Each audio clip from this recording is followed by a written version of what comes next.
Betrayed and murdered by his brother and nemesis after 8 years in the apocalypse, he is reborn 3 months before the end of the world. Lin Chen holds an ancestral broken bowl, activating a heaven-defying space, and due to an accident, obtains a second ancient coin, unlocking the divine skill, item duplication. Unlimited duplication of gold bars and supplies? This time, he will build the strongest doomsday shelter, make all his enemies pay in blood, and defy fate in the coming ice age. On a frozen lake, Lin Chen was chipping away at the ice to get a frozen crushing carp for dinner for himself and Zhao Xiao, his partner of 14 years, who had supported him through 8 years of the apocalypse. Suddenly, a silenced gunshot. Lin Chen felt excruciating pain in his back and fell. He turned with difficulty and saw Zhao Xiao standing with his former nemesis, Shen Jinbin, fawning over him. Words like space, he doesn't deserve it, and shelter drifted on the wind. Lin Chen instantly understood. Zhao Xiao had betrayed him. His body grew cold, but the betrayal from his most trusted person was even more chilling. Shen Jinbin looked down on him with undisguised contempt. Zhao Xiao, avoiding Lin Chen's gaze, claimed that opening the space was also his contribution, but Lin Chen wouldn't share it for them to go to a shelter together. He said joining young Master Shen was for their own good, so they wouldn't have to scavenge. Lin Chen had an ancestral broken bowl, his father's relic. During the apocalypse, while scavenging with Zhao Xiao, they found an ancient coin that activated the bowl, granting Lin Chen a personal space. Since then, Zhao Xiao's attitude had subtly changed, but Lin Chen hadn't noticed. 8 years of mutual support, ruined by a space awakened less than half a year ago. A man is innocent, but his treasure makes him guilty. Lin Chen laughed maniacally, blood spilling from his mouth. He closed his eyes, then reopened them, telling Shen Jinbin, "I can work for you, but Zhao Xiao is useless now, right? He told you, he'll tell others. An extra person knowing is an extra risk of leakage." Zhao Xiao looked terrified and pleaded with Shen Jinbin. Shen Jinbin affirmed Zhao Xiao's contribution, then shot him in the head. He never intended to let Zhao Xiao live. As Shen Jinbin fired, Lin Chen, with a burst of strength, propped himself up and threw a sharp piece of ice at Shen Jinbin's head. Shen Jinbin fell, his gun sliding near Lin Chen. Lin Chen crawled desperately towards the gun, wanting to kill Shen Jinbin. Just as he touched it, a sharp pain in the back of his head, and darkness. Beep beep beep. Lin Chen sat up abruptly, gasping. His injuries were gone. The surroundings were warm and soft, a bed, and a phone alarm clock. He was reborn. Back to 3 months before the extreme cold apocalypse, March 1, 2024, 7:30 a.m. He was 19, a first-year university student. The March sun was warm, the streets below bustled with traffic. But Lin Chen knew that in 3 months, June 1, an unprecedented SSS-class solar flare would erupt. By June 3, scientists would barely detect it. On June 4, 10 a.m., electromagnetic pulses would destroy all satellites, all electronic devices would fail, and a global geomagnetic storm would plunge humanity back into a dark, primitive society. The sun would dim, and within 3 days, global temperatures would drop to an average of -50 degrees Celsius,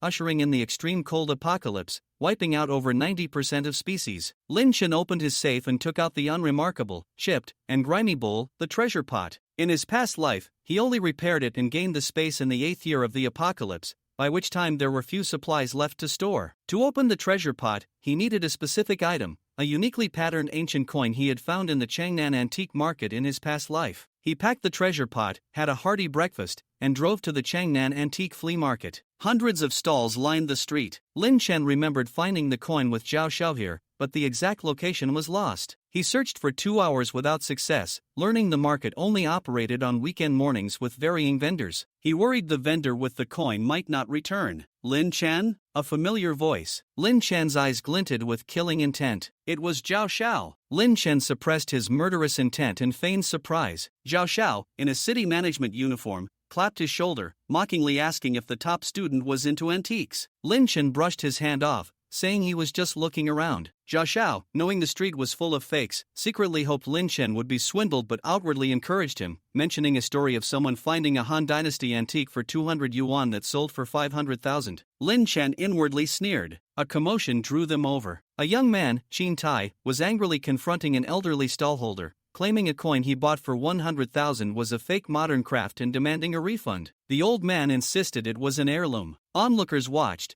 Zhao Xiao whispering it was a common occurrence. Lin Chen saw the coin in Qin Tai's hand, one side with a gold ingot, the other with strange characters, and his pupils contracted. It was the coin that opened the treasure pot. Qin Tai initially dismissed Lin Chen, but when Lin Chen offered to buy the coin, others whispered about his foolishness. Zhao Xiao was puzzled, a flash of jealousy in his eyes. An old man kindly warned Lin Chen, Feeling the treasure pot in his backpack react, Lin Chen asked for the price. Shintai demanded 150,000. Lin Chen countered with 50,000. Shintai snatched it back, claiming he bought it for 100,000. Lin Chen turned to leave. Before he took 2 steps, the old stallholder stopped him. "Young man, if you want this kind of coin, I have another one here, 80,000 for you." He took out an identical coin from a cloth bag. His son had leukemia, and he desperately needed money. Lin Chen took it. The treasure pot reacted again. He paid 80,000. Shintai, seeing Lin Chen buy the old man's coin, grew suspicious. Lin Chen, feigning disinterest in Shintai's coin, started to walk away. Shintai, flustered, stopped him, offering it for 100,000. Lin Chen still offered 50,000. After some haggling, Lin Chen bought the second coin for 80,000 as well. Dismissing his sour-faced Zhao Xiao, Lin Chen hurried home, locking himself in the windowless storage room. He placed 1 coin into the treasure pot. It floated, glowed, shed its grime, then flew into Lin Chen's glabella. A game-like interface appeared. Treasure pot function, storage space 333 meters, upgrade cost, 1,000 wealth points. The space appeared, just like his past life. He placed the second coin on his glabella, it vanished. The interface flickered and changed. Treasure pot function, storage space 333 upgrade cost, 1,000 wealth points. Function, item duplication *3 upgrade cost, 10,000 wealth points. Item duplication. Lin Chen immediately tested it with his 500G gold bars. Item duplication. A flash of gold, and 5 identical gold bars appeared, even replicating a small flaw on one. The interface showed item duplication too. At 430 yuan per G, 5 bars were worth 1.05 million, his assets instantly doubled. This was the real treasure pot. He recalled the legend of Shinwan-san. He remained calm, unsure if the duplication count was replenishable. A man is innocent, but his treasure makes him guilty. Sudden wealth could attract unwanted attention. He tried to upgrade the treasure pot with a duplicated gold bar, but a prompt said, "Duplicated items cannot be used for upgrades." He then used an original gold bar, 1G gold equals 1 wealth point. Consuming 2 original bars, worth 420,000 yuan, upgraded the space to 66 by 6, with the next upgrade costing 2,000 wealth points. Lin Chen's father had died unexpectedly, leaving an inheritance and a 10 million death compensation. He currently had his house, a few gold bars, and 52 million in cash. Upgrading space and duplication needed vast sums, as did stockpiling supplies and building a shelter. He contacted multiple real estate agents to sell his apartment, 128 SQM, near city center, worth 10 million, demanding a quick sale and full payment, setting a bottom line of 9 million, with any excess as commission. Lin Chen took a leave from university, deciding not to warn the government about the impending apocalypse. As a commoner, he'd likely be dismissed as a lunatic and endanger himself. He went to a pawn shop and sold the 5 duplicated gold bars, receiving 1.05 million. That evening, he created a 3-month workout plan to strengthen his body for the extreme cold and subsequent mutations. His high school chat group pinged. Zhao Xiao was inviting everyone to a gathering at Huachao Clubhouse tomorrow night, saying he'd treat. Lin Chen recalled that Zhao Xiao's attitude had changed after his father's death and the news of the large compensation. For 3 years, Zhao Xiao and his clique had frequently invited Lin Chen out, always letting him pay. Huachao Clubhouse was beyond Zhao Xiao's means. Lin Chen sneered. Zhao Xiao, likely spurred by seeing him buy ancient coins, wanted to fleece him again. He replied, "Okay,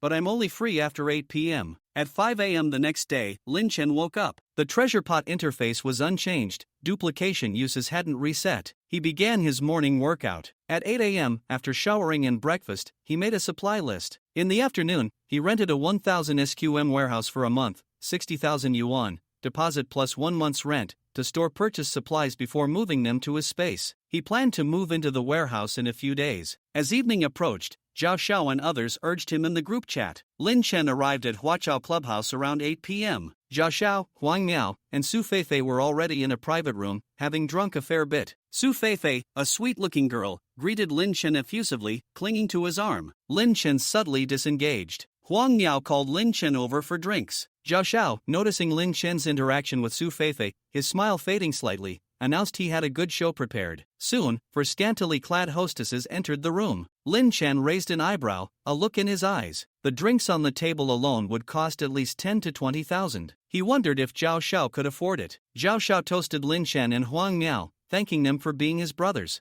Lin Chen didn't take the cup but said, "I'm a bit under the weather today, took some antibiotics, can't drink, you all go ahead." Upon hearing this, the 3 didn't mind. The next moment, the three of them were singing and drinking in the private room. Time flew by, and soon it was 1 a.m. The table was filled with empty bottles. Except for Lin Chen, everyone else was a bit tipsy. Su Feifei, with hazy eyes, expressed that she wanted to go home. Zhao Xiao immediately offered to take her home. Huang Miao's eyes flickered, and he added, "I'm going the same way as Zhao Ge, let's go together." "Then let's settle the bill and leave together," Lin Chen said with a smile. The waiter went to get the bill. Zhao Xiao walked over to Lin Chen, draping an arm over his shoulder, her gaze dreamy yet shrewd. "Lin Chen, come to my house for dinner tomorrow. My parents really miss you. Last time my mom wanted to adopt you as her godson, have you thought about it?" It took Lin Chen a few seconds to recall what Zhao Xiao was talking about. Last month, when he visited Zhao Xiao's home, her parents had shown a strong affection for him and suggested adopting him as their godson, so they could be a family with Zhao Xiao. Lin Chen's father had moved to Haishur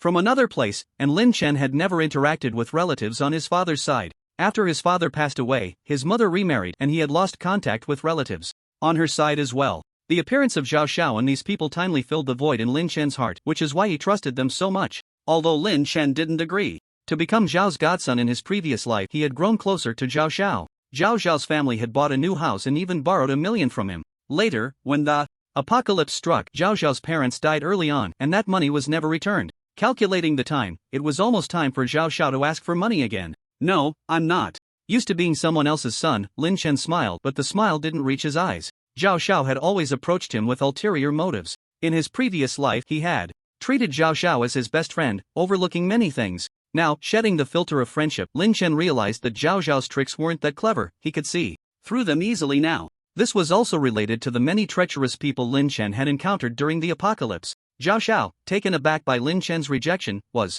just about to respond when the waiter walked in with the bill. The total came to over 38,000, rounded down to 38,000. The waiter presented the bill to everyone. Zhao Xiao, Huang Miao, and Su Feifei turned their gazes toward Lin Chen. Lin Chen raised an eyebrow. "What are you looking at me for?" Zhao Xiao said he was treating.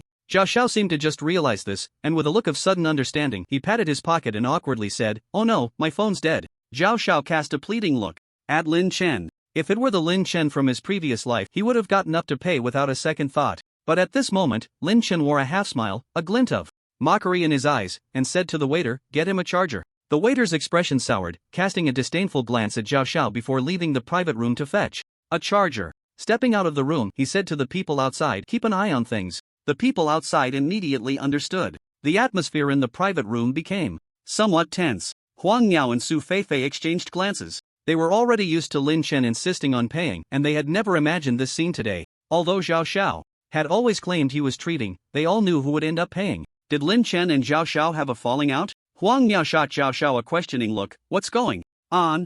Zhao Xiao was equally puzzled, a flash of anger crossing his face. Lin Chen's actions were making him lose face right now. His phone had battery, he had just turned it off earlier to give Lin Chen a reasonable excuse to pay. Did Lin Chen want him to beg?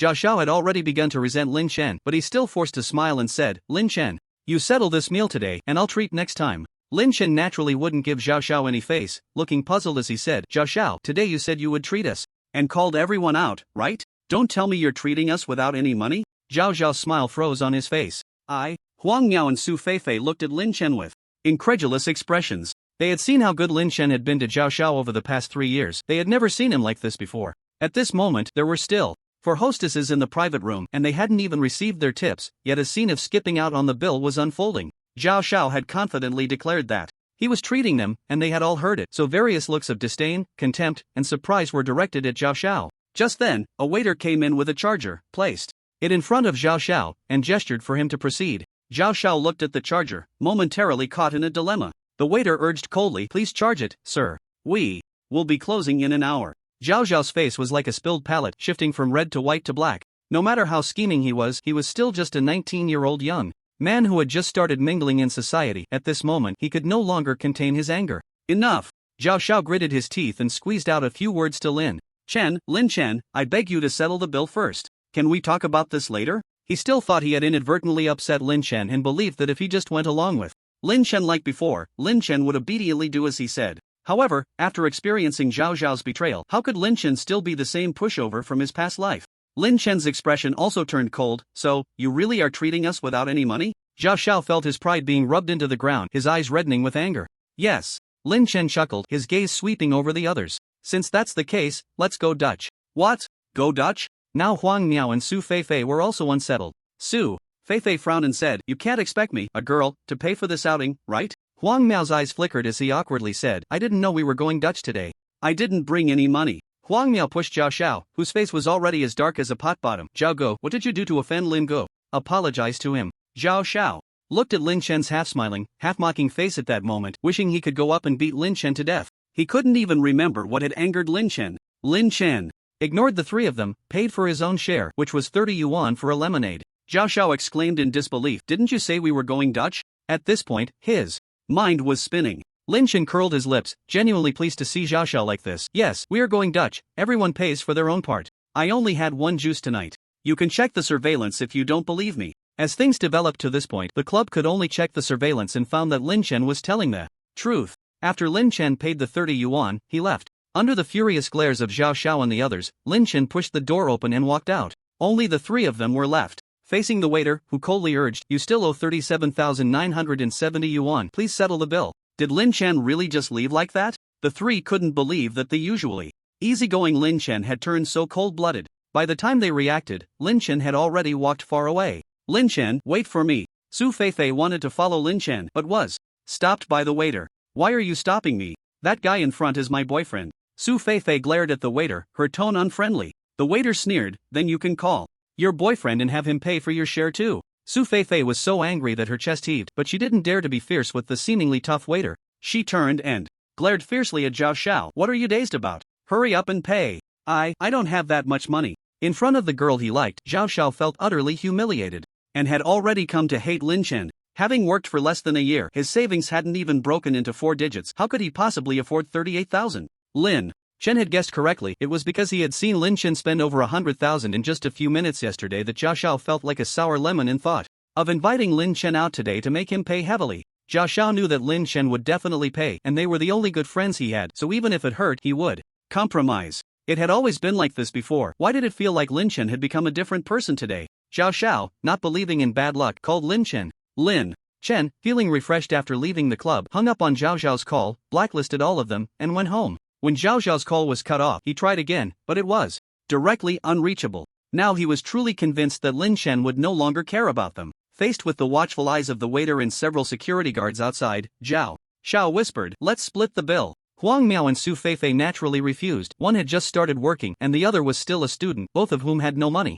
It was Zhao Xiao who suggested coming to the club and said he would treat them, even calling for the drinks. The three of them ended up arguing, and the club called the police, leading the three to call their families for money to settle the bill. Zhao Xiao, wanting to take advantage of Lin Chen, ended up drinking the most expensive drinks and needed to pay 18,000. Huang Miao also drank quite a bit and had to contribute 13,000. Su Feifei reluctantly paid 7,000. The three of them left the Huaqiao club in a bad mood. Huang Miao and Zhao Xiao had a huge fight, blaming each other, almost severing their friendship. Su Feifei also didn't give Zhao Xiao a good look and blacklisted him as soon as she got home. Just from one gathering, not only did he fall out with his good brother, but the girl he loved also kicked him out of her life.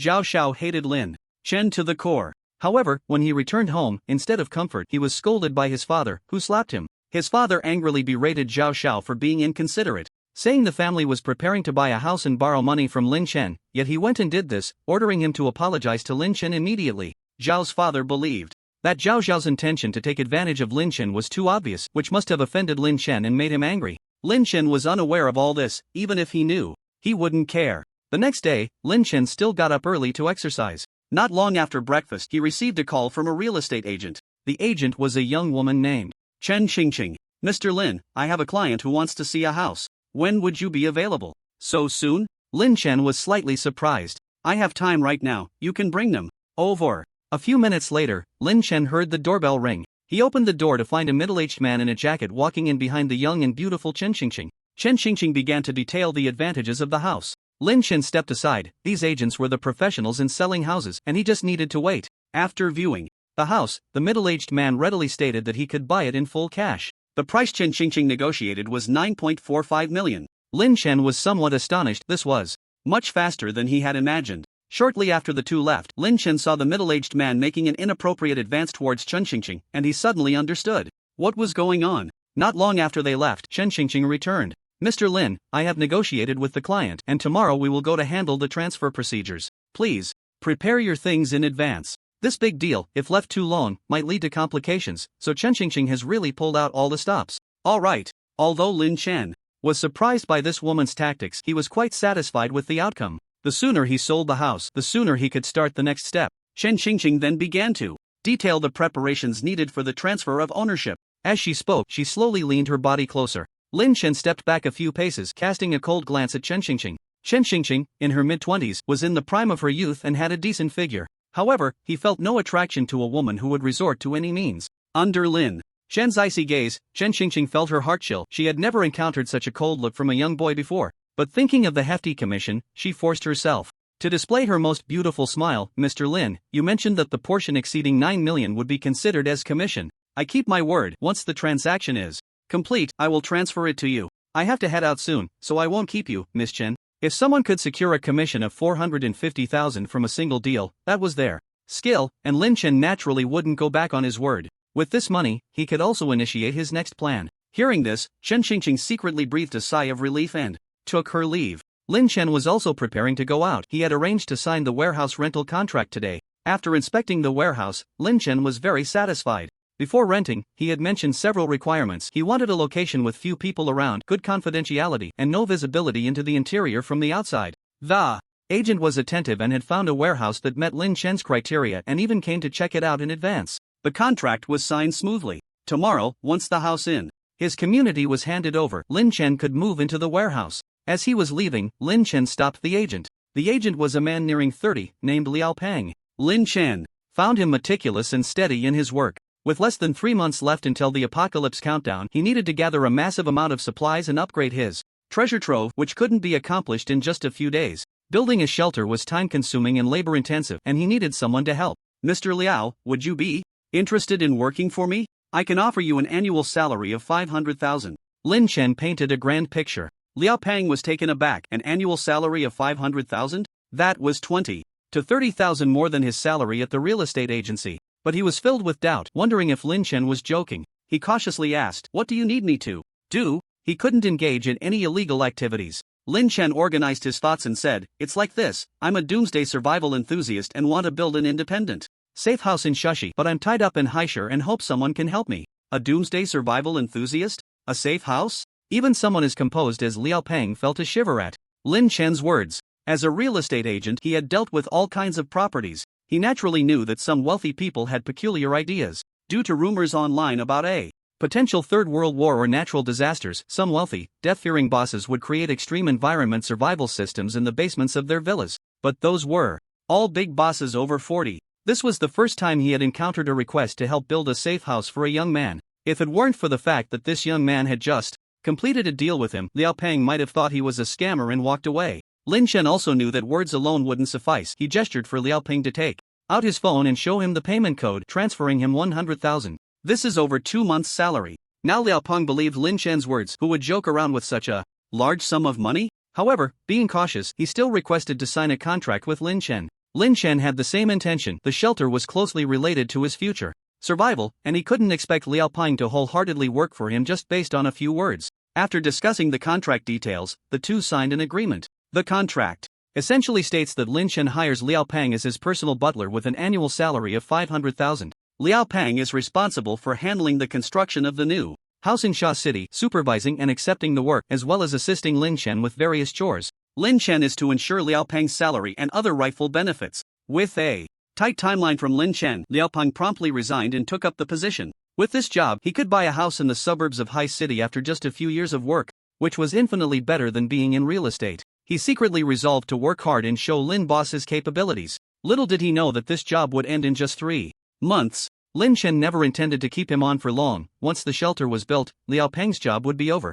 Lin Chen directly ordered, "Liao Peng, go to Sha City first and find a piece of land for sale that meets my requirements." Lin Chen's requirements were for the land to be elevated, flat, free of tall buildings, in a remote location, and with a large area that could be developed immediately. This was Liao Peng's area of expertise, so it shouldn't be difficult for him. "Okay, boss." Liao Peng quickly got into character and immediately booked the earliest flight. Sha City in the southern province is a famous tourist destination and the city closest to the equator, with no winter year-round. After the arrival of the extreme cold apocalypse, humanity's living space shrank dramatically. The northern temperatures plummeted, making it uninhabitable. Even though northern Buildings are more resistant to cold than those in the south. The natural gas pipelines in the north quickly froze and burst. Without heating, outdoor temperatures reached an average of -70 degrees, nearly cutting off food supplies, forcing northerners to migrate south. And this was just the situation in summer. Only a few regions with national grain reserves could barely survive and established survivor shelters. Although the equator couldn't withstand the extreme cold either, at least the temperatures were 30 to 40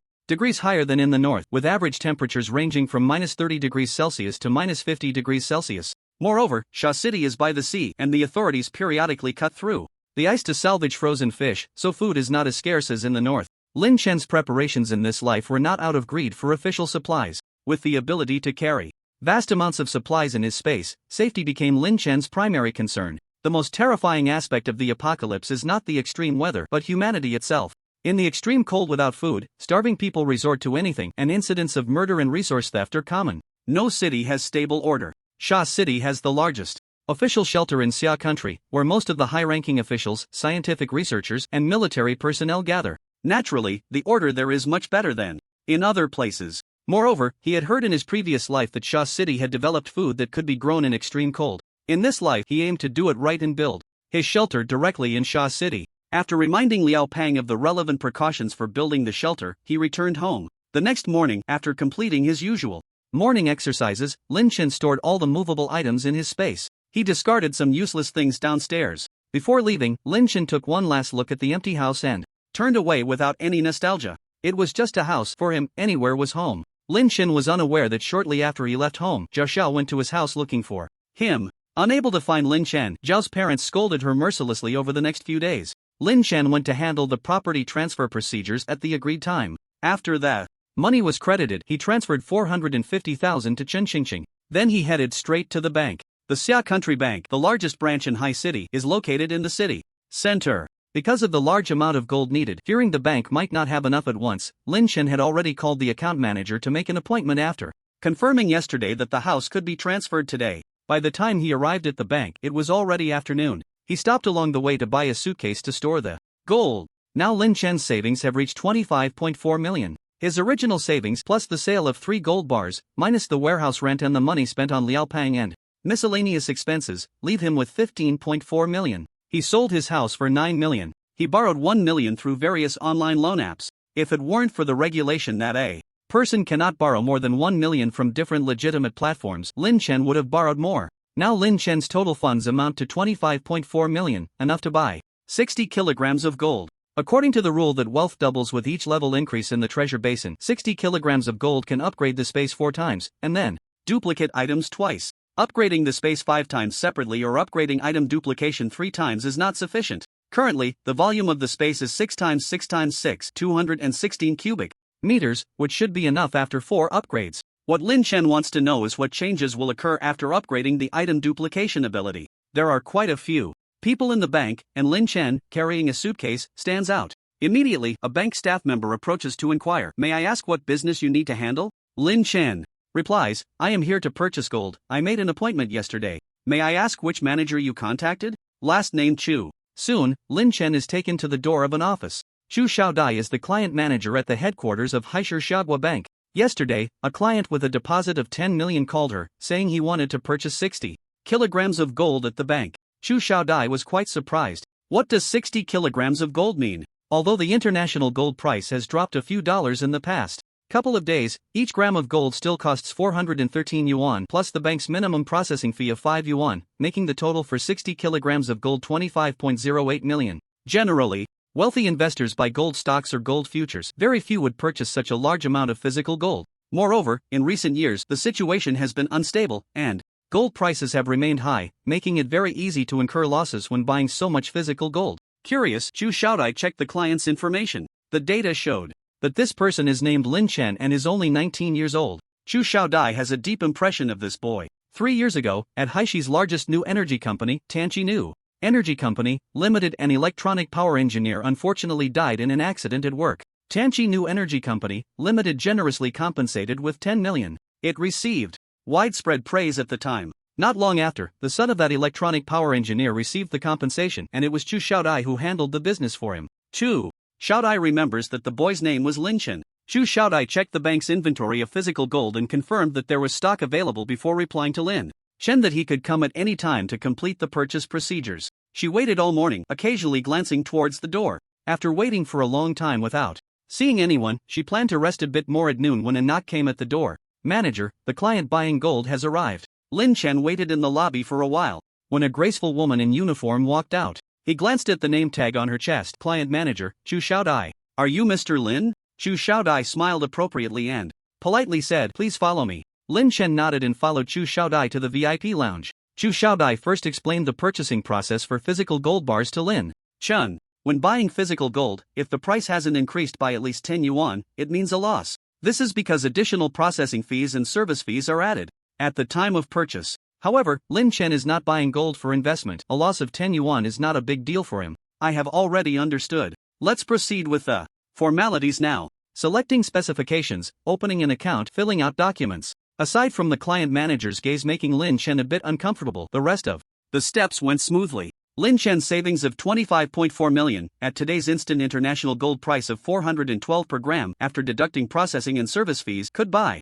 60 gold bars of 1,000 grams each. The 1,000 grams was Lin Chen's own choice. Since he was going to sell them back anyway, there was no need to pick a specific style. Upgrading with 1,000 grams each was also more convenient. Just 2 bars would allow him to upgrade to the next level of space. After purchasing the gold bars, he could choose to store them in the bank or take them home. Naturally, Lin Chen's preference was to take them home. Chu Xiaodai counted out 60 gold bars from the safe, laying them one by one on the counter. Lin Chen's gaze grew increasingly eager. Being able to invest so much in gold, Lin Chen was undoubtedly her big client. Thinking about the commission she would earn from completing this deal, equivalent to 2 months' salary, Chu Xiaodai found herself increasingly fond of this younger brother. Lin Chen shifted his gaze elsewhere. When he brought back the replicated gold bars tomorrow, this woman would probably want to swallow him whole. The VIP room and the lobby were separated by a large frosted glass panel, with some striped gaps allowing a glimpse into the lobby. Bored, Lin Chen scanned the bank's lobby, and suddenly his gaze sharpened. He noticed someone in the crowd who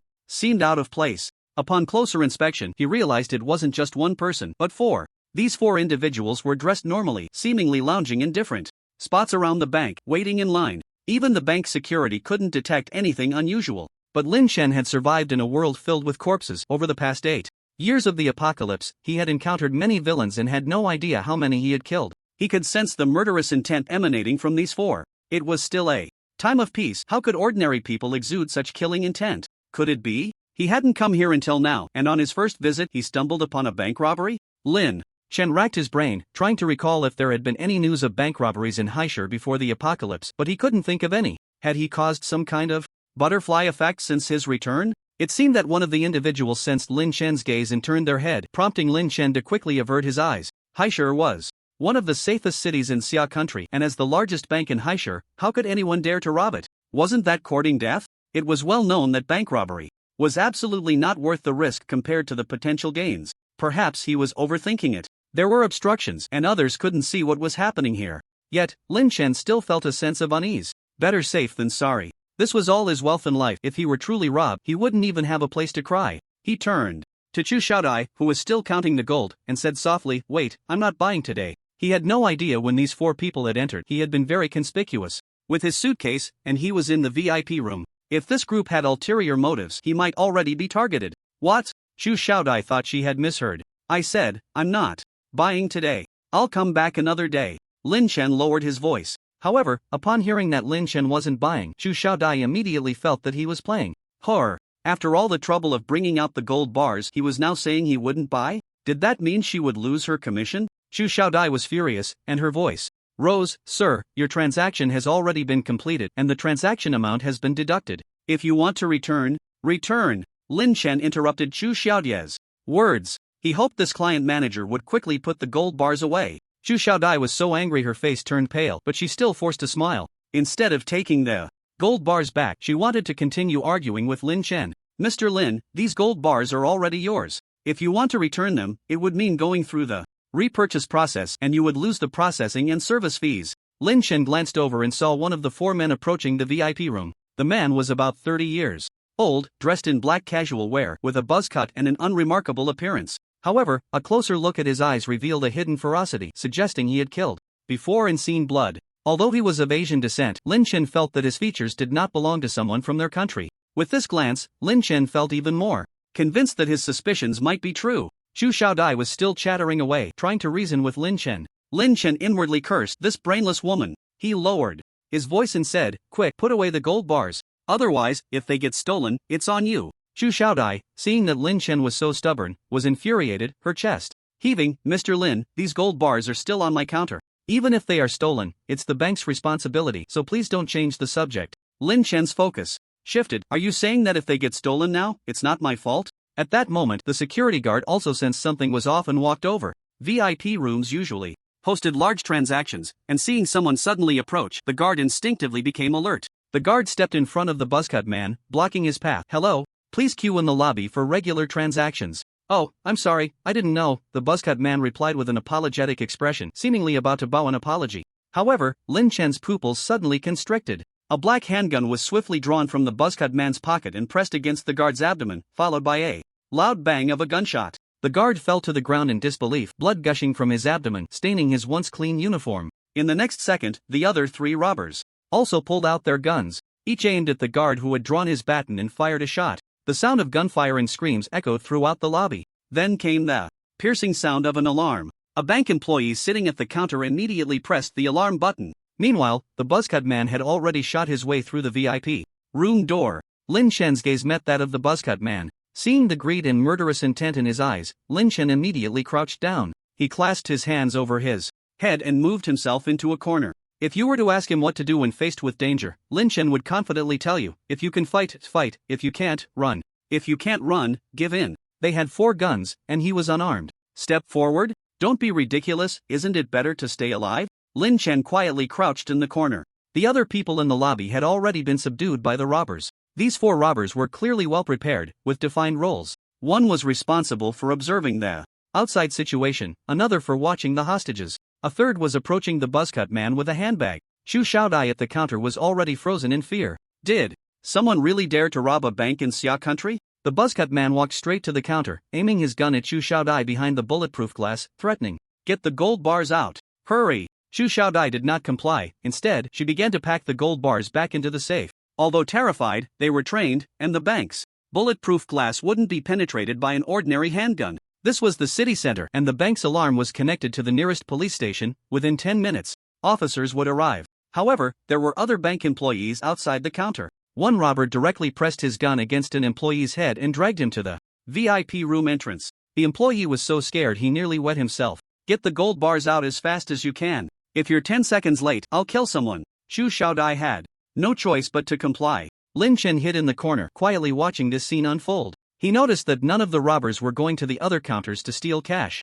These 4 men had a clear target, only the gold in the VIP room. Indeed, any robber with a bit of sense wouldn't rush into a bank to steal cash. You see, every banknote has its serial number recorded, making it impossible to spend stolen money. However, gold can be melted down and circulated in the market. But there's a point of suspicion here. The gold inventory at the counter is limited. The bank's large gold bars are stored in the vault. If they didn't manage to steal a significant amount of gold, the risk and reward of robbing a bank wouldn't be proportional. How did these robbers know that there would be a large amount of gold at the bank counter today? There can't be many people like me who spent 25 million to buy physical gold. Lin Chen's gaze turned to Chu Xiaodai, who was trembling and handing over gold bars to the robbers. Suddenly, a flash of insight struck him. Someone might have leaked the information that he would be at the bank today to purchase a large amount of gold bars. With this thought, everything became clear.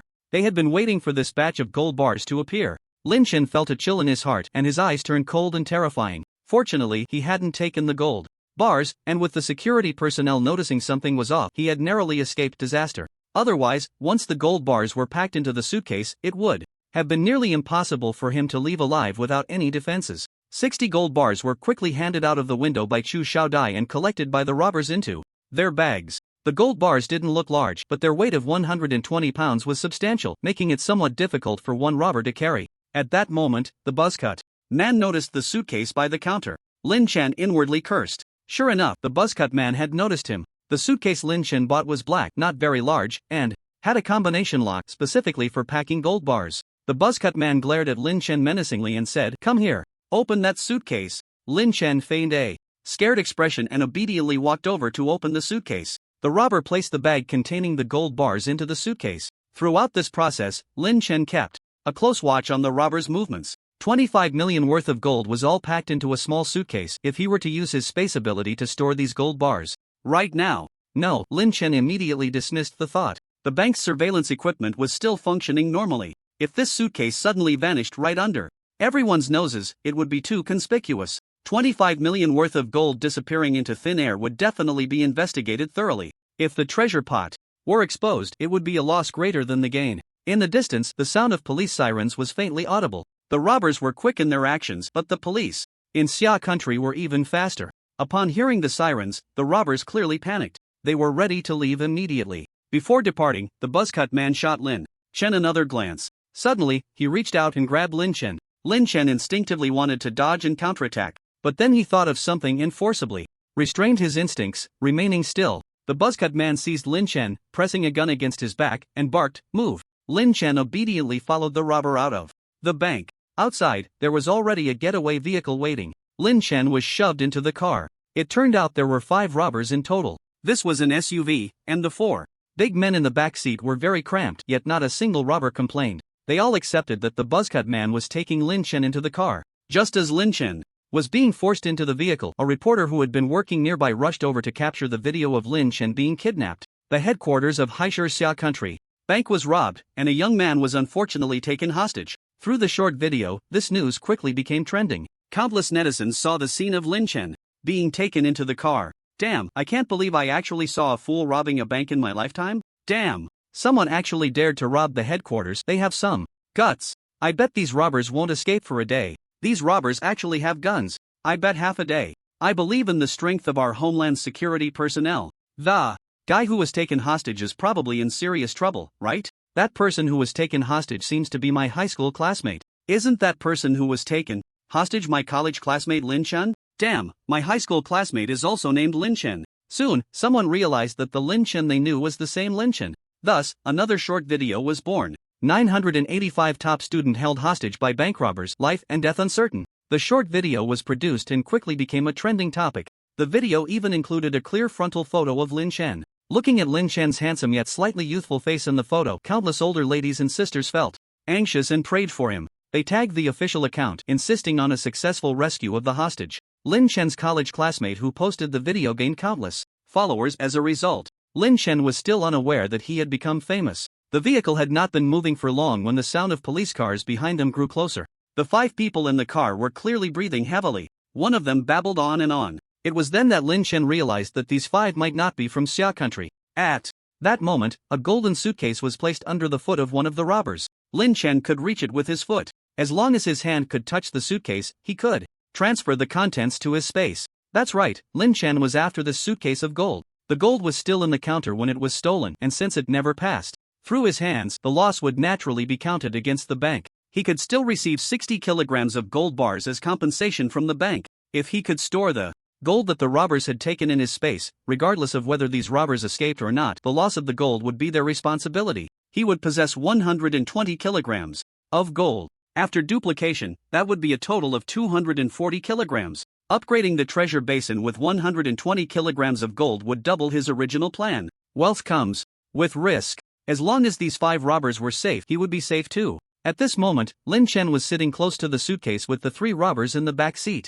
However, bending down to touch the suitcase would be too obvious. He was waiting for an opportunity. The robber driving the SUV had excellent driving skills, weaving through traffic at around 80 miles per hour. He narrowly avoided other vehicles multiple times, leaving the police car far behind. But soon the robbers noticed 2 helicopters following them overhead. Lin Chen heard the buzzcut man curse in international profanity. Not long after, a roadblock appeared ahead. That row of sharp spikes could not be breached, even by an SUV. A group of SWAT officers was on high alert behind the roadblock. The screeching sound of emergency brakes echoed, causing everyone in the SUV to lean forward. Lin Chen's eyes flashed. What a good opportunity! Just as everyone was off balance and focused on the roadblock and the SWAT officers ahead, Lin Chen bent down and quickly touched the suitcase, then straightened up immediately. Not a single robber noticed anything unusual. These robbers had no idea that the gold they had worked so hard to steal had vanished, all collected by Lin Chen into his space. Next, he needed to find a way to escape. The SUV suddenly reversed, turned around, and headed down a small road. The helicopter followed closely. On one of the helicopters, a camera was aimed at the robber's SUV. The SUV seemed to circle around, and after about 10 minutes, a overpass appeared. Ahead, cars were coming and going beneath the overpass, but Lin Chen's body tensed up. A regular black sedan was parked under the overpass, but Lin Chen could tell something was off at a glance. Normally, even if someone was in a hurry, they would stop on the roadside outside the overpass, not underneath it. And the area directly under the overpass was precisely the blind spot monitored by the helicopter. This was very likely a vehicle that these robbers had prepared in advance to shake off their pursuers. If this group of robbers got out of the car, they would find that the gold bars in the trunk were gone, and they would be at a disadvantage. It turned out that Lin Chen's guess was correct. The SUV came to a sudden stop under the overpass. If it weren't for the change of vehicle and the absence of cars ahead, there would have been no need for such a sudden brake. Just as the SUV slammed to a halt, Lin Chen, sitting between two robbers, suddenly reached out and touched the hands of the two robbers holding guns. The two robbers were about to react, but their hands were suddenly empty. The handguns had vanished. They were momentarily stunned. In an instant, Lin Chen had the robber's handgun in his hand, aimed at the third armed robber in the back seat, and fired a shot that blew his head off. He then fired 2 more shots, taking out the 2 unarmed robbers in the back seat. At such close range, Lin Chen didn't even need to aim. Hearing the gunfire from the back, the buzzcut man in the front instinctively turned around, his body still leaning forward due to inertia, and before he could react, Lin Chen's gun was already aimed at his head. The buzzcut man's pupils dilated. He never expected that a seemingly powerless rich kid hostage could snatch a gun from his companion. The skilled movements, the quick and precise shooting, and the coldness that was completely inconsistent with his appearance and age shocked him. The buzzcut man opened his mouth as if to say something, but Lin Chen had already pulled the trigger. All of this seemed to take a long time to describe, but it actually happened in the blink of an eye. The robber in the driver's seat had both hands on the steering wheel. Realizing something was wrong, he reached for the gun at his waist, but before he could disengage the safety, his head exploded. At this point, all 5 robbers were down. The SUV was surprisingly made of bulletproof glass, which was soundproof, and since no vehicles were passing by, it did not alert others. After shooting the robber in the driver's seat, Lin Chen quickly rolled out of the car, avoiding the sight of passing vehicles, placed his hand on the car body, and stored both the car and the bodies into his space. He then swiftly made his way to the black sedan. He yanked the car door open and got in. The car was indeed unlocked, and the keys were still in it. Lin Chen pressed the gas pedal, and the vehicle sped away. After about 10 minutes, confirming that no helicopter had locked onto his position, Lin Chen drove the car into a remote forest. Because the car change happened so quickly, the helicopter did not react in time to the fact that the criminals would switch vehicles, and since there were already vehicles passing under that bridge, Lin Chen quickly drove away from official surveillance. After confirming that there was no one around and no cameras, Lin Chen stored the black sedan in his space and took out the SUV. He began to collect the spoils. 5 handguns from the robbers, with a total of 10 magazines. Lin Chen picked up one of the guns and swiftly replaced the empty magazine. In his previous life, he had handled guns, but in Xia country, gun control was strict, making it very difficult to obtain a handgun. Guns were extremely valuable resources, whether before or after the apocalypse. The risk he took this time was not only for the gold bars but also for the handguns. With a handgun, his survival ability in the early days of the apocalypse would undoubtedly increase significantly. Lin Chen searched the cabin for a while longer. He found a small amount of cash and 2 daggers. He gathered all these items along with the gold bars. Although there were unexpected events during the bank purchase of the gold bars, the haul far exceeded his expectations. After confirming that nothing was overlooked, Lin Chen stored the SUV back in his space. After the apocalypse, he would casually toss these people into the sea, letting them be frozen beneath thick layers of ice, never to be found. Having taken care of everything, Lin Chen walked a short distance to hail a taxi and went to the security bureau. Meanwhile, on the other side, police cars arrived at the overpass where the SUV had lost its position, only to find it empty. The robbers in the SUV seemed to have vanished into thin air. The cameras under the overpass had long been sabotaged by the robbers who had made preparations in advance. All the security personnel returned empty-handed. Half an hour later, at the security bureau in the city center.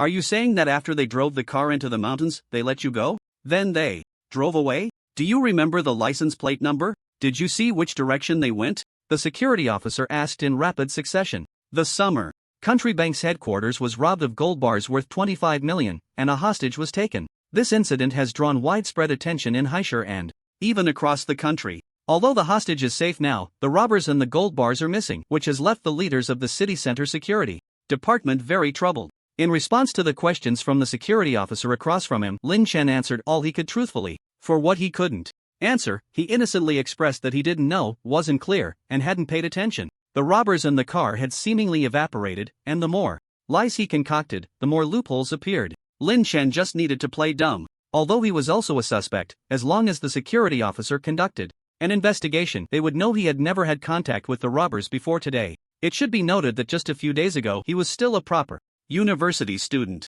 There was no need for such a perfect lie. After the official investigation, Lin Chen's suspicion would be eliminated. Officer, can the gold bars be recovered? If they can't be, the bank will compensate me, right? After the questioning ended, Lin Chen became concerned about his gold bars. Just as the security officer was about to speak, Chu Xiaodai and a middle-aged man in a suit hurried into the police station. The middle-aged man immediately asked, upon entering, is the hostage found? Where? What about the gold bars? The security officer said to Lin Chen, the bank's people have arrived. The older one is the vice president of the bank. You can communicate directly with him. Soon, Li Chongbin, the vice president of Summer Country Bank, sat down across from Lin Chen. The security officer had already left, and now there were only Lin Chen, Chu Xiaodai, and Li Chongbin in the room. You are the hostage? You're back? The gold bars are lost? Li Chongbin's tone was accusatory, which made Lin Chen feel slightly displeased inside, though he didn't show it on his face. You can ask the security officer about those questions. I want to know when you will return my gold bars. Li Chongbin frowned and glanced at Chu Xiaodai.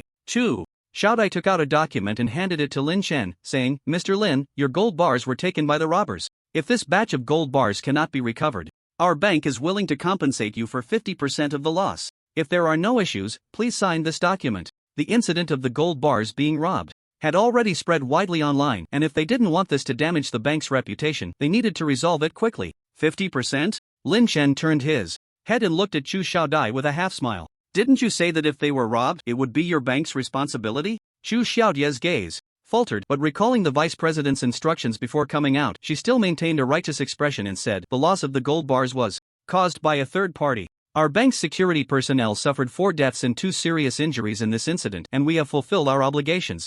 We are also very regretful about what happened. If the gold bars can be found, we will definitely return the full amount to you. Lin Chen glanced at the document that Chu Xiaodai handed over. It was filled with a series of professional terms. The gist was that if the gold bars could not be recovered, the bank would compensate Lin Chen for half of the gold bars, and Lin Chen could no longer pursue the bank's responsibility. Lin Chen almost laughed. They spoke as if they were being considerate, treating him like a 3-year-old child. Lin Chen glanced at the vice president, who appeared calm and collected, as if offering half compensation was already their mercy. I remember those gold bars were taken from the counter by the robbers. The gold bars were not given to me, so the transaction between the bank and me was not completed. The bank losing the gold bars has nothing to do with me. Li Chongbin was somewhat surprised that a 19-year-old like Lin Chen could remain so calm after being taken hostage by criminals. He said earnestly, Lin Chen, the loss of the gold bars is not entirely our bank's responsibility. How about this? We will compensate you 60%. Additionally, I have a good relationship with a professor at your university and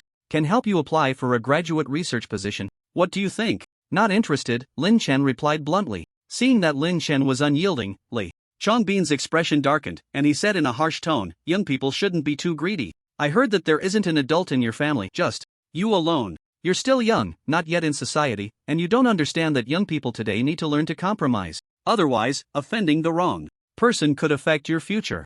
Are you threatening me? A cold glint flashed in Lin Chen's eyes. Chu Xiaodai interjected, Mr. Lin, we are here to communicate with you sincerely about the compensation. However, we want to know how you knew these people were going to rob the bank. These robbers are ruthless. Yet they spared you. Mr. Lin, do you really not know these robbers? Are you implying that I'm in cahoots with the robbers? Lin Chen laughed in anger. The two remained silent, clearly tacitly agreeing. Since they couldn't reach an agreement, Lin Chen didn't want to waste any more time. He stood up and walked straight out. Those two can assist the police in finding evidence. I won't be accompanying you any longer. From now on, I will retrieve my belongings through legal means. If he were to sue the bank, the chances of winning were quite high, but it would take a long time. However, since he already had the gold bars, he wouldn't be at a loss. As for the threats from the bank's vice president, he hoped he would still be able to stand and talk to him in 3 months. A hint of murderous intent flashed in Lin Chen's eyes. At that moment, his phone suddenly rang. The caller ID showed an unfamiliar number. Thinking it was some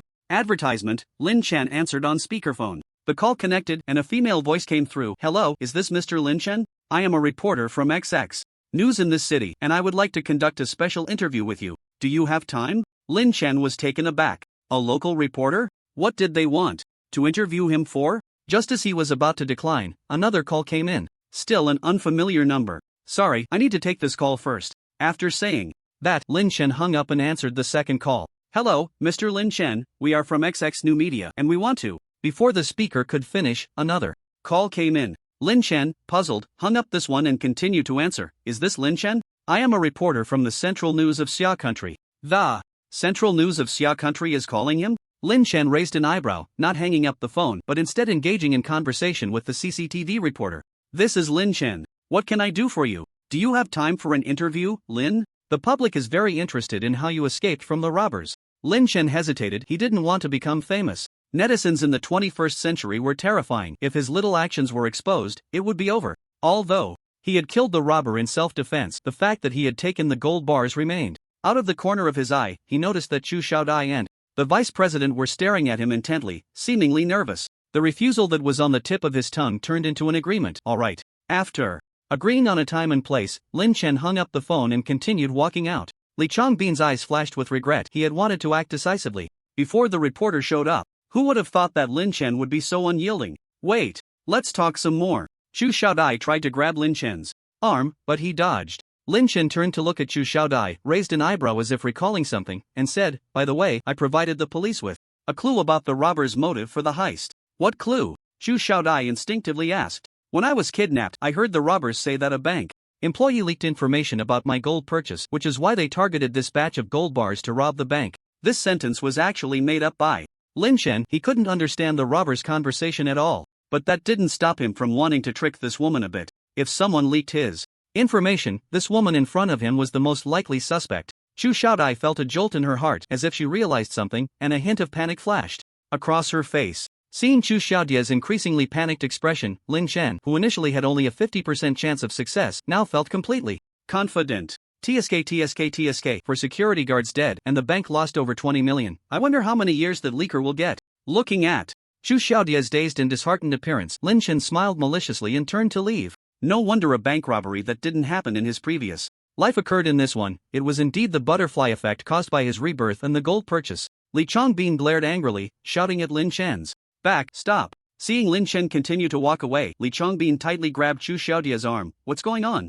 He had only come to negotiate with Lin Chen because the bank wasn't entirely at fault. He never expected that even the robbers were brought in by his own people. What was there to negotiate about now? "It wasn't me," Chu Xiaodai cried out sharply. Seeing Chu Xiaodia's guilty expression, Li Changbin understood immediately that the leaker Lin Chen mentioned was Chu Xiaodai. Now that Lin Chen had already contacted the people from the TV station, he had to resolve this matter before it got exposed. Li Changbin no longer looked at Chu Xiaodai and walked away, leaving her sitting on the ground, muttering repeatedly, "It wasn't me, it wasn't me." After receiving Lin Chen's call about purchasing 25 million worth of gold yesterday, Chu Xiaodai was very happy. While having dinner with her boyfriend that night, in her pride, she mentioned that a client was buying 25 million in gold. In the past, when clients made large deposits, she would boast to her boyfriend, but she never mentioned any client names. This hardly counted as leaking client information. How could she have been targeted by robbers? However, sometimes things are just that coincidental. At the restaurant where Chu Xiaodai was dining, two of the robbers were sitting right behind her booth. The more you walk the dark roads, the sooner you meet ghosts. By the time Lin Chen left the Public Security Bureau, it was already evening. He found his car and drove to the warehouse he had rented. Not long after, Lin Chen received several phone calls. This time, they were from advertising partners. Opening his phone and scrolling through, Lin Chen realized he had become famous. There were many messages from college classmates, high school classmates, and even elementary school classmates he rarely contacted. Lin Chen cleared all the messages. He didn't want to be famous. If he didn't know that the apocalypse was coming in 3 months, he might have used this wave of popularity to create some short videos and earn some money through advertisements. But the apocalypse was approaching quickly, and he didn't have the energy for that. The current internet users were terrifying. If any clues were uncovered, he would be finished. After casually tidying up the compartments in the warehouse and eating some bread he had stored, Lin Chen fell asleep. After a day of wits and courage, he fell asleep as soon as he lay down. Waking up refreshed in the morning, Lin Chen completed his morning exercises. While going out for breakfast, he received a call from the bank. "Hello, Mr. Lin, your gold transaction at our bank yesterday has not been completed. When would you be available to pick up the gold?" Lin Chen raised an eyebrow. That was quick. He had originally planned to use Chu Xiaodia's incident to create a wave of public opinion with his newfound online fame to force the bank to complete the interrupted transaction quickly. He didn't expect the bank's response to be even faster. Lin Chen replied, 30 minutes. After Finishing breakfast, Lin Chen went to the bank. He thought he would need to negotiate with the bank, but everything that followed went incredibly smoothly. The bank president personally received him, sincerely apologized, and handed the gold bars directly into his hands. He also included several gifts, generously labeled as compensation for mental distress. Lin Chen reciprocated by agreeing to the president's request for a photo, posing with the gold bars alongside the bank staff for a snapshot. As Lin Chen was leaving, the bank staff and security personnel proactively helped him carry his things and escorted him to his car, smiling and waving until his vehicle disappeared from sight. This scene was naturally captured by reporters who had been keeping an eye on the bank's activities. The photos quickly appeared on news websites, and netizens praised the bank's service attitude. But none of this mattered to Lin Chen anymore. Initially, he had planned to accept an interview to expose the vice president's recordings and the matter with Chu Xiaodai. Now, he had achieved his goal in the shortest time possible. These time-wasting trivialities could be set aside. Whether he could survive 3 months from now was uncertain. Why waste time on those who were doomed? At this moment, Lin Chen's focus was entirely on the gold bars. In the small cubicle, 2 neat piles of dazzling gold bars were stacked on the bed. One pile was just brought back from the bank today, while the other was seized from the hands of the robbers yesterday. There were also 3 smaller ones that he had left over from before, a total of 50 million in gold. The thought that these gold bars could potentially double to 100 million made Lin Chen's heart race. Naturally, he couldn't hold the 120 kilograms of gold like he did the first time. He placed both hands on the gold bars. Item duplication. As the words fell, a brilliant golden light illuminated the small cubicle. Gold bars began to appear out of thin air in front of Lin Chen. The sound of heavy objects landing on the bed echoed continuously. The iron frame bed creaked under the strain, clearly unable to bear the weight. However, Lin Chen didn't care whether he would have to sleep on the floor that night. He counted and found that he had duplicated 123 gold bars, 120 of 1000 G each, 3 of 500 G, not a single one less. Lin Chen let out a gentle sigh of relief, and then a look of ecstatic joy spread across his face. 25 million had turned into 100 million in just 2 days. Anyone would go crazy with happiness. At first, he wasn't sure he would succeed. What if the treasure pot had a duplication limit, or if it could only duplicate the gold bars he physically touched, or if there were other limiting factors that could cause his duplication to fail? Fortunately, he had worried for nothing. This item duplication was even more powerful than he had imagined. At this moment, the treasure pot interface also changed. Treasure pot function, storage space 6*6*6 money points required for upgrade 2000 function, item duplication *1 money points required for upgrade 10,000. There was only one chance left for item duplication. He wondered if this number would change after the upgrade. Lin Chen began to organize the gold bars. Each gold bar from the bank had a serial number. He first sorted out the 60 duplicates of the gold bars he had taken out today and set them aside. These were meant to be sold back to the bank. Then he placed the other 63 duplicates on the other side. These could be melted down and sold through other channels. Lin Chen picked up 2 original 1000 G gold bars and silently thought, space upgrade. Containing his excitement, Lin Chen first proceeded with the planned space upgrade. As his palms emptied, the treasure pot interface began to change. In the blink of an eye, the dimensions of the space in his consciousness doubled and its volume increased 8-fold. Treasure basin function, storage space 12*12*12 required wealth points for upgrade. 4000 function, item duplication *1 required wealth points for upgrade, 10,000. The required wealth points for the next level of upgrade have doubled. Without stopping, Lin Chen picked up 4 gold bars to continue upgrading the space. Then 8, 16. After using a total of 31,000 G gold bars and upgrading 4 times in a row, the storage space had transformed into treasure basin storage space 96*96*96 required wealth points for upgrade 32,000 function. Item duplication *1 required wealth points for upgrade 10,000. The area of the space had increased to over 9,000 square meters with a volume of nearly 900,000 cubic meters, equivalent to the size of a museum. In terms of ordinary containers, it was comparable to the size of over 29,000 containers stacked together. Such a large space was already sufficient for now. Currently, there were 91 kilogram gold bars left to upgrade, and 3 500-gram bars. Lin Chen picked up 10 gold bars this time, his heart filled with anticipation. Upgrade item duplication. As soon as the words left his mouth, the gold bars in his hand vanished. The numbers on the interface jumped rapidly until they stopped. Treasure basin storage space 96*96*96 required wealth points for upgrade 32,000 function. Item duplication *4 required wealth points for upgrade 20,000. The number of duplications had indeed increased, and it had increased by 3 at once. This indicated that as long as he continued to upgrade, he could gain more duplication chances. Lin Chen's eyes sparkled. If he could Repeat this method of buying gold from the bank a few more times. Wouldn't he be able to infinitely upgrade the treasure basin? But he quickly calmed down.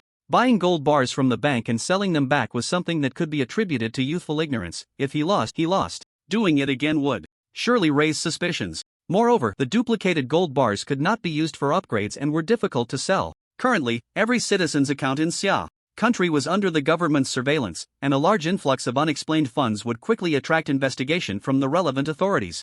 Aside from the original 25 million, any additional money could not be exposed, let alone spending it. Upgrading the treasure basin was to prepare for the arrival of the extreme cold apocalypse. If he wasted precious time accumulating resources just to upgrade the treasure basin, it would completely betray his original intention. Furthermore, the best time to collect gold would be after the apocalypse arrives. Within a month of the apocalypse, a large number of plants and animals in the world would die. Human food would drastically decrease, and by then, just a few loaves of bread could be exchanged for a kilogram of gold. No one would care about gold, silver, and jewels when they were starving and cold. After realizing this, Lin Chen placed his hand on all the remaining gold bars and continued to upgrade item duplication. As the gold bars under his hand quickly disappeared, the numbers on the treasure basin interface kept jumping. Until the gold bars completely vanished, the treasure basin interface changed to treasure basin storage space, 96*96*96 required wealth points. For upgrade, 32,000 function, item duplication *22 required wealth points for upgrade. 58500 Lin Chen was overjoyed, a smile appearing on his face.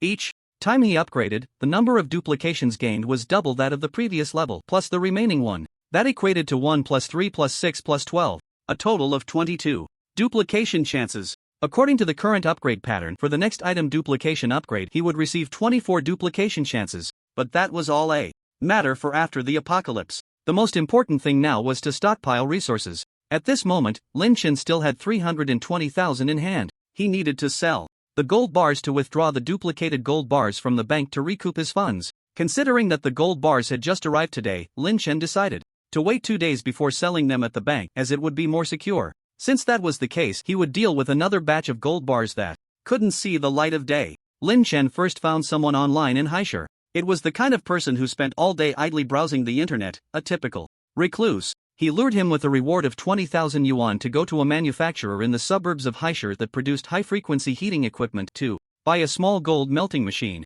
Then he found another person to buy several crucibles from another factory. He also found a third person to purchase molds. He instructed these 3 individuals to place the items in 3 relatively remote locations with less surveillance, and only then did he disguise himself to retrieve them. He knew that the authorities were definitely still monitoring him, but so what? Even if someone discovered that he had bought these items, there would be no evidence linking him to the robbers. Moreover, the situation with Chu Xiaodai should have started to ferment by now. He believed the authorities would be able to trace the robbers' origins and motives from this lead. With Lin Chen being so cautious, it would take some time before he was implicated. After bringing the items back to the warehouse, Lin Chen began to operate. Melting, pouring, shaping. He toiled until 3 in the morning, transforming 61 kilogram gold bars into a total of 180 bars of various sizes. Lin Chen had already thought about how to handle these gold bars. There was a pawn shop in the eastern suburbs of Haishur. On the surface, it was just a pawn shop, but inside, there was a gang dealing in various contraband. They accepted anything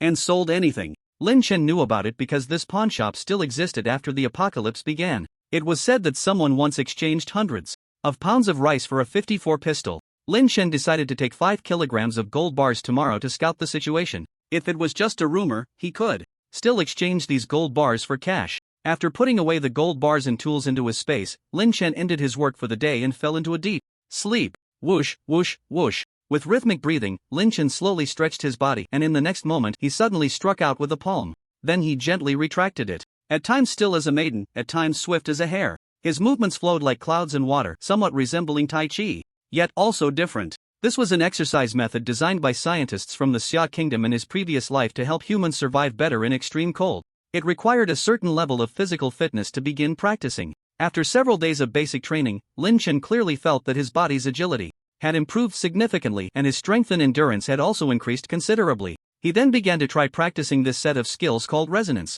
In his previous life, scientists speculated that after the outbreak of geomagnetic storms, a mysterious substance appeared in the air due to changes in the Earth's magnetic field. This substance, when absorbed by living organisms, could greatly improve their physical condition. The evidence was that any plants and animals that survived the first 3 years of the apocalypse began to exhibit mutations. Their blood and muscles contained this mysterious substance. Surviving animals grew increasingly larger, while a few plants could grow in layers of snow at temperatures below -30 degrees. However, the changes this substance brought to humans were minimal. Aside from making them more resistant to the cold, there seemed to be no other significant changes. Thus, in the 6th year of the apocalypse, scientists and martial artists jointly developed this exercise method. It became popular among survivors in the 7th year of the apocalypse. This set of movements could accelerate the absorption of this substance by humans. In his previous life, after practicing for more than a year, Lin Chen could stay outdoors for 2 to 3 hours even without wearing a down jacket in extreme cold. At that time, he heard that some in the military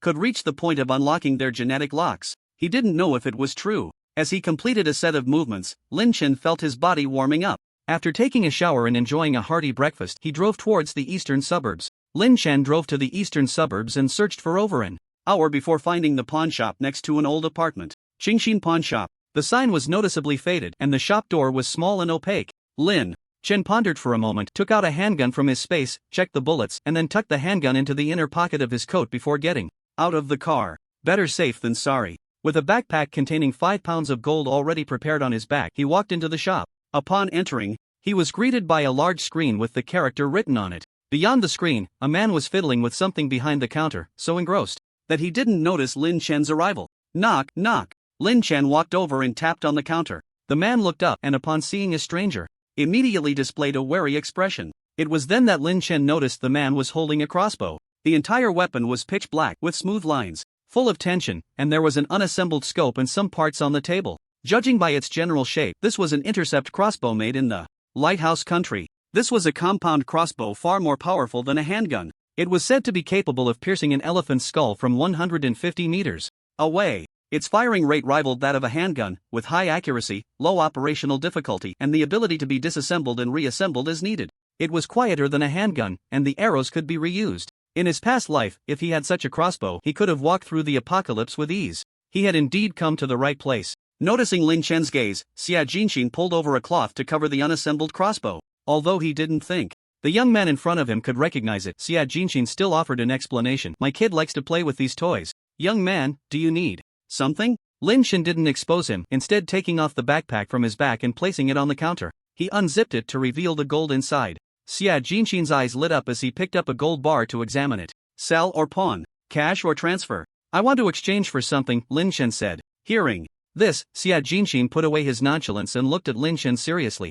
Generally, people wouldn't know that they could exchange things here. Only acquaintances or those introduced by acquaintances would know to come here for exchanges. Since the apocalypse hadn't arrived yet, Xia Jinxin naturally hadn't opened the door for business. Who introduced you? What do you want to exchange? Xia Jinxin asked. Lin Chen chose his words carefully. Can that crossbow you just mentioned be exchanged? Xia Jinxin scanned Lin Chen from head to toe, seemingly judging his age, and said, do you know what that is? Just as Lin Chen was about to respond, the door behind him was pushed open again. Without seeing the person, he heard the voice first. Old Xia, has my stuff arrived? A tall, muscular man walked around the screen and entered. It was only then that he noticed there was another person inside. He immediately scanned Lin Chen with a wary gaze. Xia Jinxin said to the burly man, the stuff has arrived, but it's not assembled yet. You go wait inside for a bit, I have a business transaction to handle first. At this moment, the muscular man noticed the bag of gold on the counter. A glint of greed flashed in his eyes. After seeing the burly man walk through the small door behind the counter, Xia Jinxin continued, what do you want to exchange? Speak quickly, I still have a customer. I want to exchange for that intercept crossbow on your counter, or the elite crossbow, or the invisibility crossbow, all with matching arrows. I also need .54 caliber handgun. Bullets, the more the better. Xia Jinxin's pupils constricted as he carefully scrutinized Lin Chen again. In their line of work, having enough discernment was crucial. Xia Jinxin could usually determine who was suitable for a transaction and who was not after just a few glances. He would never trade his items to a desperate person lest he attract trouble and get himself into a mess. Nor would he trade to an ordinary person, as they wouldn't have any use for his goods. Only those who frequently walk the borders or mercenaries would be given such a deal. These people often disregard life and death, and once they obtain the equipment they desire, they only thank themselves. Xia Jinxin has been in business for so many years, relying solely on his keen eye. However, when he looked at Lin Chen, he felt somewhat uncertain. At first glance, Lin Chen appeared to be a student, someone who had come to pawn something.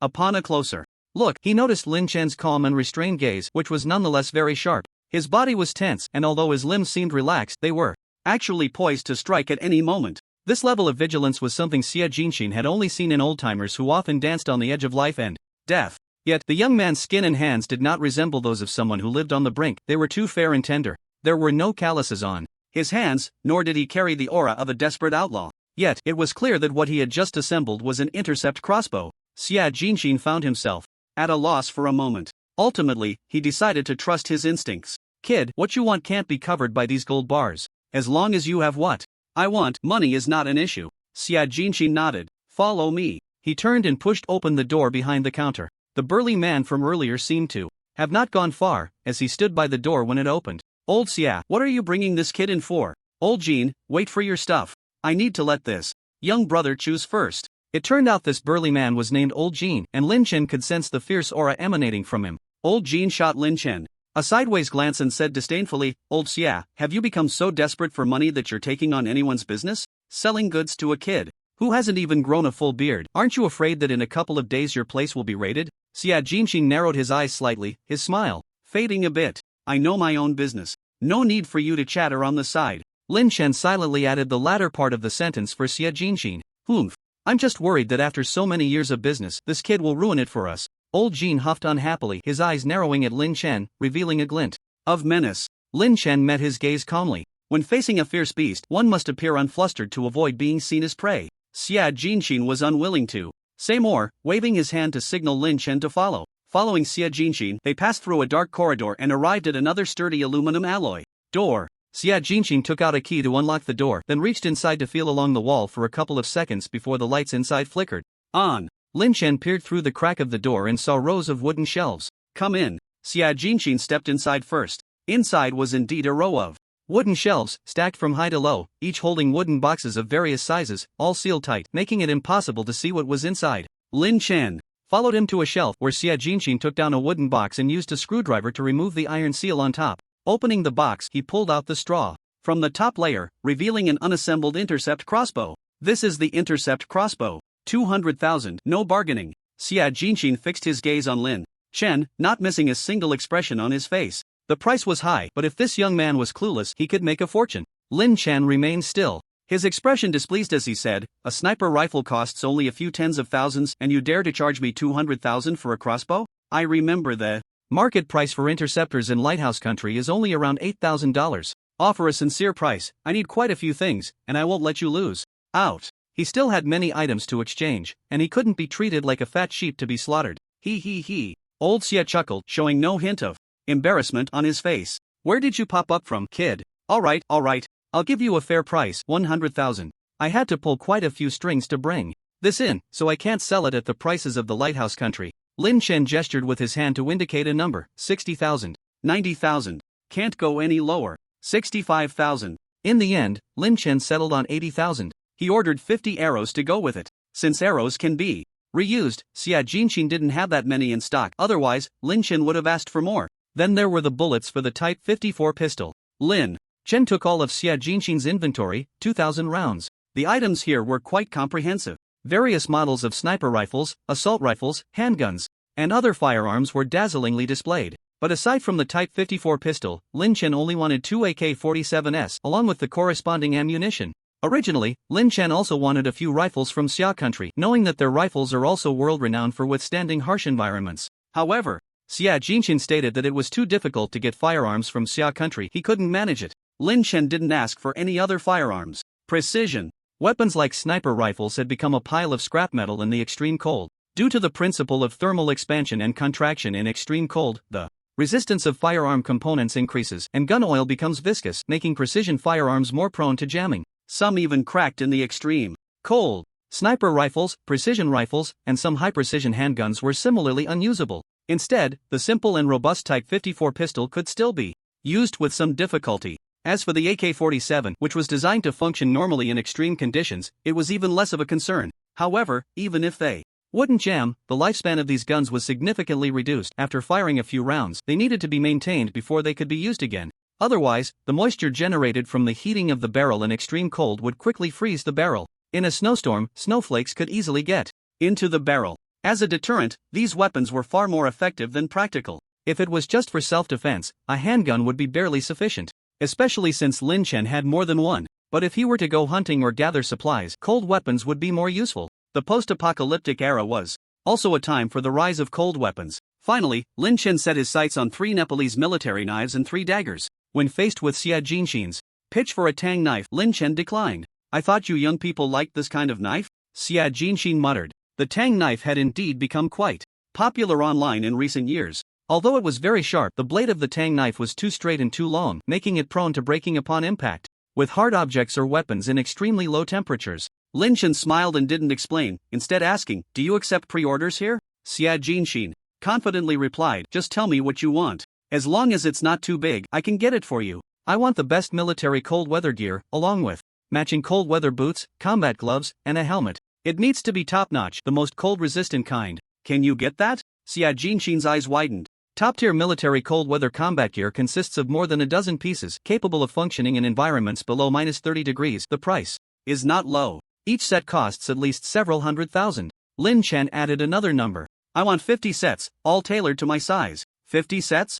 Xia Jinxin's eyes bulged in surprise. "Are you going to war? This kid has so much money?" Lin Chen seriously joked, "I'm planning to stay in Antarctica for a few years." Naturally, Xia Jinxin didn't believe such a ridiculous lie. But after hearing what Lin Chen wanted next, he began to think that maybe Lin Chen was telling the truth. 5 night vision goggles, 20 military walkie-talkies, 20 individual integrated tents that can withstand low temperatures, 50 military sleeping bags. Also, get me a few military crossbows like the intercepting crossbow, and more arrows. As for bullets, get me as many as you can. Xia Jinxin roughly calculated the value of these items had already exceeded 10 million. "You want to order so many things, at least give me $1 million.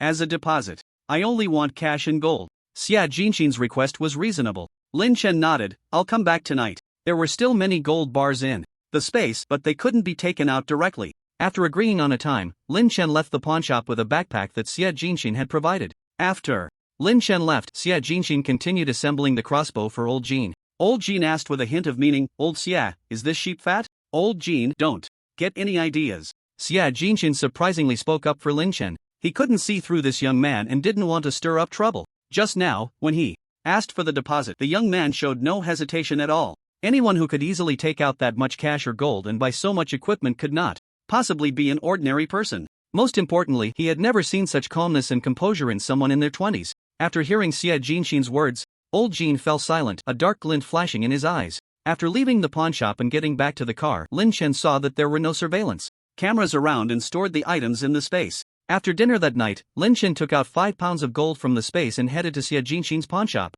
The night was even quieter in the already remote suburbs. Lin Chen walked straight into the pawnshop and handed the gold bars to Old Xia for counting. Xia Jinxin checked the gold and said, "All right, just pay the remaining balance when the goods arrive. Then I'm leaving." Lin Chen wasn't worried about Old Jean running away. First, this person was famous in the apocalypse for his good reputation. Although he quoted high prices, he delivered solid goods once. He got paid. Secondly, he couldn't use these gold bars himself. If they were gone, it wouldn't be much of a loss to him. Lin Chen turned to leave but was called back by Xia Jinxin. "Wait." Xia Jinxin hesitated for a moment and then said cautiously, "Be careful at night." Lin Chen was slightly taken aback, then realized, "Thanks. Be careful at night? What should a grown man be careful about?" Naturally, it was about being careful of people someone had their eyes on him. The car drove along the relatively quiet street. Because he was being cautious, Lin Chen didn't drive fast. After a short while, Lin Chen hit the brakes. A row of nails appeared on the road ahead. Lin Chen squinted slightly. He shifted the gear into reverse and pressed the gas to back up. He reversed to the intersection he had just passed, quickly changed gears, and turned onto another road. This change took the ambushers completely by surprise. A normal person would either have to stop to fix a flat tire or get out to check the situation and clear the nails away. Who would just turn around and run without a word? Not far from where the nails were scattered, Old Jean, dressed in all black and wearing a motorcycle helmet, was waiting for his prey to take the bait. Seeing this scene, Old Jean cursed in international slang, twisted his wrist, and chased after Lin Chen. After driving a few hundred meters, the sound of a motorcycle engine came from behind. Lin Chen glanced in the rearview mirror. The person behind was dressed in black and wearing a helmet, making it impossible to see their face under the dim streetlights. Lin Chen headed towards a more secluded road. The motorcycle closely followed behind him. Old Jin's entire face was exposed, except for his eyes, which gleamed with malice. He had been risking his life for months, barely earning a living. If he could capture this fat sheep and squeeze Out a few 100,000 or even millions from him, he could enjoy a long period of leisure. These rich second-generation kids were the most afraid of death. All he needed to do was use a little trickery, threaten them, and take some embarrassing photos, and they would immediately spend money to save their lives. Old Jean had done this kind of thing before and had never failed. Lin Chen's lavish spending and youthful appearance sparked Old Jin's interest. After driving through a residential area for a while, Lao Jin stepped on the gas and rushed in front of Lin Chen's car, executing a drift to block him. At the same time, he secretly gripped the dagger resting on his thigh. As soon as Lin Chen got out of the car, he would be able to subdue the kid in an instant. It was only 8 in the evening, still early. Although the suburbs were remote, there were still sporadic pedestrians in the distance. This time of day was one when people were likely to let their guard down. Normally, a rich second generation would have already gotten out of the car, cursing and swearing. Meanwhile, the surveillance cameras along the route had been disabled by Lao Jin, so if he acted quickly, he could abduct both the person and the car as soon as Lin Chen stepped out, making it difficult to trace back to him. Unfortunately, Lin Chen was not an ordinary young man, but a reborn survivor who had struggled through the apocalypse and seen the ugliest side of humanity.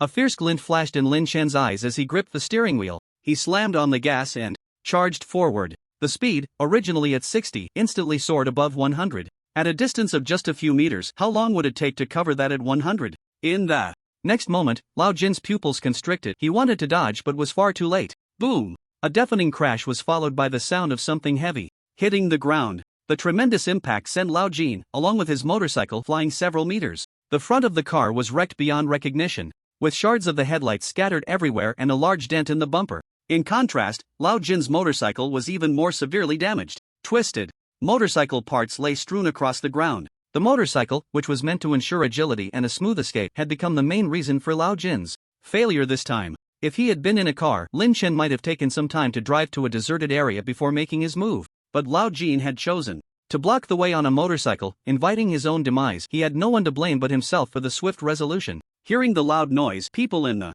distance began to look for the source, but due to the distance, they couldn't see what was happening. Lin Chen calmly got out of the car and approached Lao Jin. Wearing a helmet, Lao Jin was still conscious, blood spilling from his mouth, his limbs twisted unnaturally, and his eyes glaring venomously at Lin Chen. Yet he couldn't utter a word. Having spent his days hunting, he was now caught by a sparrow. He never expected that a young man who looked to be in his 20s could be so ruthless. Without even knowing the reason, he dared to crash into him. Didn't he fear hitting the wrong person? Lin Chen stepped to within a meter of Lao Jin and whispered, "Isn't it strange why I dared to hit you, Lao Jin?" Lin Chen's calmness and indifference made Lao Jin's pupils constrict. He had misjudged. This was no fat sheep before him, but a ruthless killer just like himself.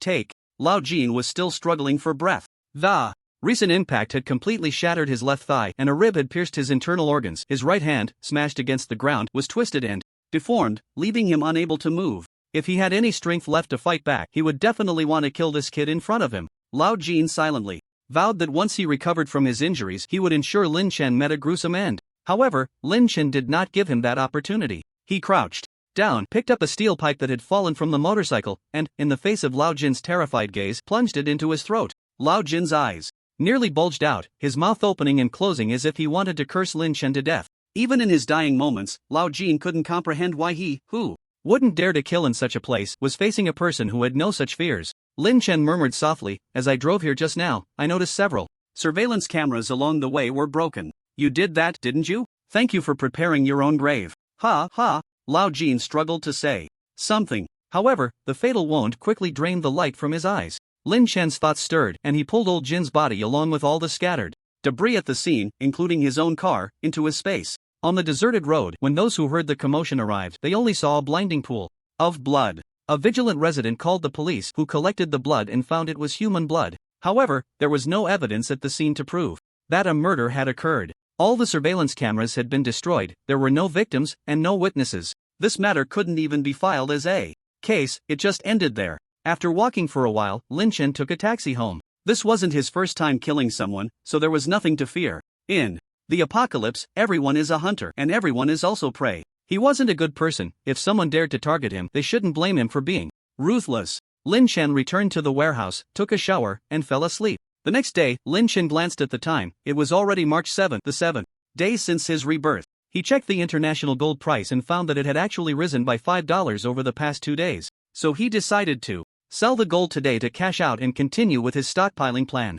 After his morning exercise and breakfast, Lin Chen took a car to the bank. Just a couple Of days ago, he was a celebrity at the bank. As soon as he walked in with his suitcase, someone recognized him. "Mr. Lin, what business would you like to conduct today?" Since Chu Xiaodai leaked customer information, although the bank kept it quiet for the sake of its reputation, they had secretly dismissed her long ago. Now, Lin Chen's customer service manager was another man in his 30s named Feng Jian. This was after Feng Jian learned about Lin Chen's potential and bought a pack of cigarettes to curry favor with his superiors. Feng Jian was originally assisting a client with a credit card when he saw Lin Chen, and his eyes lit up. Upon seeing the suitcase Lin Chen was carrying, his eyes nearly sparkled. This suitcase, was just like when Lin Chen angrily bought 25 million in gold bars that day. Back then, when he heard that Chu Xiaodia's client was going to buy 25 million in gold bars, he and the other account managers were incredibly envious. He never expected such good fortune would soon come to him. Feng Jian immediately abandoned the client he was assisting with the large credit card application and had another colleague take over. Compared to the commission from selling 25 million in gold, what was a credit card application? Feng Jian quickly approached Lin Chen, wearing the most sincere smile. "Hello, Mr. Lin, I am your new account manager, Xiao Feng. What business would you like to conduct today?" Let's talk inside." "Sure, this way please." Feng Jian eagerly led Lin Chen to the VIP room, taking in the envious glances from his colleagues, feeling a bit smug inside. Lin Chen casually spending 25 million on gold surely meant he had even more deposits in other banks. If he could secure those deposits, his performance would skyrocket. The other bank staff thought the same way. For them, performance equated to salary. High-quality clients were their bread and butter. But Feng Jian acted too quickly, they could only curse him under their breath. "That little man." Lin Chen walked to the VIP window, just about to speak. Feng Jian hurriedly said, "Mr. Lin, please have a seat and wait a moment." After saying that, he quickly left. Lin Chen could only sit and wait. Soon, Feng Jian returned, holding a beautifully packaged gift box. The bank prepared gifts for high-quality clients every year, offering different levels of gifts based on client status. This year, the bank prepared 2 bottles of mutai for the highest-tier clients. Lin Chen was not originally one of the bank's top clients, but Feng Jian, in order to retain Lin Chen as a major client, took it upon himself to put together a gift for him.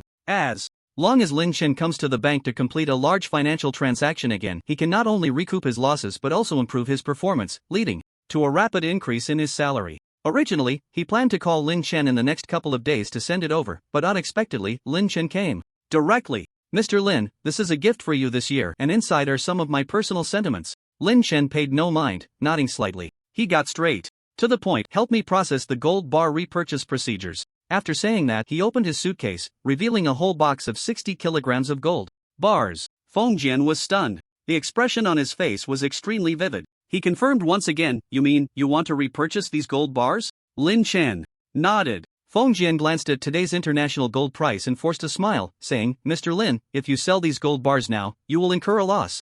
Lin Chen had already prepared his reasoning on the way here. "I know. I have looked into it. I bought so many gold bars on impulse before, but now I've realized that investing in gold bars is not cost-effective.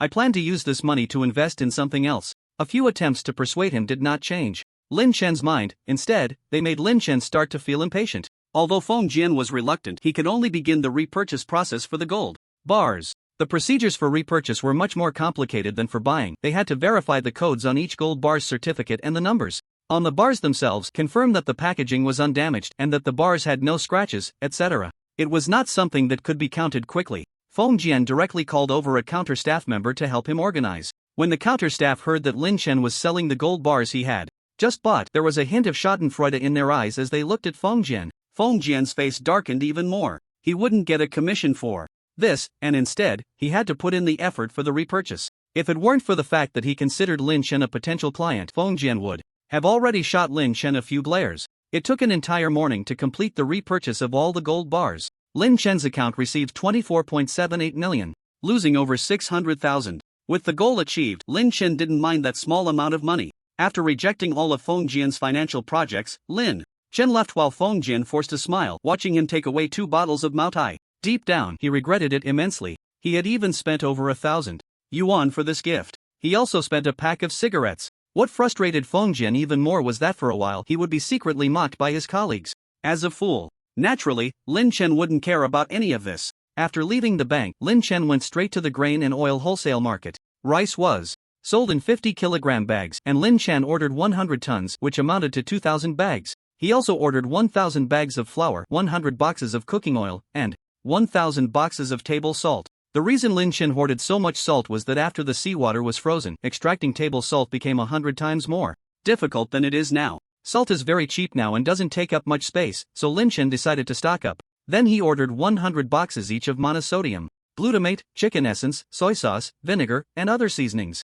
For instant noodles, sausages, ham, luncheon meat, and noodles, he ordered 1,000 boxes of each. He also ordered 100 boxes of hot pot base and various seasoning packets. In the extreme cold, having hot pot with boiled meat every day would be a real treat. Lin Chen looked around for other miscellaneous items to buy. The total supplies purchased filled 7 container trucks. Lin Chen spent over $1 million. The owners of the grain and oil wholesale market treated Lin Chen as a buyer for a large supermarket, pressing the prices down to the lowest, hoping for Lin Chen's next repurchase. Loading the goods as quickly as possible also took several hours. Lin Chen requested that they send more workers to load and unload the goods. After paying a deposit and leaving the address, he ran to the neighboring farmer's market. He ordered several thousand jin of various live fish, requesting all to be gutted and scaled. He bought 1 ton each of chicken and duck, 1 to 2 tons of fresh pork, beef, lamb, and eggs. It was already afternoon today, and these could only be delivered tomorrow. Especially the live fish, because Lin Chen requested them to be killed fresh, which not only added an extra yuan per pound but also meant it would take several days to deliver everything. Next were the dried seaweed and various dried seafood. Lin Chen ordered several hundred pounds of ginger, scallions, and garlic. The time-stopping feature of the space meant that whatever was stored in it remained the same when taken out. If it weren't for the fact that the space couldn't hold live creatures, Lin Chen would have prepared to get some fresh shrimp and crabs. Lin Chen also ordered 3 tons of various vegetables and melons and 3 tons of fruits, asking for them to be delivered early tomorrow morning. After that, Lin Chen rushed to the pharmacy to start purchasing medicines. Unlike food, individuals couldn't buy too much medicine. Lin Chen ran around until nightfall, visiting over a dozen pharmacies, and finally bought 50 boxes of antibiotics, 72 boxes of cold medicine, and various antiviral powders and oral solutions. He bought 126 bottles of vitamins, priced at 2 yuan for 100 capsules. But this was still not enough. In the apocalypse, medicines were extremely scarce, and a cold in such extreme cold could cost a person's life. Lin Chen planned to place another order online. At this moment, the first batch of goods from the grain and oil wholesale market had already arrived near the warehouse Lin Chen rented. After receiving the call, Lin Chen drove back. Just as he arrived at the warehouse door, his phone rang again. It was Liao Peng calling. Calculating the time, Liao Peng had been in Shashi for 4 days. It seemed he had made some progress. Lin Chen answered the phone. Liao Peng's voice came through. Boss, I've been all over Shashi these past few days and found 3 places that meet your requirements. I've sent the detailed information to your WeChat, take a look. Okay, I have something to do now, I'll call you back later. Lin Chen first went to open the warehouse door and unloaded the goods with a dozen workers. It took more than 3 hours to unload 3 of the 7 containers and put everything into the warehouse. After the workers left, Lin Chen placed his hands on the pile of supplies and stored everything into the space. Looking at the supplies that only occupied the tip of the iceberg in the space, Lin Chen knew this was just the beginning. After taking a shower, Lin Chen checked the information Liao Peng had sent. He had to admit he hadn't misjudged him. The 3 places Liao Peng provided were all very suitable for Lin Chen's needs. They were elevated, remote, and surrounded by no tall buildings, ready for construction at any time. One of the locations was particularly spacious, located in the eastern suburbs of Shashi. Not to mention building his own private shelter, even constructing a small community would be more than enough. Lin Chen suspected that the official shelters in his previous life were built in this area. If that were the case, and it was requisitioned by the authorities in the future, his loss would be significant, so this place was a pass. The remaining 2 locations were one behind a mountain in a village in the western suburbs, with a mountain only a few meters high, located several kilometers away from the first open space where there used to be a Taoist temple. Although the temple had collapsed, the foundation remained. The last location was in a fishing village along the coast of Shashi called Shidao, where there was a cliff about 10 meters high and above. It was an open residential area where a few families used to live before moving away. Lin Chen sent a text to Liao Peng asking him to find someone to survey the mountain where the Taoist temple was and check the geology of the cliff. He didn't want to end up in a situation where the foundation of the house collapsed while living there. Although the cliff was made of rock layers, under the constant battering of wind and waves, the rock could have weathered over the years, making it unsuitable for building a shelter. In comparison, the mountain that used to be a Taoist temple was more in line with his ideals. However, everything would have to wait for the results to come out. After finishing all this, Lin Chen fell asleep. For the next 3 days, the goods delivered to the warehouse were all fresh produce Lin Chen had bought at the farmer's market. He directly hired 4 people nearby to help receive and transport the goods to the warehouse while he went to the lumber market on the 8th. After the extreme cold, humanity lost electricity, and the natural gas pipelines of various countries were frozen and leaked. The demand for fire sources was immense. Without fire, it was impossible to cook food and have hot meals, and most survivors lived a life of eating raw meat and drinking blood. Countless others froze to death in their sleep due to the cold. Therefore, wood became incredibly precious. Lin Chen directly purchased 500 tons of firewood. Firewood was much cheaper than ordinary planks, consisting mostly of waste wooden scraps. Just this amount of wood required 25 containers to transport. Fortunately, Lin Chen ordered a large quantity, otherwise, the wood market would not have been willing to load and unload for him. Next were gas cylinders. Lin Chen bought as much coal as possible. He bought a full 800 tons of coal. Following that, he purchased windproof lighters, flint, windproof matches, and so on. He also ordered cold medicine, antibiotics, disinfectant, emergency bandages, and other medical supplies online. Additionally, he acquired respirators, oxygen tanks, tactical axes, jungle knives, bomb-proof suits, and other survival gear. On the 9th, Lin Chen went to the largest generator factory in Haishur, purchasing 10 portable generators, 10 home generators, and 2 industrial generators. Except for the industrial generator, which was only for backup in cases requiring high power and used diesel, all others were the quietest gasoline generators. The home generator was sufficient for normal use. Next came the electrical wires. After the arrival of the extreme cold apocalypse, even if the circuits were not destroyed by electromagnetic storms, the exposed wires outdoors were basically frozen and damaged. Therefore, Lin Chen had already considered connecting the wires indoors, allowing the shelter's electricity to form a closed loop. To avoid power outages caused by aging wires or short circuits, Lin Chen purchased tens of thousands of meters of various electrical wires as backup. Next were diesel and gasoline. To use the generators, it was essential to stockpile diesel and gasoline. However, the private sale of oil was prohibited, and using the method of filling up the tank and then exporting it would take an unknown amount of time to gather enough fuel. So Lin Chen visited this sincere pawnshop again. You want 100 tons of diesel? 100 tons of gasoline? Do you think I run a gas station? Xia.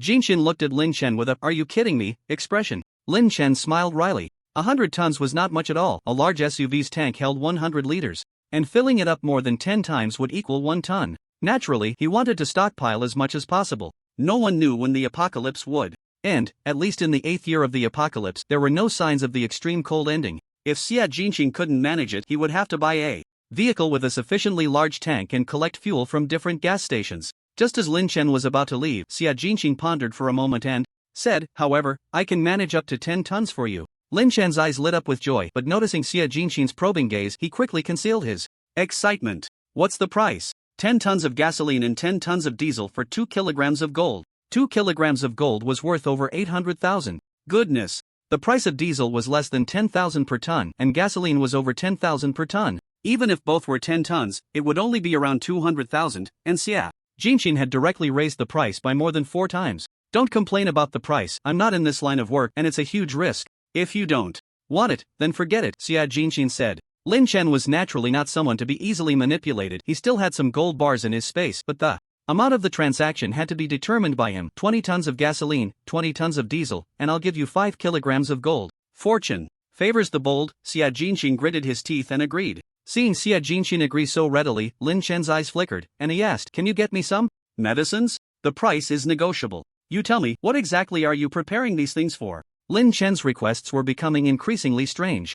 Although asking the client about their purpose was a taboo, he was simply too curious. Cold weapons, winter clothing, oil, and medicine, what was all this for? Could it really be as this young man said, that he was going to settle in Antarctica? Xia Jinqing began to ponder this absurd possibility. Naturally, Lin Chen wouldn't reveal his true intentions. "Didn't I say? To settle in Antarctica." Next, Lin Chen listed antibiotics, cold medicine, and various internal and external injury medications to Xia Jinqing. Xia Jinqing was skeptical but negotiated a price with Lin Chen. After leaving the pawnshop, Lin Chen thought for a moment and decided to go to the electronics market to buy some appliances first. In the apocalypse, many essentials would be needed for years, and he had to buy several of each necessary appliance. Soon, Lin Chen arrived at the largest electronics mall in Haishur. Upon entering the mall, he bought 20 of each item: rice cookers, induction cookers, washing machines, dryers, hair dryers, air purifiers, and electric kettles. For electric heaters, electric blankets, warm air, fans, and water filters, he bought 30 of each.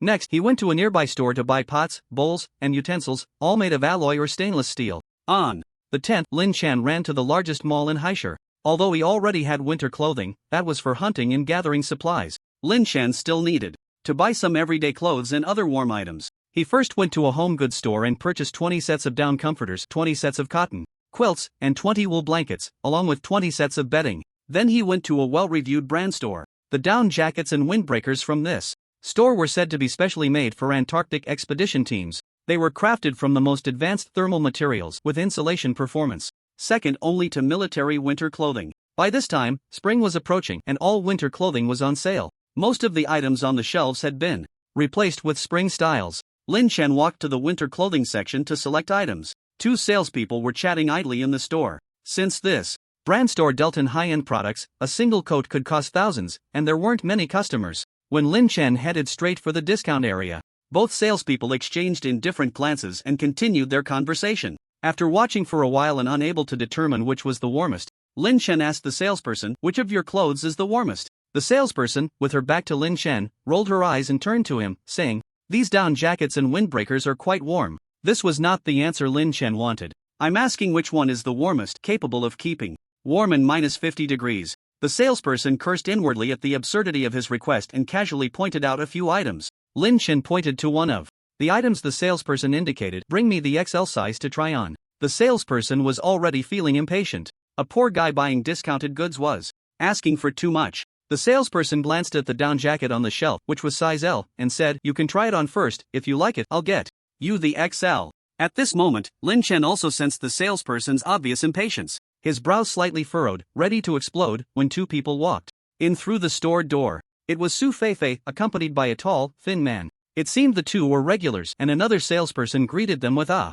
beaming smile. "Hello, Mr. Li. We have many new styles in stock. Take a look." This attitude was a stark contrast to the sullen salesperson next to Lin Chen. Especially upon seeing her colleague about to earn a big commission, the salesperson beside Lin Chen's face darkened even more. At that moment, Su Feifei also spotted Lin Chen and called out, "Lin Chen, you're here too?" Lin Chen merely nodded and turned away, asking the salesperson to get him the XL size. Reluctantly, the salesperson went to fetch it. Seeing Su Feifei staring at Lin Chen, Li Duoyu, who had come with Su Feifei, was displeased. "Feifei, who is that?" Su Feifei seemed to just come back to her senses. "He's my high school classmate." Although Lin Chen had left the three of them behind at the club last time, Su Feifei always felt that it was Zhao Xiao who had offended Lin Chen, which led to Lin Chen's anger being directed at them. Lin Chen was rich and good-looking. In Su Feifei's dictionary, a man who was both handsome and wealthy deserved tolerance no matter what he did. The incident where Lin Chen was kidnapped by robbers at the bank had long spread among classmates. Equally well known was Lin Chen's purchase of 25 million in gold bars at the bank. Everyone thought that someone who could buy 25 million in gold bars for investment must have a family fortune of at least nearly 100 million. Su Feifei looked at Lin Chen with shining eyes. The sales assistant brought over the clothes Lin Chen wanted, and he immediately took off his jacket to try them on. Su Feifei glanced at Lin Chen again and noticed that his figure had unknowingly improved. Beneath a thin base layer, his chest muscles were faintly visible. This made Su Feifei's face involuntarily flush. She looked again at the dry and thin Li Duoyu beside her and felt that Lin Chen was more suitable for her. She walked over to Lin Chen and praised, "Lin Chen, you look really good in that outfit." Li Duoyu's expression darkened. Lin Chen nodded, pointing to a few items the sales assistant had just mentioned, and said to her, "Please bring me that one in XL to try on. And that one, and that one." The sales assistant wore a sour expression, suppressing her anger as she fetched 3 more items for Lin Chen. Lin Chen tried them all on. He wanted to confirm the size and flexibility of the clothes since he would be wearing them for the next few years, or even decades. But the sales assistant didn't think the same way. She felt that Lin Chen was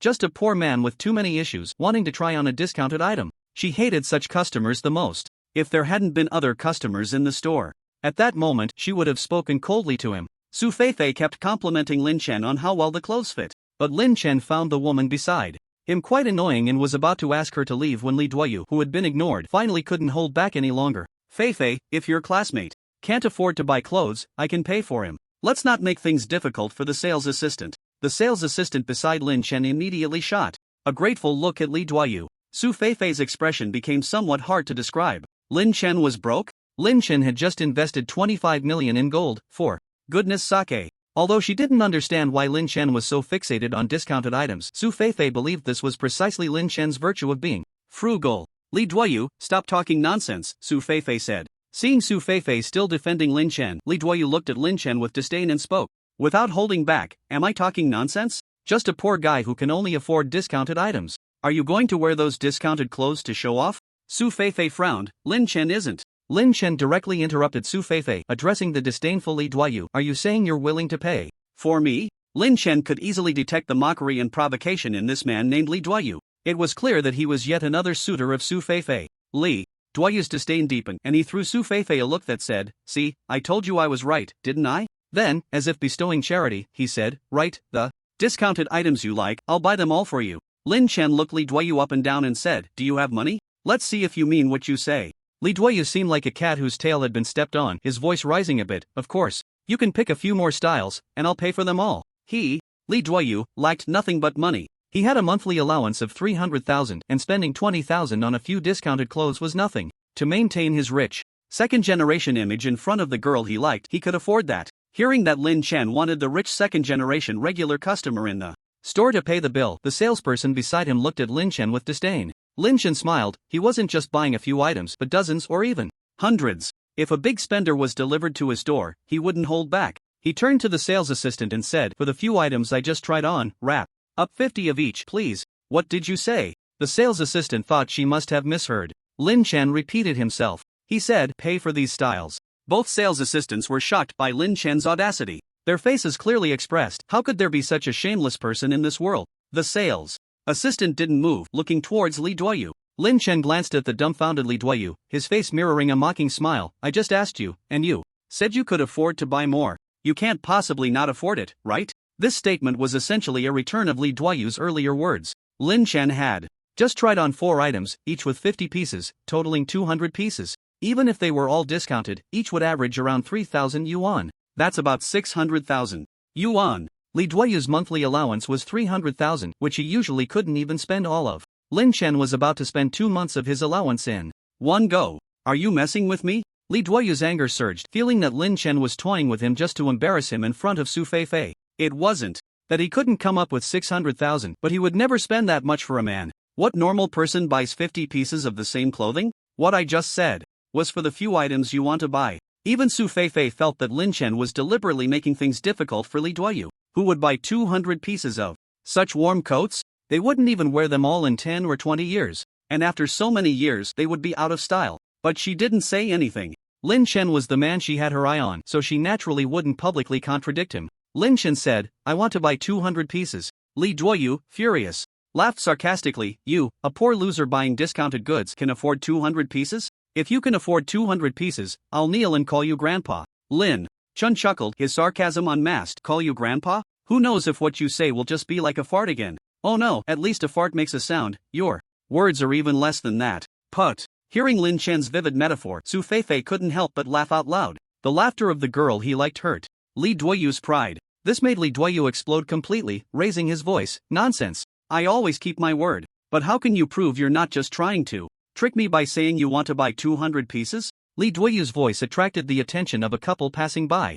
Lin Chen said, "It's simple. I'll buy these 200 pieces first. If I can afford it, all my expenses in this mall today will be on you. And if you can't afford it?" The stakes had risen between them, and Li Duoyu certainly wouldn't let himself be at a disadvantage. Lin Chen replied, "If I can't afford it, you can do whatever you want." Unbeknownst to them, the number of onlookers outside the store had increased. Many people were whispering and pointing at them. In front of so many people, Li Duoyu couldn't possibly lose face. He raised his chin and looked at Lin Chen through his nostrils, saying, "Fine, I agree. If you can't afford it, you have to kowtow a few times and call me grandpa 3 times. Li Duoyu didn't believe this poor loser could really afford clothes worth hundreds of thousands. Today, he was going to tear this poor loser's face off and trample it underfoot. Lin Chen turned to the sales assistant and said, 50 pieces of each style, wrap them up right now." The sales assistant curled her lip and said unhappily, "Sir, these clothes will cost around 600,000 in total." The subtext was that Lin Chen shouldn't be throwing a tantrum and bossing them around if he didn't have money. 200 items was no small number. If they called someone to move them from the warehouse and Lin Chen didn't buy, they would face criticism or even punishment. Lin Chen pulled out a card from his pocket. "Calculate the cost." Swiped the card. The tour guide's eyes widened when she saw Lin Chen's black card. She didn't dare to be careless and took it with both hands to examine it closely. Indeed, it was a black card that only those with deposits over 10 million could have. They had been in this business long enough to recognize it. Suddenly realizing they had misjudged him, she quickly put on the most standard smile. "Please wait a moment, have a seat, and I'll have the warehouse bring the goods over right away." Saying this, She led Lin Chen to sit down, pouring tea and water, completely different from her earlier demeanor. 200 items. Even if they were on sale, this quantity would earn them a hefty commission. Another sales assistant immediately called the warehouse. Lin Chen directly said, "No need to deliver it here, just send it to my residence." The sales assistant repeatedly agreed and noted down the address Lin Chen provided. Soon, the total price was calculated, coming to 582,366. The sales assistant bent down to bring the card machine in front of Lin Chen. Lin Chen entered the password, printed the receipt, signed it, and completed the entire process in one go. The sales assistant was secretly delighted at the prospect of a generous commission, but Lin Chen's next words made her feel as if she had been plunged into an ice cave. "Now, call your manager. I want to file a complaint against you." The sales assistant, who had always had a poor attitude towards Lin Chen, immediately panicked, hurriedly apologizing and promising various gifts. Li Duoyu, who had been waiting for Lin Chen to embarrass himself, was left dumbfounded. In disbelief, he pulled over the busy sales assistant who had been serving Lin Chen. "Did he really buy 200 items? Let me see the receipt." After looking at the receipt, Li Duoyu still found it hard to believe. If he could spend 582,000 on a bet, why would he buy clothes in the clearance discount area? Was he out of his mind? Li Duoyu thought Lin Chen was targeting him. He always felt that Lin Chen buying 200 identical clothes was just to spite him, not because he actually needed them. However, Lin Chen truly needed them. The bet was just a side effect of this guy's incessant chatter that annoyed him. "Did you see clearly? Can you fulfill the bet now?" Lin Chen looked at Li Duoyu, who was repeatedly confirming the receipt, with a half-smile. Li Duoyu gritted his teeth, calculating his losses in his heart. If he backed out now, Su Feifei would definitely have no chance. If he didn't back out, he would have to face a hefty bill today. Just as Li Duoyu was in a dilemma, two young girls walked into the store, heading straight towards the three of them. To be precise, they were walking straight towards Lin Chen. The two girls were tall, with exquisite makeup, and their looks were not inferior to Su Feifei's. Even in his turmoil, Li Duoyu couldn't help but be drawn to them. One of the curly-haired girls flashed a bright, charming smile and asked Lin Chen, "Excuse me, are you Lin Chen?" "I am." Lin Chen nodded, not recognizing either of them. Both girls showed expressions of surprise. The straight-haired girl exclaimed in delight, "I'm your fan. You're even more handsome in person than in the photos. I'm so happy to meet you." Lin Chen took a moment to understand. It seemed that after the bank robbery incident, his popularity hadn't faded. The two girls sat down on either side of Lin Chen and started chatting with him.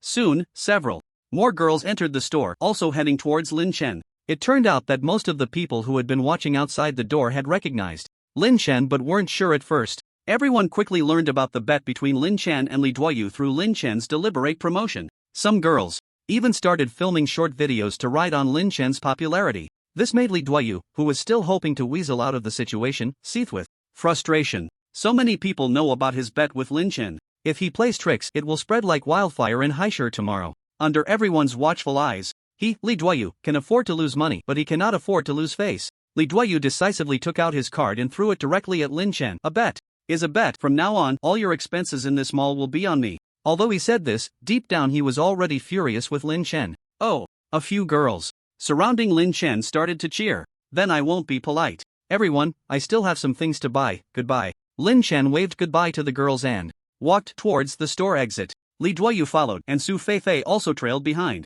Next, Lin Chen first went to a men's underwear store. 1,000 sets of thermal underwear, 1,000 pairs of thermal socks, 2,000 pairs of underwear. In total, it cost over 260,000. Originally, Lin Chen planned to buy these at a wholesale market, but now that he was using someone else's money, why not spend it? Buying so much at once shocked the store staff, who confirmed several times before calling the manufacturer to arrange for delivery. The store didn't have that much in stock. The delivery address was naturally Lin Chen's warehouse. Li Duoyu watched Lin Chen waste his money, his eyes blazing as he leaned closer to Lin Chen, gritting his teeth and whispering, "Isn't that enough? Let me remind you to know when to stop." He was even more convinced that Lin Chen was just messing with him. What normal person buys so much underwear?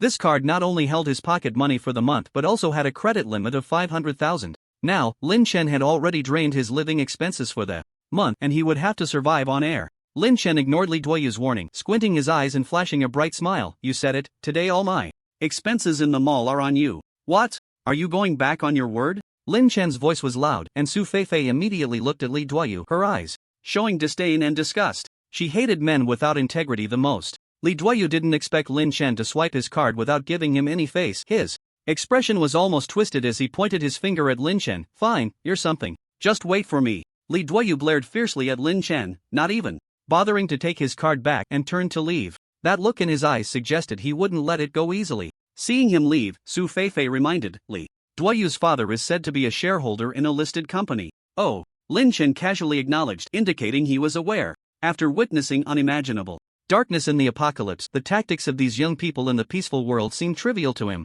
There were still guns in the space. What was there to fear? Moreover, in 2 months, Li Duoyu, the rich second generation, would no longer be one. Lin Chen smiled nonchalantly and continued shopping. 100 pairs of snow boots, 50 thermos cups, 100 hiking backpacks, warm hats, gloves, and so on. It wasn't until Li Duoyu's card was maxed out that Lin Chen finally stopped. He tossed the card to Su Feifei, who had been following him. Don't follow me anymore. After saying that, he left the mall, leaving Su Feifei fuming in place. After spending an entire afternoon shopping with Lin Chen, her high heels had rubbed her feet raw, and Lin Chen didn't even treat her to a meal. He wasn't like this before. Su Feifei stomped her foot in anger. Lin Chen returned to the warehouse, which was filled with purchased appliances and the last batch of fish. The owner had thoughtfully placed ice in every box of fish. There were also many medicines Lin Chen had ordered online a few days ago. After sending the workers away, he stored all the goods in the space. Now he had over 200 boxes of cold medicine and hundreds of boxes of antibiotics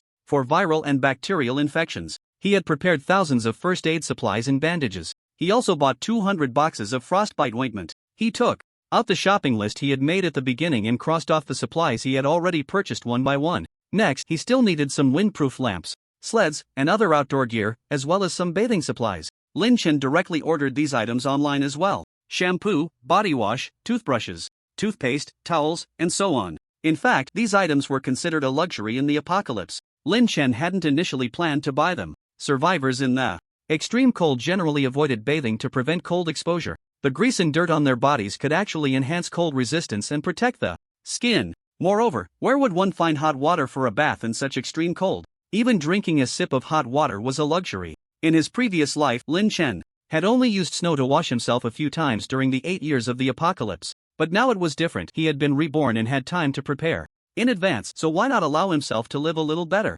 Then Lin Chen purchased kerosene lamps, windproof lamps, moisture-proof mats, sleds, skis, batteries, radios, and water purification tablets from an outdoor sports brand online. Skis were an important means of transportation in extreme cold. With the arrival of the extreme cold, blizzards continued unabated, and the thickness of the snow almost covered the entire blue planet with a thick quilt. Initially, the freshly fallen snow was particularly soft. Stepping into it would cause one to sink, let alone vehicles. Travel was nearly impossible. As the snow gradually solidified, most vehicles had long been submerged beneath the increasingly thick layers of snow. Even those that were preserved could not start due to the extreme low temperatures. Or, if they did start, they would skid and crash, leading to fatalities. The arrival of the extreme cold apocalypse had caused human technology to regress by several hundred years. In addition to ordinary skis, Lin Chen also bought 20 snowmobiles. These were the best means of transportation in extreme cold. Nowadays, most places rented them out as toys for people to enjoy in the snow. A good snowmobile could reach speeds of up to 200 kilometers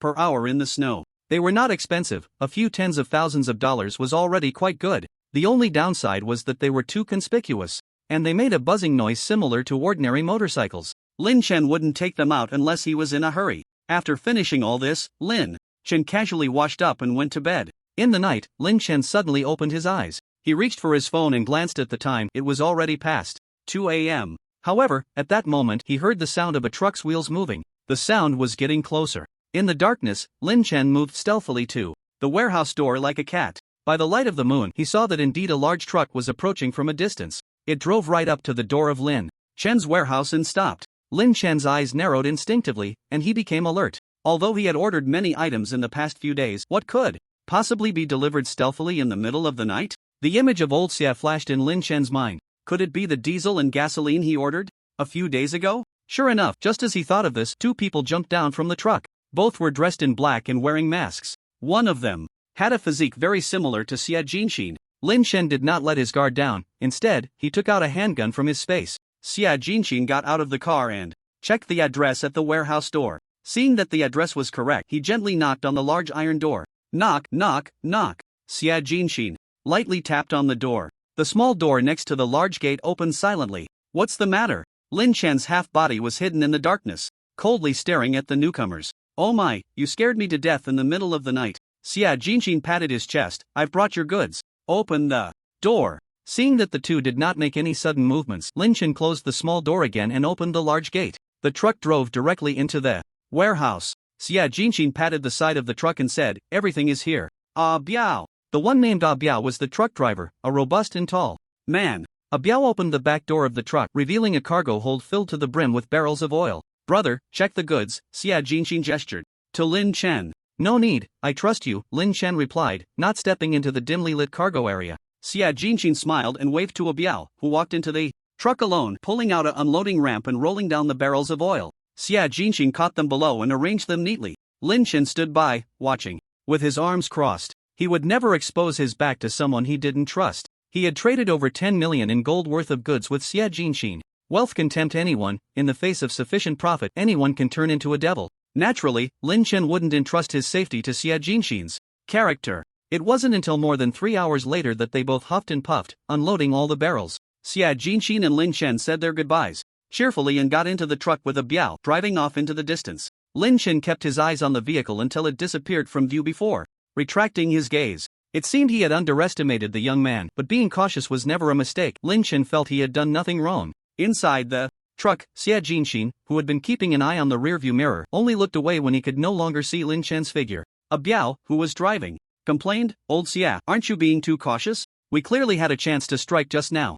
After years of business, Xia Jinxin was no saint. He would seize any opportunity for blackmail, but only when he had a high probability of success. Maintaining a good reputation requires 2 conditions. First, sincerely completing transactions. Second, being clean when engaging in blackmail. Xia Jinxin chuckled. "It's not that I'm too cautious, it's that young man who's too careful. Didn't you notice how vigilant he was towards us the entire time?" Ah Biao glanced at the rearview mirror where Lin Chen had vanished, dismissively saying, "He's just a beansprout. I could crush him with a flick of my fingers." Xia Jinxin leisurely pulled out a cigarette and lit it, his demeanor relaxed, yet his eyes were filled with seriousness. "I don't think so. When I was standing next to him, I had a feeling that if I made any move, I would be killed." Instantly, Ah Biao's expression grew more serious. "Really? I saw he had no weapons. Even if he pulled a gun, he couldn't be faster than you, right?" After years in this line of work, Xia Jinxin often encountered buyers who would try to cheat him after receiving the goods, wanting to pay with bullets instead of cash. His quick and steady draw had kept him safe all these years. But for him to say that his draw was slower than that young man's, that was shocking to A. Biao, who had known Xia Jinxin for many years. "You should know my instincts have saved me many times." Xia Jinxin exhaled a puff of smoke. "Have you forgotten about old Jin's disappearance? That day, I sensed old Jin was going to make a move on that person, and I even casually warned him. But since that day, old Jin vanished, while that guy remained unharmed. I think that says it all, doesn't it? To handle things so cleanly in Haishur. It's not that I overestimate this kid, I actually think I underestimated him. We agreed before coming out today to just test the waters. If there was no opportunity, we would leave. It turns out we were right not to act. If we had, at least one person would have had to pay the price." Ah Biao opened his mouth, wanting to say something, but ultimately remained silent. Xia Jinxin extinguished his cigarette and looked at Ah Biao, who still seemed unconvinced. "After knowing you for so many years, you know I have a good eye for people. Trust me, don't provoke that kid in the future. I have a feeling that as long as he doesn't die, he will definitely not fade into obscurity. By the way, we should also stock up on some diesel and gasoline. Let's prepare more supplies recently. I always feel a bit uneasy, as if something is about to happen." After closing the warehouse door and checking that all the oil barrels were fine and that no miniature cameras or similar surveillance devices were installed, Lin Chen finally felt relieved. He opened a few barrels of oil for inspection, and it turned out that everything was fine. A total of 400 oil barrels were neatly stacked in a square formation. After confirming once again that there was no one outside the warehouse, Lin Chen placed his hand on one of the barrels and silently recited in his heart, "Item duplication." The item duplication count on the interface of the treasure basin changed from 22 to 21.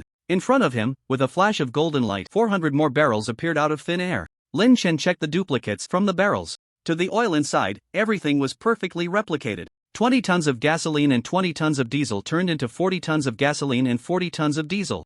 Excitement sparkled in his bright eyes. Just 20 tons of diesel and 20 tons of gasoline were not enough. What he needed was oil that could support usage for decades after the extreme cold arrived. In the future, the shelter would rely on this oil to power the generator, and his snowmobile also needed oil to start. Therefore, when he proposed to trade with Xia Jinxin, Lin Chen had already planned to use his item duplication ability to replicate the oil. Now he had 40 tons of gasoline and 40 tons of diesel, but that still did not satisfy him. Gold that had been duplicated once could be duplicated again, but what about the duplicates?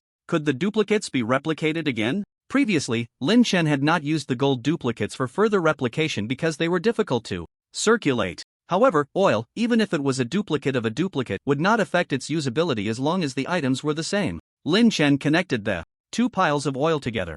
After thinking for a moment, he also took out the generator and some supplies from the space and placed them with the barrels of oil. He used item duplication again. A flash of golden light passed, and the original 800 barrels of oil in the warehouse increased by another 400. However, it turned out that only the original 400 barrels of oil could be duplicated. The duplicated barrels could not be replicated again. Lin Chen felt a bit disappointed. If the duplicates could be replicated, he should have ended up with 800 barrels this time, and the next time it would be 3,200 barrels. If he duplicated a few more times, he would have an endless supply of oil. Moreover, different supplies could not be duplicated simultaneously. Now he had figured out the limitations of the treasure basin's item duplication function. First, duplicates could not be used for space upgrades. Second, only one type of item could be duplicated at a time. Third, items that had been duplicated once could be duplicated again, but the duplicates could not be replicated again. Although they looked exactly the same, the duplicated items did not receive recognition from the treasure basin. There must be something different between the two. With a wave of his hand, he placed the duplicated barrels and the original barrels into the space separately. Since duplicates could not be replicated again, he would have to use the duplicates first, and after using them up, he would use the duplication function to continue replicating. It seemed that the current number of item duplications might not be enough. The current treasure basin interface showed treasure basin storage space 96*96*96 wealth points required for upgrade, 32,000 function, item duplication *20 wealth points required for upgrade 58500. When the apocalypse arrives, he would also need to find some gold, silver, and jewels to upgrade the treasure basin. After taking a nap the next morning, while doing his usual morning exercises, Lin Chen received a call from Liao Pang. Liao Pang brought news about the geological survey of two locations. As Lin Chen had guessed, the rocks at the cliff showed signs of sandification. Living there for decades under the current climate environment would not be a problem. But how long it could withstand the extreme cold was uncertain. The old site of the Taoist temple turned out to have a lot of granite inside the mountain, making it very stable. Therefore, Lin Chen decisively chose that old Taoist temple site. He sent Liao Pang to negotiate the price first, while Lin Chen booked a flight online for the next morning to Shushi. He still needed to see the specific situation in person. Then he would design a detailed shelter based on the terrain. The warehouse needed someone to guard it, and Lin Chen ordered many items online that required a signature upon delivery, along with some goods from the mall that had yet to arrive and needed to be unloaded and stored. After thinking it over, Lin Chen hired someone completely unfamiliar with the group of movers to oversee the warehouse. He also reminded the group of movers to keep an eye on the quantity of goods. Once all this was done, Lin Chen felt at ease and set off to board the plane to Shushi. Shushi was indeed the hottest city in Xia country. It was only March, yet everywhere he looked, there were girls in cool short sleeves and shorts flaunting their youthful bodies. As soon as Lin Chen got off the plane, he took off his jacket, revealing a loose short-sleeve shirt underneath. The outlines of muscles were faintly visible on his arms and chest, though not very pronounced. To the outside observer, he merely appeared to have a good physique. Only Lin Chen knew that after more than 10 days of training, his body was now completely different from when he had just been reborn. Lin Chen was very strict with himself, increasing his training load every day compared to the previous day. Now, his strength was on par with those who had been working out in the gym for years. He was not training just to build his body but for combat. He aimed for every inch of his muscle and bone to be able to exert its maximum strength at the slightest thought. This required keeping the muscles highly resilient, increasing strength without becoming overly bulky, which would affect agility. With just over 2 months left, it was by no means too much. He had to cherish every single day to grow stronger. The cruelty of the apocalypse was not something that could be overcome merely by having enough supplies. On the contrary, having enough supplies without strength would be far more miserable than having nothing at all. Liao Pang arrived early at the airport exit to wait for Lin Chen to disembark. Spotting Lin Chen in the crowd, Liao Pang quickly raised the sign he was holding and waved vigorously. Lin Chen saw Liao Pang at a glance, and after meeting up, the two left the airport and got into a car. To find a suitable homestead, Liao Pang had even rented a car for convenience. On the way, Liao Pang took the initiative to start a conversation to strengthen their relationship. "Boss, let me take you to find a place to settle down first?" "No need, just tell me about that old Taoist temple site." Liao Pang replied seriously. "I spoke with the owner of that land. It's on the mountain and in a remote location, so the asking price isn't very high, only 500,000. I've managed to negotiate it down to 480,000 for you." This price was even cheaper than Lin Chen had expected. In fact, the housing prices in Shushi were not high. Even in the city center, it was only over 20,000 per square meter. It couldn't compare to Haishar at all. As for this old Taoist temple site being in the mountainous area, it was naturally cheaper. I see your documents show over 300 square meters? Lin Chen asked. That's right, in fact, there are several hundred square meters outside the homestead. Although you can't build a house there, it's great for a yard to grow vegetables, Liao Peng replied. Lin Chen nodded. After nearly an hour of driving, they finally arrived at the foot of the mountain where the old Taoist temple site was located. As Liao Peng had said, there was indeed a village at the foot of the mountain. The village consisted of low houses, the tallest being no more than 5 stories. Most of the surrounding area was mountainous, and this village was perfectly nestled within a ring of mountains with only one opening exposed. This terrain was excellent, capable of blocking a lot of wind and snow. Upon seeing the vehicle enter the village, many people came out of their homes to watch. The village was small, with only about 100 households scattered about. Lin Chen was quite satisfied with this. Fewer people meant fewer troubles. Liao Peng had been running around here for several days, and his face was already recognized by the villagers. However, Lin Chen was a stranger, and several aunties stood together, pointing and whispering about the two of them. Because of the distance, Lin Chen couldn't hear what they were saying. Boss, those are the villagers from the village.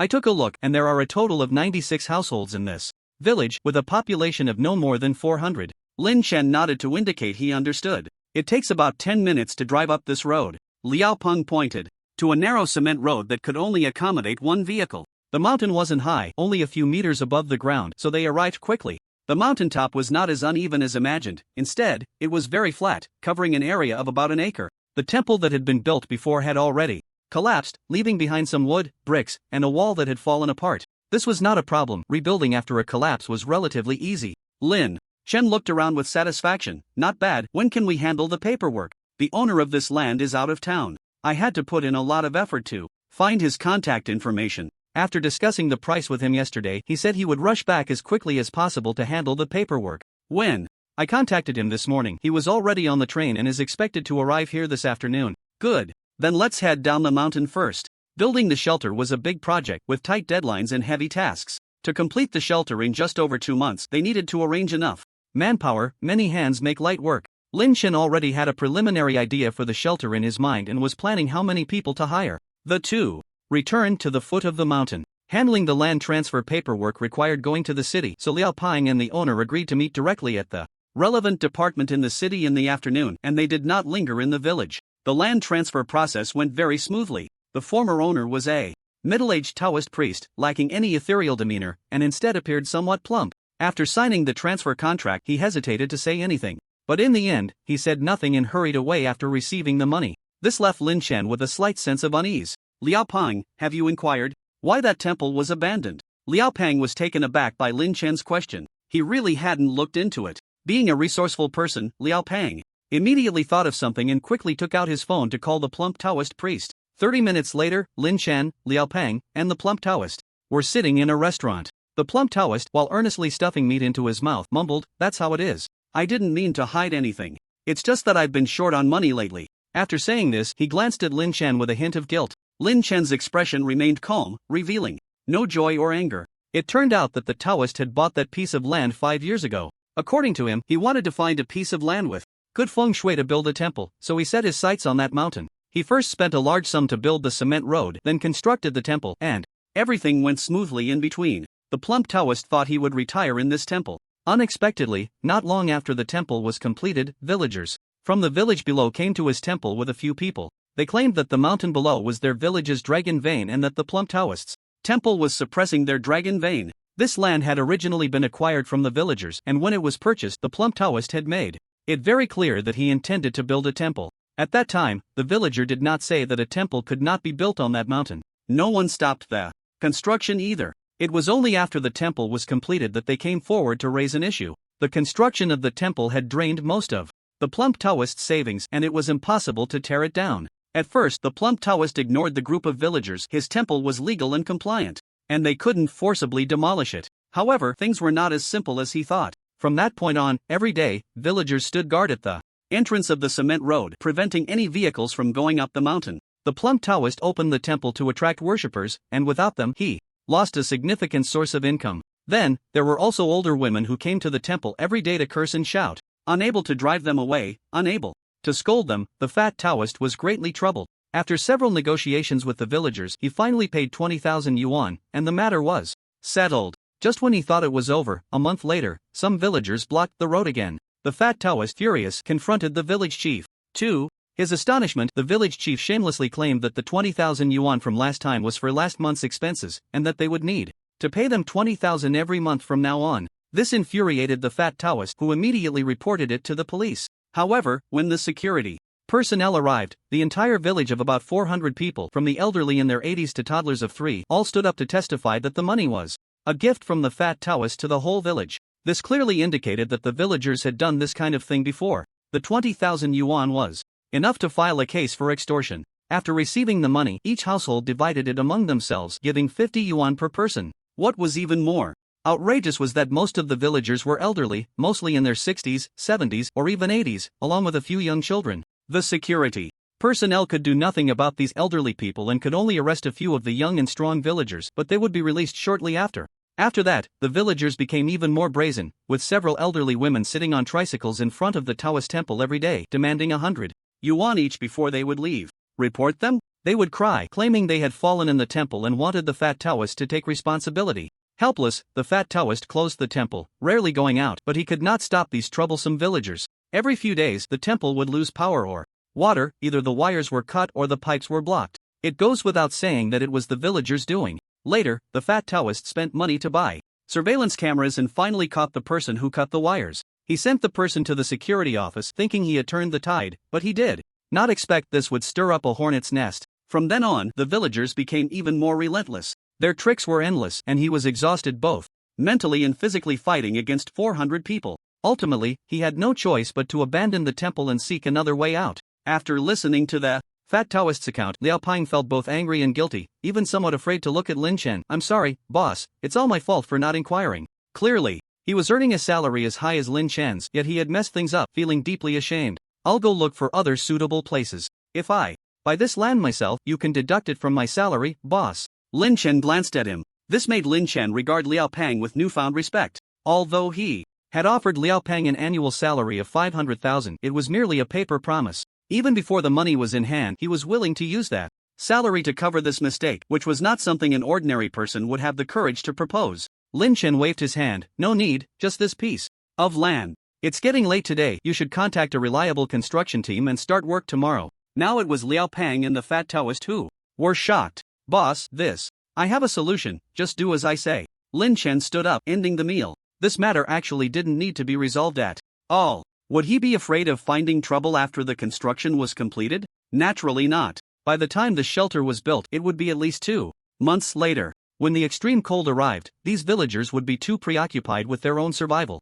As for dealing with villains, Lin Chen was quite experienced, he just needed to be worse than them. Wait. The fat Taoist swallowed the food in his mouth with difficulty and pulled out a yellowed booklet from inside his collar with his greasy hands. "Little brother, you are a good person. This matter was indeed not right on my part. This booklet was something I used for strengthening my body before, but now that the temple is gone, I've made up my mind to return to secular life. This booklet isn't that important to me anymore, so I'll give it to you. I always feel that you have a good vibe." Lin Chen frowned as he looked at the yellowed booklet, which had obvious grease stains on it. Seeing the sincere gaze of the chubby Taoist, he ultimately accepted it. "Thank you." After leaving the restaurant, Lin Chen went to the hotel where he was staying and spent the night drawing the design of the shelter he had already constructed in his mind. The upper half of the design was a semicircle, exposed on the ground, while the lower half was a square basement. From an architectural perspective, circular buildings help reduce wind resistance and are sturdier. From the perspective of heat transfer, a circle is the shape that loses the least heat, making it more conducive to insulation. The people who once lived in the Arctic built semicircular igloos for this very reason. The outermost part of the building would be welded with alloys, and inside, Lin Chen planned to use the explosion-proof steel plate walls commonly used by banks, with a thickness of at least 1 meter. Inside the steel plate walls, he would add a layer of the most cold-resistant temperature-regulating material, followed by standard 3-proof materials. Lin Chen intended to build a fireplace in the center of the circular structure, which could be used for heating when it was inconvenient to generate electricity. Above it, he would create a smoke vent for ventilation. Each of the upper and lower parts of the building would have its own power circulation. Lin Chen had not considered the issue of water. The water purifier he bought and the purification tablets were not just for show. The details of the design would still need to be modified by professionals. But This was the general idea. After finishing the design, Lin Chen, who was preparing to sleep, caught sight of the booklet he had casually set aside. It was the one given to him by the chubby Taoist. Out of curiosity, he picked it up and began to flip through it. As he casually flipped through, he discovered that the booklet was actually an illustrated manual featuring a small figure demonstrating various moves. It resembled a martial arts manual. Lin Chen, intrigued, started reading from the beginning. The more he read, the more serious his expression became, even bordering on disbelief. The movements in this booklet were surprisingly similar to the resonance he practiced. This left Lin Chen greatly astonished. He immediately jumped out of bed and began practicing the movements from the booklet. As he practiced, he realized that this set of movements was indeed somewhat similar to resonance, but far more complex and difficult to master. Fortunately, he had the experience from his previous life of practicing resonance, and his body had been honed during this time, allowing him to barely execute this set of movements. With each breath, the movements alternated between tension and relaxation, seemingly containing some profound rhythm. As the first round of movements concluded, Lin Chen was drenched in sweat, yet his breath was not at all chaotic. He felt completely at ease and warm all over. The effect was several times better than that of resonance. Although resonance also had a warming effect on the body, it was not as pronounced. Lin Chen solemnly picked up the dirty booklet again and flipped to the cover. The 3 characters' health preservation secret were clearly added later, as the original title seemed to have been worn away. This was definitely not an ordinary health book. If he hadn't experienced the apocalypse, he might have thought this was just a martial arts manual that could be bought for a few bucks at a street stall. But knowing the miraculous nature of practicing resonance in the apocalypse, Lin Chen understood that this was undoubtedly an invaluable manual. When the miraculous substances appeared after the apocalypse, that would be the time when this technique would reach its maximum potential. At the same time, Lin Chen also felt puzzled. Resonance only appeared in the 6th year of the apocalypse. Moreover, it was said to have been developed jointly by scientists and martial artists. Could the rumors be wrong, or was this rumor just a fabrication released by the official shelter? But Lin Chen had a premonition that the emergence of resonance was definitely related to this booklet. Now that this booklet had appeared in his hands, would it change the original future? After thinking for a moment, Lin Chen decided not to dwell on it any longer. Even if the future were truly altered, it was not something he needed to worry about right now. Besides, he was not the only one who knew about this technique. There was also that chubby Taoist. Waking up from a deep sleep after finishing his cultivation and health regimen, Lin Chen found that Liao Ping had already gathered people early in the morning to start work at the old site of the Taoist temple. After having breakfast, Lin Chen also went to the site. 2 excavators were clearing the remnants of the original temple structure. Lin Chen found Liao Ping, handed him the blueprints he had designed the night before, and explained the key points. Liao Ping patted his chest and said, "All right, boss, I will have the engineers refine the design. Also, about the well you mentioned. There was already a well here, buried under the rubble. I only just found out from the workers on site." Lin Chen was somewhat surprised. This was an unexpected delight. In the following days, Lin Chen stayed in Shashi. He reserved and purchased various building materials, discussed the design of the shelter with the engineers, and so on. During his free time, he practiced the health regimen, and after a few days, Lin Chen felt that his physical strength had increased significantly more than in the previous 10 days combined. With Lin Chen's unrestrained investment, the original ruins of the Taoist temple had vanished, replaced by a large, deep pit. The basement of the shelter had already been excavated, and the next step was to begin construction. Everything was proceeding in an orderly manner. However, in the early hours of March 22, a phone call made Lin Chen abandon the idea of staying in Shashi to oversee the project. It was a call from the warehouse guard, and a panicked voice came through. "Boss, the warehouse is on fire." Lin Chen frowned. "How did the fire start? What about the goods?" "I don't know. I was asleep and didn't hear anything. Somehow, it just caught fire. Luckily, I discovered it early, and only a small part of the goods burned." Lin Chen could only set aside his work here and hand everything over to Liao Ping. He then took a flight back to Haishur that day. It was pouring rain in Haishur. As soon as Lin Chen got off the plane and opened his phone, he saw a dozen missed calls, all from the warehouse guard. He immediately called one back, but there was no answer. Checking the weather in Haishur for the past 2 days, he found it had been rainy. Since it was raining, how could there be a fire? Just as he arrived back at the warehouse entrance, he heard a loud voice from inside. "Throw everything inside out. You can't do this. My boss will be back soon." It was the voice of the warehouse manager. He saw several people throwing boxes of goods outside. It was raining heavily outside, and some of these goods could not get wet. If they soaked in the rain, they could easily be ruined. "What are you doing?" Lin Chen blocked the entrance of the warehouse, his cold gaze sweeping over the few people preparing to throw boxes outside. The group was intimidated by Lin Chen's presence and stopped in their tracks. "What's going on?" A thin, middle-aged man approached, and Lin Chen recognized him. But Lin Chen did not know this person. Who is this kid? Get out of the way. The thin man had a fierce look. Who are you? Who gave you the right to touch my things? Lin Chen coldly questioned. The warehouse manager, hearing the commotion, ran over to Lin Chen with a distressed expression. Boss, you finally came back. I was just directing the unloading when these people suddenly barged in, claiming the warehouse was theirs and demanded we move our things out immediately. I couldn't stop them. The thin man showed a knowing expression, sizing Lin Chen up. So you are Lin Chen? Before Lin Chen could respond, the thin man pointed to himself with his thumb. This warehouse is rented to me from today. Kid, you burned the landlord's warehouse and he doesn't want to rent to you anymore. So pack your things and get lost. The warehouse manager indignantly said, even if we have to move things, we need time, right? I already said our boss would be back soon and you didn't even wait before trying to throw things out. Is there no reason to discuss this? This is your business. The warehouse is mine. Your things are taking up my space. What's wrong with me throwing them out? The thin man dug at his ear, looking as if he couldn't care less, which made the warehouse manager seethe with anger. Even a fool could see this was a direct provocation. Lin Chen's eyes narrowed slightly, a dangerous glint flashing in his elongated gaze. I signed a contract, and the rent hasn't expired. Whether you rent it to me or not isn't up to your words. Let the landlord come with the breach of contract fee and talk to me. I'm giving you 1 minute to get out of my place. Oh, you haven't even grown hair yet and you're trying to act tough. When I was out in the world, you were still drinking milk. Get lost. The thin man reached out to shove Lin Chen aside as if dismissing a stray cat or dog. However, Lin Chen grabbed the thin man's hand and twisted it hard. With a crack, a scream followed. Ah! The thin man's hand was already dislocated. Though his face turned pale from the pain, he was still a tough character. Ignoring his captured right hand, he swung a punch at Lin Chen, cursing loudly, You bastard, you're dead.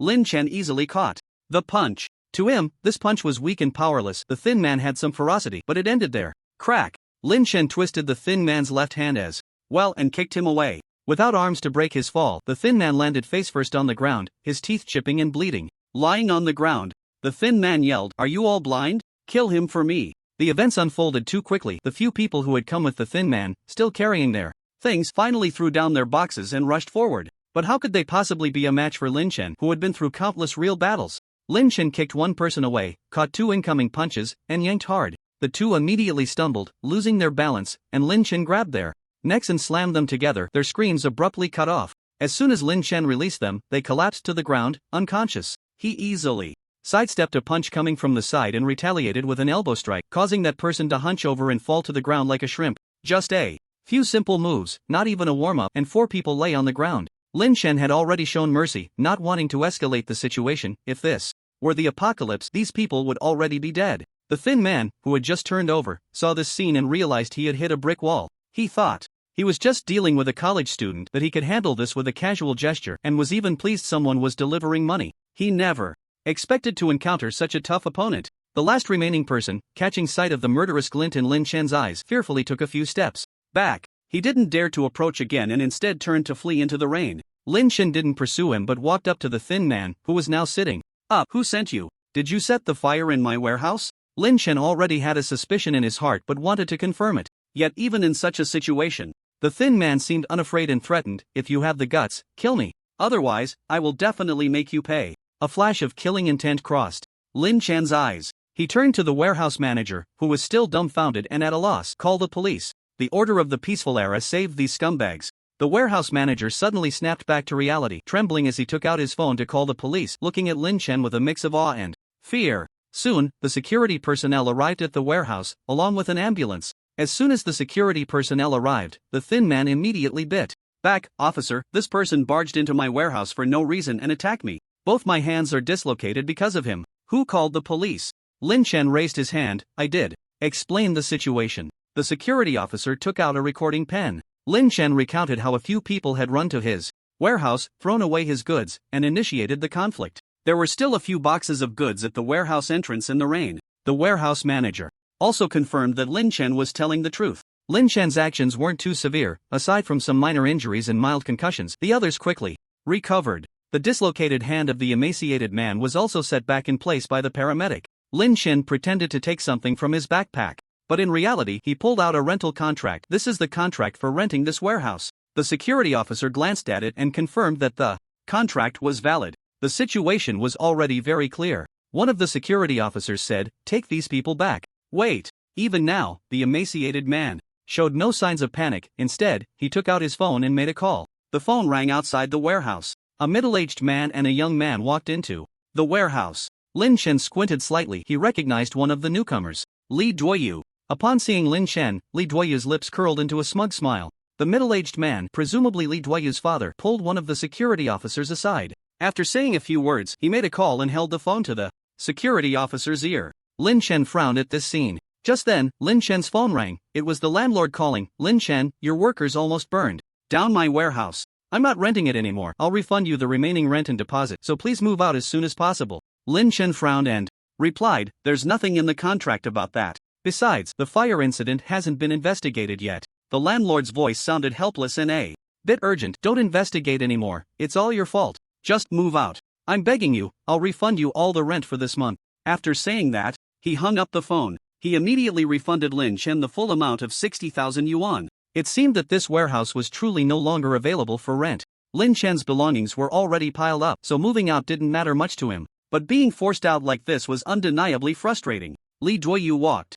up to Lin Chen, sneering as he looked at him, and said in a voice only the two of them could hear, "This is the consequence of offending me. The real show is just beginning. I will make sure you can't survive in Haishur." Lin Chen raised an eyebrow, looking at Li Duoyu in surprise, and said loudly, "What did you say? You're not your dad's biological son?" His voice was loud enough to attract the attention of those around them. Everyone looked at Li Duoyu in astonishment. Li Duoyu's face turned the color of liver, and he quickly explained loudly, "I didn't say that. He's talking nonsense." Li Duoyu glared at Lin Chen with hatred, his eyes filled with a murderous intent that seemed to wish he could stab Lin Chen with a glance. Soon, the security officer who had been pulled away by Li Duoyu's father returned, standing in front of Lin Chen and pointing at him. "Take this person back." "Wait." Lin Chen frowned. The scene before him didn't surprise him too much. From the beginning, the emaciated man's audacity to the subsequent series of actions, Lin Chen had already guessed that these people must have some backing, but he wasn't a soft target. "I want to ask, why do you want to take me back?" The security officer's expression was serious. "You are suspected of arson and intentional injury to others. You must come with me to the station for questioning." Li Duoyu looked at Lin Chen with a smug expression, clearly conveying, "This is the consequence of offending me. Once you go to the security bureau, you're done for." Lin Chen showed no signs of panic.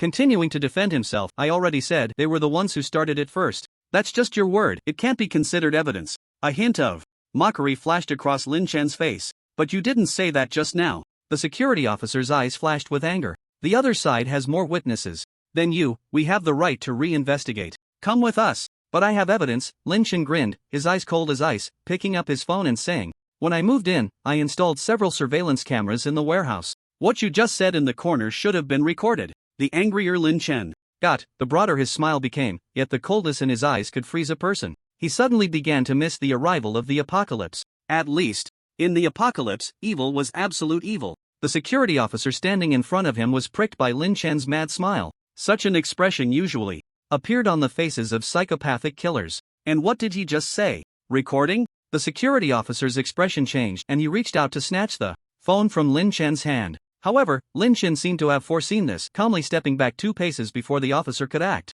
"I'll show you," he said, lowering his head to press the phone. Seeing this, the security officer quickly lunged at Lin Chen. But Lin Chen's head seemed to have eyes, skillfully dodging the grab. Once could be called a coincidence, but twice left everyone present astonished. This person was surprisingly skilled. No wonder he could take down 5 people with his bare hands. "Why are you suddenly trying to snatch my phone? You scared me into posting the recording online," Lin Chen said, innocently, displaying the screen to everyone. Li Duoyu's father, Li Duokai, turned green with anger. Before coming, Li Duokai had confirmed with the landlord that there were no surveillance devices in the warehouse, which was why he reluctantly came to handle things himself. It was unexpected for the landlord that someone would install cameras in a place rented for just a month. If the scene of their conversation in the corner was really posted online and the situation escalated, not only would they both be in trouble, but several others would also be implicated. The call Li Duokai had just made was to the director of the Haishur Public Security Bureau. If this small matter implicated the director, it would trigger a series of effects. The network of relationships Li Duokai had painstakingly built over many years in Haishur could suffer a severe blow. Li Duokai glared fiercely at Li Duoyu, but now was not the time to deal with this ungrateful son. He needed to intercept the video that was about to be posted online before things escalated. Unfortunately, he didn't know that Lin Chen's hundreds Of thousands of fans had already seen the accidentally posted recording and were starting to share it wildly. It was too late for Lee Duo-kai to stop it. The thin man clearly realized something, his expression visibly changing. If there were surveillance, then the scene of him setting the fire in the early morning would also have been captured? The earlier confrontation had also been recorded? The thin man looked at Lin Chen with eyes that could spit fire. No longer calm and collected, he hurriedly chased after Lee Duo-kai. "Take him away," the security officer shouted angrily, and the other officers quickly stepped forward to subdue Lin Chen. Lin Chen did not resist, smiling and cooperating as his phone was taken away. "I can walk myself," Lao Huang organized the things in the warehouse, find a big truck to load them, and park it in the lot next door, waiting for me to come back. The warehouse manager, Lao Huang, nodded busily. Lin Chen got into the police car. Only the warehouse manager, Lao Huang, was left in the warehouse. Today's scene had completely overturned his worldview. He had never seen such a bold boss. But now that the boss had been taken away by the security officers, Lao Huang wore a bitter face, unsure if he would ever see his salary again. Sandwiched between two officers as he got into the car, Lin Chen showed no signs of tension. The car hadn't driven far when one of the security officers sitting next to Lin Chen received a phone call. After a moment, he looked at Lin Chen strangely and handed the phone to the officer who had confronted Lin Chen earlier. "Captain, it's for you." So he was still a captain. Lin Chen raised an eyebrow. The security officer, referred to as captain, took the call, and his face changed from pale to red, then from red to black as he kept nodding. "Yes, yes, okay, yes, yes." After hanging up, he immediately said, "Stop the car." The vehicle quickly pulled over. "You can leave now." The security officer, called captain, glared at Lin Chen with hatred, seemingly very unwilling but utterly helpless.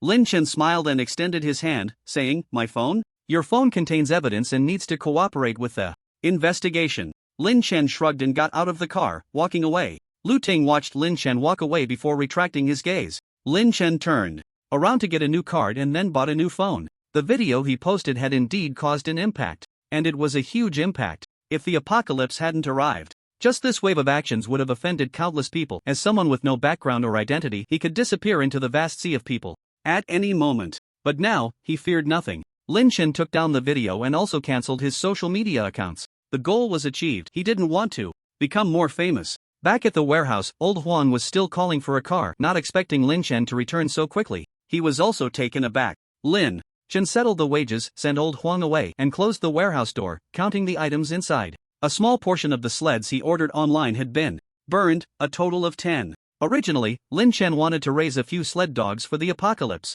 Now that these things had burned, it was no longer relevant. Some equipment had been thrown into the rain but was undamaged. After putting the items into storage, Lin Chen immediately booked a flight to Shushi, leaving Haishur. Soon, news broke that a shareholder of a famous enterprise was suspected of engaging in power and sex transactions with high-level government officials. That shareholder was none other than Li Duoyu's father. It seemed that without the apocalypse, this rich second generation wouldn't be able to succeed. This incident implicated many people, including one security officer who was dismissed. However, Lin Chen's focus was not on this matter but rather fixated on the words Apocalypse New Energy Company. A deep-seated hatred flashed in his eyes. A few days later, the school suddenly called Lin Chen, saying he had been expelled for not attending classes for a long time. Lin Chen knew someone was behind this, but such tactics were nothing to him. For the next 2 months, he supervised the construction of the shelter in Shashi. Most of the time was spent practicing that health preservation technique. He took time to return to Haishur to collect the goods he ordered from old Xia. Without lingering, just took them and left.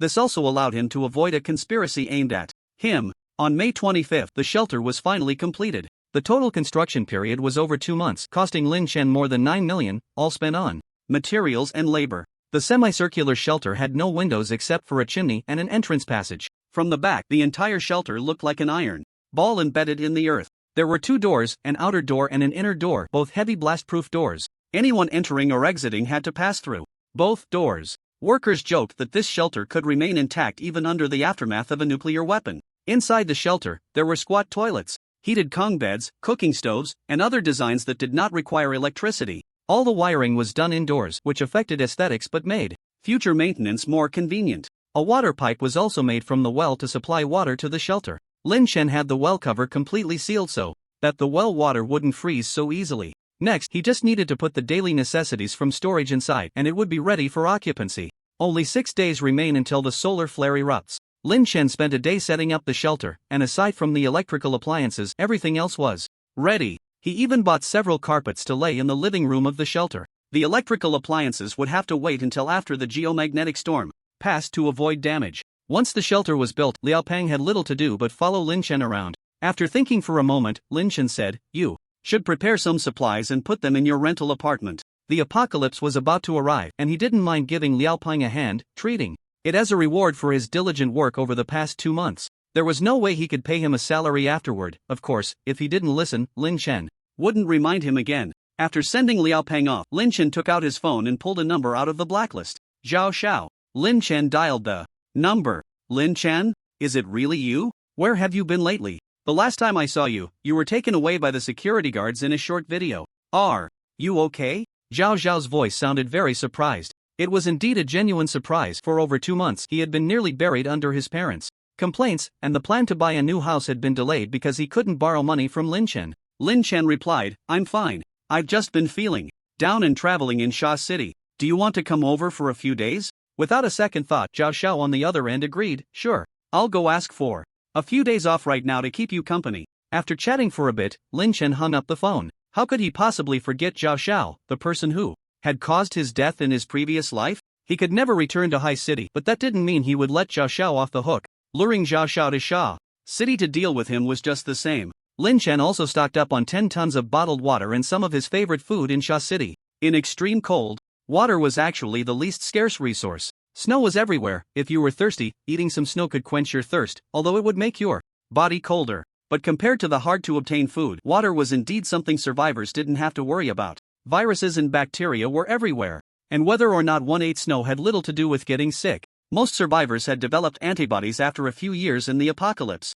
Eating raw meat, consuming snow, wearing animal skins, humans slowly adapted to the harsh living conditions, and those who couldn't adapt had already perished. Lin Chen prepared a bit of water just in case. He also bought 2 computers and downloaded countless materials, movies, anime, and games online. This included information on making various tools, repairing electricity, generators, and more. These materials might become incredibly valuable in the future. Aside from the gold bars he had copied, he had some money left, with cash dwindling to less than 100,000. Everything was ready. 3 days before the SSS-level solar flare erupted, Zhao Xiao hurriedly arrived from High City. It was evident that Zhao Xiao hadn't been doing well these past 2 months. He had lost weight. Upon seeing Lin Chen, Zhao Xiao immediately began with pleasantries and apologies, appearing very humble. He apologized while observing Lin Chen's expression. "Lin Chen, I really treated you like a brother and didn't think too much about it. Can you forgive me? I promise I'll do more for you in the future." Lin Chen wore an ambiguous smile, nodding perfunctorily.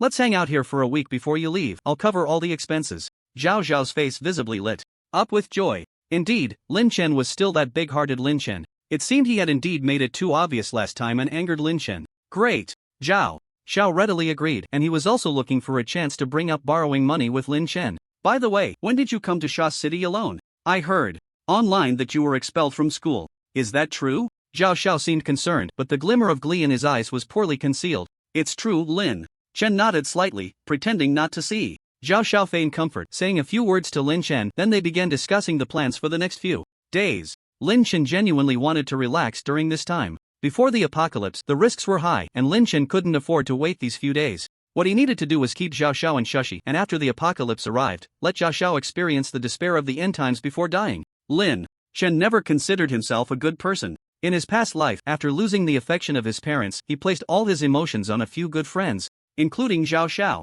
In the early days of the apocalypse, when money still had some value, he shared the gold bars left by his father with a few people, giving them hope for survival. During the apocalypse, when he and Zhao Xiao relied on each other, he always took the initiative to do dangerous things. However, despite all he had done, he only received betrayal in return. Part of this was due to his own weakness and inability to see people's true nature. Therefore, in this life, he would not be soft-hearted again, nor would he believe in ridiculous emotions. Although many events from his past life, including betrayals, had not yet occurred, Zhao Xiao's nature remained unchanged. Even if they started over, he would still completely use Lin Chen. Lin Chen lowered his gaze to hide the coldness in his eyes. "Hey, isn't Su Qin also studying at Shushi University? Should we invite her out to hang out too?" Zhao Xiao raised an eyebrow at Lin Chen, revealing a look that all men understood. Su Qin was the second girl in their group, aside from Su Feifei. Lin Chen's impression of her was still stuck 8 years ago. During high school, the others always tried to match him with Su Qin, putting the two together to talk. After hearing it so many times, Lin Chen developed a different feeling for this girl. However, to Lin Chen, this person had not been seen for 8 years and he couldn't even clearly remember her face. When this person was mentioned again, Lin Chen felt nothing, but Zhao Xiao kept urging him, so he casually agreed. They found a hotel, settled. Zhao Xiao and Lin Chen stayed next door. As expected, Zhao Xiao also invited Su Qin. The next day, May 29, 2 days before the SSS-level solar flare outbreak, Lin Chen and Zhao Xiao went to the beach in Shushi and met Su Qin, whom they hadn't seen in 8 years. Su Qin was a dance major at the Shushi University School of Arts, and her figure was naturally excellent. Because they were still playing by the beach today, Su Qin boldly wore a bikini. It left Zhao Xiao staring in awe. Lin Chen wore swim trunks under his clothes, and after taking off his shirt, his solid yet not overly muscular physique caught Su Qin's eye. Lin Chen, when did you get your body in such good shape? Su Qin completely ignored the average-looking Zhao Xiao, frequently gazing at Lin Chen's abs. I've recently taken a liking to working out, Lin Chen casually replied, setting up a beach chair, putting on sunglasses and starting to enjoy the sunbathing. In 2 days, people wouldn't need sunglasses to look directly at the fiery ball in the sky. Before the apocalypse arrived, Lin Chen also planned to enjoy the last 2 days of warm sunshine, allowing his always tense mood to relax a bit. Su Qin lay beside Lin Chen, soaking up the sun. The two chatted casually, completely ignoring Zhao Xiao. A shadow flickered in Zhao Xiao's eyes, but he still forced a smile to insert himself into their conversation. The three stayed until the sun set before leaving the beach and finding a place to eat before parting ways. On the last day, Lin Chen still spent the day in Shushi with Zhao Xiao and Su Qin. Finally, it was June 1st, Children's Day, the day of the SSS-level solar flare outbreak. On the morning of June 1st, Lin Chen was practicing health preservation techniques as usual on the flat ground outside the shelter. Zhao Xiao had invited him to go diving today, but he declined, citing other matters. He wanted to stay in the shelter to observe how the sun differed from usual during the solar flare outbreak. After the solar flare today, the intense solar storm won't reach Earth until June 4th. So, before the 4th, Blue Star is temporarily safe. The strange thing about this solar flare is that no country has detected any anomalies. Given Blue Star's current technology, this situation is quite bizarre. At this moment, Lin Chen is wearing a pair of sunglasses. Although his body movements are constantly changing, his eyes have not left the sun in the sky. This posture is undoubtedly somewhat comical. Several villagers at the foot of the mountain see this scene from a distance and start discussing. What is that young man doing? Is he performing some kind of ritual? It looks pretty eerie. The thing he built doesn't seem normal. So, do we still want money? Yes, we must. What are we afraid of? We'll go ask tomorrow. I'll find Uncle Lee to discuss how we should go about it this time. After completing 5 sets of health exercises, Lin Chen suddenly paused as he began the 6th set. The sun he had been staring at showed no signs of change, but the reason he stopped was that the interface of the treasure basin, which had not shown any significant changes since his upgrade, had unexpectedly turned into a pile of garbled text. What is going on? Shocked, Lin Chen immediately halted his training and began to observe the treasure basin. He discovered that not only had the treasure basin interface turned into garbled text, but he could no longer sense the space. Lin Chen's pupils constricted. This shock was not trivial. The space contained all the supplies he had accumulated over the past 3 months, and if the space suddenly ceased to function, his advantages from being reborn would be greatly diminished.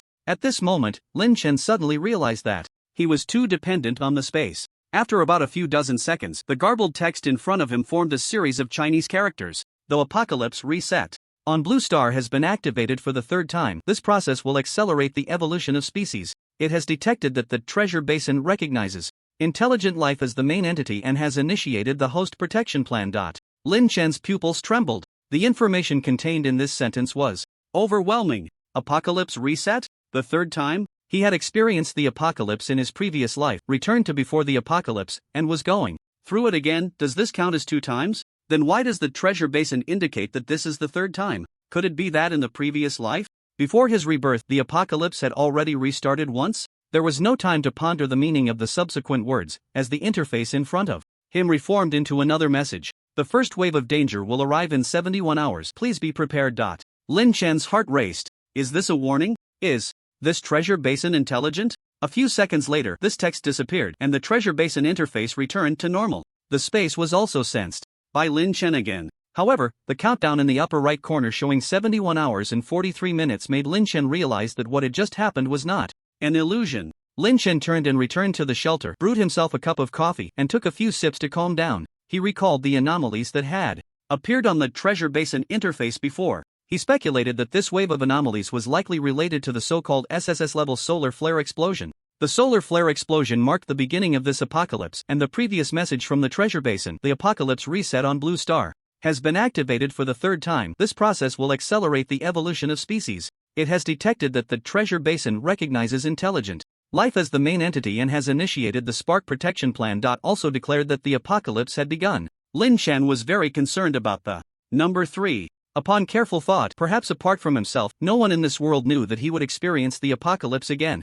The matter of rebirth still felt very strange to Lin Chen. He had died, yet he was reborn 8 years ago. All of humanity, the entire blue star, had returned to the state it was in 8 years ago. Was this time flowing backward? Or was it a reset? In human understanding, time cannot flow backward unless it is elevated to a theological perspective. Mandela effect? The work of deities? A game of higher civilizations? Or a correction of the very rules of nature? And such things might have already happened for the third time. Before he obtained this treasure trove, had time also flowed backward, and had humanity experienced the impending apocalyptic disaster days in advance? And when the first apocalypse was reset, was he, like the billions of other humans and countless beings today, completely unaware of it? Why 3 resets? Was it because all life on Blue Star was extinguished in the first 2 instances? This speculation is both shocking and terrifying. What exactly is the treasure trove? Why does such information exist? No wonder it's said that knowing too much is not a good thing. The more Lin Chen thought about it, the more questions arose. His breathing became rapid, his mind buzzing, almost ready to explode. His heart raced, and he couldn't calm down. He was frightened. Continuing down this line of thought, Lin Chen began to doubt whether the universe as understood by humanity today was being manipulated by some higher civilization. They were like lab rats, subjected to experiment after experiment. Lin Chen closed his eyes and hummed a tune to distract himself.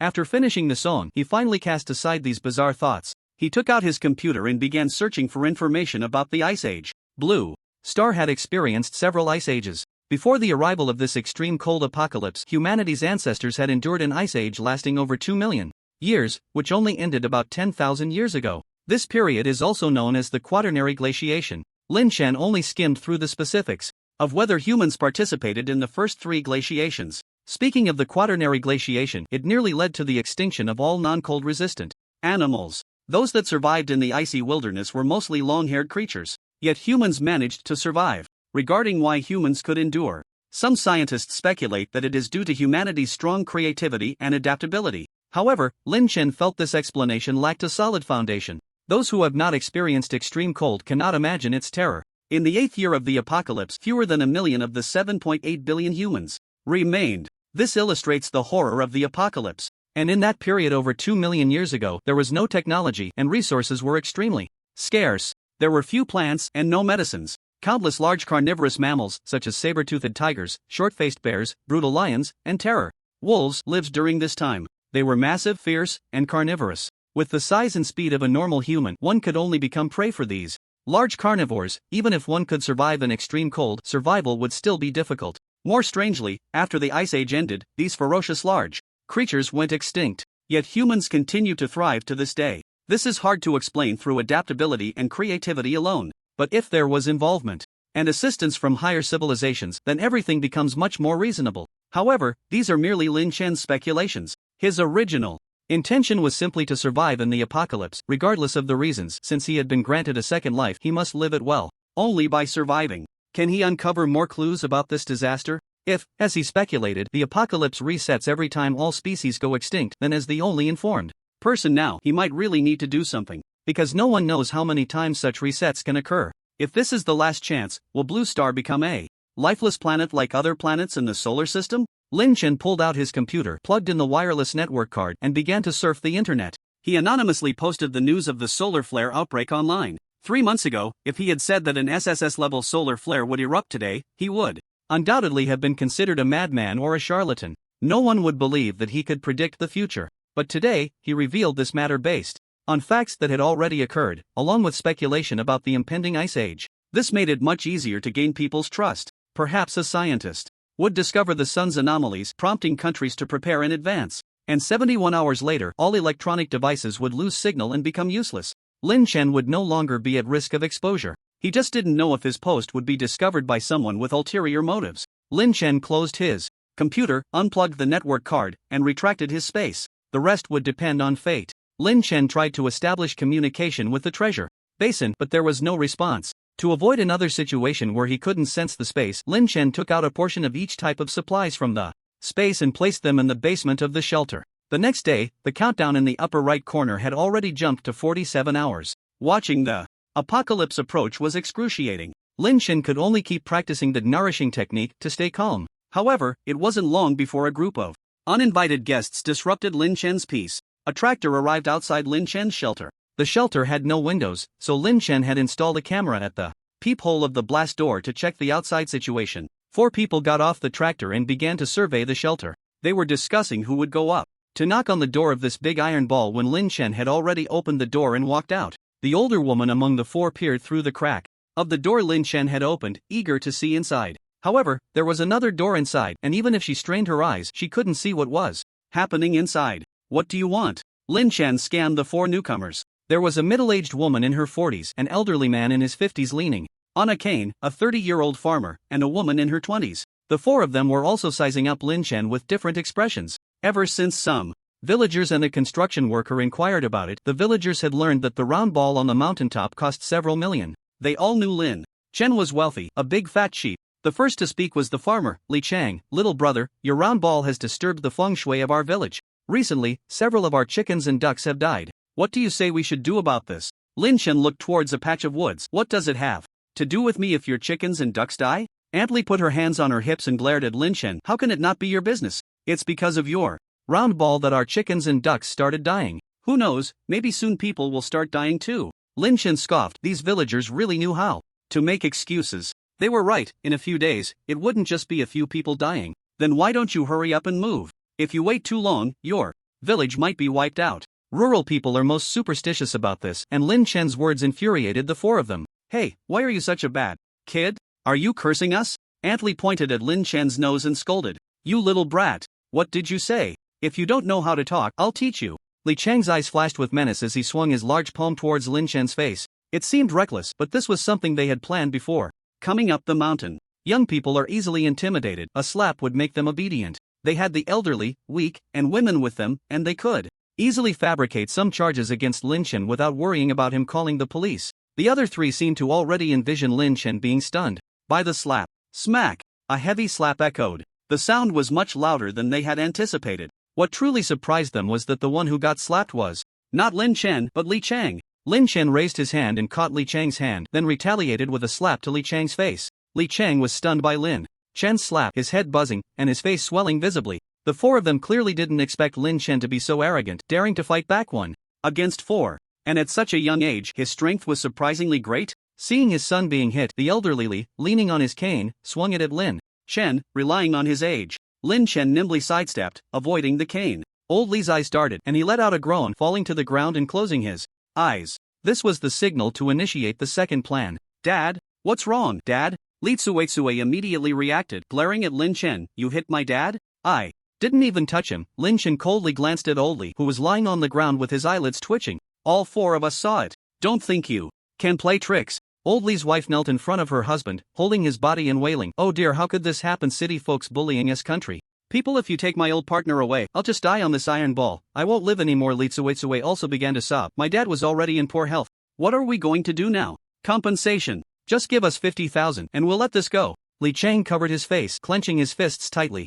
As if Lin Chen said no, he would fight him to the death. Old Li's wife threatened, if you don't compensate, we'll call the security and get reporters to expose you. Fine, Lin Chen replied. The 3 of them looked pleased, thinking Lin Chen had agreed. Little did they know, Lin Chen had a second part to his sentence. Hurry up and call the police. Naturally, calling the police was out of the question. Seeing Lin Chen unyielding, Li Chang glared at him fiercely. If you don't compensate, you'll pay with your life for my dad. He couldn't let that slap go unpunished, and after saying that, he ran to the tractor to grab a chopping knife. Wait. Lin Chen made a thoughtful expression, walking around Old Li twice, as if observing his condition. In fact, Lin Chen could call the police. After all, there were cameras at his door, and these people couldn't do anything to him. However, the last time the security came due to Li Duayu left Lin Chen with a bad impression of the security office. He had several ways to deal with these 4 people, but Lin Chen chose the most stress-relieving. 1. Old Li's wife and Li Chang exchanged a triumphant glance, believing Lin Chen was already scared. Li Chang felt secretly pleased. Just a 20-something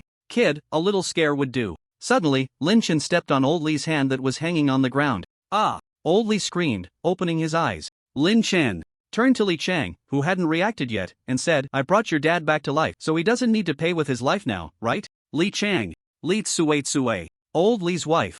Lin Chan's unexpected move left the three of them dumbfounded. It wasn't until old Li's wailing echoed that they snapped back to reality. Oh no, my hand is broken. Old Li trembled, clutching his hand, his face wrinkled in pain. Lin Chan's kick was no joke. They had only intended to feign injury, but now he was genuinely hurt. The other three were furious and about to explode. Lin Chen suddenly said, "How about you take this old man to the hospital first, and I'll reimburse you for the medical expenses later?" This sudden concession left the three of them stunned again, feeling as if they had a lump stuck in their throats. Old Li's wife almost lost her breath. She had been ready to curse Lin Chen's ancestors. But since he had already agreed, if they continued to make a fuss, what if he changed his mind? Why you need to compensate for medical expenses, nutrition costs, and mental distress fees, and lost work wages? Old Li's wife gasped for breath, tentatively saying. Lin Chen nodded, surprisingly agreeable. All right, you guys go ahead. My house is here and won't run away. Treatment is the priority. Clearly, the goal had been achieved, yet why did they feel so stifled inside? Grandpa Li's wails continued.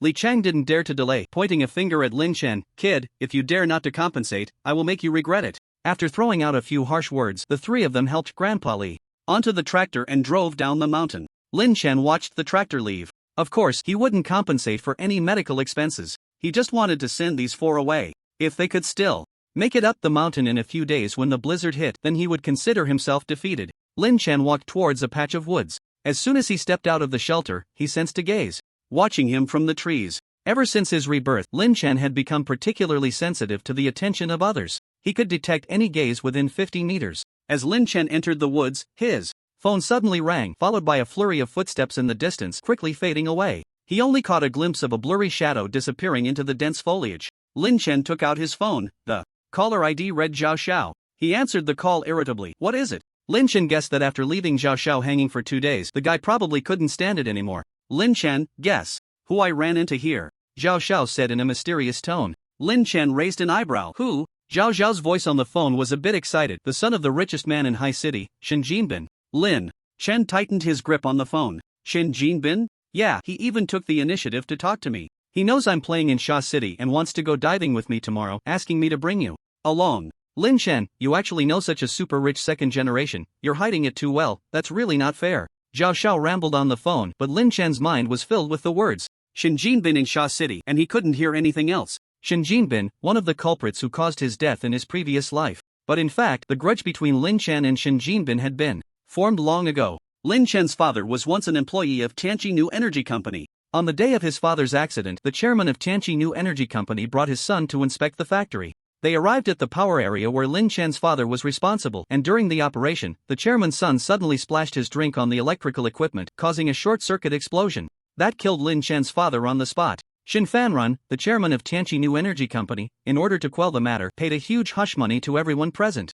He made them sign a confidentiality agreement and then settled the matter with an exorbitant death compensation. However, an employee who had a good relationship with Lin Chen's father secretly told Lin Chen about the incident. It was then that Lin Chen learned that his father did not die due to a work-related mistake but was murdered, and that chairman's son was Shin Jinbin. At that time, Lin Chen told his mother about the incident. He would always remember the look his mother gave him, a mix of entanglement, hesitation, disgust, and pity. Finally, his mother said she would investigate the matter and told Lin Chen to study hard. After that, the employee who had secretly informed Lin Chen vanished without a trace. A few months later, his mother remarried, and the person she remarried turned out to be Shin Fanrun, the chairman of Tianqi New Energy Company. Lin Chen felt he was caught in a huge conspiracy. To avoid bringing about his own demise, Lin Chen had never mentioned this to anyone else in his previous life, only telling Zhao Xiao after the apocalypse arrived. He wanted to secretly gather evidence, but found that the Shin family had a firm grip on High City and had long since cleaned up all the evidence. The survivors' shelter in High City from his previous life was also established by the Shin family. He couldn't find any opportunity for revenge. The only chance he had before dying was interrupted by someone else. Now that Shin Jinbin was in Shushi, if he wanted to kill him this time, no one should be able to save him, right? His fingers turned white from the force he was applying, and it wasn't until he heard the crack of his phone screen shattering that Lin Chen snapped back to reality. Lin Chen? Lin Chen? Are you coming or not? Give me a clear answer. Zhao Xiao urged from the other end of the line. Zhao Xiao still didn't know that Shin Jinbin was Lin Chen's father's murderer. Of course I'm going. No matter what Shin Jinbin's purpose for appearing in Shushi was, he had to kill him. Lin Chen lowered his gaze, his eyes deep and dark, a cold smile creeping onto his face that sent chills down one's spine. The birds in the forest sensed the murderous intent and flew away. At 1 p.m. on June 3, there were 21 hours left on the countdown in the upper right corner of the treasure basin. Lin Chen arrived at a dock where private yachts were moored. From a distance, he saw Zhao Xiao animatedly talking to a young man with white hair, who had his back to him. Lin Chen recognized that figure at a glance, Shen Jinbin. Suppressing the killing intent in his eyes, Lin Chen walked over to the two. Lin Chen, why are you so late? Young Master Shen has been waiting for quite a while, Zhao Xiao said reproachfully, standing beside Shen Jinbin. Had the target already shifted to Shen Jinbin? Lin Chen sneered inwardly. Indeed, whether in this life or the last, whenever Zhao Xiao encountered Shen Jinbin, she would turn against him. Lin Chen maintained his usual demeanor and replied, there was traffic on the way, I arrived late. Shen Jinbin turned his head, revealing a pale face that had been overindulged in alcohol. His short white hair gave him a rogue appearance. His gaze was still as condescending as in the previous life, sizing Lin Chen up as if he were a cheap commodity. At this moment, Shen Jinbin didn't yet possess the brutal aura he would have in the apocalypse. In his last life, he often killed people just for saying something he didn't like. He would claim any girl he fancied, completely acting like the local tyrant of Haishur. Shen Jinbin waved his hand and said, it's fine, as long as you're here. Let's go, get on the boat. Shen Jinbin stepped onto the yacht first, with Zhao Xiao following closely behind. Lin Chen narrowed his eyes slightly and followed the two onto the yacht. As soon as he stepped onto the yacht, a large man in black blocked his way. Sir, I need to check if you are carrying any dangerous items. Zhao Xiao was already being checked by another man ahead, appearing to comply without issue. Lin Chen frowned. I was invited to have fun. Is this how you treat your guests? This is just a normal procedure for the safety of everyone on the yacht, the man in black said, his gaze unwavering as he stared at Lin Chen. Ha, if that's the case, then I won't play anymore, Lin Chen said, turning to leave. However, the bodyguard moved to block Lin Chen's path. What? You won't let me leave? Lin Chen's face darkened. Sir, if you aren't carrying any dangerous items, why not let me check? This is young Master Shen's private yacht, so please cooperate since you're here to have fun. Give our young master some face. This yacht belonged to Shen Jinbin, so these people were also Shen Jinbin's personal bodyguards. Lin Chen smiled, glancing at Shen Jinbin, who was watching from a few meters away, his eyes turning cold. What is he? Why should I give him face? Do I even know him? You. The black-clad bodyguard glared, a powerful aura emanating from him, pressing down on Lin Chen. At this moment, the yacht had already left the dock. Lin Chen frowned. What? You want to make a move in broad daylight? It was then that Shen Jinbin stepped forward, saying ambiguously, Ah Biao, this is my half-brother. Why are you being so clueless? Brother? Lin Chen was Shen Jinbin's brother? Everyone looked at Lin Chen in shock. The expressions of several bodyguards were a mix of astonishment and disdain. The most shocked of all was Zhao Xiao. Having known Lin Chen for so many years, how could he not know about Lin Chen's connection to the richest man in Haishur? However, this matter was an insult to Lin Chen. His mother married the father of his father's murderer. What brother? This was the first time they had met in this lifetime. It was merely a statement made by Shen Jinbin to humiliate him for reasons unknown. Lin Chen gritted his teeth, forcing himself to suppress the killing intent. He kept calm, reminding himself that to Shen Jinbin he was just an inconspicuous ant. In the last life, Shen Jinbin had never even laid eyes on him before. The apocalypse. The sudden approach this time must have some purpose. He couldn't let himself be provoked and reveal his hand. Lin Chen looked at Shen Jinbin in confusion. What are you talking about? I don't know you at all. Shen Jinbin displayed a look of sudden realization, pointing at Lin Chen. Oh right, you didn't come on the day your mom married my dad. Let me formally introduce myself. I'm Shen Jinbin, your mother's stepson. She's a good mother, treating me better than her own son. Lin Chen clenched his fists. The bodyguard named A Biao stood in front of Shen Jinbin, ready to take Lin Chen down. At any moment, Lin Chen's fists tightened and then relaxed, lowering his gaze to hide the killing intent in his eyes, and a brilliant smile appeared on his face. Oh, is that so? It seems you really enjoy being someone else's son. Shen Jinbin's face immediately changed, his eyes filled with brutality. You, say that again? Seeing the atmosphere turn tense, Zhao Xiao quickly tried to ease the situation.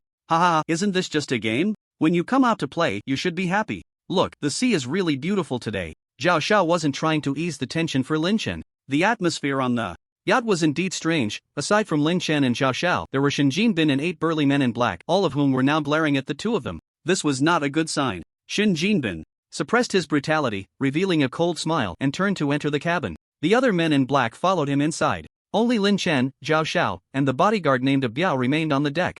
Mr. Lin, please let me search you. A Biao requested again. Zhao Xiao gently nudged Lin Chen and whispered in his ear, Lin Chen, a wise man doesn't suffer losses in front of others. He's from a wealthy family, and it wouldn't be shameful to go along with him. Lin Chen shot him a cold glance, then opened his arms to the bodyguard. Go ahead. A Biao looked at Lin Chen with disdain, and after a thorough search, confirmed that Lin Chen was not carrying any dangerous items before stepping into the cabin. Inside the yacht's room, Shin Jinbin violently swept the last cup off the table, sending it crashing to the floor. A bodyguard nearby was cleaning up the glass shards, wincing as he endured the pain from a cut on his hand. A Biao entered the room and said, "Young master, it's confirmed, he's not carrying anything. But that Lin Shen has been training for a long time, he probably has some skills. I'll handle him when we get in the water." Shin Jinbin slammed his hand on the table, his face filled with malice. Killing him like this would be too easy. How dare he provoke me? I want him to regret ever coming into this world. A Biao seemed to recall some unpleasant memory, a flicker of fear crossing his eyes. "Young master, this is still domestic territory," a Biao reminded him.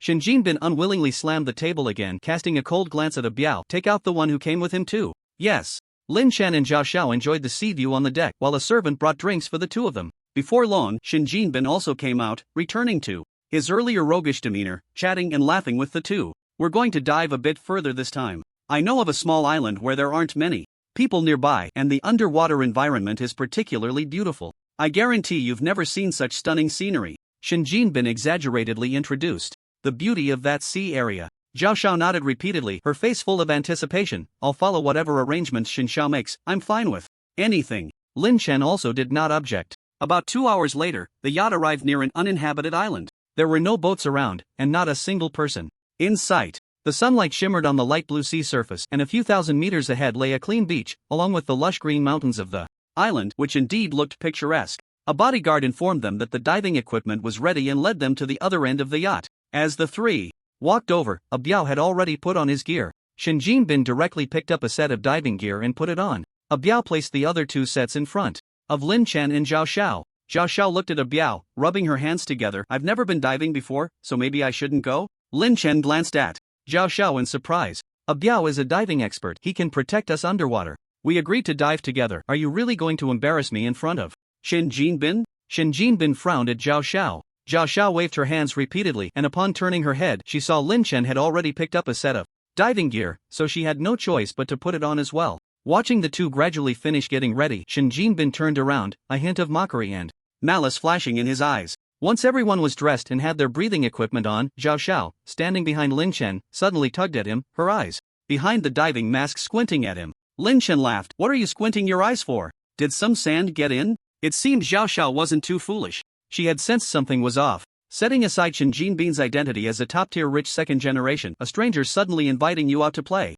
accompanied by 8 strong-looking men, and taking you to a desolate place sounded very dangerous. At first, Zhao Xiao wanted to cling to Shin Jinbin's leg, which made her overlook the oddities. Or rather, ordinary people instinctively revere and trust those with power and influence, ignoring many things. Lin Chen, of course, did not want to expose anything. Hearing Lin Chen's words, a Biao's scrutinizing gaze turned towards Zhao Xiao. Zhao Xiao cursed inwardly. She forced an awkward smile and said, "My eyes are a bit uncomfortable." "It's nothing, really." The four checked their equipment, and a Biao explained a few underwater hand signals and precautions to Lin Chen and Zhao Xiao. Then he was the first to dive into the water. After Lin Chen entered the water, Zhao Xiao turned to look at the several bodyguards watching them closely and could only follow suit. Zhao Xiao felt anxious inside, secretly comforting herself that things shouldn't be as bad as she thought. The underwater world was stunning, with Lin Chen swimming at the front, admiring the surroundings. If it weren't for the faint yet palpable gaze and murderous intent behind them, it would have been a nice trip. When they swam near a coral reef, Shin Jinbin gave a Biao a signal to act.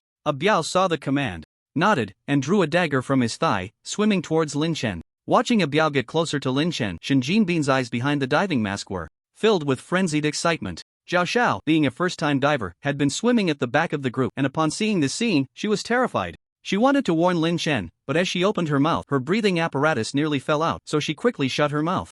Just as a Biao reached behind Lin Chen, raising the glinting dagger, Zhao Xiao felt her legs go weak with fear. She quickly turned to look at Shin Jinbin. To her shock, Shin Jinbin was actually showing an excited expression. It was over. Zhao Xiao felt despair. This was a murder. Realizing it was a plot to kill, Zhao Xiao immediately turned and swam towards the surface. As for Lin Chen, Zhao Xiao had already concluded deep down that Lin Chen was doomed. With a physique like that, he could never be a match. For a bodyguard, he had to run away quickly while he still could. If he was late, he would be silenced. Zhao Xiao wanted to turn and dive, but in his panic, as a first-time diver, he forgot to release the weight on him and kept floundering in place. Lin Chen felt an unusual current of water surging behind him. Without thinking, he immediately twisted his body. A gleaming dagger slid past his side. A Biao also didn't expect Lin Chen to dodge. With a flick of his flippers, he slashed again. This time, Lin Chen finally saw clearly that it was aimed at his breathing apparatus. Indeed, in the peaceful Xia country, even when these people wanted to kill, they were not reckless.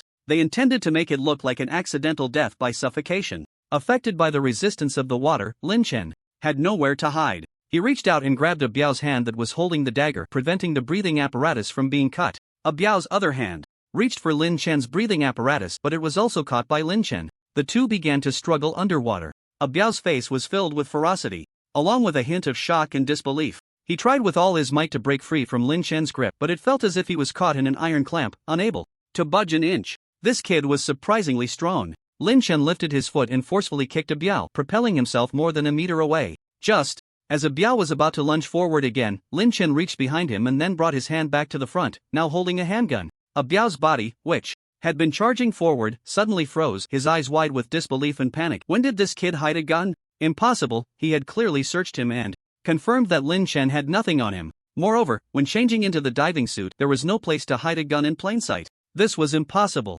Biao even thought he was hallucinating underwater. Because compared to hallucinations, the gun in Lin Chen's hand felt even more surreal. However, the blood that exploded from his chest brought a Biao back to reality. The bullet's speed underwater, affected by water resistance, was 772 times slower than on land. But correspondingly, a person's limbs also became sluggish. At this distance, even the battle-hardened Biao couldn't dodge. 3 shots hit vital points in succession. A Biao died without ever understanding how Lin Chen had brought the gun underwater. Zhao Xiao also looked at this scene in disbelief. He felt that today's experience was simply too surreal. How could Lin Chen have a gun? The Lin Chen who was so calm, decisive, and could even use a gun, was he really the Lin Chen he knew? The situation that he thought would lead to Lin Chen's death suddenly reversed. The one who reacted the fastest among the three was actually Shen Jinbin. When Lin Chen pulled out the gun, Shen Jinbin swiftly swam towards Zhao Xiao, who was still floundering in place. By the time Lin Chen turned the gun, Shen Jinbin had already reached Zhao Xiao's side, grabbing the terrified Zhao Xiao and shielding himself in front of him.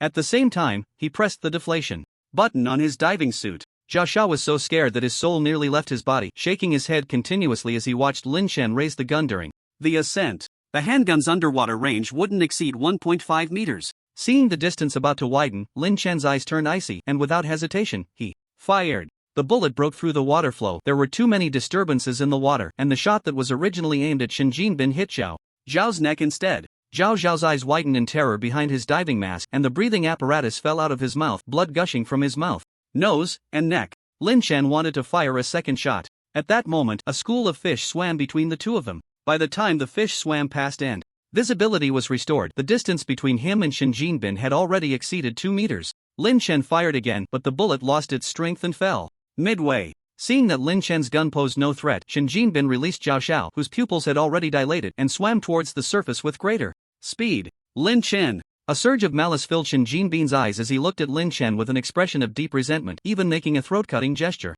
During his ascent, no one had ever made him feel this humiliated. He had to kill Lin Chen. Shen Jinbin was getting closer to the water's surface, and the distance between them had widened to 3 meters. Lin Chen's gaze was deep. He filled the diving apparatus to the maximum, removed the weights, and ascended faster.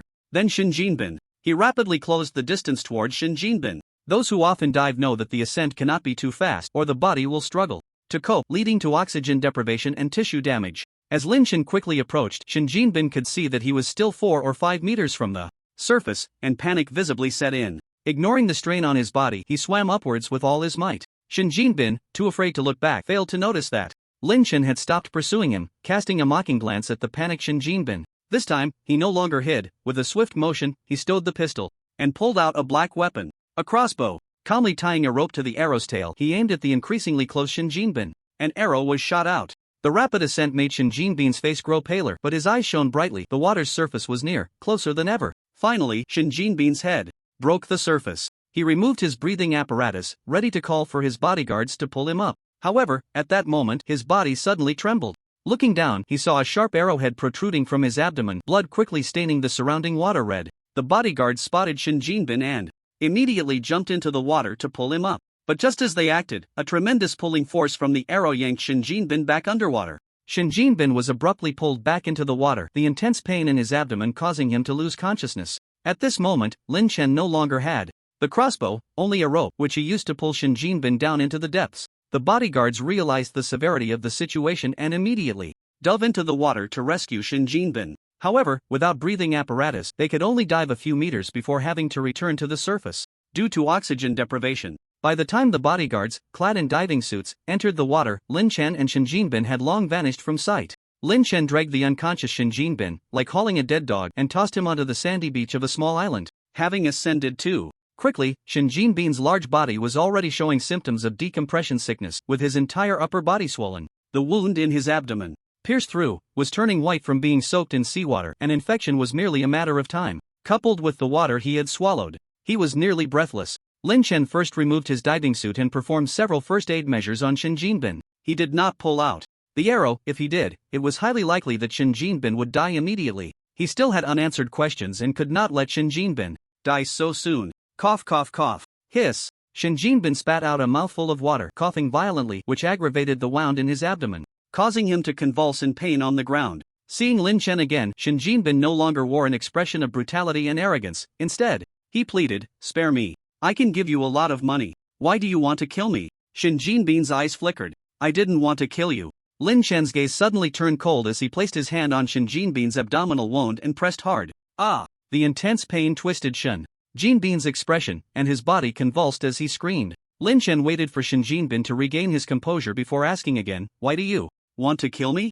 My patience is limited." This time, Shin Jinbin didn't dare to play tricks. You exposed Li Duokai online last time, dragging my dad's company down with it, causing the company's stock to hit the limit down for a whole week. I just wanted to teach you a lesson." Shin Jinbin didn't dare to directly say he wanted to kill Lin Chen. "Then why did you kill my father?" Shin Jinbin's expression changed. "What are you talking about? What's your father? 3 years ago, when you visited the factory for an inspection, you spilled a drink into the machine, causing an explosion that killed an electrical engineer on the spot. Do I need to help you remember?" Lin Chen's voice was like the frost of December, as he placed his hand on Shin Jinbin's abdomen. Shin Jinbin trembled in fear. No, I'll talk.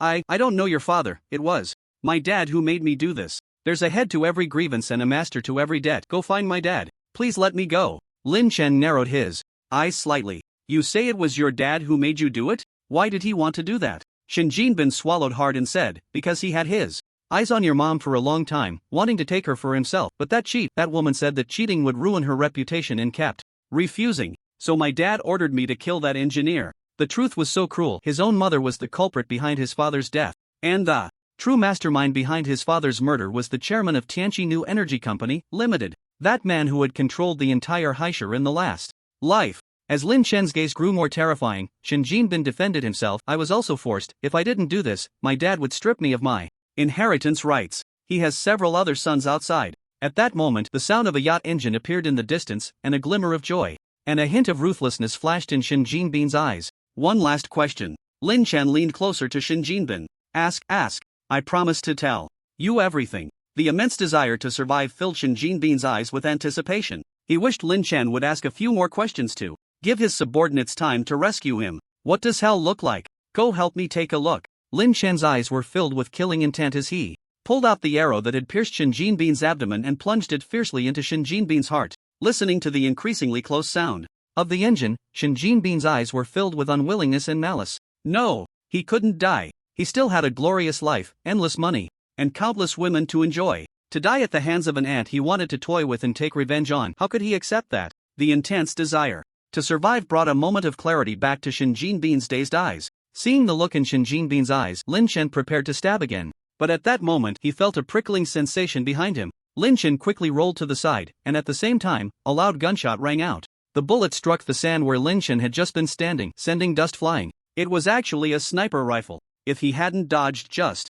now, that shot would have hit his head. A chill ran down Lin Chen's spine as he turned to see the yacht had appeared within 200 meters. 7 dark gun muzzles were aimed at him, firing a series of flashes. Lin Chen dodged left and right but was still hit in the arm by a bullet. Not daring to linger, Lin Chen quickly ran toward the woods in front of him. Once he entered the woods, the intense sense of crisis began to diminish. His hands and feet were scratched by bushes and weeds, leaving trails of blood. But he didn't stop, continuing to run deeper into the dense forest. It wasn't until he could no longer hear any noise behind him that Lin Chen leaned against a large tree to catch his breath. After a fierce underwater battle, he had swum several kilometers with Shin Jinbin to the island. Lin Chen's stamina was almost depleted. At this moment, his hands and feet were unconsciously trembling slightly. This was a sign of exhaustion. If it weren't for 3 months of training, he wouldn't even have the strength to run away. But all of this was worth it. He had uncovered the truth behind his father's death and had personally killed the man who murdered him. With a fatal injury, a penetrating wound in his abdomen, along with decompression sickness and an infected wound, he didn't believe that Shin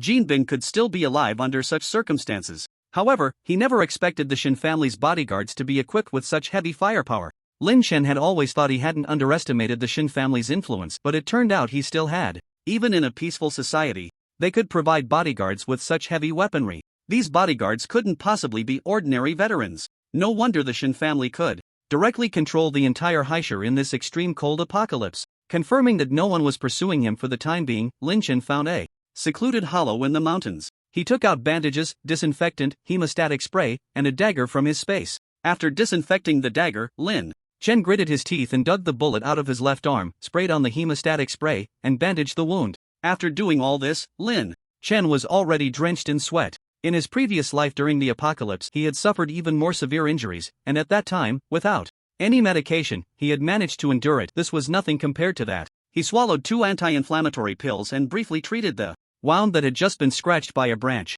Lin Shen changed into a clean set of clothes from his space, took out water and a can of luncheon meat to replenish his strength. So much time had passed, and no one had pursued him. Either those bodyguards had already left with Shin Jinbin's body, or they were waiting somewhere to ambush him. After resting for a while, Lin Shen continued deeper into the dense forest. Half an hour later, standing at the highest point of the small island, Lin Shen overlooked the entire island, observing the movement of the grass in the wind. Shin Jinbin's yacht had disappeared, and along with it, there was no sign of Shin Jinbin's body on the beach. However, on the other side of the island, a lifeboat was dragged to the edge of the trees on the beach. The bright orange-yellow, although partially covered by tree shadows, was still very conspicuous. Of course, if he hadn't been standing at the high point, Lin Shen wouldn't have noticed this lifeboat. The presence of a lifeboat indicated that someone had stayed behind on that yacht. It seemed they were indeed preparing to ambush him. Originally, Lin Shen was still contemplating how to return to Shashi. This uninhabited island was not far from Shashi, but it was impossible to swim there.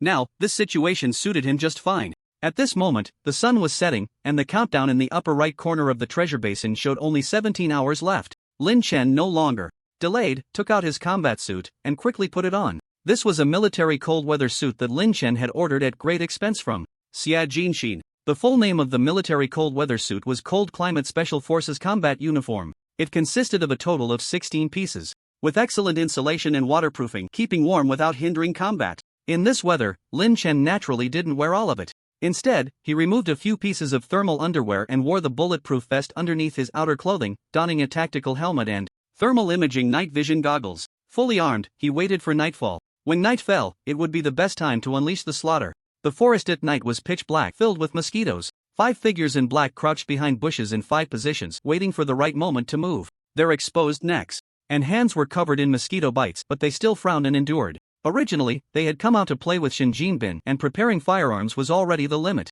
They hadn't brought any other equipment. The only sniper rifle was hidden at the bottom of the yacht for emergencies. After all, this was the safest country in the world, not the gun-ridden Middle East. They never expected that just a routine dive would lead to a major blunder in their work. Tap. A soft sound made 2 bodyguards tense up. Tap, tap, tap. A bodyguard looked up as the large raindrops fell onto the surrounding bushes and leaves, the sound shifting from the initial tapping to a gentle patter of rain. Number 2, it's raining. Should we keep waiting? One bodyguard whispered into the walkie-talkie. Wait. This island is so big that if someone wants to hide, with only 5 of us, we won't find them in a short time. If we spread out and go into the dense forest, facing the killer one-on-one would be like seeking death. Just wait, he will definitely find a way to leave here, and then we'll see who has more patience. If we don't take care of this person this time, we won't have a good ending either. A few bodyguards had examined Shin Jinbin's injuries and speculated that Lin Shen had made preparations in advance for the assassination of Shin Jinbin, indicating that the killer had come with a plan. Perfect disguise, ruthless attack. How could an ordinary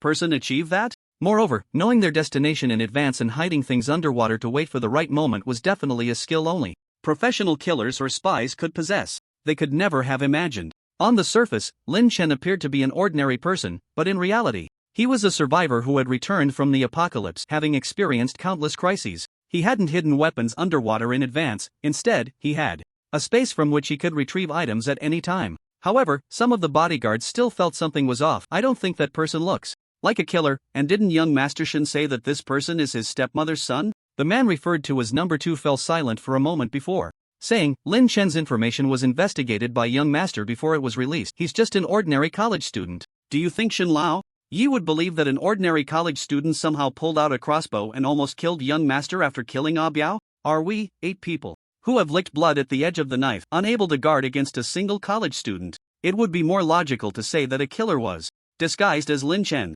It would also provide a better excuse for their negligence. Number 2 continued, this time, we gave all the gene repair drugs to young master to keep him alive. Whether we can save him is still uncertain. If young master dies, think about the consequences. The bodyguards fell silent. Lin Chen had no idea that the seemingly doomed Shin Jinbin was still alive. At that moment he had carefully made his way into the dense forest at the foot of the mountain, and the sudden sound of rain startled him at first, then filled him with joy. Even the heavens were helping him. With the dense sound of rain, his footsteps could be easily concealed. The several burly men were clearly visible under the night vision goggles. Lin Chen lay in ambush 300 meters away, pulling out a crossbow. The intercepting crossbow was powerful, but its sound was not discreet. The crossbow in Lin Chen's hand was called a crossbow, which made very little noise when fired, suitable for close combat, and was a new acquisition from his last pick-up. He carefully placed a few crossbow bolts into the quiver and cautiously approached the position where the 5 men were lying in wait. The sound of rain pattering on the leaves filled his ears, and Lin Chen did his best to step on bare stones and soil to avoid drawing attention to any unusual noise. When he got within 200 meters, Lin Chen stopped, fully alert. At this distance, if the other side had infrared sensing equipment, they would definitely be able to detect him. Lin Chen waited in place for a while, and there was no reaction from the other side. This distance was also within the effective range of the crossbow. He readied the crossbow, aiming at a figure not obscured by trees, and shot an arrow. Although he hadn't practiced with the crossbow for long, the bow and crossbow were inherently accurate and easy to handle. Being familiar with firearms, he found using the crossbow to be quite effortless. Whoosh! Although the shot from the crossbow was nearly silent, it still made a distinct sound as it sliced through the bush leaves. The unusual sound amidst the heavy rain caught number 2's attention. Something's happening.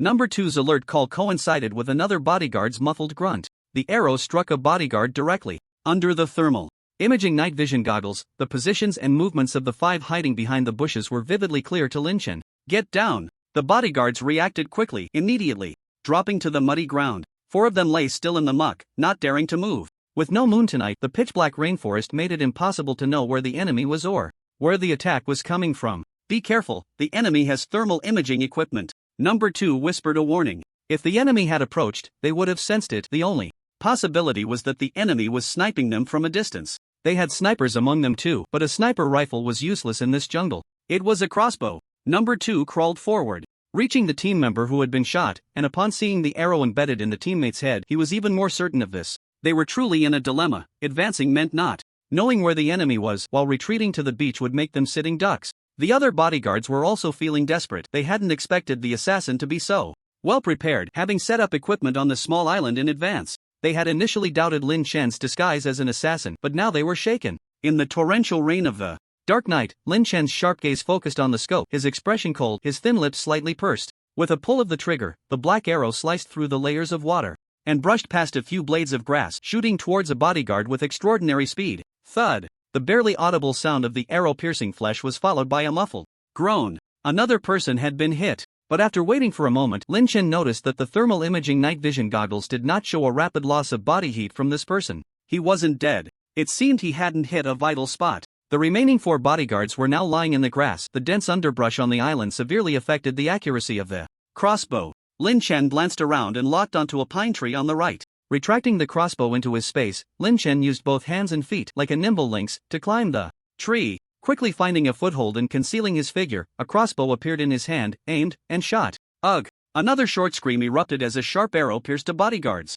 chest. Heisey, called out another bodyguard beside the one who had been shot. But another arrow came slicing through the rain, striking the forehead of the bodyguard who had tried to check on his companion. Number 2 furrowed his brow and shouted, "Northwest direction, in the tree." After saying this, he stood up and zigzagged forward for several meters, leaning against a tree, drawing his gun and firing. Bang! The shot was incredibly precise, hitting the exact spot where Lin Chen had just hidden. Unfortunately, that place was now empty, with no trace of Lin Chen. After shooting 2 arrows, the crossbow in Lin Chen's hand vanished in an instant as he leaped and slid down the tree trunk to the ground. Snipers have a saying, fire one shot and change position. He wouldn't be foolish enough to keep shooting from the same spot. By the time number 2 fired, Lin Chen had already climbed to another tree a few meters away from his previous position. The astonishing accuracy of that shot startled him. This person was likely the sniper who had targeted him on the yacht. Hearing number 2 call out the position, another bodyguard stood up, mimicking number 2's movements to dash behind a tree to attack. However, just as he stood up, he heard number 2 shout, "Don't get up!"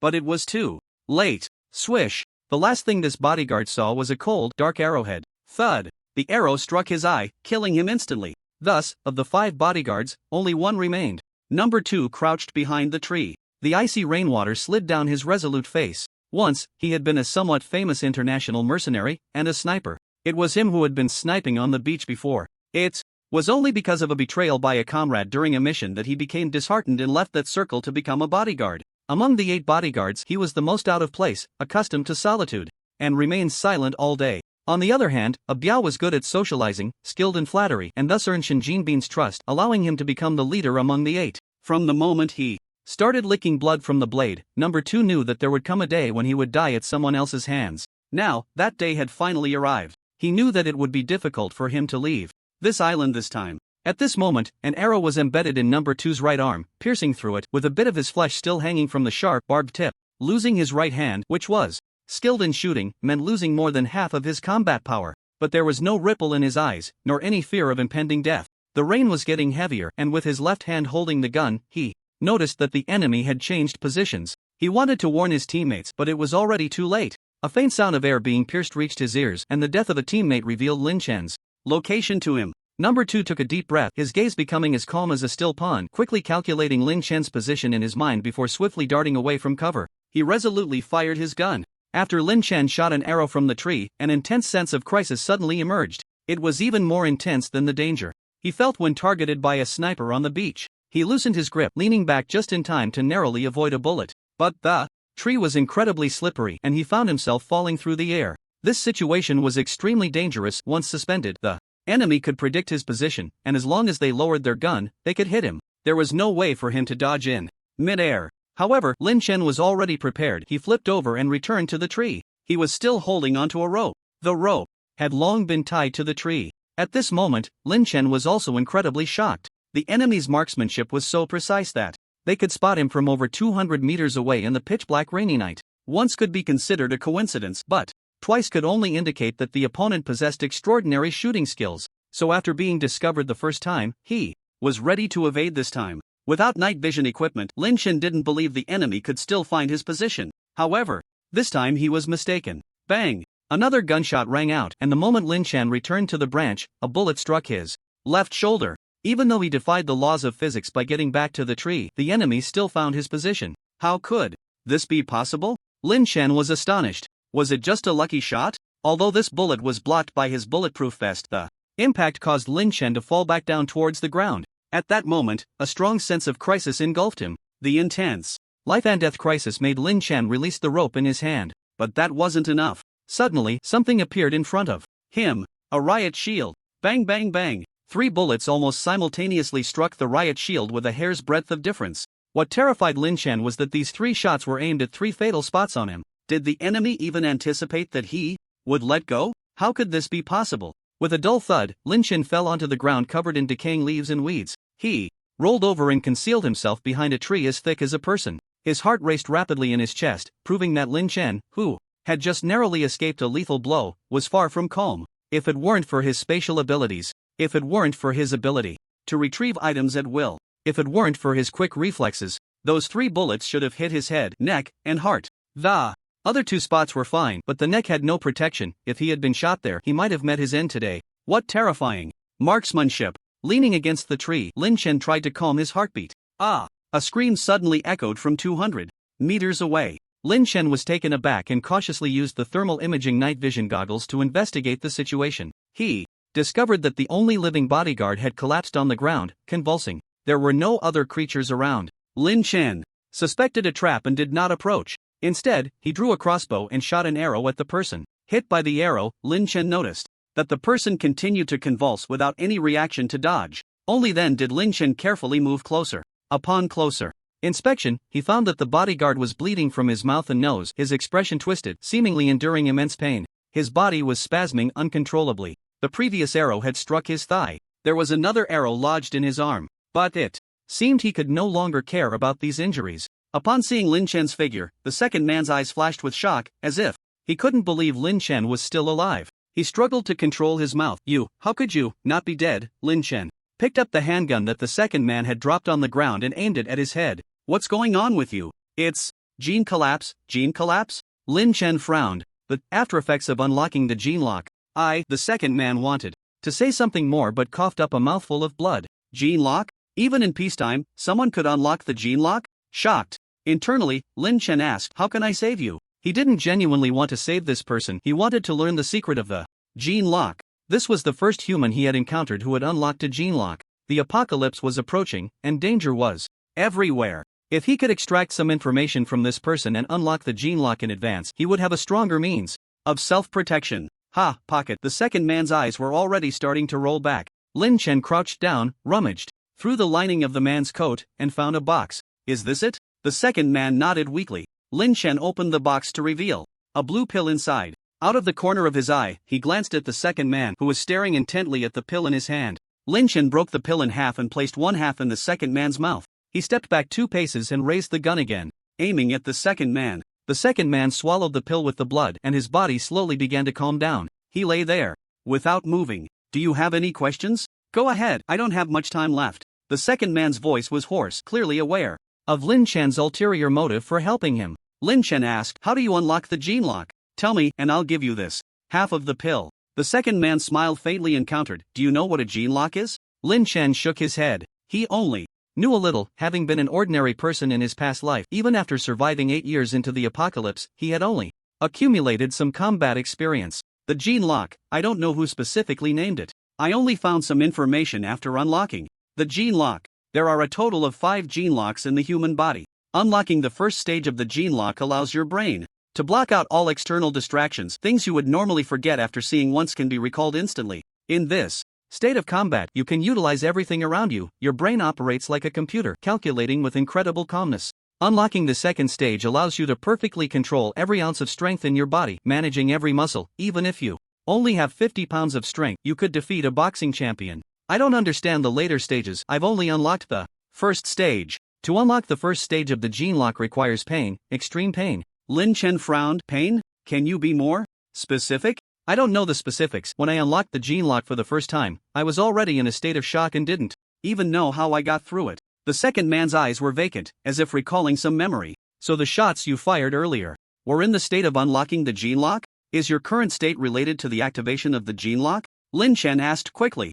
Number 2's face clearly changed, becoming paler. That's right. I just entered the gene lock state, but my body can't withstand the aftereffects of activating the gene lock. This is the 5th time I've activated it, and my genes are on the brink of collapse. If I hadn't activated this gene lock, I might have lived a while longer. Now, even with medication to maintain, wow. Number 2 spat out a mouthful of blood, the black blood exuding a foul odor. What was that medicine you just took? Lin Chen still held half a pill in his hand. That medicine is meant to control the aftereffects of unlocking the gene lock. It also has healing properties, but it's of no use to me now. Number 2 bared his bloodstained teeth. You want to know where it came from, right? Answer me one question, and I'll tell you. Go ahead and ask. How did you dodge my shot just now? I've calculated all your reactions, and logically, you shouldn't have been able to avoid it. Lin Chen's eyes flickered. This was related to his biggest secret. However, facing the increasingly vacant gaze of the man before him, Lin Chen still spoke up, as he too wanted to know where the medicine came from. Because I used something to block the bullet.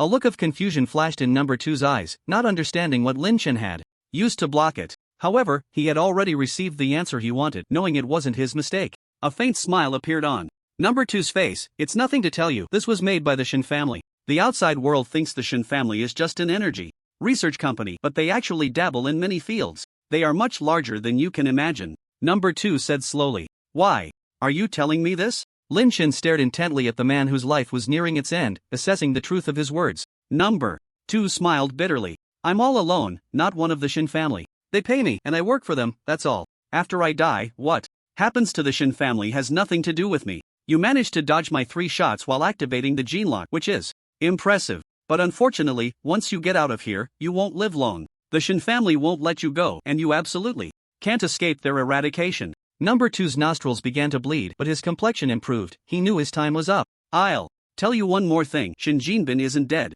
With the Shin family's medicine keeping him alive, he won't die so easily. Number two's lips moved a few times, but Lin Chen couldn't hear the rest. Shin Jinbin isn't dead? Lin Chen's expression finally changed. Shin Jinbin isn't dead? He clearly pierced Shin Jinbin's heart. How could he possibly be alive? Lin Chen wanted to know more details, but at that moment, number two's head tilted, and he fell silent. Lin Chen furrowed his brows, crouched down, and checked number two's pulse. He was already dead. He searched the man and found a satellite phone, a walkie-talkie, several magazines, and an ID card. Li Erheo was the man's name. Perhaps knowing he was doomed, Li Erheo never asked Lin Chen to feed him the remaining half of the pill until his last breath. Li Erheo mentioned that the Shin family, besides the energy sector, also had interests in other fields, even in cultivating those who could activate the gene lock. So this was the reason the Shin family was so powerful after the apocalypse. In his past life, Lin Chen had been like a frog at the bottom of a well, knowing nothing. The fact that Shin Jinbin wasn't dead was something Lin Chen had never considered. Lin Chen opened his hand, looking at the half-blue pill in his palm. He carefully stored the pill in his space. With such severe injuries, even if the Shin family had miraculous healing methods, it was impossible for Shin Jinbin to recover in a short time. The journey was likely to be fraught with emotional turmoil, and it was very possible that Shin Jinbin was still in Shashi. Lin Chen stood up and walked towards the other corpses. He quickly retrieved all the arrows from the bodies, and after collecting the spoils, Lin Chen went to find the lifeboat. It was nearly 1 a.m., and there were still over 9 hours left on the countdown in the upper right corner of the treasure basin. He had to hurry back and find Shin Jinbin before the solar storm reached Earth to kill him. However, when Lin Chen arrived at the beach, he realized he couldn't move at all. It was pouring rain, the sea was choppy, and the moonless water was pitch black and deep, making it nearly impossible to discern direction. A small lifeboat entering the sea in such weather at night was akin to seeking death.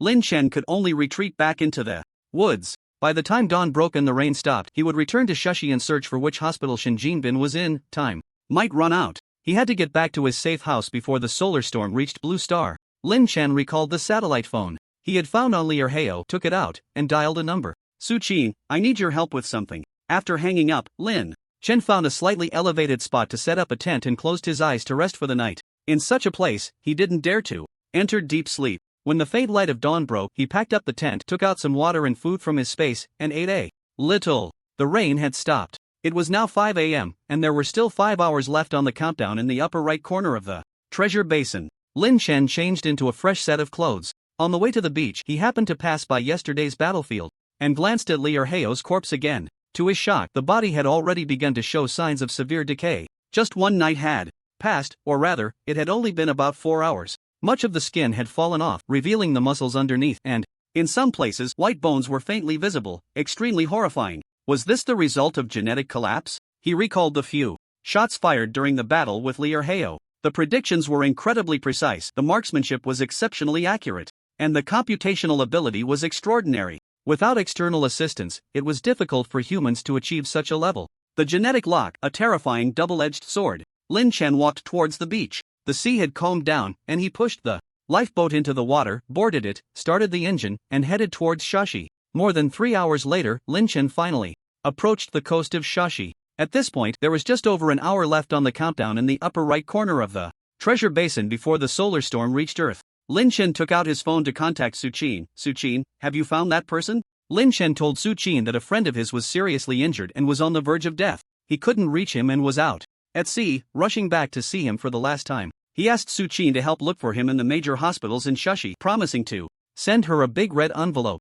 Lin Chen provided Su-Chin with Shin Jinbin's name, age, and other characteristics, asking her to start with the best facilities. Su-Chin initially wanted to ignore him, but when she heard Lin Chen mention a 20,000 yuan red envelope, she stayed up all night and took a taxi to search the hospitals. I found him at Shashi First Hospital, in room 1 of the intensive care unit on the 8th floor. There are really a lot of experts coming for consultations. Who is your friend to have such impressive care? Su-Chin yawned, her voice tired. In fact, she had found the person as soon as she arrived at the first hospital, but she felt that if it was too easy, Lin Chen might change his mind. Thank you, I've transferred the red envelope to you. Lin Chen hung up the phone, found a deserted spot by the sea, and brought the lifeboat back into his space. At this moment, there was still 1 hour and 26 minutes left on the countdown in the upper right corner of the treasure basin. Lin Chen took out a baseball cap and a mask, put them on, and flagged down a car on the roadside, heading towards Shashi First Hospital. Shashi First Hospital. Outside, The intensive care unit on the 8th floor, a dozen doctors and a middle-aged woman stood gathered. Shockingly, these doctors were all renowned experts frequently featured in major newspapers and magazines. They should have been at hospitals in Haishur or Kyoto, waiting for patients to make appointments. Yet now, they were all here discussing treatment options for one person's condition. Beep, beep, beep. Inside the ward, Shin Jinbin lay on the hospital bed, his body wrapped in bandages and filled with tubes, his breath faint. Doctors, how is my son? Can he be saved? The speaker was a middle-aged woman, dressed in a high-end tailored suit that exuded professionalism. Her stunning face showed signs of fatigue and there was a hint of resentment in her eyes. Last night, Shin Fanron, who had not been in contact with her for years since their divorce, suddenly called to say their son was in trouble and that he was tied up with something in Haishur, asking her to come take care of him. It was only when Li Huilan arrived in Shushi that she learned how severely her son was injured. That heartless man, that beast, didn't even care for his own flesh and blood. He only knew how to accompany that vixen. The experts exchanged glances, shaking their heads with sighs. Shin Xiao is too severely injured.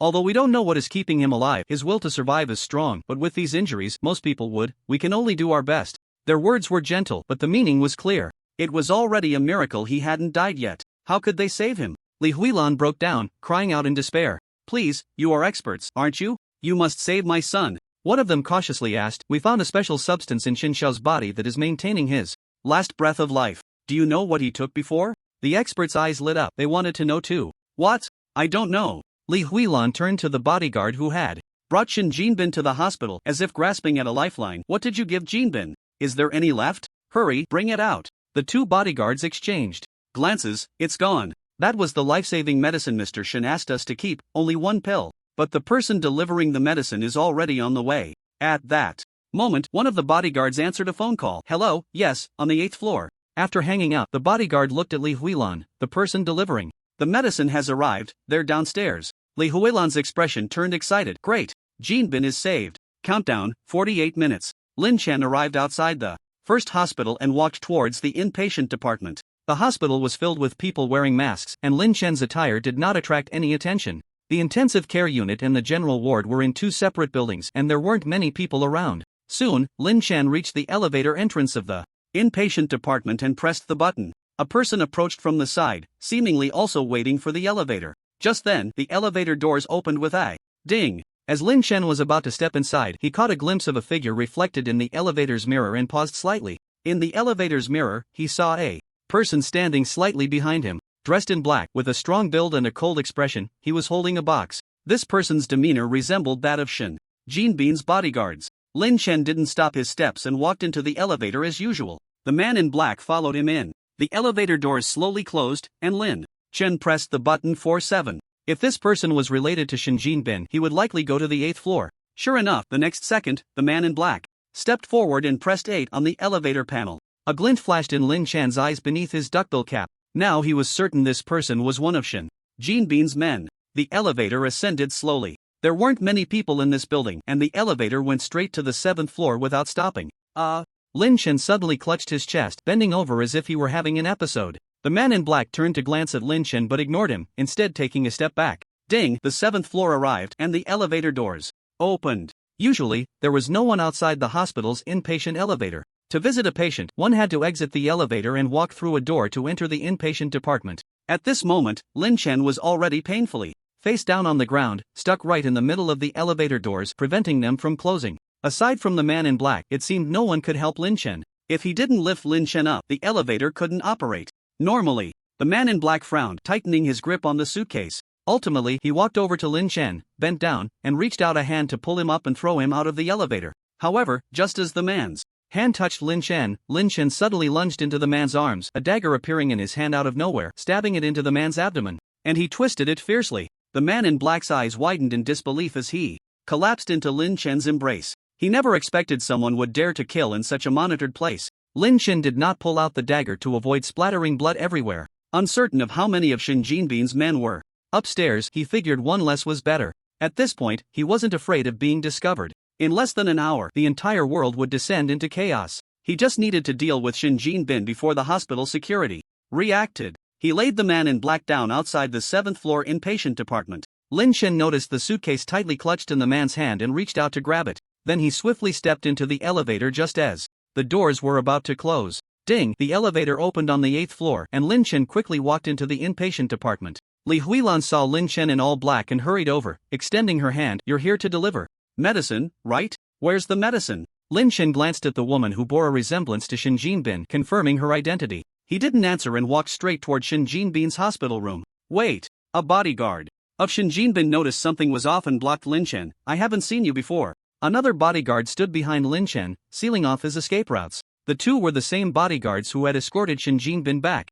from the yacht earlier. Lin Chen lowered his gaze and spoke in a hushed tone. I'm the one responsible for guarding the pills. This time, Mr. Shin needed them urgently, so I came to deliver them. This statement was ambiguous. It could be understood that Lin Chen was the usual guard for the pills and was now responsible for delivering something else, or it could mean he was there to deliver the pills. How it was interpreted depended on the listener. Upon hearing this, the two bodyguards visibly relaxed a bit but still said, open the suitcase and let's take a look. Lin Chen's lowered gaze flickered. He hadn't even seen what was inside the suitcase. In the elevator, he had already swapped its contents for a handgun using his spatial abilities. Hearing this, Lin Chen unhesitatingly placed the suitcase on the ground and unfastened the buckle. A crowd of experts gathered around, eager to see what could save someone who was surely doomed. Lin Chen slowly lifted the suitcase lid with one hand while reaching inside with the other. He quickly pulled out a handgun and fired a shot at the bodyguard blocking his way. Puff! The sound of the silenced gun echoed, and bright red blood sprayed from the chest of the bodyguard in front of Lin Chen. Everyone's eyes widened in shock, staring in terror at the scene. Ordinary people had only ever seen guns on television. They had never witnessed such a scene, leaving them too frightened to speak. The fastest to react was the bodyguard standing behind Lin Chen, who had already reached for his side. However, Lin Chen was quicker. He turned and pulled the trigger. Puff! The upward shot sent the bullet straight through the brain of the bodyguard. A cluster of blood exploded at the back of the bodyguard's head. At this moment, the experts and Li Huilan all reacted. Ah! Li Huilan fainted from fright. Someone's been killed, someone's been killed. Run! Taking advantage of the chaos, Lin Chen pushed open Shin Jinbin's hospital room, confirmed it was Shin Jinbin, and aimed the gun at his head. Puff! Puff! Puff! 3 shots rang out in succession, Shin Jinbin's blood mixed with brain matter splattering across the white pillow. The heart monitor emitted a piercing beeping sound. This time, Shin Jinbin was dead beyond any doubt. Lin Chen put away the gun and left. At this moment, a group of hospital security guards, having seen Lin Chen kill someone in the elevator on the surveillance, rushed towards his direction armed with batons and riot shields. There were 35 minutes left on the doomsday countdown. It had been 5 minutes since Lin Chen killed a bodyguard from the Shin family on the 7th floor. The security guards in the monitoring room had already gathered their forces and were heading towards the building. They had also called the police, but it would take at least 10 more minutes for the law enforcement to arrive. Lin Chen quickly walked out of the hospital room, preparing to enter the safety passage of the inpatient building and leave via the stairs. However, at that moment, a hand grabbed his pant leg. Li Huilan, who had somehow woken up, was lying on the ground, tightly clutching Lin Chen's pant leg. She had only fainted from fear earlier, but upon hearing the gunshots from the hospital room, she forced herself to regain consciousness.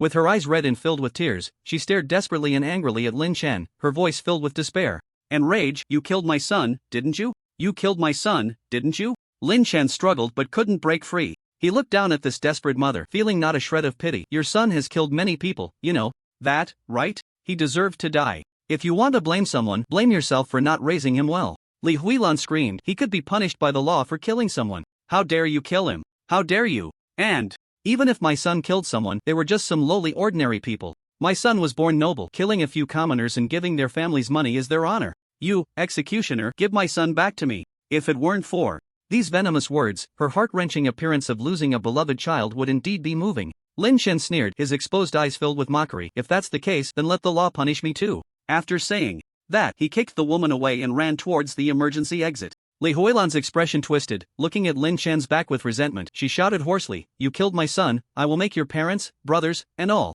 your relatives and friends pay for my son's death. No matter where you escape to, I will make you suffer and die. Lin Chen suddenly turned around, his eyes instantly turning cold and filled with murderous intent. He should have thought of this. Someone like Shin Jinbin would grow up that way, and it was inseparable from his family. Shin Fanren was not a good person. Shin Jinbin's mother was also a wolf in human skin. There are debts to be repaid, and originally, he didn't want to kill more people. Seeing Lin Chen stop, realizing something, Li Huilan stepped back in terror. No, I was just joking, Before Li Huilan could finish her sentence, Lin Chen had already shot without hesitation. With a gunshot, a blood hole appeared in Li Huilan's forehead. Li Huilan's eyes widened, and with a thud, she fell to the ground. After firing the shot, Lin Chen didn't even glance at Li Huilan and swiftly rushed down the corridor like the wind. Just as Lin Chen left, the elevator doors on the 8th floor opened. 5 hospital security guards rushed out of the elevator, shocked by the bloody scene before them outside the intensive care unit. The entire corridor was filled with flowing blood. Oh my god, what kind of grudge is this? They said the one inside is the son of a billionaire. Hurry and see if there's still a pulse. Dead.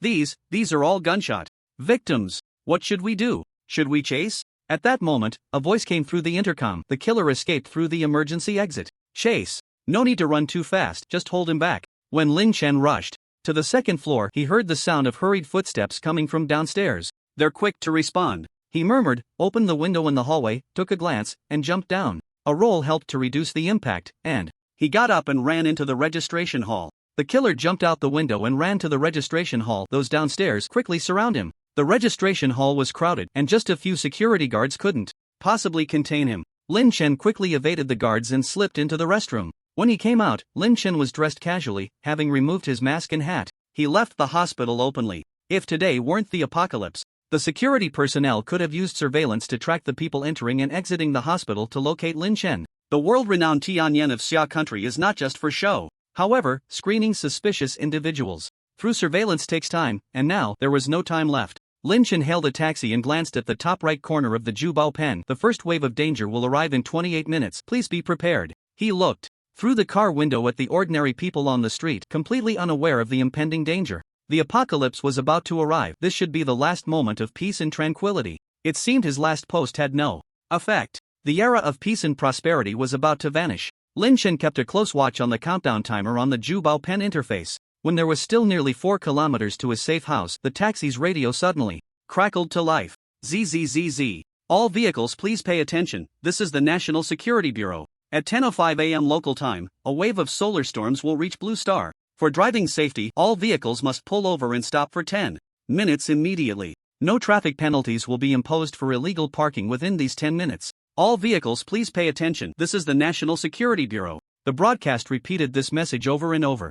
Lin Chen was stunned. At that moment, his phone suddenly rang. Time rewinds to 15 minutes earlier. The top floor of the Haisher Apocalypse New Energy office building. In the office of Shin Fanrun, chairman of Apocalypse New Energy. Shin Fanrun stood by the window, listening gravely to his subordinate's report. Mr. Shin, we found out that in the last 2 days, someone has intercepted all export materials from Xia country. Moreover, the external orders have increased by dozens of times in these 2 days. Additionally, our sources have learned that the military has suddenly received a level 1 combat readiness order. The mayor received a call in the early morning, and the entire Haisher will experience a power outage starting at 10 a.m. for a day. We still haven't found out the specific reason for this. Oh, Shin Fanrun's brow furrowed. He didn't look at his son, whose life was in danger, but stayed in Haisher because there had been many incomprehensible actions from above in the past 2 days. In recent years, friction among countries has been constant. Could it be that war is about to break out? But why would there be a power outage before a war? Shin Fanrun felt anxious about the opaque actions of the state.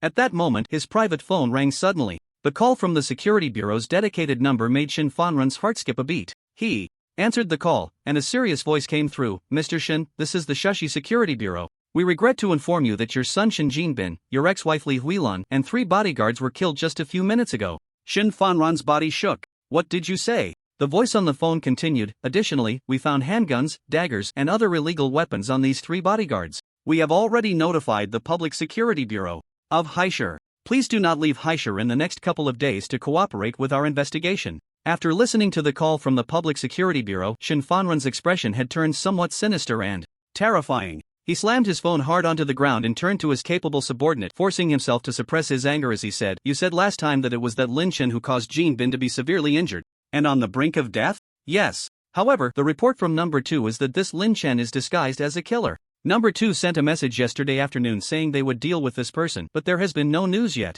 Wang Ji did not understand why Shin Fanrun was suddenly so furious and spoke honestly. A killer disguise? Then why was that Lin Chen conveniently in Shashi? Didn't you check all night to see if that Lin Chen was the real one? Now someone has killed my son in the hospital and let the security personnel find firearms on our people. Good, just great. Shin Fanrun's forehead was bulging with veins, and his eyes, which were intimidating even without anger, revealed a terrifying killing intent. What? Did number 2 fail? Wang Ji quickly took out his phone to contact number 2. However, several minutes passed, and he still couldn't get through. A whole night had gone by. If number 2 had succeeded, They would have reported to him long ago. Even if they hadn't completed the task, they would have called him immediately. The inability to contact them already indicated a serious problem. Wang Ji realized the gravity of the situation and said in a low voice, "I will immediately handle the matter with the Public Security Bureau and personally go to Shushi to bring that Lin Chen back for you to deal with." Shin Fanran's voice was icy. "Find that Lin Chen and bring him back to the research room alive. No matter if he is the one who killed a bin or not, I want him to regret ever coming into this world." "Understood. And also, have someone bring back my several illegitimate sons." "Yes." After Wang Ji left, Shin Fanran swept all the documents off the table onto the floor. "Useless. All of you are useless." Shin Fanran's chest heaved up and down, clearly furious, but there was not a trace of sadness over losing his son. A beautiful woman pushed the door open. The woman had a gentle face that showed no signs of aging, and her floral dress looked very serene. If Lin Chen were here, he would recognize this woman. She was his remarried mother, Lu Siyue. Lu Siyue leaned against Shin Fanran's back, her soft, boneless hand gently squeezing Shin Fanran's shoulder, and she said sweetly, "What's got you so angry? If you get too worked up, what will happen to my happiness for the rest of my life?" Shin Fanran usually fell for this kind of talk, but today he suddenly grabbed Lu Siyue's hand and violently threw her to the ground. "What's the matter? Your precious son killed my son, and now the Public Security Bureau is looking for me. If this matter brings attention from above, I will take you down with me." Lu Siyue, who had been thrown to the ground, initially wanted to be angry, but upon hearing this, she was taken aback. "What? Jin Bin is dead? Lin Chen killed him? How is that possible?" Even seeing Shin Fanran's murderous expression, Lu Siyue still found it hard to believe. Having raised Lin Chen for over a decade, she could be considered one of the people who understood him best in the world. Lin Chen was easygoing, obedient, emotional, a bit clever, but too naive and easily trusting of others. He had never even killed a fish growing up. How could he kill someone? Moreover, Jin Bin was surrounded by agile bodyguards. Lin Chen was just an ordinary college student. How could he have killed Jin Bin under the protection of so many bodyguards? Lu Siyue cautiously looked at the furious Shin Fanran and voiced her doubts. "Aren't there several Southeast Asian mercenary bodyguards around Jin Bin? Lin Chen is just an ordinary person. How could he have killed Jin Bin? It seems your son is hiding very deeply. Even you, his mother, do not understand him." Shin Fanran wore a gloomy expression, staring at Lu Siyue with a scrutinizing gaze. "Call him now and ask where he is. Tell him to come back to Haishur immediately." Realizing the gravity of the situation, Lu Siyue panicked. "Okay, I'll call right now." Lin Chen's phone rang, and he glanced at it before casually hanging up. Lu Siyue. In his previous life, after Lu Siyue remarried, she hadn't contacted him, even once in 11 years until Lin Chen's death.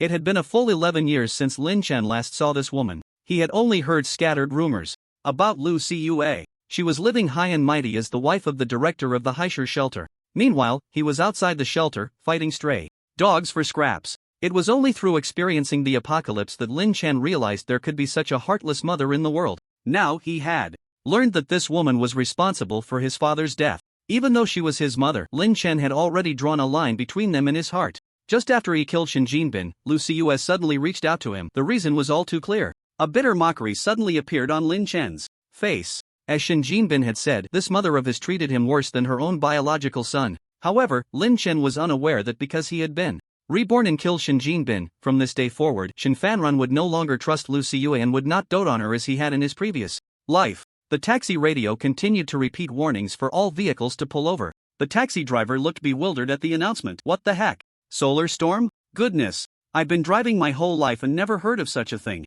At that moment, Lin Chen noticed that many traffic officers had appeared on the street, maintaining order and stopping all vehicles. Every traffic light along the road had turned red. This scene had not occurred in his previous life. When the solar storm erupted in his past, vehicles suddenly malfunctioned, causing countless traffic accidents and paralyzing transportation.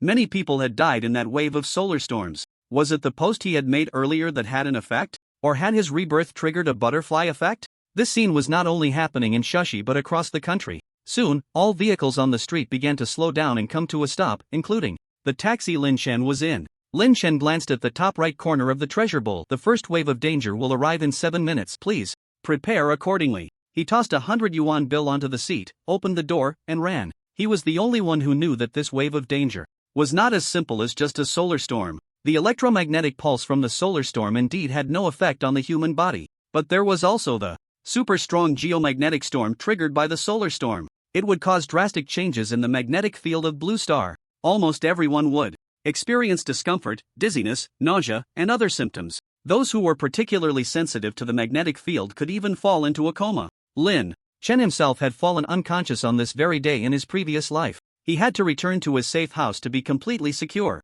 Fortunately, there was still time. Lin Chen ran to the roadside, took out his phone, scanned a shared bicycle, and quickly rode onto the non-motorized lane. He sped towards his safe house. The bicycle, which could normally only go 20 kilometers per hour, was now being ridden by Lin Chen at a speed of 40 to 50 kilometers per hour. Stop! Danger! The shouts of the traffic officers came from behind, but Lin Chen paid no heed. After riding for a while, Lin Chen noticed that the billboards and LED lights on nearby buildings were all turned off. The city center's billboards and various 24-hour LED lights, which could be seen even from several kilometers away, were surprisingly not lit. Just moments ago, the hospital still had power. Had there been a sudden blackout? This thought flashed through Lin Chen's mind. Without dwelling on it, he pedaled with all his might, finally making it back to the mountain in the last minute. The first wave of danger will arrive in 31 seconds. Please prepare.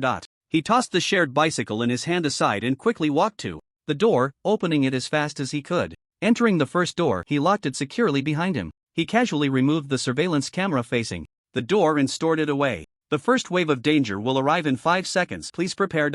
Lin Chen swiftly inserted the key into the second door. Click. The door opened. The first wave of danger will arrive in 3 seconds. Please prepare.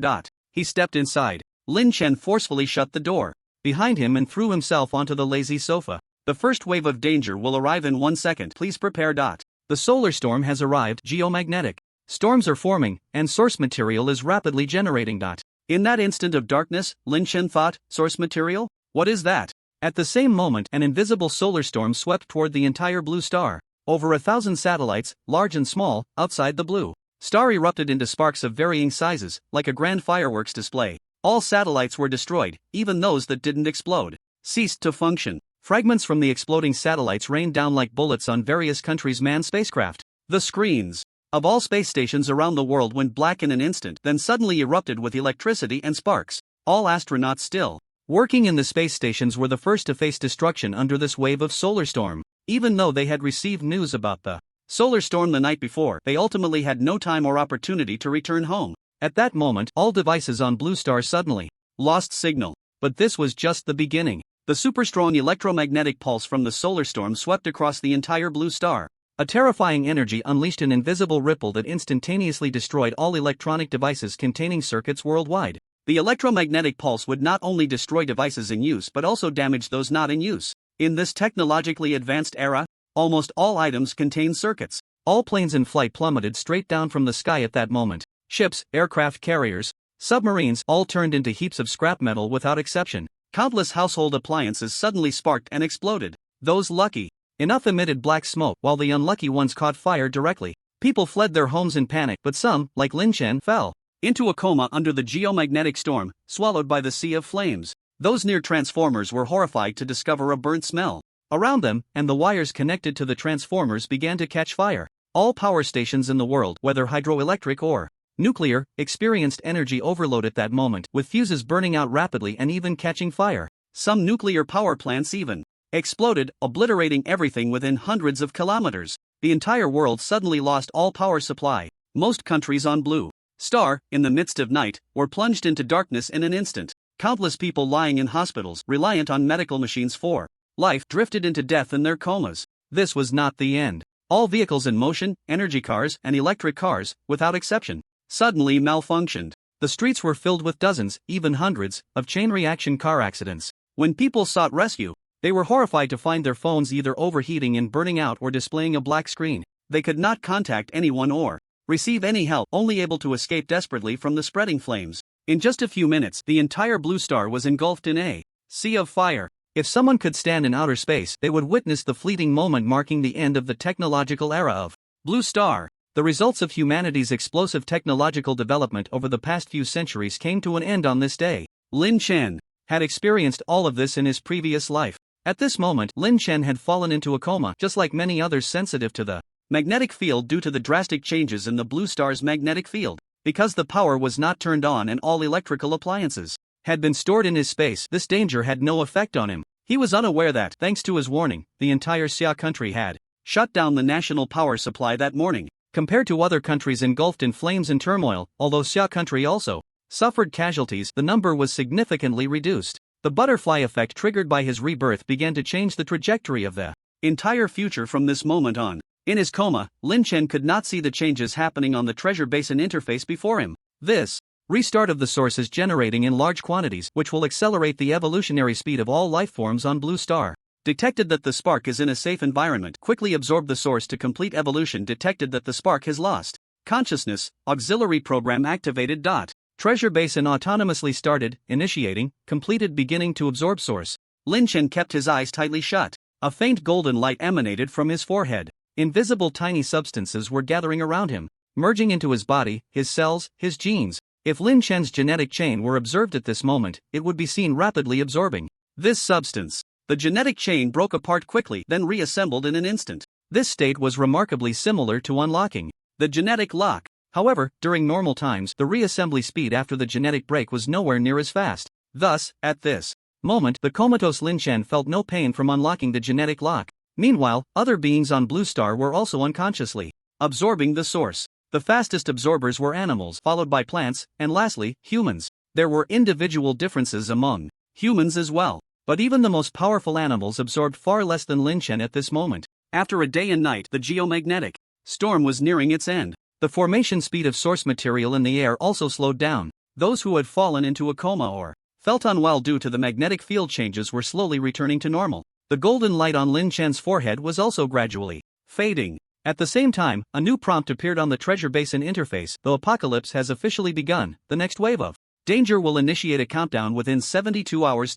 After a while, Lin Chen's eyelids twitched, and he woke up. He slowly opened his eyes. The safe house was pitch black without any light source. Had the solar storm and geomagnetic storm passed? Lin Chen rubbed his forehead. His head still felt a bit groggy. He flipped his hand to take out an emergency flashlight from his space. He turned it on and hung it on the wall. Then he took out a household gasoline generator and connected it to the house's wiring. With the power switch pulled up, the entire safe house regained electricity. Lin Chen had no idea how long he had been unconscious. In his previous life, he had been in a coma for a day and a night, and he wondered if it was the same this time. The mechanical watch on his wrist showed the time as 11:34. Gurgle, gurgle. The hunger in his stomach made Lin Chen feel as if he hadn't eaten for 2 or 3 days. He decided to first replenish some water, eat something, and then go out to check the situation. He suddenly vaguely recalled the prompt that appeared on the treasure basin before he fell into a coma. Solar storm has arrived. Geomagnetic storm is forming. Source material is rapidly generating. What is source material? He checked the treasure basin interface, but there was no change, and the original countdown had disappeared. Gurgle. His stomach protested again. Lin Chen suppressed the doubts in his heart, took out a pot, an induction cooker, and a piece of beef from his space. After pouring a pot of water and placing the hot pot base at the bottom to boil, Lin Chen sliced the beef into the pot piece by piece. It was all fresh beef, and as he sliced, he picked up a piece to eat. Paired with some fresh vegetables, it didn't take long for 5 pounds of beef to disappear. When did I become such a big eater? Although his stomach was full, for some reason, he still felt a lingering sense of hunger. Was it a side effect of the geomagnetic storm? Lin Chen rubbed his belly, placed the dishes in the sink, and turned on the faucet to test the water. Ordinary electric water pumping devices would be destroyed by electromagnetic pulses. Therefore, when creating the pumping device, Lin Chen insisted that the craftsman use a traditional, non-powered water pump. The fact that water was still flowing proved that Lin Chen's foresight was not wrong. The water temperature was slightly cold but still within a normal range. After washing the dishes, Lin Chen changed into long sleeves and long pants, then opened the first door of the safe house. The soundproofing of the safe house was excellent. Lin Chen walked to the entrance and peered through the peephole to look outside. Then he opened the door. It was pouring rain outside, and Lin Chen stretched out his hand to catch a handful of raindrops. The outdoor temperature was just a bit cool. It seemed that the time he had been unconscious was about the same as in his previous life. After the solar storm in his past life, the sun's rays diminished at a visible speed, and the temperature on Blue Star dropped dozens of degrees within 3 days. At that time, Lin Chen was in Haishur, and he remembered that the day after he woke up, the temperature had dropped by about 10 degrees Celsius, and it started to rain heavily outside. People were still panicking due to the loss of electricity and the inability to receive news from the outside world. After the solar storm, they did not notice the abnormal weather, merely thinking it was just a wave of strong cold air. But by the third day, the temperature dropped again by more than 20 degrees. Many places experienced extreme weather such as hail, strong typhoons, and heavy snow. People began to sense that something was wrong and braved the heavy snow to loot supplies. On the fourth day, the temperature dropped again, plummeting by more than 30 degrees in a single day. The temperature difference between morning and afternoon was 20 to 30 degrees, which was extremely frightening. Many who had gone out to buy supplies did not make it home in time and succumbed to hypothermia in the blizzard. In the south, temperatures dropped to around -50 degrees Celsius, and the north was even worse. The human body needs time to adapt to temperature changes. However, the sun did not give humanity any time to adjust. Even those who stayed at home wrapped tightly in blankets could not withstand the sudden drop in temperature, leading to illness, frostbite, and countless deaths. Hospitals were overcrowded, equipment and ambulances were all destroyed in the solar storm, and there was no power supply. The speed of treatment could not keep up with the number of sick people, and medications began to run short, leading to countless deaths in a single day. People began to fall into panic and chaos. They finally realized that the apocalypse had arrived. Shushi, close to the equator, was currently in summer, so the cooling rate should not be as fast as in Haishur. For the past 2 days, the daytime temperature in Shushi had still been 32 degrees Celsius. Lin Chen took out an electronic air thermometer. The measurement showed 22 degrees Celsius. He returned indoors, put on a coat, and grabbed a backpack. While the blizzard had not yet arrived, he needed to go out and collect some things. Although the supplies in his space were already sufficient for his use, no one would complain about having too many supplies. Excess supplies could be traded or kept for emergencies. Now that there were no more surveillance cameras outside, he no longer had to be cautious about exposing the existence of his space. Putting on a waterproof raincoat, Lin Chen stepped outside and picked up the shared bicycle he had carelessly tossed on the ground earlier. The electronic lock of the shared bicycle had been damaged by the electromagnetic pulse, but it did not affect its usability at all. He hopped on the shared bicycle and sped down the hill. After coming down from the mountain, Lin Chen found that riding today was much easier. Previously, he had to pedal with all his strength to reach 40 or 50 kilometers per hour, but now he could easily achieve that speed. Had his physical condition suddenly improved after a nap? Lin Chen fell into thought, not noticing the intersection ahead. A group of people was emerging from the intersection. They were all wearing matching raincoats, their faces resolute and their expressions serious and vigilant. A closer look revealed the standard army green uniforms peeking out from beneath their raincoat collars. Among this group, there was a girl in a transparent raincoat, dressed in a white dress, who was tightly protected in the center. When Lin Chen saw the people suddenly appear around the corner, he realized it was too late to brake. Screech! The harsh sound of brakes echoed as the shared bicycle continued to charge toward the group. Ah! A startled cry came from the girl in the crowd. A middle-aged man among them frowned, stepped forward, and kicked out like the wind. His foot aimed directly at the bicycle's wheel. A normal person would surely suffer a fracture from such a kick due to the force involved. However, instead of the expected cry of pain, Lin Chen and his bicycle were sent sliding backward. Lin Chen's eyes narrowed, and after retreating a few meters, he finally steadied the bike. Looking down, he saw that the front of the shared bicycle was now dented. Who are these people? So strong. Who are you? The others became alert, watching Lin Chen warily, with some even reaching into their raincoats. Lin Chen quickly reacted, scratching his head apologetically and saying, "Sorry, I just came out to buy something and was in a hurry to get home. Luckily, I didn't hit you guys. Hey, uncle, is your leg okay?" The middle-aged man said nothing, only furrowing his brow and staring at Lin Chen with a look full of scrutiny and caution. Lin Chen's grip on the handlebars tightened slightly. Both sides fell silent, and the atmosphere grew tense. At that moment, a female voice emerged from the group. "Uncle Chiu, forget it, he didn't do it on purpose." It was the girl who had screamed earlier. She pushed through the people in front of her, stopping only when the man called Uncle Chiu blocked her path. The girl impatiently said to Chiu Jun, "Let's hurry up, it's raining so hard, my clothes are getting soaked." "Hey, you crashed into us, we won't compensate for this bicycle." The latter part was directed at Lin Chen. The girl was about the same age as Lin Chen, with fair, flawless skin. Although her features were attractive, her current expression of impatience marred her beauty. Lin Chen waved his hands, looking remorseful, and said, No, it's my fault. I shouldn't have been riding so fast. If this uncle is hurt, I can go home and get money to cover the medical expenses." After 8 years of struggling in the apocalypse, Lin Chen believed his acting skills were quite good, portraying the image of an ordinary big boy vividly. The middle-aged man, referred to as Uncle Chiu, gave Lin Chen a deep look, pulled the girl behind him, cleared the way, and said to Lin Chen, "Next time, ride slower. Going that fast is very unsafe." The others also stepped aside, making way. Lin Chen grinned, his smile simple and honest. "Got it, thank you, uncle." With that, he hopped on his bike and passed by the group. It wasn't until he rode a few hundred meters and turned a corner that the prickly feeling of being watched finally disappeared. At that moment, Lin Chen realized he had broken out in a thin layer of cold sweat. That group had given him a sense of danger, especially the middle-aged man who had exerted the most pressure on him. Given the earlier situation, if a conflict had arisen, even with the element of surprise, he might not have one.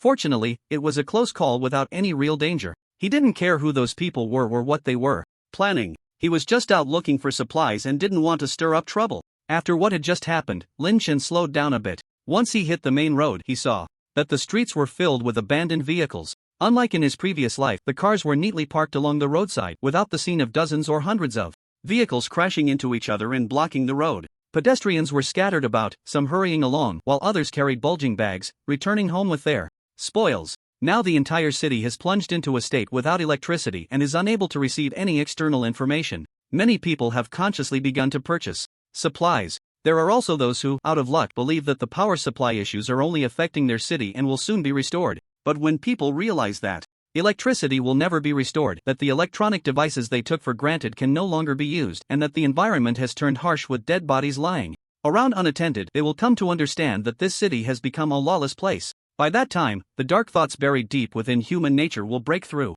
the ingrained sense of rules, turning this city into a frozen hell. Those who are still willing to spend money on supplies now may soon find themselves engaging in zero-cost shopping. Lin Chen intends to take advantage of this situation before these people catch on and start their own zero-cost shopping spree. Nowadays, many people rush to supermarkets to grab supplies. His target is the containers at the port.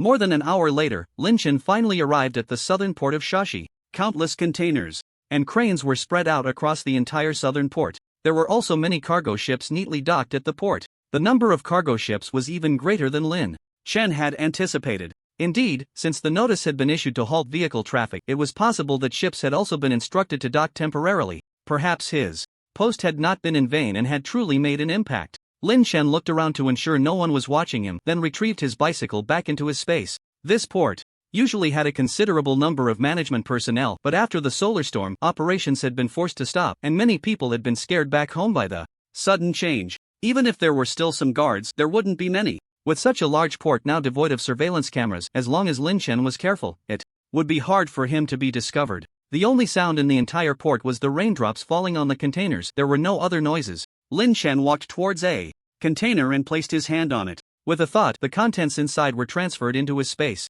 From the outside, the container appeared intact, but inside it was completely empty. This method of taking things without anyone noticing could only be accomplished by Lin Chen. The first container he took was filled with watermelons. Not bad, a good start. A faint smile appeared on Lin Chen's face. The fruits in Shashi are abundant in sunlight and delicious. This container of watermelons could last him a long time. He walked towards the next container. This one also contained fruit, but this time it was coconuts. After collecting 6 containers of fruit in succession, Lin Chen headed towards another stack of containers. This time his luck wasn't so good. The container was empty. In fact, 3 in a row were empty. Lin Chen quickly discovered that the locked containers generally had goods inside. The unlocked ones were all empty. Containers with goods and those without were stored separately. After realizing this, Lin Chen avoided the unlocked containers and moved towards the next stack. This time, he collected a container of clothes. However, they were all short-sleeved. He casually took one container and decided not to collect any more.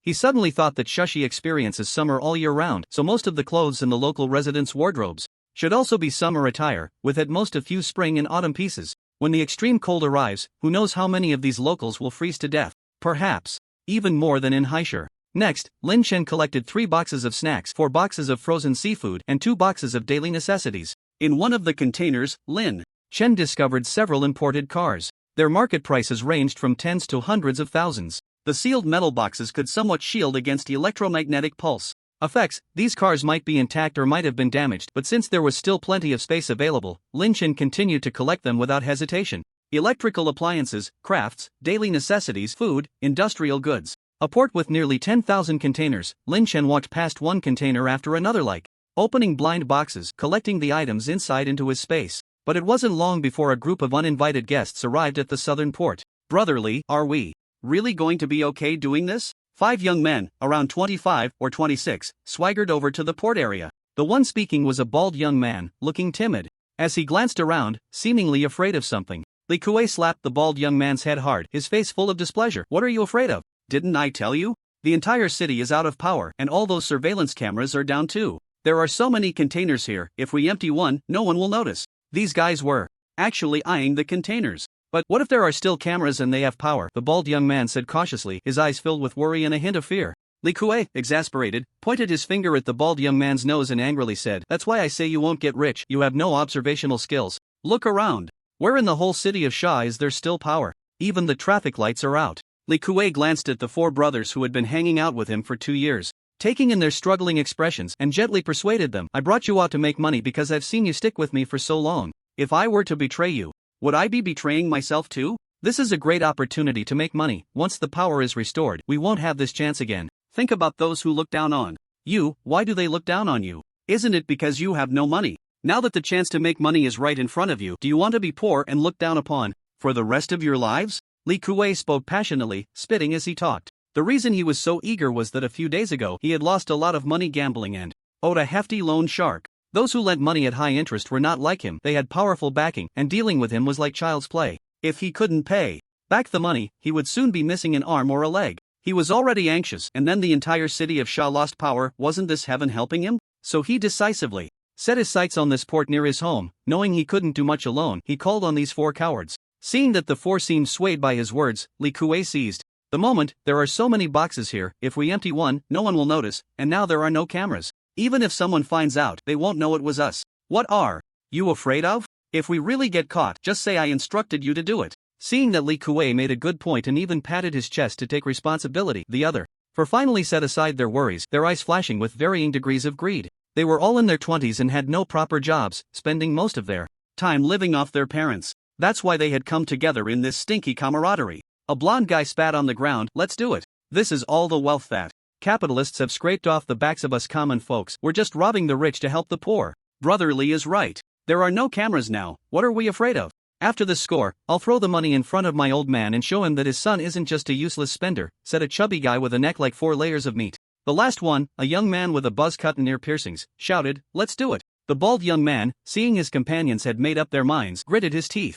I'm following Brother Li. Good. Li Kuei nodded in satisfaction. Let's move quickly, we're leaving. At that moment, the blonde suddenly spoke up. Brother Li, there's someone over there? Could it be a manager here? A young man with yellow hair pointed his finger, indicating Lin Chen, who was 100 meters away, opening a blind box. No. Collecting container supplies. Li Kuei followed the direction his little brother pointed and glanced at Lin Chen, quickly realizing that Lin Chen was not a staff member. The workers here all wore uniforms. Don't mind him. Let's go to the other side. After saying that, he led his little brother toward another set of containers. The containers at the port included both imports and exports. Anything could be inside. Lin Chen had just collected a container of medicines and a box of luxury goods. The luxury goods were useless, but the medicines were extremely valuable. He placed his hand on the container in front of him, and with a thought he discovered it was filled with a box of seeds. The container was packed with over 2,000 cardboard boxes, each labeled with the name of the seeds. The seeds were very small. A single box could contain tens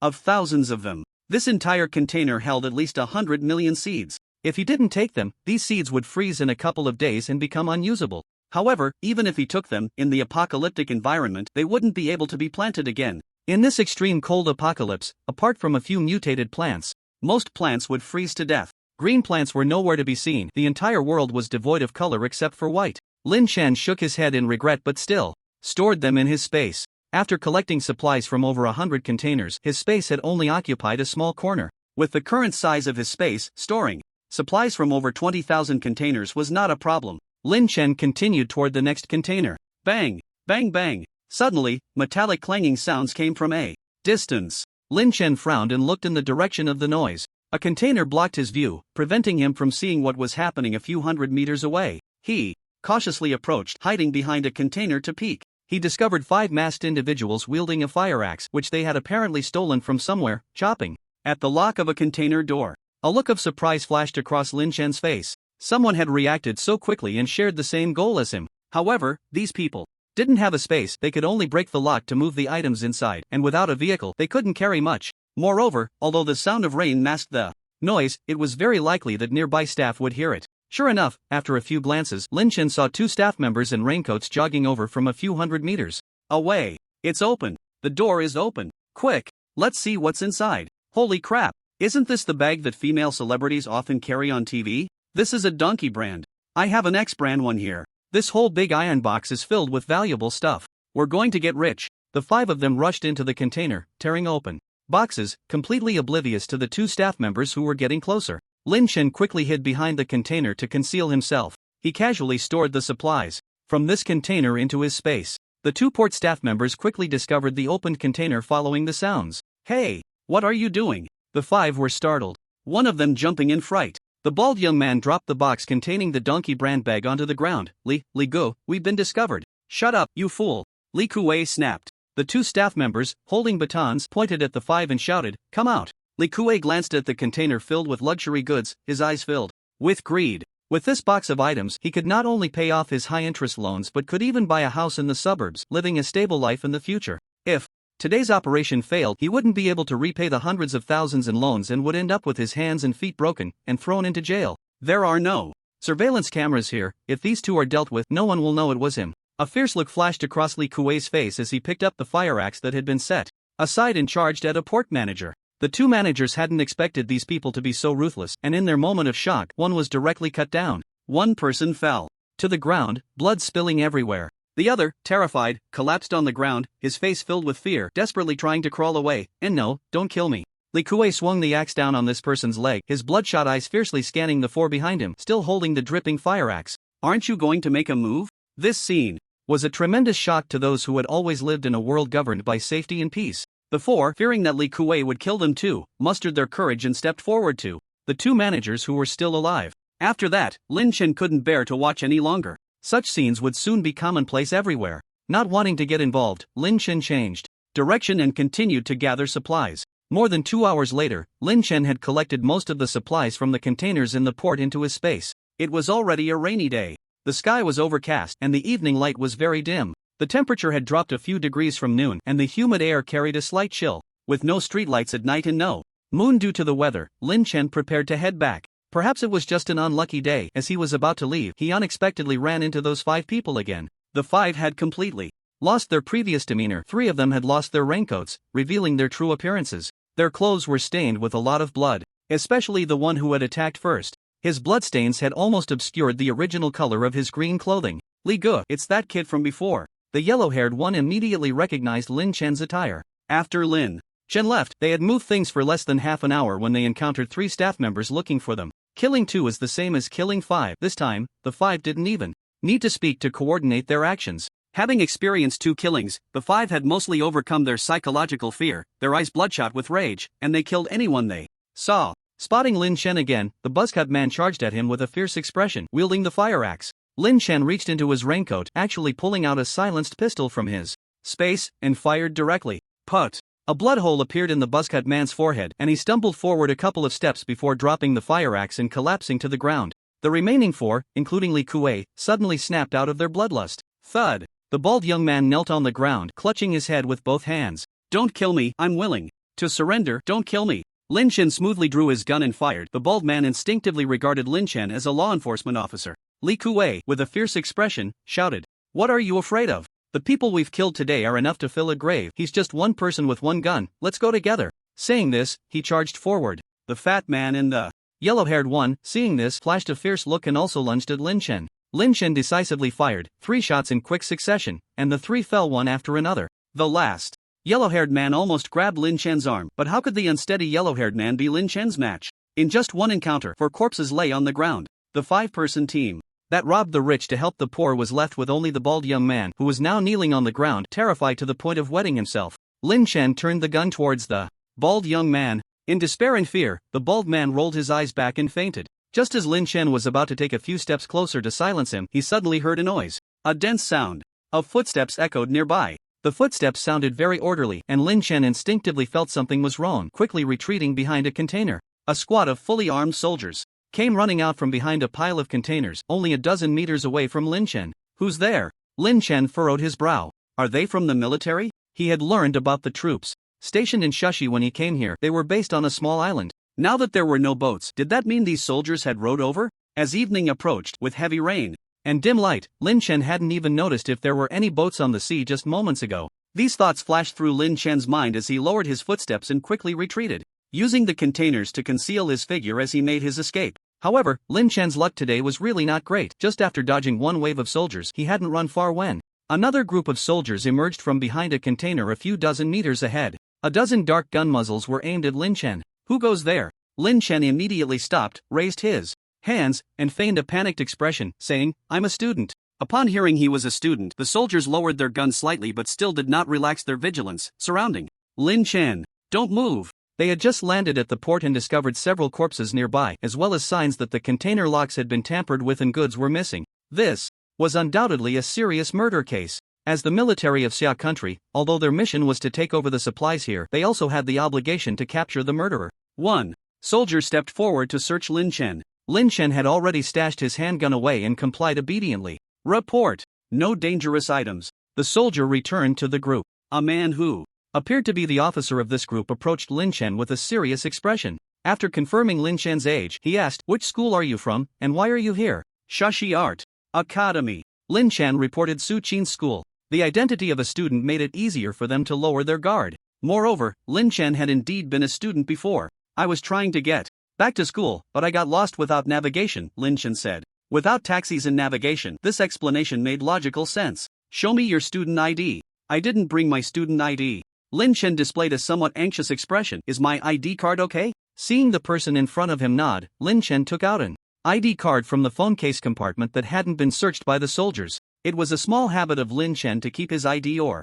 access card in the phone case compartment. Wang Chao took the ID card, confirmed it was correct, and returned it to Lin Chen. Lin Chen was dressed neatly and cleanly, with no bloodstains, and he had no weapons on him. Plus, at only 19 years old, it was hard for anyone to associate him with a murderer. However, Wang Chao still felt that something was off about this person named Lin Chen. "Come with me to the front for a moment, I'll have someone take you back to school later." Lin Chen's heart sank, but he maintained a nonchalant expression and replied, "Okay." Soon, Lin Chen was taken to an open area. He glanced around and saw at least several hundred soldiers, each armed with a gun. There were also over 100 port management personnel in uniform gathered in the open space. At that moment, a port leader, clearly overweight and balding, was speaking tearfully to a man who appeared to be an officer. In addition, Lin Chen spotted the only survivor among the 5, the bald young man. The bald man was tightly bound with ropes, looking utterly hopeless as 2 soldiers guarded him. At that moment, the bald young man suddenly lifted his head and looked over at Lin Chen.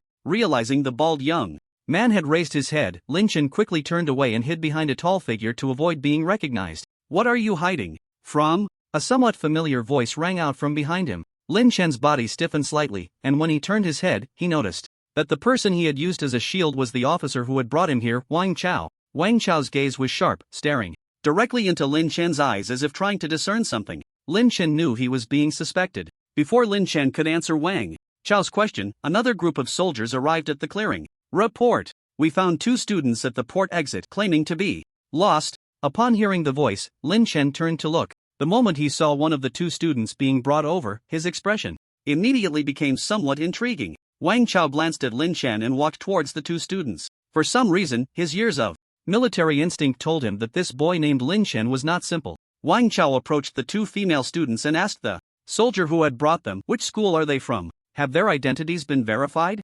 "Report, sir, they are from Shashi Art College, and it has been confirmed." "Brother soldier, we've been wandering around nearby for a long time and couldn't find our way. It's getting dark, and we're so scared. What happened in Shashi? Why can't we use our phones all of a sudden? Whoa, I want to go home." One of the girls started crying as soon as she saw Wang Chao. Wang Chao frowned, wanting to ask more questions. Lin Chen squinted and waved at the other girl, Su Qin. Su Qin had originally gone out shopping with the 2,000 yuan Lin Chen had given her, and her dorm mate the day before yesterday. Somehow, she fainted. When she woke up, her phone was dead, and only when she stepped outside did she realize that Shashi had undergone a huge change. Without a car, without a phone, she and her companion tried to retrace their steps back to school but got lost. Seeing the soldiers, she was initially very happy and wanted to ask for help but ended up being brought here. In this unfamiliar environment with strange people and so many soldiers with guns, Su Qin's face was filled with anxiety and tension. "Su Qin?" Hearing a familiar voice suddenly, Su Qin turned her head and exclaimed, "Lin Chen?"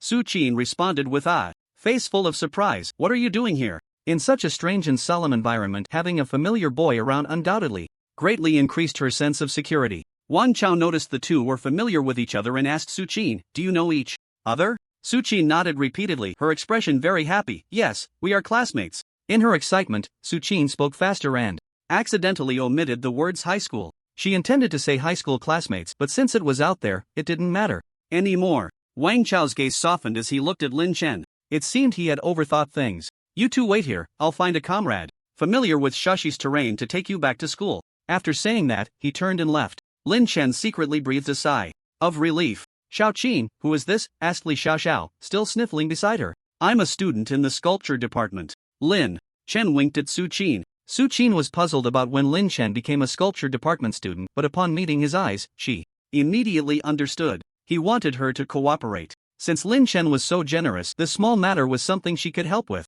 Yes, he is also a freshman, Su Qin said ambiguously. The three chatted for a bit, and soon Wang Chao returned with a soldier who looked only slightly older than the three of them. This is Li Wei. He is also from Shashi and knows the way to your school. You can follow him. Lin Chen and the two girls expressed their gratitude. This is what we should do. Be careful on the way. If it gets too dark, come back tomorrow morning, Wang Chao said, the latter part directed at Li Wei. Li Wei nodded and led the three away. Not long after Lin Chen and the others left, a soldier walked up to Wang Chao and reported, Sir, we have found the murderer who killed the nearby management personnel. He confessed that those people were all killed by him and his accomplices. However, 4 of his accomplices have already been shot dead, and according to this bald man, it was a young security officer in a black raincoat who fired the shots. A young security officer in a black raincoat. Wang Chao didn't know why Lin Chen's face flashed through his mind at that moment, and he said, Take me to the murderer. After walking for a while, Li Wei noticed that the two girls were moving slowly, so he urged, We need to hurry, it will be dark soon.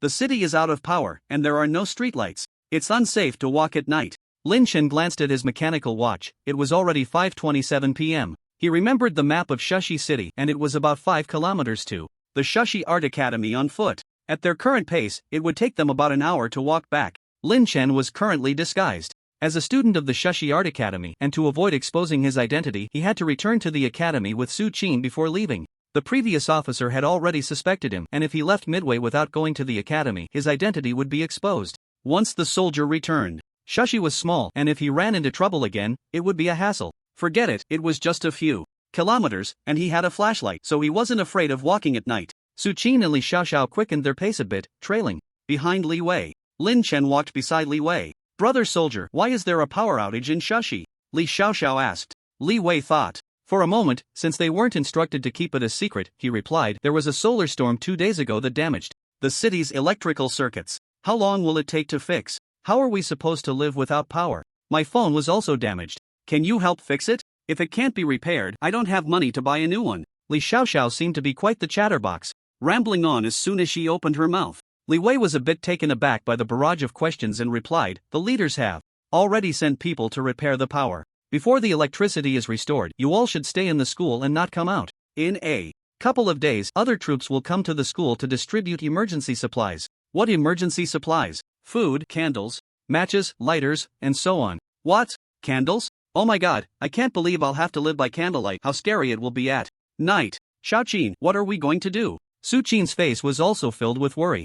The two girls complained about how inconvenient it would be without power for the time being. But Lin Chen knew better. Once the extreme cold arrived, even if the power lines weren't burned, anything exposed outdoors would freeze and break. All the machines that processed precision parts were already damaged, and no one could repair the power station and transformers by hand. Not to mention having to risk a blizzard to reconnect the wires. Power would never be restored again. Lin Chen remembered his father saying that decades ago, when electricity wasn't widespread, they used candles and flashlights. They would sleep when it got dark and wake up before dawn. Besides working, they worked hard for food, and their physical fitness was quite good. They rarely walked at night, and there were no entertainment activities in the evening. There were certainly no internet-addicted teenagers. Nowadays, humanity has become overly reliant on electronic products, with many people addicted to the internet and their phones. This has led to a decline in the physical fitness of most people. This solar storm destroyed electronic products, causing human technology to regress by hundreds of years, effectively forcing humanity to quit their internet addiction.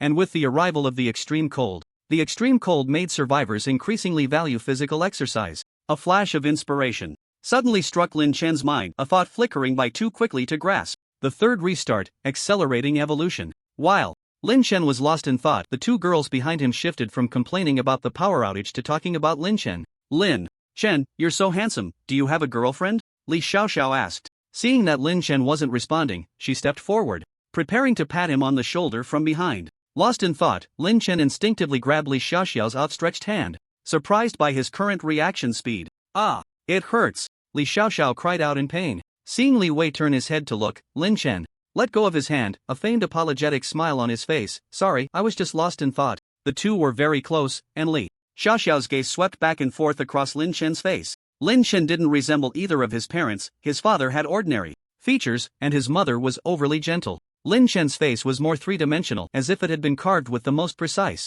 knife, with deep-set eyes, a high nose bridge, and slightly thin lips. However, there was a 1 centimeter scar on his brow bone that marred this perfection. This scar had been there since Lin Chen could remember. His father said he fell from his crib when he was a child. The once clear eyes gave Lin Chen's face a somewhat gentle quality. Now, Lin Chen's eyes were only cold and indifferent, giving off an aura that made people feel he was unapproachable when he didn't smile. The sense of incongruity that Wang Cha noticed was actually because Lin Chen's gaze was not something a normal 19-year-old should possess. Expressions can be faked, but eyes are hard to disguise. Li Xiaoxiao, clearly less perceptive, rubbed her wrist. Forget it, I'll forgive you since you're handsome. I just asked if you have a girlfriend. Lin Chen replied directly, no. Upon hearing that Lin Chen had no girlfriend, Li Xiaoxiao's eyes curved into crescent shapes. Then you. Su Qin stepped forward, stopping Li Xiaoxiao from swooning. Xiaoxiao, what time is it? Stop fooling around. We need to hurry back, it's already dark. Seeing Li Xiaoxiao fawning over Lin Chen, Su Qin felt as if something of hers was being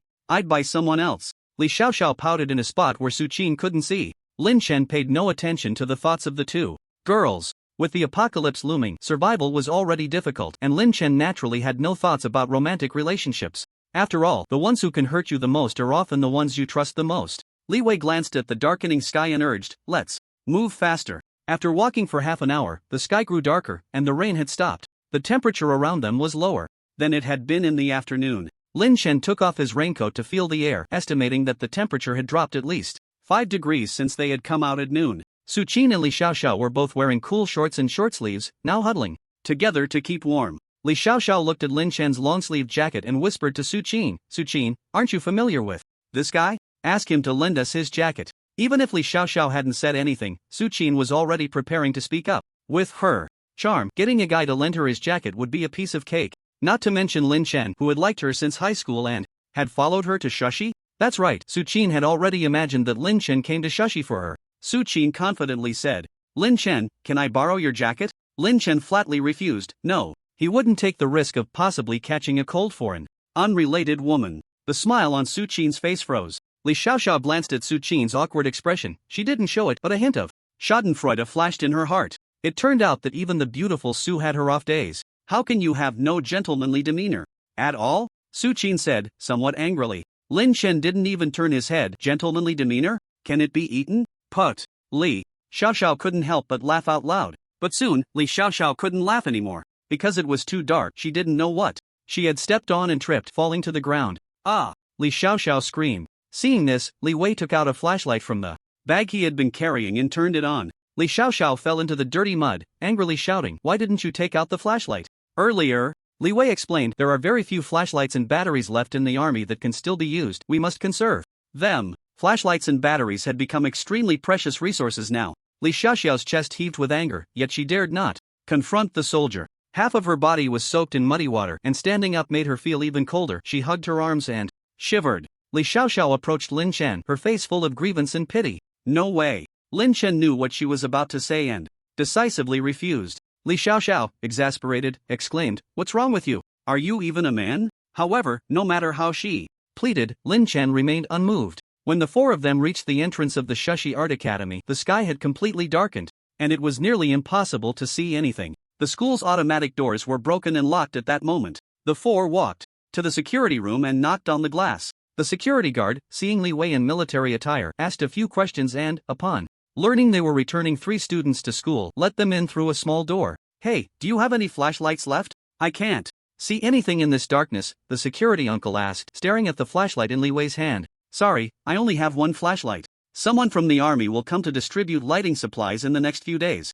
Hearing this, the security uncle didn't press further, sighed, and nodded. Who knows when the electricity will be fixed? You can go in now. The campus at night was pitch black and silent. Under Su Qin and Li Xiaoxiao's guidance, the four headed towards the girls' dormitory. Halfway there, Lin Chen suddenly stopped. What are you doing? Li Xiaoxiao glared at Lin Chen, her expression filled with irritation. So what if he was handsome? His personality was so annoying. Don't talk. Lin Chen snapped, focusing on the sounds around them. A faint rustling noise reached his ears, seemingly getting closer. Where's the nearest building? Lin Chen turned to Su Qin and Li Xiaoxiao, his voice a bit urgent. Why do you want to know that? The dormitory is just a few minutes away. Hurry up. Li Xiaoxiao was eager to return to the dormitory, to change out of her wet clothes, which clung uncomfortably to her. Su Qin noticed Lin Chen's serious expression. Though confused, she pointed towards the darkness on the left. The gym is a few hundred meters that way. Run! It's hailing! Lin Chen shouted, snatching the flashlight from Li Wei's hand and sprinting in the direction Su Qin indicated.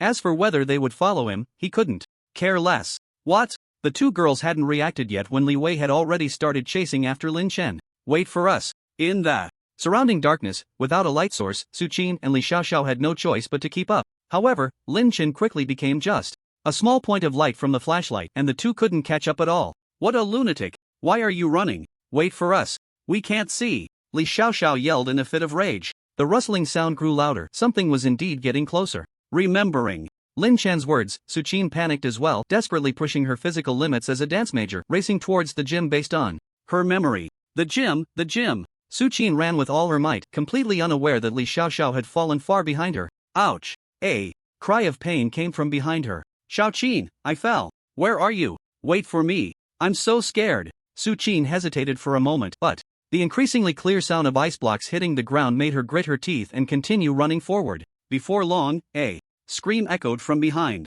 Ah! Li Xiaoxiao screamed, and then there was silence. Su Qin's eyes turned red, her lips pressed tightly together as she ran desperately. However, her speed could never match that of the hail. A hailstone the size of a marble first struck Su Qin's forehead, followed by a fist-sized hailstone hitting her left shoulder. Su Qin winced in pain but dared not stop. In the next moment, a hailstone the size of a human head grazed the tip of her nose and smashed into the ground, nearly hitting her. Lin Chen, help me! A wave of intense fear and panic swept over Su Qin, leaving her with no choice but to grasp at the only lifeline. The beam of the flashlight not far away had come to a halt, indicating that the gymnasium was just ahead. But that distance felt like an insurmountable chasm, surrounded by the deafening sound of massive hailstones crashing to the ground and shattering. Perhaps in the next second, she would die. Receiving no response, Su Qin cried out in despair as she ran. In a place she couldn't see, her genes were rapidly mutating, breaking and reassembling at an astonishing speed. As she ran, Su Qin moved with incredible agility, narrowly avoiding several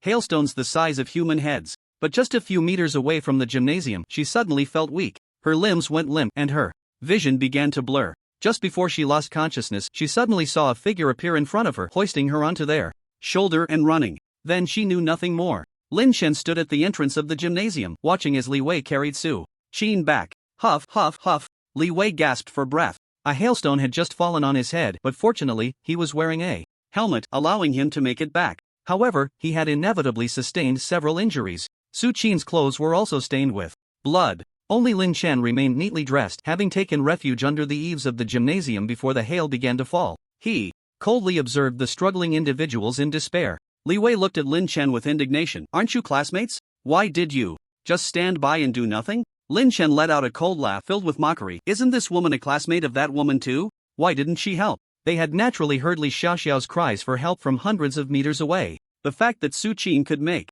it over meant she had not gone to save Li Xiaoxiao. Li Wei was left speechless. Why not help? Because of the fear of death. Because someone else's life was not as important as one's own. Because that is human nature. Lin Chen turned and walked into the gymnasium, flashlight in hand. He didn't care about being a savior to others, reminding them was already the extent of his compassion. The gymnasium was pitch black. Lin Chen stepped inside and used his flashlight to take a look. The first floor had several corridors, each marked with signs indicating where they led. Not far ahead, at a corner, there was an arrow pointing to the fitness room. Lin Chen headed straight for the fitness room. Inside, various exercise equipment was arranged, along with a few yoga mats. Seeing Li Wei carrying Su Qin enter as well, Lin Chen immediately offered the fitness room to them. You can rest here, I'll go sleep somewhere else. Don't follow me. He wasn't used to having strangers around while he rested. Wait, your classmate seems to be having a seizure. Li Wei set Su Qin down. Only then did Lin Chen notice that Su Qin was curled up, her beautiful features seemingly twisted in immense pain, her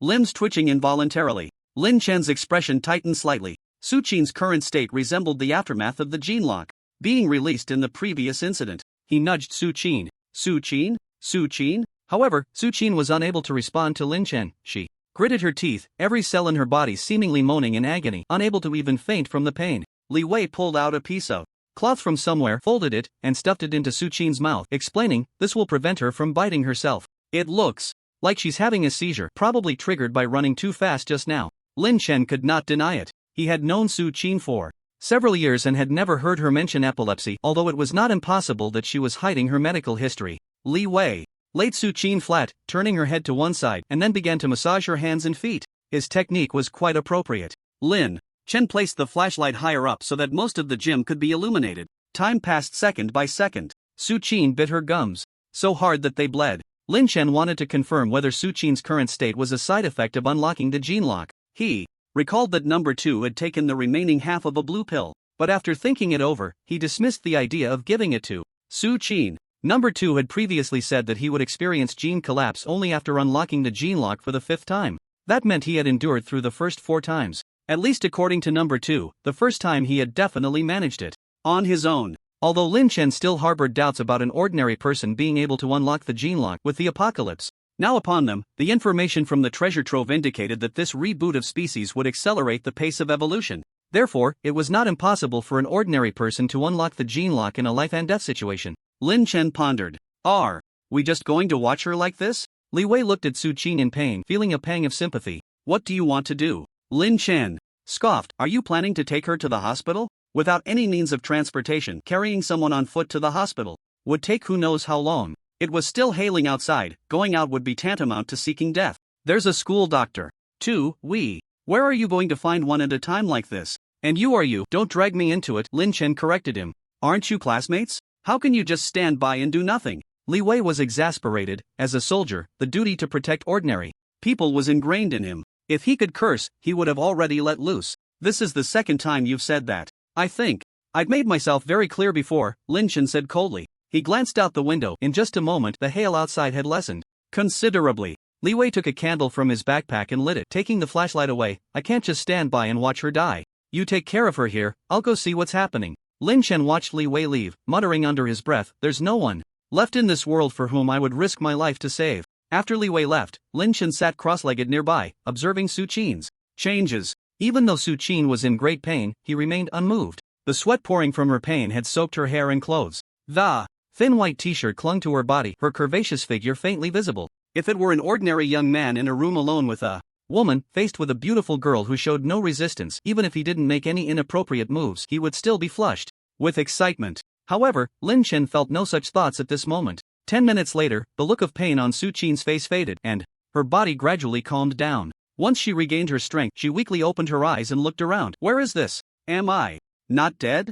Lin Chen helped Su Qin sit up against the wall. This is the gym. You just had an episode? An episode? I'm not sick. I don't know what happened. I was about to faint and then suddenly felt intense pain all over. Su Qin looked confused and frightened. That kind of pain had been unbearable. Lin Chen's eyes flickered, increasingly suspecting that Su Qin might have inadvertently unlocked the gene lock. Did anything special happen to you before you entered the gym, or did you feel anything unusual? Su Qin shook her head. I was too scared before, I just knew to run, but while I was running, I fainted. Who saved me and brought me here? Was it you, Lin Chen? Su Qin stared intently at Lin Chen. It was that soldier who saved you. Lin Chen did not admit it, but spoke directly. Su Qin lowered her head, the dim candlelight making it hard to see her expression. Where is that soldier? He went to find the school doctor.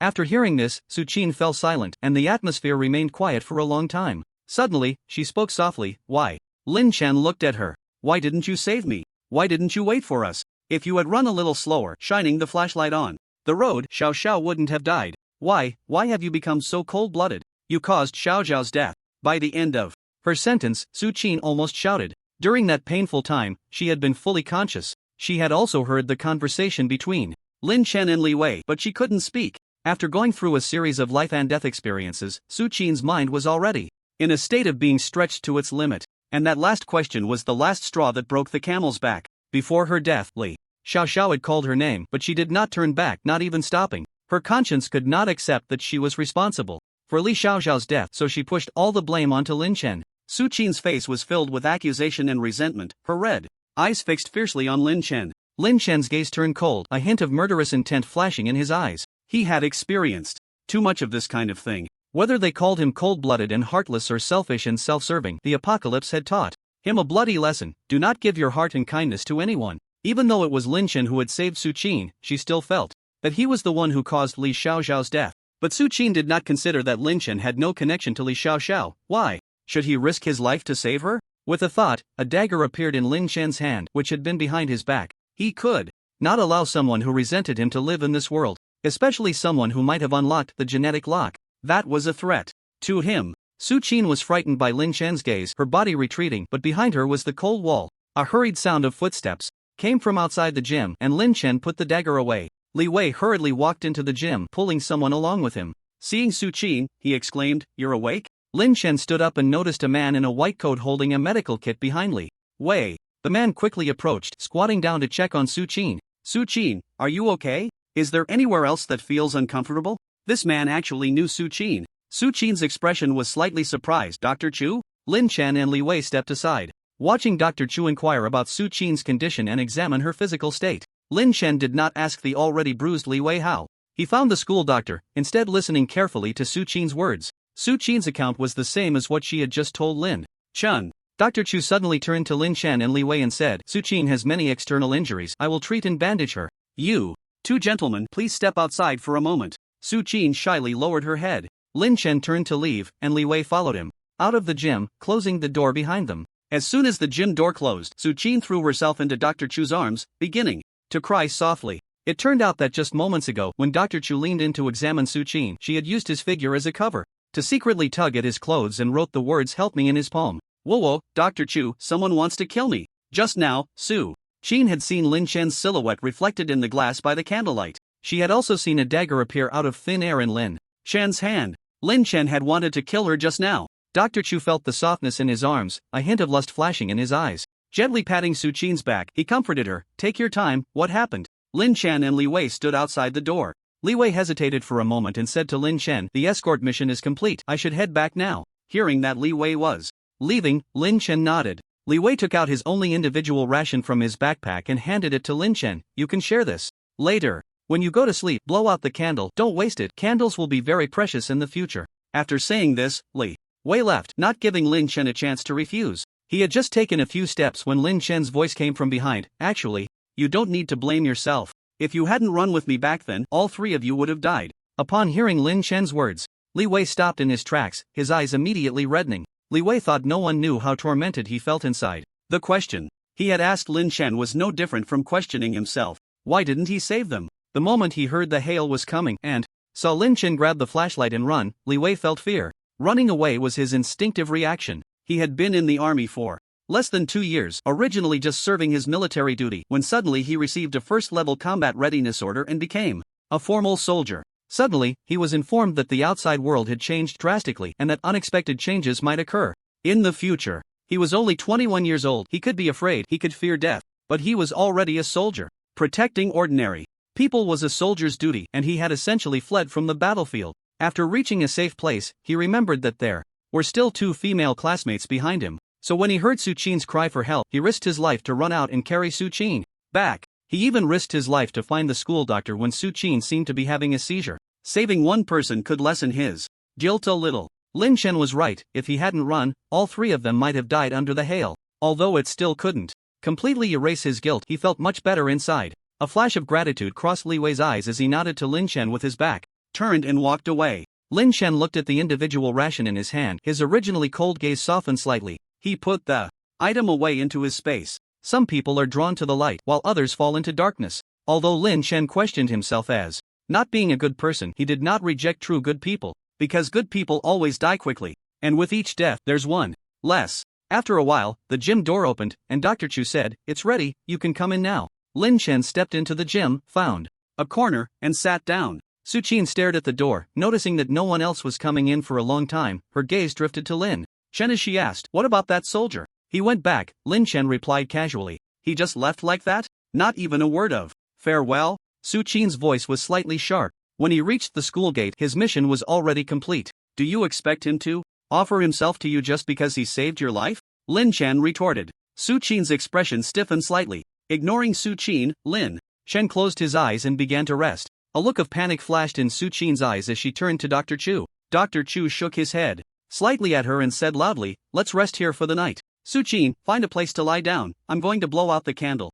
now." Upon hearing this, Su Qin found a mat and lay down. Whoosh, the candle extinguished in response. After Dr. Chu lay down as well, the surroundings quieted down. In the darkness, there were faint sounds of clothes rustling, then it returned to silence. It was unclear how long it had been. In the darkness, faint rustling sounds emerged again. Suchin suddenly opened her eyes in the dark and reached out to touch Dr. Chu, who was lying beside her. Dr. Chu also opened his eyes. Their gazes were clear, showing no signs of sleep, clearly indicating that neither of them had fallen asleep. In the darkness, the school doctor, Chu, couldn't see Suchin's expression clearly, so he gently patted the back of her hand to reassure her. Then he slowly stood up and took out a sharp scalpel from his pocket. He had somehow already taken off his shoes, and his feet made no sound. On the ground, in the darkness, only the faint rustle of clothing could be heard. Suchin also sat up, her heart racing in her throat, thumping loudly. She covered her chest, afraid that her heartbeat would be too loud and wake Lin Chen. After realizing that Lin Chen wanted to kill her, Suchin sought help from the school doctor, Chu.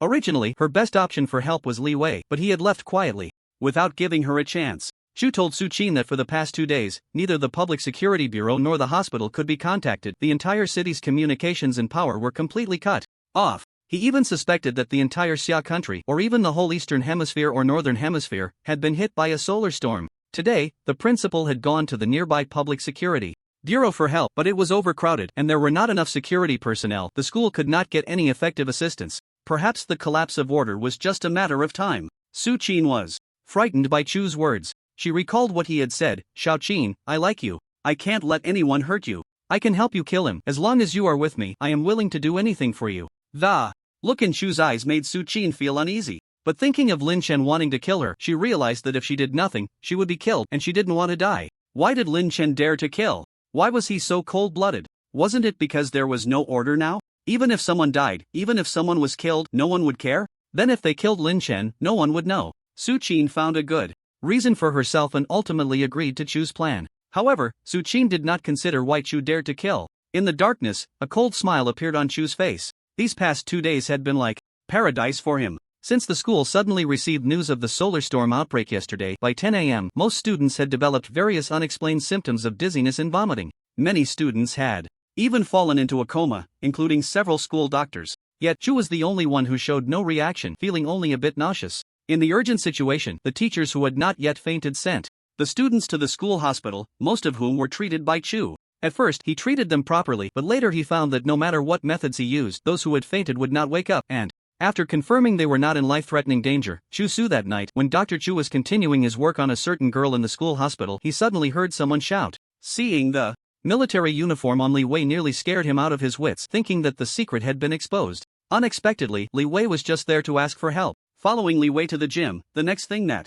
happened was Suchin asking for his assistance. Upon learning that Li Wei was only escorting them to the school and would soon leave, Dr. Chu wanted to kill Lin Chen. He then persuaded Suchin to agree to kill Lin Chen. This time, he didn't want to use a lifeless fish. He wanted to enjoy a fresh, vibrant woman. As long as he killed this kid, he could indulge in Suchin, the stunning beauty he had long coveted. With this thought, the excitement in Dr. Chu's eyes intensified. He had already moved to the position where Lin Chen was sitting. Dr. Chu raised the glinting surgical knife and plunged it down fiercely towards that spot. The gleaming surgical knife pierced the air, aiming directly at Lin Chen's location. Suchin couldn't see what was happening, but the bloody scene that played out in her mind nearly made her scream. She covered her mouth tightly to stifle the sound. However, the bloody scene Suchin imagined did not occur. Dr. Chu's knife did not hit anything. He was suddenly startled, his expression changing drastically. Where is he? Are you looking for me? A strong light accompanied by Lin Chen's voice suddenly illuminated the darkness. Lin Chen stood 2 meters away from Dr. Chu, holding a powerful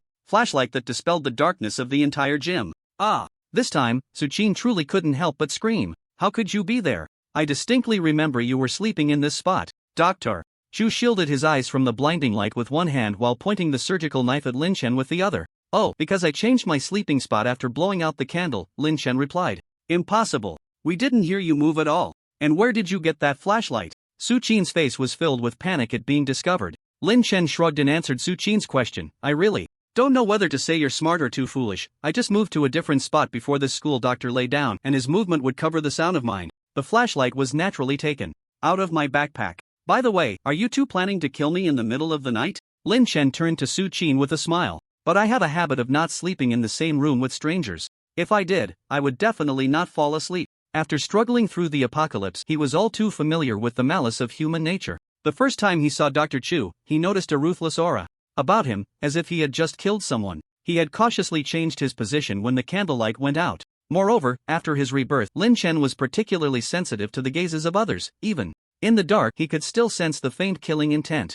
So he had already opened his eyes. He really didn't want to live another night. Lin Chen's strange smile, combined with the current situation, suddenly sent chills down Su Qin's spine. Was this person really the Lin Chen she knew? Lin Chen stopped wasting words. He quickly stepped forward, easily snatching the surgical knife from Dr. Chu's hand and plunging it into Dr. Chu's chest. No! Su Qin's voice rang out just as the surgical knife struck Dr. Chu's heart. The action was so swift that Dr. Chu didn't even have time to react. He couldn't care less about the physiological tears streaming from his eyes in the bright light. He looked down in disbelief at his chest. The surgical knife had completely pierced his heart, leaving only the handle visible, and the dazzling blood spread out from the knife's center. The next second, he fell to the ground with a bang. Lin Chen's expression was calm, as if he had just done something trivial, and he turned to look at Su Qin, who was already speechless in terror. Ever since he woke up from the geomagnetic storm, he had discovered that his physical abilities were extraordinary. Whether it was speed, strength, or reflexes, they had surpassed his previous limits by more than just a little. Su Qin's eyes widened in fear, her body seemingly nailed to the ground, trembling uncontrollably. Don't kill me. Su Qin realized her fate and pleaded in despair. I can be your girlfriend. Please don't kill me. You can do anything to me. I beg you, Lin Chen. We were good friends in high school, right? Actually, I've always liked you. In Su Qin's desperate gaze, there was a glimmer of hope, and she forced a look of affection onto her face. All right, then I'll give you a chance. Lin Chen smiled, but the coldness in his eyes was hard to melt, and his words sent chills down the spine. I'll shoot you, and if you can dodge it, I'll let you go. Su Qin's pupils trembled, looking at the handgun that had appeared out of nowhere in Lin Chen's hand, aimed at her. I'll count down from 3 and then I'll shoot. Lin Chen didn't give Su Qin a chance to object and began counting down directly. 3. Su Qin's eyes were filled with despair. 2. Su Qin's expression suddenly changed. Before he could reach 1, Lin Chen pulled the trigger. In that moment, Su Qin's entire demeanor changed. Her pupils shrank to the size of pinpricks, and the bullet that should have been impossible to dodge was narrowly avoided as her body tilted slightly. Realizing she had dodged the bullet, a wild joy surged on Su Qin's face. She screamed internally. I dodged it. I actually dodged it. Puff. Before the ecstasy on Su Qin's face could fade, a spray of blood suddenly erupted from her shoulder. She cried out in pain, clutching her shoulder as she fell to the ground. Lin Chen had fired again. You can only dodge 1 bullet. Lin Chen's expression was somewhat disappointed. He had only wanted to see if Su Qin could unlock her genetic lock in a life or death situation before she died. Now he could be sure that Su Qin had indeed unlocked her genetic lock. Lin Chen was now 70% certain that the unlocking of the genetic lock was strongly related to a life and death crisis. You liar. Su Qin wanted to question Lin Chen about why he didn't keep his word. However, the next second, she collapsed to the ground, her body convulsing. 8 seconds. The time from when Su Qin dodged the bullet to when she fell. Lin Chen stared at Su Qin. This time, Su Qin did not lose consciousness. Her body reacted just as it had before. Does it hurt? Lin Chen observed that the side effects of Su Qin's genetic lock were significantly worse than the first time. This time, blood seeped from her ears, nose, and the corners of her mouth, and her eyes were filled with blood vessels. Su Qin couldn't make a sound. She stared at Lin Chen, her eyes clearly expressing one message: kill her. Lin Chen watched coldly. Finally, after 17 minutes, the side effects of the genetic lock ended, and Su Qin fell into a coma. Lin Chen put away the handgun and plunged a knife into Su Qin's heart, ending her life. Lin Chen glanced at his mechanical watch. It was already past 3 in the morning. He needed to leave. After thinking for a moment, he decided to store the bodies of the school doctor and Su Qin in his space to prevent anyone from discovering anything later through the corpses. Outside the window, a strong wind had begun to blow, making the glass windows of the Taekwondo gym hall. The indoor temperature, which had been over 10 degrees before bed, had dropped to around 10 degrees. It was probably only 5 or 6 degrees outside. Lin Chen first took out a warmer set of clothes to change into. Then he grabbed a flashlight and headed out to the Shushi Art Academy. The road was pitch black and silent, with water stains left by the hail that had fallen. After walking a few hundred meters, Lin Chen took out a shared bicycle and tied a flashlight to the front.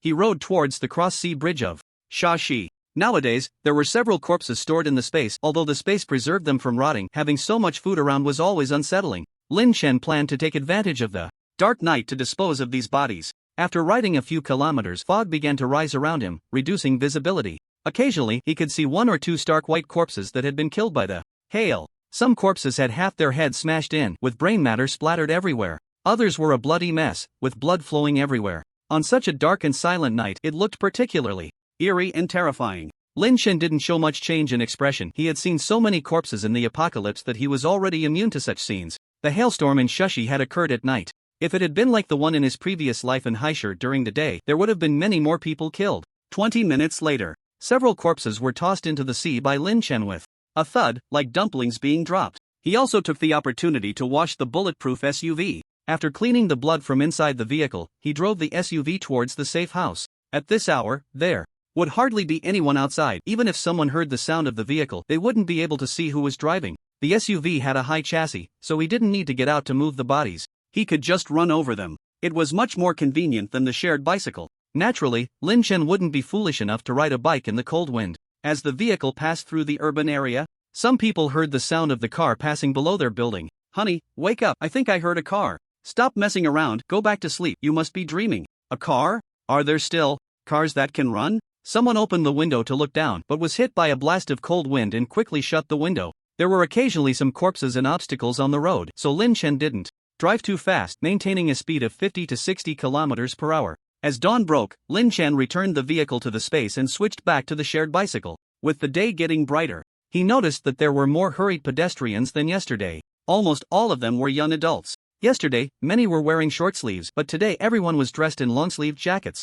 However, most people's clothing looked quite thin. Just as Lin Chen had thought, in Shashi, a city that was almost summer all year round, the local residents had hardly prepared any winter clothing. The fog grew thicker, and sporadic snowflakes began to fall, a weather phenomenon that was nearly impossible in Shashi. Even the dullest person could sense that something was off. Those who had rushed to buy food yesterday were now busy scrambling for clothes and bedding. Many people on the road had lips turning purple from the cold, yet even with the biting wind, they still had to go out. There were elderly and children at home who desperately needed warm supplies. However, it was uncertain how many of the family's breadwinners would make it back alive today. A blizzard was about to arrive. Lin Chen saw some people, unable to bear the cold, smashing the glass of closed shops. They tore down curtains or took other items from some stores to keep warm. Order was beginning to break down. As the apocalypse approached, anything could happen in the struggle to survive. Around 6 a.m., Lin Chen finally returned to Wulong village. The mountain leading to his safe house was just behind the village, requiring him to either go around or pass through the village. Given the villagers' nature, Lin Chen naturally chose to avoid trouble and take a longer route. However, today, a group of villagers was gathered on the road outside the village, blocking his way. On the cement road outside the village, a dozen villagers armed with kitchen knives, hoes, firewood cutters, sticks, and various other weapons were gathered together, forming a circle in the middle of the road. The sounds of shouting and clamoring echoed from within this circle. "Hit it! Hit it! Kill it! Liangzi, hurry up! In this cold weather, I've been wanting to have a dog. Meat hot pot. What are you afraid of? It's just a beast and we have so many people." "You say that, but why don't you go up?" In the midst of these villagers, a dog, already battered and bruised, was baring its teeth at them, emitting a threatening growl. From its size, it was a large dog, its black and yellow fur matted and dirty, obscuring its original color. Its round eyes were now filled with ferocity, and as it bared its teeth, faint traces of blood could be seen on its sharp fangs. Surprisingly, its eyes were heterochromatic, with the left eye a sea blue and the right eye a crimson red.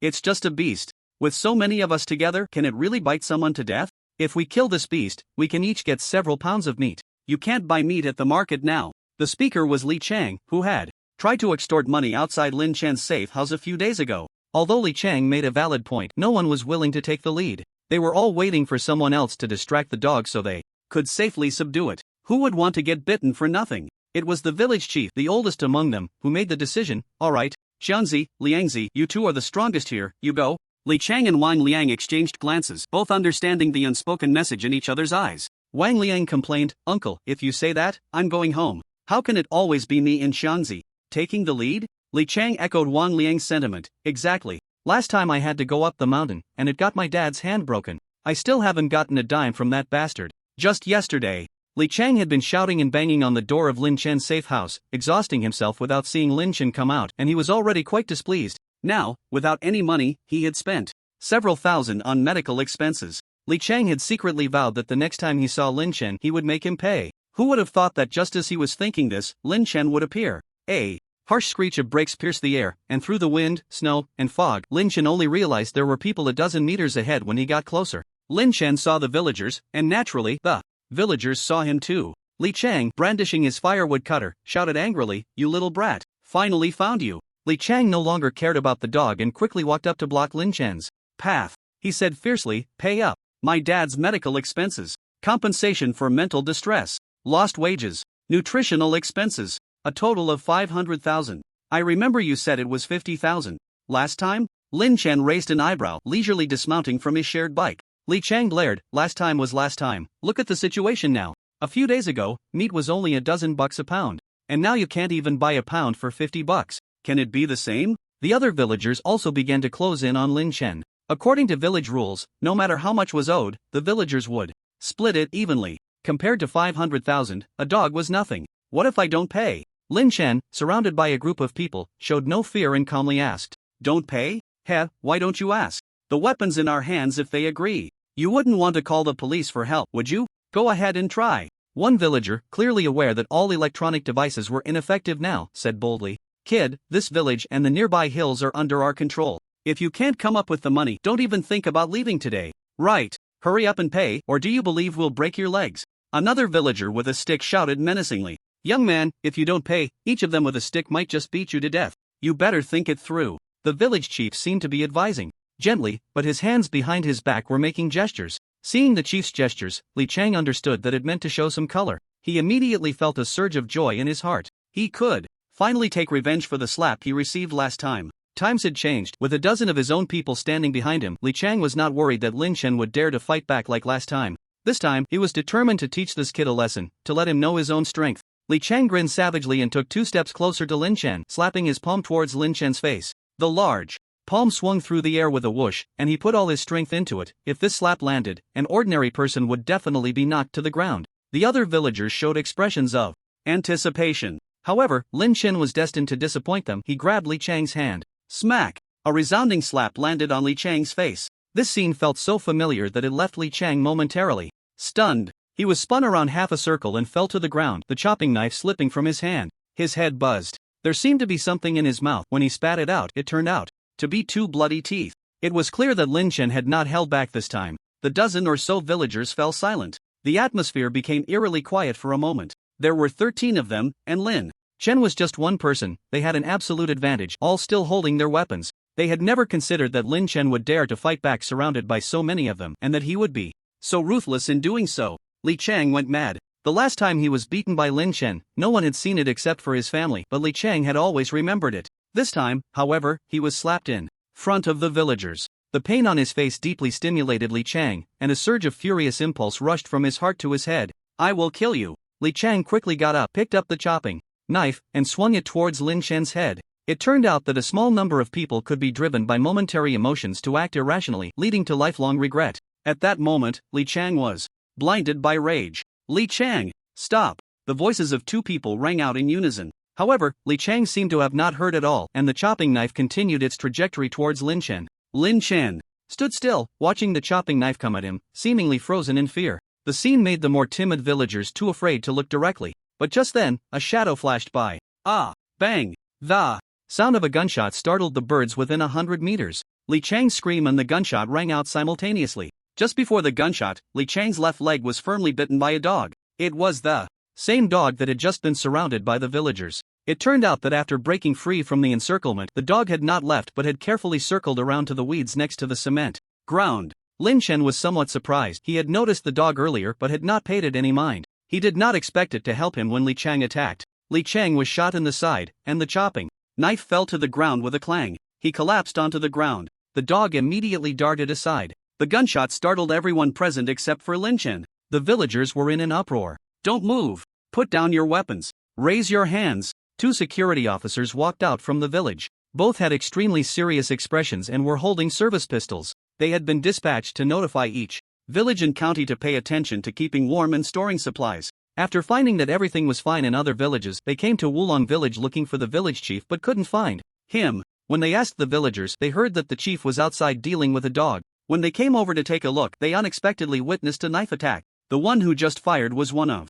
the 2, the same person who had shouted stop earlier. The villagers glanced at the fallen Li Chang, then at the gun in the security officer's hand. They dropped the weapons they were holding. Instantly, the sound of clattering echoed all around. The security officer raised his gun and shouted, "Everyone squat down. Line up by the roadside." The villagers complied. Lin Chen also obediently squatted down, right next to Li Chang. Li Chang was not dead yet. He lay on the ground, wide-eyed, staring fiercely at Lin Chen. If looks could kill, Lin Chen would have been sliced to pieces by now. Seeing Li Chang like This, Lin Chen suddenly felt a wicked amusement. A normal person would feel a chill in their heart when being glared at with such hatred by someone on the brink of death. But Lin Chen was clearly not normal. He slightly parted his lips, keeping them still, and said in a voice only the two of them could hear, "Don't worry about dying, you won't be alone. I'll make sure your parents and sister come down to keep you company." Upon hearing this, Li Chang's eyes nearly bulged out, his anger causing him to kick his legs and roll his eyes back. One of the security officers came over to check on Li Chang. Lin Chen composed his expression, putting on a look of someone who had just survived a disaster.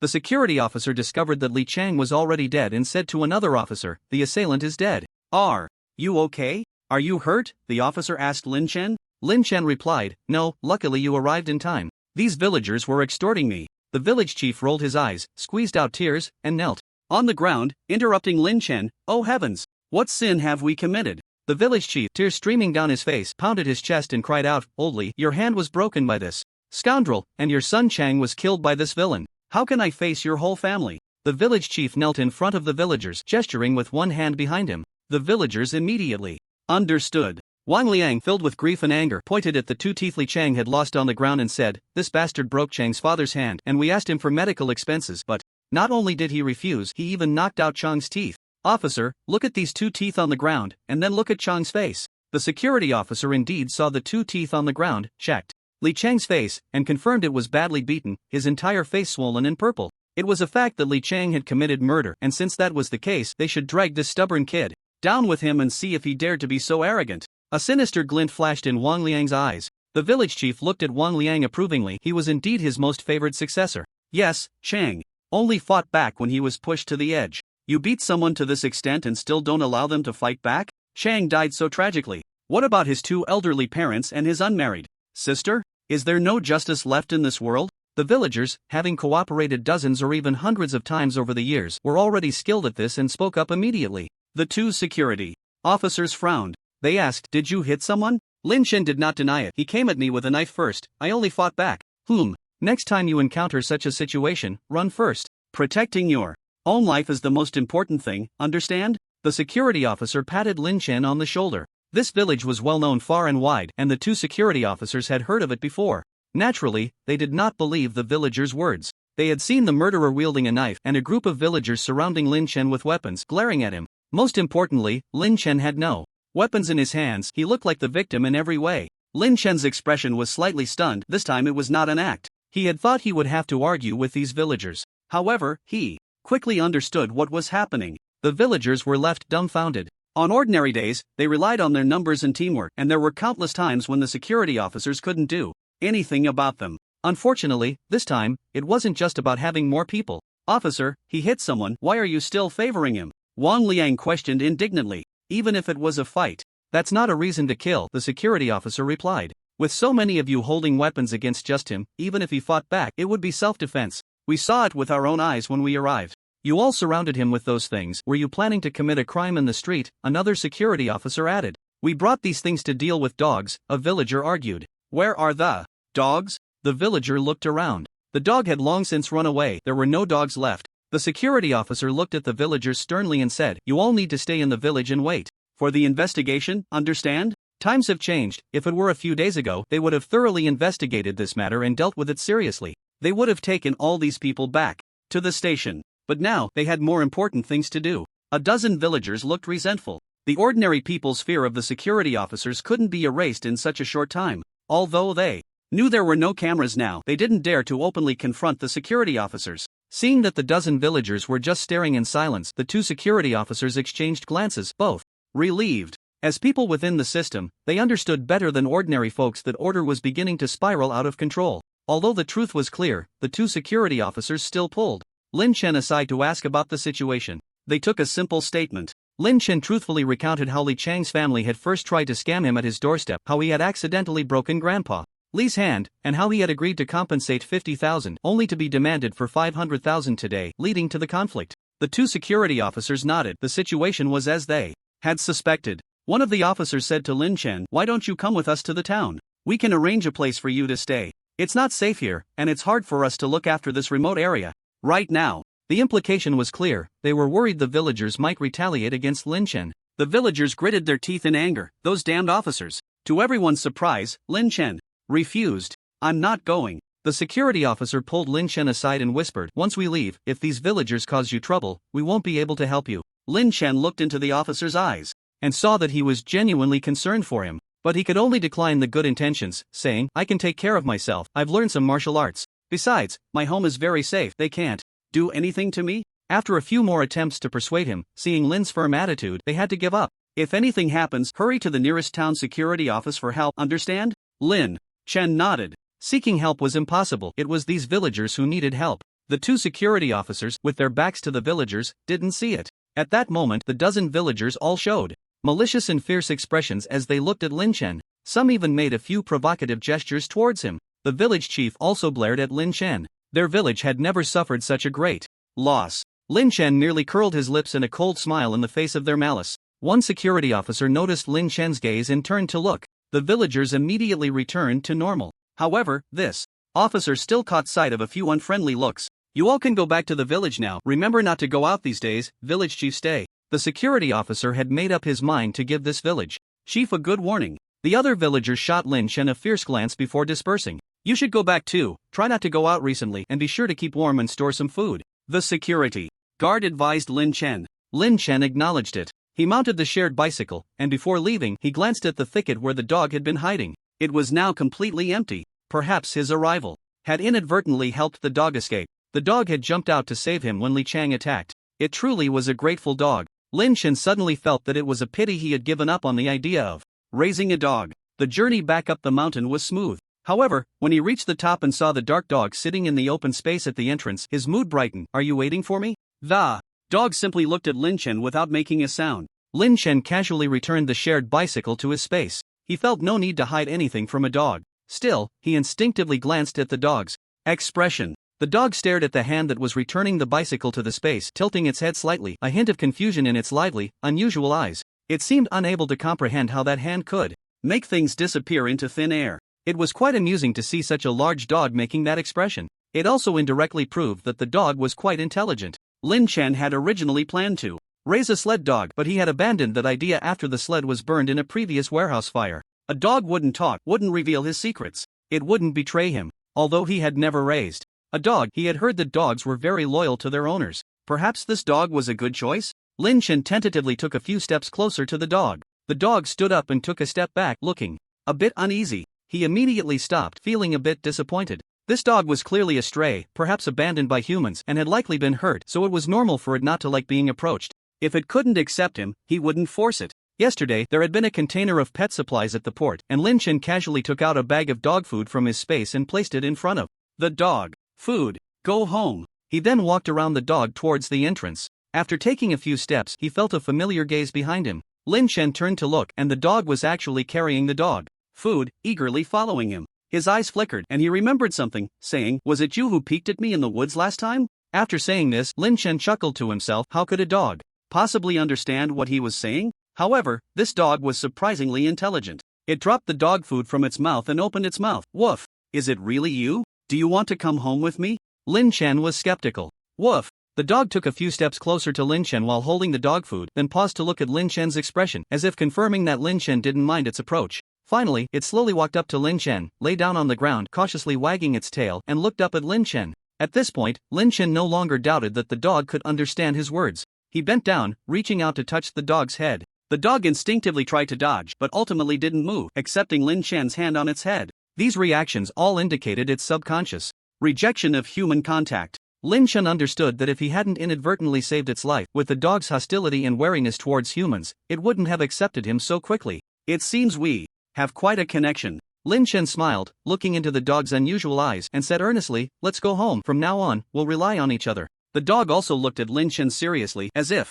silently responding. After bringing the dog back to the safe house, Lin Chen first checked its wounds. The dog had severe external injuries, with several patches of its dirty, tangled fur missing skin, blood, and flesh in a mess. Most of the injuries were new and still bleeding. Many wounds were concealed by the dog's black and dirty fur. If it weren't for Lin Chen's close inspection, he wouldn't have noticed how severely injured the dog was. It could still leap up and bite like nothing was wrong. "You really are a tough one," Lin Chen said with a hint of helplessness. With such serious injuries, if left untreated, the dog would soon suffer from inflammation and infection and die. He could only hope the dog had no internal injuries. "I'm going to treat your wounds now. I need to shave your fur, and it might hurt a bit, so bear with it. Seeing the dog show no other reaction, Lin Chen took out disinfectant, a shaving knife, bandages, and medical needles and threads from his space. He began to treat its wounds, shaving, disinfecting, stitching, applying medicine, and bandaging. It took Lin Chen over 3 hours to treat all the wounds, and he finally administered half a tube of anti-inflammatory injection. The entire process was done without anesthesia, and the dog did not flinch or howl, remaining very quiet as Lin Chen worked on it. You really are a tough one. It let him treat its wounds without a sound, and his methods were hardly gentle. Lin Chen patted the dog's head and took out a blanket to cover it. Due to the numerous wounds and the dog's dirty fur, some of which were even matted, he shaved all the fur off. Now it was completely bare. The dog looked somewhat comical. After shaving, he realized the dog was quite thin. Its ribs were clearly visible on its belly. Feeling the temperature drop, Lin Chen started the heater. The warmth quickly dispelled the chill in the living room. After cleaning up the trash on the floor, Lin Chen began to prepare lunch. Just as he walked into the kitchen, he noticed the dog had followed him in, quietly lying by his feet. You've had stitches, so move less and stay in the living room. The dog obediently left with its tail down. By the way, should I give you a name? Lin Chen suddenly thought. He had never raised a pet before, mainly because that woman disliked small animals and hated having extra fur in the house, so he had no experience with small animals. Hearing that it might get a name, the dog's footsteps paused, looking at Lin Chen with hope. How about? Lin Chen looked at the ugly dog, now completely bare and still covered in stitches, lost in thought. Platter? Iron Man? Blue-red? The dog's face visibly drooped. Ha ha, I was just joking with you. With an extra member in the house, Lin Chen found himself talking more. How about calling you Demon King? Woof. Demon King? Woof.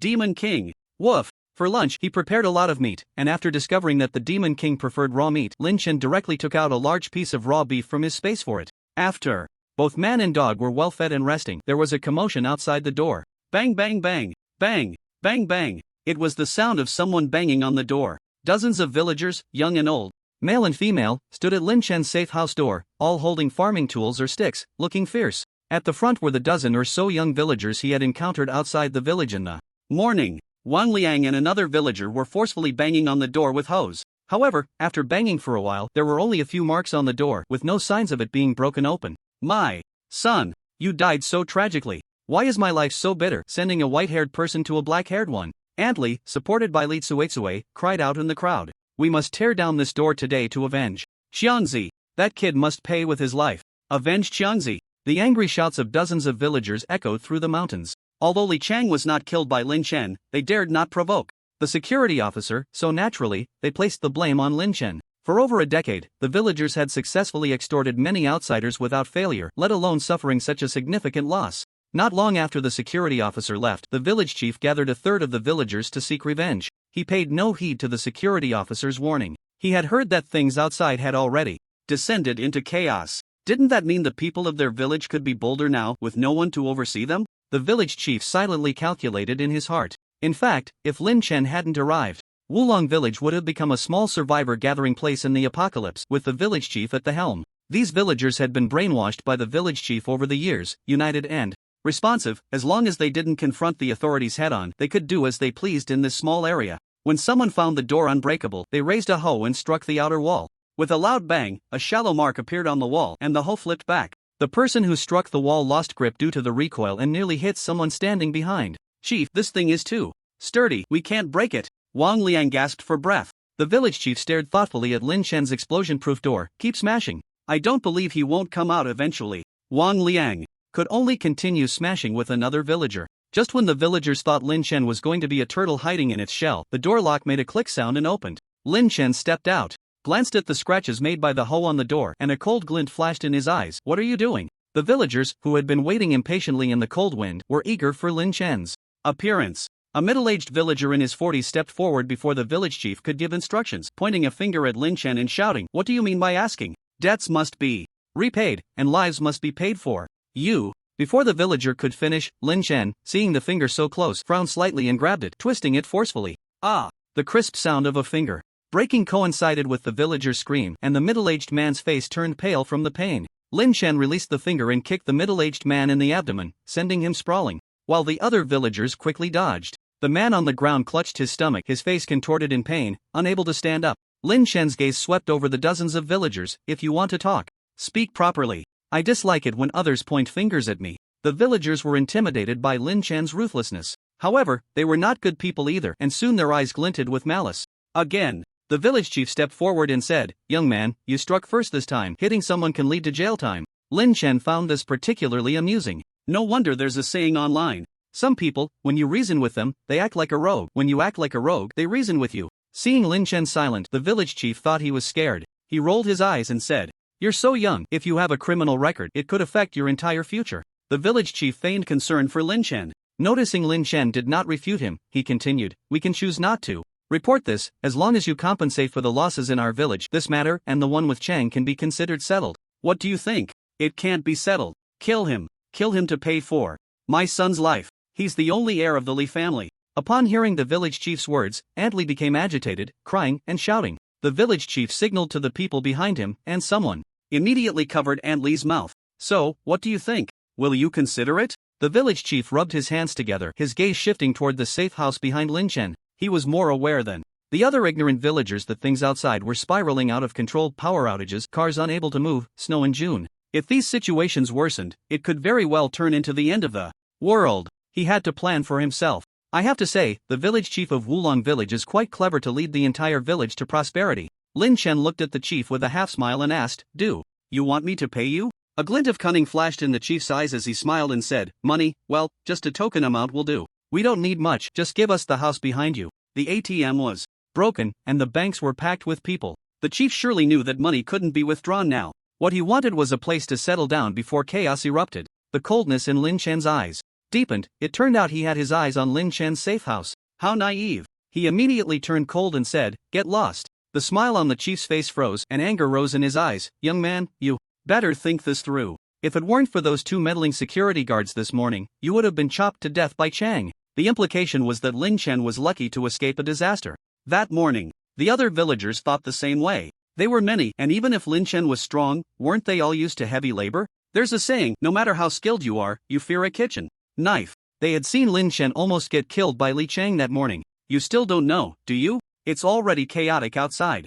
Even if a murder happens, if the body is just thrown away, no one will investigate. I advise you to think carefully about what's more important, your life or some trivial possessions. The chief squinted his eyes. This was a blatant threat. The other villagers immediately picked up their weapons, joining the chief in a fierce and eager stance. "Humph." Lin Chen scoffed. These people thought they could treat him like a soft persimmon just because they were many. They didn't realize that if the troops in Shushi hadn't shown up, he would have killed them without hesitation. If he didn't kill them, and they were rushing to find death, he wouldn't hold back. "Old man, if you want my things, come take them from my corpse. No more nonsense. You ungrateful fool." The chief completely lost his patience, anger flashing across his face. "Since you want to die, I'll grant you that." Wang Liang and the villagers smashing the door exchanged glances, lifting their hammers to smash Lin Chen. A hammer hitting a person won't kill them immediately, but it would definitely cause fractures and internal injuries. In the current medical conditions, being seriously injured is more terrifying than dying on the spot. When Adley saw the scene, she stopped struggling, her eyes revealing a sense of satisfaction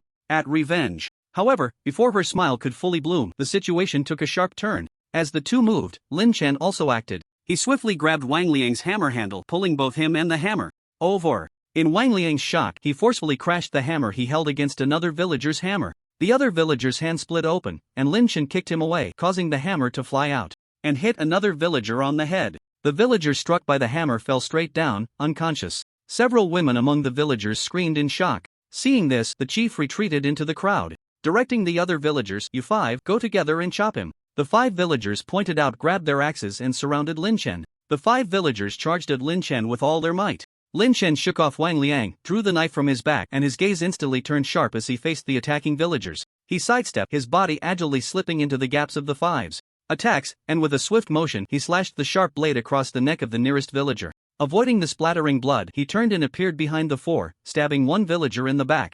2 were killed in an instant. Ordinary people attack with sheer ferocity, lacking any skills or combat experience. To Lin Chen, they are like mere chickens and dogs. If he still needed to use a crossbow against some ordinary people who had yet to experience the apocalypse, then he would have wasted 8 years in this world. The remaining 3 villagers stared at the 2 who had fallen, frozen in fear, their knives no longer raised. This is the downside of lacking combat experience. The instinct to fear death is strong, and witnessing a companion's brutal demise can unconsciously instill thoughts of cowardice and retreat. But Lin Chen knew that no matter how brutal the battle around him was, as long as he could still move and the enemy was not yet dead, he could not stop. It was either fight or run. Stopping meant death. Lin Chen easily plunged his knife into the neck of the third person, then slashed the throat of the fourth villager. The last of the five finally reacted, turning to flee, shouting incoherently as he ran, "Village chief, he has a knife, he's killing people." However, he had barely taken a few steps when a knife tip protruded from his chest. Lin Chen pulled out the knife and scanned the villagers, standing at a distance, dumbfounded.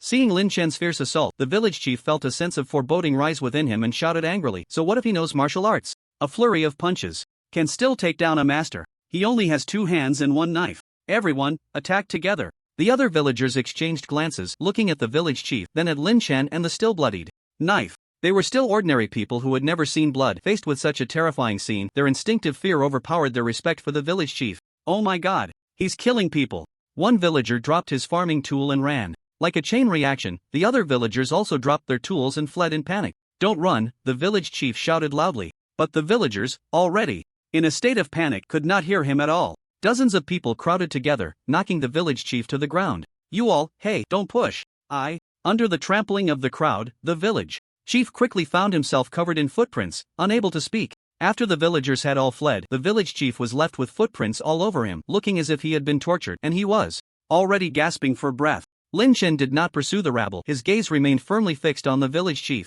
A person who could lead the entire village to evade the law enforcement even in peaceful times was indeed remarkable. In the apocalypse, if given time, this village chief might lead these villagers to wreak havoc in the region. Lin Chen stepped forward and stabbed the village chief in the heart, taking the unconscious leader away. The village chief, stabbed in the heart, surprisingly opened his eyes in a moment of clarity, staring intently at Lin Chen, then unwillingly breathed his last. He never imagined that he would be betrayed by the very villagers he had raised. Lin Chen prepared to throw the corpses on the ground down the mountain when he suddenly heard a cacophony of shouts coming from halfway up the mountain. "Help! Don't come over! Don't come over!" A wild boar, larger than an ordinary one, suddenly charged out from somewhere, rampaging towards dozens of villagers on the mountain path. Many villagers fell off the nearby cliff, while some crashed against the mountain wall, spitting blood. Several corpses already lay on the ground. There was only one way down the mountain, and on flat ground, these villagers could not outrun a wild boar. Each time the boar charged, its sharp tusks claimed another victim. It was only after leaving behind a dozen corpses that the boar finally stopped its assault, biting down on one of the bodies' necks and began to eat. The fleeing villagers dared not look back and naturally did not notice that this wild boar was different from the ones they had seen before. Ordinary wild boars rarely attacked without provocation and would not eat humans, but this one had blood-red eyes, gnawing on human flesh, its eyes slightly squinted in apparent enjoyment. As Lin Chen walked down and saw this scene, his eyes widened slightly and his pupils constricted. A mutated beast. In his previous life, due to the arrival of extreme cold, a large number of plants died, and countless herbivores perished. Many animals, however, survived the low temperatures and, lacking food, emerged from the deep mountains and forests to begin hunting humans. In the first 3 years of the apocalypse, humans organized hunting parties. Although there were frequent casualties, they managed to secure some food sources. At that time, survivors did not see these animals as threats, and the authorities were focused on restoring humanity's former technological civilization. Little did they expect that animals once in need of human protection would suddenly experience a surge in reproduction, leading to large numbers of them attacking humans. In the 4th year of the apocalypse, the first wave of beast tides appeared. As time passed, human firearms and ammunition dwindled, even though the authorities exhausted all means to resume bullet and firearm production. The manufacturing speed fell far behind consumption. Human defenses began to falter. Those carnivorous animals not only grew longer fur and larger bodies but also exhibited various mutations. The term mutated beast began to emerge, used to refer to these altered animals. Scientists discovered a substance in the blood and flesh of these animals that could accelerate their evolutionary speed. By the 6th year of the apocalypse, ordinary bullets could no longer penetrate the increasingly thick fur and flesh of the mutated beasts. It was at this point that humanity realized that in such an environment, without making changes, they would be unable to contend with these mutated beasts. Lin Chen did not expect that in this life, mutated beasts would appear right from the start. His expression shifted from shock to seriousness. Is this the result of the accelerated species evolution mentioned by the treasure basin? As if sensing Lin Chen's gaze, the wild boar stopped eating and turned its head to look at him. The mutated wild boar stared at Lin Chen, its crimson eyes seemingly capable of evoking the deepest fears within a person's heart. Lin Chen couldn't help but grip the knife in his hand tightly. The mutated beasts not only had higher defenses than ordinary animals, but their strength, speed, and intelligence were also superior. In his previous life, he and Zhao Xiao had once teamed up with a few others to kill a mutated beast. However, later, due to disagreements over the distribution of the spoils, Zhao Xiao nearly got killed by the opposing side, and from that point on, Zhao Xiao refused to hunt mutated beasts again. At that time, Lin Chen had no chance of winning in a one-on-one against a mutated beast, which extinguished his desire to hunt. Facing mutated beasts again in this life, it was impossible not to feel nervous. However, this time, Lin Chen was no longer the poor fool armed with only a dagger. Calming his mind, he focused his thoughts, and the military knife returned to his space. Reappearing in his hand was a black killing weapon, a crossbow. Although a handgun had a faster firing rate, its power was not as strong as that of the crossbow, and wild boar skin was notoriously thick. The crossbow could easily shatter an elephant's skull within 150 meters, demonstrating its formidable power. When the crossbow appeared in Lin Chen's hand, the mutated wild boar seemed to sense the threat and charged straight at him. Lin Chen quickly readied the crossbow. Just as he aimed, the long quiet treasure basin interface suddenly changed. A first-tier source beast has been detected. Please kill the source beast and absorb the source power within it. Source beast? Source power? Lin Chen was momentarily taken aback. The mutated wild boar was incredibly fast. In the brief moment of distraction, it closed half the distance to Lin Chen, and he could even smell a foul wind rushing towards him. He immediately snapped back to reality, quickly aimed, and shot an arrow. However, the shot was too hasty. A slight miscalculation could lead to a significant error. He intended to aim for the weak spot above the eyes of the mutated wild boar but ended up hitting its nose, piercing through and emerging from beneath its mouth. The arrow sealed the mutated wild boar's mouth. But this injury, in a short time, would only enrage the mutated wild boar without affecting its mobility. The mutated wild boar let out a painful grunt, its originally crimson eyes flaring with an even brighter red as it charged towards Lin Chen at a faster speed. There was no time for another arrow. Lin Chen decisively retracted his crossbow, rolled on the ground, and dodged the boar's charge. When facing a beast like the mutated wild boar, one cannot afford to be hit even once, or they would immediately lose their combat effectiveness. Its sharp tusks could easily pierce a person, and its powerful impact could crush a person's internal organs. The mutated wild boar ran more than 10 meters before it could slow down, turning back to charge at Lin Chen once again. Lin Chen quickly got to his feet, and as he stood up, a military knife reappeared in his hand. At this moment, he was only a dozen meters away from the mutated wild boar, a distance that was merely a blink of an eye for the already mutated creature. The boar came rushing in. As the distance between man and beast closed, the visual impact of the boar's massive size became even more intense. Feeling the increasingly imminent danger, Lin Chen's heart raced uncontrollably, adrenaline surged, yet his gaze grew ever calmer. As the mutated wild boar charged, he quickly sidestepped, simultaneously bringing the military knife across the boar's slick hide. A wound over half a meter long appeared on the side of the boar, blood spraying everywhere. However, Lin Chen's face showed no sign of joy after delivering the blow. He knew that while the wound looked severe, it merely cut through the boar's skin, barely grazing the flesh beneath. In comparison to the boar's massive size, this injury was far from fatal. Instead, the force of the impact had split the skin of his palm where he gripped the knife, blood flowing freely. If it had been an ordinary wild boar, it would have been disemboweled by that strike. The extraordinary defensive power of mutated animals was evident. The mutated wild boar, in pain, became even more furious and quickly turned its head. The distance between man and beast closed once more. Lin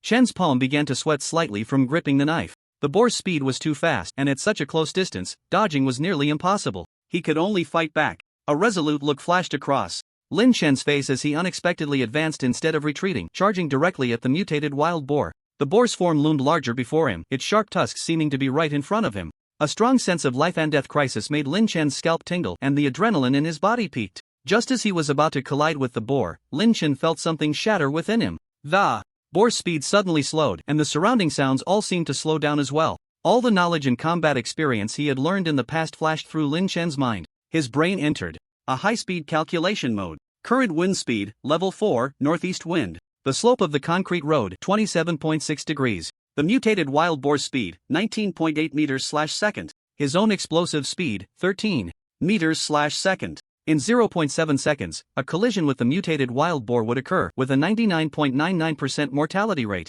Optimal evasion angle. Optimal attack angle. Optimal attack point. These pieces of information flashed through Lin Chen's mind in 0.01 seconds. Next, Lin Chen felt as if his body had become a precision instrument. Without needing to react or think, his brain had already selected the best evasion time and angle, narrowly avoiding the boar's charge. His arm moved like the most precise mechanical hand, unleashing all his strength at the perfect moment, plunging the knife into the boar's neck. He immediately let go, avoiding being thrown away by the boar's force. The mutated wild boar, with the knife embedded in its neck, continued forward a few meters due to inertia before turning its head back again. Despite this strike, it still did not die instantly. But the speed had slowed down significantly, and the mutated wild boar stumbled and turned, preparing for one last struggle. However, just as it turned its head, it was met with an incredibly sharp arrow. The moment Lin Chen released the military knife, a crossbow reappeared in his hand. As if he already knew the wild boar's reaction, he shot an arrow the instant the boar turned its head, seemingly as if the boar had turned and collided with the arrow itself. The tremendous impact of the arrow instantly penetrated the mutated wild boar's brain through its eye socket. The mutated wild boar swayed twice before crashing to the ground with a loud thud. In the next second, Lin Chen's eyes regained clarity. He looked at his hands, a strange light flashing in his eyes. Is this the feeling of unlocking the gene lock? No wonder even in the pitch-black rainforest, number 2 could still determine its position and movements through imperceptible sounds. At the moment of unlocking the gene lock, his brain was almost comparable to a computer. Unfortunately, it could only last for 3 seconds. It could only be used at critical moments, and the aftereffects would probably come soon. Right? Just as this thought flashed through Lin Chen's mind, a sharp pain surged from his limbs and bones. The aftereffects of unlocking the gene lock had appeared. A few minutes later, Lin Chen finally recovered. He didn't fall into a coma like Su Qin did after unlocking her first gene lock. The duration of the intense pain was also shorter than Su Qin's. Most importantly, he didn't feel it was that painful. It was painful, yes, but it definitely didn't reach the level of being worse than death. Could there be individual differences in the gene lock? Lin Chen wondered in his heart, temporarily suppressing this question. There were more important issues at hand. He walked towards the already lifeless mutated wild boar. The exotic beast should be what the treasure basin referred to as a first-level source beast. So, how should he absorb the so-called source power? Lin Chen squatted in front of the wild boar, lost in thought. Detected unknown source power, do you wish to absorb? Yes/no. A line of text suddenly appeared on the treasure basin interface. Lin Chen's spirit lifted, and he said, yes. Please maintain physical contact with the source beast. Warning, the absorption of source power must not be interrupted. If interrupted, the source power will dissipate and cannot be obtained again. If interrupted, it can't be obtained? Lin Chen hesitated for a moment, then stored the wild boar's corpse in his space and headed towards the safe house. He didn't know how long the process of absorbing source power would take. Although there was no one around now, better safe than sorry, it was still safest to return to the safe house. Lin Chen quickly returned to the safe house, patted the Demon King's dog head, signaling it to stay obediently in the living room, and then entered a storeroom that was originally prepared for miscellaneous items. He took the corpse of the mutated wild boar out of the space, and the treasure basin interface reappeared with a prompt. Detected unknown source power, do you wish to absorb? Yes/no. Lin Chen secretly breathed a sigh of relief, placed his hand on the wild boar's sticky fur, and said, yes. As soon as Lin Chen's voice fell, the invisible source power was drawn from the mutated wild boar, surging into his body from the palm of his hand. Lin Chen felt a slight warmth in the hand that touched the boar and throughout his entire arm. Then, a refreshing sensation spread throughout his body, from his cells to his very soul. This feeling only stopped after 2 minutes. After that, there was no further sensation. When Lin Chen withdrew his hand, he still felt a bit unsatisfied. Is this the feeling of evolution? Smacking his lips, Lin Chen stored the wild boar back in the space and went to wash his hands. Soon, he noticed that his walking speed was slightly faster than before. Lin Chen tested his strength again, and it was also a bit stronger than before. His overall physical quality had probably improved by about 10%. He could confirm that the source power was the key to rapid human evolution. Lin Chen remembered when the apocalypse first began, the treasure bowl underwent a strange change. Solar storms arrived, geomagnetic storms were forming, and source material was rapidly generating. The source power could allow living beings to evolve. This so-called source material was the key for organisms to obtain source power and evolve. Acquiring source material and forming source power was the key to becoming stronger. In his previous life, scientists had discovered that animals and plants underwent mutations, while humans were just a bit more cold-resistant. This proved that this source material could be passively absorbed by plants and animals, but not by humans. Humans had to actively absorb it. That was why the technique of resonance existed in his previous life. During the 2 years of practicing resonance, Lin Chen clearly felt that his physical fitness improved, otherwise he wouldn't have been able to work with others to kill a mutated beast. He recalled that since the apocalypse began, he hadn't practiced the nourishing technique. Now was a good opportunity to test which was more powerful, the nourishing technique or resonance. Without hesitation, Lin Chen directly began practicing the nourishing technique in the living room. As he expected, after practicing a set of the nourishing technique, the warm feeling in his body became more pronounced, and he also felt a tingling sensation similar to when absorbing source power. Lin Chen tried resonance again and found its effect was much worse than the nourishing technique. It was at least half as effective, if not more. A flash in his palm revealed the nourishing technique. It still looked dirty and tattered. Nourishing technique, resonance. If he encountered that fat Taoist again, he would definitely ask where this nourishing technique came from. Lin Chen put the nourishing technique away again. Ordinary people could unlock their genetic locks, and now even mutated beasts had appeared.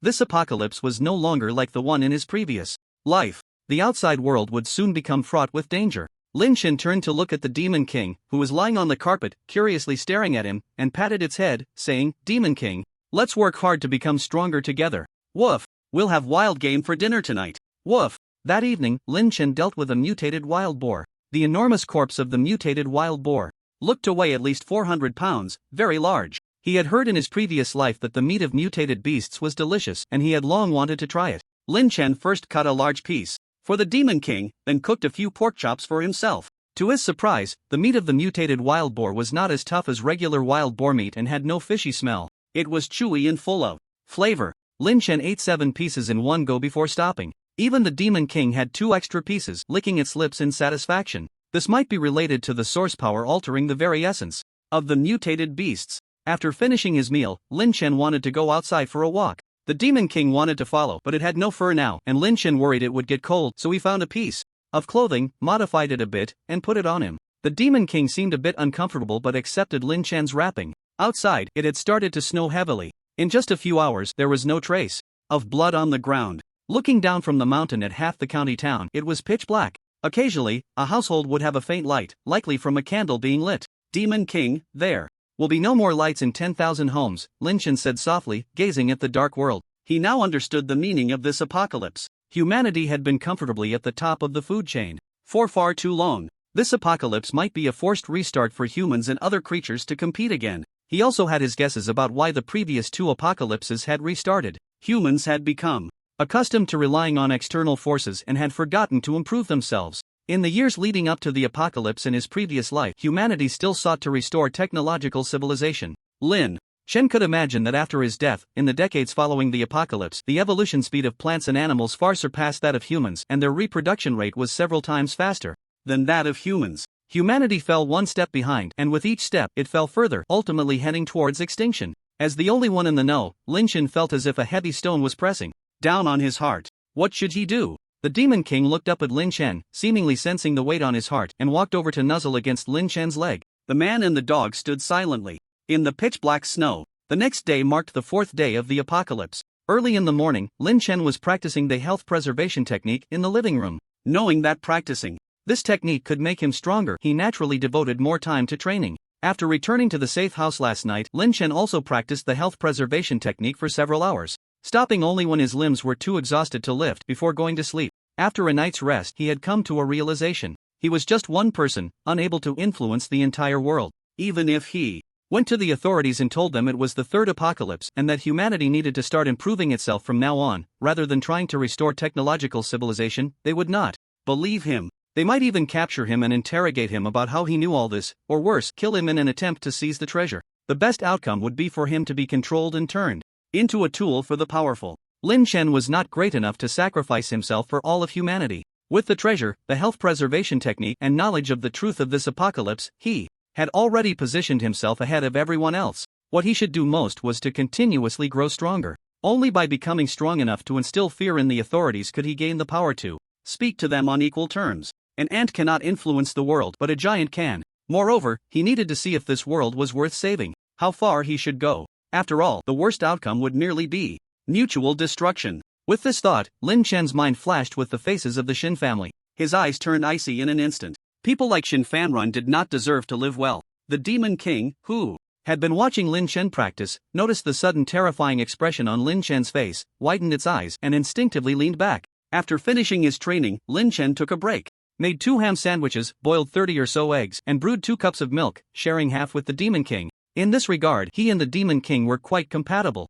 Both the man and the dog had a hearty appetite. After breakfast, he reattached the camera he had previously removed back to the peephole of the outer door. A blizzard had begun outside. The world was a uniform white, with snow falling everywhere. The outdoor temperature had dropped to -31 degrees Celsius. The villagers who had fled had not returned to cause trouble. Last night, countless people had lost their lives in their sleep due to the cold. At this moment, they were likely too preoccupied to care. The official supplies that Li Wei had mentioned had not yet appeared. Lin Chen speculated that the temperature drop had occurred too Quickly and unexpectedly, the authorities had originally intended to distribute lighting supplies to appease the public, but it turned out that whether or not they could see light at night was no longer important. What people needed more were warm clothing and food. He wasn't particularly concerned about the official supplies, he mainly wanted to see how far the Shushi authorities could go. Returning to the safe house, Lin Chen changed the bandages on the Demon King's wound. The Demon King's healing ability was astonishing. A day had passed, and not only had there been no inflammation or infection, but there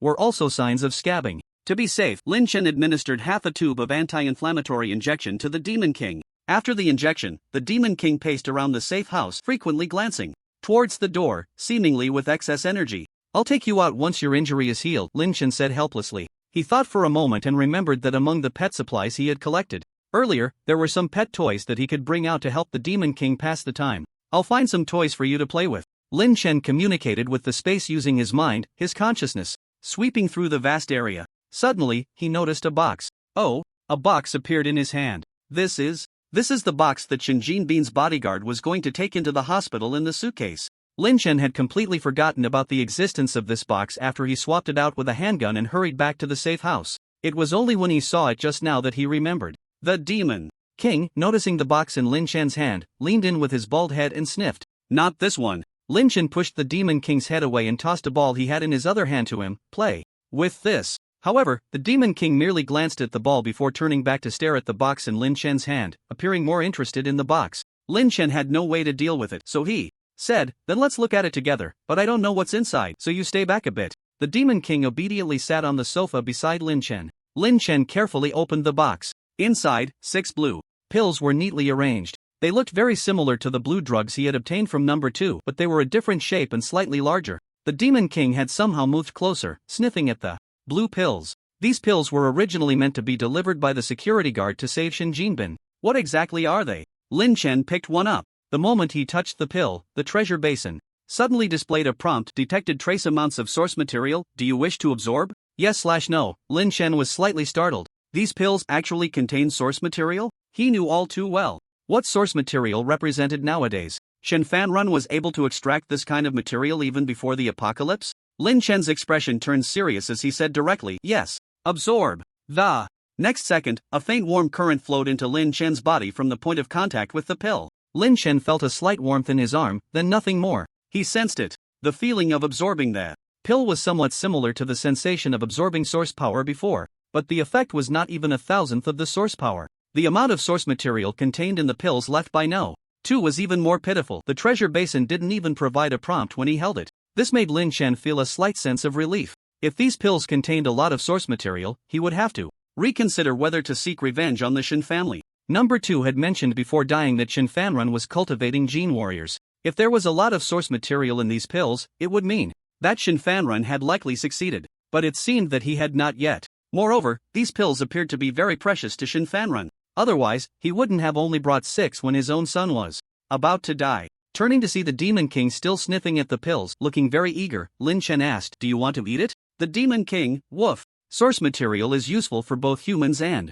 animals. But this amount of source material was not as beneficial to Lin Chen as practicing the nourishing technique once. Lin Chen generously tossed the pill into the Demon King's mouth. The Demon King swallowed the pill and licked his lips. Seeing that the Demon King had no other abnormal reactions, Lin Chen fed him the remaining 5 pills. What was initially an unintentional act unexpectedly brought him a pleasant surprise the next day. The next day, as soon as Lin Chen woke up, the treasure basin suddenly emitted a prompt: detected a first-tier source beast within 2 meters nearby. This prompt startled Lin Chen so much that he jumped out of bed. Within 2 meters? Wasn't that right in his room? What kind of source beast could break through the shelter's defenses and directly enter his room? In an instant, Lin Chen felt all the hairs on his body stand on end. But when he looked around, the only other being in the room was the Demon King lying on the carpet. There were no other life forms. The Demon King had also been awakened by Lin Chen's commotion. The two stared at each other, one human and one dog, wide-eyed. Seeing Lin Chen wake up, the Demon King took the initiative to approach, wagging its tail and rubbing against Lin Chen. After a while, Lin Chen finally confirmed that the first-level source beast indicated by the treasure bowl was indeed the Demon King. He couldn't help but feel an inexplicable shock. After observing carefully, he noticed that the Demon King's appearance had no obvious changes. The severe injuries that had once marred its body had surprisingly all scabbed over after just one night. Even the wounds he had previously stitched up had mostly healed. With such a recovery speed, as long as he was careful, it would basically be fully healed in a few days. What a strong self-healing ability. After the shock, he was filled with ecstasy. I can actually become partners with the source beast? Lin Chen smiled widely, revealing a mouthful of white teeth. He reached out to touch the Demon King again. The Demon King's pair of unusual eyes seemed to be more lively, the blue one becoming increasingly clear and bright, while the red one appeared even more enchanting. After an animal transforms into a source beast, its intelligence also increases. Lin Chen extended 2 fingers and asked the Demon King, "What is this?" "Woof woof." "What is this?" "Woof woof woof." "This plus this equals how much?" "Woof woof woof." "Woof woof." After testing, Lin Chen confirmed that the Demon King's intelligence was at least equivalent to that of a 10-year-old human. Perhaps after some learning, its intelligence would be even higher.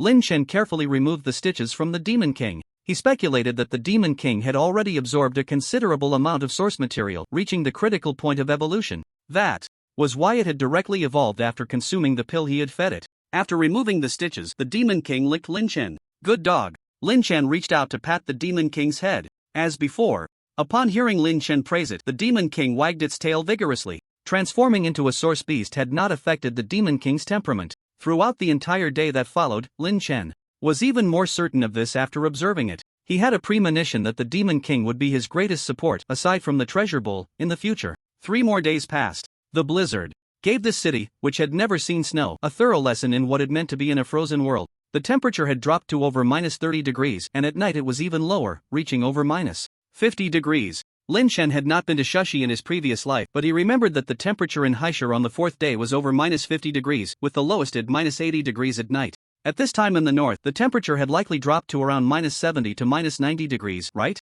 If Lin Chen had lived in Haishur this lifetime, he would have found that the temperature there had now dropped to over -60 degrees during the day and -80 degrees or even -90 degrees at night. In the north, if someone passed through with a thermal sensing device, they would see that the remaining life was already scarce. There were no signs of life surviving near the extreme north. This time, the extreme cold apocalypse was even colder than the last one. During these days, Lin Chen stayed in the safe house, eating and drinking with the Demon King every day, practicing his health cultivation technique. Outside, it was over -30 degrees, while inside, Lin Chen had a heater running, keeping it over 20 degrees. Other survivors wrapped themselves in all the clothes they could wear, curtains, and bedsheets, yet still could not fend off the biting cold. Lin Chen, however, was inside the safe house wearing only a short-sleeved shirt and shorts, sweating profusely from practicing his health cultivation technique, and still wanted a glass of freshly squeezed juice as a cold drink. The continuous blizzards made some people, who had once prided themselves on living in high-rise buildings, regret their choices after enduring the storm, with glass windows and floor-to-ceiling windows shattered. Cold wind poured into the room from every corner, leaving the entire suite in disarray. Not only was there no electricity, but the water pipes had also frozen. Without access to water for daily use, survivors had to use basins, buckets, and other containers to collect snow and melt it for use. After many plastic buckets were damaged by the cold, they finally thought to take out the stainless steel basins they had stored away at home for use. After the natural gas was cut off, the survivors in the house without gas could only despairingly eat raw food while waiting for rescue. As for Lin Chen, he had sealed the well in advance, and all the water pipes were connected to the safe house from at least 6 meters underground. Therefore, they were not frozen and remained usable. Even if the well water froze, he had installed a stainless steel water tank beneath the safe house during its construction, which would not affect the water supply for daily living. Every day, Lin Chen leisurely grilled meat, enjoyed hot pot, and had boiled fish. When bored, he watched downloaded dramas and provided the Demon King with 9 years of compulsory education. Aside from not being able to go out to play and having to shovel snow every day, his life was not much different from before the apocalypse. The villagers at the foot of the mountain, however, were not faring well. After fleeing from Lin Chen, more than a dozen people were taken by the mutated wild boars. Those who did not follow him noticed that, in just 2 or 3 hours, the dozens who had gone had returned with a significant reduction in numbers. After hearing about the events on the mountain and losing the village chief, their anchor, the villagers were thrown into chaos. Some were crying out in despair, some sought help from the security personnel, and others prepared to take up arms and fight their way up the mountain, creating a complete mess. Soon, a blizzard arrived. Although it was a mountain village, the villagers who had lived in Shushi for decades had no experience in withstanding the cold. The windows of the self-built houses in the village were not as thick as the soundproof glass in the city. On the first night, most of the glass in the village shattered under the sudden temperature changes and the battering of the blizzard. Fortunately, every household in Wulong village usually had some wood, and they worked through the night to repair and patch things up, managing to get through it. However, after one night, 1/3 of the villagers fell ill with fevers. Moreover, the windows repaired with wood still leaked wind. most villagers had to move their beds to windowless rooms or the first-floor hall. However, compared to people in the city, the villagers were somewhat better off, as most households used gas tanks and many still cooked over a fire. Additionally, every family had a habit of keeping candles and flashlights on hand. Eating and lighting were not much of a problem. But as the blizzard continued for several days without respite, many sick villagers could no longer endure it. Several elderly people in the village quietly passed away amidst the howling of the blizzard. On that morning, those who could still wake from their dreams discovered that the blizzard that had ravaged for several days had finally stopped. Even the long-lost sun reappeared in people's sight. Seeing the sun shine down on the earth again, the survivors were overjoyed, thinking that this nightmare was about to end. But soon, people noticed that the sun was no longer as bright and warm as before. Even standing in the sunlight, they still felt little warmth. Those living on the first floor without eaves to shield them from the wind and snow quickly found that they could not push open their doors. The continuous blizzard had added more than a meter of snow depth to the entire shushi.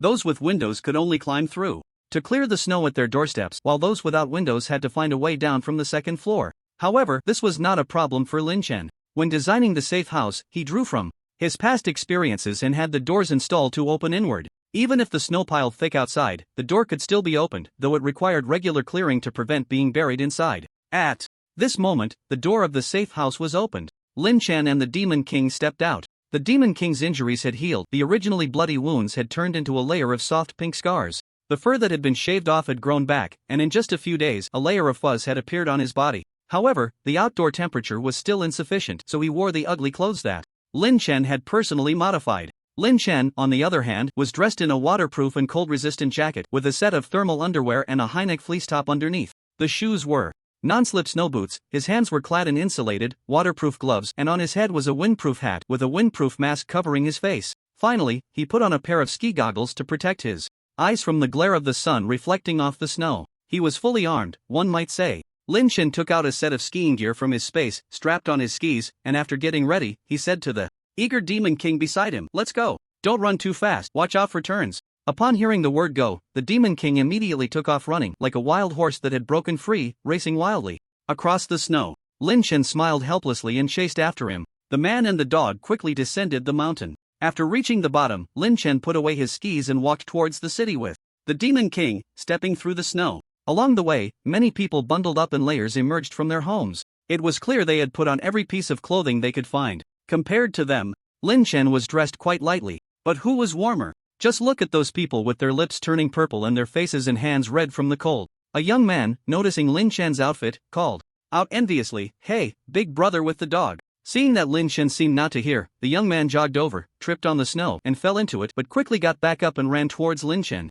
It was only when he caught up that Lin Chen stopped and turned, looking coldly at the young man whose face was flushed from the cold. "My name is Qian Liang. What's your surname, big brother?" Qian Liang brushed the snow off his clothes, looking at Lin Chen with a flattering expression. Lin Chen replied, "Speak directly." Qian Liang sized up Lin Chen's outfit, his eyes filled with unabashed envy. "I just wanted to ask, where did you buy this set? I want to get one too." "In the city mall," Lin Chen replied tersely and started to walk away. Hey, big brother, don't go yet." Qian Liang hurried after him, asking as he walked, "How much does a set cost? Do you have an extra one at home that you could lend me?" Lin Chen frowned and shot Qian Liang a cold glance. "Go buy it yourself, don't follow me or I won't be polite." The Demon King also stopped, glaring at Qian Liang with a menacing look, growling threateningly. Qian Liang, intimidated, glanced at the Demon King, which was larger than any dog he had ever seen. Okay, big brother, take care." After Lin Chen walked away, Qian Liang spat at Lin Chen's retreating figure. "TCH, relying on a dog for power. What's so great about that?" At that moment, a middle-aged man in a down jacket walked past Qian Liang. Qian Liang immediately approached him. "Hey, big brother, where did you get that jacket? Get lost." A few days ago, when he went out, some shops were still operating despite the power outage. Today, that was completely gone. After experiencing these days of nightmarish upheaval, people finally realized that if they didn't desperately gather food and winter supplies, they wouldn't survive. On the streets, many people wielded various tools and weapons, smashing shop windows. Some groups surged into clothing and food stores to loot. Others directly snatched supplies from people's hands. There were even instances of murder in broad daylight. Social order had completely collapsed. Lin Chen, accompanied by the Demon King, arrived at the entrance of a gold shop. His purpose for coming out this time was to collect gold to upgrade the long unupgraded treasure basin. The origins of the treasure basin were mysterious. It could predict the coming of the apocalypse and new terms like source power and source beast, which no one had ever heard of in the past. It was as if it knew everything. It could replicate items, store items, functions unheard of and unseen. It could even bring people back to life. Perhaps after upgrading the treasure basin to a certain level, he would receive some unexpected surprises. Therefore, Lin Chen had never forgotten the idea of upgrading the treasure basin. Lin Chen signaled the Demon King to step back a bit, and he took out the hammer he had prepared in advance, striking the tempered glass of the gold shop with a heavy blow. With Lin Chen's current strength, a single strike shattered the tempered glass into countless small fragments. After a few more strikes, the entire piece of glass fell down with a crash, scattering shards all over the floor. The shop was quiet, with no piercing alarm sounds or startled employees. With the Demon King on guard outside, Lin Chen directly entered the gold shop, smashing open each counter to collect the gold, silver, platinum, rose gold, and diamonds inside. Anything valuable was stuffed into his backpack. Then he filled most of the available space in his backpack.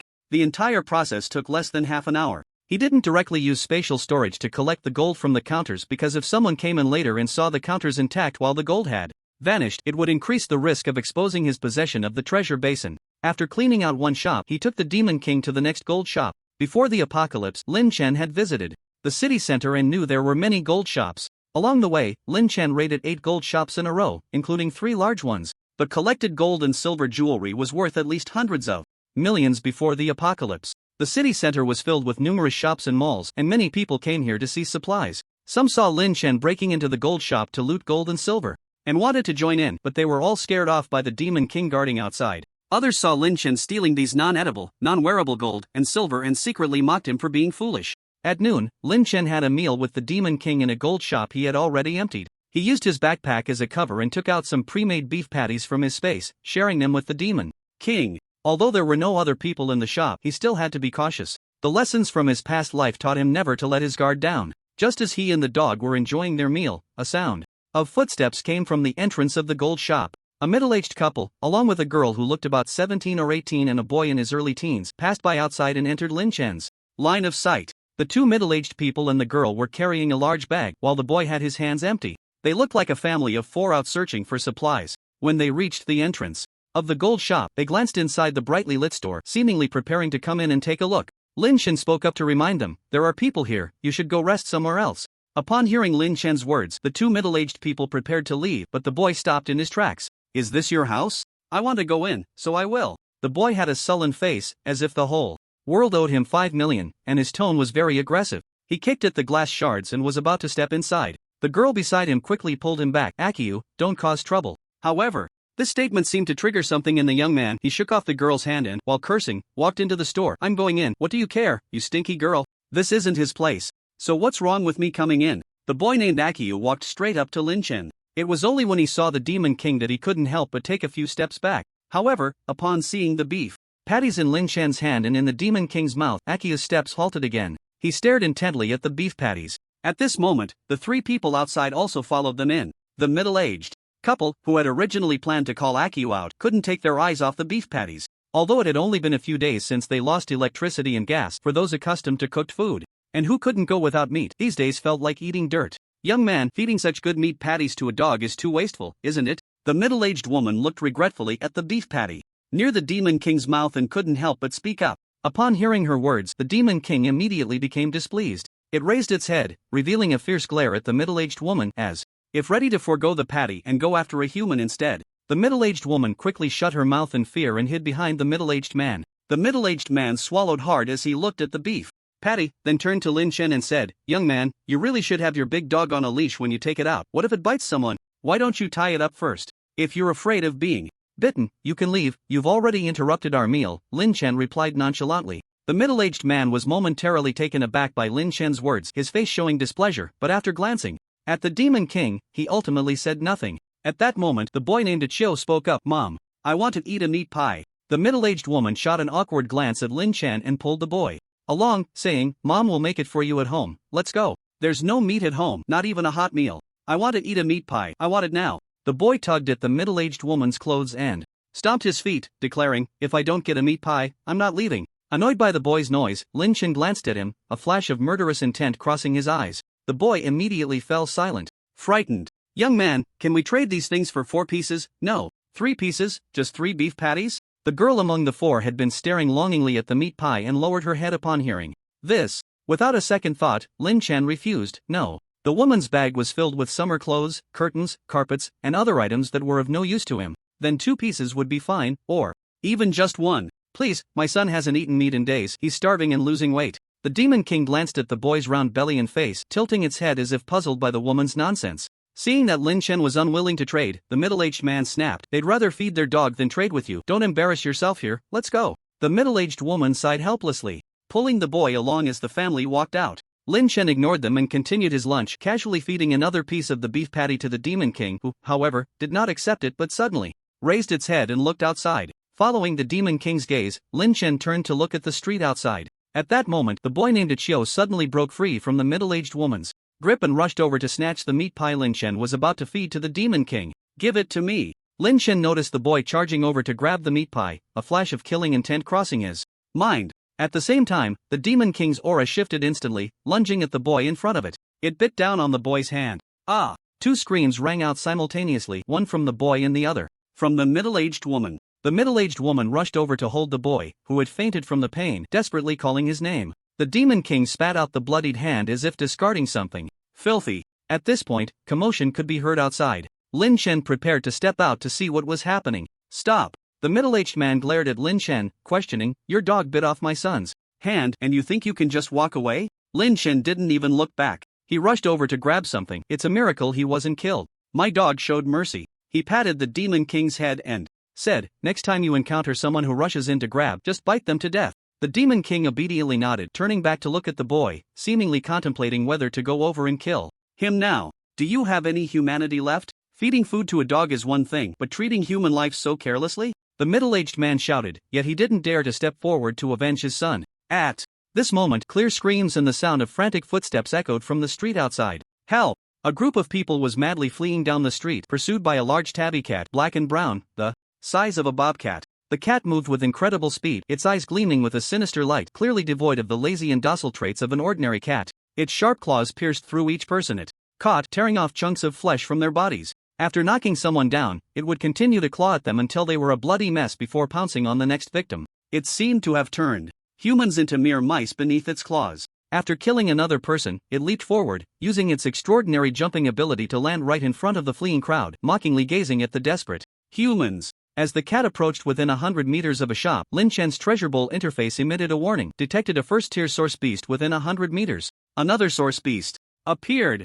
Upon seeing another source beast, Lin Chen's expression tightened. Last time, he had been caught off guard by the sudden warning from the treasure bowl and failed to shoot the mutated wild boar in advance. This time, he wouldn't make the same mistake. At that moment, the Demon King standing beside him suddenly erupted with intense battle intent, its eyes filled with hostility as it stared at the mutated tabby cat. The Demon King took a few steps in place, looking up at Lin Chen, seemingly seeking his opinion with its gaze. "Do you want to deal with that cat?" Lin Chen immediately understood the Demon King's intention. The Demon King nodded. Seeing that the source beast had to be killed and recognizing the opportunity to quickly enhance his strength, Lin Chen naturally wouldn't let it slip by. It was just a bit surprising that the Demon King had taken the initiative to request to fight. However, this was also a good chance for him to observe the Demon King's combat power. After all, it didn't matter who killed the source beast. He then asked, "Do you need help?" The Demon King nudged Lin Chen with its head, pushing him back a step, indicating that he should not intervene. "Alright, you go ahead with him."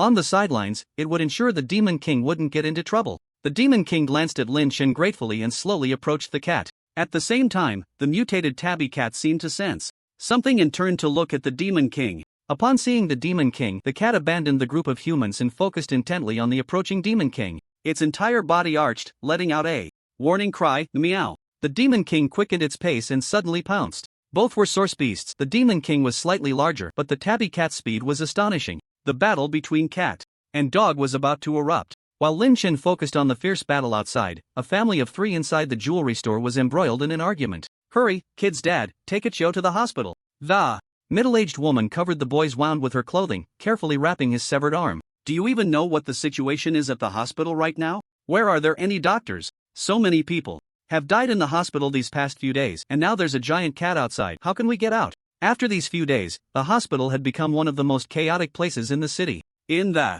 past couple of days, countless injured, frostbitten, and feverish people had rushed to the hospital, but the arrival of the blizzard trapped everyone inside. The hospital was packed with people, but there weren't enough supplies to accommodate them all. Starving and freezing, people on the brink of death could do anything, as one could imagine. Nowadays, the hospital had turned into a hellish scene. What are we going to do? Are we just going to watch a Chio die here? The middle-aged woman was frantic. Mom, first tie up a Chio's wound with a rope. It can reduce the bleeding. The girl, who had been silent until now, suddenly spoke up. Upon hearing the girl speak, the middle-aged woman, who had initially appeared motherly, immediately changed her tone, snapping sharply, "What do you know, you little brat? Do you want your brother to become a cripple?" The girl looked timid and said softly, "I saw this online before. If he keeps bleeding like this, he will die from blood loss." Her words were like lighting two powder kegs. The middle-aged man quickly stepped forward and slapped the girl hard across the face. He vented the anger he couldn't unleash on Lin Chen onto the girl. "You just want to watch your brother die, don't you? You useless, worthless thing.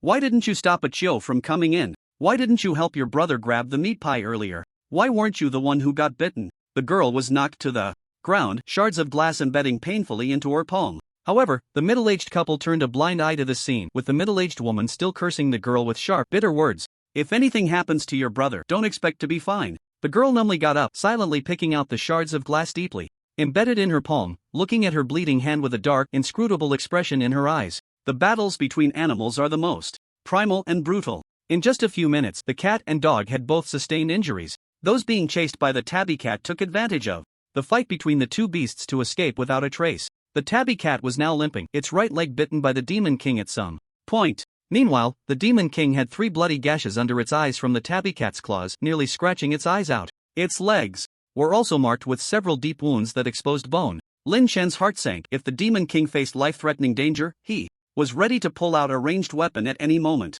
The Demon King lunged fiercely again but was dodged by the tabby cat. The tabby cat quickly turned and swiped at the Demon King. Its sharp claws glinted in the sunlight, tearing through the Demon King's down jacket, feathers flying everywhere. Just then, Lin Chen's eyes shifted, a murderous intent rising in his gaze, and a handgun silently appeared from his sleeve. A girl's scream rang out from behind Lin Chen. "Run! They want to kill you!" Unbeknownst to him, the middle-aged couple had already circled around to just behind Lin Chen, each holding a knife. Their eyes were filled with murderous intent and madness, making their intentions clear. "Damn! That ungrateful wretch!" Seeing that Lin Chen had noticed them, the middle-aged man shot a vicious glance at the girl. No longer hiding, he ominously said to Lin Chen, "Your dog isn't by your side now, kid. You harmed my son, and I'll chop your bones to feed the dogs. Stop wasting time with him, kill him. You can wear his clothes, I want the beef pie," the middle-aged woman urged anxiously. In fact, they had long been eyeing Lin Chen. Initially, they had also targeted Lin Chen's dog, but they didn't expect the Demon King to be so ferocious. After realizing that the dog by Lin Chen's side was not easy to deal with, they had considered leaving first, waiting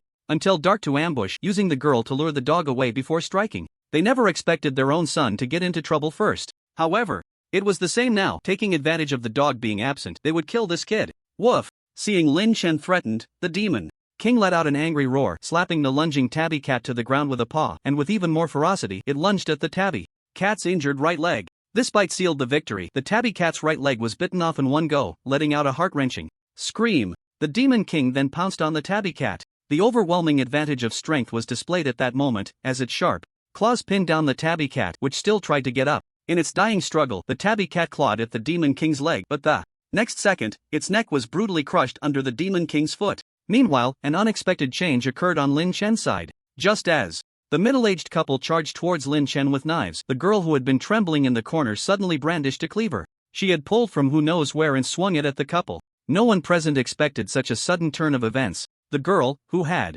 initially seemed the least significant among the four and had been too timid to even speak, suddenly performed such a shocking act. She looked small and frail, yet her strength was immense. With one swing, she nearly severed the middle-aged man's neck. Immediately after, the middle-aged woman was caught off guard and fell to the ground, struck down by the girl. This was the first time Lin Chen encountered such a situation, and his expression showed slight astonishment. The Demon King, after killing the tabby cat, quickly ran back to Lin Chen's side. Lin Chen patted the Demon King's head, giving him affirmation. He took out medical supplies from his backpack, tending to the Demon King's wounds while keeping in the girl was desperately promoting herself. "I already have companions," Lin Chen warned the girl with a sharp gaze. "Don't follow me anymore. I won't go easy on anyone I kill." He would no longer partner with anyone, not even a servant he could trust, to stay by his side. "My name is Qin Shuang," the girl shouted at Lin Chen's back. Seeing Lin Chen not looking back, Qin Shuang's eyes hardened. As she turned to leave in another direction, the feeling of being watched gradually faded away. Lin Chen found a secluded corner and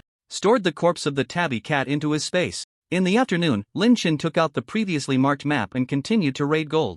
shops. After raiding over a dozen gold shops, he unexpectedly ran into someone at the entrance of another gold shop. Are you following me? A murderous intent flashed in Lin Chen's eyes as he looked at Qin Shuang, who had appeared before him again. Qin Shuang quickly defended herself. I'm not following you. I'm here to find something in this gold shop. At that moment, Lin Chen noticed that Qin Shuang was holding a fire axe. So she was also here for gold. Lin Chen raised an eyebrow. Since he had encountered this girl twice in one day, he instinctively thought she was trying to cling to him. Lin Chen walked around Qin Shuang, but she called out to him. Wait a minute, Lin. Chen turned around, looking at Qin Shuang with some impatience. Qin Shuang set down the large bag she was carrying, and it was clear that, after an afternoon, the bag had become much heavier. She opened the bag, revealing a pile of various gold jewelry among the clutter. Qin Shuang's eyes sparkled as she grabbed a handful of gold and held it out to Lin Chen. This is for you. Lin Chen's impatient gaze shifted slightly. Why give it to me? Don't you need gold? I visited 4 gold shops this afternoon, and all the gold I've collected is here.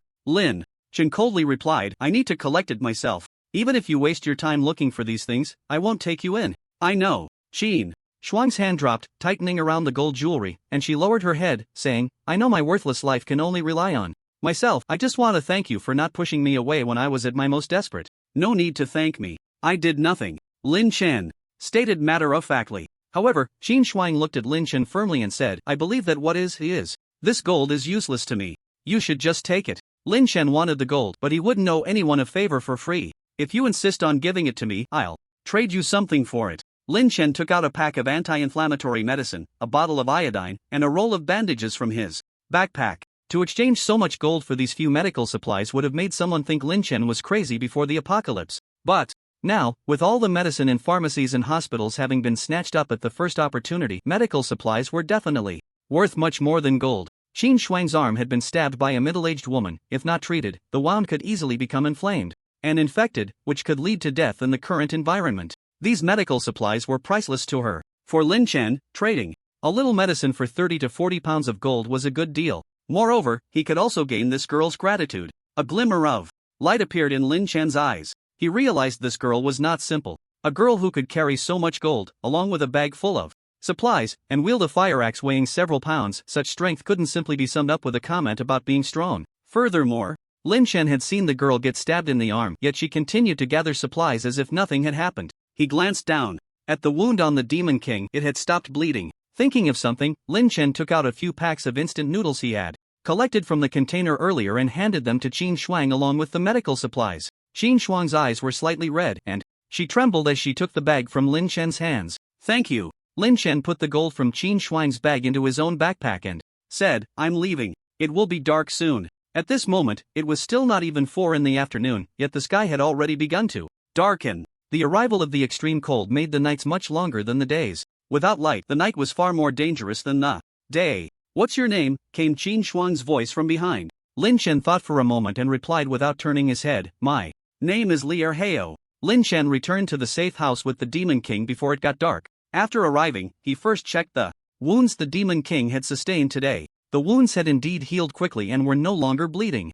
Lin Chen marveled again at the incredible recovery ability of the source beasts and carefully treated some of the deeper wounds. He let the Demon King rest in the living room and walked into the storage room, locking the door behind him, and took out the corpse of the tabby cat. Detected unknown source power. Do you wish to absorb? Yes/no. The moment he received the prompt from the treasure basin, Lin Chen said without hesitation, yes. Just like when he absorbed the wild boar earlier, a warm current flowed from his arm into his body, bringing an indescribable wonderful sensation throughout his limbs. It was a sublime feeling of the essence of life. Suddenly, Lin Chen's body trembled. At that moment, the genetic lock within him unexpectedly unlocked automatically. Just as he was astonished, an unprecedented sense of power surged within him. What is this? Lin Chen felt his body in amazement. This feeling was so magical and incredible. At this moment, his mind was not only as clear and calm as when he had unlocked the first stage of the genetic lock, but the power within his body was also continuously increasing. He suddenly had the illusion that he could fight source beasts barehanded.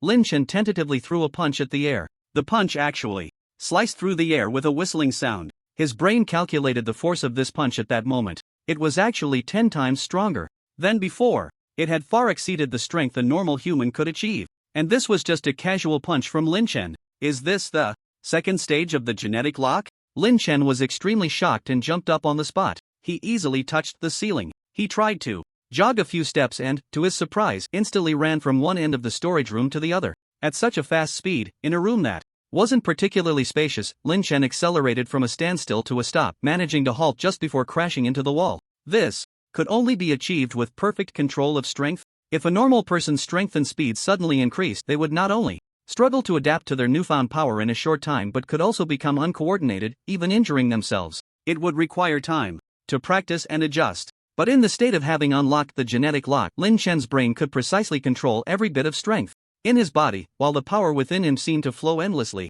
This feeling was so powerful. This time, the duration of the genetic lock lasted for 8 seconds. After exiting the genetic lock state, Lin Chen's body swayed and he knelt on one knee on the ground. His limbs felt weak, and there was a slight pain in his body, but it was much better than the aftereffects he had experienced the first time he unlocked the genetic lock. Perhaps it has to do with my absorbing the source power of 2 source beasts, Lin Chen thought. Originally, he had learned from number 2 that the aftereffects of unlocking the genetic lock became increasingly severe, but his current state was indeed getting better. Source power. Lin Chen understood that source power was the key. Can absorbing the source power of 2 first-stage source beasts unlock the second-stage genetic lock? Or had my body already absorbed some source material before this? He secretly wondered. Lin Chen was unaware that the treasure basin had automatically absorbed source material while he was unconscious, otherwise he wouldn't have had this doubt. After resting for about 10 minutes, although Lin Chen's hands and feet were still somewhat weak, he was slowly recovering. He tried to activate the gene lock again, but there was no response.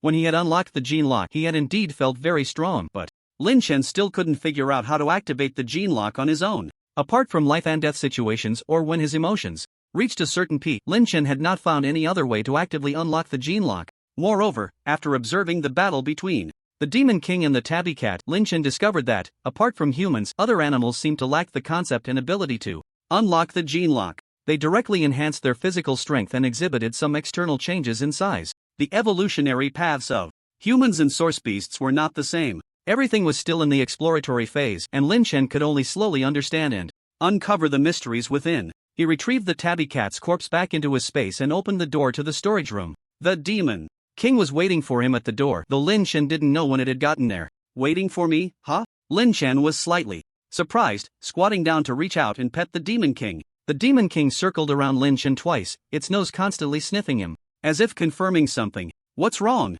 Lin Chen asked with a smile. The Demon King nudged Lin Chen's palm with its nose, its lively eyes filled with affection and a hint of reverence. Lin Chen thought the Demon King was hungry, so he patted its head and said, "Are you hungry? Let's go eat." After a hearty dinner, Lin Chen took out all the gold, platinum, diamonds, silver, and other jewelry he had collected today from his space and laid them out on the living room floor. The gold he collected today alone weighed several hundred kilograms, and the combined weight of the silver, rose gold jewelry, and diamond jewelry was also nearly several hundred kilograms. The entire living room floor was shimmering with gold, looking quite dazzling. Replicas could not be used for upgrades. These items had no value for replication. Beyond upgrading, Lin Chen glanced at the interface of the treasure basin storage space, 96*96*96 wealth points. Required for upgrade, 32,000 function, item replication *21 wealth points required for upgrade 58500. He squatted down, placed his hand on the pile of jewelry, took a deep breath, and said, "Upgrade item replication."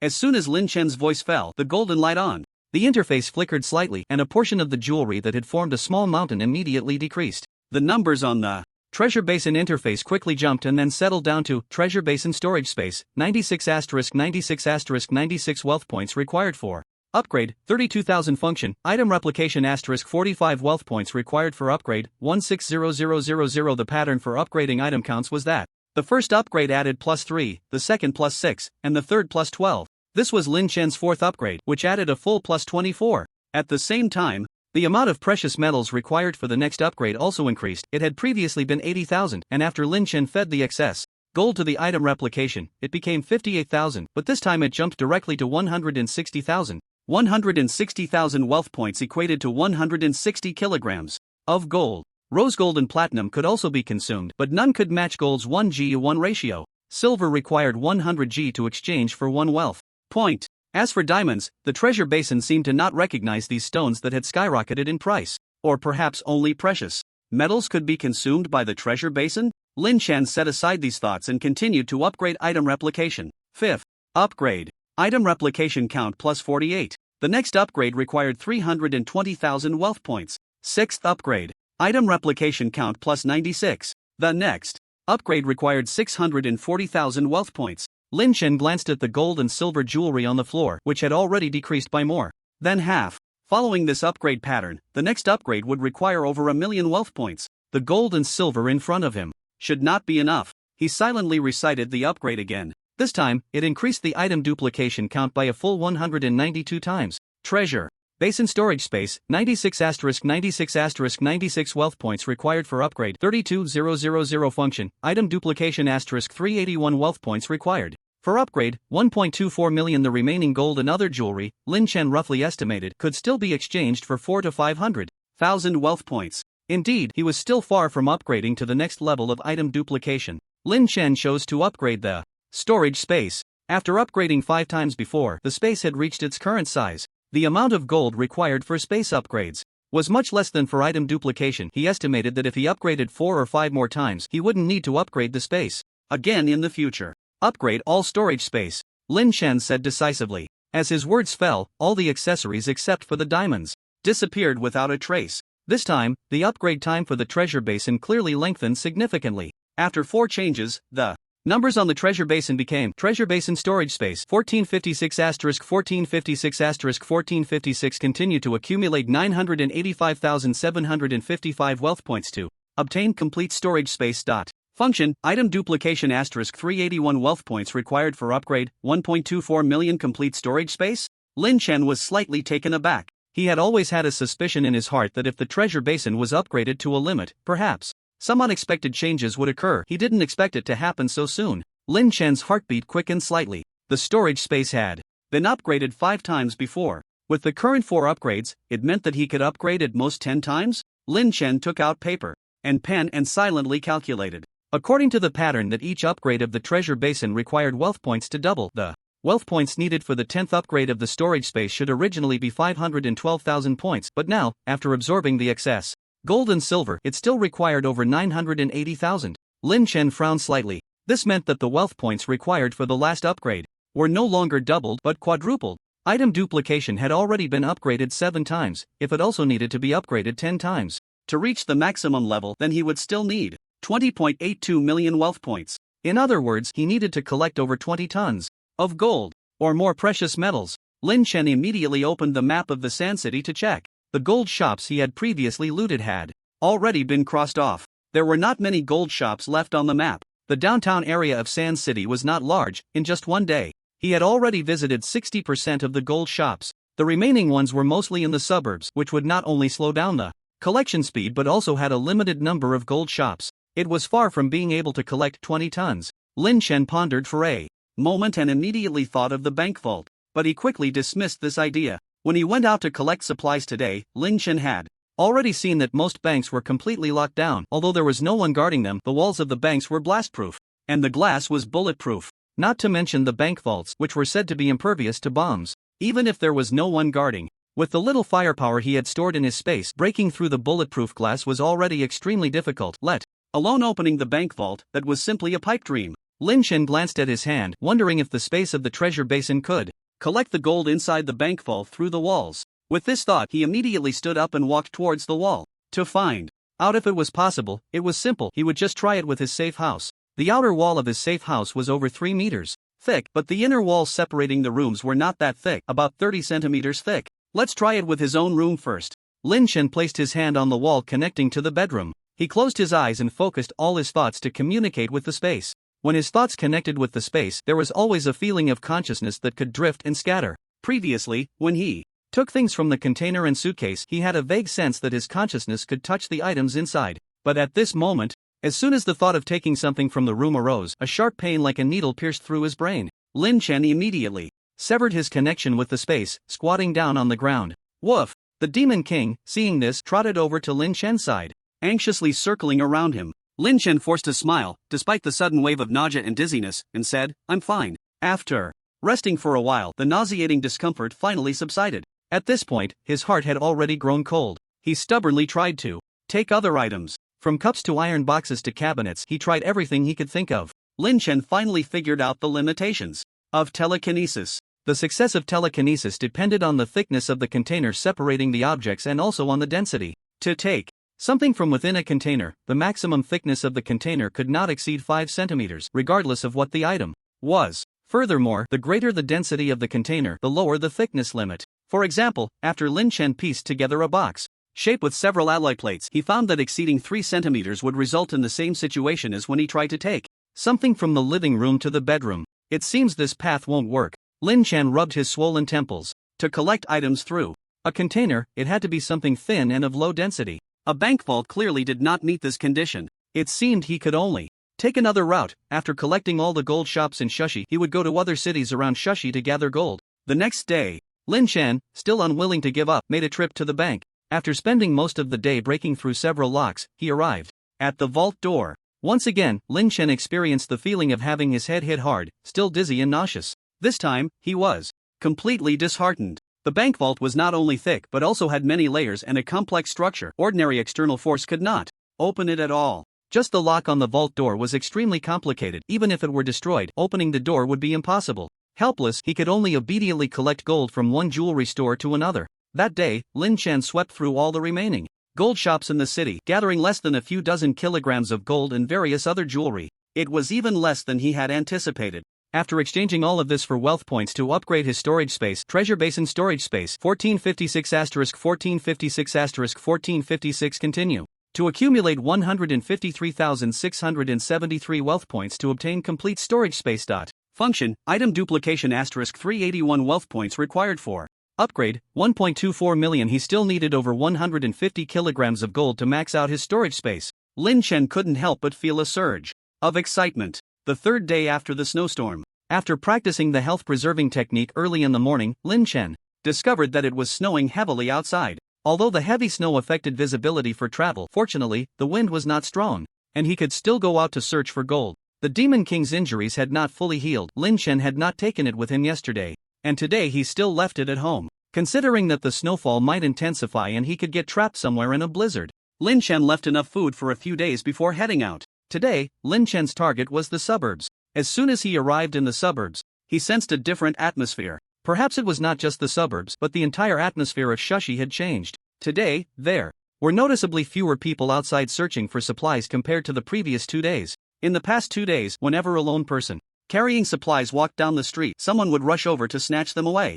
During these thefts, incidents of violence often unfolded right before Lin Chen's eyes. On the snow-covered ground, besides the chaotic footprints, one could frequently see glaring blood staining the pure white snow. Just yesterday, Lin Chen saw from a distance 2 young women who seemed to have come out together to look for supplies, only to be dragged into a dark, deserted shop by 3 burly men. Their desperate cries for help lasted only a moment before falling silent. Dressed in his luxurious attire, Lin Chen was predictably targeted, with countless greedy eyes and ill intentions directed at him. With his physical prowess having unlocked the second stage of his genetic lock and the 8 years of killing experience accumulated in this apocalypse, anyone daring enough to approach him with malice was easily dealt with. Knowing that life and death situations could trigger the unlocking of the genetic lock in humans, Lin Chen became even more decisive in his actions. He would not give a single extra strike to those he could kill in an instant. The entire world had turned a pure white, while the hearts of men had become pitch black. After killing the 5th fool who dared to approach him today, Lin Chen, somewhat exasperated, sheathed his bloodied Nepalese knife at his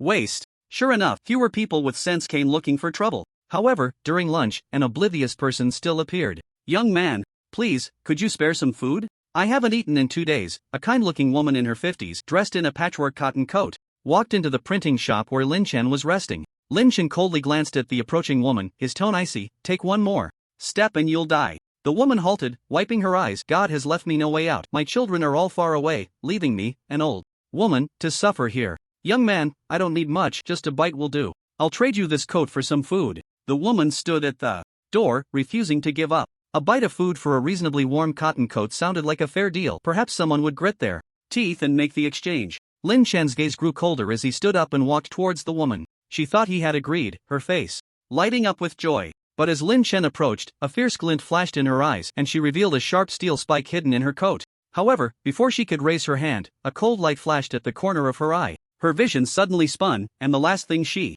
saw was Lin Chen standing over a familiar headless corpse with a sharp, bloodied knife in hand. That was my body? This was the last thought of the woman. Lin Chen sheathed his knife, kicked the woman's body out the door, and cast a cold glance at several prying eyes nearby, before returning to eat inside the shop. In the afternoon, while collecting gold, Lin Chen suddenly heard a commotion. The noise did not come from nearby but from some high-rise apartments. Soldiers, I'm here. The troops have arrived, we're saved. Soldier, help me, I haven't eaten in 3 days. In the past 2 days, there had often been desperate cries in the apartment complexes asking why the troops had not appeared, why the country had not come to save them. Lin Chen had long suspected that the troops would soon make a move. Just yesterday, he had taken the opportunity to visit another port and found that most of the containers had been opened, with useful supplies already taken away. Thinking back to the day he encountered the troops, Lin Chen had no doubt that the soldiers had received orders to quickly gather supplies in these days. It was a wise decision. Without supplies to soothe them, even if the troops barely maintained order in the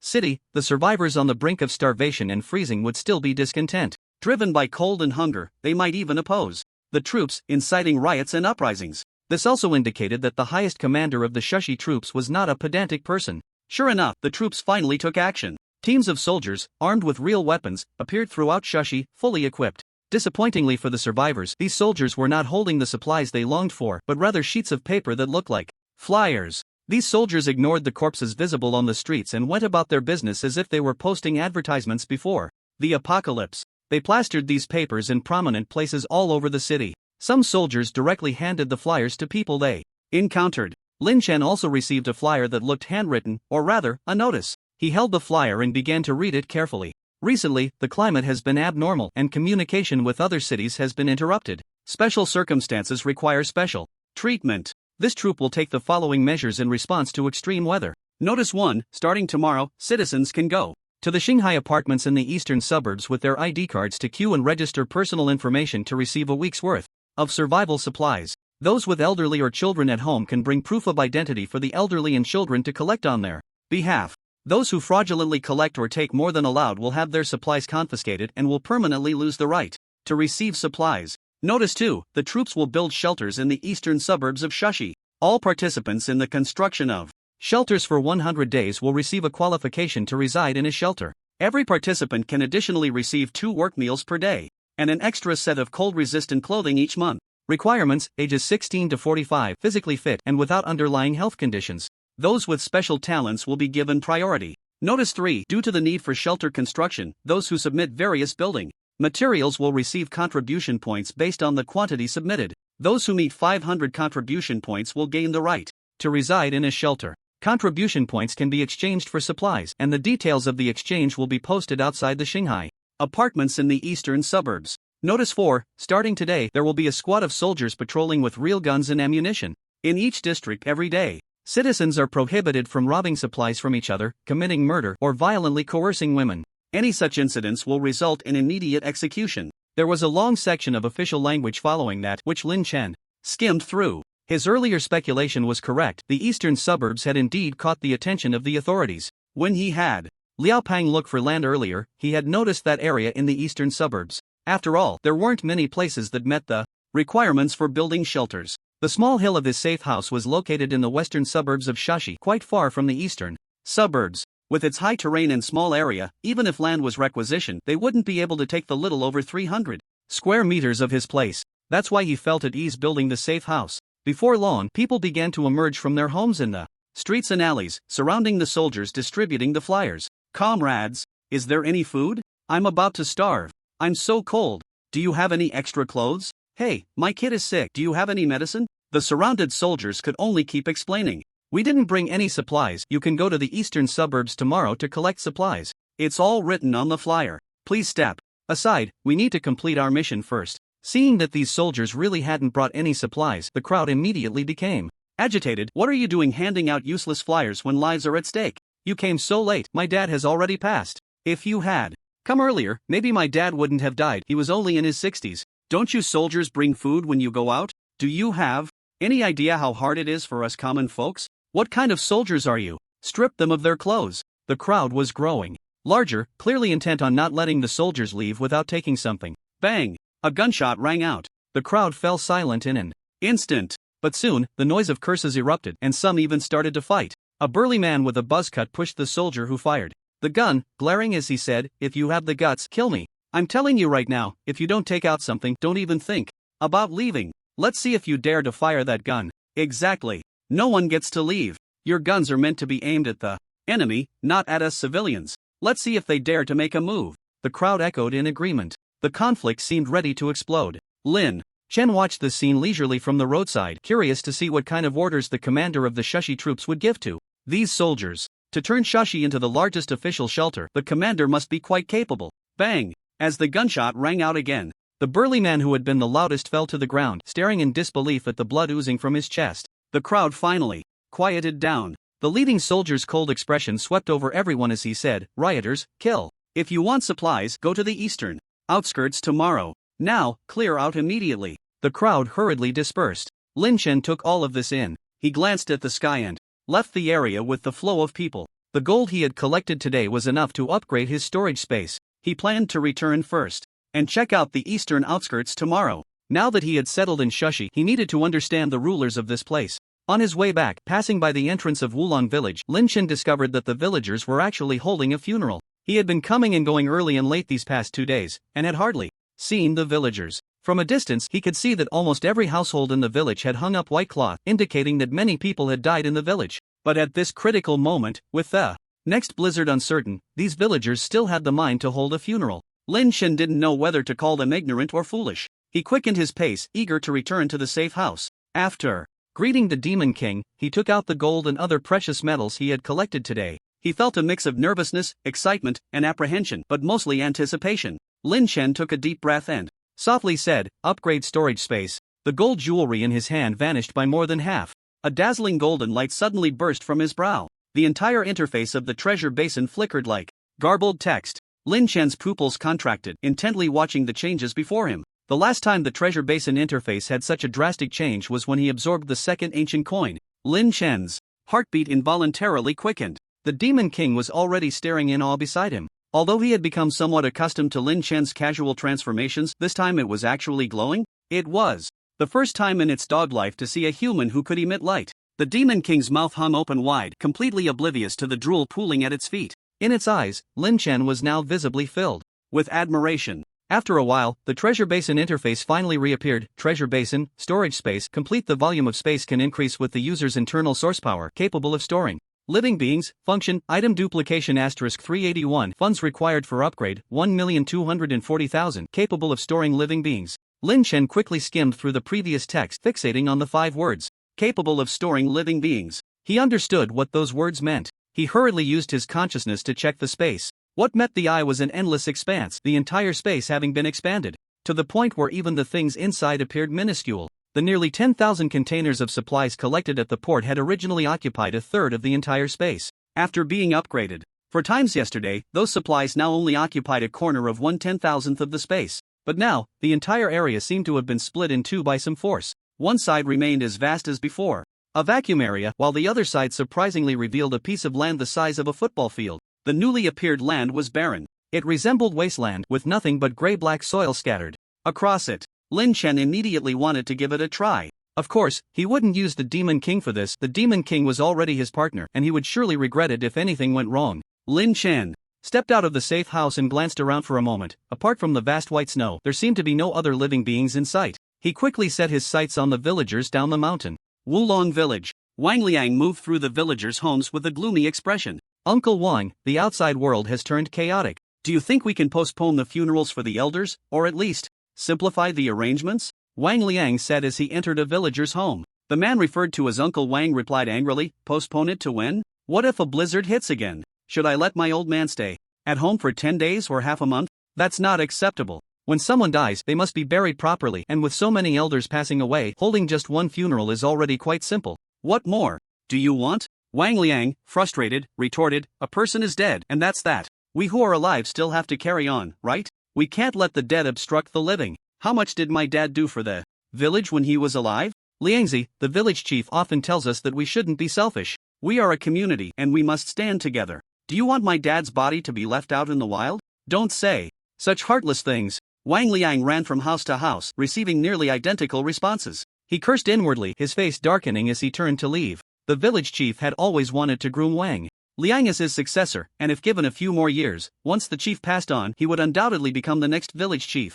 But now, with the chief's sudden death, he hadn't yet established any authority in the village, and the villagers simply wouldn't listen to him. They insisted on holding funerals for the deceased in the village. In recent days, nearly every household in the village had lost someone. Unlike the city neighborhoods where families kept to themselves, the villagers had united through the chief's years of effort. With so many friends and relatives suddenly gone, when one person suggested following the old customs to hold funerals for the deceased villagers, the others surprisingly all agreed. The village was located in the suburbs near the mountains, and the villagers had a habit of stockpiling food, drying vegetables, and curing meat. So, for the time being, it wasn't as chaotic as the cities outside, where people were fighting and stealing. But Wang Liang had already gone outside and seen that people were committing all sorts of atrocities for a bit of food and clothing. If they didn't come up with some countermeasures soon, once the village's food ran out, they would be just like those outside. This was why Wang Liang was so anxious and agitated. At that moment, he felt a sense of clarity amidst the drunkenness of others. He suddenly realized that the village chief's ideals could not cope with the current situation.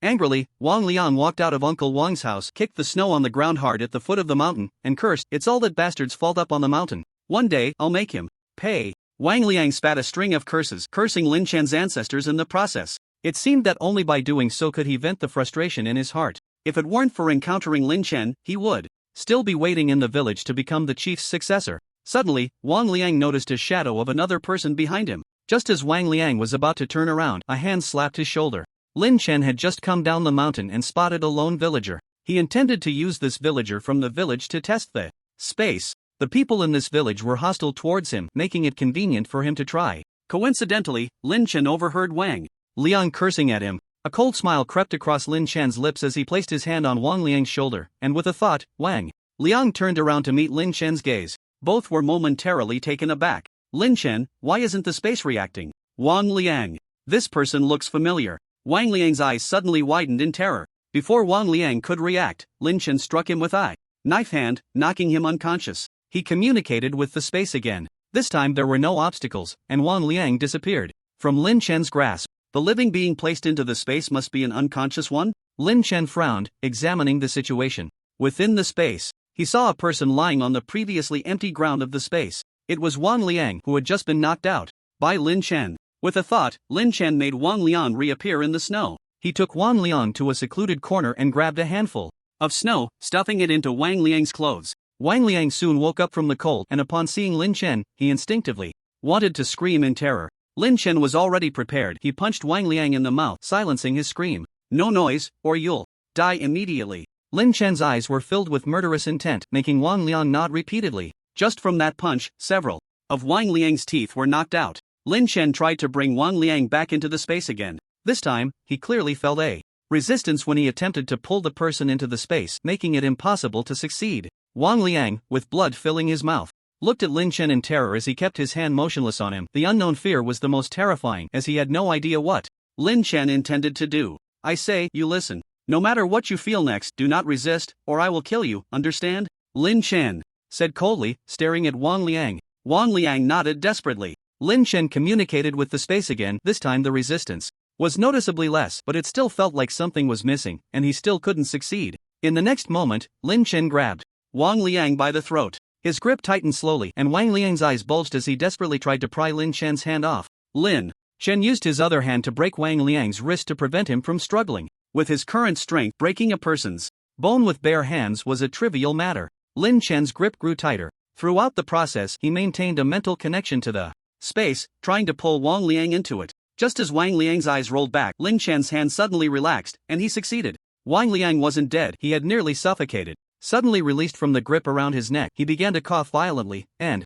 before he could comprehend where he was, Lin Chen pulled him out from the space again. Thus, Lin Chen repeated the experiment several times. He finally confirmed that to pull someone into the space, that person must be incapable of resistance or in a weakened state. Moreover, time flowed normally in this living space, and a person could breathe and move inside. Although the inability to pull a normal person into the space was somewhat disappointing, he didn't necessarily have to use it on humans. The consciousness or mental strength of animals was weaker than that of humans, so perhaps it would be easier to pull them into the space. Lin Chen already had an idea in mind and needed to return to try it out with the Demon King to confirm. Just then, Lin Chen's eyes flickered slightly. Ignoring the already dazed Wang Liang, Lin Chen listened intently to the sounds around him. After listening for a while, Lin Chen lay down in the snow, focusing intently. Just a few seconds later, Lin Chen stood up with a serious expression. If he hadn't just misheard, there were at least 2 beasts or source beasts coming this way. In the current environment, the likelihood of source beasts appearing was even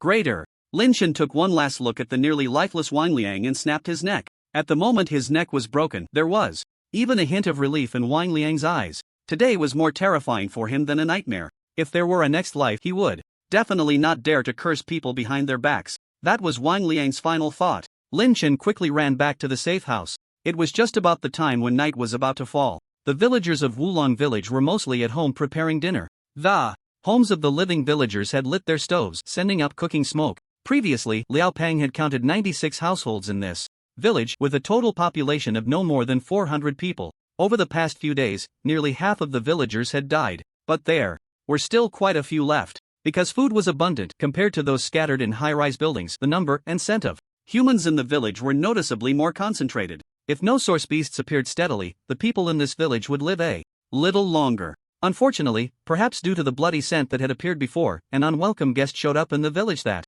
night. When Lin Chen saw 5 unusually large wild boars charging into Wulong village from the high point of the safe house, he knew that tonight would be an unusual night. There were no evolvers in the village now, and even if there were, they couldn't stop the source beasts. When he heard the screams coming from Wulong village, Lin Chen stopped looking down. Instead, he returned to the safe house and leaned over to ask the Demon King, "Demon King, can we play a game?" Lin Chen waved at the Demon King. "Demon King, let's play a game." Lin Chen coaxed, "In a bit, I'll take you to a place, and you can help me see if that place is fun. Don't be afraid, I'll bring you back quickly." The Demon King tilted its head, pondering the meaning of Lin Chen's words. Lin Chen placed his hand on the Demon King's head, connecting his consciousness with the space. The next second, the Demon King appeared in the spaceland, looking bewildered. In Lin Chen's mind, he saw the Demon King suddenly jump up, extremely alert, looking around and emitting a series of anxious low growls. Woof, woof. Lin Chen quickly transferred the Demon King out of the space. The Demon King returned to the familiar safe house, and, upon seeing the familiar Lin Chen, the excitement in its dog eyes was about to overflow. It was just short of jumping on Lin Chen. Lin Chen patiently explained several times to the Demon King, calming it down before letting it enter the space again. This time, the Demon King was not as anxious as last time and began to run around in the space. This piece of land in the space was about the size of a basketball court, and the Demon King was stopped by an invisible wall when it reached the boundary. Lin Chen tried to communicate with the Demon King using his thoughts. "Demon King, can you hear me?" The Demon King suddenly looked up, glancing around in the space. Seeing the Demon King's reaction, Lin Chen felt a surge of joy. His guess had been confirmed. He issued another command, "Demon King, try digging." Although the Demon King was puzzled as to why it couldn't see its master but could hear the voice, it obediently began to dig. In place, its powerful hind legs quickly dug a pit. Lin Chen moved the Demon King out of the space. The Demon King was still in the act of digging when it suddenly realized it was back home again, looking completely bewildered. Turning its head, it saw Lin Chen's mouth, almost stretching to his ears. Lin Chen was overjoyed. The idea in his heart became clearer and stronger. Indeed, this treasure basin space could accommodate source beasts. Human hearts are unreliable, so he would try to build his own army of source beasts in the apocalypse. Only then would he have a day to take revenge on the Shin family. Lin Chen crouched down and patted the Demon King's head, his gaze resolute. "Demon King, we need to get stronger quickly. In the future, I will make you the king of source beasts." The commotion in Wulong village didn't cease until dawn. In the middle of the night, Lin Chen went out to check on the situation in Wulong village again. The next day, although the Demon King's injuries had healed, Lin Chen still decided to go out alone. Today, he wanted to take a look at the eastern suburbs. To avoid drawing attention, Lin Chen deliberately changed into a more inconspicuous coat and covered his face with a mask. He took out Li No. 2's ID card and stuffed it into his pocket. He had kept it since he saw the flyer stating that survivors needed to register their information, just in case. He had held onto Li No. 2's ID card because, although Li No. 2 had rather ordinary features, the facial contours resembled his to some extent. Keeping it might come in handy someday. To make himself look even more convincing, Lin Chen also used an electric razor to give himself a buzz cut similar to the one in Li No. 2's ID photo. When he didn't take off the mask, he already bore a 5-point resemblance to the photo. If the military personnel didn't conduct a strict review, they might not be able to tell the difference. Lin Chen nodded in satisfaction at the mirror, left enough food for the Demon King, and then headed down the mountain. Before going to the eastern suburbs, Lin Chen first went to Wulong village. The village, which had been filled with smoke from cooking yesterday, was now eerily silent. Many houses had collapsed, and there were large patches of blood inside, but not a single corpse was found. It was needless to say what had happened to the villagers. As for the 2 wild boars, they were nowhere to be seen. Lin Chen had known when he encountered the wild boars on the mountain that there couldn't be just 1 or 2 of them. Perhaps there were still many mutated wild boars or other beasts deep in the mountains. He needed to get stronger quickly. As for the dead villagers of Wulong village, Lin Chen had no obligation to save them. Being cleared out by the wild boars was already the best outcome for him. In the future, no one would come looking for trouble near his safe house. After confirming that there were no living people in Wulong village, Lin Chen left and headed east. On his way to the eastern suburbs, he encountered many people, all heading in the same direction, clearly responding to the notification to go to the eastern suburbs. Today, the journey was peaceful, and no one dared to make a move. Occasionally, small groups of soldiers could be seen patrolling the streets. Walking from the western suburbs to the eastern suburbs would take a whole day on foot. Lin Chen found a deserted spot to take out the snowmobile, avoiding the crowd as he rode a considerable distance, only finding a place to retract his space when he got close to the eastern suburbs. Finally, he arrived at the eastern suburbs around noon. Upon reaching the eastern suburbs, Lin Chen realized that although he had come quickly, he was not among the first. Many residents who already lived in the eastern suburbs had long surrounded the entrance of the Shanghai apartment. Many survivors had rushed to the eastern suburbs after receiving the notification yesterday. Although the nighttime temperature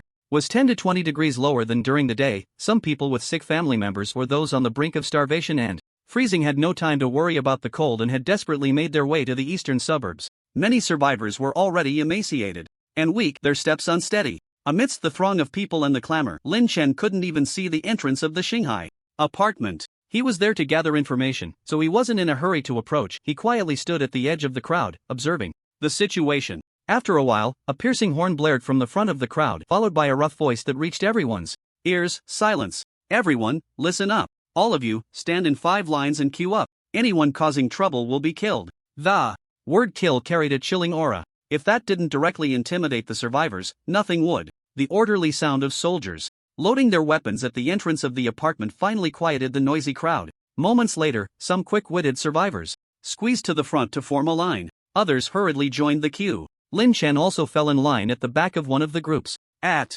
this moment, a younger voice came through the loudspeaker, sounding less menacing than the previous speaker. Everyone, please line up. Have your ID ready. After registering your identity, you can enter the community to collect supplies. 1 ID per supply. If a family member is collecting on your behalf, please show your household registration or marriage certificate as proof. Those who fraudulently collect or take more than their share will lose the permanent right to receive supplies. Please collect rationally. If you have lost your ID, you can register for verification here on the right. During this special period, to prevent troublemakers from causing chaos, we must take this seriously. Thank you for your understanding. Job applicants, please register for an interview on the left. Lin Chen stood at the back of the crowd, observing. Although he couldn't see clearly, the speed of the line moving forward indicated that the review process wasn't very strict. After a while, a commotion suddenly erupted at the front. My last name is Chen. What's the problem with my son taking my wife's last name, Huang? Why can't I collect for him? A man shouted excitedly from the front of the line. The registrar replied, if you want to collect for a family member, please show your household registration or your wife's ID and marriage certificate.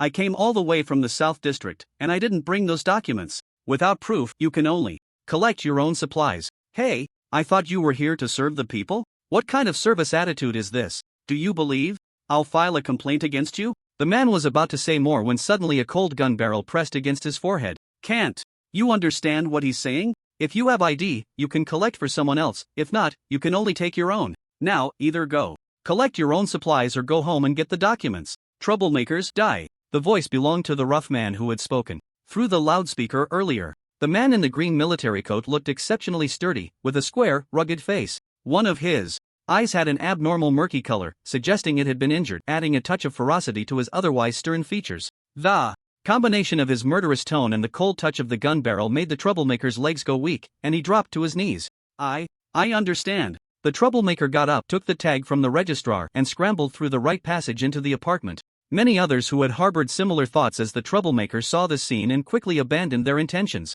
The line moved a bit faster. Soon, they saw someone who had registered earlier come out of the apartment carrying a large black bag. The people in line immediately shifted their gaze to the bag as if trying to see through it to find out what was inside. Someone in the crowd boldly shouted, "Hey, what did you get?" The person, however, did not respond, tightening their grip on the bag and hurriedly leaving. The line continued to move forward, and after 3 hours of waiting, Lin Chen had made it closer to the front with just a dozen people ahead of him. After spending half a day there, he also noticed that aside from the stricter review process for collecting on behalf Of others, personal collection of supplies only required registering the information on one's ID and answering questions about their skills before the apocalypse to enter the apartment and collect supplies. Those whose professions met the criteria for building shelters would receive an additional olive branch and be directed to another area. Lin Chen was particularly focused on the man who had been standing in front of the soldiers the entire time. This person exuded a steely aura, standing sharply at the front of the line, able to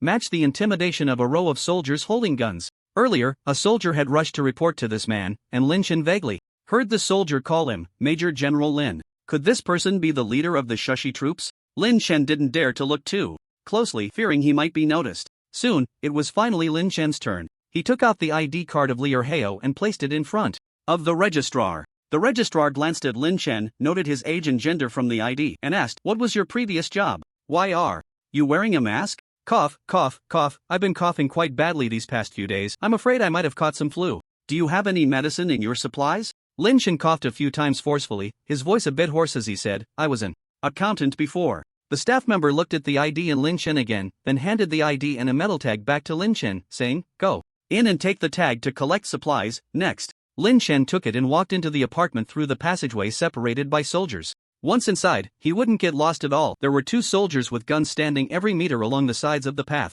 It was a post every 5 steps, a sentry every 10. As long as he followed the path lined by the soldiers, he would reach the supply collection point. He carefully examined the cold metal tag in his hand. It was essentially a rectangular metal piece. The texture resembled aluminum alloy, and it bore a stamped emblem of the summer country. It looked like it had been temporarily cut from a large piece of aluminum alloy, with edges that were not very smooth and could potentially cut one's hand if not careful. It seemed a bit excessive to have this metal tag and the step of collecting supplies inside the apartment. But Lin Chen understood that if supplies were distributed directly at the apartment entrance, they would pile up outside, making it difficult to transport and store, especially in the face of blizzards or snow. Moreover, with so many survivors, seeing the supplies would inevitably lead to some becoming desperate and rushing to grab them. If too many people tried to snatch the supplies, it could incite a riot, making it hard to defend the apartment entrance.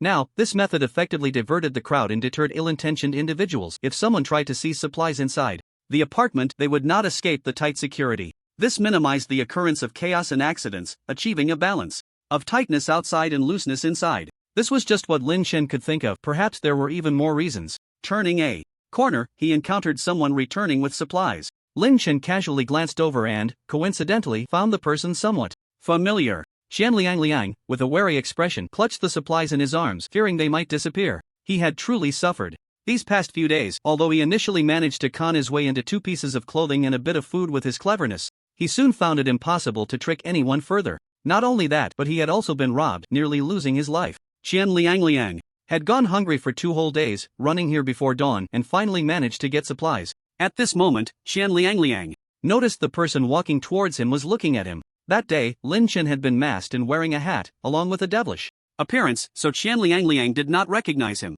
"What are you looking at?" Xian Liang glared at Lin Chen and quickly walked towards the apartment entrance. Lin Chen then remembered that Xian Liang was someone he had encountered a few days ago and withdrew his gaze. The supply collection point was the property hall of the apartment, and when Lin Chen arrived, there was also a line inside. However, it was not as exaggerated as the one at the apartment entrance. Lin Chen had to line up at the back of the queue again. After a while, an older woman bypassed him from behind, hurriedly walking to the front of the line and seamlessly cutting in. Immediately, someone voiced their dissatisfaction. "Hey, ma'am, why are you cutting in line?" The old lady, hands on her hips, said confidently, "I'm old and my legs aren't good. After walking for half a day, my legs are sore. You young people should show some courtesy and not make a fuss. Can't you see that these soldiers aren't saying anything?" The crowd glanced at the soldiers, who remained expressionless, tightly guarding the supplies, and some could only silently swallow their anger. But still, someone couldn't hold back and said, "Haven't we all walked a long way and waited in line for a long time? Just because you're old, do you think you can take advantage of that?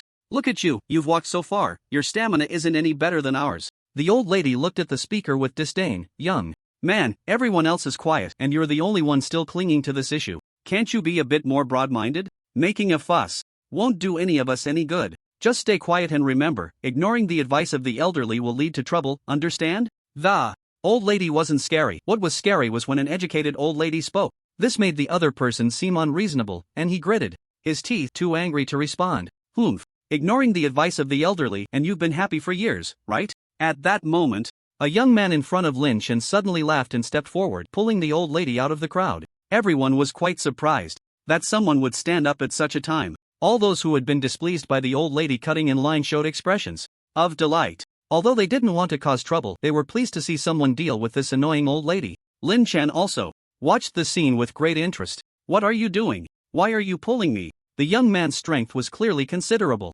and the old lady struggled but was still pulled out of the line. She turned to walk back to the queue. The people in the line immediately stood closer together, not giving the old lady a chance to squeeze back in. Seeing that she couldn't cut in line anymore, the old lady pointed at the young man who had pulled her out and shouted, "Are you sick? I didn't cut in front of you. Do you live by the sea or something, to be so nosy?" The young man just smiled and returned to the line, this time standing behind Lin Chen. The old lady was furious but didn't dare to make a scene, so she walked behind the young man and continued to mutter angrily, "You scoundrel. Look, you still have to line up again. You think you're doing a good deed, but no one else is thinking of letting you back in." The young man then leaned towards Lin Chen and asked, "Can I line up behind you?" Lin Chen gestured for him to go ahead. The young man raised an eyebrow, looking smugly at the old lady who was about to explode, and stepped back in front of Lin Chen. Lin Chen found this person quite interesting. It was just a matter of being in front or behind. It didn't matter whether he let him or not. The key was the young man's attitude in doing all this, which left Lin Chen somewhat puzzled.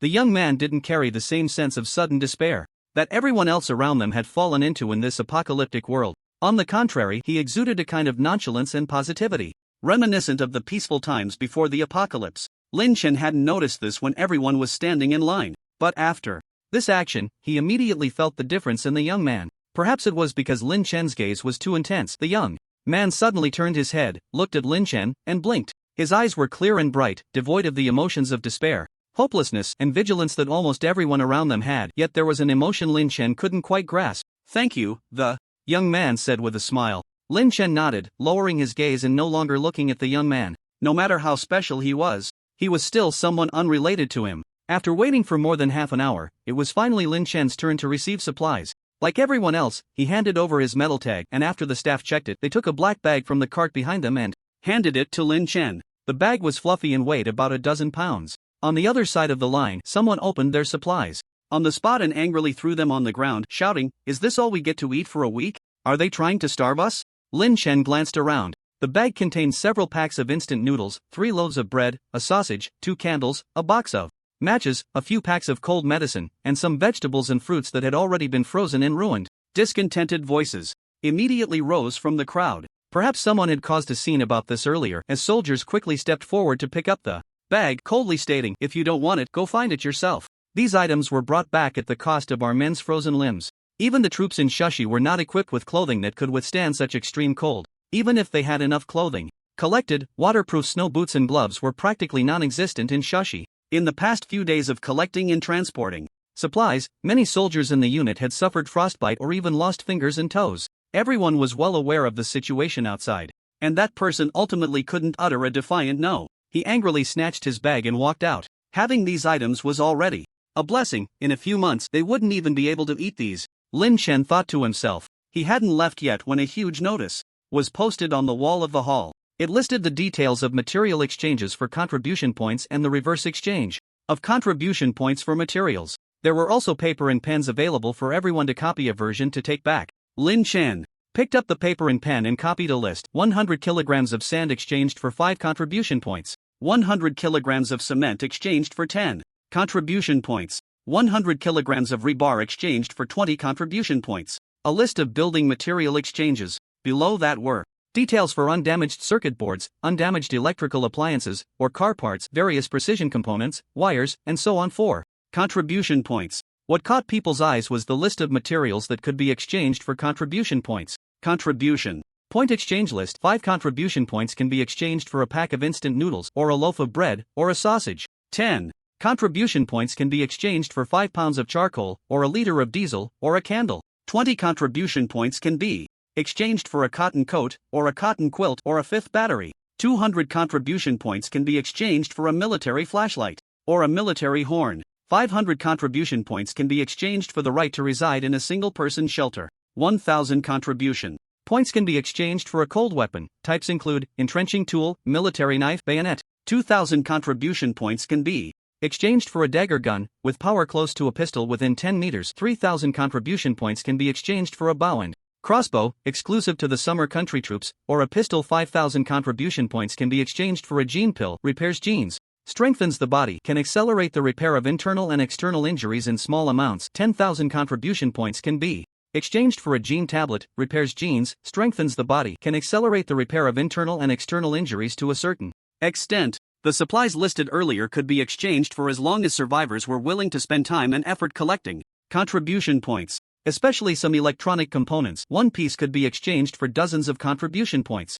If one was lucky enough to find a few, it could solve the problem of basic sustenance. What astonished Lin Chen was that he actually saw two items that should not have appeared: gene tablets, gene pills. Lin Chen's eyes flashed. When he saw these two items, memories of the pills and capsules he had obtained from the Shin family quickly surfaced in his mind. Although it surprised him that the troops had such items, it wasn't too bizarre. If the Shin family had them, the country surely had developed them. In his previous life, Lin Chen had heard rumors of people in the military unlocking gene locks. What he didn't expect was that the commander in Shushi would actually present such items as rewards to motivate the survivors. Ordinary people had no concept of these pills at all. Repairing genes can indeed restore some degree of collapsed genes, but it is only useful for those who have unlocked the genetic locks. For normal people, consuming it only allows them to absorb a tiny bit of the source material, increasing their physical strength just a little. It's not as effective as exercising. As for healing injuries, Lin Chen admitted it does have that effect, but only in cases of minor wounds. For serious injuries, like the one Shin Jinbin had before, one would need to take 6 pills at once just to stay alive, and then modern medical treatment would be required to save them. And now, if someone is seriously injured without modern medical equipment, even taking 10 pills would lead to death. So this function is quite useless. Lin Chen could see at a glance that this was just a gimmick, much like the grand prize of a scratch-off lottery designed to attract people to buy. With 10,000 contribution points, it's impossible for anyone to reach that in a short time. If someone does reach it, it would be years later. What really caught Lin Chen's eye was the crossbow, worth 3,000 contribution points. He wondered if the power of the crossbows from the Xia country would surpass that of the intercepting crossbows made by the Lighthouse country, considering Xia's long history of using them. Seeing batteries and flashlights, Lin Chen speculated that the troops in Shushi must have a good amount of military supplies sealed well or stored underground, untouched by the electromagnetic storm. However, aside from trivial items like flashlights and loudspeakers, they likely wouldn't bring out anything else. Lin Chen casually jotted down a list, and by the time he walked out of the supply distribution center, it was already past 3 in the afternoon. In about an hour, it would be dark. When he returned to the entrance of the Shanghai apartment, he could already hear soldiers using loudspeakers to disperse the still large crowd. In half an hour, today's supply distribution will end. Those who haven't received their supplies can come back tomorrow. Soldiers were also walking around with military loudspeakers to notify those coming in from behind. Discontent and complaints arose from the crowd. Some people at the back were unwilling to disperse. As Lin Chen walked out of the Shanghai apartment, he soon noticed several unfriendly gazes. These people had been eyeing him since he stepped out of the apartment. The area was still very close to the Shanghai apartment, and there were more patrolling soldiers around than in other places. Lin Chen sneered inwardly and continued walking without showing any signs. After walking another 2 kilometers and passing through an empty street, these people finally couldn't hold back any longer. 6 masked men split into 2 groups, blocking Lin Chen's path, forward and backward. One of the masked men pointed a fruit knife at Lin Chen and said, "Kid, hand over what you have, and we'll spare your life."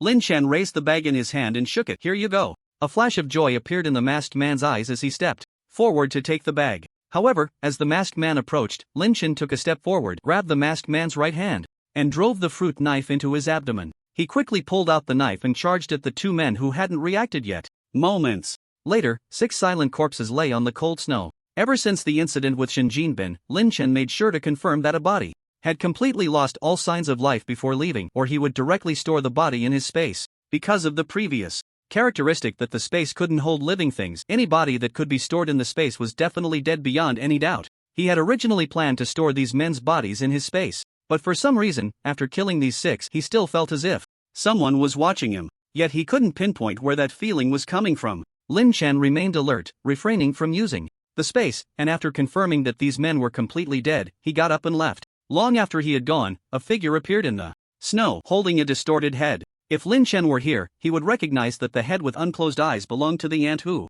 had cut in line at the supply distribution point earlier, and the person holding the head was actually the strange young man who had appeared harmless and had been in front of Lin Chen in line. The young man looked in the direction Lin Chen had left, a cryptic smile spreading across his face. Interesting. After Lin Chen left that street, the feeling of being watched faded away. To be safe, he walked a few kilometers further with the bag in hand. He finally found a secluded corner to store the bag in his space. After changing his appearance, Lin Chen took out the snowmobile and headed towards the western suburbs. By the time he was halfway back, it was already dark. Once night fell, Lin Chen no longer hid. He drove the snowmobile straight onto the main road. On the pitch-black street, only the headlights of Lin Chen's vehicle illuminated the surroundings, catching the attention of several shivering survivors hurrying along. "What the hell is that?" someone exclaimed. "A snowmobile. Big shot, give me a ride," someone else said eagerly. "Damn, where did a snowmobile come from in Shashi?" Another person questioned their existence. "Are there still vehicles that can run? I'll go find one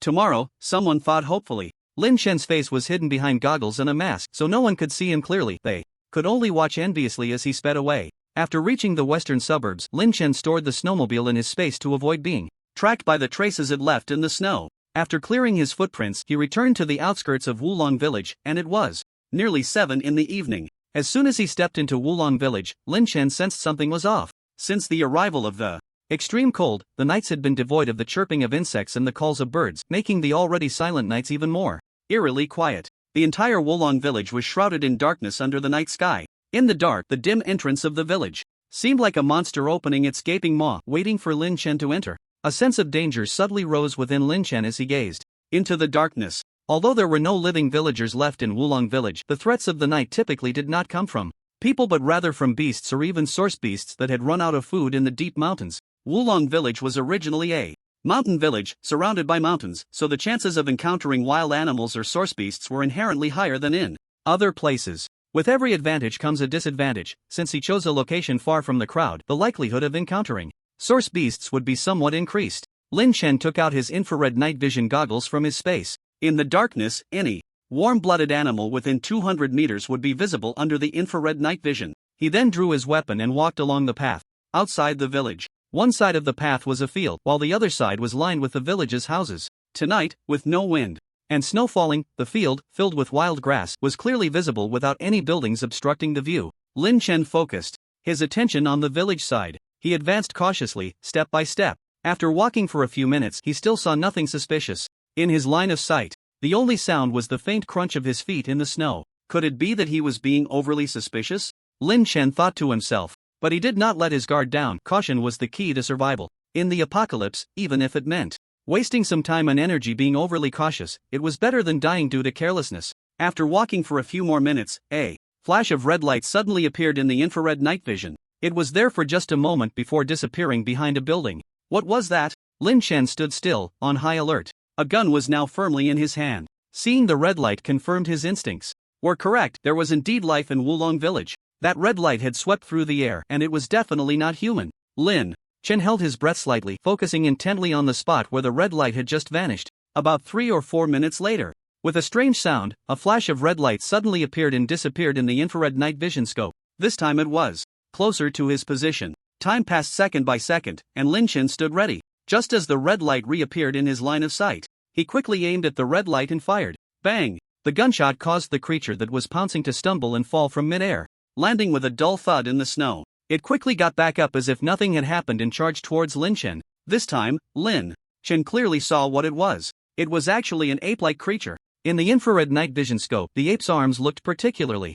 robust, and when it ran, it used both hands and feet, its palms larger than a basin. This was evidently a mutated gibbon. The sound Lin Chen had heard earlier was because this gibbon had been swinging from the village's buildings in midair. When the gibbon was within 100 meters, the treasure basin immediately issued a warning, detected a first-tier source beast within 100 meters. Lin Chen was not surprised but rather pleased. He put away his gun and took out a military knife. He wanted to see if he could tame this gibbon. Although he had already considered forming a source beast army, if the source beasts could not be tamed, then even if the space could hold living things, his plan could not be implemented. He would use this gibbon to test whether his idea could succeed. Now that he had unlocked the second tier of the gene lock, he could also use this first-tier gibbon to test his true combat power. Lin Chen's eyes ignited with fighting spirit as he brandished the military knife and charged at the massive gibbon. Seeing Lin Chen not fleeing, but advancing, the gibbon's palm, the size of a basin, came crashing down towards him with a whistling sound. Sensing the foul odor of its fur rushing towards him, Lin Chen nimbly dodged.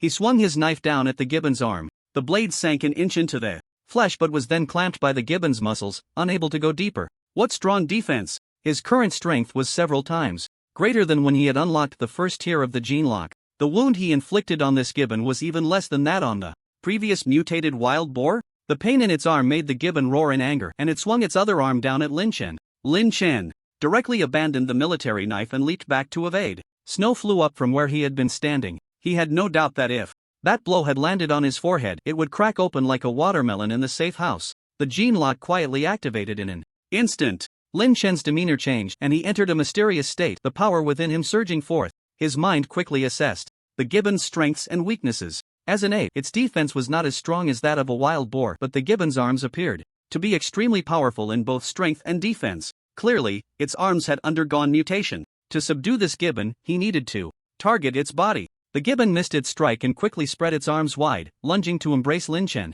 Its arms, at least 2 meters long, nearly blocked all of Lin Chen's escape routes. A military knife reappeared in Lin Chen's hand, and as the gibbon lunged, he cleverly used its arm to propel himself, stepping onto the gibbon's shoulder. After unlocking the second tier of the gene lock, his strength and speed were beyond what a first-tier source beast could match. With his left hand gripping the gibbon's fur to stabilize himself, his right hand thrust the sharp military knife towards the gibbon's neck. In a matter of seconds, the battle turned. The gibbon howled in pain. Under the precise control of the gene lock, Lin Chen's knife avoided the gibbon's carotid artery and plunged deep into its neck. With a lateral force, he could slice open half of the gibbon's neck. Lin Chen didn't care whether the gibbon could understand him or not, and said with a chilling killing intent, "Submit to me, or I'll kill you." Although the gibbon couldn't comprehend Lin Chen's words, animals have an instinctive fear of death, and it understood the feeling of having its life in someone else's hands. The mutated gibbon was clearly smarter than an ordinary animal. It chose not to struggle in its death throes but stopped attacking and remained still.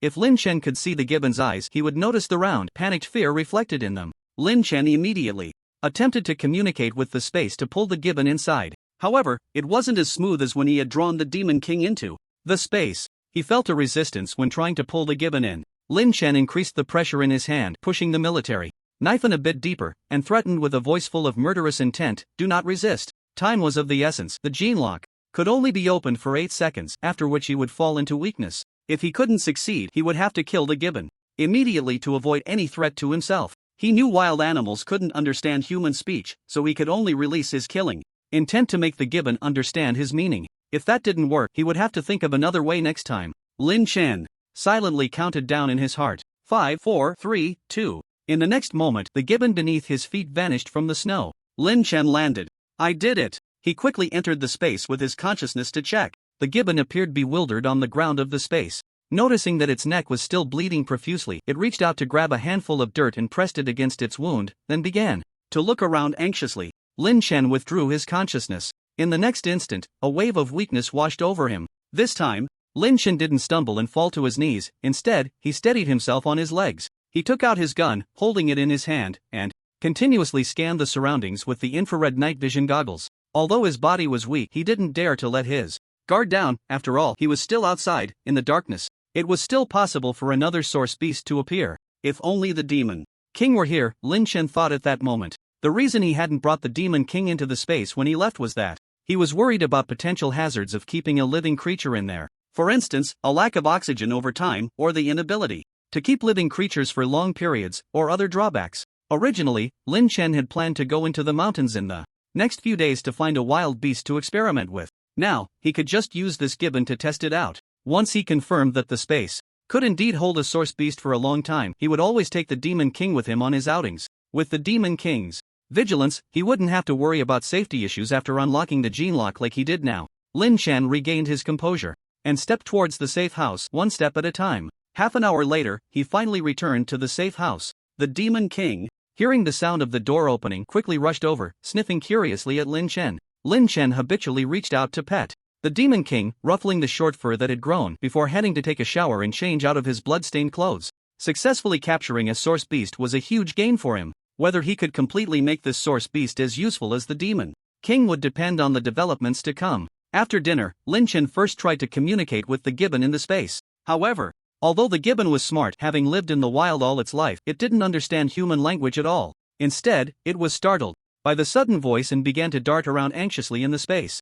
Lin Chen thought for a moment, glancing at the obedient demon king watching a tutorial video nearby, and said, "Demon King, I have a task for you." The Demon King turned its head, looking at Lin Chen in confusion. Woof. A few minutes later, Lin Chen sighed as he watched the scene of a dog chasing a gibbon in the space. The gibbon was fleeing ahead while the Demon King chased after it, barking wildly. The key was the Demon King's expression. Lin Chen had asked it to be friendly and communicate with the gibbon, but the Demon King had somehow learned to put on a smile. This expression on the Demon King's dog face was extremely grotesque, looking like that of a pervert. It seemed that communication between different animals was not easy either. Lin Chen helplessly rubbed his forehead. He had originally thought that since they were both source beasts and the Demon King was so intelligent, taming a gibbon would be no problem. Lin Chen realized he had been too impatient. Although they were both mammals, it was still difficult for a person from Xia who had never learned a foreign language to communicate with a foreigner who had never learned Xia's language. Especially since the gibbon was in a strange and alert environment, it was even less likely to communicate well with the suddenly appearing Demon King. Moreover, upon seeing the gibbon, which was also a source beast, the Demon King seemed to unleash some innate nature, suddenly becoming a bit unruly. It was at this moment that Lin Chen realized he had never understood what breed of dog the Demon King was. With a thought, he released the Demon King from the space. When the Demon King came out, it still seemed a bit reluctant, looking at Lin Chen as if wanting to try something. Lin Chen smiled wryly and said, "It's still a bit shy since it just arrived. Let's try again in a few days." He began to observe the Demon King seriously. After the fur that had been shaved off grew back a little, he could already distinguish the Demon King's coat color. It had pointy ears, gray-black fur on its back, white fur from its neck to its belly, and white paws. Except for its black nose, the mouth, and the area around the nose and eyes were white, but there was a strip of gray-black fur between its eyes and forehead. Although Lin Chen had never raised a dog, he felt that the Demon King looked somewhat familiar. The Demon King tilted its head and stared at Lin Chen with big eyes. Lin Chen immediately dismissed his inner speculation. It couldn't be. The Demon King was so gentle, never destructive, and its size was much larger than that kind of dog, with longer fur as well. Lin Chen compared it to a dog from a movie on his computer and seriously asked the Demon King, "Demon King, you are an Alaskan Malamute, right?" The Demon King blinked. Woof. Lin Chen felt relieved. It turned out that the self-healing ability of source beasts was indeed strong. The next day, Lin Chen discovered that the gibbon's wound had stopped bleeding. He brought some fruits from another vacuum space to feed the gibbon. Every time he fed it, he would talk to the gibbon, letting it get used to his voice. This gibbon was smarter than Lin Chen had expected. The intelligence of mutated wild beasts would be enhanced, especially since apes already had a higher IQ than ordinary animals. Knowing it couldn't go anywhere, the gibbon calmed down and no longer feared the sudden sounds from Lin Chen. 2 days later, the gibbon was no longer as restless as when it first arrived. It could even play well with the Demon King. Lin Chen rubbed his forehead and pulled the Demon King, who was having a great time, out of the space.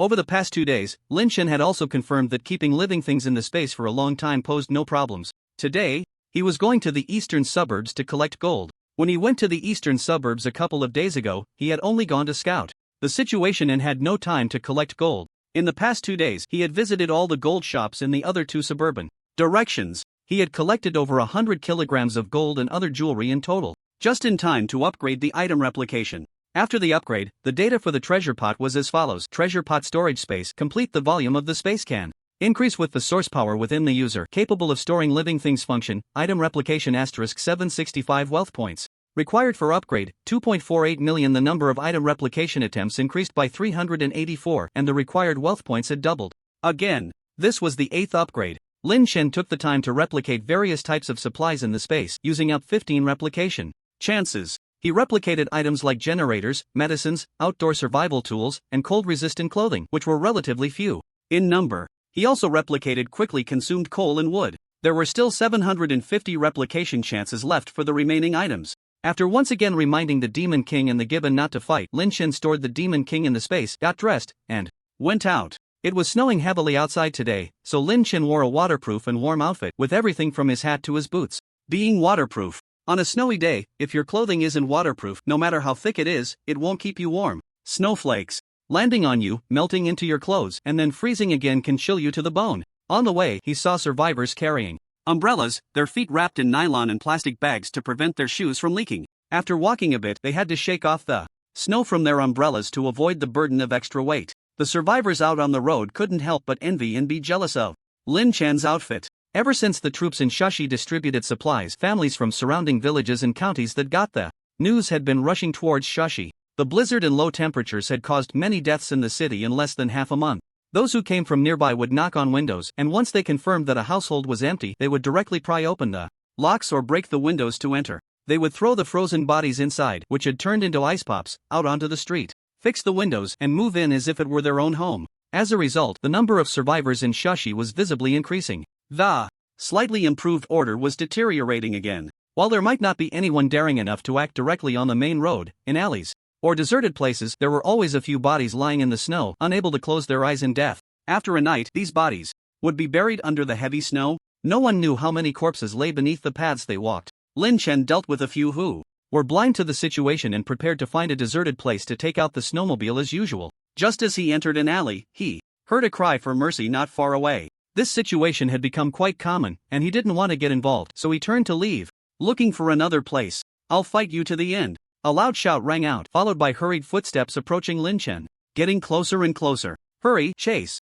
You little brat, if I catch you, I'll skin you alive." Qian Liangliang desperately broke free from three people who were out to rob and kill, running for his life. Seeing Lin Chen was like seeing a lifeline. He shouted, "Help! Someone is robbing and killing." When Lin Chen pretended not to hear and continued walking, a vicious glint flashed in Qian Liangliang's eyes. He reached out to grab Lin Chen's back. Since he saw that Lin Chen wouldn't help, he wouldn't feel guilty about using him as a shield. However, it seemed as if Lin Chen's back had eyes. He slightly shifted to the side, causing Qian Liangliang to grab nothing but air. Qian Liangliang was momentarily stunned, but not daring to stop, he prepared to continue fleeing. Little did he know, just as he took a step, a foot appeared beneath him. Tripping over the foot, Qian Liangliang lost his balance and fell into the snow, landing in a very undignified manner. It was Lin Chen's leg that had tripped him. Lin Chen looked down at Qian Liangliang from above. He didn't know if it was because Shashi was too small, but this was the third time he had encountered this person. Qian Liangliang shot Lin Chen a resentful glance, preparing to get up and run again. But this delay allowed the three people behind him to catch up. One of them, a man in a black down jacket, quickly raised his foot and kicked Qian Liangliang, sending him back into the snow. "You little brat! Let you run! You dare to kick me? Try kicking me again." Just as Qian Liangliang tried to get up, the man stabbed him in the leg. Instantly, a scream like that of a slaughtered pig echoed through the air. "Shut up! If you scream again, I'll kill you. Where's the food? Hand it over quickly." Qian Liangliang was in so much pain that he was crying and sniffling. "My food was snatched away a couple of days ago. I really have nothing left, brothers. Otherwise, I wouldn't have run out alone looking for something and got caught by you." He turned to Lin Chen, his eyes filled with resentment as he pointed at him. "Look at how well he's dressed. He must have food at home. I also know he has a dog. If you kill that dog, you could eat well for several days. Please, I beg you, let me go." Qian Liangliang recognized Lin Chen as the person who had been out with a dog a few days ago, thanks to Lin Chen's distinctive outfit that was hard to find anywhere else in the entire Shashi. The Demon King playing with the gibbons in the space was unaware that someone had set their sights on his dog meat. The other two men, hearing Qian Liangliang's words, licked their lips and immediately approached Lin Chen with knives drawn. A flash of murderous intent crossed Lin Chen's eyes as he reached for his waist. At that moment, a series of synchronized footsteps approached from that direction. Lin Chen's movements halted. Only well-trained soldiers could make such sounds nearby. One of the assailants, clearly experienced, hurriedly whispered, "Oh no, this brat just shouted too loudly and attracted the soldiers." They quickly propped Qian Liangliang up and hid him behind them, covering the blood on the ground with snow. Another person pressed a knife against Qian Liangliang's back, warning, "Don't say a word. If we get discovered, you'll be the first to die. If you cooperate with us, we might spare your life, understand?" Qian Liangliang nodded vigorously. Another person threatened Lin Chen, "If you dare to call for help, we'll kill you first." The three men skillfully took their positions, and in just a moment, a group of soldiers approached, inquiring about the situation. The man blocking Qian Liangliang put on an apologetic expression for the leading soldier and said, "We five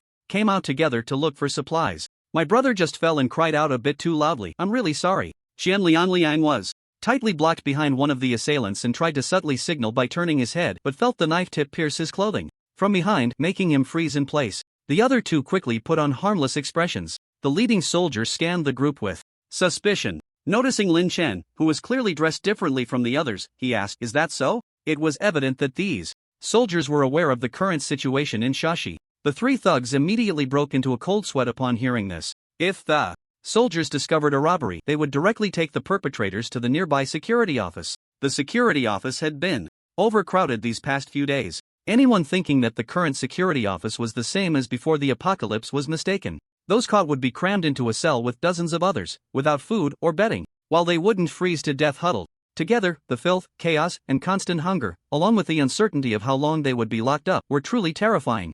Of course, one could resist, but the result of resistance was death, and the killers would be shot on the spot. The three thugs turned to stare intently at Lin Chen. Qian Liang, hidden behind one of the thugs, showed a look of wild joy on his face, silently screaming. In his heart, damn it, hurry and blink, then I can be saved too. Just when everyone thought Lin Chen would call for help, he glanced at Qian Liang. Due to their positions, he caught the ecstatic expression on Qian Liang's face. He shook his head at the soldiers. I am not being robbed. The joy on Qian Liang's face froze, replaced by disbelief. The three thugs were secretly astonished but also breathed a sigh of relief. At that moment, another cry for help rang out from the street outside, with someone shouting, "Help!" The leading soldier's expression tightened, disregarding the strange atmosphere among the five, and quickly led his team outside. After the soldier left, the three thugs resumed their fierce expressions. One of them, glaring at Lin Chen as if he had a vendetta, said to Qian Liang, "Take off your clothes and shoes and get lost." Qian Liang initially thought he had missed his chance to seek help from the soldier and was doomed.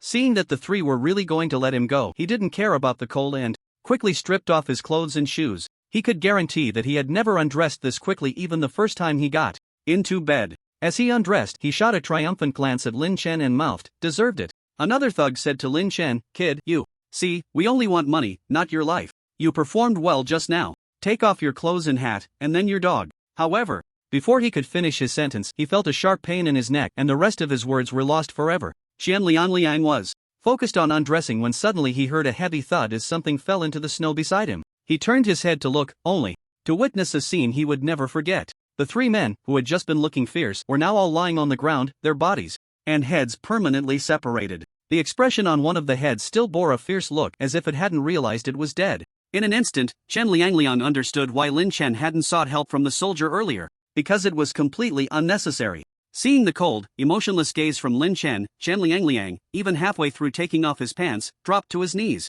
in the snow with a thud, banging his head on the ground. "Big brother, spare me. Please spare me." Lin Chen naturally wouldn't let go of someone who dared to threaten him, and the knife in his hand swiftly slashed toward Qian Liang's neck. At that moment, as if realizing he was doomed, Qian Liang suddenly had a stroke of inspiration and said, "Big brother, I know a place with a lot of gold." Lin Chen paused his hand, resting the blade against Qian Liang's neck, narrowing his eyes as he looked at him with a chilling intent. "How do you know I need gold?" "Big brother, the news about you smashing the gold shop and killing a monster with your big dog has spread around here. Hee, I heard about it too." Qian Liang forced a smile, his forehead dripping with cold sweat that quickly froze into frost. Soon, his head was covered in white. Lin Chen asked, "You know where there is a large amount of gold?" I know.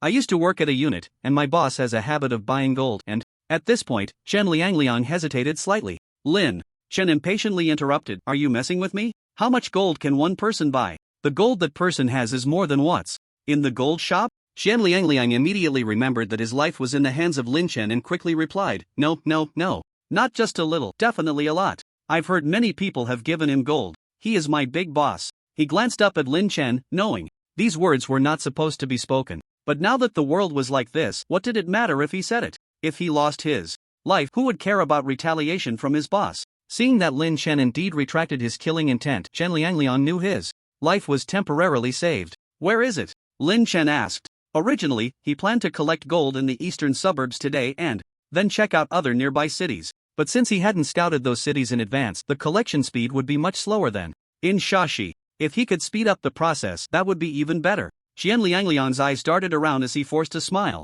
Hee, big brother, you see, if I tell you, won't I be dead? I'm not that foolish. How about this, I'll take you there, and once you have the gold, you let me go? Lin Chen sheathed his knife. "Get dressed and take me with you." Looking at the flustered Qian Liang, hurriedly putting on his clothes, Lin Chen's voice was cold as ice. "If I don't get the gold I want, you'll regret having lived this long." After 8 years in the apocalypse, he knew several ways to make life unbearable in extreme cold. Qian Liang shivered in fear, glancing at the three people around them, their blood frozen into ice shards, and hurriedly said, "I absolutely wouldn't dare." Once Qian Liang was dressed, Lin Chen concealed his movements with a backpack and took out a golf ball from his space. This was collected earlier from a shipping container at the port, which contained sports equipment. He handed the golf ball to Qian Liang and said, "Hold it in your mouth." Qian Liang stared wide-eyed at Lin Chen. Lin Chen narrowed his eyes, the threat clear. "If you scream when we go outside, I'll kill you." A ball of this size would make it impossible to speak. Reluctantly, Qian Liang held it in his mouth and put on the mask Lin Chen handed him.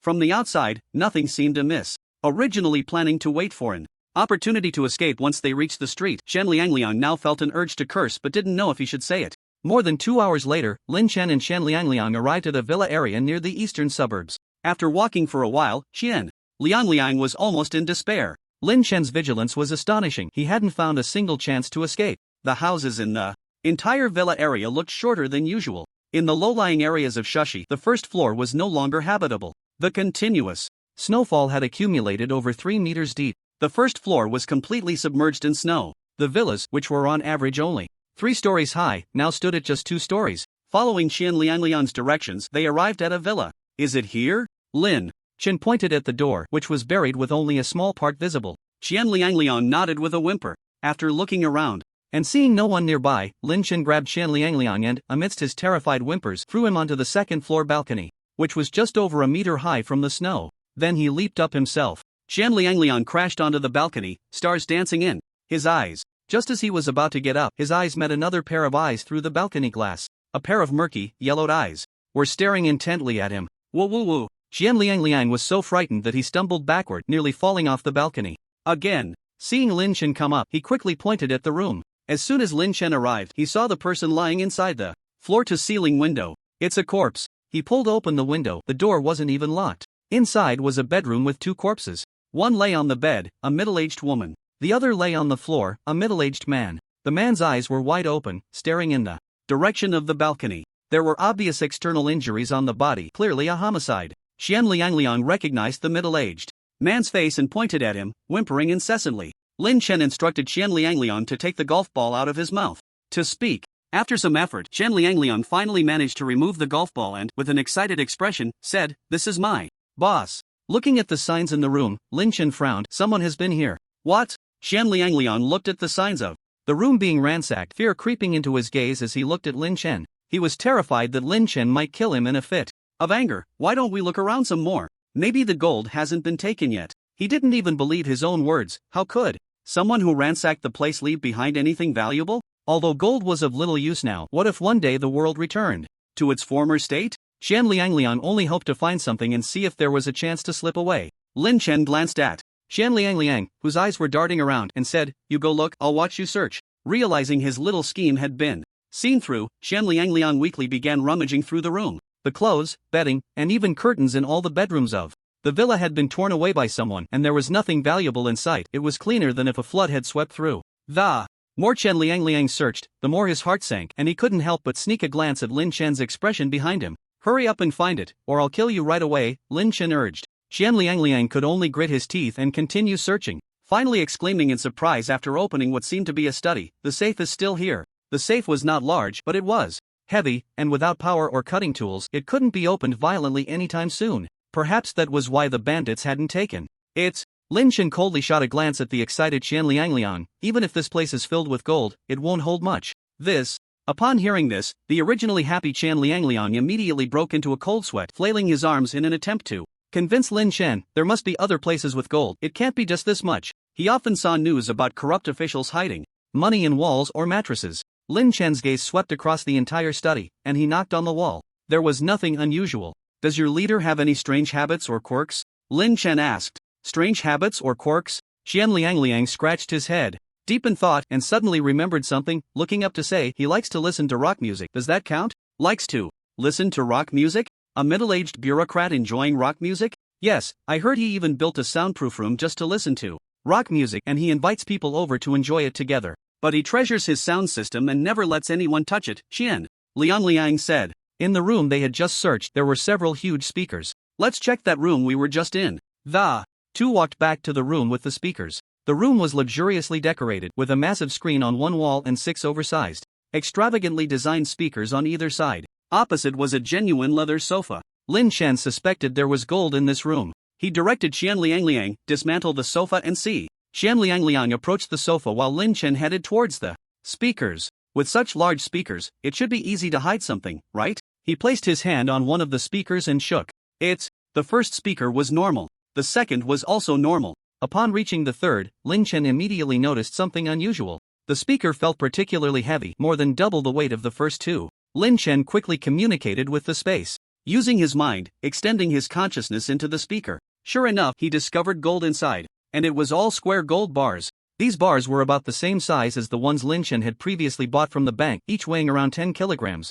And there were a total of 53 of them in this speaker. He placed his hand on the other speakers and casually asked, "How many years has your leader been working at your unit?" "I heard he's been there for 20 to 30 years, Shen Liangliang replied. Lin Chen nodded. No wonder. This speaker also had over 50 bars. While Lin Chen was seriously collecting the gold, Shen Liangliang, who had been cutting open the sofa to find something, revealed a sinister expression on his face. He reached into a pocket and, when he pulled his hand out, he was holding a sharp blade. He cautiously approached Lin Chen, who had his back turned. The carpet on the floor muffled his footsteps, and the closer Chen Liangliang got, the more ferocious his expression became. If it weren't for the fact that there were 3 people present today, he would have long since counterattacked and snatched the supplies from the other person. Unfortunately, the subsequent developments completely exceeded his imagination. What good was it for this guy to be cautious? Everyone has moments of lowered vigilance, just like now. Shen Liangliang seemed to have already envisioned the expression of despair and shock on Lin Shen's face after he slashed his throat with a blade. He took another step closer, slowly raising the blade in his hand. "What are you doing?" Lin Shen turned his head, his calm and unruffled gaze meeting Chen Liangliang's grotesque face. Chen Liangliang's movements froze. He hadn't expected Lin Shen to turn around. Little did he know that Lin Shen had already noticed him and was just waiting for him to come closer for the final strike. After all, this person was no longer useful. Lin Chen quickly drew his knife and severed Chen Liangliang's head in one swift motion. After dealing with this guy, he continued to check the remaining 2 speakers. Each of the remaining 2 speakers contained 50 to 60 bars, and combined with what he had found earlier, there were over 200 bars in total. More than 2 tons of gold. If this were before the apocalypse, it would be worth over 500 million Xia country dollars. Lin Chen couldn't help but marvel at how cunning this leader was. He placed the gold right under their noses and invited people over to listen to rock music. Generally, people of the same age as this leader wouldn't like rock music and would likely not return for a second visit. No one would suspect that there was so much gold hidden in the speakers right in front of them. Normally, only the first 2 speakers would be turned on, making it hard for anyone to raise suspicion. He checked other areas to confirm there was nothing left before returning to the room where he had just discovered the safe. Typically, a safe has a thickness of 6 to 8 centimeters. Lin Chen wanted to see if he could extract the gold from inside the safe without opening it. Since his last experiment with telekinesis, he had found that his ability to reach through space had improved somewhat. To be safe, Lin Chen summoned the Demon King from his space. "Alert me if anything approaches." The Demon King immediately entered a state of alert, its heterochromatic eyes sharpening as it scanned the surroundings. Lin Chen placed his hand on the safe, connecting with the space. Unlike extracting gold from the speakers, when his consciousness spread into the safe, the sense of obstruction and obscurity intensified. As his awareness delved deeper, Lin Chen felt a dull pain in his temples. But it wasn't yet at its limit. Lin Chen furrowed his brows, concentrating, and continued to probe with his consciousness. Finally, success! As the items inside the safe were transferred to his space, Lin Chen secretly breathed a sigh of relief. Unbeknownst to him, his forehead was already covered in sweat. Lin Chen wiped his sweat and checked the items he had just stored in his space. The result was a great disappointment. A flash in his hand revealed some cash, 2 small gold bars, and some jewelry. The value of these items didn't even compare to a single gold bar found in the speakers. However, Lin Chen quickly dismissed his disappointment. The fact that he could harvest over 2 tons of gold this time was already a pleasant surprise. Perhaps he should explore the villa area a bit more? Adhering to the principle of making the most of his visit, Lin Chen stored all the wooden furniture in this villa into his space. Wooden furniture could be burned for firewood, and many people might not realize the value of wood right now. In some time, it might not even be available. He also collected some pots, bowls, and other items that he deemed useful.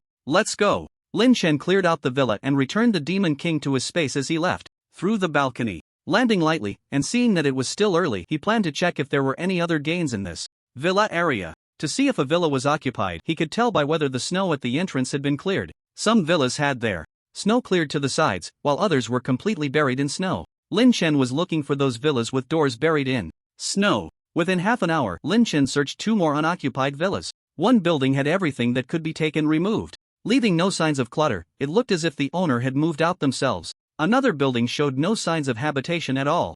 Yet there were some pieces of furniture that had accumulated a lot of dust. Regardless of whether they would be useful or not, Lin Chen decided to take them first. After 2 rounds, his space was filled with various odds and ends, but he hadn't found any gold. Indeed, the chances of striking it lucky in the villa area were slim. unless he knew for certain that there was gold in a place. This kind of search was far less efficient than raiding a gold shop. After coming out of an uninhabited villa, Lin Chen planned to leave.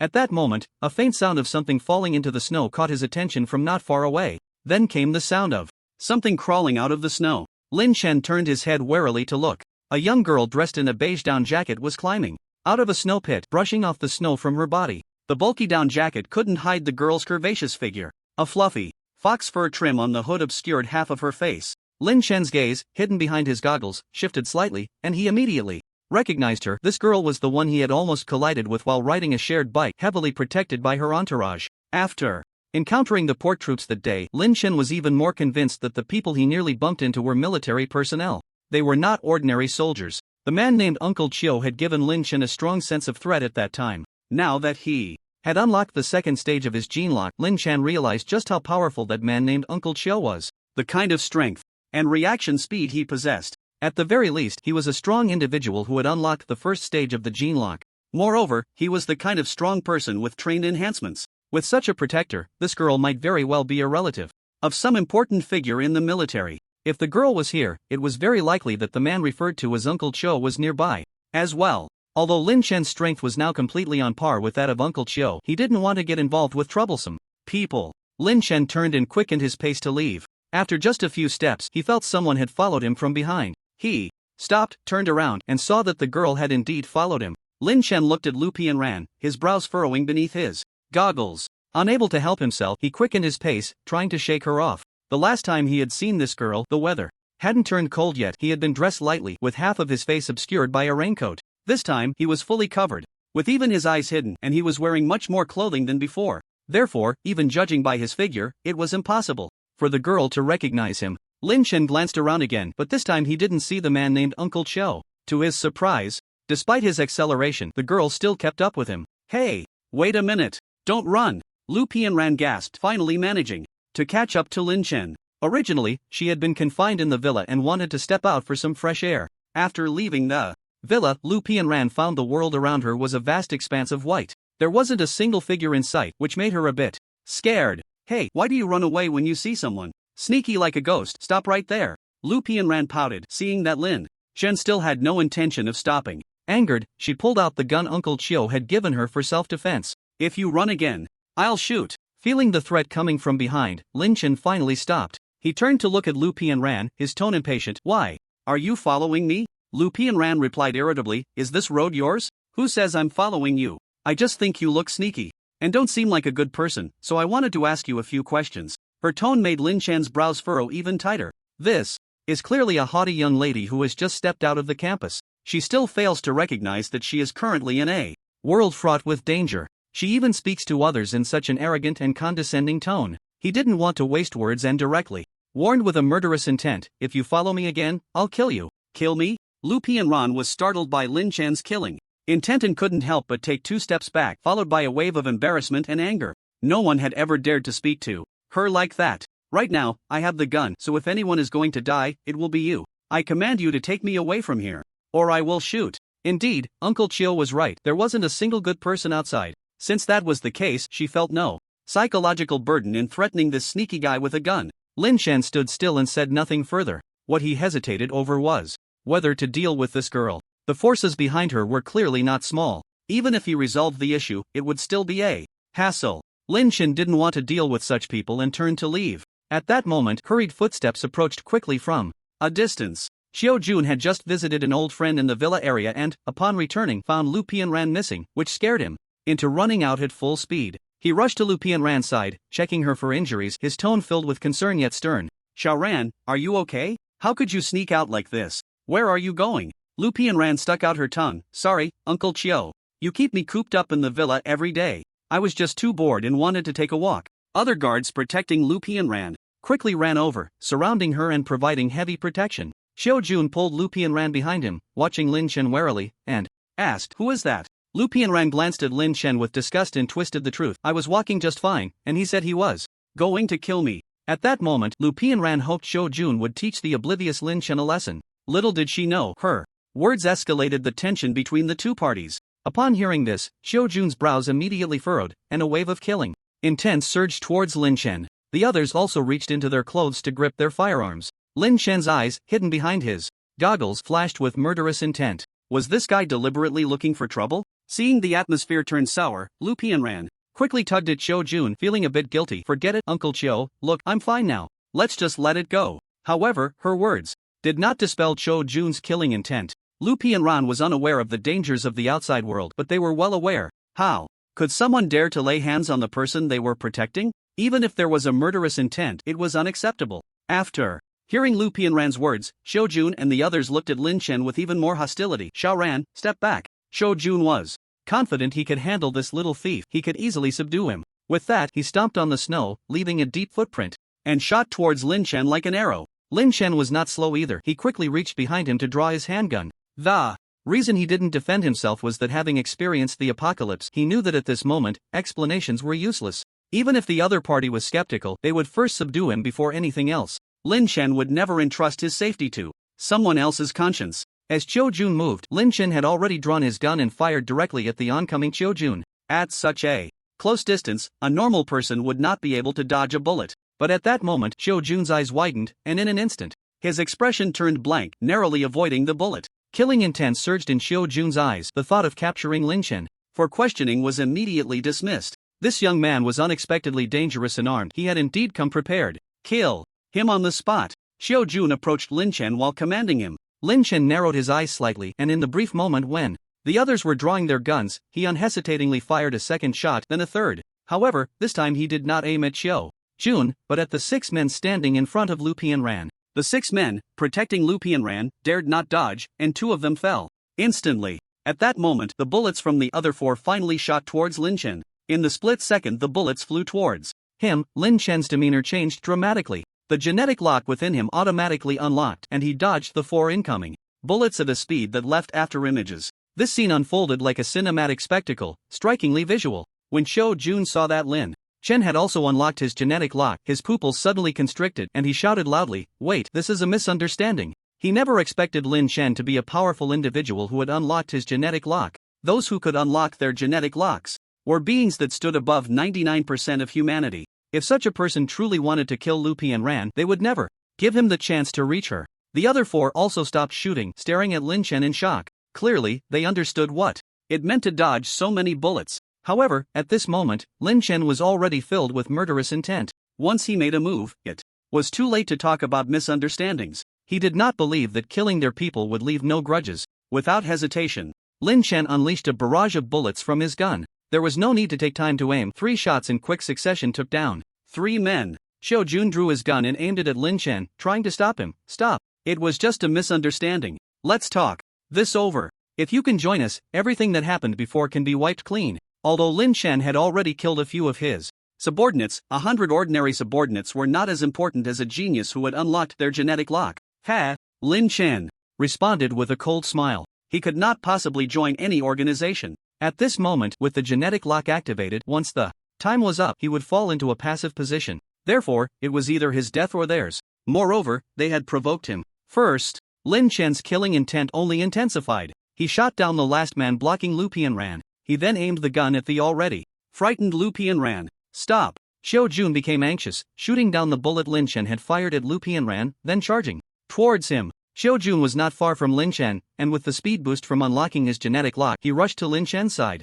After deflecting the bullet aimed at Lu Pianran, he planned to subdue him first. Lin Chen abandoned his empty gun, facing Chiu Jun's punch coming at him with a fierce wind. He quickly reached out to catch it. Chiu Jun was not surprised when Lin Chen caught his punch. After unlocking the genetic lock, a person's speed was faster than instinct. Even if you, he originally wanted to say that even if you had also unlocked your genetic lock, you would not be my match. Unlocking the genetic lock also required time to adapt and master. He had been in the first stage of the genetic lock for a full 5 years. However, he did not expect that Lin Chen catching this punch was not the end. A fierce look flashed across Lin Chen's face, his arm exerting slight force as he tightened his grip on Chiu Jun's fist and twisted it hard. A barely audible crack sound came. The moment Chiu Jun's punch was caught, his arm was twisted into a spiral by an immense force. Impossible. Chiu Jun's pupils shook. His eyes at that moment were as if he had seen a ghost. The second stage, it was definitely the second stage of the genetic lock. Lin Chen's eyes revealed mockery. "Next time, be clearer before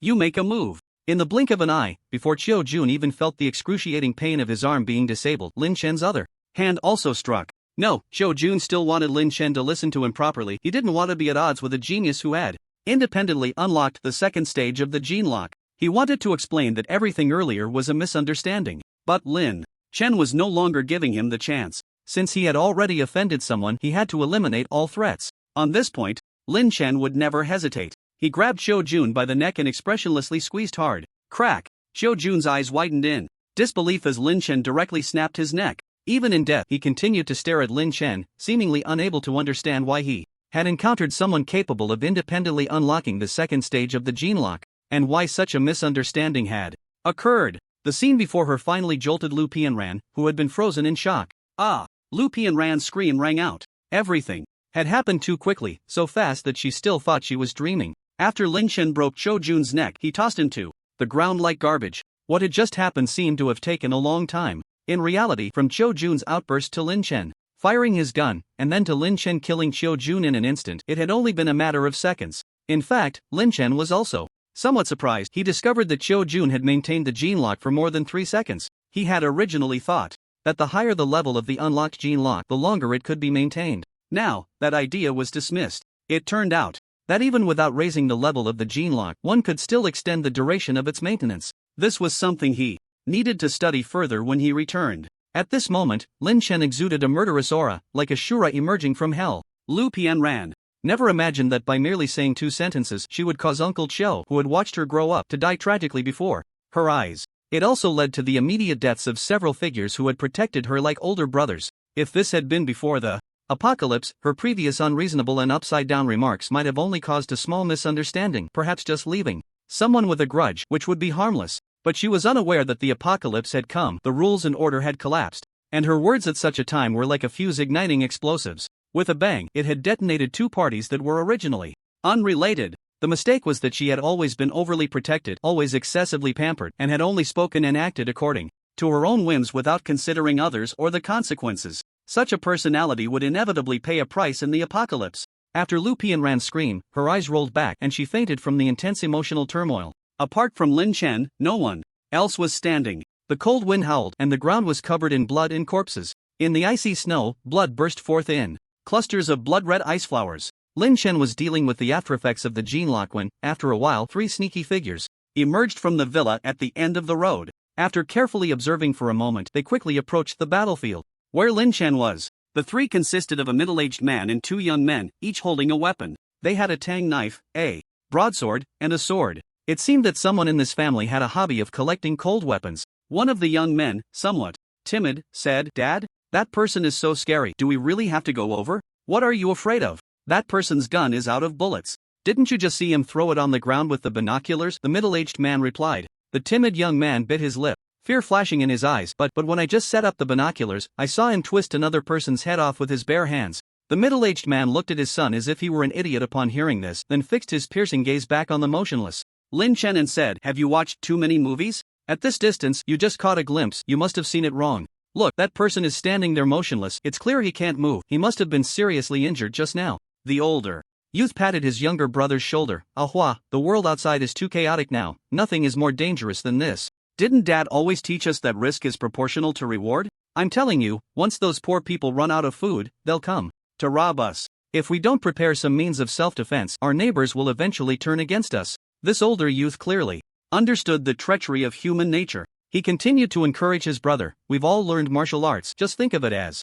slaughtering pigs. Don't be afraid. Once we get our hands on guns, we can live as lavishly as before." Since the apocalypse began, for those who had lived a life of luxury, the current days felt like a nightmare. They couldn't get enough to eat or stay warm. Even if today hadn't unfolded like this, they had planned to raid someone's house in the next couple of days. The middle-aged man looked at his eldest son with a satisfied nod and urged his youngest son, "Hurry up, don't let others get ahead." The 3 of them quickened their pace, moving closer to Lin Chen. The recent gunfight had startled quite a few people awake. Even some who had been hiding in the villa's secret rooms or basements crept out to observe the situation. Soon, they noticed that the usually shrewd neighbors who hid at home had all come out. Consequently, more people followed suit. Among them were men, women, and 2 elderly individuals. Someone shouted, "There are a lot of guns over there." Instantly, these people perked up like cats catching a whiff of blood. Because They were too far away and the battle had ended too quickly. They barely had time to see how the people around Lin Chen had died. All they saw was one person left standing, surrounded by a pile of handguns.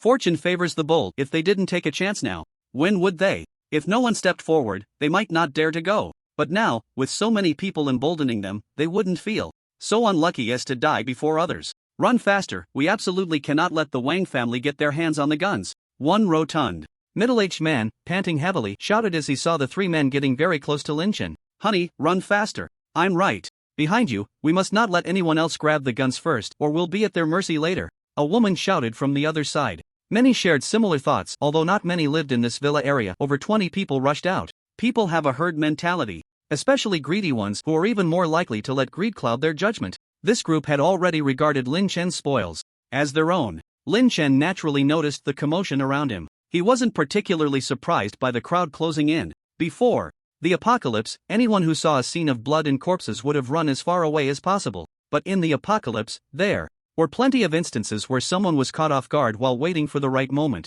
At this moment he felt weak. The aftereffects of the gene lock hadn't worn off yet, but he wasn't alone. Lin Chen calmed his mind and entered the consciousness communication space. He focused his thoughts on the Demon King, who was still chasing after the gibbons in the space. Demon King, prepare for battle. The Demon King immediately halted its pursuit of the gibbons, its eyes sharpening, as if it understood in that instant. Master is in danger. It lifted its head and barked once. Before long, the first trio of father and sons arrived near Lin Chen. Seeing Lin Chen, who remained motionless despite their approach, the three felt a sense of relief. They greedily eyed the handguns within reach. Dad, watch me go kill him. You cover me from behind. The older youth's eyes were fierce as he stepped forward a few paces. He had practiced martial arts for a few years and could see at a glance that Lin Chen's stance was unstable, his body trembling slightly, with a glint of determination in his eyes. The middle-aged man nodded, instructing his younger son to carefully go around and grab the gun. However, just as the youth approached Lin Chen with a knife, the figure of the Demon King suddenly appeared out of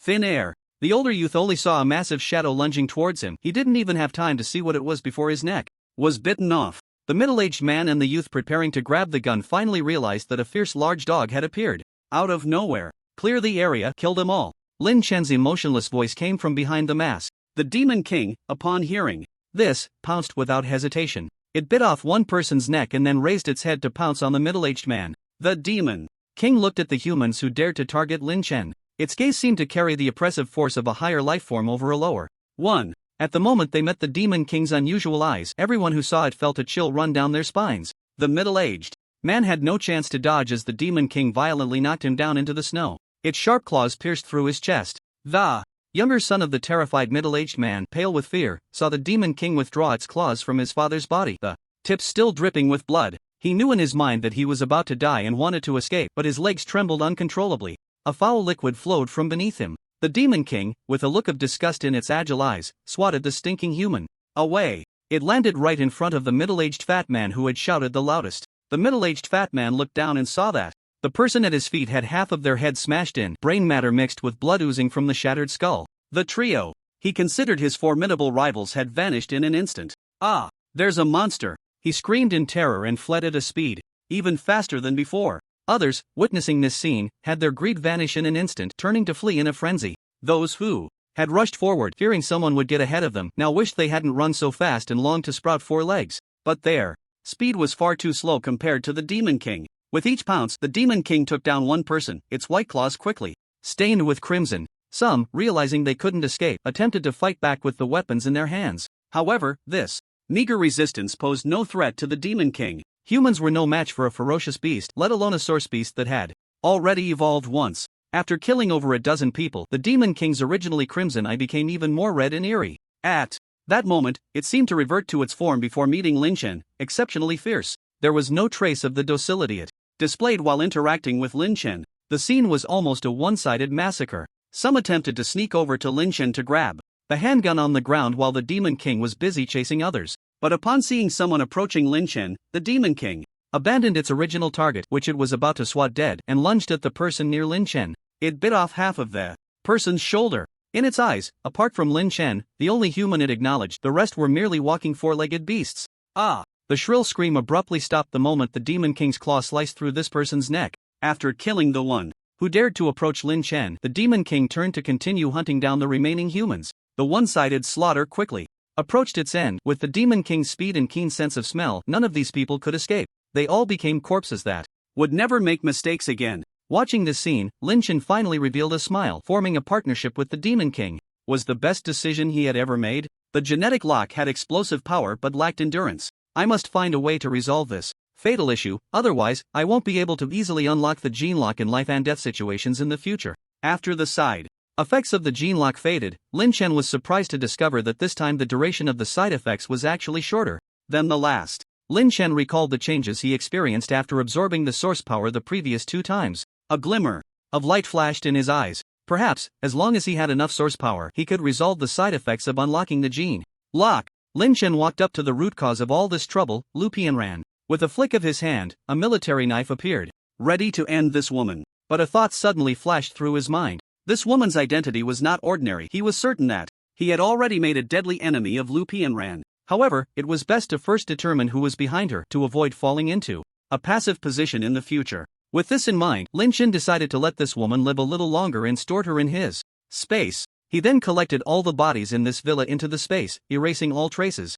After changing his attire and retracting the Demon King, Lin Chen left this deserted villa area. By the time he returned to the safe house, the sky had already darkened. Lu Pianran, who had been stored in Lin Chen's space, also woke up. As soon as she regained consciousness, she found herself being stared at intently by a dog and a gibbon. The enormous size of the Demon King and the pressure from the source beast caused Lu Pianran to faint again. It wasn't until Lin Chen had the Demon King pour a bucket of snow water over her that she screamed and woke up again. Lu Pianran was suddenly drenched from head to toe with a bucket of snow water, and she let out a startled scream as she sat up from the ground. As soon as she sat up, she was met with the Demon King's large face, which made her scream again. In fright. Shut up! Lin Chen's voice echoed in the space. If you make any more noise, I'll kill you immediately. Upon hearing this familiar phrase, Lu Pianran immediately recalled the scene in the villa area and covered her head, saying, "Don't kill me." Lin Chen sat on the sofa in the safe house, playing with a pen in his hand, and spoke in the space. "I ask, you answer. If you don't cooperate, I'll have my Demon King bite your flesh off piece by piece." Lu Pianran was so frightened that she didn't even dare to lift her head, repeatedly saying, I'll cooperate, please don't hurt me. My dad has a lot of money. As long as you don't hurt me, you can have anything you want. First question, who are you? My name is Lu Pianran. I'm a university student in this city. I originally lived in, but then there was a sudden power outage and Uncle Chio brought me to that villa. Lu Pianran had already lost her psychological defenses from the fear today and answered Lin Chen's questions without hesitation. Lin Chen continued to ask, you said earlier that your dad is the most powerful person in Shushi. Who is he? Upon hearing about her father, Lu Pianran's previously flustered expression suddenly regained some composure, her eyes flickering. Woof! A roar close to her head startled Lu Pianran again, and she quickly replied, my dad is an officer in the Shushi military. Lin Chen's eyes flashed with a knowing look and continued to ask, what position? He is a major general. Lu Pianran's eyes flickered. Lin Chen's voice turned cold, lying, there is no major general in the Shushi military with the surname Lu. He clearly remembered the man who stood in front of the crowd with an imposing presence when he went to collect supplies that day. People around him referred to him as Major General Lin. Lu Pianran was surprised that Lin Chen knew this, and quickly corrected herself, raising her head. I'm sorry, I haven't finished. My dad is the advisor to the Major General. Ha! Lin Chen's voice was mocking. An advisor is the most powerful person in the Shushi military?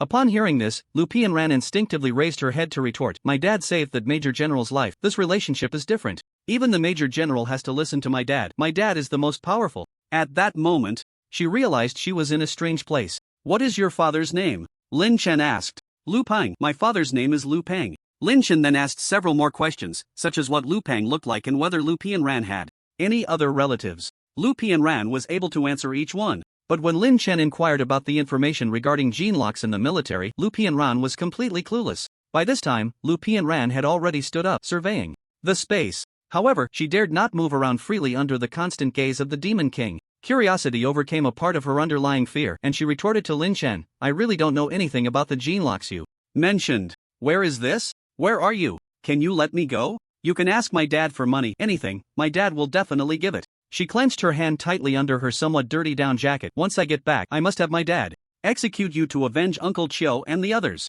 But she did not know that she would never have that opportunity again. Lin Chen did not respond to Lu Pianran but instead said to the Demon King, kill. After giving the order, Lin Chen no longer paid attention to this woman who had lost her value. He did not want to keep her in his space to eat, drink, and relieve herself. As for the threat from that Major General, Lin Chen had not shown his face the entire day, and all the witnesses in that villa area were already dead. Even if the military found some clues later, they would not know who he was. Lin Chen took out the more than 2 tons of gold bars he had collected today from the space. He glanced at the interface of the treasure basin. Treasure basin storage space. Complete. The volume of the space can increase with the user's internal source power, capable of storing living things. Function, item duplication * 750.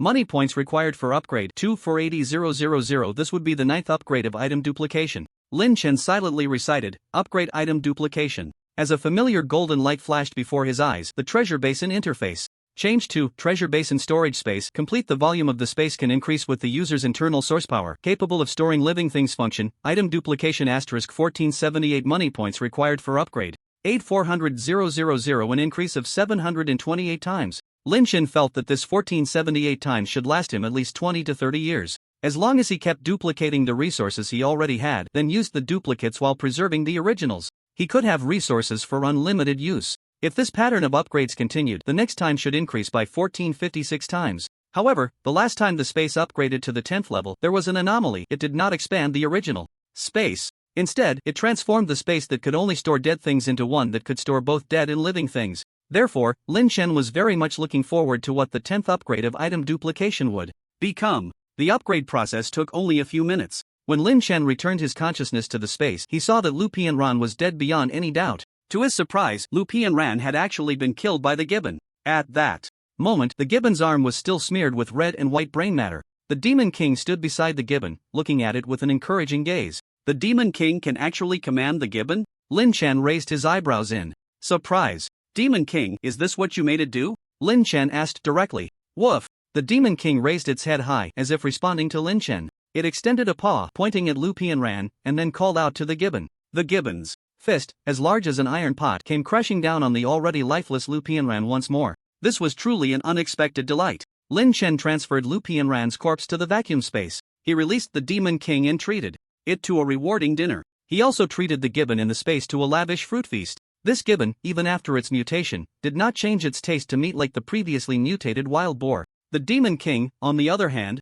seemed to disdain human flesh. To avoid drawing attention, Lin Chen did not go out for the next few days and focused on practicing his health cultivation techniques at home. It was on the 2nd day after he killed Qiu Jun and captured Lu Pianran that Lu Peng finally received news about the disappearance of Qiu Jun and Lu Pianran. East Suburb Star C apartment. On the upper floor of the property management building requisitioned by the military for office use. What? Qiu Jun and the others are missing? Where is my daughter? Lu Peng, who was handling military affairs on the upper floor of the property building, stood up with a bang, slamming his hand on the table upon receiving the report from his subordinate. Yes, sir. This morning, we went to deliver supplies and saw someone breaking into Miss Lu's villa. After we apprehended the intruder, we found no trace of Miss Lu or Commander Qiu inside the villa. The soldier answered. Truthfully, he and another soldier were responsible for delivering supplies and food to Lu Pianran and her group every 3 days. The entire Sha City military knew how much Lu Peng cared for his daughter. As a staff officer to Major General Lin, Lu Peng had to help with many chores, such as deploying patrolling soldiers, and could not move to that villa to live with his daughter.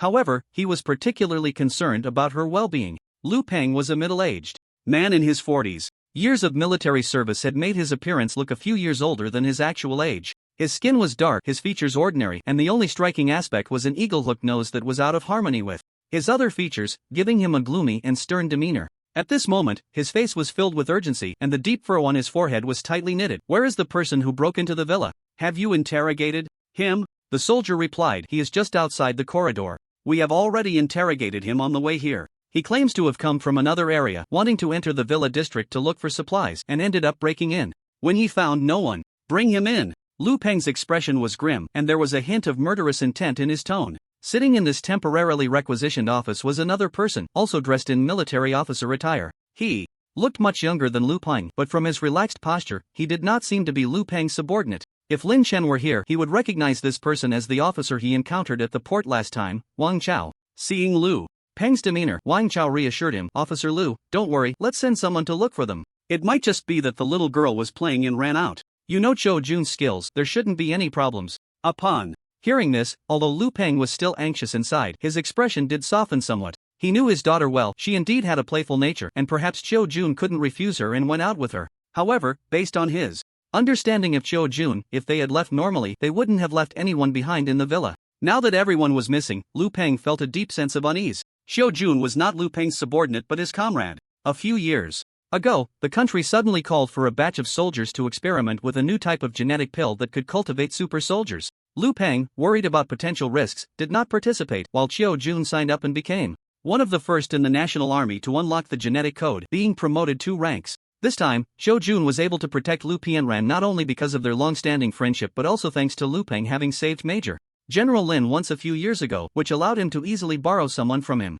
The soldier received the order and soon brought in the person who had broken into the villa. The man was in his 30s, and as he was brought in, he shouted in protest, "Officer, I just saw that no one was going in for those few things, and who isn't doing this outside? I have a 3-year-old child and a 60-year-old mother at home. Please, stop the nonsense. Answer my questions." Lu Peng's face darkened as he interrogated him. The answers he received were the same as those from the soldier. The soldier asked, "Officer, how should we handle this man?" "Lock him up. Gather a few teams now and search around the villa for any traces of Xiao Jun and Pianran. Also, investigate whether there are any signs of a struggle at the villa and its vicinity, and check if anyone has seen Pianran and the others leave in the past couple of days. Investigate all related clues thoroughly." Yes. If it weren't for the matters at hand, Lu Peng would have preferred to go personally. For now, the absence of people and bodies allowed him to secretly reassure himself that things weren't as bad as he imagined. The soldier dragged the man, who was crying and begging for mercy, away. He then gathered several small teams and hurried to the villa area where Lu Pianran had previously stayed. However, they dug 3 feet into the ground in the villa area and found no clues. At that time, Lin Chen and Xiao Jun had been fighting outdoors, and when they removed the bodies and cleaned up the traces, Lin Chen had shoveled away the bloodied snow that had fallen onto the ground and stored it in his space. After that, he flattened the area where the snow had been removed with the Demon King before leaving. Plus, after a night, even if there were still some imperfect traces, they had been perfectly covered by the heavy snowfall over the day and night. The soldiers found that almost all the people in the villa area had disappeared, yet they didn't uncover any other clues. Instead, they discovered some survivors hiding in the basement to escape the cold and brought them back to Shanghai apartment. Lu Peng personally interrogated these people. As it turned out, these individuals were all on the edge of the villa and had been hiding in the basement. They hadn't even heard the commotion from Lin Chen and Xiao Jun's fight that day and had no idea what had happened, let alone provide any clues. Lu Peng wanted to use severe methods to extract confessions from these people but was criticized by Major General Lin and had to release them. The people sent back to the villa cursed their bad luck, unaware that they had escaped not just one disaster, but 2. In the following days, the survivors of Shushi noticed that the patrol soldiers on the streets had suddenly increased by more than double. Although Major General Lin had criticized Lu Peng, he also knew that Lu Peng was most concerned about his only daughter. He took the initiative to send people to help him search for the whereabouts of Lu Pianran and his subordinate Xiao Jun. However, Lu Pianran and Xiao Jun had been taken away by Lin Chen using his space from the villa area. Outside the villa area, it was impossible for anyone to have seen their traces. After several days without any clues, they instead captured quite a few troublemakers. Meanwhile, Lin Chen, who was safely staying in the safe house, was unaware that the outside world had been stirred up because of this incident. Even if he knew, he wouldn't have felt any emotional turmoil. As Lu Pianran had said, her father cared so much about her that such a situation was inevitable. At this moment, Lin Chen had been in the safe house practicing his health-preserving techniques for a whole week. During this week, he had only gone out daily to shovel the snow on the top of a mountain and had not stepped outside otherwise. He had been completely focused on his cultivation. And finally, he was able to independently unlock his gene lock. Lin Chen stood in the living room wearing a short-sleeved shirt and shorts, holding his breath and concentrating. He felt a faint source power within him. After 7 days of relentless practice of the health-preserving techniques, Lin Chen discovered that there seemed to be an additional energy within him. This energy flowed through his body like blood, very weak yet providing him with an extremely comfortable sensation. Lin Chen speculated that this might be the source power transformed from the source material absorbed by the health-preserving techniques. In the past 2 days, he tried to control this source power and made an astonishing discovery. "Open!" Lin Chen whispered, controlling the source power within his body to spread throughout. The power merged into him, and a tingling sensation surged from his heart. It was as if he heard a crack from within his body, as if something had been unlocked. He immediately entered a state of unlocking the genetic lock. Success again. Lin Chen felt a surge of excitement as he lunged towards the Demon King hiding in the corner of the living room. The Demon King desperately squeezed itself into the corner, its dog-like face displaying a myriad of expressions. Its mouth slightly opened, eyes wide as saucers, looking as if it wanted to hide but couldn't escape. Its expression seemed to say, "Here it comes again. Please, don't come over." Lin Chen picked up the Demon King, like a gust of wind, opened the door of the safe house, and threw the Demon King into the snow. In the current outdoor temperature of over -30 degrees Celsius, Lin Chen was only wearing a short-sleeved shirt and shorts. but he felt no cold at all. Instead, he felt a warm current flowing through his limbs. Demon King, let's practice. Before he finished speaking, Lin Chen charged towards the Demon King, who was shaking off the snow. The Demon King used the rolling technique Lin Chen had taught it over the past few days to dodge Lin Chen's punch, then sprang up and pounced towards Lin Chen. However, just as it moved, Lin Chen's punch was merely a feint, and he quickly retracted it. He took 2 quick steps in the direction the Demon King was dodging and executed a sweeping kick. The Demon King's jump was interrupted, and with a thud, it fell into the snow, landing face first. I told you last time, human techniques are very cunning. You need to see the movements clearly and adapt accordingly. Even when fighting me, you need to take it seriously. Get up, this time you attack first. Lin Chen instructed. The Demon King stood up numbly, casting a resentful glance at Lin Chen. That look definitely spoke of being forced to perform many times. While fighting with the Demon King, Lin Chen earnestly guided its attacks. 10 seconds later, the time for the genetic lock ended. This was not the first time Lin Chen had actively unlocked the genetic lock in the past few days, but the 6th time. Ever since discovering that source power within him 2 days ago, he had been trying to control it and had mastered the method to unlock the genetic lock. However, it wasn't always successful. And whether it was due to unlocking the genetic lock more times or an increase in source power within him, the duration of the genetic lock was also getting longer. He no longer felt as powerless to move after unlocking the genetic lock as he had before. Lin Chen believed that if he were given a little more time, he would surely be able to perfectly control this power. Seeing Lin Chen's momentum suddenly weaken, the Demon King's eyes lit up. Its dog-like mouth curled into a smile as it lunged at Lin Chen again. Lin Chen, as if he had already anticipated the Demon King's revenge, rolled to the side to dodge and said, "Today's battle is over, let's go home for dinner." After unlocking the genetic lock, Lin Chen was able to move, but he still lacked strength. At this moment, he quickly jogged a few steps into the house. The Demon King, left behind, howled in frustration. "Oh whoa, you're not playing fair." Lin Chen managed to coax the angry Demon King back with a feast of roasted meat. Ever since tasting a roast 3 days ago, the Demon King had developed a fondness for it. It even found raw meat unappetizing, standing by the oven every day to hint to Lin Chen that it wanted roasted meat. Lin Chen skewered chunks of meat with a huge iron skewer and placed them in the oven. Beef skewers, lamb skewers, pork belly skewers, and skewers of mutated wild boar meat sizzled and dripped with oil in the oven. They emitted an enticing aroma. After roasting a batch of meat, he prepared a few skewers without seasoning, took out the iron skewers, and placed them on a plate for the Demon King to eat. He then took out some fresh lettuce to wrap around the roasted meat and eat. The crisp and fragrant lettuce paired with the rich, fatty lamb made every bite satisfying. Eating too much barbecue can easily become greasy, so Lin Chen took out a watermelon from his space, ran outside, buried it in the snow, and a few seconds later, he pulled it out, perfectly chilled. If it weren't for the extremely low temperature outside, Lin Chen would have wanted to barbecue with charcoal outdoors. The taste of grilled meat over charcoal is simply the best. After enjoying lunch, the Demon King, looking quite satisfied, licked his lips and came over to nudge Lin Chen's leg, gazing up at him. "Are we going back into the space?" The Demon King nodded his dog head. Lin Chen couldn't help but chuckle. Every time the Demon King left a mess here, he had to go retrieve it from the gibbons. However, how could he refuse the request of his companion? In recent days, the gibbons had been visibly obedient to the Demon King. After putting the Demon King back into the space, Lin Chen took a short break and began to get dressed. He planned to head deep into the back mountain today to see if he could catch another lone source beast. Star C apartment. Damn it, why can't I find them? How is it even possible not to find them? Lu Peng angrily grabbed a water cup from the table and smashed it on the ground in front of the reporting soldier. His voice was filled with barely contained rage. "You immediately search the entire Sha City, check every possible place, even if you have to turn Sha City upside down. You must find them for me."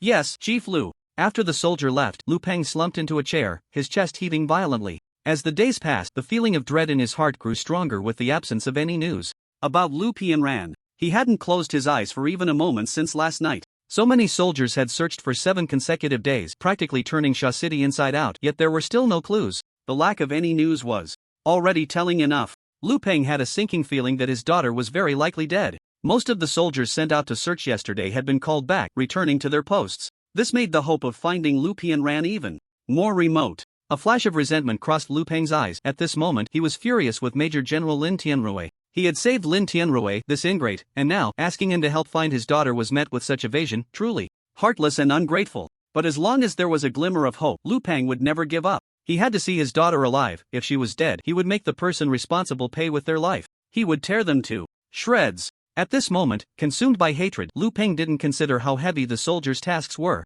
They had to gather supplies, distribute them, patrol, and repair usable equipment. Some soldiers even had to personally work as cement workers, building shelters alongside survivors. Time was tight and the tasks were heavy. Delaying even a day would mean more survivors outside would die. Even within the ranks, over a dozen soldiers had already sacrificed their lives. These thoughts were completely lost on Lu Peng. All he could think about was his daughter. If he couldn't find her, he would make others pay with their lives for her loss. Lu Peng's expression turned exceptionally ferocious as he stood up, tucked the dagger from the drawer into his waistband, and walked out the door. The soldier at the entrance saluted Lu Peng. Lu Peng's tone was cold. "Where are the criminals we caught a few days ago? Take me to them." Although the soldiers hadn't found any trace of Lu Pianran and the others, they had captured quite a few people who had been robbing supplies and committing violence on the back roads. The soldier led the grim-faced Lu Peng away from the Starsea apartment. At that moment, on the balcony of one of the apartment buildings in the Starsea apartment, Wang Chao stood with a burly man watching Lu Peng walk out of the Starsea apartment. "Chief, aren't you going to do something about him?" Wang Chao asked Lin Tianrui after watching Lu Peng shrink into a black dot in the distance. Lin Tianrui's rugged face lacked the solemn authority he had displayed while maintaining order in front of the apartment that day. He waved his hand casually and sighed. "Forget it, Lu Peng only has that one daughter, the one left to him by his deceased ex-wife. We both know how important she is to him. If it were you or me, we would also be thrown into disarray." After saying this, he pulled out a pack of cigarettes from the lining of his coat, took out two, handed one to Wang Chao, lit one, and took a puff. "Is there still no news about that girl in Shojun?" Wang Chao took the cigarette but didn't smoke it. Instead, he put it in his pocket and sighed as well. "No, still no news. With so much time past, the hope of finding her is probably slim. Chief, you've pulled the soldiers back and sent your personal guards to look for her. Why didn't you say something to Lu Peng? What? Are you afraid he'll hold a grudge against me?" Lin Tianrui replied nonchalantly. "If we find her, I'll tell him then. If not, there's no need to keep it hanging in the air. Everyone knows what kind of person I am. He saved me and has been with me for so many years. Some things don't need to be said." Wang Chao's eyelid twitched. "Chief, are you overly confident in your charm?" But he didn't dare voice this thought and instead said, "Do you think it's possible that a survivor unlocked their genetic lock and then had a conflict with Zhou Jun, killing them? I've had that suspicion too. Since that solar storm, the number of soldiers in the army who have unlocked their genetic locks has increased to 13. It's possible that some ordinary survivors have unlocked theirs as well. But Zhou Jun has had his genetic lock unlocked for 5 years now, and you've unlocked yours too. You know that this kind of power is something ordinary people can't adapt to quickly. If it were a normal person who just unlocked their genetic lock, even if Zhou Jun was careless, it wouldn't be possible for it to be handled so cleanly. I suspect." Lin Tianrui paused suddenly. The cigarette butt was extinguished by the cold wind. He threw the butt on the ground, stopped speaking, and said, "In the next few days, have Li Chou work a bit harder and take over the tasks Lu Peng has. Just consider it a few days off for him." Understood. Wang Chao didn't ask what Lin Tianrui was suspicious about. In fact, he already knew in his heart that ordinary people simply couldn't make a powerful individual with an unlocked genetic lock and several soldiers vanish without a trace. It was very likely that another force was involved. As for which force it was, Wang Chao felt that Lin Tianrui might already have his own suspicions. Lu Peng left the Shanghai apartment and arrived at the detention center in the western suburbs of Shashi. After the apocalypse began, those caught robbing supplies and abducting women were thrown here. After the soldiers inquired, the jailer led Lu Peng to a cell where prisoners had just been captured in the past few days. "Sir, the prisoners captured in the last week are all here." "Open it. These people are almost insane. If we open it, we might not be able to control them." The jailer hesitated. Lu Peng insisted again, "Open it." Seeing Lu Peng's determination, the jailer had the other guards prepare and open the cell door. The first thing that hit them was a foul stench of mixed feces and blood. Lu Peng immediately frowned at the smell. Over 100 people were crammed into a cell that could originally hold only a dozen, sitting or standing, packed together. Those sitting were almost back to back, arms pressed against arms.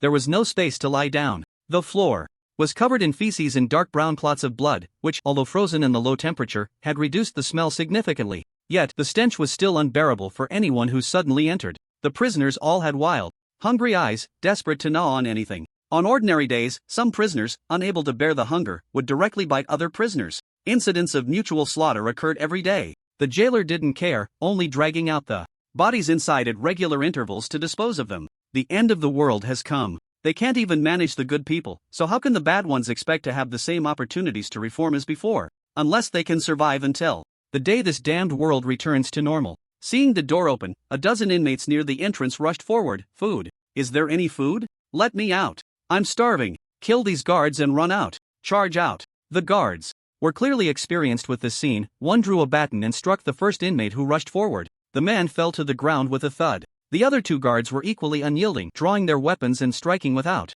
concern for whether they would kill. Anyone who dared to cause trouble would be beaten to death. Outside, 2 guards with guns watched vigilantly, and after the 9th corpse appeared on the ground, the situation was finally brought under control. Lu Peng's gloomy gaze swept over these people as he slowly said, "Listen up, a week ago, did any of you see any suspicious individuals enter the Haitan Villa area on Garden Road? Or did you see any suspicious people passing by? On Garden Road? As long as someone provides a true and valid clue, I can take him out of here and give him enough food and cold weather supplies." Upon hearing that they could leave and receive food, these people clamored to speak. I know, I have a clue. I saw it. The scene immediately became chaotic again. Lu Peng shouted, "Shut up! Line up, one at a time. If anyone dares to deceive me, I'll make him pay the price for lying." Although threatened, these people still scrambled to provide clues for that possible chance of escape. After listening to a round of claims, Lu Peng found that most of them were just trying to bluff and talk nonsense. After one person lied to his face again, Lu Peng suddenly erupted, drawing a dagger and stabbing it fiercely into the man's neck. His impatient and murderous gaze swept over all the inmates in the cell. "I said, don't lie to me. Anyone who lies again will die immediately." This made the others, who still wanted to take a chance and talk nonsense, stop in their tracks, afraid to step forward. Just when Lu Peng felt that this path was also blocked, an inmate hesitantly stepped forward. "Sir, I saw 2 suspicious men heading towards the Haitan Villa area last Wednesday." Lu Peng patiently asked, "Men or women? What were their characteristics?" The man thought for a moment and said, "They were 2 men. One of them is Qian Liang. I know him. He lives in the same building as I do. The other one I've never seen before, but he was wearing a black tactical jacket, a black hat, a mask, and goggles, and he had on a pair of those specially insulated boots." I was particularly envious, and looked at them a few more times. They seemed to be heading towards the villa area, but I didn't follow them, so I'm not particularly sure. A glint of light flashed in Lu Peng's eyes as he asked for more details, such as who Qian Liang was, what he did, and more specific information about the 2 men. Regardless of whether it was true or not, this was the only clue available at the moment.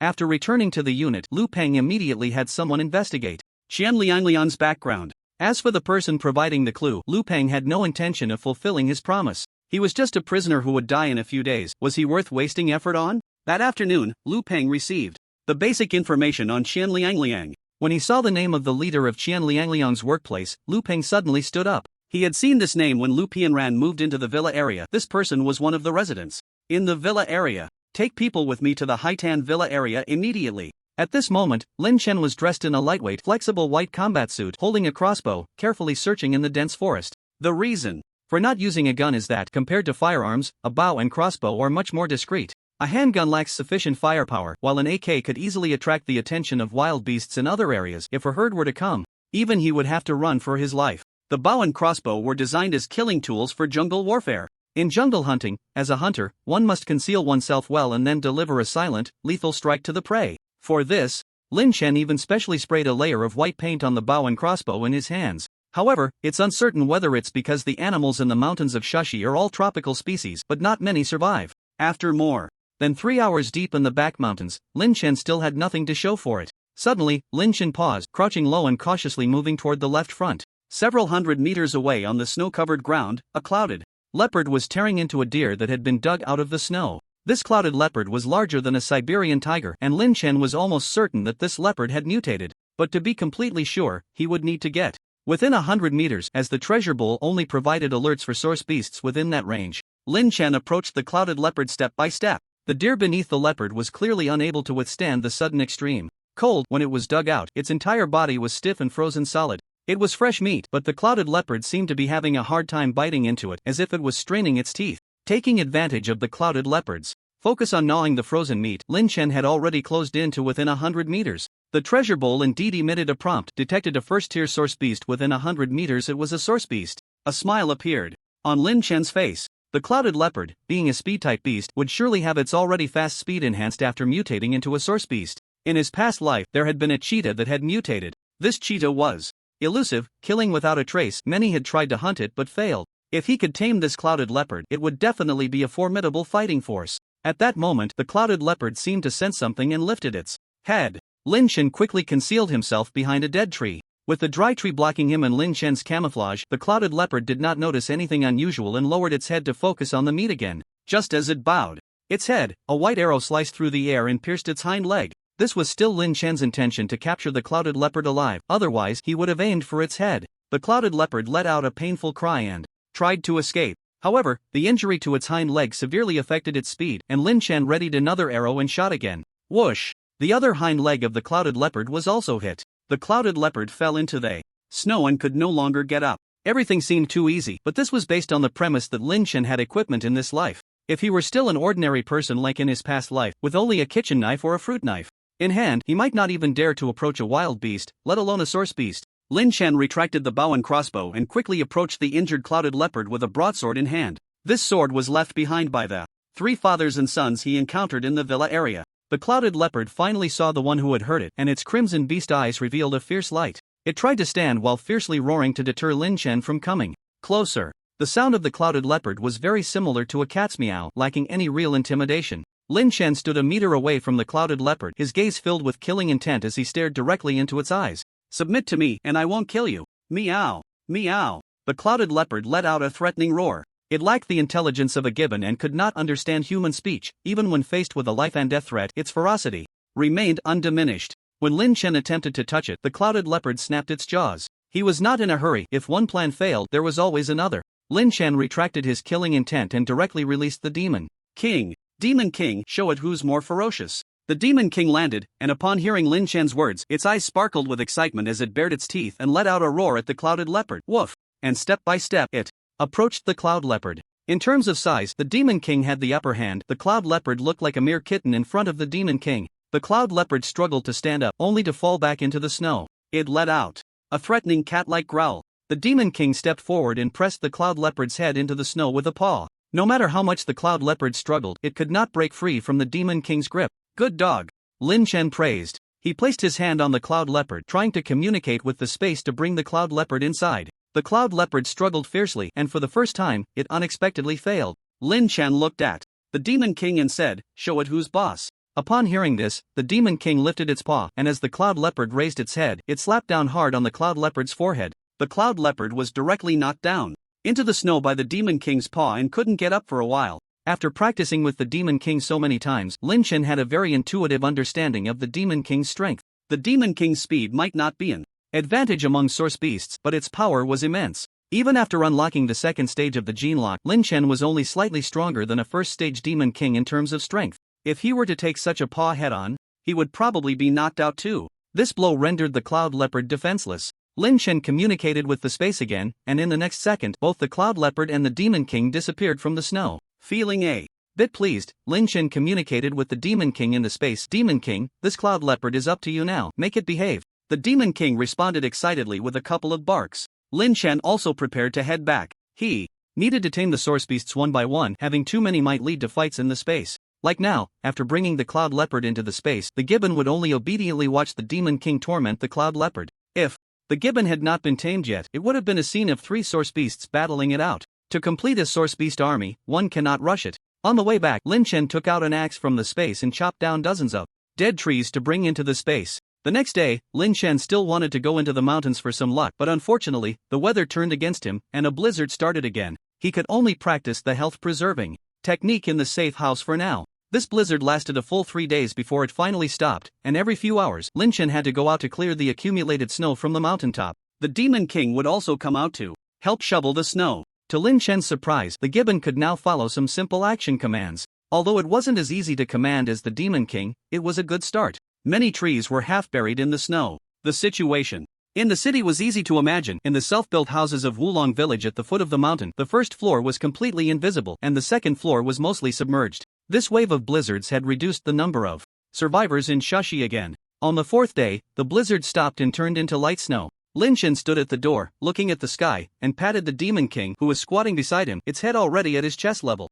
saying, "Today is a good day to go out." "Oh, whoa!" The Demon King immediately responded excitedly with a wolf howl. Lin Chen smiled and interrupted the Demon King's howling. "Stop howling, or you'll attract real wolves." Today, Lin Chen planned to collect gold, while he intended to let the Demon King go play in the mountains by itself. The Demon King had been at home all day, either practicing or eating and sleeping, and Lin Chen had long noticed that the Demon King had excess energy. Although there was space for the Demon King to exert itself, the cloud leopard had also been obedient lately, and the Demon King couldn't bully the honest beast every day. Now, whenever the cloud leopard saw the Demon King, it would run away. After this period, the Demon King's fur had completely grown out. Its size was also larger than when Lin Chen first saw it, and with its fluffy fur, it looked quite imposing. This appearance would certainly startle passers-by if taken to the streets. It was too eye-catching. It would be better to let it go play in the mountains. Remember to come back before it gets dark, okay? Don't get carried away. If you see an animal bigger than you, don't approach it, okay? Remember the combat skills I taught you. Don't be foolish and charge in.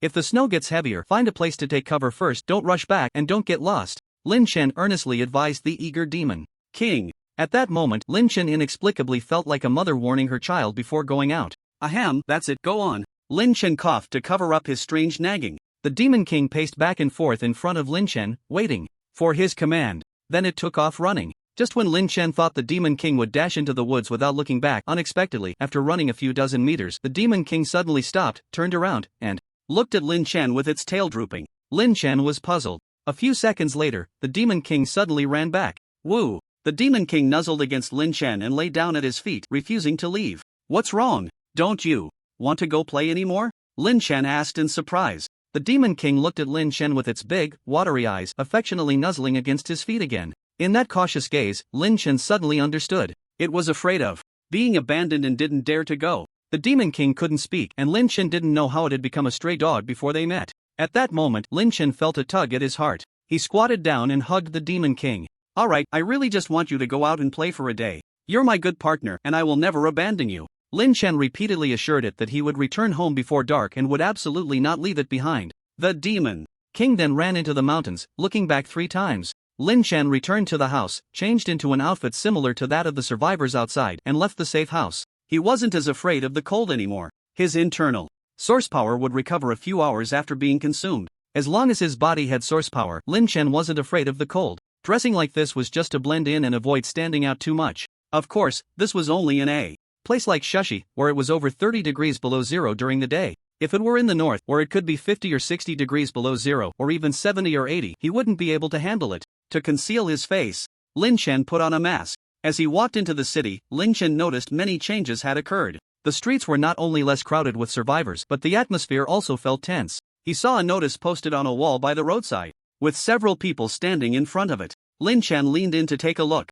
Just one glance made his pupils constrict. A wanted notice. It was actually a wanted notice. The key point was that there were 1 or 2 portraits on it. One depicting Qian Liangliang and the other showing the outfit he wore the day he went to the villa. Below, there was a line announcing a reward, stating that anyone who could provide clues about the people in the portraits or capture them would receive a certain amount of supplies. The promised supplies were quite substantial. Since killing Lu Pianran and his group, he hadn't gone out for over 10 days. He had no idea when this had been posted. Following the principle of asking when in doubt, Lin Chen turned to a man nearby who was also looking at the wanted notice and asked, "Hey, what's going on? Why is there a wanted notice now?" The man seemed to have a decent temperament. Seeing that Lin Chen was dressed even more lightly than he was, he looked at Lin Chen with sympathy and said, "Brother, you must be from out of town, right? This wanted notice has been up for 3 days. I heard that these 2 people in the portraits killed someone very important in the military, which is why they are being hunted. The reward is really tempting. I check it every day, you should too, and hopefully, we can find these 2 and our families won't have to worry about food and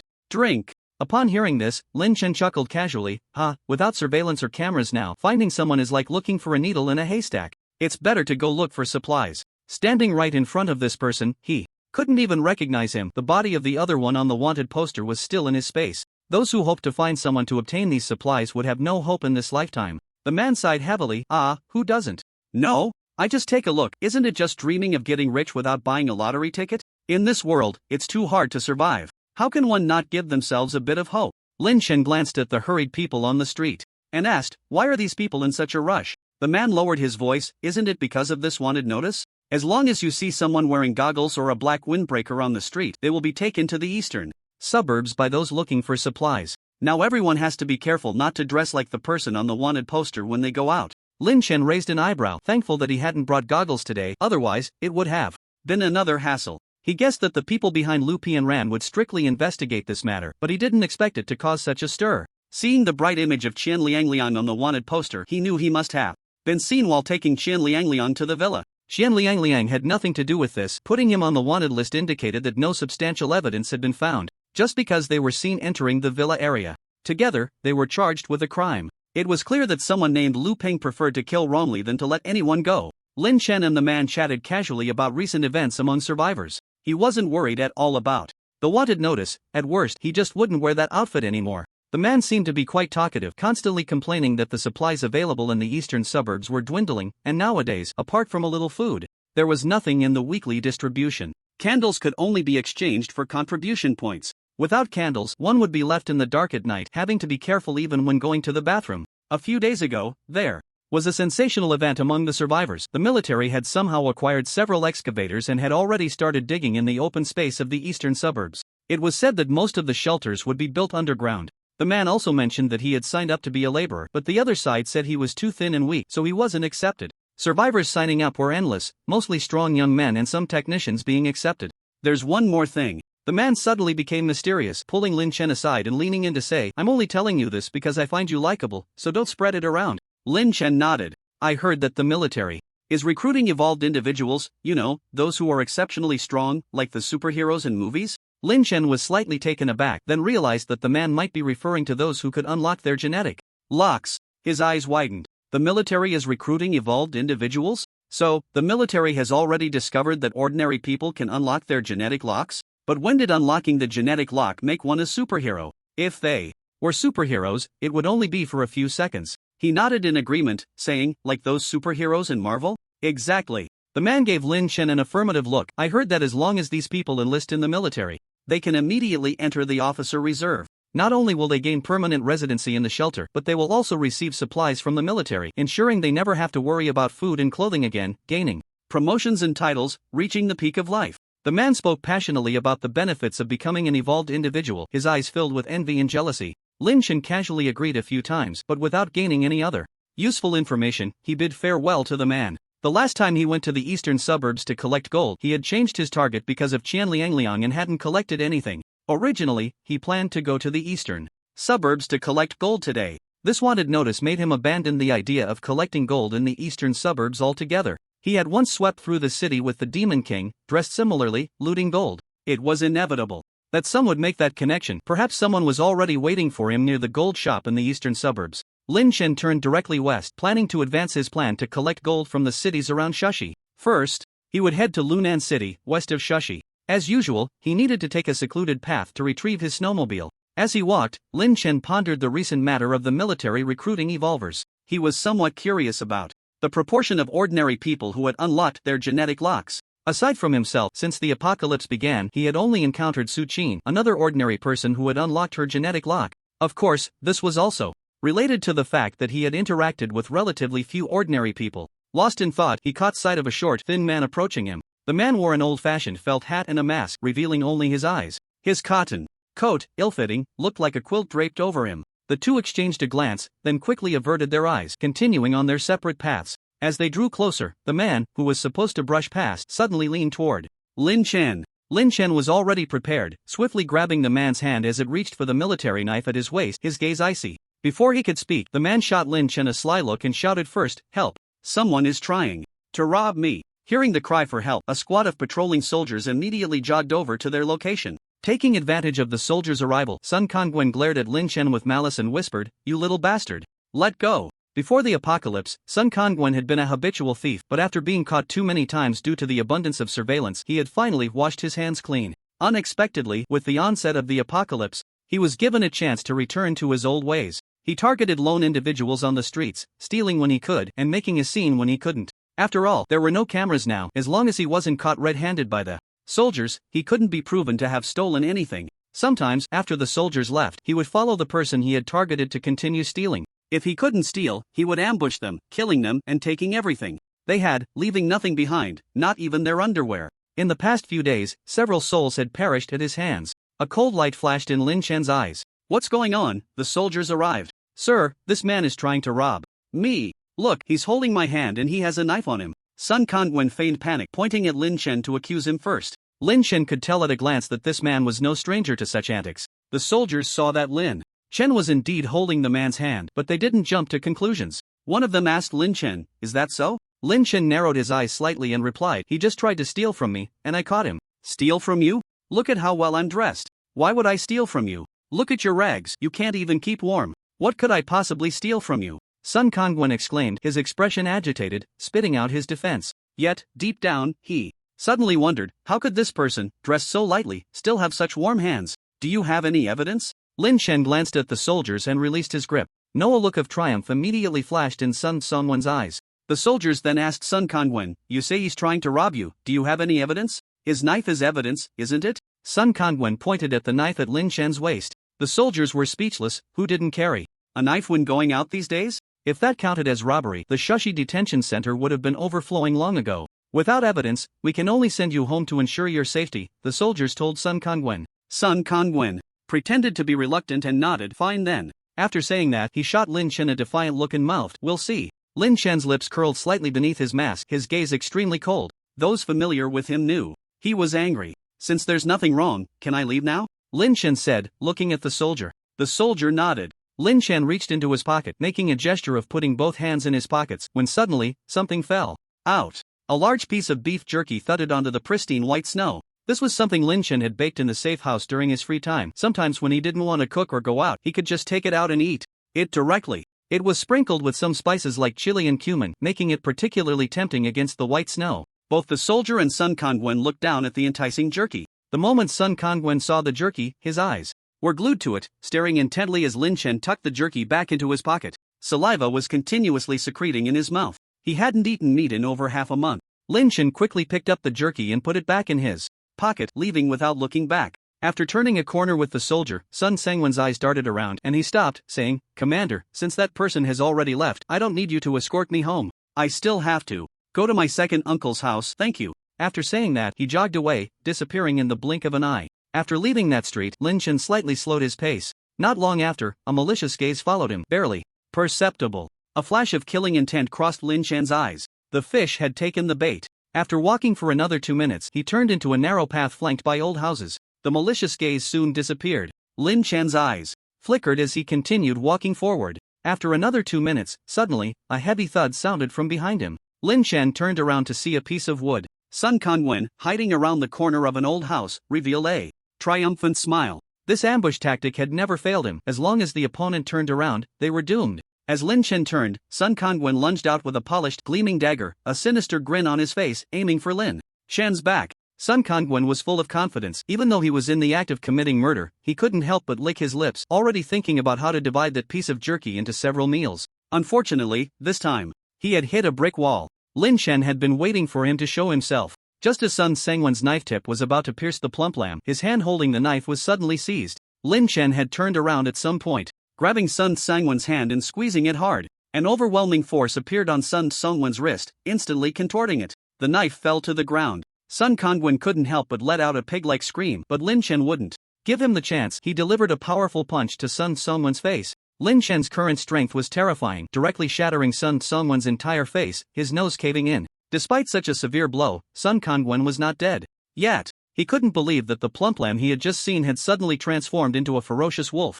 Just as Lin Shen was about to deliver the final kick to this thief, a voice suddenly came from above. "Need any help?" Lin Shen abruptly looked up, his gaze passing through the snowflakes falling towards him, and saw a young man sitting on the rooftop. The young man who had been in line in front of him that day. When had he gotten there? Why hadn't he noticed? Lin Shen's eyes narrowed slightly. At that moment, Sun Kangwen, who was about to meet his end at Lin Shen's feet, suddenly wrapped his arms around Lin Shen's still outstretched leg. Lin Shen's attention was entirely on the young man above, caught off guard as he was suddenly grabbed by the leg, causing his body to lurch forward. Sun Kangwen, with his eyes already smashed by Lin Shen, met Lin Shen's gaze, his terrifying face seemingly trying to intimidate him. He pulled out another intact hand and suddenly jabbed his finger towards Lin Shen's eyes. Lin Shen's pupils constricted, but it wasn't because he was frightened by Sun Sangwen's terrifying face. Rather, it was the sudden display of such precise combat instinct from someone who was on the brink of death that could only be explained by one thing: gene lock. Was this a coincidence, or? At that moment, his first reaction was that the young man above was intentional. If he hadn't suddenly spoken up, Lin Shen would have already crushed this thief's head with a kick. Lin Shen didn't have time to think further. He raised his hand to block the finger aimed at his eyes, feeling the sharp nails pierce his skin. He rolled on the ground to evade Sun Sangwen's subsequent attack. The first time someone activates a gene lock, it only lasts for 3 seconds. He had no need to confront someone with a gene lock head-on while being watched by an ambiguous enemy above. After dodging, Lin Shen took 2 steps back. Sun Kangwen had lost one hand, and just as he stood up to continue the pursuit, the gene lock's time expired. Sun Kangwen twitched and collapsed again. Lin Shen looked up again, but the young man was nowhere to be seen. Sun Kangwen lay on the ground, twitching, and then fell silent. Dead? Lin Shen raised an eyebrow. He didn't check the thief's pulse. Without hesitation, he stomped down and crushed Sun Sangwen's head. The already sunken skull instantly shattered, exploding like a watermelon dropped on the ground. Lin Chen wiped the disgusting brain matter off his leg in the snow. He didn't go up to the roof to check but turned directly to leave the small path. After Lin Chen left, a clicking sound came from the roof. TSK, so cautious, not a hint of curiosity. How boring. Chi Yun, holding a sharp sword, crouched on the roof, ready to strike at any moment. Unfortunately, Lin Chen didn't come up, otherwise he would have faced Chi Yun's long-prepared lethal blow. To make me feel threatened, who exactly are you? Chi Yun smiled lightly, sheathed his sword, and disappeared from the roof in a few leaps. After leaving the small path, Lin Chen found a house to climb up. His gaze fell again on the roof where the young man had appeared. Apart from some footprints, it was empty. Lin Chen's eyes flickered. He recalled the details of his last encounter with that young man. At that time, he had thought the person seemed a bit overly optimistic. They had hardly spoken and had no friction. Could it just be a coincidence? He remembered the vague feeling of being watched after he collected supplies in the eastern suburbs.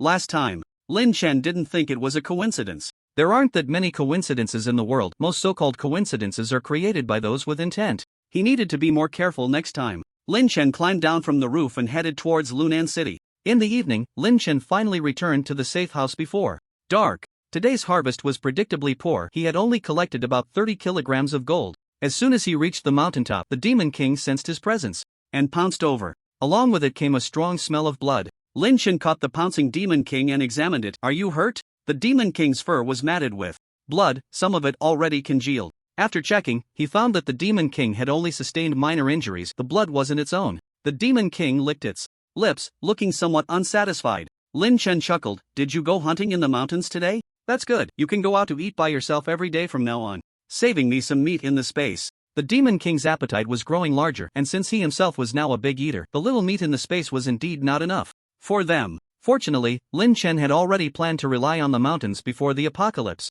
Lin Chen grabbed a bucket of water and quickly gave the Demon King a battle bath using the snow on the ground. After washing, the Demon King shook itself off, sending a flurry of white ice shavings flying everywhere. The water left in the bucket had already frozen into chunks of ice. Lin Chen, covered in ice, laughed and scolded. Next time, roll around in the snow and clean yourself up before coming back. The Demon King responded with a bark. It was unclear what the Demon King had eaten outside today, as it showed little interest in dinner. After finishing dinner and resting for a while, Lin Chen activated the gene lock and took the Demon King out for some practice. He wouldn't miss any opportunity to become stronger. Dogs have night vision. The Demon King could still see Lin Chen's position in the dark, but Lin Chen couldn't. Without night vision goggles, he could only determine the Demon King's location by sound. Fortunately, after activating the gene lock, his brain was quick to discern sounds, so even without sight, it didn't affect him much. In the darkness, the man and the dog exchanged blows, and Lin Chen quickly noticed that the Demon King was particularly fierce today. It had even learned to faint. It seemed that letting it go into the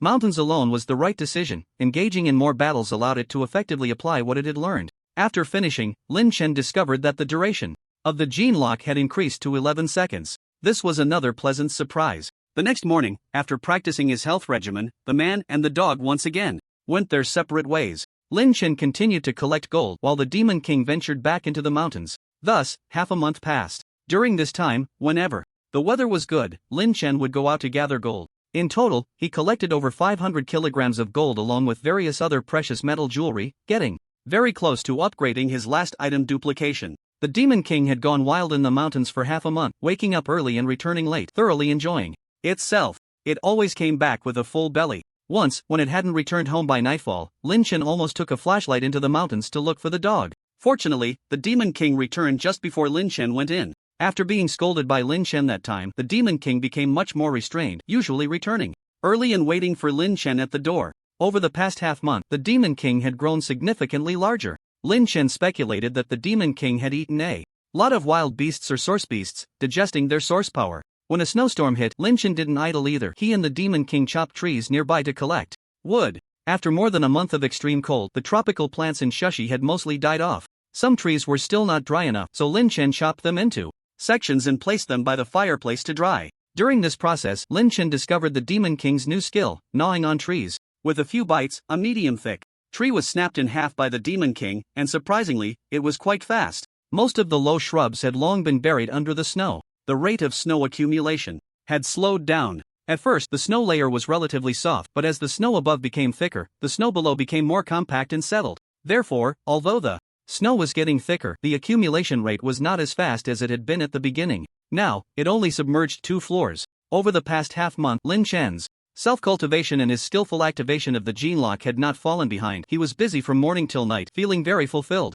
The duration of the gene lock had increased from 11 seconds to 18 seconds. Most importantly, he could now move freely after ending the gene lock. He was no longer affected by the aftereffects of the gene lock. One day, after 2 consecutive days of snowstorms, a rare sunny day appeared. Although the sun wasn't warm enough, feeling the sunlight still lifted one's spirits. Lin Chen once again went his separate way from the Demon King. One went into the mountains, the other into the city. After arriving in Lunan City, Lin Chen found another gold shop. Unfortunately, it was another shop that had already been visited. Aside from shattered glass everywhere, there was nothing inside. Looks like I need to find a different place tomorrow, Lin Chen thought to himself. Exiting the gold shop, he searched a few more streets and suddenly noticed that there were more survivors. On the streets of Lunan City today, they were all carrying large and small bags, moving cautiously together. Is it time to move? Even today, the number of people who encountered Lin Chen to rob him has decreased. When he encountered another person who specialized in robbing solitary individuals, Lin Chen did not kill him immediately but instead pressed the knife against the man's neck and asked, "What has happened these past few days? What are those people on the road doing with their things?" The robber trembled. "Spare me, good sir. I'll tell you. A couple of days ago, a very large tiger suddenly appeared in the city and ate a lot of people. Everyone is too scared to go out and look for supplies. I heard that there are troops protecting civilians in Shushi and many people want to move there. I just wanted to gather a bit more money for the journey. Please spare me this once." Lin Chen got the information he wanted and swiftly severed the man's head. So it was the appearance of source beasts. In fact, several source beasts had already been spotted in Shushi. In just half a month, Lin Chen had heard of 3. Fortunately, soldiers patrolled and quickly killed the source beasts, minimizing the casualties among survivors. At that moment, he heard a commotion in the distance. Lin Chen raised an eyebrow and quickly walked toward the source of the sound. In the center square of Lunan City, a place that should have been bustling and lively, was now covered in a blanket of white snow due to the extreme cold, turning it into a flat, open expanse where people pass through. But today, it had come alive again, albeit in a different kind of liveliness. A massive white tiger suddenly descended from the sky, blocking the center of the square, letting out a deafening roar. Roar! Survivors passing through the square screamed in terror. "Run! Escape!" With a roar, the tiger launched an attack on the survivors in the square. A woman saw the giant tiger and immediately froze in fear, collapsing to the ground. She struggled to crawl backward, but it was futile. The tiger locked its gaze on her and charged forward, biting down on her head. Blood gushed from the headless corpse. Other survivors, witnessing this scene, panicked and desperately ran toward the side paths. Some fled for their lives, even abandoning their supplies. Some left behind their wives and children. Yet, despite this, the mutated tiger's speed was far beyond what their 2 legs could match. Those who tried to escape were caught and torn apart one by one. The pure white square was suddenly splattered with blood. Panic and despair began to spread. Those who were farther away turned and fled upon seeing this scene. When Lin Chen reached the edge of the square, he saw survivors rushing past him while the white giant tiger was furiously tearing apart a still living man. The man's legs were already in the tiger's mouth, his upper body still outside, wailing in despair. Seeing that Lin Chen was not fleeing, the man's eyes lit up with a glimmer of hope as he pleaded, "Please, save me." Even in such a moment, the man still wanted to live. However, the next second, the giant tiger tossed the man into the air and bit down on his chest. Crack, crack, blood splattered. The man was swallowed whole in just a few bites. After finishing its meal, the giant tiger leisurely turned its gaze toward Lin Chen. Lin Chen focused on the prompt that appeared on the treasure basin interface, detected a second-tier source beast within 100 meters. It was a second tier. He never expected that just over a month into the apocalypse, second-tier source beasts would already appear in the city. In his previous life, second-tier source beasts only emerged years into the apocalypse, always followed by a pack of first-tier source beasts wherever they went, capable of triggering a small-scale beast tide. This white tiger was not a species native to the southern province, and being a solitary creature, it likely evolved and escaped from a nearby zoo. Second-tier source beasts could already withstand the damage from ordinary handgun bullets. Ordinary knives and swords would struggle to cut through their tough hides. A glimmer of anticipation rose in Lin Chen's eyes as he raised his arm to reveal the crossbow he had retrieved from his space in advance. He had a premonition that absorbing this second-tier source beast would lead to a leap in the source power within him. The giant tiger spotted Lin Chen and charged at him with a sudden burst of speed, reaching Lin Chen's position in an instant. But Lin Chen was not slow either. Just before the giant tiger lunged, he used a boost to leap onto the rooftop of a 3-story shop at the edge of the square. From this high vantage point, Lin Chen aimed at the giant tiger below and swiftly shot an arrow. With the ability to attack from a distance, Lin Chen naturally opted for a safer and more energy-efficient method. Whoosh! The arrow, propelled by the force of the air, struck the giant tiger. Half of the arrow sank into its fur. The lethality of the crossbow was evident. The giant tiger let out a roar of pain. However, for such a massive creature, a single arrow was clearly not enough to be fatal. It leaped towards Lin Chen's small building. While still in the air, Lin Chen quickly knocked another arrow and shot a second one. Without even checking the result, he jumped down in another direction. His physical condition now was incomparable to before. A height of about 10 meters above the soft snow posed no threat to him. Behind him, the giant tiger roared in extreme anger. A survivor who had been tripped and fallen to the ground witnessed the scene of the giant tiger being hit by an arrow and exclaimed in shock, "Someone is hunting that tiger." The other survivors, hearing the commotion, couldn't help but turn their heads. It was unclear whether it was Lin Chen's aura that attracted the giant tiger, or if it was angered by Lin Chen's 2 arrows. Even in its wounded state, the giant tiger continued to pursue Lin Chen. Just as Lin Chen landed, he had no time to knock another arrow, as the sound of rushing wind approached from behind. Although the crossbow was powerful, this situation was indeed a bit inconvenient. With others present, he couldn't openly demonstrate his ability to retrieve items from his space. Lin Chen tossed the crossbow aside and drew a handgun from his waist. He turned and fired a shot, then rolled to the side to evade. At that moment, Lin Chen realized that his previous arrow had actually struck the giant tiger's left leg, since he intended to absorb the source power of this beast. Lin Chen had no plans to hold back in subduing it. He aimed directly at the giant tiger's eye and fired. Bang! Bang! Bang! 3 gunshots rang out. The giant tiger dodged 2 bullets aimed at its eyes but was hit in one eye by the third bullet. The blinded giant tiger became even more frenzied, lunging at Lin Chen with its massive jaws wide open. In close combat with a ferocious beast, Lin Chen did not have the advantage in size, speed, or strength, so without a second thought, he activated his gene lock. He nimbly dodged the giant tiger's sharp yellow teeth. In the next moment, he gathered his strength and threw a punch at the giant tiger's side. The muscles in his arm swelled at that moment, and the tremendous force of Lin Chen's punch sent the giant tiger's head twisting to the side. The giant tiger stumbled. Seizing the opportunity, Lin Chen threw another punch, still targeting the giant tiger's head. The head is the weak point of all creatures. A heavy blow can cause dizziness, a concussion, or even knock them unconscious. Facing Lin Chen's second punch, the still dizzy giant tiger failed to react and took another hit. Taking advantage of its weakness, Lin Chen relentlessly pounded his fists onto the giant tiger's head. More and more people who had stopped fleeing gathered at a distance to watch this shocking scene. "Oh my god, is that a human?" someone murmured in disbelief. "I finally believe that Wu Song can kill a tiger. This guy is even fiercer than Wu Song," someone shouted excitedly. Others looked at the crossbow Lin Chen had discarded on the ground, their eyes flashing with eagerness and greed. Lin Chen continued to rain heavy punches on the giant tiger's head until he finally knocked it down to the ground. The survivors, who had gathered at some point, erupted in cheers. Lin Chen merely glanced at them before refocusing his attention on the giant tiger. He knew that the tiger was not dead yet, it was just knocked out by the blows he had dealt. Lin Chen drew out his dagger, lifted the giant tiger's eyelid, and stabbed fiercely into its eye. The dagger went straight into the hilt. The unconscious giant tiger suddenly began to struggle violently. But as Lin Chen twisted the dagger with force, the tiger's struggles gradually subsided. At that moment, not far away, a man stealthily approached the spot where Lin Chen had just dropped his crossbow, taking advantage of Lin Chen's attack on the giant tiger. The man's eyes were filled with heat and greed, fixated on the crossbow left on the ground by Lin Chen. He thought to himself, if he had such a crossbow, he could easily kill a few wild beasts and enjoy some meat, right? However, before his hand could touch the crossbow, Lin Chen pulled the dagger out of the tiger's eye and flicked his wrist. The dagger shot towards the man's throat like a bullet, piercing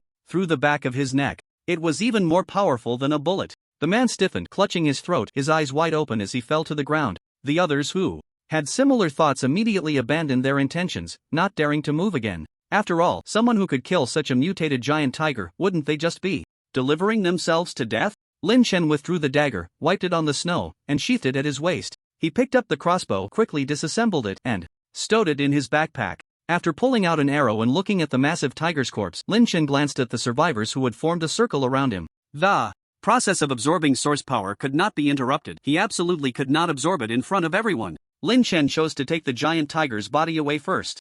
This enormous tiger weighed at least several hundred pounds. Lin Chen grabbed the tiger's leg and hoisted it onto his left shoulder, looking as if he still had strength to spare. He walked to the edge of the square and shouted at the motionless survivors, "Get out of the way!" The survivors stepped aside. An old man still stood there, his greedy eyes fixed on the giant tiger on Lin Chen's shoulder. "Young man, you can't possibly eat all of that tiger by yourself. Can you leave some for us? You don't seem like a selfish person. Why not help us out? You saved us, so why not give us a piece of meat?" This statement successfully turned all the survivors against Lin Chen. Indeed, such a large tiger, if shared, would provide a good amount of meat for each of them, right? The survivors looked at the tiger with fiery eyes, and some had already stealthily reached for their weapons. They had forgotten that if Lin Chen hadn't appeared, they might have all died. Although Lin Chen hadn't acted to save them, the fact remained that they were saved. Lin Chen sneered. Sorry, he had no morals and was not afraid of being kidnapped. A cold glint flashed by, and while the old man still stood in front of Lin Chen, his head rolled on the ground.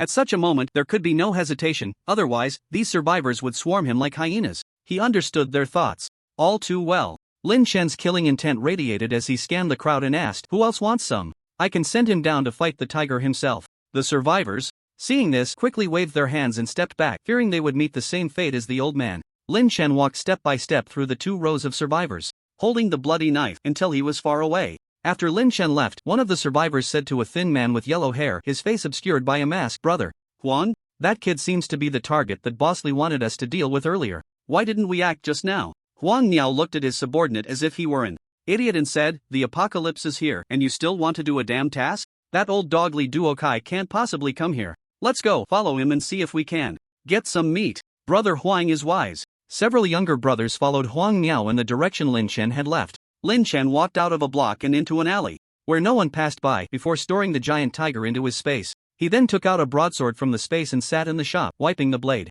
The broadsword was straight, about a meter long, slender, and sharp. Like the tang knife, it was prone to breaking, making it unsuitable for killing source beasts, but it was excellent for killing people.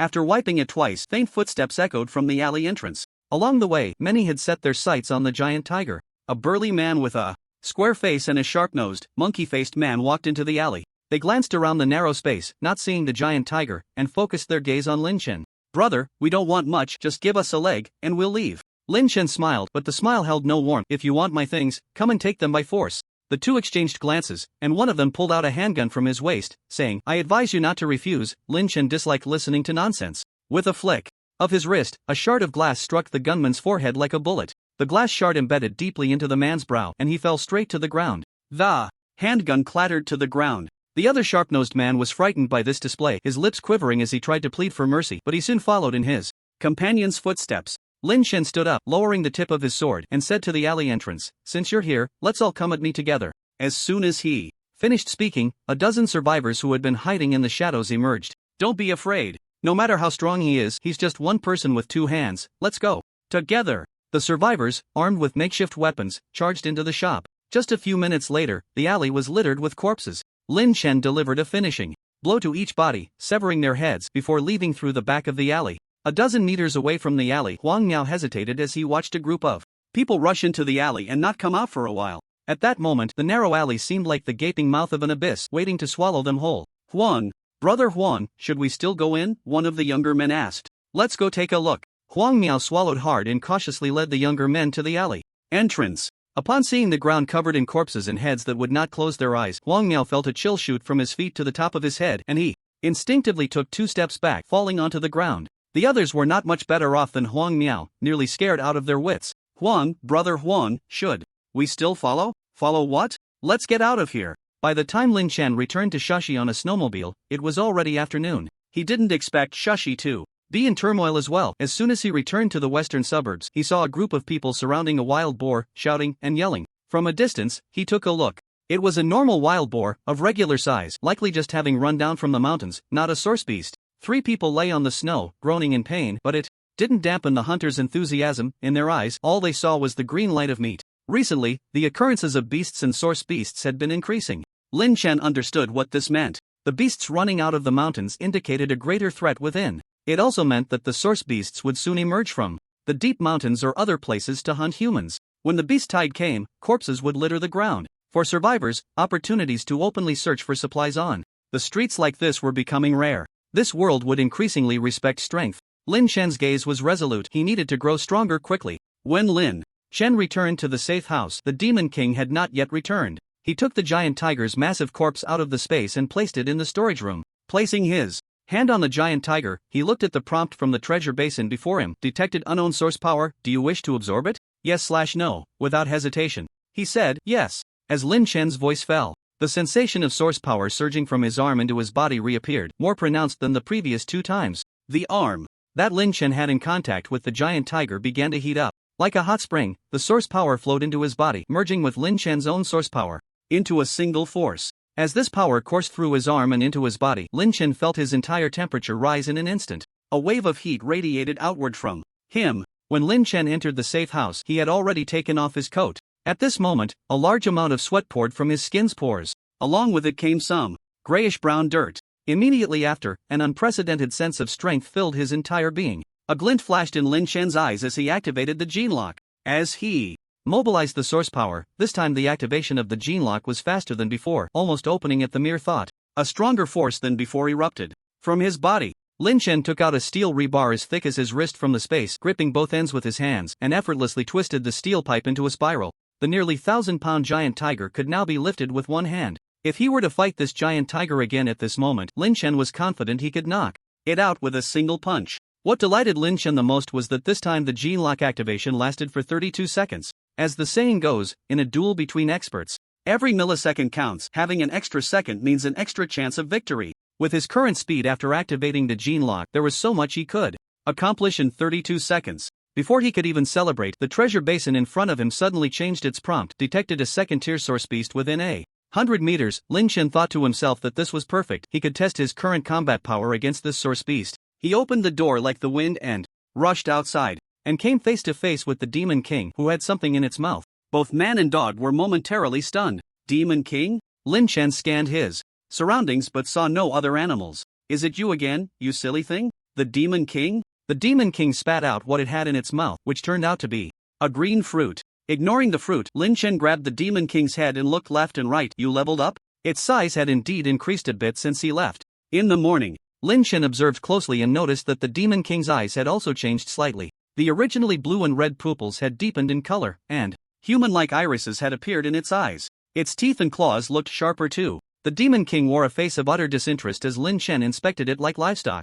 After checking the Demon King's changes, Lin Chen finally noticed the green fruit on the ground. Where did this come from? Upon mentioning the fruit, the Demon King's expression brightened, and it pointed at the fruit with its paw, then pointed at its mouth. Are you saying you ate this fruit? Lin Chen understood the Demon King's meaning. The Demon King displayed a proud expression, raising its head. And then leveled up? Lin Chen raised an eyebrow. The Demon King nodded, its eyes filled with satisfaction at Lin Chen's comprehension. This fruit looked freshly picked, with the stems break still fresh. A thoughtful expression appeared in Lin Chen's eyes as he picked up the fruit. At the moment Lin Chen picked up the fruit, the treasure basin suddenly displayed a prompt: source fruit detected, consumption recommended. Lin Chen looked at the fruit still glistening with the Demon King's saliva, and waves of excitement surged within him. It was a mutated plant. The sandy city was filled with tropical plants, and it was nearly impossible to find any that had survived. He never expected to find one that had not only survived but evolved. Mutated plants do not move like animals do. When they mutate, a plant is still a plant. Even if mutated, it cannot grow a brain or limbs.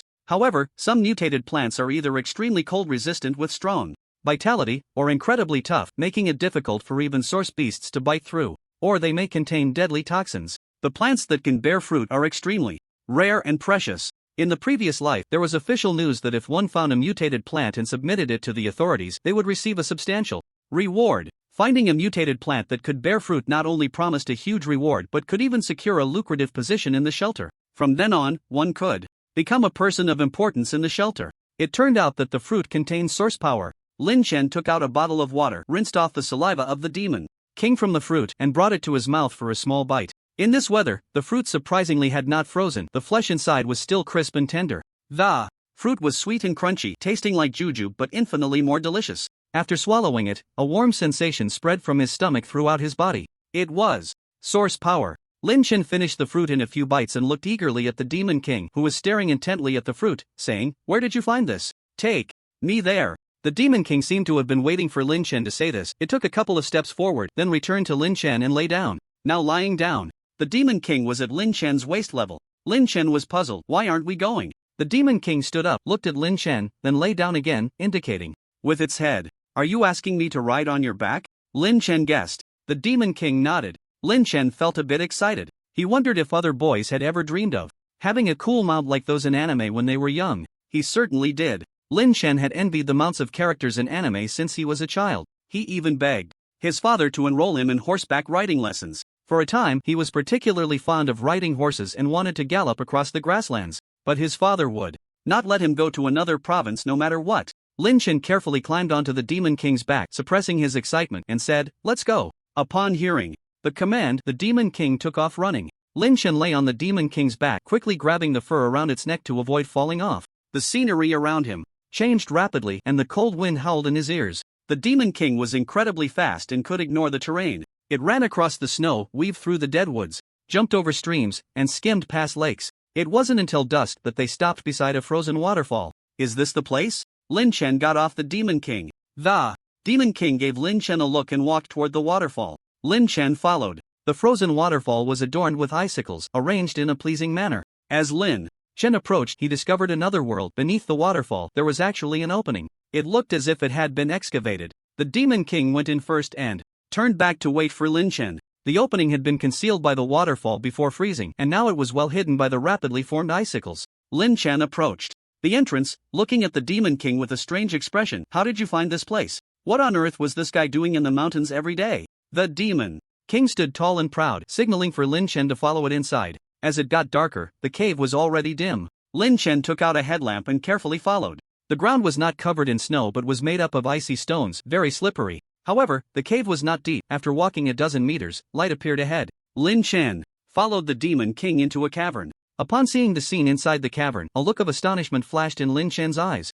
The cavern was high, with rock walls on both sides, and there was an opening at the top with a massive stone lying across the top, allowing faint light to filter down through the cracks. Below the cavern was a pool of water, but the pool was frozen. In the middle of the pool, a pile of stones jutted out above the water's surface. A strangely shaped tree grew atop the pile of stones in the middle of the pool, with scattered glimmers of light falling upon it. The scene looked very peculiar, and Lin Chen felt as if he had stumbled into some kind of immortal fantasy setting. The tree's trunk was twisted, its bark a dark gray-black, as thick as a water bucket. The roots penetrated the crevices of the stones, gnarled and intertwined. Numerous branches and dense bluish-purple leaves formed a massive canopy of the same hue. The entire tree stood about 5 or 6 meters tall. Just looking at it gave a sense of vibrant life. Hanging from the tree were clusters of green fruits, just like the ones the Demon King had brought back. Beneath the tree lay a giant snake, already gutted, lying motionless on its back. The Demon King saw the snake's corpse and swatted it away with a claw, sending it flying into the pond, then pointed at the tree with his claw. Lin Chen walked over to inspect the snake. It was over 3 meters long, as thick as an adult's calf, its body adorned with the same bluish-purple patterns as the tree. The snake's body was almost severed in half, and its gallbladder had vanished without a trace. Looking at the bite marks on the snake's body, Lin Chen knew without thinking that it had been killed by the Demon King. "Did you bite this?" He glanced at the Demon King, who licked his lips and barked once. "Next time, don't eat everything." Lin Chen sighed like an old father. What if this thing was poisonous? The fact that the Demon King was lively proved that at least the snake's surface was non-toxic. Judging by the snake's size and its never-before-seen patterns, Lin Chen concluded that this snake had undergone some kind of mutation. Ordinary, cold-blooded animals would struggle to survive in such temperatures. Perhaps the tree had something to do with it. But when he approached the snake, the treasure basin did not indicate any nearby unclaimed source power. Lin Chen tried placing his hand on the snake's body but still received no hints. Could it be that the source power was in the gallbladder, which the Demon King had eaten, thus causing the source power within the snake to disappear? Or had the source beast's power dissipated due to the length of time since its death? Lin Chen pondered silently. Deep down, he had always harbored a question: why did humans and beasts, both animals, evolve in such different directions? In his previous life, researchers had proven that humans could hardly absorb source power autonomously like plants and animals. It was as if humans were not native animals of this planet. There had always been controversy in the history of science regarding how humans came to be. There was no evidence to prove that humans evolved from apes. Darwin's theory of evolution was merely a hypothesis. Putting away his bold speculations, Lin Chen focused his mind and walked toward the tree. The Demon King paced back and forth beneath the tree, looking impatient. As he got closer, Lin Chen noticed that there were actually bite marks from the Demon King on the trunk.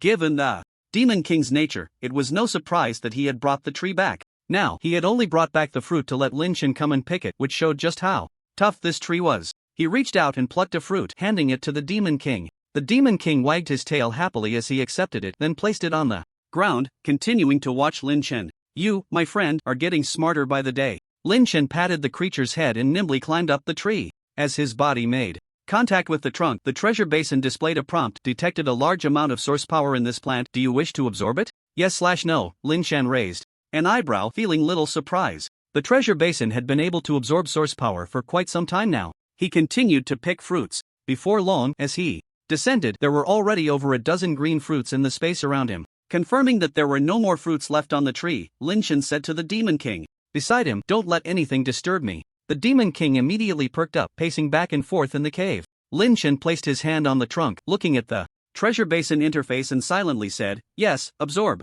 Haishur City, Shin Family Manor." At this moment, Shin Fanrun, who was preparing to rest, sat on the edge of his bed, frowning as he listened to his subordinate Wang Ji's report. "Boss, those guys still refuse to cooperate with us. Should we?" Wang Ji tentatively made a gesture across his throat. Shin Fanren stood up and paced around the room. The conflict with the official power of the Public Security Bureau began with Lin Chen killing Shen Jinbin and 3 bodyguards in the hospital. At that time, after Lin Chen killed Shen Jinbin's bodyguards, he did not take the guns from them, intending to cause some trouble for Shin Fanrun. However, what Lin Chen did not expect was that the trouble this incident caused Shin Fanrun was not minor but rather significant. In his previous life, when the apocalypse arrived, Shin Fanrun relied on the network of relationships and good reputation he had built over many years in Haishur. At the beginning of the apocalypse, he established a cooperative relationship with the authorities, providing countless supplies and manpower. This solidified the Shin family's position in Haishur until the official forces gradually disintegrated and absorbed Haishur, making him the unofficial king of the city. In this life, due to Lin Chen's seemingly casual action, the police found firearms on Shin Fanrun's bodyguards. Before the apocalypse even began, Shin Fanrun was already listed as a key investigation target by the Haishur Public Security Bureau. After the subsequent communication was cut off, Shin Fanrun discovered that his estate was surrounded by a group of special police who found numerous contraband items. He was taken away directly by the special police from his estate. Fortunately, it was the onset of the apocalypse, otherwise, this would have been enough for Shin Fanrun to face serious consequences. Following that, incidents of looting and violence erupted throughout Haishur. Shin Fanrun's subordinates took advantage of the chaos to rescue him from the prison. He returned to the estate to regroup his people and confront the official forces. Later, he renovated the estate, sheltered refugees, and amidst the collapse of order, crimes occurred daily. This allowed the official forces in Haishur to temporarily let him off the hook. The official forces in Haishur were led by the director of the Haishur Public Security Bureau, gathering a group of security personnel, special police, firefighters, and other public servants originally affiliated with the government. During this time, Shin Fanrun had been trying to negotiate cooperation with the Haishur authorities, but he had repeatedly failed. His strongest ally in his past life had now become the biggest obstacle to his rule over Haishur. Shin Fanrun furrowed his brows and did not immediately answer Wang Ji. Instead, he asked, "What about the other matter I asked you to investigate?" Wang Ji replied, "You asked me to look into those unusually large beasts that have recently appeared in the city. I found out that these beasts did not all come from the mountains, some escaped from the north. I consulted an animal expert and he said it might be because the temperature in the north is currently very low, making it impossible for these beasts to survive, so they fled here." At this point, Wang Ji cautiously glanced at Shin Fanrun and added, "Moreover, he said that the ones appearing in Haishur now are just the advance party of the beasts, the faster ones, and there may be large groups of beasts appearing later." Another piece of bad news. During this time, dozens of source beasts and hundreds of ordinary beasts had already appeared in Haishur, causing significant casualties. Ordinary beasts were manageable, but those enormous beasts needed firepower to be subdued.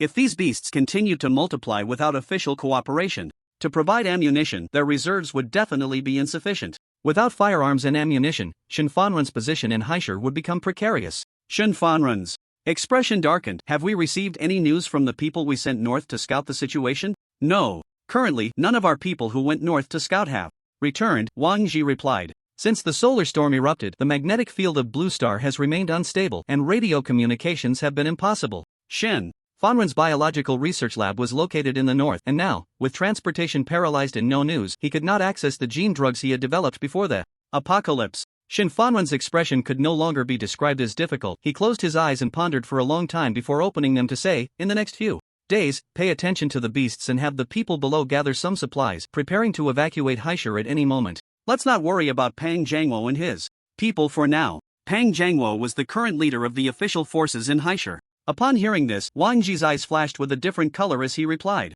"Understood." Shin Fanrun's room had excellent soundproofing. While Shin Fanrun and Wang Ji were talking inside, 2 women were facing off just outside his door. One of them was Lu Cua. At Shin Fanrun's level, he could have any beautiful woman he desired. The more unattainable they were, the more he wanted them. Lu Cua was just such a case. He had been drawn to her ethereal beauty when he saw her in a crowd, only to discover that she was already married. Thus began the underhanded schemes against Lin Chen's father, resorting to any means to win Lu Siyue. Lu Siyue was also very clever, knowing how to capture a man's heart. She not only catered to his preferences but also increased her leverage in Shun Fanrun's eyes. She understood that once a man invested heavily in something, he would be reluctant to let go. Therefore, after becoming close to Shin Fanrun, she constantly made him spend his thoughts and money on her, even obtaining shares in Shin Fanrun's new energy company. Originally, such a good life would last a long time. Although in his past life Shin Fanrun later found many other women, Lu Siyue remained irreplaceable to him. However, this lifetime was different due to Lin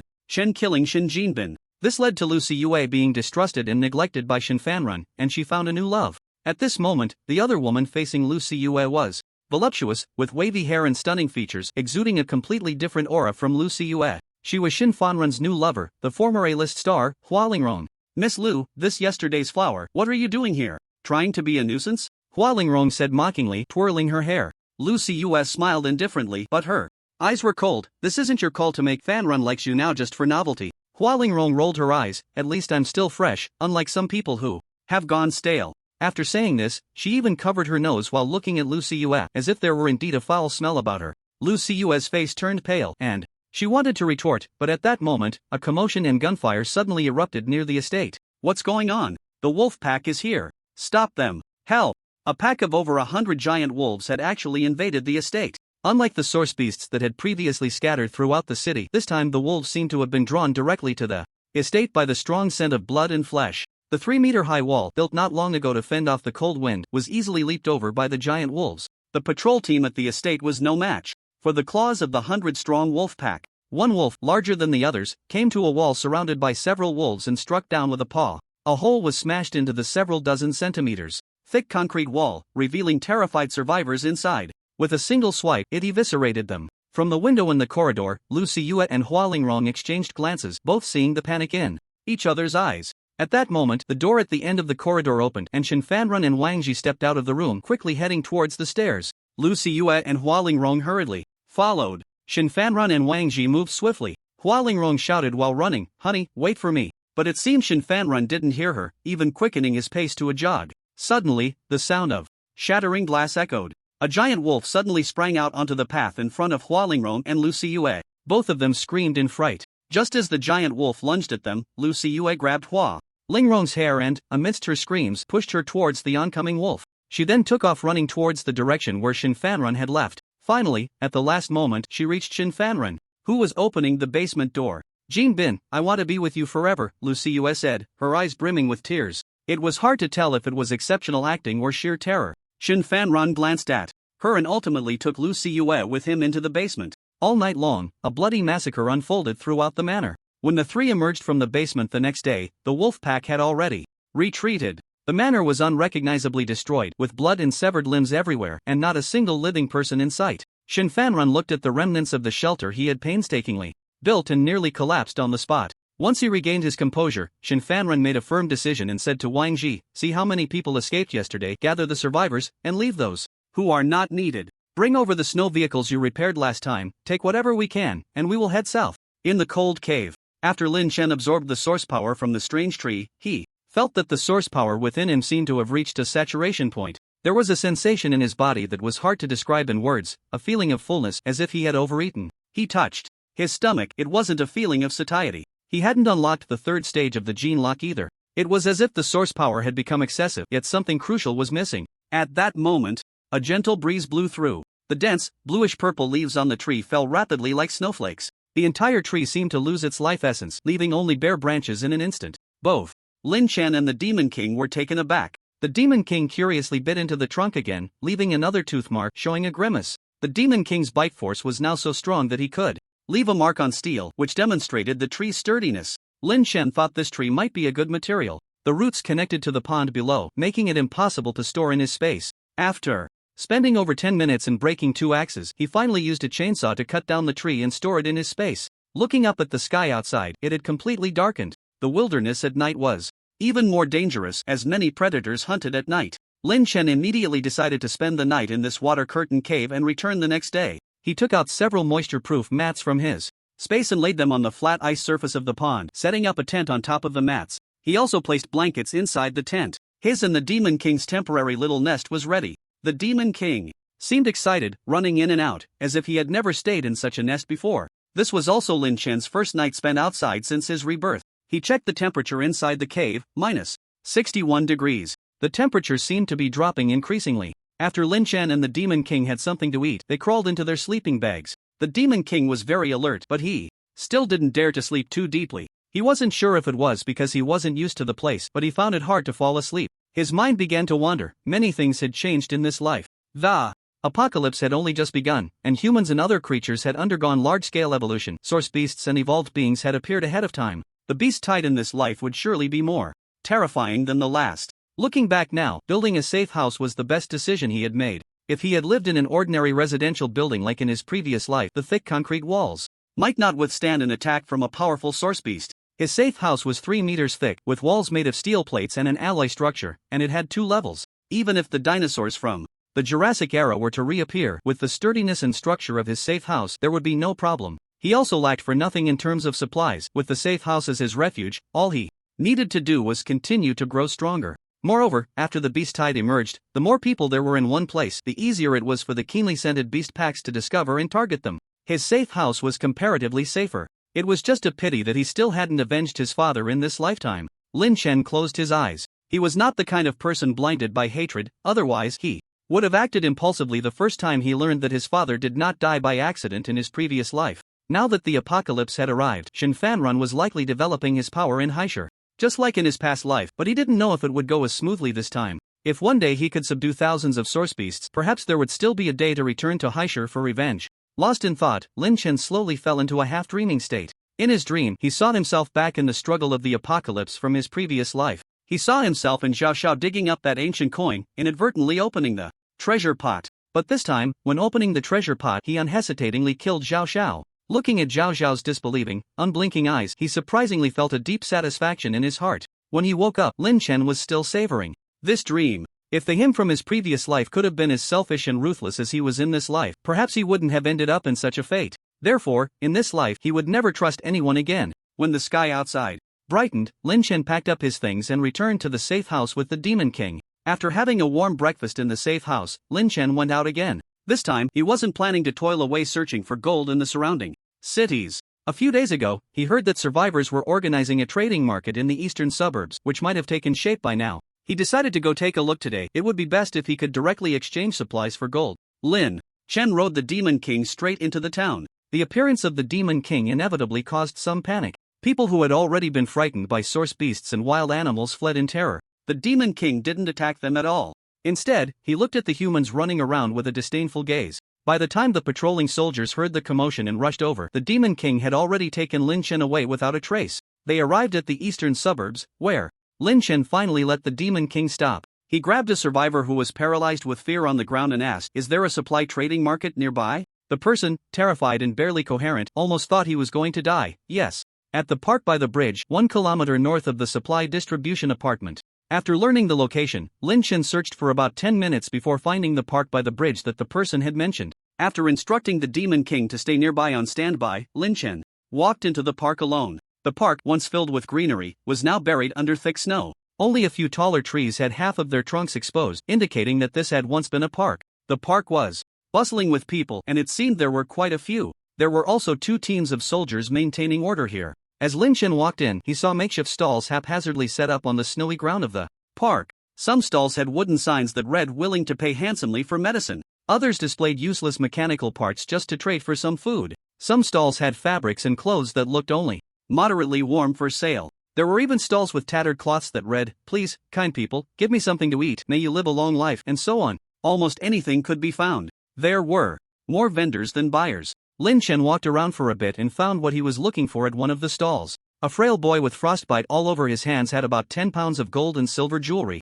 displayed at his stall. When Lin Chen stood in front of his stall, the boy was still gazing longingly at the food on other stalls, swallowing his saliva in secret. He didn't even notice Lin Chen. Lin Chen cleared his throat, and the boy withdrew his gaze to look at him. "How much are you selling this gold for?" Lin Chen asked. Since the solar storm erupted and the extreme cold set in, food had been consumed without being produced, and the food survivors could find was dwindling. Wang Liang was originally a third-year student, living under the protection of his parents. Like all students, he had once complained about the hardships of studying and the heavy workload. He had even fantasized that if the apocalypse came one day, he wouldn't have to study anymore, and perhaps he could awaken supernatural powers like the protagonists in novels, doing whatever he wanted from then on. However, when the apocalypse truly arrived, it was completely different from what he had imagined. His father had gone out to find food for him and his mother and never returned. His mother fell ill with a fever and was bedridden, and there was nothing to eat at home. Wan Liang had to take on the heavy responsibility of finding supplies, but he was young, inexperienced in society, and couldn't find food. He could only gather some items unrelated to food or things discarded on the street. He thought that finding something to exchange for contribution points was just as good as finding food. The gold on the stall was something he had picked up from the ground in a household. Besides the gold, there were also used toothbrushes and a half-new towel among other things. Yet, these items couldn't even be exchanged for a pack of cold medicine or a steamed bun. Wan Liang had been at this stall for 2 days and hadn't exchanged for anything. The supplies distributed by the military had run out yesterday, and there were still 2 days until the next distribution. If he couldn't exchange for anything, he and his mother would have to survive on melted snow water for the next 2 days. He could endure, but his mother. Wan Liang stared intently at the few frozen steamed buns displayed at a nearby stall. Although the buns were hard as ice and difficult to bite into, they were still a rare delicacy compared to the frozen vegetables and uncookable rice. After 2 days, he had confirmed that no one in this market was willing to trade anything for his useless gold. If he rushed over and grabbed 2 buns and ran, could he escape? This thought had already sprouted in Wang Liang's mind. Suddenly, a shadow fell in front of him, but he didn't pay it any mind, thinking it was just another passerby, until a voice rang out above him. How much for the gold? Why you want gold? Finally, someone was interested after 2 days, and Wang Liang stood up excitedly. But due to low blood sugar from not eating, his vision darkened, and he plopped back down onto the ground. Lin Chen frowned, waiting for the boy to recover. Wang Liang excitedly said, "I'll trade these for 2 buns." After thinking for a moment, he felt he had asked for too much and quickly changed his offer. 1 bun, or a pound of rice, would be fine too. Although a pound of rice would indeed fill him up more than a bun, the problem was that anything that could be used to start a fire was too precious now. Even a few pieces of firewood required a pound of rice in exchange. He had even sold the matches at home for food, and even if he got rice, he could only eat it raw. Lin Chen glanced at the gold on the stall. He had an entire bag of rice in his space, but he didn't have any steamed buns at all. He took out 2 sealed packages of bread from his prepared backpack and asked, "How about trading for this?" The moment Wang Liang saw the bread, his eyes were glued to it. This kind of bread used to be something his mother would buy by the box and keep at home, letting him take a few to school every day to eat when he was hungry. Back then, he had grown tired of it. Now, seeing this familiar color in packaging again, Wang Liang thought of his mother, still lying in bed, and his eyes turned red, momentarily forgetting to respond. Not enough? Lin Chen frowned slightly. Wang Liang came back to his senses and hurriedly nodded. Enough, enough. The 2 breads didn't look like much, but Wang Liang knew that these 2 breads could be exchanged for at least 5 or 6 pounds of rice with the second-hand dealers at the market. Wang Liang carefully reached out to take them, and only then did he notice that Lin Chen looked particularly clean and tidy. The eyes visible above the mask were clear and sharp. He didn't seem much older than him. Seeing the boy in front of him looking dazed, Lin Chen directly took action and stuffed the gold from the stall into his backpack. Wang Liang looked down and saw through the gap in Lin Chen's open backpack that there were many more breads, ham sausages, and even matches inside. He showed envy in his eyes but didn't dare to entertain any thoughts. Deep down, he wished he could be as capable as this big brother. After collecting the gold, Lin Chen asked, "Besides this gold you have, do you know where else there is any?" Wang Liang's eyes lit up. Yes. I know another person who also sells gold, but because he set up his stall all day yesterday like me and no one was willing to trade, it seems he didn't come out today. Wait a moment, I'll go call him." After saying that, he quickly packed his things and ran off without a trace. Lin Chen had originally planned to set up a stall to collect gold, and seeing the boy leave, he pulled out a plastic bag and sat down at the spot where the boy had been. He took out paper and a pen from his backpack and wrote, "Buying gold, barter, starting from 10 pounds. He placed the paper in front of him. Then he sat quietly and waited. Soon, someone noticed what Lin Chen had written. They walked over and asked, "What will you trade for gold?" Lin Chen took out a bread, 10 pounds for one. This type of bread he had collected from the port in an entire shipping container. There were tens of thousands of them. It was quite sweet, which he didn't like, so he took some out to trade for gold. To prevent these breads from being discovered as unusual, Lin Chen had also placed them in his backpack beforehand to harden. Seeing the golden bread, the person swallowed hard, greedily staring at Lin Chen's backpack, and said, "You wait here." Before long, the person who had just left returned with a second-hand dealer to Lin Chen's stall. At this time, several others saw the sign Lin Chen had written and gathered around his stall. However, they didn't have much gold. Only a piece of jewelry weighing a few hundred grams, which Lin Chen was too lazy to trade for. Li Wei sized up Lin Chen and asked, "Do you need gold?" As long as there is a trading market, there will be second-hand dealers. They buy low from the bottom-level survivors and sell high to those in need, making a profit from the price difference. Li Wei was one of the second-hand dealers in this market. This market was also established by him and a few others working together.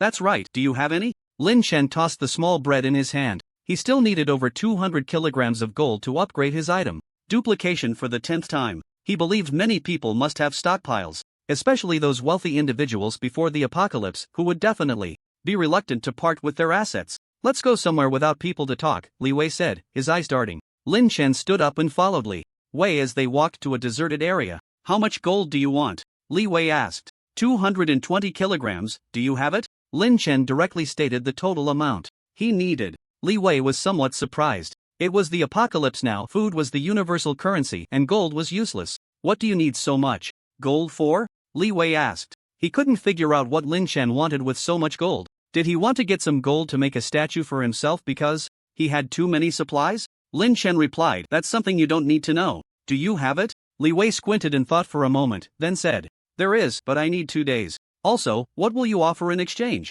Collecting that much gold will take quite a bit of effort on my part. I don't want your bread, I need some essential supplies. What do you have?" Li Wei's eyes were fixed intently on Lin Chen. He wanted to probe Lin Chen's resources. The fact that Lin Chen could produce so much food in exchange for gold told Li Wei that Lin Chen must have even more supplies. The corner of Lin Chen's mouth curled slightly beneath his mask. He knew that these middlemen were more cunning than a coal mine. "If you don't want bread, that's fine, I can collect it myself," Lin Chen said casually, and after speaking, he walked away, returning to his own stall. Now Li Wei was somewhat indecisive, standing still without moving. The person who had notified Li Wei to come to Lin Chen's stall said, "Li Gu, aren't you going to do this business?" Li Wei smiled, a sinister smile, and said, "Find someone to keep an eye on this kid and see if he has any companions. If he's alone, we'll follow him when he leaves the market and find out where he lives. Who knows, we might hit a big score. If that doesn't work, we can negotiate a proper deal with him." When Lin Chen returned to his stall, the young man Wang Liang, who had been there before, was back, dragging along a middle-aged man.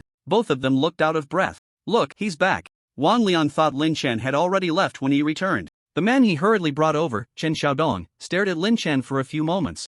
"You want a large amount of gold?" Although Chen Xiaodong was dressed in a bizarre outfit and his nose was frostbitten, the aura of someone who had long served as a bank president was still distinct. Lin Chen sized him up and nodded, saying, "Yes, how much do you have?" Chen Xiaodong glanced around to ensure no one was watching before saying, "How much do you want? I can get you dozens or even hundreds of kilograms." Before the apocalypse, Chen Xiaodong was the president of a bank in Shushi and held the keys to the vault. There were several ways to open the vault, and without electricity, it could be opened with a special key. Wang Liang's father had worked under him for many years and they had a good personal relationship, so he also knew Wang Liang and had privately given him some food. Lin Chen raised an eyebrow and repeated what he had said to Li Wei earlier. "I can pay with bread for 220 kilograms of gold. I'll give you 30 loaves. How about that?" Wang Liang looked at Chen Xiaodong with excitement. Unlike Wang Liang, who was so impatient, Chen Xiaodong haggled, saying, 40 loaves, I'll give you as much as you can take. I can tell you, there's definitely more than a few hundred kilograms of gold where I'm from." The difference between 30 and 40 loaves didn't matter much to Lin Chen, but he also couldn't give the impression that he had an endless supply of food, so he replied, 35 loaves. After some back and forth, they finally settled on 37 loaves. Wang Liang let out a sigh of relief. He was afraid Lin Chen wouldn't agree. It's worth noting that on the way here, Chen Xiaodong had promised him a tenth of the deal as a reward if it went through. With 37 loaves, he could get at least 3 more loaves. That meant he would have 5 loaves to trade for cold medicine for his mother. After Lin Chen and Chen Xiaodong finalized their deal, he left the market with the two of them. Once they reached outside the market, Lin Chen whistled. The Demon King emerged from a snow pile and ran to Lin Chen's side. Lin Chen had instructed the Demon King to hide here and wait for his return, and to howl like a wolf if any source beasts appeared nearby. He hadn't expected the Demon King to find a snow pile outside the market, dig a hole, and hide inside. He couldn't help but laugh as he brushed the snowflakes off the Demon King. The appearance of the Demon King startled Wang Liang and Chen Xiaodong. Lin Chen casually explained that this was a pet he had raised before the apocalypse. The apocalypse is becoming increasingly dangerous, and having a keen-sensed Demon King nearby can help detect the emergence of beast tides in advance. Although it may cause panic among other survivors or lead to misunderstandings, these concerns pale in comparison to the danger of encountering a beast tide. After realizing that the Demon King would not actively attack humans, the two felt a slight sense of relief. Wang Liang looked at Lin Chen with awe. Lin Chen mounted the Demon King and left. He had arranged to meet Qin Xiaodong at the bank on Academy Road in the eastern suburbs in the afternoon. However, he needed to return first to retrieve the bread for the transaction, but that was merely an excuse to conceal the existence of his hidden space. After parting ways with the two, Lin Chen found an empty shop, took out 37 loaves of bread from the space, and packed them into a large black bag. Then he waited for the agreed time in the afternoon. During this time, Lin Chen and the Demon King had lunch and rested for a while. When it was almost time, Lin Chen headed to the bank on Academy Road as agreed. However, when he arrived at the bank's entrance, he sensed something was off. By now, Lin Chen's awareness of killing intent in the gazes of others had expanded to over 80 meters. At that moment, standing not far from the bank's entrance, Lin Chen felt a faint killing intent emanating from the bank's already broken door. Was someone lying in ambush for him inside the bank? Lin Chen signaled the Demon King to stay several dozen meters away from the bank and did not enter, instead calling out loudly, "Come out." No one responded. Lin Chen sneered and said, "In that case, the deal is off." With that, he instructed the Demon King to retreat. Of course, Lin Chen would not actually leave. He was just one step away from obtaining the gold. Even if that old man and young boy wanted to ambush him in the morning, he could still kill them and then open the vault. What Lin Chen did not expect was that this tactic of retreating to advance would unexpectedly draw out someone he did not anticipate. Li Wei emerged from the dark corners of the bank, holding a pistol and accompanied by two armed accomplices. Lin Chen was unaware that shortly after he and Chen Xiaodong had parted ways in the morning, Li Wei had intercepted the excited Chen Xiaodong and Wang Liang, forcing them to reveal their transaction. Li Wei originally intended to follow Lin Chen to find out where he lived. However, he witnessed Lin Chen riding away on the Demon King, which immediately changed his plans and focused his attention on the Demon King. Recently, the military had received a dozen scientists who were preparing to study the newly emerged mutated beasts. Li Wei thought that if he could obtain Lin Chen's mutated dog, which was loyal to humans, and hand it over to the military, he would surely be rewarded with endless supplies and perhaps even power.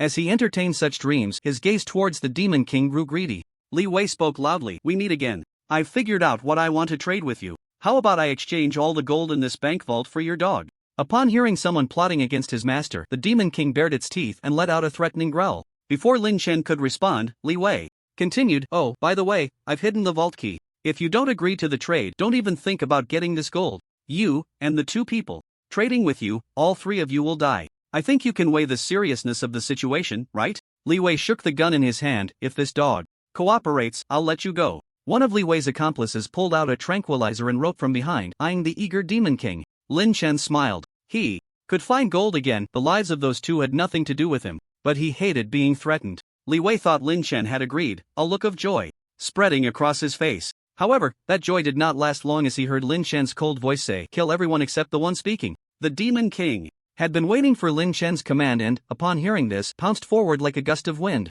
Dozens of meters was just a blink of an eye for the Demon King now. Seeing Lin Chen refuse to drink the toast and instead take the penalty drink, Li Wei's face turned fierce and he immediately pulled the trigger. Li Wei thought the Demon King could be killed with firearms, just like those first-tier source beasts that had previously invaded the city. But he was mistaken. The defense of a second-tier source beast was no longer comparable to that of ordinary wild animals. A mere handgun could not pierce the Demon King's hide. Bang! Li Wei fired a shot, but his eyes could barely keep up with the Demon King's speed. The bullet didn't even graze the Demon King's fur, and the Demon King had already dashed in front of him, biting down on the head of the person holding the tranquilizer. "Boss, help!" Another person holding a rope hurriedly approached Li Wei for assistance. Li Wei quickly turned his gun around, but suddenly, a sharp pain shot through his wrist, and the gun fell into the snow. Li Wei looked and found that a shard of glass had somehow embedded itself in his flesh. It was Lin Chen's doing. The last time they went out, he had found glass shards quite useful. They were discreet in hand and had decent lethality against ordinary people. He had collected some and kept them in his space. Li Wei wanted to pick up the gun, but the Demon King's attack had already arrived. The Demon King had long been displeased with Li Wei. It had also heard what this human said. However, Lin Chen hadn't instructed it to kill this annoying human. The Demon King lunged to the side, clawing at the person hiding behind Li Wei, and with one swipe, it eviscerated him, knocking Li Wei down in the process, splattering his body with his comrades' blood. Li Wei finally showed a panicked expression and shouted into the bank, "Aren't you coming out?" Li Wei planned to take the Demon King away, and there were naturally more than just two people. In the dark corners of the bank, there were 10 more. 8 of them were ambushers inside the bank, and 2 were Wang Liang and Chen Xiaodong. The Demon King's ferocity had frightened everyone. Hearing Li Wei's words, the others exchanged glances but did not move. Except for Li Wei, none of them had guns. Wasn't going out like delivering vegetables? Lin Chen ignored the people inside and walked over to the Demon King. He picked up the handgun from the ground and without a word, aimed it at Li Wei's leg and fired. Ah! Li Wei let out a scream. Lin Chen coldly aimed the gun at Li Wei's other leg and asked, "Where's the key?" Li Wei was terrified by Lin Chen's ruthlessness. The most frightening kind of person was the one who spoke little but acted decisively. He didn't dare to hesitate. "Don't shoot, the key is in my pocket. I misjudged this time, I admit defeat. You can take the key, just let me go. My brother is an evolver and a reserve officer in the army. If you kill me, you'll get into trouble. I'll find you for revenge, and you shot me, so we're even, right?" Li Wei tried hard to keep calm, not letting his murderous intent leak out. This time he returned, he would definitely have his brother help him get revenge, kill this person, and then stew this dog. Lin Chen did not deny it, nor did he lower the gun, but instead commanded, "Get your people out." When it came to his people, Li Wei's anger surged from his feet to his head and he roared at the silent bank entrance. "Aren't you coming out? Don't you all want to survive in Shushi?" The 8 people, thinking of Li Wei's brother's identity, slowly brought Wang Liang and Chen Xiaodong out in front of them. Although they were being held hostage, Wang Liang looked at Lin Chen with eyes full of admiration. Inside, he was already shouting, "This is the kind of protagonist I aspire to be. If he could tame such a fierce beast, no one would dare treat him like this again." Meanwhile, Chen Xiaodong's gaze was fixed on the imposing Demon King, filled with shock and fear. Seeing that everyone had come out, Lin Chen continued to command, "Throw the key over here." Li Wei hesitated for a moment, but when his gaze met Lin Chen's cold, unfeeling eyes, he gritted his teeth and pulled out the key hidden in the lining of his clothes, tossing it to Lin Chen. Lin Chen caught the key and tucked the handgun into his waistband. Seeing this, Li Wei secretly breathed a sigh of relief and shouted angrily at his still vigilant companions who were on guard against the Demon King, "Aren't you going to help me up? What are you still holding on to these two for? Let them go, quickly." The 8 companions glanced at Li Wei, then at Lin Chen and the Demon King, whose mouth was still stained with blood, and hurriedly untied Wang Liang and Chen Xiaodong. Wang Liang and Chen Xiaodong quickly ran towards Lin Chen. Li Wei suppressed the resentment in his heart and said to his companions, "Let's go." He just wanted to return to the army immediately and tell his brother, urging him to bring people to kill this man and his dog. The 8 of them showed expressions of having survived a disaster, secretly relieved that Li Wei had an evolved brother, while also calculating how to appease Li Wei once they returned, until they heard a voice behind them, "Leave none alive." A few minutes later, the screams subsided, and apart from Lin Chen, Wang Liang, and Chen Xiaodong, there was not a single survivor left. Lin Chen had never intended to let these people live. If an evolved one dared to seek revenge, he would ensure they came and went without return. The bloody scene left Chen Xiaodong and Wang Liang dumbfounded. Even though they had seen many dead bodies, they still felt nauseated. However, Wang Liang was somewhat better. The young man had a strong capacity for acceptance and understood the principle of cutting the weeds and eliminating the roots, quickly returning to look at Lin Chen with admiration. He just didn't consider that the 2 of them might also be among the roots that needed to be eliminated. But Chen Xiaodong did think of that. Li Wei's desperate cries before his death still echoed in his ears, and Lin Chen's eyes at that moment were cold and disdainful. Chen Xiaodong realized that Lin Chen was not afraid of evolved ones, nor of the army's power. Chen Xiaodong suddenly knelt down in the snow, looking at Lin Chen with sincerity. "Sir, can I work for you?" As the saying goes, those who know the times are heroes. Lin Chen's dog was strong, but if he could tame such a powerful beast, how could Lin Chen be an ordinary young man? Chen Xiaodong did not feel humiliated kneeling before Lin Chen at over 40 years old. In this world, if one still maintained the mindset of the pre-apocalyptic era, they wouldn't know how they would die. If it weren't for Lin Chen today, he would have lost his life. Moreover, if he didn't recognize the situation, he might also lose his life. He glanced at Wang Liang, who was still in a daze, and pulled him down to kneel as well. Wang Liang also came to his senses, but he hadn't considered that Lin Chen might kill to silence them. Instead, in his eyes, Lin Chen had become just like the male protagonists he had read about in novels. Those who followed the male lead in novels could bask in his halo and become impressive. If he followed Lin Chen, wouldn't he also become powerful in the future? Thinking of this, Wang Liang excitedly said, "Big brother, let me be your little brother. I'm very adaptable." Lin Chen took out a cloth to wipe the blood off the Demon King's fur. He tossed the key in front of Chen Xiaodong and said to the 2 of them, "I don't take subordinates. Get up and go open the vault." Wang Liang was the most disappointed upon hearing this. He still wanted to fight for himself, but was stopped by Chen Xiaodong, who shook his head at him. Chen Xiaodong led Lin Chen into the bank. Earlier, Chen Xiaodong had wanted to take out some gold to exchange for supplies, so the lock on the door to the vault had already been tampered with by him. The bank was pitch black, and Lin Chen took out a flashlight from his backpack to illuminate the way. The 2 looked at the flashlight in Lin Chen's hand with envy. Flashlights were now worth more than food. Even the contribution points for exchanging flashlights and batteries in the army had been raised. With the light from the flashlight, the 3 of them made their way smoothly to the vault door. Chen Xiaodong took out the key and opened the complex and heavy vault door. As the flashlight illuminated the vault, Wang Liang let out a wow. He had never seen so much money. The vault was filled with piles of cash and shelves stacked with gold. This scene was extremely shocking for someone who had never encountered such wealth.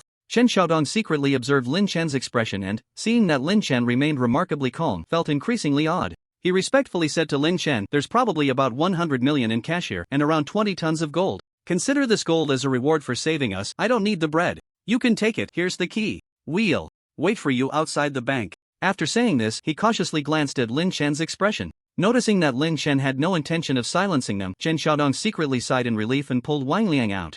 Lin Chen, holding the key, felt a flash of satisfaction. This person was indeed adaptable and sensible. He instructed the Demon King to stand guard at the vault door while he entered the vault alone. After a quick tour of the vault, he emptied it completely, taking all the cash and gold into his space. He also stuffed some gold bars into his backpack. Afterward, he exited the vault and locked the door. After thinking for a moment, he uneasily took out a thinner steel bar from his space, inserted it into the keyhole, and snapped it off, completely blocking the keyhole. Even if Chen Xiaodong had a spare key, it would be impossible to open this door again, nor would he know how much gold was missing inside. Satisfied with his work, Lin Chen nodded and left the bank. Upon reaching the entrance, he saw that Chen Xiaodong and Wang Liang had not fled. Lin Chen was somewhat surprised. He could naturally tell that Chen Xiaodong was fearful of him. He had thought the two were preparing to run away after refusing the food trade. However, he also disliked unnecessary bloodshed, especially against those who knew their place. Lin Chen handed the bag of bread to Chen Xiaodong. "I keep my word, take it." However, Chen Xiaodong did not take it.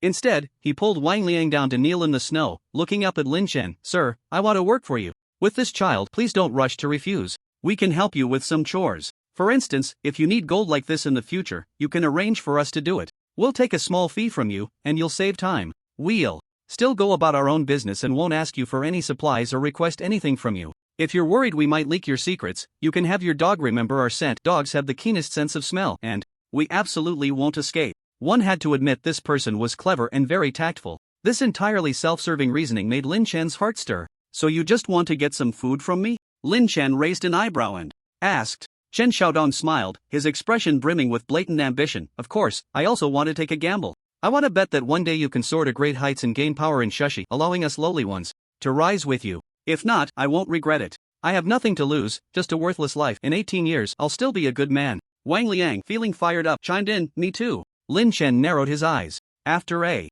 moment of thought, he said, "Help me gather intelligence on the evolvers and the troops. Consider it a trade. When I come to find you next time, I'll reward you based on the information you provide." He patted the Demon King's head. The Demon King glanced at Lin Chen, walked over to Chen Xiaodong and Wang Liang, circled around them, and memorized their scents. "As for working for me, let's hold off on that. Let's see if you can survive first." After saying this, he leaped onto the Demon King's back, dropped the bread he was holding, and left without looking back. Chen Xiaodong and Wang Liang watched as Lin Chen and the Demon King's figures disappeared from sight before standing up. Chen Xiaodong glanced at the bag Lin Chen had left behind, counted, and found 37 loaves of bread, not a single one missing. He sighed and said to Wang Liang, "You're lucky, kid, to meet someone like him. Although this person is ruthless, he also has principles. I believe he will never be ordinary in the future. It's just a pity that we are too useless to help him." Wang Liang asked in confusion, "Didn't that big brother say for us to help him gather intelligence?" "Yes, but that two-faced traitor is dead and he has an evolved brother. We might end up being blamed, who knows?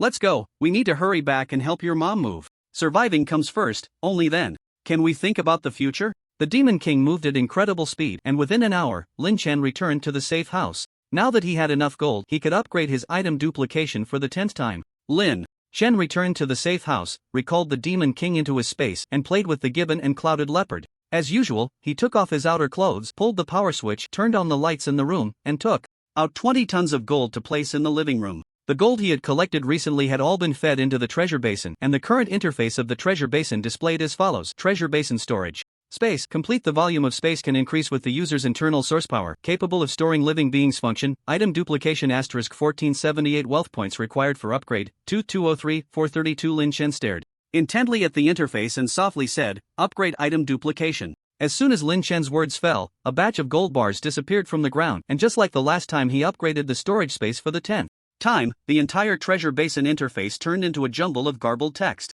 A golden light emanated from Lin Chen's forehead. He held his breath slightly, observing the changes before him. What Lin Chen couldn't see was that, as the golden light appeared on his forehead, a faint image of a gold ingot emerged at his brow. The golden light intensified, and everything before him turned golden, even his eyes were tinted gold. Lin Chen felt inexplicably as if he were soaking in warm water, particularly comfortable. He even felt a bit sleepy. He forced himself to stay awake. This time, the garbled text lasted much longer than the last time. As time passed, Lin Chen could no longer resist the inexplicable drowsiness, staggered 2 steps, and fell into the sofa. He truly fell asleep. What he didn't know was that as he slumbered, the golden light at his brow became even more dazzling, illuminating the entire living room of the safe house in a golden glow. Meanwhile, a prompt appeared on the Treasure Basin interface that even Lin Chen would not see while awake. Treasure Basin upgrade complete. This upgrade will bind to the host Lin Chen's soul. It cannot be reclaimed before the host's death, cannot be deprived, and cannot be discarded.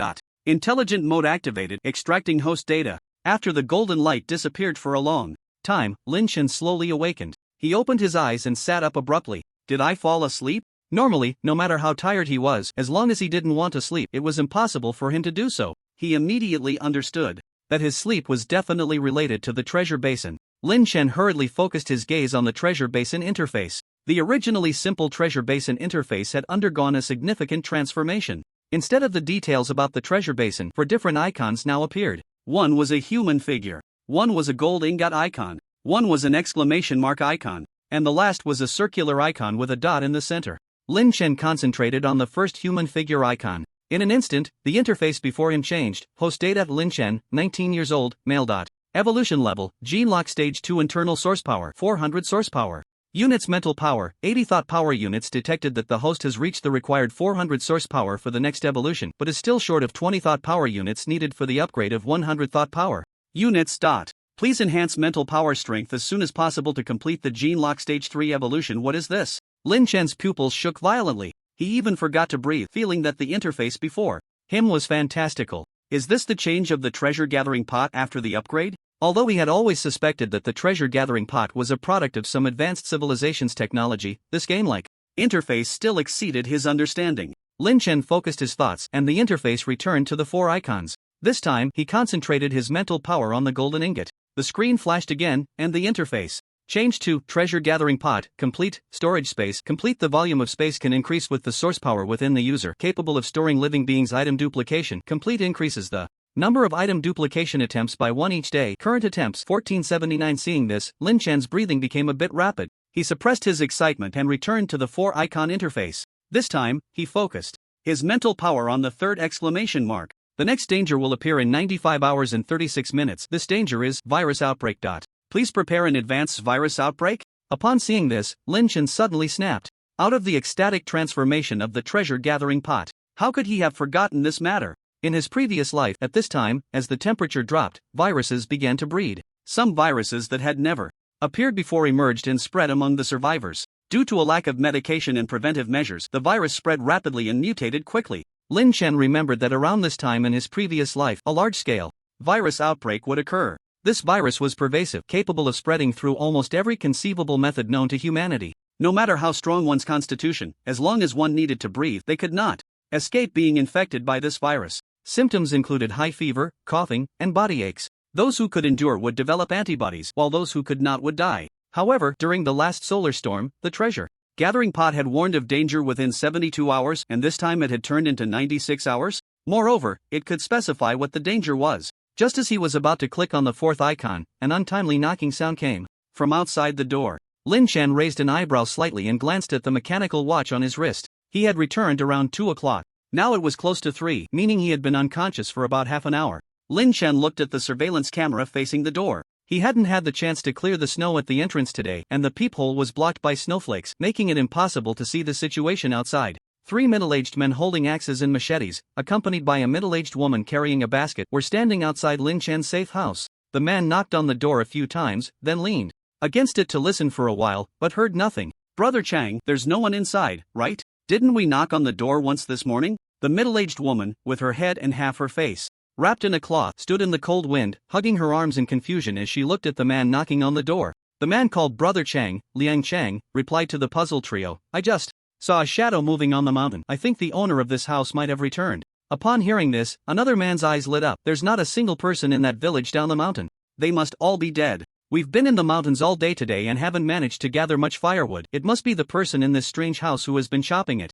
In the past couple of months, Lin Chen had been either going out with the Demon King or collecting firewood. Later, with the addition of the gibbon, the speed of collecting firewood increased even more with one person and 2 beasts. They had cleared all the trees on the nearby hills. The 4 of them had walked a long way from the city, and when they ran into the mountains, they found not a single tree left, wasting a whole day, and they were already losing patience. Liang Chang said, "The things in the villagers' homes down the mountain have also been scavenged clean. This place is originally remote, so there shouldn't be anyone else here." Another man's eyes lit up, immediately grasping Liang Chang's meaning. "What should we do, brother? You have an idea, we'll follow your lead." Liang Chang said ominously, "First, we lure the people inside out. If they don't come out, we'll think of another way." After saying this, he felt a bit of itch in his throat and coughed. Upon hearing this, the 3 men understood Liang Chang's intention. The 3 men turned their gaze to the middle-aged woman. The 4 of them often went out together to search for supplies. They would first let the woman knock on someone else's door while the 3 of them hid. The woman would imply to the homeowner that she was willing to exchange her body for a bite of food.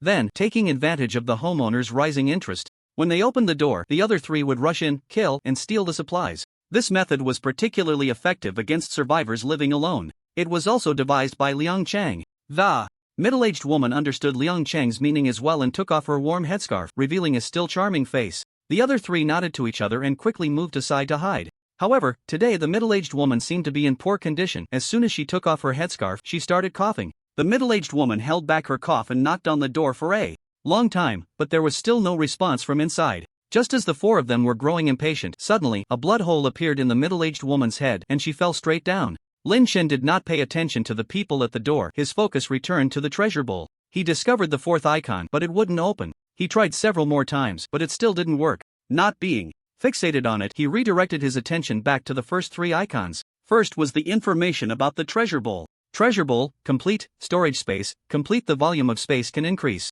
with the user's internal source power, capable of storing living things. Item duplication, complete, increases the number of item duplication attempts by 1 each day. Current attempts 1479 after the upgrade. The item duplication indeed turned into a complete version. An additional skill was also added. 1 additional item duplication attempt each day. Item duplication had finally become a renewable function. Since Lin Chen obtained the treasure bowl, he had longed for the number of item duplications to be renewable. Although it was no longer possible to upgrade to significantly increase the number of attempts, increasing it by 1 each day would add over 360 attempts in a year and over 1,000 attempts in 3 years. This meant that for the next several decades, he wouldn't need to search for supplies as long as he kept duplicating the items. In the space that were running low, he would have an endless supply. This was undoubtedly a huge surprise for him. But that wasn't the most surprising part of this upgrade to the treasure bowl. The most surprising part was the first icon, his personal profile. Host information: Lin Chen, 19 years old, male.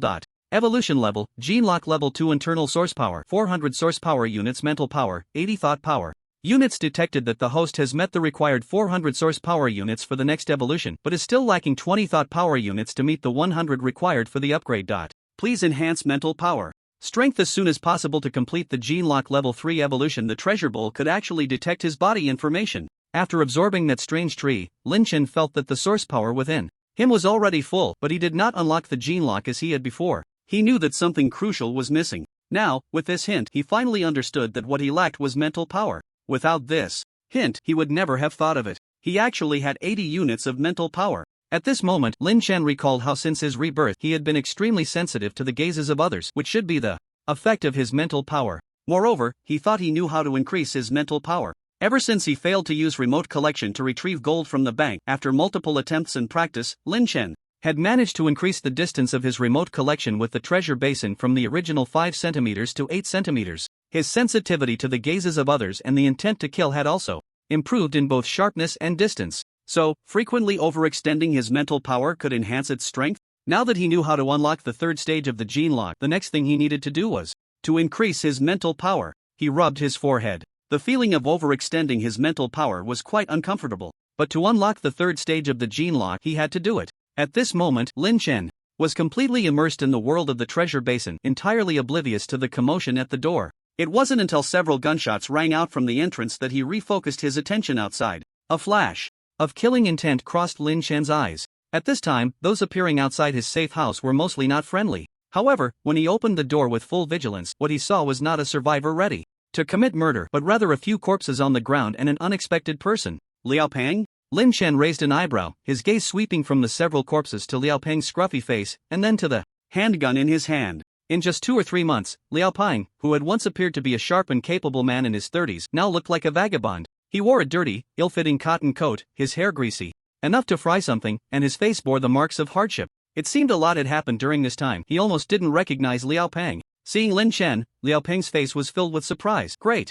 Boss, you're still alive." He tucked the handgun back into his waistband, looking at Lin Chen with excitement. Lin Chen, however, remained calm. Previously, because Liao Peng had worked diligently, he had casually reminded him to prepare more food at home. He hadn't expected Liao Peng to still be alive, and he said coldly, "What's the matter?" Liao Peng chuckled and set down the heavy backpack he had been carrying. The backpack was quite heavy, and when placed on the snow, it sank noticeably. Lin Chen's gaze was fixed on Liao Peng's movements. If Liao Peng made any threatening actions, he would be ready to kill at any moment. However, what surprised Lin Chen slightly was that Liao Peng actually dumped the contents of the backpack out. A clatter of metal echoed. To Lin Chen's astonishment, the snow was now covered with a full backpack of handguns and bullets. Among them were also some bread, biscuits, and other miscellaneous items. "Boss, look, I hit the jackpot," Liao Peng said, as if seeking praise. If it weren't for the apocalypse, Lin Chen would have considered Liao Peng's words as an admission of complicity. Lin Chen was astonished internally, and his tone softened a bit, uncertainly asking, "What's this?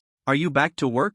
Before the apocalypse, in order to ensure Liao Peng could work wholeheartedly for him, Lin Chen had signed a 5-year labor contract with him. At that time, Lin Chen knew the apocalypse would come in 3 months and had only paid Liao Peng 3 months' salary. He had no intention of fulfilling the subsequent contract. After the shelter was built, Lin Chen planned to send Liao Peng away. He had intended for Liao Peng to inquire if there were any factories in Shushi that could manufacture cold weapons, to have a few unconventional cold weapons made according to his specifications. But Liao Peng was unaware of Lin Chen's plans. Liao Peng, following Lin Chen's instructions, contacted various cold processing manufacturers everywhere, searching for a factory that met Lin Chen's extremely high standards. He actually found one. On the day the solar storm hit, Liao Peng was supposed to pick up goods from the factory but ended up fainting. When he woke up the next day, he discovered there was a power outage, his car was broken, and his phone was damaged. The entire world had changed drastically. The cold weapons customized by Lin Chen were very heavy, and without a vehicle, there was no way to transport them back.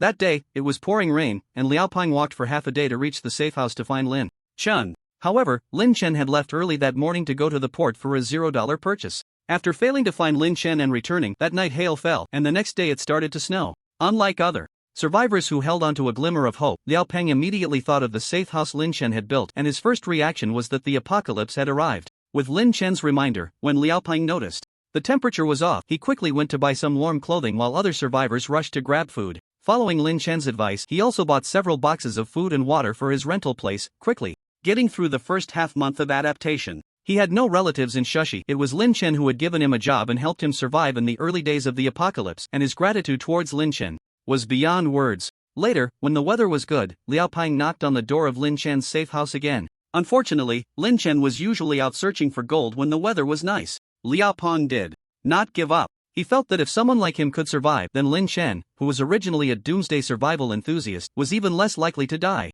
So today, he once again walked for half a day to find Lin Chen. Just as he reached the top of the mountain, he saw 4 people sneaking around outside Lin Chen's safe house. Having experienced the harshness of the apocalypse for several months, he naturally understood what these people were up to. Without a second thought, he opened fire. However, his marksmanship wasn't great. He only killed 3 people, and 1 managed to escape. Seeing Lin Chen again, Liao Peng was very excited and told him about everything that had happened over the past few months. "Boss, the few weapons you asked me to forge are all done, but they are too heavy for me to carry back. However, I have hidden them in a very good place." Lin Chen was surprised that Liao Peng had actually completed those weapons before the solar storm erupted. The weapons he had asked Liao Peng to forge were a 1.3 meter long, wide-bladed, 8-sided Han sword, the famous Qinglong Yenyue knife, and a wheelboard axe with a blade nearly a meter long. His requirements were high. All 3 weapons had to be forged using titanium alloy steel layered with high-temperature chromium alloy steel. Additionally, the forging process for these weapons was quite complex. With the decline of modern cold weapons, there were definitely not many processing factories capable of such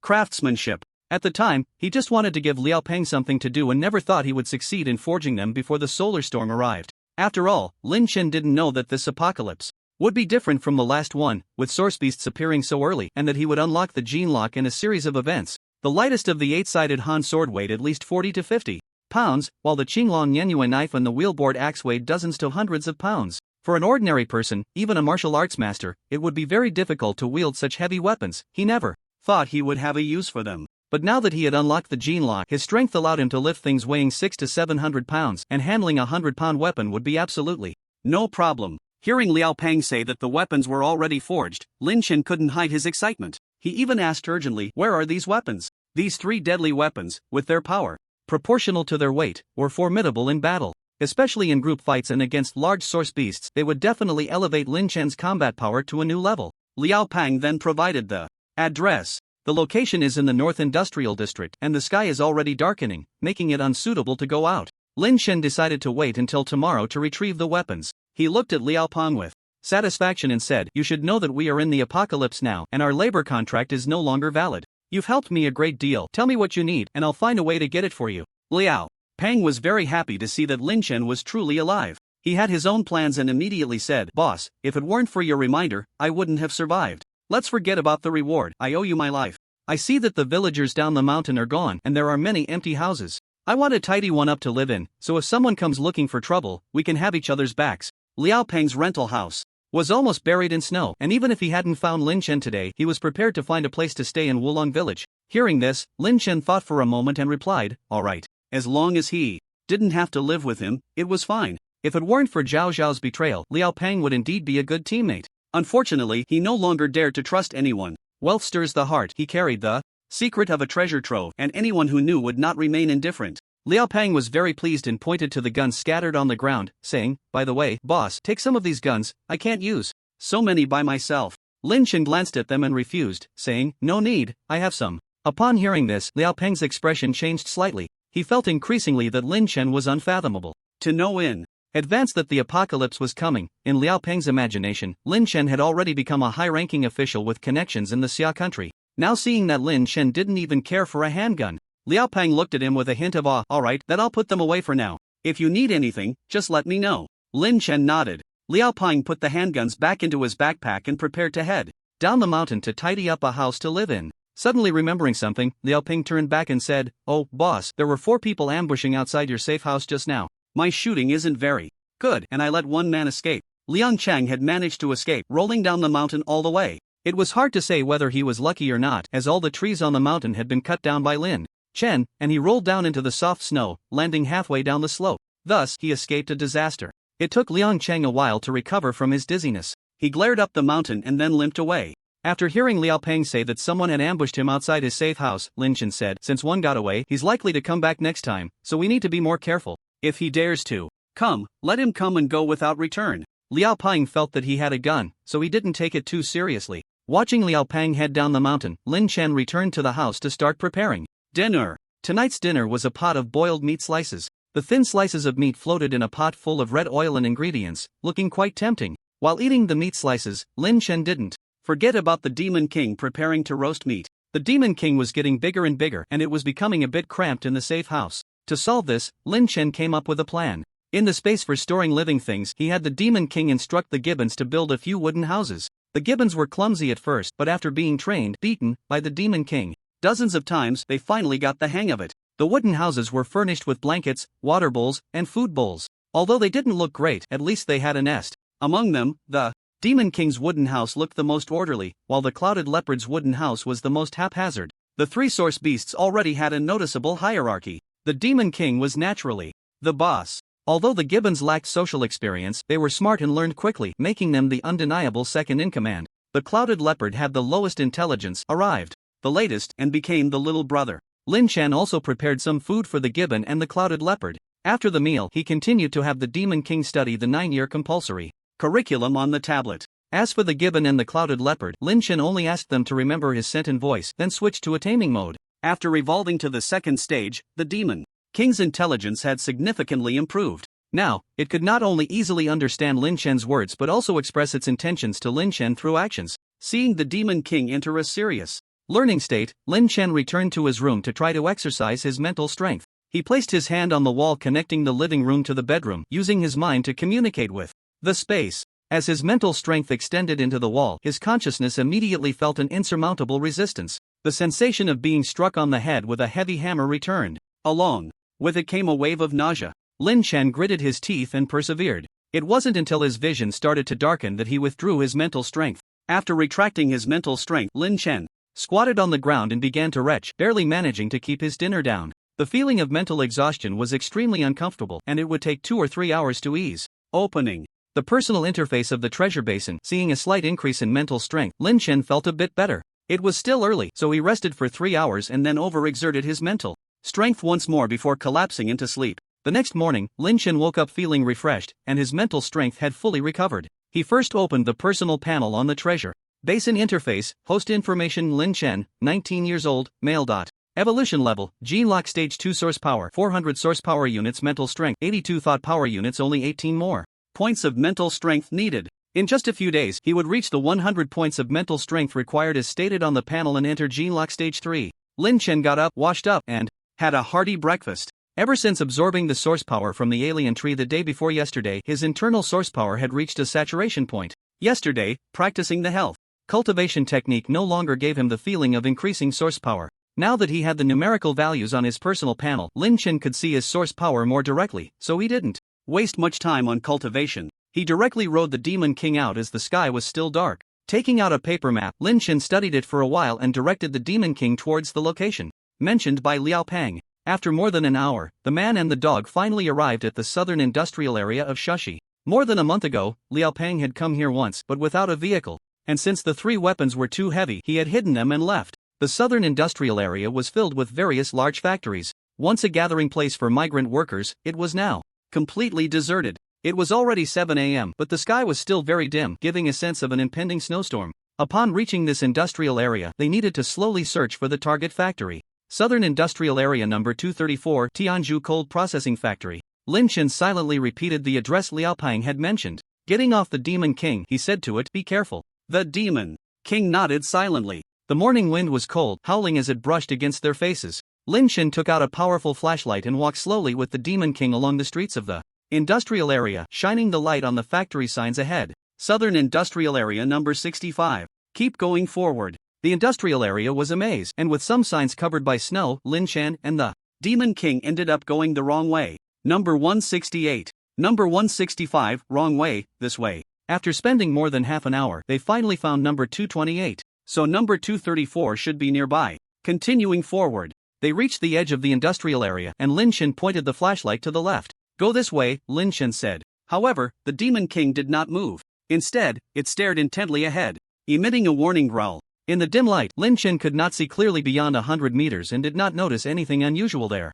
But the Demon King's vision is not affected by light. Coupled with its astonishing sense of smell, it can easily detect some well-hidden beasts or source beasts. This is also the reason why Lin Chen always brings the Demon King with him when he goes out. Lin Chen reacted quickly, immediately taking out the infrared night vision goggles and putting them on, while a crossbow appeared in his hand. Through the infrared night vision goggles, he saw a huge animal hanging on a utility pole about 180 meters ahead. The enormous creature was staring in their direction, completely motionless. However, upon seeing this animal, Lin Chen did not become more vigilant. Instead, his expression was somewhat bewildered. Although the infrared night vision goggles only displayed different shades of green and could not distinguish specific colors, Lin Chen could still tell what kind of animal it was. This animal had always been a national first-class protected species in Xia Country, a mascot of Xia Country, and was familiar to every citizen of Xia, especially those distinctive large eye rings. Even though its size was larger than what one would typically see in a zoo, it still exuded an inexplicable soft and cute charm. A giant panda. There was actually a giant panda in this industrial area. Lin Chen's expression was one of utter astonishment. After a moment of standoff, the giant panda hanging on the utility pole showed no intention of attacking. Lin Chen patted the Demon King's head, signaling it to stay still, and slowly approached the utility pole where the giant panda was located. At that moment, he thought to himself that he must take in this stray giant panda. Lin Chen slowly moved closer to the utility pole where the giant panda was. He stowed away the infrared night vision goggles and crossbow into his space, trying to appear as non-threatening as possible. When he got within 100 meters, he received a prompt from the treasure basin, detected a second-tier source beast within 100 meters. Lin Chan's eyes brightened. Although giant pandas are omnivorous, their attack power and bite force are comparable to ordinary carnivorous animals. Moreover, giant pandas have an intelligence level similar to that of dogs, making them one of the more intelligent mammals in the animal kingdom. This giant panda had already evolved to the second tier, so its intelligence and combat power should be quite impressive.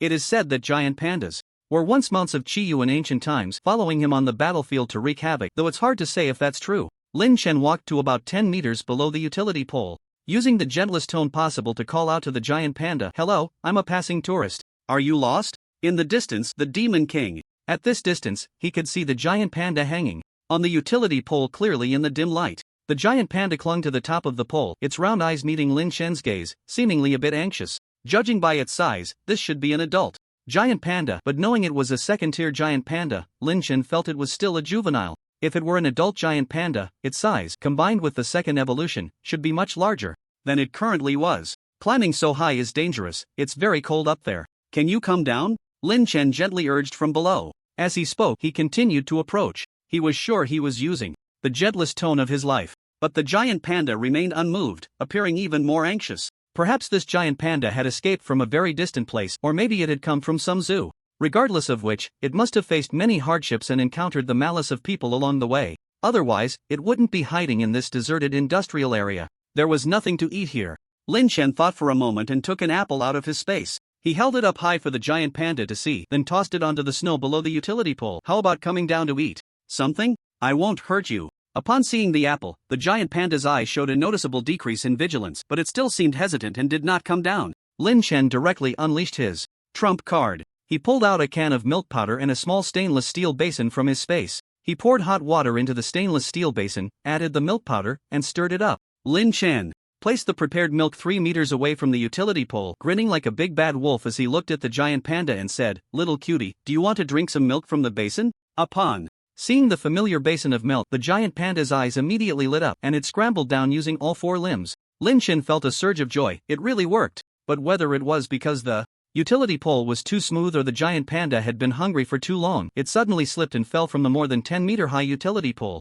Lin Shen inwardly cursed. At that moment he unhesitatingly unlocked his genetic lock and pushed off the ground, sprinting forward. His actions preceded his thoughts as he reached out to catch the adorable creature beneath the utility pole. Then his mind quickly registered that a second-tier source beast's defense would prevent it from getting hurt even from such a height, especially landing in the snow. Even ordinary giant pandas often fell from trees without a scratch. He realized he was flustered, his instinctive reaction overpowering his rationality. Lin Shen silently mocked himself, seeing such a national treasure, even he couldn't help but be captivated. It seemed to possess an innate charm that made it endearing. As Lin Shen held it in his arms, the giant panda locked eyes with him, both staring wide-eyed at each other. The giant panda felt lighter than he had imagined, and Lin Shen quickly calculated its weight in his mind, 345 pounds. With its naturally adorable dark circles, round eyes, and soft, fluffy body, it had even denser than the giant pandas he had seen before, feeling incredibly soft to the touch. Anticipating that the giant panda would struggle, Lin Shen quickly set it down. The giant panda immediately scampered over to the basin of milk, burying its head in it to enjoy. Once the giant panda finished the milk, Lin Shen found an apple in his hand, placing it on the snow in front of him. He unconsciously wore a flattering smile as he said, "I have lots and lots of milk and many, many apples. Will you come home with me?" Seeing the apple, the giant panda, which had initially wanted to run after finishing the milk, was once again drawn in. Lin Shen took out 2 more apples and rolled them across the snow, increasing the temptation. The giant panda looked at Lin Shen, then at the apples, hesitating for a moment before it indeed crawled over to Lin Shen. Just like that, Lin Shen ultimately used over a dozen apples to successfully bring this little guy into his space. He realized this was definitely not an adult giant panda, as adult giant pandas wouldn't be so easily fooled. After sternly warning the gibbons and clouded leopards in his space not to bully the giant panda, Lin Shen returned to the Demon King's side. At this moment, the Demon King looked at Lin Shen with an expression that was hard to describe. With a gaze full of suspicion, it seemed to doubt whether this guy in front of it was really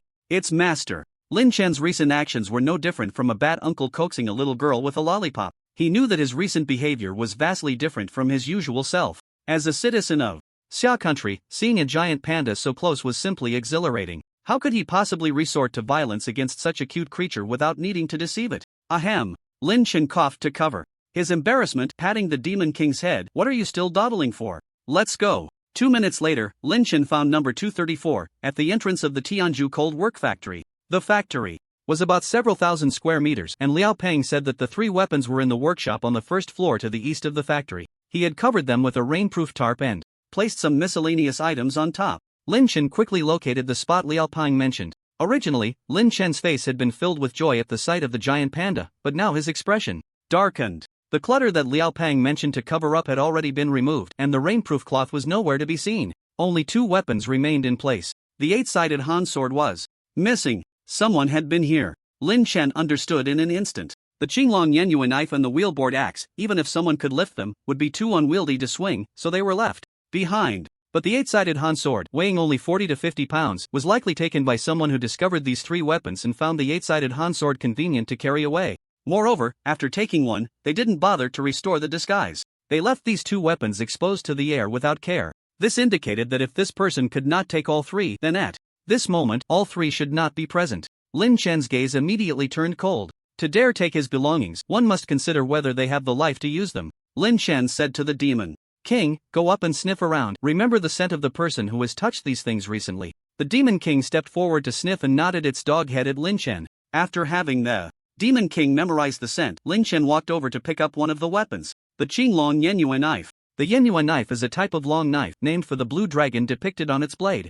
The reason this knife is most famous is that it was the exclusive weapon of Guan Yu in one of the 4 great classical novels, Romance of the Three Kingdoms. Historically, there indeed was a person named Guan Yu, but due to the weight of this weapon, historians are skeptical about whether Guan Yu could actually wield the Qinglong Yenyue knife. Also because of its weight, no one in later history could master this Qinglong Yenyue knife. It was only used as a training weapon for arm strength rather than a weapon for actual combat. It weighs about 90 pounds and is over 2 meters long. Holding it in his hand, Lin Chen felt a strange sensation. For him, this weight was just right. He tried swinging it a few times, and with pure strength alone, he made the Qinglong Yenyue knife whistle through the air. If it struck a person, it would undoubtedly break them in two. However, due to the overall length of the weapon, it is not suitable for land combat but rather for mounted warfare. In land battles, it would feel unwieldy. Lin Chen then picked up the wheelboard axe. The wheelboard axe is even heavier than the Qinglong Yenyue knife. It weighs about 120 pounds. The wheelboard axe is a double-sided axe with a blade diameter of nearly 1 meter and a total length of 1.7 meters, named for its resemblance to an ancient wheel.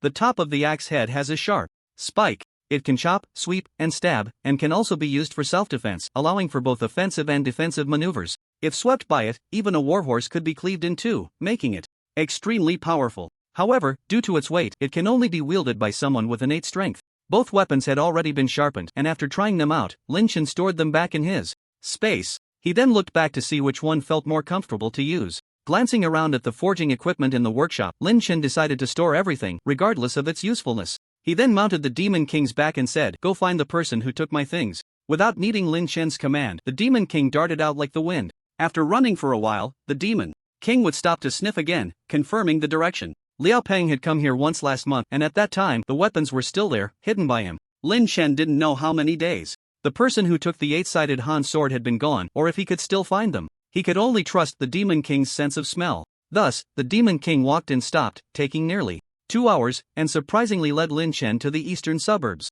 not far from the Shanghai apartment. At this moment, Lin Chen and the Demon King were concealed behind a building. Lin Chen squinted and pointed at the Shanghai apartment, asking, "Is the person I'm looking for there?" The Demon King silently nodded its dog head. "You go back to the space first, I'll go take a look," Lin Chen said. After storing the Demon King back in his space, Lin Chen disguised himself and walked towards the Shanghai apartment. Since killing Lu Pian, he hadn't come to the east suburb for over a month. Now the wanted notice had been lifted. There were still quite a few people at the entrance receiving supplies, but not as many as on the first day. The officer with the surname Lin, who had intimidated the petty criminals that day, was nowhere to be seen. Instead, it was replaced by a somewhat familiar face to Lin Chen, Wang Chao. Lin Chen slightly lowered his head and took out Lier Heo's ID card to blend in again. The east suburb shelter was bustling with construction, and there were fewer soldiers stationed inside the Shanghai apartment. As he walked, he observed that most of the soldiers had sabers and daggers hanging from their waists. He didn't see anyone carrying the 8-sided Han sword.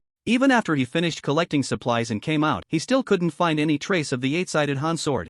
If the Demon King could be released here, he would surely be able to find it. But this was the temporary headquarters of the Sheshi troops, and once the Demon King appeared, he would definitely be besieged by soldiers. Just as Lin Chen was about to reach the door, thinking he would return empty-handed, a hurried sound of footsteps came from behind. Accompanying it was a voice urging, "Hurry! 2 giant beasts have appeared at the shelter construction site. Quickly go and provide support." Lin Chen turned to look and saw Wang Chao, who had just been at the entrance, leading a group of people dressed in various outfits, rushing towards the exit. Besides Wang Chao, the people behind him were all slouching, lacking any military posture. They bore no resemblance to soldiers. Some looked extremely arrogant, while others had expressions of timidity and fear. Seeing these people, Lin Chen immediately thought of the military's ongoing recruitment of evolvers. When the source beasts appeared, the ones sent out to restore order were, besides soldiers and evolvers, no one else. Clearly, these people were the latter. Suddenly, Lin Chen's gaze sharpened slightly. He saw a man in blue among the group, dressed like him. It seemed the man was carrying something on his back, revealing a long sword hilt. Lin Chen's sixth sense told him that what this man was carrying must be his eight-sided Han sword. As Lin Chen looked at this person, he also glanced back at Lin Chen. As they got closer, through the familiar sword hilt, Lin Chen immediately recognized it as the eight-sided Han sword he had crafted for Liao Peng based on the blueprints. Lin Chen averted his gaze and did not act directly. It was not the right time to make a move inside the Xinghai apartment. Since he had found it, there would always be a chance to retrieve it. The paths inside the apartment were not very wide, and these evolvers ran without any formation, bumping into several people collecting supplies. The survivors who were bumped into dared not express their anger, as it seemed this was not the first time such an incident had occurred. It was unclear whether it was because Lin Chen had looked at them a few times that they felt displeased, or if it was due to the fact that Lin Chen and the man in blue were wearing the same outfit today. As the man in blue ran past Lin Chen, he suddenly elbowed him. After unlocking the gene lock, even in its usual unactivated state, an evolver's strength and speed were superior to those of ordinary people. This time, he didn't hold back. If it were an ordinary person's chest or abdomen that received this blow, it would at least result in a fractured bone. The people running behind the man in blue saw this scene. They were already used to it. Now that they were evolvers, their status was transcendent. Bullying a few ordinary people they found displeasing was nothing. They never expected that Lin Chen was not an ordinary person. He didn't initiate trouble, but he wouldn't let others bully him. When Lin Chen noticed the man in blue was looking for trouble and elbowed him, a cold light flashed in his eyes. He directly elbowed back. The people behind the man in blue, seeing Lin Chen's audacity, all showed expressions of amusement. When they saw Lin Chen elbowing back at him, Wang Xion's face revealed a fierce expression. Seeking death. The force behind his elbow increased a few notches. Sometimes, if you choose to take a step back, the world may open up before you and you won't have to face the troubles that follow. But why retreat? The more you endure, the angrier you become. The more you step back, the more you feel you've lost. He worked hard to become stronger, not to swallow his anger. A cold light flashed in Lin Chen's eyes, and in his mind, he instantly chose to stand firm instead of retreating. When their elbows collided, the sound of their clothes hitting each other echoed with a dull thud. The onlookers were rewarded with a scream. However, to their surprise, the one who screamed was not the lowly ordinary person they had expected, but Wang Xian. The crowd's expressions varied. Wang Xian felt as if his elbow had crashed into the solid corner of an iron table, and he could clearly hear the sound of his bones shattering. The intense pain made him scream like a pig being slaughtered. The survivors who had just been knocked down by these evolved beings looked on in disbelief, mixed with a sense of satisfaction. All of this happened extremely quickly. Wang Chao, who was running ahead, heard the sound and immediately ran back, his sharp gaze sweeping over the evolved beings. What happened? These evolved beings were undisciplined, sneaky, and bullied ordinary people on a daily basis. Wang Chao was well aware of this. He felt deep disdain for them. If they were his subordinates, he would have taught them a harsh lesson long ago. Unfortunately, these people were under Major General Lin's command, managed by Liu Peng. Liu Peng insisted on treating special cases specially, believing that these evolved beings were incredibly rare. If overly strict regulations caused them to leave the military, it would be a huge loss for the unit. Major General Lin was busy with numerous affairs, and Wang Chao had tried several times to report these evolved beings for corrupting the military's morale, but Liu Peng had stopped him. A few days ago, Major General Lin had gone north with a few trusted aides, saying that a big shot was coming. He had left the matter of the evolved beings to Liu Peng. This made the evolved beings even more reckless and lawless. When Wang Chao arrived, all the evolved beings turned their attention to Lin Chen. It was then that Wang Chao noticed Lin Chen standing to the side. Under Wang Chao's sharp gaze, Lin Chen remained composed, standing still as if he had done nothing wrong. Sir, this person hit Wang Xian. A young man among the evolved beings, with long hair covering his eyes, pointed at Lin Chen. Wang Chao's expression darkened. But it wasn't directed at Lin Chen, it was aimed at these evolved beings. This group of evolved beings had already knocked down several survivors on their way from the assembly point. Did they really think he was blind? If it weren't for the urgent need for support at the shelter, Wang Chao wouldn't be standing here talking to these ruffians. Wang Chao glanced at Lin Chen a few more times. His gaze swept from Lin Chen's masked face to the supply bag in his hand. The more he looked, the more familiar it seemed. However, there was no time to waste. He glanced at Wang Xian, who was still clutching his arm and groaning, and urged, "Go support the shelter immediately." Wang Xian, if you're not feeling well, just go back and rest. Be more careful next time. He acted as if he hadn't seen anything. Wang Xian, in pain, glared at Wang Chao with anger. "Commander, Wang, he heard me? Just let it go like this?" Although Wang Chao hadn't seen the earlier scene, he knew very well what these evolved beings were like. Especially Wang Xian, he had received the most complaints about this person. Disgust and disdain flashed in Wang Chao's eyes. An evolved being, and you can still be hurt by an ordinary person? Are you here to make a joke by joining the evolved ranks? It's better if you don't go for support, it saves a meal for the beasts. Upon hearing this, some evolved beings and the onlooking survivors couldn't help but laugh.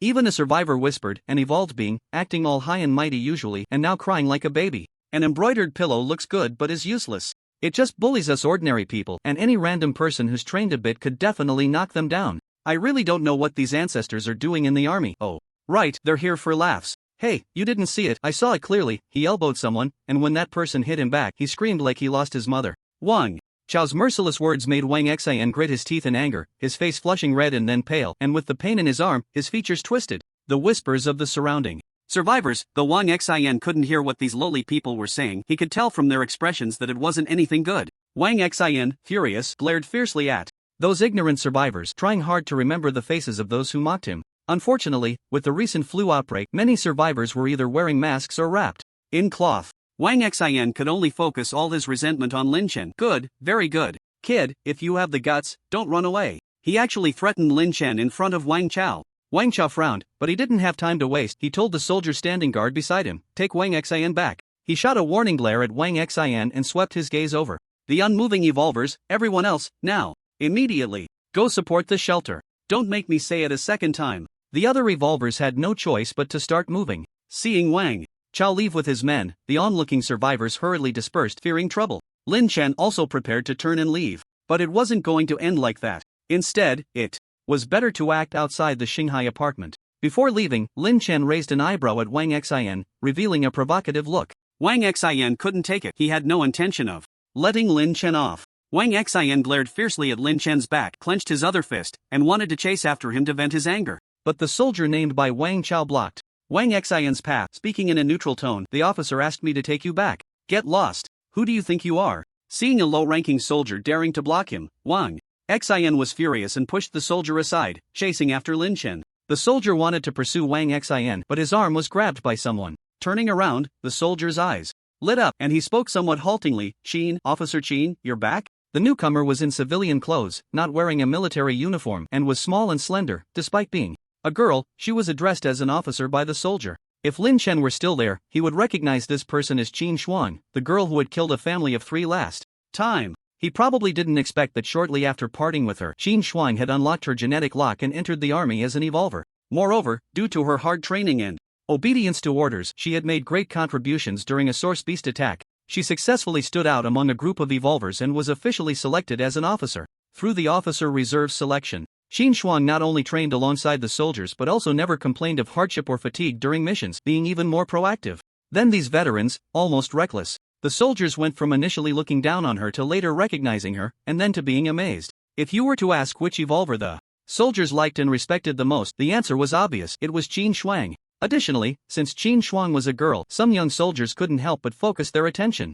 on her whenever she was around. Qin Xuan looked in the direction where Wang Xian and Lin Chen had left and said to the soldier, I'll go take a look, you don't need to follow. Lin Chen heard Wang Xian shout get lost at the soldier. He knew his provocation had worked, and he quickened his pace to leave the Shanghai apartment. Many survivors saw Wang Xian following Lin Chen out of the Shanghai apartment and silently shook their heads. As Lin Chen mourned, his heart grew increasingly resentful towards these evolved beings. Not long after the two left, Qin Xuan also chased after them. After leaving the Shanghai apartment, Lin Chen began to run at a normal person's speed. He twisted and turned down the small path, eventually veering into a dead end. Wang Xian, carrying dozens of pounds of weapons, chased after him, and even with the physique of an evolved being, he was panting heavily. Ha! Ha! Let's see where you can run now. Seeing Lin Chen standing with his head down at the dead end, Wang Xian thought Lin Chen had given up resisting, a sinister smile spreading across his face. You've got tough bones, huh? Today, I'm going to break every single one of them and strip you bare to freeze to death right here. Lin Chen raised his head, but it wasn't the despair Wang Xian had imagined.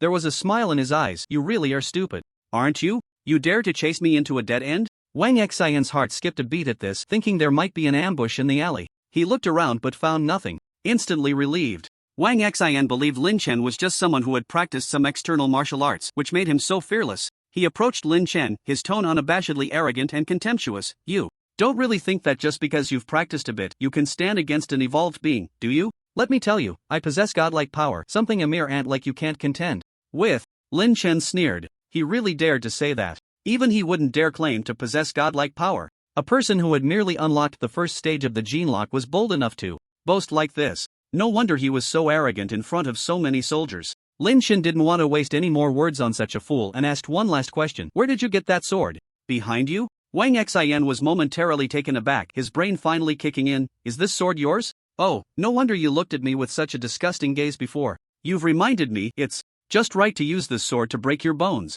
With that, he pulled out a sharp spike from his pocket and stabbed it into his own nail. Lin Chen, who was about to make a move, was slightly stunned. What was he doing? Hurting himself before attacking the enemy? After inflicting pain on himself, Wang Xian was drenched in cold sweat, but soon he disregarded the pain. Lin Chen noticed that, under the stimulation of the pain, Wang Xian had actually unlocked his gene lock. What was this, a pain stimulation technique? As Wang Xian's aura changed, he drew his sword and swung it towards Lin Chen with his left hand. His expression twisted with extreme excitement, pain, confidence, and murderous intent. Die, you lowly commoner. The alley was narrow, and with the assistance of the gene lock, this strike came at an awkward angle, cutting off all of Lin Chen's escape routes. Yet, Lin Chen remained calm, not even unlocking his gene lock. He steadied his breath and assumed a posture to catch the blade with empty hands. Picking up something that weighed 50 pounds and catching something that was falling at 50 pounds were entirely different concepts. Seeing Lin Chen's reaction, Wang Xian believed Lin Chen had given up resisting, and a more cruel smile appeared on his face. Just then, Qin Shuang, who had just arrived at the alley entrance, saw this scene and her pupils constricted. In an instant, she autonomously unlocked her gene lock. Qin Shuang stepped on the wall, accelerating towards Wang Xian. At the same time, she reached directly for the blade. At that moment, her mind was filled with a single thought: she had to grab that sword and not let Wang Xian strike down. Qin Shuang's arrival was quite abrupt. Although Lin Chen was surprised by her appearance, he remained composed. However, Wang Xian was distracted by the sudden presence of someone beside him. By the time he regained his focus, pain shot through his hand as Lin Chen had already caught the sword. With a flick of his wrist, the 8 directions Han sword slipped from Wang Xian's grasp while also avoiding Qin Shuang's reaching hand. He didn't have time to be shocked. The weapon was snatched away, leaving Wang Xian, who had little combat experience, momentarily stunned. He surprisingly did not take the opportunity to continue attacking while the gene lock was released. Instead, he glanced at Qin Shuang and exclaimed, "Qin Shuang, you came just in time. Let's kill this lowlife together." However, Qin Shuang coldly stared at Wang Xian, swiftly drawing the dagger from her waist and lunging at him. Wang Xian hurriedly dodged, his face a mix of anger and shock. "Crazy woman, what are you doing? Are you trying to harm your teammate?" Qin Shuang did not stop. Her movements were quick and ruthless, and Wang Xian felt a stab in his arm and back. Although it did not hit a vital spot, the time for the gene lock had also run out. Wang Xian's speed immediately slowed, and before he could evade, Qin Shuang plunged the dagger into his heart. Wang Xian stared at Qin Shuang in disbelief as he slowly fell to the ground. He died without understanding why Qin Shuang had turned against him. Lin Chen had been watching everything unfold with a calm demeanor. Hearing the exchange between Qin Shuang and Wang Xian, he realized that this girl had also become an evolved being in the military. He had sensed her exceptional nature that day. The self-healing ability and strength she had displayed were clear signs that she had already unlocked her gene lock. Now, a few seconds had passed and Qin Shuang's gene lock time had still not arrived, indicating that this girl had strong capabilities in this regard. Qin Shuang took a pill from her pocket and swallowed it. Lin Chen raised an eyebrow. He clearly saw that the pill Qin Shuang swallowed was very similar to the one he had previously obtained from the Shen family. After taking the pill, Qin Shuang's face turned pale the next second, but she did not show any signs of extreme pain. It seemed that the side effects of the gene lock were suppressed by the pill. Noticing Lin Chen staring at her, Qin Shuang seemed a bit shy and tucked a loose strand of hair behind her ear, saying, "Long time no see." Lin Chen only revealed half of his face, unsure when he had been recognized. He nodded and replied, "It has been a few months. Are you in the military now?" Qin Shuang nodded, not hiding anything. "I am currently a junior officer in the military." The two exchanged a few words in a somewhat awkward atmosphere. Lin Chen could not stand the tension any longer and bluntly asked, "Can you show me that pill you just took?" Upon hearing this, Qin Shuang directly took the pill from her pocket and handed it to Lin Chen without hesitation. Lin Chen glanced at her blood-stained hands before reaching out to take it. It seemed that Qin Shuang only then noticed her hands were covered in blood and she awkwardly wiped them on her clothes. Gone was the ruthless decisiveness she had shown when killing Wang Xian. At that moment, Qin Shuang looked like a normal girl. Seeing Lin Chen examining the pill, Qin Shuang said, "This is a pill that can suppress the side effects of unlocking the gene lock. It can repair collapsed genes and accelerate evolution. If you want it, she could give it to you." But before Qin Shuang could finish her sentence, Lin Chen returned the pill to her. He confirmed that this was indeed a pill containing trace amounts of source material. Although its appearance was slightly different, its effects should be similar to the one from the Shin family. When he received the pill, the treasure basin displayed the same prompt as when he had taken the pill from the Shin family. Trace source material detected. Do you wish to absorb it? Yes/no. Just 2 pills were of no use to him. He had tried to replicate the source fruit he had picked with the Demon King last time, but while the replicated fruit tasted exactly the same, it contained no source power. Source power could not be replicated. As for absorbing the trace source material from the pill and then returning it to Qin Shuang, Lin Chen asked himself if he had sunk to such a despicable level. After all, this girl had just bravely grabbed a sword to save him. Seeing that Lin Chen did not want it, disappointment flashed in Qin Shuang's eyes. Why did you grab the sword with your bare hands just now? Lin Chen asked. If it weren't for his quick reflexes, Qin Shuang's hand might have been injured. He couldn't understand why this girl would do such a thing. They had only met a few times that day, and Lin Chen had merely given her a small favor. It shouldn't warrant such a reaction from her. Lin Chen didn't realize that what he considered a small favor was the warmth the girl hadn't experienced in over a decade. Qin Shuang bit her lip, her eyes flickering, unsure of how to respond. Should she say that she acted on impulse in the heat of the moment? The atmosphere between them fell silent again. Don't do such foolish things next time, Lin Chen said lightly, feeling it was a bit strange, and added, I don't need you to save me. Qin Shuang nodded, obedient like a student being scolded by a teacher. She had already noticed that Lin Chen's combat ability was above her own. That big dog from last time was so powerful, and as its owner, he would naturally be even stronger. She was flustered by her concern. By the way, you must have a lot of information that ordinary people don't know about in the military, right? Can you share some with me? I can offer you supplies as payment. If the Demon King were here, he would realize that Lin Chen had once again entered the big bad wolf mode of deceiving the little bunny. Sure. Qin Shuang nodded repeatedly, her eyes lighting up. Lin Chen first asked about gene locks and evolvers. After their conversation, Lin Chen learned that there had been a small number of gene lock unlockers in the military even before the apocalypse, referred to as evolvers. However, most of those evolvers had accidentally unlocked their gene locks through government-issued gene drugs. It was almost 1 in every 1,000 volunteer soldiers. Scientists referred to the physical constitution that could unlock gene locks as evolution affinity constitution. Interestingly, the source material that Lin Chen knew about was also coincidentally called source material in the military. As for where the source material in the gene drugs was extracted from, neither Qin Shuang nor the military high command knew. This secret was held by the upper echelons of the government. Since the apocalypse began, the air has been filled with source material, leading some individuals with evolution affinity constitutions to gradually unlock their gene locks. The main conditions for unlocking gene locks are twofold. On one hand, the body must be able to absorb source material. Some people are insulators to source material and cannot absorb any. Most people can absorb a little to some extent. Based on how much of the 100 units of ingested source material is absorbed, the evolution affinity constitution is divided into several levels. 1 to 20 units is D level, 20 to 40 units is C level, 40 to 60 units is B level, 60 to 80 units is A level, and 80 to 100 units is S level. Scientists in the military have discovered that most beasts can absorb source material at least at the C level. Most humans are at the D level. Those who can unlock gene locks are mostly at the C level, which is already an extremely rare base. About 1 in 1,000. B level might only appear once among 1,000 C levels. But even possessing a B-level evolution affinity constitution does not guarantee the ability to unlock a gene lock. This involves the second condition for unlocking gene locks, willpower, or rather, mental strength, which needs to be significantly stronger than that of ordinary people to have a chance of unlocking a gene lock. Currently, it is known that the probability of evolvers appearing in the military is higher than that of ordinary people, as soldiers generally have more resolute willpower. There is yet to be an S-level affinity constitution observed. Qin Shuang is currently the highest known affinity level in the military, at A level. She can now maintain her gene lock for up to 7 seconds, the longest duration among newly evolved individuals. At this point, Qin Shuang displayed a somewhat proud expression, looking at Lin Chen expectantly, as if waiting for his praise. Lin Chen raised an eyebrow. Even he, who was usually slow on the uptake, could notice the difference in Qin Shuang's attitude towards him. What Qin Shuang mentioned must have been a secret among the military officers. He had never heard of these things in his past life. Although he had suggested exchanging supplies for information, Qin Shuang told him directly without even asking. Lin Chen lowered his gaze, avoiding Qin Shuang's somewhat intense stare, and continued to ask, besides those pills, are there other ways to absorb source material in the military? Qin Shuang thought for a moment and said, apart from the pills, eating the meat of exotic beasts can also accelerate evolution. Oh, those larger beasts are called exotic beasts. Scientists in the military have successfully extracted and produced pills from exotic beast meat.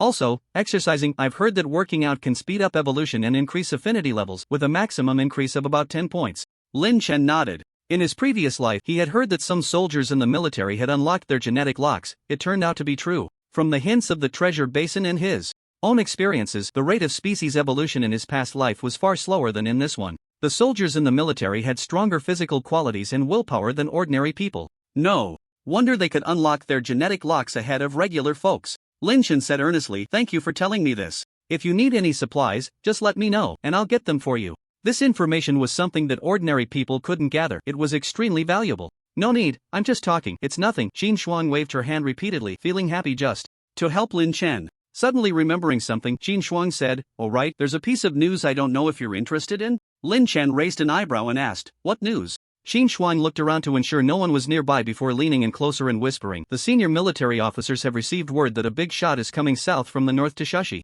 arriving on an icebreaker. However, since it was a makeshift icebreaker, it broke down halfway and needs some parts for repairs, so they sent someone to Shashi to seek help from Major General Lin. A few days ago, Major General Lin took a dozen or so evolvers and several maintenance personnel to provide support. Not many people knew this news, only some senior officers were aware. Although Qin Shuang was a key officer being trained in the military, she wasn't qualified to know this information. She had heard it from someone else. Thinking of that person, a flicker of disgust crossed Qin Shuang's eyes. Lin Chen's heart stirred. An icebreaker. Yes, he had heard in his past life that the official shelter in Shashi distributed a lot of fish to survivors. So there was an icebreaker. If he could obtain it, if he could replicate an icebreaker, not only would there be an endless supply of fish, but he could also sail to various places around the world. If other disasters occurred, he could escape to other locations. Living at sea wouldn't be impossible either. After all, he had one replication chance every day, which was equivalent to having unlimited diesel. The only thing to consider was whether the treasure basin could replicate something as large as an icebreaker. As for directly taking the icebreaker, Lin Chen wasn't considering that for now. Doing so would definitely trigger a massive butterfly effect, impacting the official stance of Xia country and even the rise and fall of humanity. Unless absolutely necessary, he wouldn't do that. If humanity were to dwindle down to just him, whether the apocalypse would restart or if he could survive alone was uncertain. He needed to try replicating it first. If that didn't work, he would think of other ways. However, everything had to wait until the icebreaker was repaired and arrived in Shashi. After realizing all this, Lin Chen understood that the next clue about the icebreaker might still rely on information from Qin Shuang. In return for her help, he concealed his backpack and took out a few boxes of medicine from his space, handing them to Qin Shuang. "I've noticed more people feeling flu-like symptoms lately. I suspect there might be a large-scale epidemic outbreak. If you find yourself with a cold and fever, take these medications, and make sure to take them on time for 3 days without interruption." It specifies how much to take on the label. The countdown for the virus outbreak displayed on the treasure basin had only 73 hours left. By then, the virus would spread through the air and everyone would become infected one after another. This virus specifically targets the human immune system, causing extreme weakness and persistent high fever. Even those with strong constitutions would experience severe symptoms. The difference between having medication and not having it is significant. Qin Shuang, this girl, currently poses no threat to herself and is quite useful. Qin Shuang glanced at Lin Chen, then at the medication he handed over. Her hands hesitated, unsure whether to reach out or pull back. Her eyes also turned red. She wanted to take it because she had never taken medicine when she was sick growing up. Once, when she had a high fever, a neighbor discovered it, but her mother said, "That dead girl. What medicine does she deserve? Just drink some water. I won't spend that money." She had always endured it on her own. But now, someone cared for her, reminding her to take medicine even before she got sick. She wanted to accept this concern, but she felt the medication was so precious that using it on herself would be a waste. She didn't dare to take it. Lin Chen extended the medication but waited for a long time without Qin Shuang accepting it. Then he saw the girl lower her head, a tear falling onto the medicine box. It quickly froze into a pure white ice crystal. He was slightly taken aback, not understanding why Qin Shuang suddenly cried. Glancing at the sky, it was already getting late. Lin Chen shoved the medication into Qin Shuang's arms and reminded her, "Again, if you get sick, remember to take the medicine. If you encounter trouble, you can leave me a mark in this alley." He didn't make it a definitive statement. If it was something he could handle, he would step in. If it threatened him, he would pretend not to see it. After saying that, he quickly stepped out of the alley with his sword. After Lin Chen left, Qin Shuang remained dazed, holding the medicine box for a long time, unable to regain her senses. She wouldn't tell Lin Chen that ever since she saw the name Li number 2 on the survivor list while collecting supplies, she had been waiting at the door for Lin Chen to appear whenever she had free time. Lin Chen's figure had been recalled in her mind countless times, which was why she recognized him at a glance. But coincidentally, when Lin Chen arrived at Shanghai apartment today, she had just been dispatched on a mission and was not there.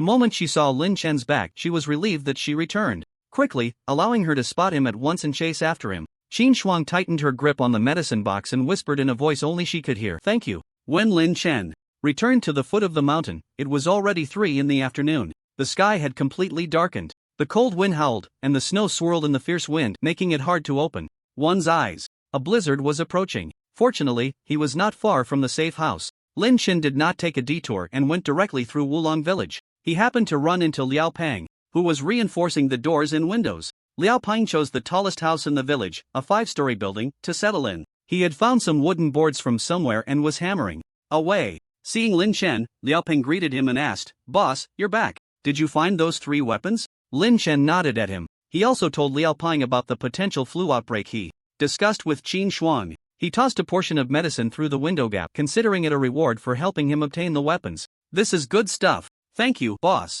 Liao Pang exclaimed, his gratitude evident. "Wait a moment, I have something for you too." After saying that, Liao Pang ran back into the house and soon returned with a box of something that he tossed down. Lin Chen looked and was surprised to see it was a box of condoms. Looking at Liao Pang in confusion, Liao Pang revealed a knowing look that all men understand. "Boss, I think you might need this, so I'm giving you a box." Nowadays, finding a woman or a man outside is very cheap. Almost just a meal can get you a quick encounter. However, whether it's safe or not is another matter. Liao Pang's condoms are, in a sense, a precious resource. Lin Chen was speechless and thought about throwing them back to Liao Pang, but after some consideration, he decided to keep them. He had no intentions in that regard, but it was good to have them just in case. After bidding farewell to Liao Pang, Lin Chen returned to the safe house and began to settle the giant panda. Perhaps because of their high intelligence, when Lin Chen checked the space, he found that the giant panda was already engaging in a somewhat meaningful exchange with the Demon King. At that moment, the Demon King was gesturing about something on the ground, which Lin Chen couldn't understand. But seeing the giant panda nodding frequently and making hum sounds, it seemed there was no barrier to communication between the dog and the bear. While guarding the giant panda, the Demon King also directed the gibbons to build a wooden house, casually swatting away a clouded leopard that tried to get closer. The poor clouded leopard curled up in a corner, tears welling in its eyes. Lin Chen couldn't help but laugh. From the looks of it, the Demon King seemed to really like this giant panda. Indeed, even animals can't resist the charm of a national treasure. Seeing the Demon King doing so well, Lin Chen went to prepare dinner for the source beasts. He tossed some raw meat to the clouded leopard and some fruit to the gibbons. Then he prepared a bowl of milk and a few carrots for the giant panda. Remembering the feeding process at the zoo, Lin Chen even made a batch of steamed buns to feed it. The Demon King performed excellently today, so he rewarded it with a meal of roasted meat. The 4 source beasts in the space each ate their own food. What Lin Chen didn't expect was that the Demon King actually shared some of the roasted meat with the giant panda. Lin Chen initially wanted to stop it, but then thought that since the giant panda is an omnivore, it should be able to eat meat too. To his surprise, the giant panda took a bite of the roasted meat and couldn't stop. By the end, it even started snatching the Demon King's roasted meat. The Demon King generously gave all the roasted meat to the giant panda. Lin Chen roasted some more meat to settle the dinner for the dog and the bear. After dinner, Lin Chen took out a bag of bamboo seeds and asked the Demon King to find a patch of land to sow them. There was no sunlight in the space, the light source came from all directions, and he wasn't sure if the soil inside could allow the seeds to sprout. Originally, Lin Chen didn't like vegetables and fruits, so he hadn't planted anything. Now that he had the giant panda, he wanted to see if he could grow bamboo. After all, when one thinks of a giant panda, bamboo comes to mind. They are a perfect match. That night, Lin Chen exercised his mental strength for a while, successfully raising his original 82 points of mental strength to 84 points. The ensuing snowstorm lasted for 2 days and 2 nights. Lin Chen trained his mental strength in the safe house for those 2 days and nights. By the time the snowstorm stopped, his mental strength had reached 99 points. After training until 3 in the morning yesterday, Lin Chen could no longer bear it and went to rest. Upon waking up, Lin Chen took a glance at his personal panel. Host information: Lin Chen, 19 years old, male. Evolution level: Gene Lock level 2, source power 400 source power units, mental strength 99 mental power units. Detected that the host has met the requirement of 400 source power units for the next evolution, but is still 1 mental power unit short of the 100 mental power units needed for the upgrade. After being stuck at Gene Lock level 2 for the past few days, his source power had not increased at all. Today, Lin Chen aimed to raise his mental strength to 100 points and attempt to unlock Gene Lock level 3. After getting up, washing up, and having breakfast, Lin Chen entered the training that would overdraw his mental strength. First, he connected his consciousness to the space, then extended it into the wall. Now Lin Chen's mental strength could extend 9 centimeters into the wall. Previously, every time he reached 9 centimeters into the wall, he would feel a vague sensation. But this time, as Lin Chen's mental power expanded. Upon reaching the limit of 9 centimeters, it was as if he had popped a bubble or broken through some kind of barrier. In an instant, Lin Chen's mental power penetrated through the wall, measuring over 20 centimeters, and he observed the situation in the living room. An object in his hand flashed, revealing a teacup placed in the living room. Before Lin Chen could feel joy, a sudden, intense pain shot through his brain. This pain was more severe than any he had experienced before. Lin Chen didn't even grunt, his vision went dark and he lost consciousness. Shanghai apartment. Lu Peng in Lin Chen's office. Qin Shuang said she won't come? At that moment, Lu Peng's face was darker than the bottom of a pot. On that day, because Qin Shuang was present, Lin Chen did not retrieve Wang Xian's body into his space. Wang Xian's body had already been discovered by soldiers. Someone saw Qin Shuang chase after the direction Wang Xian had left. Moreover, the wounds on Wang Xian's body were all caused by Qin Shuang's dagger. Therefore, Qin Shuang was listed as the primary suspect. At that time, Lin Chen, who had been injured by Wang Xian, and later retaliated against him, was relegated to the position of the second suspect. The name Liu Hao also appeared for the first time on the desk of the senior military officers. Qin Shuang was very candid, stating that she saw Wang Xian trying to kill innocent survivors, so she killed Wang Xian to save them. Not a word was mentioned about Lin Chen's name. That day, Lu Peng was busy handling the casualty statistics from the beast attack at the shelter. He was not at Shanghai apartment. The soldiers under Wang Chao reported this matter to Wang Chao. Wang Chao had always had a good impression of Qin Shuang, and now he privately admired the girl even more. Qin Shuang did what he had always wanted to do but couldn't. Wang Xian was not worth mourning. However, to maintain order, Wang Chao still convened other senior officers and, in front of the soldiers, demoted Qin Shuang's military rank to that of a regular soldier. He also imprisoned Qin Shuang in a small dark room, a punishment reserved for violations of military orders. When Lu Peng returned and heard the news, he was instantly furious. Casualties among evolvers occasionally happened, but it was the first time that one of their own had killed another. He was even more enraged to hear that Wang Chao had overstepped his bounds and interfered in matters within his jurisdiction. This made him feel as if he was not being taken seriously. He ordered the soldiers to bring Qin Shuang before him. He had to make her pay a deeper price. However, the two soldiers who returned brought the news that Qin Shuang was unwilling to come out of the small dark room and would only emerge after her punishment was over. Does she think that with Wang Chao backing her, she can disregard me? Lu Peng gritted his teeth, his voice filled with suppressed anger. The two trusted soldiers stood before him, not daring to breathe, exchanging glances that revealed the bitterness in each other's eyes.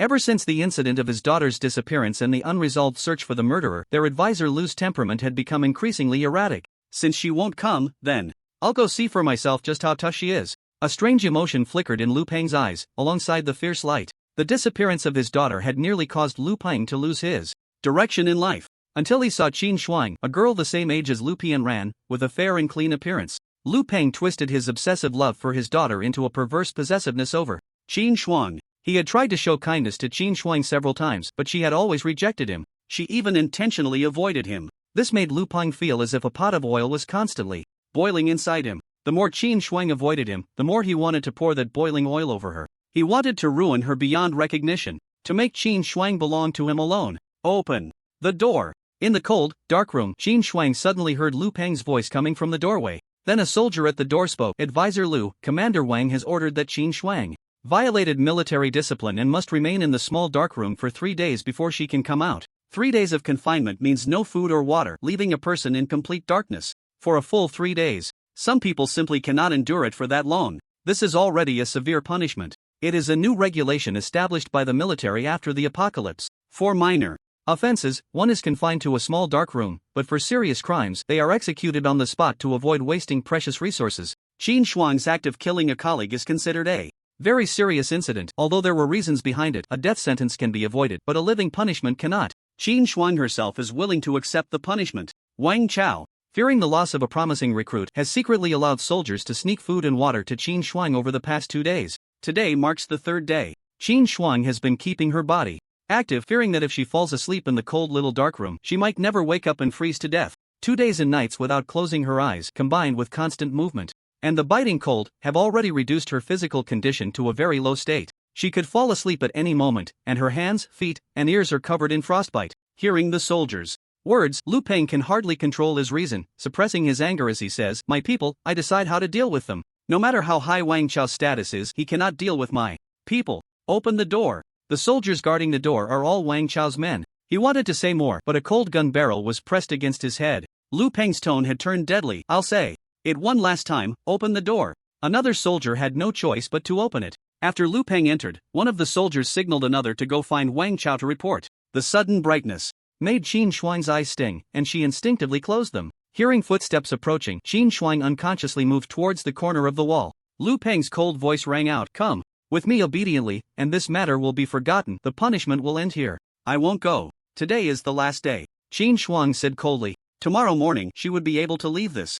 little dark room. The matter of killing Wang Xian would also come to an end. She could regain her officer status by killing the alien beasts. Lu Peng pressed the handgun forcefully against Qin Shuang's forehead. Her smooth forehead quickly bore a red mark. "Relying on Wang Chao's support, you no longer take me seriously? You little wretch, do you think Wang Chao would offend me for a dead person? You killed a teammate, it wouldn't be unjust for me to execute you." He leaned closer to Qin Shuang, speaking in a tone that was indescribably disgusting. "If you were sensible and followed me, I could ensure that the resources for the future revolutionaries in the military would tilt in your favor." However, Qin Shuang remained unmoved. At that moment, the figure of Lin Chen flashed through her mind, and she said firmly, "Then kill me." "You think I wouldn't dare?" Lu Peng was furious, his finger already on the trigger. Just then, hurried footsteps sounded outside the door, and Wang Chao arrived with his men. Seeing Lu Peng aiming a gun at Qin Shuang, Wang Chao shouted, "Lu Peng, stop!" Lu Peng did not look at Wang Chao, his gaze fixed on the changes in Qin Shuang's expression, a hint of madness and resentment flashing in his eyes as he pulled the trigger hard. Bang! A gunshot rang out. Qin Shuang fell to the ground in response. All the soldiers and officers who had rushed over were startled. "Lu Peng, what are you doing?" "Commander Qin." Some soldiers instinctively called out Qin Shuang's previous title. Wang Chao rushed over in anger and punched Lu Peng to the ground. He then checked on Qin Shuang's condition. He found that Qin Shuang had only been hit in the leg and let out a slight sigh of relief, but immediately turned to angrily question Lu Peng. "Lu Peng, the judgment on Qin Shuang was decided by several of us together. If you find it inappropriate, you could have consulted us. Why resort to such brutality?" Lu Peng stood up, wiping the blood from the corner of his mouth, and laughed in anger. "Ha ha ha, my people, what judgment they receive, you don't even ask me. Now you pretend to say we can negotiate? Wang Chao, you wouldn't have taken a liking to this girl, would you?" Wang Chao glanced at Qin Shuang, who was sweating from the pain yet remained silent, and exploded in anger. "You're talking nonsense. Hee, I hope that's not the case, otherwise you would be a hypocrite, shielding a criminal who harms our compatriots," Lu Peng said with a sinister smile, effectively cutting off Wang Chao's path.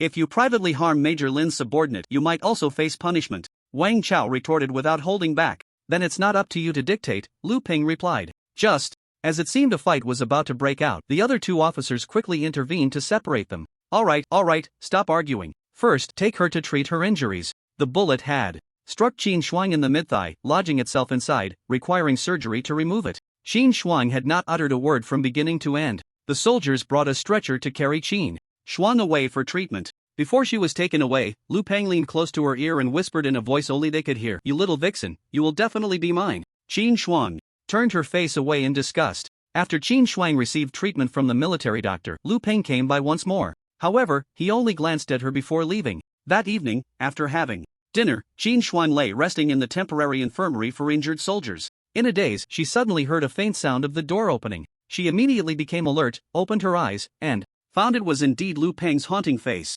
"Oh, as expected of an evolved one, I used double the sedative and still couldn't knock you out," Lu Peng said with a smile that didn't reach his eyes. Qin Shuang was startled and tried to grab the dagger hidden under her pillow, but found her body limp and unresponsive. "Have you realized you can't move?" By the time he spoke, Lu Peng had already reached the side of Qin Shuang's bed, his expression manic and evil. "This time, you can't escape." Inside the safe house, Lin Chen didn't know how long he had been unconscious before waking up. As soon as he opened his eyes, he discovered that the world in front of him had changed. The world he saw was incredibly clear, as if a high-definition blue light filter had been applied. Lin Chen could see the fine textures on the wall, the tiny dust on the bedside lamp, and even a grain of sand that had been missed during cleaning in the corner of the room. He was still holding the teacup he had taken from the living room using his space ability before losing consciousness. After putting down the teacup, Lin Chen opened the personal interface of the treasure basin. Host information: Lin Chen, 19 years old, male. Evolution level: Gene Lock level 3, source power 400 source power units, mental power 100 mental power units. Seeing the words Gene Lock level 3, a smile spread across Lin Chen's face. He had succeeded. Lin Chen threw a punch into the air, feeling the strength he now possessed. Then he felt a bit puzzled. He tried using other objects. The increase in strength was only about 20% more than when he was at level 2. Without activating the gene lock, he had about 800 pounds of strength in one hand. He stepped out of the safe house to test his speed. The speed had also only increased by 20%. Lin Chen frowned. Did it mean that the higher the gene lock level, the less the increase in physical quality? However, even with just a 20% increase, Lin Chen could now run 25 meters per second. If he fully exerted himself, he could reach nearly 35 meters per second. Next, he needed to see the increase after activating the gene lock. Lin Chen suppressed his disappointment, took a deep breath, and shouted, "Gene lock level 3, activate." As the source power within him erupted, the gene lock opened, and the feeling of boundless strength surged back into his body. It had already been tested that unlocking the gene lock would double both strength and speed. However, this time, an unexpected change occurred. The moment the genetic lock within him was unlocked, Lin Chen's pupils trembled violently. In his mind, a web of mental energy unfurled, completely encompassing everything within a 100-meter radius. Thinking of the safe house, the scene inside flashed in Lin Chen's mind. But he was clearly outside the safe house. Moreover, he hadn't opened the front door. Every corner of the safe house, including all the arrangements in the basement, unfolded in his mind like a 3D model. Some places that were usually out of sight, such as the clothes in the wardrobe, the water in the tank, and even the dust under the sofa, were all vividly visible in his mind. This scene greatly impacted Lin Chen's soul.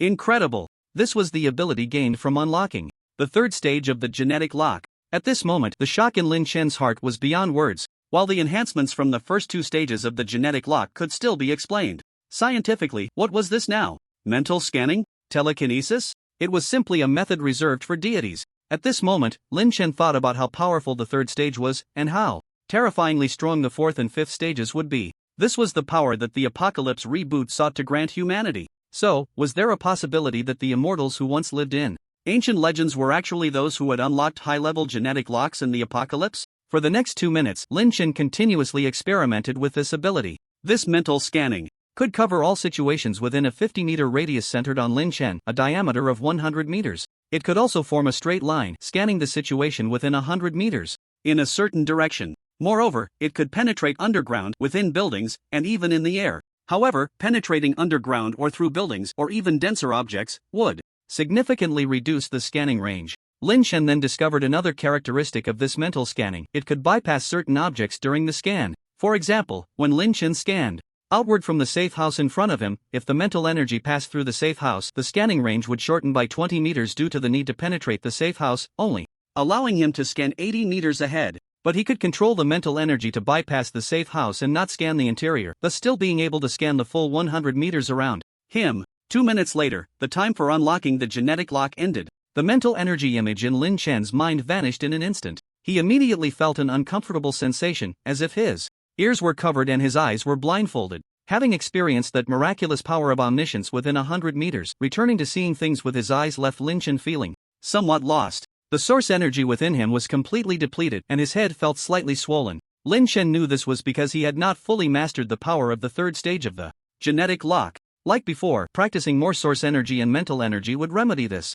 With an excited heart, Lin Chen returned to the safe house to cook for himself. He had felt very hungry when he first woke up, but at that moment he was focused on the situation with the genetic lock and had not paid attention. As Lin Chen cooked, he immersed his consciousness into the space. Not knowing what to expect, he was shocked to find that the 4 source beasts were all listless, either lying down or sprawled out, looking utterly dispirited. A jolt ran through his heart. Lin Chen's first reaction was to wonder if something negative had occurred in the space. He quickly moved the Demon King out of the space. "What's wrong? Demon King, are you feeling unwell?" As soon as the Demon King emerged from the space, he stood up immediately upon smelling the aroma from the pot in the kitchen. His eyes were fixated on the sizzling steak, and both his blue and red eyes glimmered with green light, drool pooling on the ground. Seeing the Demon King's state, Lin Chen understood immediately the Demon King was hungry. It was then that he realized he still had no idea how long he had been unconscious. Lin Chen glanced at his mechanical watch. He had been unconscious in the morning, and now it was already afternoon. He thought he had only fainted for a few hours. But seeing the hungry look on the Demon King's face, Lin Chen was uncertain whether he had been out for several days. In fact, Lin Chen had been unconscious for a full 3 days. During these 3 days, Lin Chen had advanced in rank and perfectly avoided a viral outbreak. Outside Shushi, the number of deaths due to the virus had already reached 1/5 of the total population. Fortunately, the virus was a one-time affair. As long as one had been infected and survived, there would be no further issues. Noticing the Demon King was extremely hungry, the next step was naturally to prepare food for the 4 source beasts. Lin Chen took fruits, meat, and steamed buns from his storage space and fed them to the 4 beasts. They all looked starved, and it took them a whole day's worth of food before they finally stopped. The clouded leopard finished its meal in tears. God knows how scared it had been during these 3 days, feeling several times that it might be eaten as food. It was so frightened that it didn't even dare to sleep deeply. Although there was now a giant panda, the clouded leopard still held the lowest status among the 4 source beasts. With a heart full of bitterness that it couldn't express, the clouded leopard thought. After finishing lunch, Lin Chen prepared to test the current retrieval ability of his space. Before he fainted, he had already been able to retrieve items through a wall, and to know his current limits, he wanted to try again. This time, Lin Chen placed his hand directly on the floor. There was a thick steel wall 3 meters high separating the floor from the basement. With uncertainty, Lin Chen connected his consciousness with the space. The next second, a chair from the basement was pulled into his space. I can actually do it. Lin Chen was shocked and ecstatic. If he had unlocked the 3rd tier of his gene lock earlier, he would have emptied the vault at the first opportunity.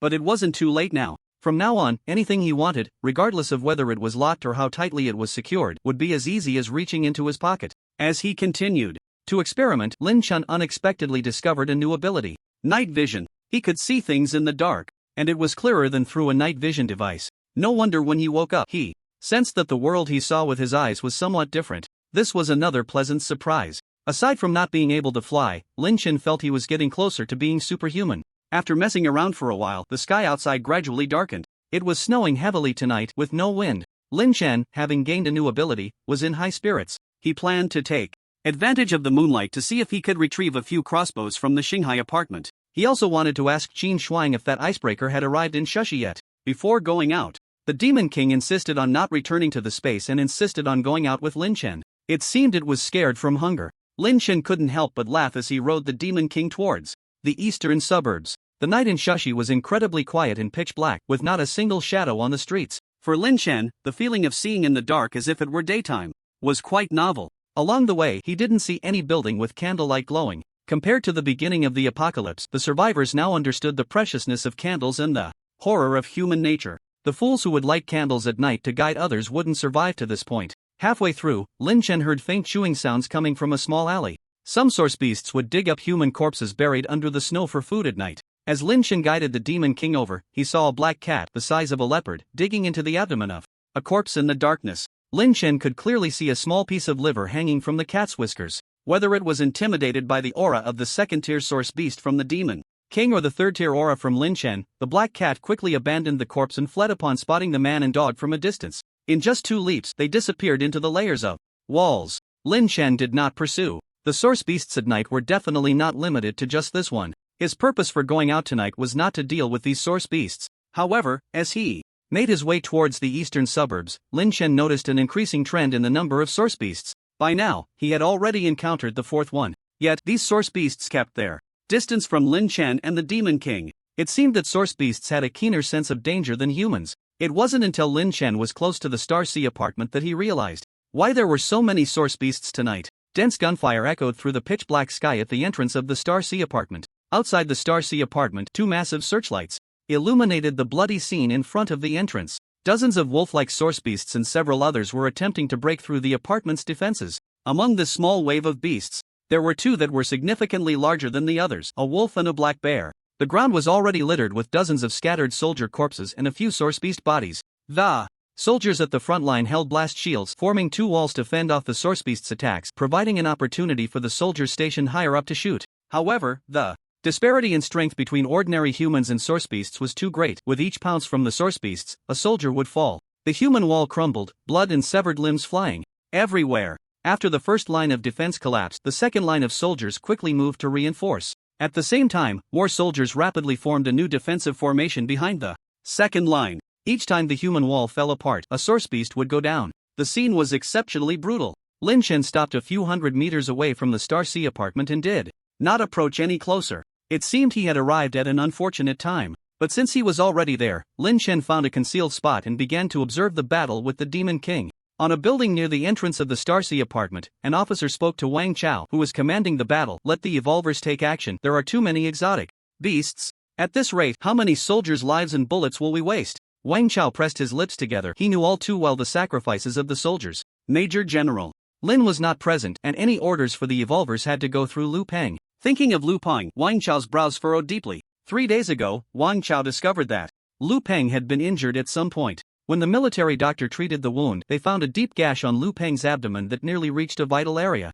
When asked, he merely said he had been accidentally scratched during a mission. He refused to elaborate further. He was still recuperating at his residence. Wang Chao turned to his subordinate. Go call for Staff Officer Lu, let the evolvers assemble. After a short while, Lu Peng was helped up. The evolvers below had also gathered. Among the evolvers, Xin Shuang, who had been shot in the leg a few days ago, was notably present. Lu Peng's eyes swept over Qin Shuang below, a flash of venomous hatred crossing his gaze. Qin Shuang could feel that disgusting stare without even looking up. 3 days ago, Lu Peng had drugged her dinner, intending to plot against her, but fortunately, in a moment of crisis, she activated her second-stage gene lock, nearly turning the tables on Lu Peng. However, at that time, she was under the influence of the drug and too weak to stop him from escaping. After activating the second-stage gene lock, Qin Shuang's self-healing ability had greatly increased and her wound had already healed within 3 days. Aside from a slight lingering pain, it no longer affected her movements. Upon learning that Qin Shuang had activated her second-stage gene lock, the entire unit was in an uproar.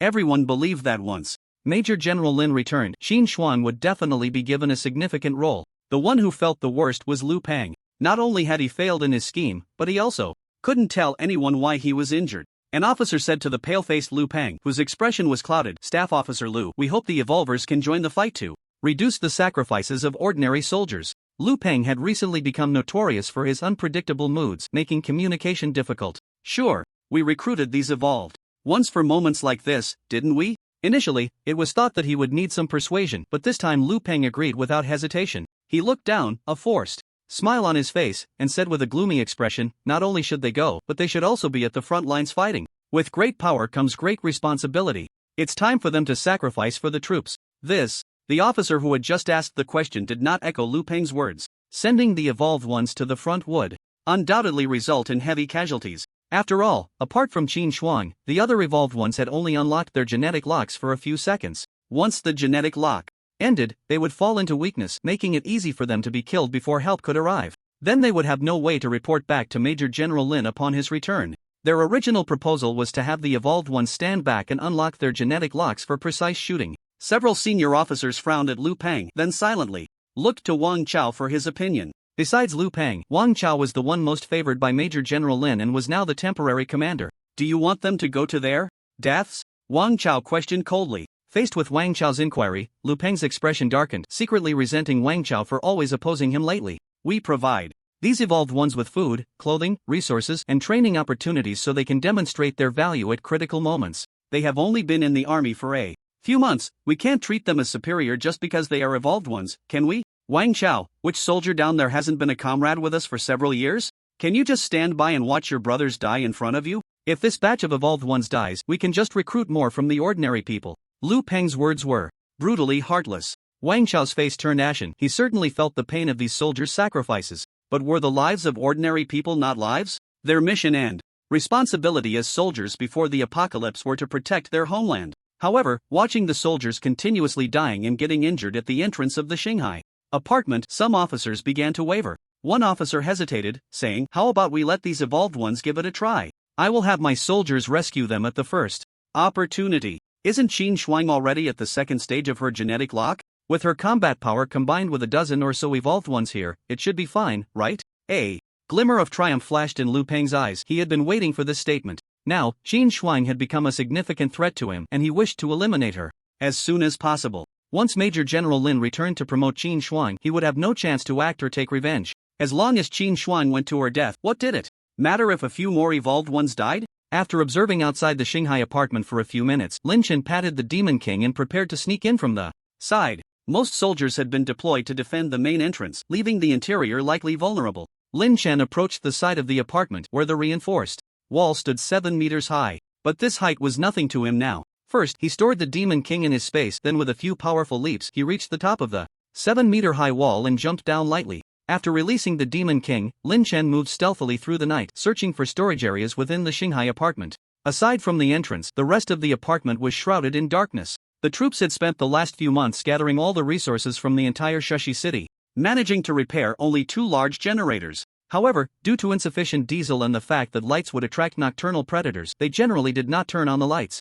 At night, Lin Chen first headed to the property building where he had previously collected supplies. There were a few scattered soldiers guarding outside the property building. And seeing this level of defense, he dismissed the location for supplies in his mind. Even though the Star Sea apartment was facing a beast tide outside, the storage location of supplies was of utmost importance, and it definitely wouldn't just have this few people. This was indeed the supply distribution center, but most of the supplies wouldn't be placed in plain sight. When Lin Chen infiltrated inside, he indeed didn't see many supplies. Apart from the living supplies distributed to the survivors, he couldn't find anything else. After leaving the property building, Lin Chen signaled the Demon King to look for the place in the apartment where the most people were, aside from the main entrance. The Demon King nodded, sniffed the air, and led Lin Chen in a certain direction. Soon, Lin Chen followed the Demon King to the outside of a building. The Demon King silently pointed with his claw to the upper floors. Lin Chen nodded. He quietly slipped inside. The building was unlit, and in the darkness, Lin Chen spotted soldiers lurking in the shadows.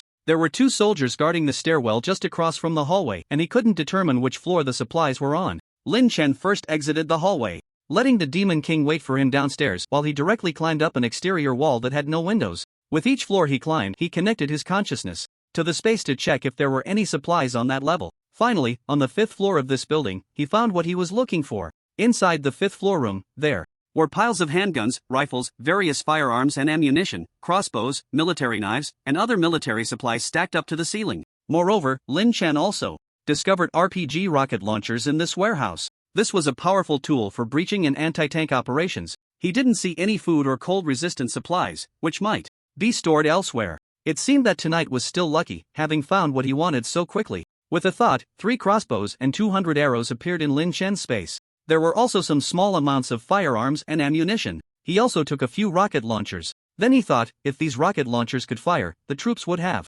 already used them. According to the working principle of a rocket, once the launch trigger is pulled, the gunpowder in the chamber ignites, propelling the rocket forward out of the launcher. But in the current extreme cold, the rocket launchers might misfire and cause a burst chamber. That would be quite amusing. Thinking of this, Lin Chen put the rocket launchers back. He actually didn't lack firearms and ammunition, and since he could replicate them, he didn't take more. It wasn't that Lin Chen was being kind-hearted, but he understood the principle that there are no eggs left unbroken under a nest. By the end of tonight, who knows how many corpses would lie in front of the Star Sea apartment. And this was just the beginning. As time passed, the scale of the beast tide would grow larger and more ferocious. Lin Chen could advance, and those source beasts could too. Perhaps it wouldn't be long before third-tier source beasts appeared. Lin Chen searched a few rooms on different floors and directions, finding some food, cold-resistant supplies, various mechanical parts, and other items. However, he didn't find any gene pills. Lin Chen speculated that they might have been placed in a more secretive location by the military's authorities. After a fruitless search, Lin Chen and the Demon King cautiously returned to the entrance of the Star Sea apartment.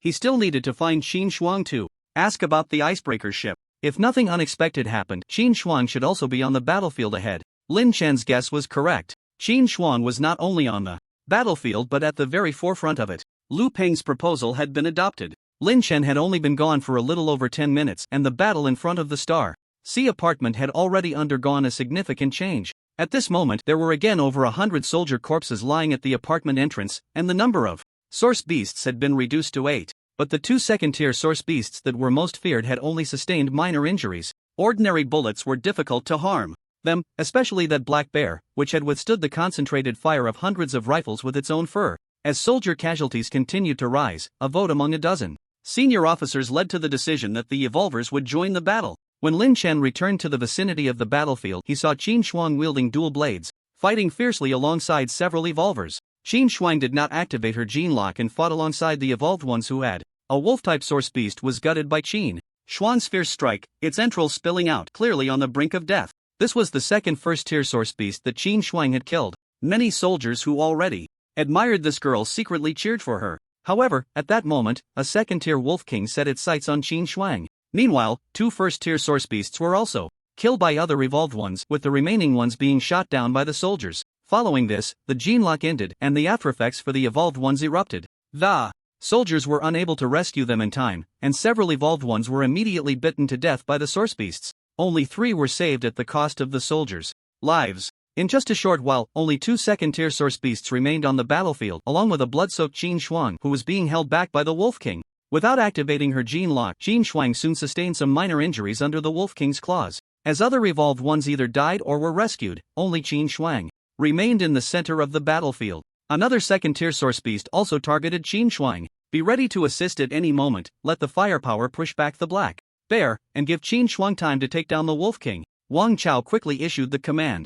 Lu Peng stood silently in the corner, his eyes dark, staring at the battlefield, where Qin Shuang was, lost in thought. The battle between Qin Shuang and the Wolf King was incredibly fast, and no soldier dared to fire their weapons for fear of hitting Qin Shuang. As Qin Shuang activated her Jin Lock after several rounds of entanglement, she pressed one short knife against the Wolf King's mouth to prevent it from biting, while the other plunged into the Wolf King's throat, piercing through its brain. Her own left arm was nearly bitten off by the Wolf King. The stark contrast between the slender girl and the ferocious Wolf King created a powerful visual impact. Qin Shuang's ruthless decisiveness, which belied her age, left a deep impression on every soldier present. After killing the Wolf King, Qin Shuang's Jin Lock time also ended, and she quickly swallowed a Jin pill to stabilize her body. Qin Shuang, come back quickly! Wang Chao shouted to her in alarm. He swiftly ordered the soldiers to rescue Qin Shuang. At this moment, Qin Shuang was over 80 meters away from the troops' defense line, a distance that would normally take just a few seconds to cover, but now felt like an insurmountable chasm. The Jin pill in her body began to take effect, alleviating some of the pain, but she still felt utterly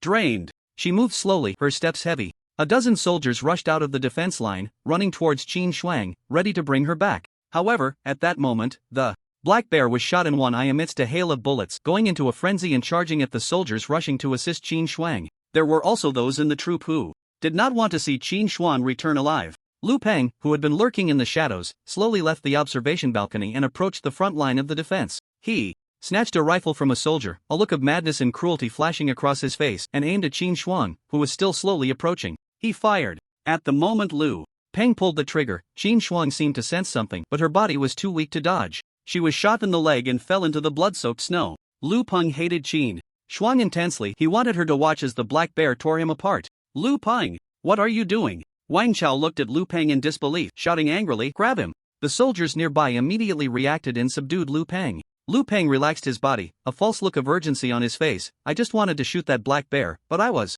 too weak and missed. No one would believe such a statement, but there was no time to argue with Lu Peng about right or wrong. The black bear easily tore apart the soldiers who were supposed to rescue Qin Shuang and lunged towards the spot where she had fallen. It seemed that Qin Shuang's flesh and blood attracted it more than that of other humans. Without a second thought, Wang Chao leaped down from the third floor, ready to rescue Qin Shuang. Commander Wang, don't go! Stop him! The other officers exclaimed in shock.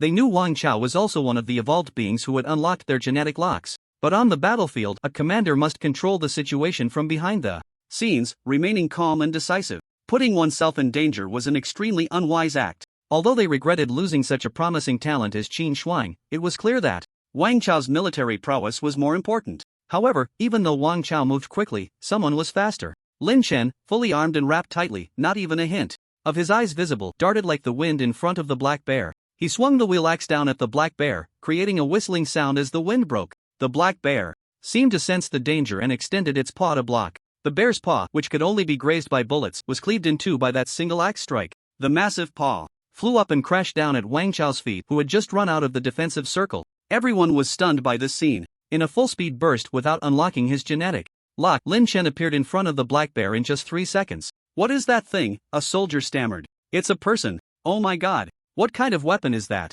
How can someone wield such a huge weapon? Soldiers exclaimed in awe. A bear paw that even bullets can't penetrate was chopped off by an axe, a soldier murmured in disbelief. Not just the soldiers, but even a dozen officers were left dumbfounded. They were not only shocked by Lin Chen's speed but also by his ability to wield such a massive weapon. And they were astonished by the tremendous power of the wheel axe. After retrieving 3 weapons, Lin Chen practiced multiple times and found that if he were fighting on the back of a demon king, the Qinglong Yenyuan knife would be more handy. But for grounded combat, the wheel axe suited him better. Just the weight of the axe itself, over 100 pounds, combined with his strength, could unleash nearly 3,000 pounds of attack power. Seeing his paw fly away, the black bear let out an extremely furious roar and lunged at Lin Chen. Clearly, it had not yet recognized the gap between itself and Lin Chen. Its meager defense was nothing against the wheel axe, and its speed could not possibly harm Lin Chen. Lin Chen's gaze was cold and sharp as he leaped into the air, soaring 5 meters high, swinging the massive wheel axe down towards the black bear's head. At that moment, the enormous wheel axe resembled a giant frying pan, crashing down on the black bear. Bang! Crack! A crisp sound of bones shattering echoed. Under the immense force, the black bear's head was crushed in an instant, blood and brain matter spraying out. As Lin Chen retracted the wheel axe, the black bear fell to the ground. Scalding blood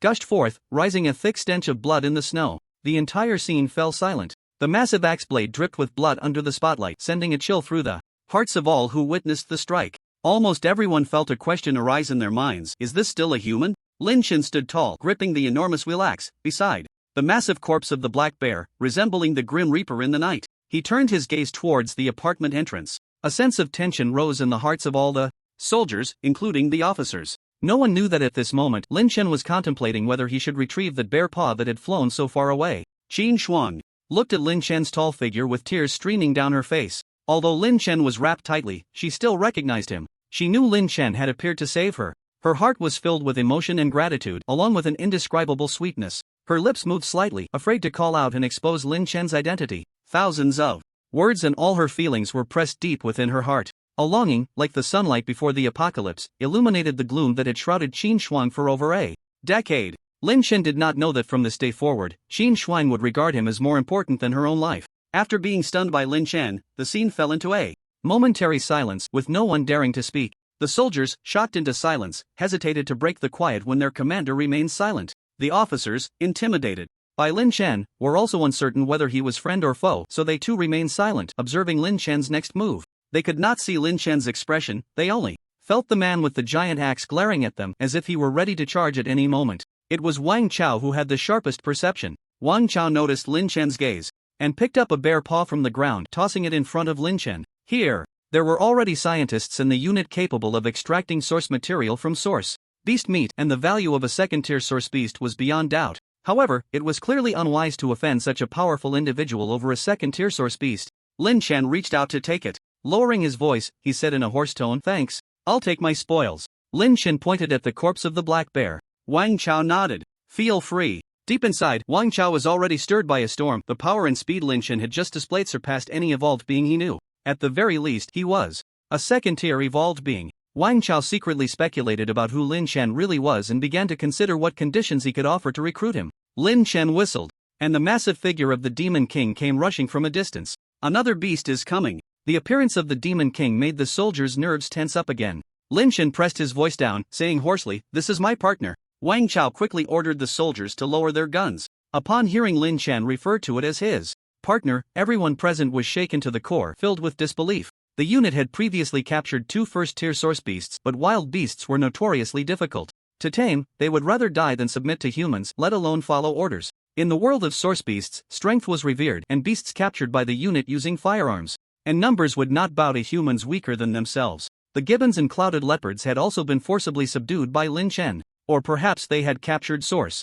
beast cubs, like the giant panda in Lin Chen's space, which might still have a chance of being tamed. Cases like the Demon King were even rarer. Lin Chen instructed the Demon King to pick up the bear paw and move the bear's corpse onto its back. The massive black bear weighed at least 700 or 800 pounds, yet the Demon King carried it effortlessly. Lin Chen and the Demon King turned to leave but were called back by Wang Chao. "Wait, can I say a few words?" Lin Chen raised an eyebrow, patting the Demon King. "Go back to that spot and wait for me, I'll find you shortly." The Demon King nodded, holding the bear paw in its mouth and carrying the bear's corpse on its back as it left. Seeing the Demon King depart, Wang Chao finally relaxed his tense heart. At the same time, he was immensely curious about how Lin Chen had tamed the Demon King. If the unit could also tame source beasts, then facing beast tides in the future would no longer require sacrificing the lives of evolved beings and soldiers as they had this time. From today onward, the plan to tame source beasts would surely be back on the agenda. While Lin Chen was communicating with the Demon King, Wang Chao had already sent the soldiers to rest and receive treatment. Wang Chao approached Lin Chen with several officers, leaving Lu Peng behind, pale-faced and filled with resentment. Lu Peng looked at Lin Chen, who had appeared out of nowhere, his eyes clouded with gloom. At that moment, he had only aimed for Qin Shuang's leg to preserve his own position, avoiding the blame of assassinating a comrade. Hitting her leg would incapacitate her escape, while the black bear could help him kill Qin Shuang. He thought it was a foolproof plan, but who would have thought that a wildcard would emerge halfway through? Anger surged within him, and his gaze towards Lin Chen turned hostile. At this moment, Wang Chao and the others stood 10 meters in front of Lin Chen. Upon seeing this, Lu Peng immediately understood that Wang Chao was trying to win this person over. A flash of inspiration struck his mind. Such a powerful individual must be an evolver. If he joined the army, it would mean he was on Lu Peng's side. After all, Lin Tianrui hardly took care of trivial matters and left everything to him. When the time came, dealing with Qin Shuang would be like child's play, right? With this thought, a smile reappeared on Lu Peng's face. Ignoring the dull pain from his wounds, he walked towards Lin Chen. Qin Shuang was carried away by soldiers on a stretcher. Throughout the ordeal, Qin Shuang said not a word, only casting a glance at Lin Chen as she left. Lin Chen pretended not to see. Qin Shuang was valuable to him. If he wanted to continue receiving reliable information from her, he needed to ensure her survival. That was why he had intervened to save her life. Wang Chao and the others stopped 10 meters away from Lin Chen. With a sincere expression, Wang Chao saluted Lin Chen with a high-ranking military gesture. Comrade, thank you for killing that beast, which has reduced our casualties. I can apply for you to receive the recognition and commendation you deserve. Please do not refuse. The other officers followed Wang Chao in saluting. Lin Chen waved his hand, saying, no need, I only acted because I thought that black bear would make a good meal. He had already taken the reward for himself. Further commendation would only amount to some supplies, at best a few gene pills. For him, practicing the health cultivation method for a day would yield equivalent source material. Upon hearing this, several officers looked at Lin Chen with even more admiration. They respected his selfless virtue of doing good without seeking fame or profit, and they were astonished by his incredible strength. They had already confirmed that the black bear was a second-tier beast, yet it had only served as this person's meal. The officers exchanged glances, realizing they had underestimated this person's combat capability. Wang Chao looked at Lin Chen with fervent eyes and asked the main question, I see you possess exceptional skills. Would you consider joining our army? Feel free to state any conditions, as long as they are reasonable. We will definitely agree. Lin Chen had no intention of joining the official army, no matter what. Where there are people, there is danger, especially the danger of being attacked from both sides. Lin Chen contemplated how to refuse. At that moment, he caught sight of Lu Ping approaching. He recognized him as the one who had just taken a shot at Qin Shuang. Instantly, he spoke with a mocking tone. If there are people in your army shooting from behind, I dare not join. Otherwise, who knows when I might die at the hands of my own people before I even face a beast? The officials had always referred to source beasts as alien beasts, and Lin Chen could only go along with it to avoid suspicion. Upon hearing this, the expressions of several officers and Wang Chao changed dramatically. Some looked dark, some ashamed, and others angry. The fact that army officers would resort to underhanded tactics while soldiers risked their lives was something that would greatly damage the army's reputation if it got out. They felt deeply ashamed. We will definitely punish this matter severely and provide an explanation to all soldiers and to Qin Shuang, Wang Chao said firmly. The other officers echoed that they would handle the matter seriously. Just then, Lu Peng, who had been eavesdropping from a distance, heard the officer's words, and the darkness in his eyes deepened. Lin Chen glanced at Lu Peng and scoffed. An explanation is unnecessary. I don't want to fight alongside someone like him. In the end, they wouldn't directly kill an officer. At most, he would be demoted. He couldn't help but sigh inwardly that Qin Shuang had indeed offended quite a troublesome person. He could see that Qin Shuang had already entered the second tier of the gene lock, so he naturally wouldn't intervene for her. After all, he wasn't her caretaker, always having to rescue her from danger. Wang Chao continued to persuade him, assuring that they would deal with Lu Peng's issue. Lu Peng, standing not far behind and eavesdropping, saw that Lin Chen still refused to agree to join the army. The calculations in his heart fell flat, and he could no longer contain his anger. He stepped in front of Wang Chao, his tone unfriendly as he seized the conversation. Except for Major General Lin, no one has the right to deal with me. Kid, I thought you were a smart person, but I didn't expect you to be so unappreciative. You either obediently join and follow my orders from now on, or think carefully about the consequences. If you dare to offend us, you should consider whether you can still survive in Shushi. The others did not expect Lu Peng to say such things. The goodwill they had just built was shattered by his words. This was not a way to win someone over, it was pushing them to the opposing side. An officer quickly moved to Lu Peng's side, pulling him back angrily. Lu, what are you saying? Lu Peng stumbled as he was yanked, and shaking off the person, he felt pain flare up and exploded in anger. Get lost. When Lin Chen heard the words Lu, the advisor, his eyes flickered. Lu, the advisor. No wonder he felt this person's face was somewhat familiar, but he couldn't recall where he had seen it. Dark skin, an aquiline nose, 175 centimeters tall, a military officer, a position of advisor. Lin Chen suddenly remembered that Lu Qianran's description of her father seemed to match this. My dad is called Lu Peng. Lin Chen recalled Lu Qianran's words at that time. He smiled. He hadn't planned to take action against this person. Unexpectedly, this person turned out to be his potential enemy. Then he didn't need to leave it for Qin Shuang. Feeling Lin Chen's killing intent, Wang Chao hurriedly pushed Lu Peng away and explained, sorry, comrade, this person has been injured recently and isn't thinking clearly. Take him away and let him be dealt with when Major General Lin returns. The latter part was directed at the people beside him. Two officers grabbed Lu Peng and were about to leave, but Lu Peng took a few steps back, his gaze sharp. Do you dare to arrest me? I am Major General Lin's confidant, his lifesaver. This little incident of accidentally injuring Qin Shuang, Major General Lin would never hold it against me. I advise you to think carefully about the consequences of offending me. Upon hearing this, the person who had intended to subdue Lu Peng immediately halted their actions and exchanged glances. They all understood Lu Peng's position beside Major General Lin. He could be said to be one of the most trusted individuals. If they offended Lu Peng, they would end up suffering when Major General Lin made things difficult for them. The group turned their gaze to Wang Chao. Wang Chao recalled the relationship between Major General Lin and Lu Peng, his brows furrowing. He had long told Major General Lin that Lu Peng's character was lacking, and now it was fully exposed. Wang Chao knew that with Lu Peng around, trying to win over Lin Chen was impossible. He should first handle Lu Peng's matter to avoid being laughed at by outsiders. He apologetically said to Lin Chen, "Sorry, comrade, we'll meet again next time." Lin Chen raised an eyebrow, looking at Wang Chao's decisiveness with newfound respect. This person's authority in the army should not be weaker than Lu Peng, who rose to power through saving grace. Only with such a person leading the troops in Shushi could the people of Xia preserve the spark of life in this apocalypse.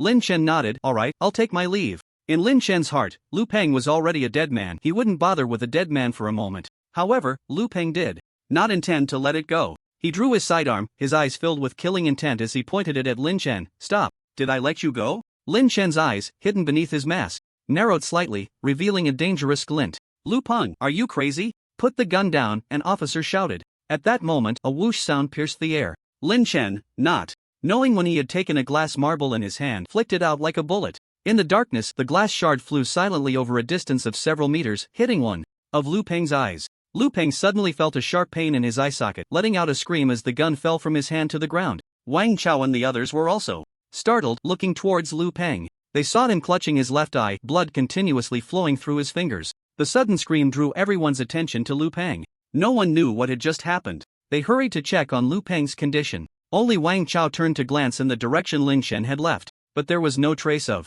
Lin Chen. Before long, they discovered that Lu Peng's eye had been struck by something. A piece of his eyelid was missing, and his eyeball was a bloody mess. The eyes are located in the head, not far from the brain, and under such conditions, even if surgery could be performed, it would require genetic drugs to keep him alive. Several officers looked at Wang Chao. Wang Chao shook his head at them. The genetic drugs were all carried by Major General Lin, and the stock in the army was limited. This time, the beast tide had consumed most of it. If they concentrated it all on Lu Peng, perhaps he could be saved. But what about the other revolved beings? What would happen when the beast tide struck again? Wang Chao did not care about Lu Peng's life or death. It was hard to persuade the damned ghost. Lu Peng was looking for death himself, and in the end, he would have an explanation. For Major General Lin, he just regretted not being able to recruit Lin Chen. Wang Chao supported Lu Peng and went back to treat his injuries. They had to put on a show. Over the next few days, Wang Chao and the others reassessed the strength of the source beasts and reinforced the defenses of the shelter. The heavy casualties from this battle were ultimately due to the insufficient defense of the main gate of the Xinghai apartment. At the same time, they urgently constructed temporary defensive works for the Xinghai apartment. This wave of beast tide, although it caused the army to lose nearly 200 soldiers, also resulted in more than a dozen first-level evolved beings among the soldiers. As for Lu Peng, because of the glass shards embedded deep in his eye from Lin Chen, no military doctor dared to perform surgery under the current conditions. He would suffer for no more than 3 days before dying in agony. None of this concerned Lin Chen anymore. The next day, Lin Chen sneaked back into the Xinghai apartment and received news from Qin Shuang. The icebreaker would dock at Donggang in 4 nights. The cold wind at the port was biting. It made the already dilapidated windows creak. Lin Chen and the Demon King had been waiting on the roof of a logistics office building outside the port for half a day. According to the intelligence from Qin Shuang, Major General Lin would return with the icebreaker and dock at Donggang today. He would also try today to see if he could replicate the icebreaker. Lin Chen gazed at the sea. The surface near the coast was already covered with thick ice. There was still no sign of the icebreaker. At this moment, the port was filled with piles of containers half buried in snow, along with a few small safety houses that the army had built at the port at some unknown time. Like Lin Chen's safety house, they were semicircular, looking from a distance like bowls turned upside down. At the port, his inspiration for designing the safety house came from the igloos of the Inuit, and it was clear the army had considered this aspect as well. Compared to square structures, the semicircular shape was clearly better at withstanding strong winds and blizzards. It also helped prevent heat loss inside, for the sake of the grave mounds. Proper name. But in terms of defense, Lin Chen's safety house was definitely superior. After all, under the current conditions, it was extremely difficult to build a shelter like Lin Chen's without machinery. Lin Chen speculated that these small safety houses were definitely meant for the soldiers guarding the icebreaker. Such an important asset in the apocalypse could be considered a national treasure. Once it reached the port, it would surely be under tight surveillance. Approaching on land would inevitably lead to conflict with these soldiers, so Lin Chen's plan was to replicate it underwater. The seawater near the port had already frozen, and he had observed that the ice thickness was over a meter. Shortly after the icebreaker arrived at the port, the ice layer on the sea would crack, which would be the best opportunity for Lin Chen to approach the icebreaker. Approaching noon. As Lin Chen waited and waited for the icebreaker to arrive, he sat down on the ground and took out some meat from his space to have lunch with the Demon King. Upon seeing Lin Chen take out the meat, the Demon King's unusual eyes lit up. A few days ago, after Lin Chen took away the corpse of the black bear, he absorbed the primal energy within, increasing his source power by over 100 units. Naturally, the remaining black bear meat could not go to waste. That very night, he enjoyed a lavish feast of black bear dishes with the Demon King and the giant panda. Roasted bear paws, braised bear meat, stir-fried bear liver, boiled bear tongue, and a tableful of dishes. Of course, it was impossible to finish off the 600 to 700 pounds of black bear meat all at once. The leftovers were made into barbecued meat, jerky, and other dishes, stored in the space for slow consumption. It was clear that the Demon King had a fondness for bear meat. Seeing Lin Chen take out the meat, it stared eagerly, its tail wagging furiously. It was almost desperate enough to speak. Lin Chen chuckled at it, feeling playful, and took out a piece of other meat from his space, handing it over. Here, eat this. Upon realizing it wasn't bear meat, the Demon King's tail immediately stopped. Its unusual eyes seemed to speak, looking at Lin Chen with a hint of disappointment and grievance.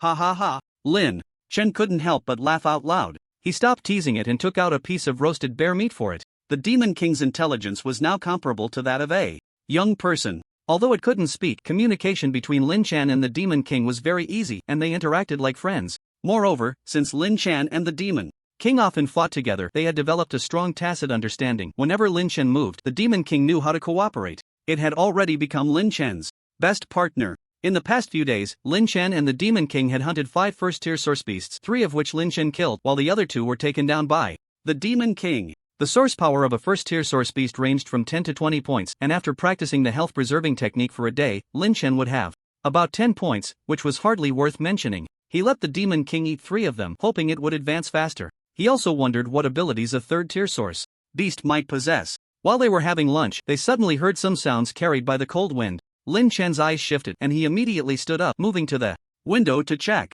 In the distance, on the sea, amidst the wind and snow, an icebreaker was crashing through the ice layers, heading towards the port. It's here, Lin Chen exclaimed, feeling invigorated. The Demon King also stopped eating. At that moment, the sound of cracking ice continued to echo across the sea. A massive icebreaker was cutting through the ice with unstoppable momentum, making its way towards the port. The enormous hull looked cold and solemn, emitting a buzzing roar in the wind and snow. Soon, the icebreaker entered the port. Lin Chen's spirit surged. He signaled for the Demon King to hide. On the deck of the icebreaker, a crowd of people stood at the railings, both men and women, young and old, numbering at least several hundred. Among these hundreds were important scientists from various fields in the capital, significant members of prominent families, high-ranking military officials, and some individuals in positions of power. There were relatively few women and children, most were young and middle-aged adults. At the forefront stood several elderly men with graying hair, surrounded by the crowd. Despite their age, each exuded an extraordinary aura, suggesting they had held high positions for many years. Even Lin Tianrui seemed to lag behind a few steps. Among them, 2 elderly men stood slightly ahead of the others, appearing to be the highest-ranking individuals among the group. Lin Tianrui pointed towards the port, now within sight, and said, "Chief, Commander, esteemed uncles, we have arrived." It turned out that the person standing at the front of the crowd was the highest authority in the Xia kingdom. With a kind and benevolent face, exuding righteousness, his presence was not as imposing as those beside him. Yet it was like a gentle breeze, making people feel as if they were basking in spring, while also capable of stirring up tremendous waves. It was none other than the highest leader of the summer nation, Xia Guohong, and it was not difficult to guess the identity of the imposing elder who stood beside him as an equal. With a face that was upright and incorruptible, even in his 50s, he remained tall and straight, standing like an insurmountable mountain. The highest commander of the Summer Nation's military district, Lin Honglong. Good, good, good. Xia Guohong said the word good 3 times with a serious expression. Notify everyone to pack their things and prepare to disembark. Everyone has worked hard these past few months. The people behind him quickly relayed the message. Hundreds of individuals dispersed to gather their luggage. Only a few elders, Lin Tianrui, and about a dozen bodyguards remained. Lin Tianrui said, "Leader, everything in Shashi from now on is up to your command."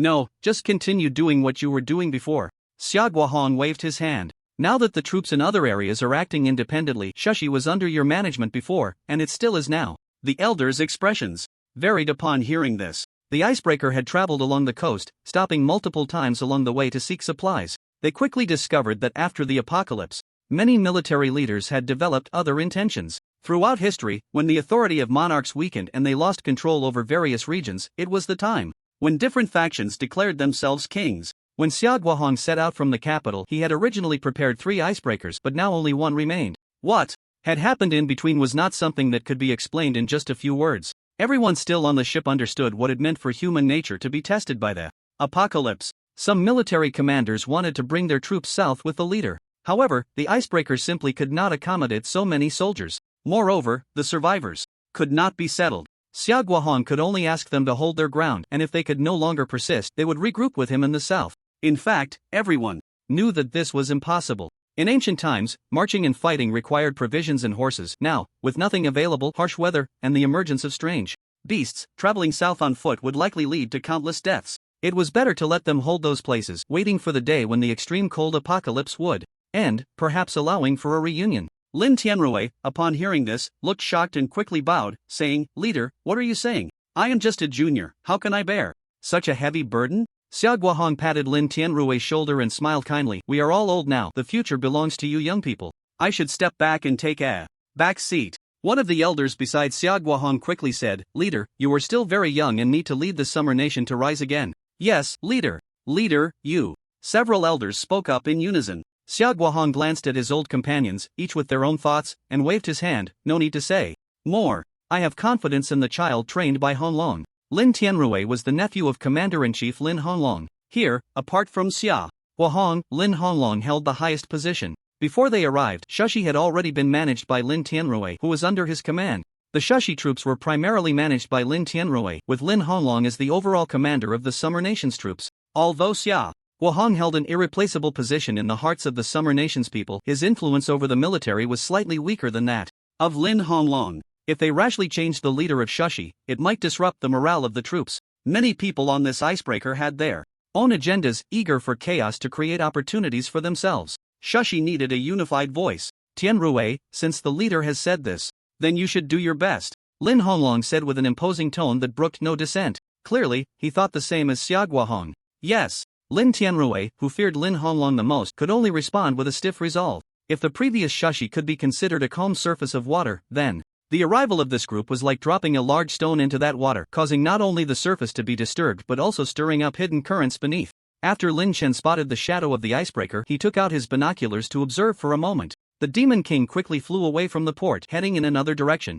It wasn't until the icebreaker was out of sight that he turned back and said to the Demon King, "It's time, let's go into the sea." Lin Chen and the Demon King circled around and arrived at the area of the sea that had been opened up by the icebreaker. He tested the water temperature. The seawater was icy cold, but Lin Chen's physical condition was far beyond that of an ordinary person. In just a few moments, he stripped down to his underwear and jumped into the water. "Wait for me up there." Before Lin Chen could finish his sentence, the Demon King splashed into the water with a plop. His 4 legs paddled around in the seawater, looking quite content. Lin Chen smiled wryly and could only go along with it, saying, "Be careful, don't stick your head out when you get close." With that, he took the lead and submerged into the water. Although the seawater was cold, it felt warmer once he was submerged than it did on the shore. Lin Chen spent about 10 minutes swimming back to the icebreaker. By this time, the icebreaker had already docked at the port. Once in the water, he realized he could hold his breath for about 10 minutes now. As his physical condition evolved, his lung capacity had also increased. The sight of the Demon King floundering in the seawater was particularly amusing. When the man and dog stopped beneath the icebreaker, Lin Chen focused his mind and placed his hand on the bottom of the icebreaker, silently chanting, "Copy." Perhaps it was because the treasure basin had evolved, or perhaps the icebreaker was a singular item. There was no flash of golden light, nor any prompt indicating a copy. Failure. Instead, a new prompt appeared in front of him. "Do you want to use 10 item copy attempts to copy this item?" Yes/no. Lin Chen felt a surge of joy in his heart. It really could be done. Without hesitation, he shouted in his mind, "Yes." As soon as Lin Chen's thought finished, a 76-meter-long, 10,000-ton icebreaker appeared in his space. But Lin Chen did not stop. He continued to copy. He kept going until he had copied 10 ships, consuming 100 item copy attempts before he finally stopped. The copies could no longer be duplicated, so he needed to make a few more as backups. After 10 copies, Lin Chen made a go gesture to the Demon King and left the seabed. The number of copy attempts for the treasure basin had been accumulating daily, and even after using 100 attempts at once, the remaining copy attempts still showed treasure basin complete, storage space complete. The volume of space can increase with the user's internal source power, capable of storing living things. Item copy complete increases 1 item copy attempt daily. Current attempts 1402. When the man and dog reappeared, they were on the surface of the sea far from the port. During the journey, Lin Chen finally had time to observe the situation at the seabed. There were still fish in the sea, but not many. Most of the fish near Shashi were adapted to tropical climates. Many shallow water fish had died due to the low temperatures, while deep-sea fish seemed less affected. When the time came, he could go out to sea and catch some fresh fish. However, before that, he needed to learn how to operate an icebreaker. Back on shore, Lin Chen put on his clothes and cleaned the seawater off the Demon King before returning to the safe house, feeling quite satisfied. Not long after, Lin Tianrui and the others from the icebreaker also returned to the Shanghai apartment. Wang Chao quickly led people to welcome them. After some polite exchanges, the first order of business was to settle the more than 500 people. Since the Shanghai apartment had been designated as a temporary base by the military, along with the scientists and technicians recruited later, it was now nearly full, with many rooms accommodating multiple people.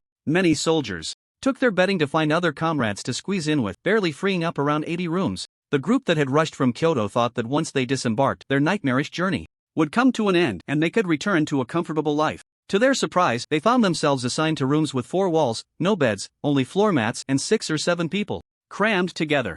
Immediately, a second-generation official couldn't take it anymore and started shouting, "You want us 7 to sleep in one room? A pigsty is more spacious than this." "The situation in the apartments is like this for now," explained the soldier who was settling them in. If Lin Chen were here, he would recognize this soldier as Li Wei, who had previously escorted them to the Shashi Art Academy. Chu Tianyi, complaining about the small room, arrogantly pointed at Li Wei's nose, spitting as he said, "Can we be the same as you mud-legged people? What status do we have? Just saying it might scare you. Hurry up and give me a room for each person, with beds, water, electricity, and a bathroom." The others chimed in, trying to secure benefits for themselves.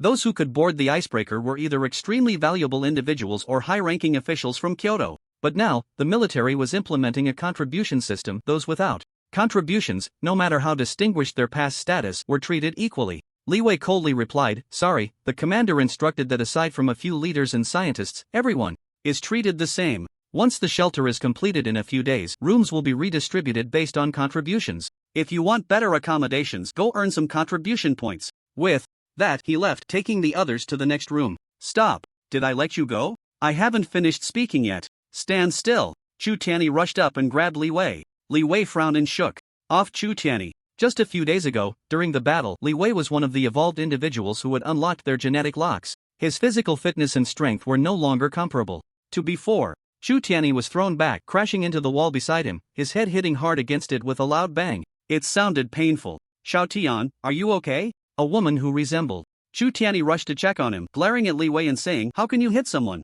I will report you to the commander and have him execute you." The others rallied together, surrounding Li Wei and shouting in anger. At this moment, they were not standing up for Chu Tianyi but fighting for their own status. If Chu Tianyi received such treatment, their own treatment wouldn't be any better. How could they not be furious? Just as the words fell, Wang Chao's voice came from behind the crowd, "Execute who?" The crowd suddenly fell silent. Xia Guohong and Lin Honglong had been settled in by Major General Lin himself. Wang Chao had just arranged for several scientists from Kyoto to be placed next to other scientists in the military. Hearing the commotion, he walked over and asked, "What's going on?" Chu Tianyi's mother was furious, her face red, and she pointed at Wang Chao without courtesy. "Are you their commander? Your soldier hit my son, and if you don't give me an explanation, this isn't over. I will report it to the commander and have him remove you from your position." Wang Chao directly ignored her, turning to Li Wei. "What happened?" Li Wei pointed at the furious Chu Tianyi and said, "This person demanded a room change, and I said it had to be based on contributions. I wanted to settle the remaining people, but he came over and pulled me, not letting me leave. I broke free, and that's how it happened." Wang Chao coldly glanced at the mother and son, then said to Li Wei, "They don't need to stay here anymore." Chu Tianyi and his mother were delighted, thinking they could successfully change rooms. The others also had varied expressions, their thoughts churning. Wang Chao then said, "Since they look down on our place, let them find somewhere else to live." Li Wei responded, "Yes, Commander." After hearing Wang Chao's words, Chu Tianyi and her son were dumbfounded. The soldiers in the army were no longer the same ones who had been in a peaceful world just a few months ago. After months of apocalyptic trials, each soldier had become a true warrior and understood that they could not maintain sympathy for everyone. If the survivors could still soften their hearts, then these pampered bureaucratic offspring who remained arrogant in the apocalypse deserved no sympathy at all. Chu Tiany's mother was so angry that her chest heaved violently. The expressions of the others were also grim. This indicated that they too should not expect to gain any advantage. At that moment, a middle-aged man stepped out from the crowd, stirring others to say, "Everyone, why don't we go out and find a place to live? After all, so many people have died outside, there are plenty of places to stay. Each of you was once a person of great standing just a few months ago. Are you afraid you can't establish your own power?" Upon hearing this, the crowd had mixed thoughts. Indeed, they had all been above others just a few months ago. Why not go out on their own and build their own power? It would also save them from having to deal with these commoners' expressions. Many people were contemplating glancing at Wang Chao. These people had been on the icebreaker for too long and still did not realize that the dangers outside were not just from people, but also from mutated beasts. Wang Chao scanned the faces of these people, taking in their expressions, and said with an unchanged demeanor, "That's fine. Our army will not restrict your freedom. Those willing to follow Li Wei for arrangements can do so. Those who do not wish to stay are free to leave. However, I must remind everyone, once you leave, do not think about coming back. And for those who stay, do not cause any trouble, otherwise I will not be polite." When he said the last sentence, there was a hint of murderous intent in Wang Chao's voice. This made more people consider leaving. An army officer, in the past, would never have dared to speak to them like this.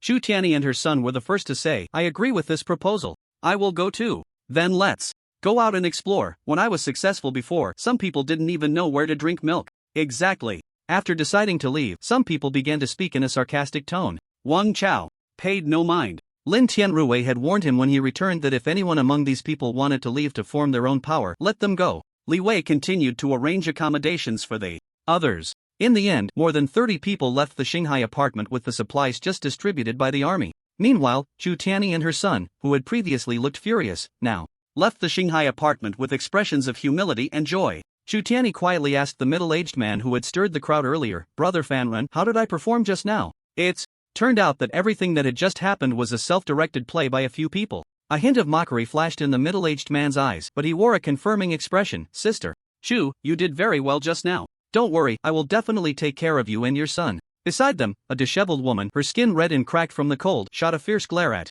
Chu Tiany's mother, asserting her claim as she linked arms with Shin Fanren. It was actually Lu Siyue and Shin Fanren. And behind them was another person, who, although looking several years older, was none other than Wang Ji, Shin Fanren's capable subordinate. These few had somehow managed to get on the boat and traveled south to Shashi. The story began from the day Shin Fanren's estate was destroyed by the beast tide. That day, when Shin Fanren emerged from the basement and found his estate in ruins, he resolved to leave Haishur and head south. He had Wang Ji gather the remaining personnel. Those who could escape did, and those who died were lost. In the end, only a dozen subordinates were gathered. There was also his illegitimate son, Shin Songrong, who had hidden in the top attic and escaped disaster. On the day of the solar storm outbreak, Wang Ji only managed to bring back one of Shin Fanren's illegitimate children, while the other two died due to various accidents. Shin Songrong is the only illegitimate child of Shin Fanren that Wang Ji brought back, and he is now his last son, 17 years old. He was still in high school.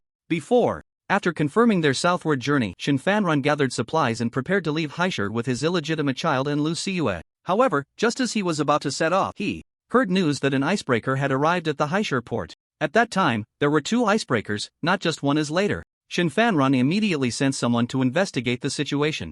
He discovered that the icebreaker was resupplying in Haishur and would soon leave southward, so Shin Fanren sought ways to board the icebreaker and head south with them. If one were to say who had the most resources in Haishur, Shin Fanren would say no one dared to claim the first place after him. Shin Fanren decisively used his previous connections and contacted people on the ship, trading most of his supplies for boarding spots. In the end, he only secured 4 spots. Consequently, Shin Fanren resolutely abandoned all his subordinates and boarded the icebreaker with Wang Ji, Lu Siyue, and Shin Songrong. Originally, Shin Fanren did not want to waste a spot on Lu Siyue, but she moved him with a huge secret which led him to take her along. On the ship, Shin Fanren met Chu Tiany's father, who was once the mayor of Kyoto City. Unexpectedly, while passing through Wanshur in search of supplies, they were ambushed by the Wanshur troops who seized an icebreaker, resulting in a firefight. Many people died in that conflict, including Chu Tiany's father. To secure their future, Chu Tiany and his mother, Zhou Keilang, sought to attach themselves to Shin Fanren. Although Zhou Keilang was over 40, she still retained her charm and was quite attractive. It was unclear whether Shin Fanren had a preference for such women, but the two quickly became involved, which infuriated Lu Siyue. Thus, the group successfully arrived in Shashi. Shin Fanren could not accept the thought of having to do hard labor every day and living under someone else's thumb. He immediately incited Zhou Keilang and Chu Tiany to cooperate with them and staging a scene to escape from the troops, hoping to bring more people along. Hence, the earlier scene unfolded. One could say that Shin Fanrun had some skills to establish a shelter in Haishur and become a local emperor in his previous life. After bringing these people out from Shanghai apartment, Shin Fanrun used various reasons to keep them from dispersing, insisting they stay together to keep warm. He successfully retained the people. And this was just the first step in his ambition. At this moment, Lin Chen was still unaware that his father's murderer had arrived in Shashi. After obtaining a replica of the icebreaker, Lin Chen returned to the safe house, killing a source beast along the way. After absorbing the source power within the source beast, Lin Chen's personal interface for his treasure basin was as follows. Host information: Lin Chen, 20 years old, male. Evolution level: Gene lock level 3, source power 586 source power units, mental power 118 mental power units. In addition to absorbing source power, Lin Chen had not stopped training his mental power and practicing health techniques these days, so he had been living quite a fulfilling life. However, something seemed off today. Lin Chen glanced at his personal panel again. He found that the age section, which originally displayed his age, had unexpectedly changed to 20. But his birthday had not yet arrived. He clearly remembered that his birthday was just before the new year, a few days before the spring festival. But at this time, it was still late October. Since the apocalypse began, Lin Chen had developed a habit of keeping track of time. He was somewhat puzzled. What's going on? If someone told him that he had celebrated his 20th birthday, which was not his actual birthday, he would never believe it. But the treasure basin could not be wrong. Eliminating impossible answers, even if the remaining answers are absurd, is the correct answer. He has celebrated so many birthdays, yet it turns out none of them are his true birthday.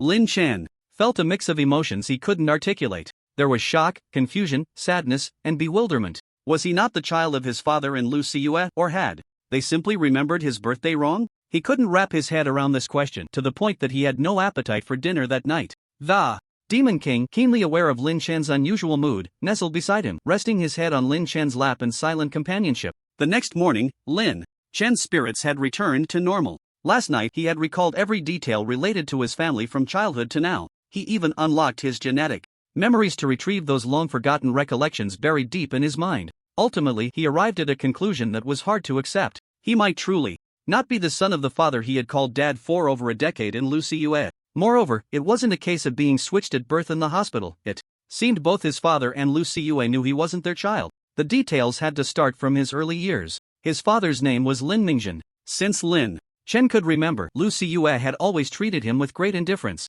Although she took meticulous care of him, cooking and doing laundry 3 times a day, her attitude towards him was often quite cold. When Lin Mingjin was present, Lu Siyue would treat Lin Chen much better than usual. But once Lin Mingjin left, her demeanor would revert to its usual indifference. Lin Mingjin's attitude towards Lin Chen had always been suspicious as well. As a father, Lin Mingjin had never scolded or yelled at Lin Chen even once throughout his life. No matter what mistakes Lin Chen made, Lin Mingjin never got angry with him. In the past, Lin Chen had taken this as paternal love. However, after recalling some details of their interactions last night, he realized that since they had never argued even once, there was a lack of that father-son intimacy. Instead, it felt as if Lin Mingjin was always yielding to him. There was also one more thing. Despite their family's favorable conditions, Lin Chen's family had never traveled outside of Haishur. Lin Mingjin forbade Lin Chen from going to other places. This was the only thing Lin Mingjin had not indulged Lin Chen in. Lastly, Lin Mingjin's death was an unexpected accident, but it wasn't until he died that Lin Chen discovered Lin Mingjin had made a will when he was just 2 years old. Even Lu Siyue was unaware of this. When the notary came to their home, Lu Siyue had shown an expression of disbelief. Now, to uncover the truth, perhaps he would need to find Lu Siyue. Lin Chen was unaware that Lu Siyue had already come to Shashi. To him, his father was dead and Lu Siyue was still in Haishur. There was no way he would run back to Haishur just to learn the truth about his origins. The apocalypse had arrived, and even if he knew the truth, what could he do? Could he still search for his family? Perhaps those two had already perished in the apocalypse? So he let the matter go. For the next half-month, the weather was quite nice. Lin Chen and the Demon King ran into the mountains every day, hunting source beasts. He released the long-tailed gibbons, clouded leopards, and giant pandas that had been cooped up in his space for so long. Staying in the space for extended periods prevented them from leveling up. After training them for so long, it was time to let them out to absorb source material and forage for food. The giant panda got along very well with the Demon King, closely following him around. The Demon King often dashed off with the giant panda, disappearing in a flash. Lin Chen felt reassured about the Demon King, so he let them be. He took the long-tailed gibbons and clouded leopards to hunt separately from the Demon King. With his current third-tier strength, he wasn't worried about the long-tailed gibbons and clouded leopards running away. The clouded leopard lacked the courage to flee, diligently working every day. The gibbon had long been spoiled by Lin Chen, who had whetted its appetite. It was clever, now that there were no fresh fruits and vegetables outside, only Lin Chen had them, and it knew that following Lin Chen meant food. Of course, it wouldn't run away. Nowadays, the number of source beasts around Shushi City was increasing. Lin Chen could harvest 7 or 8 first-tier source beasts in a day. Sometimes, with a bit of luck, he could kill 10. He had the Demon King, the Cloud Leopard, and the Giant Panda. Eat one source beast each day to accelerate their evolution. The way source beasts evolved should be different from humans, as long as they absorbed enough source power, they could evolve. The first to evolve was the Cloud Leopard, which successfully evolved into a second-tier source beast after eating just 4 source beasts. In the days right after its evolution, the Cloud Leopard walked with its head held a bit higher.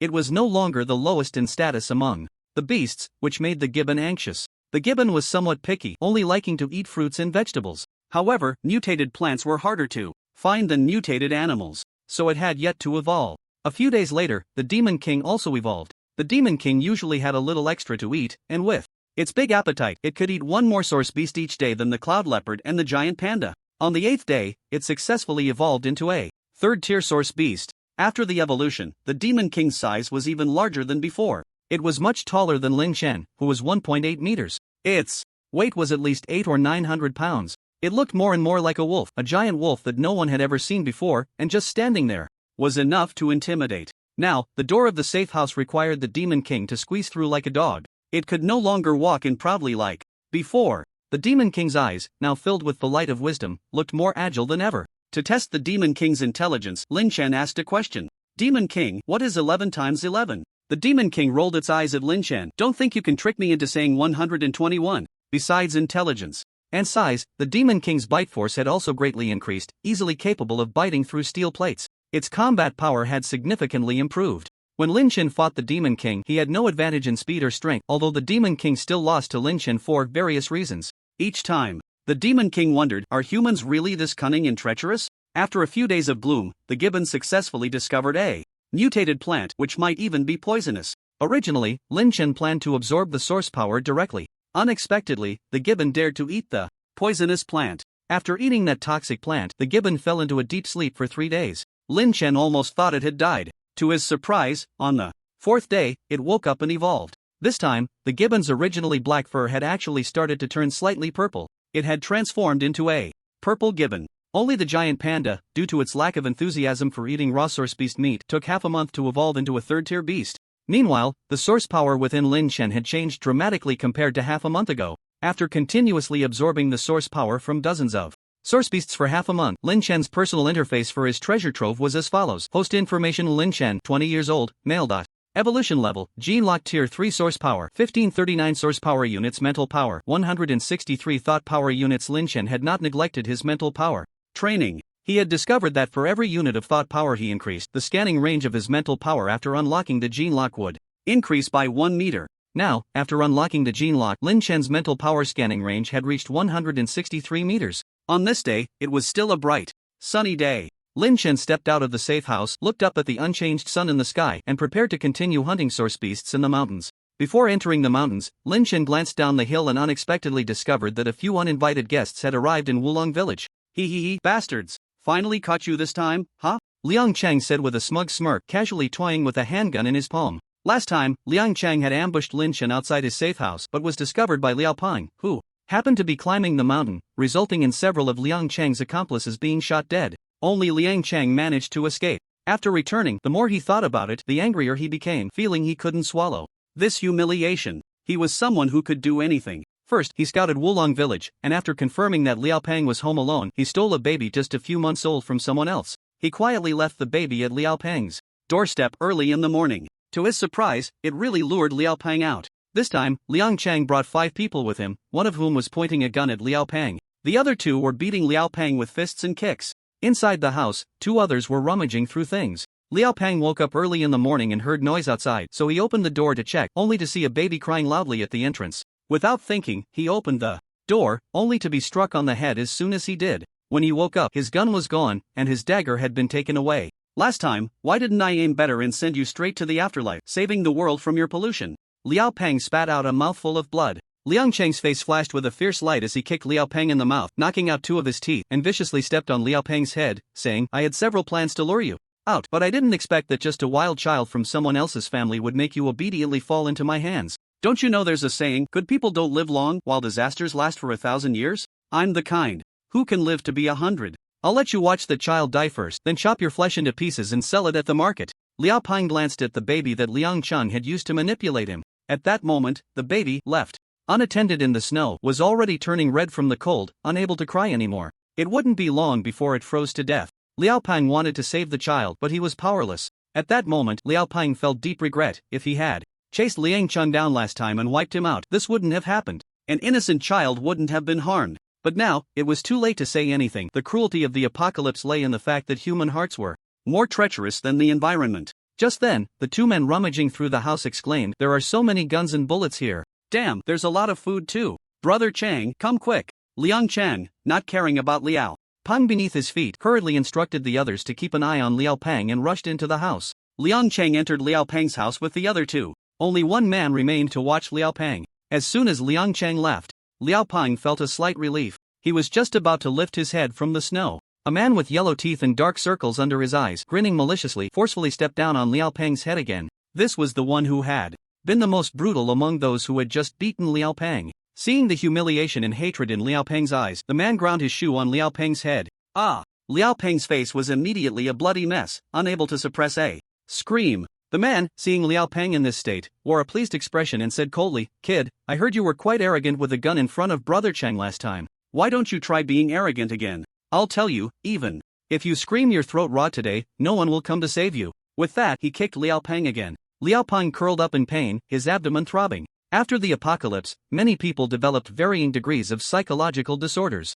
Some were depressed, some were manic, some were perverted, and some even went insane. This man was clearly deranged, seemingly deriving pleasure from hearing Liao Peng's screams. Liao Peng knew these people wouldn't let him go, so he didn't beg for mercy. His peripheral vision caught sight of the baby whose eyes had already closed. Tears welled in his eyes as he pleaded from the depths of his heart, "Don't sleep, don't sleep." The man noticed Liao Peng's gaze, and his smile twisted into something more sinister. "You care about this little thing?" Liao Peng looked at the man and saw the cruelty in his eyes. He seemed to guess what the man intended to do and clung to his leg. "Please, it's too late to beg now. He, let me show you if I have the strength to twist that little thing's head off." The man rubbed his hands together, kicked Liao Peng away, and strode toward the baby. He lifted the already frozen and unresponsive infant as if it were a mere toy, reveling in Liao Peng's terror and despair, a strange pleasure flooding his being. Suddenly, Liao Peng's eyes widened as he looked behind the man and whispered, "Boss?" Lin Chen had appeared in the distance without him noticing. The man thought Liao Peng was trying to distract him. "You think you can trick me with such childish games? Are you trying to tell me someone is behind me? Ha ha ha." But just as he finished laughing, a gust of wind blew from behind. When the man realized something and turned his head, he caught a glimpse of a gaping maw filled with sharp teeth. What is that? This was the last thought the man had in his life. In the next second, his head was severed from his body. The Demon King took just a second to cross from the edge of the village to the center, biting the human Lin Chen had marked for death. He spat out the severed head along with a large portion of the shoulder connected to it, disdainfully spitting out the blood in his mouth. He seemed quite disgusted. Then he turned to meet Liao Peng's stunned gaze. Another gust of wind blew, and Lin Chen flashed to the Demon King's side, reaching out to take the already dismembered baby from the man's hands. "This is my partner, the Demon King." Hearing Lin Chen's voice, Liao Peng finally snapped out of his shock and fear. "Be boss." Liao Peng's speech was stuttered, clearly shaken. A beast. This was definitely a beast. It was even larger than the one he had seen from a distance being killed by the troops. But Liao Peng quickly thought of the baby and hurriedly scrambled to Lin Chen's side. "Boss, how is this child?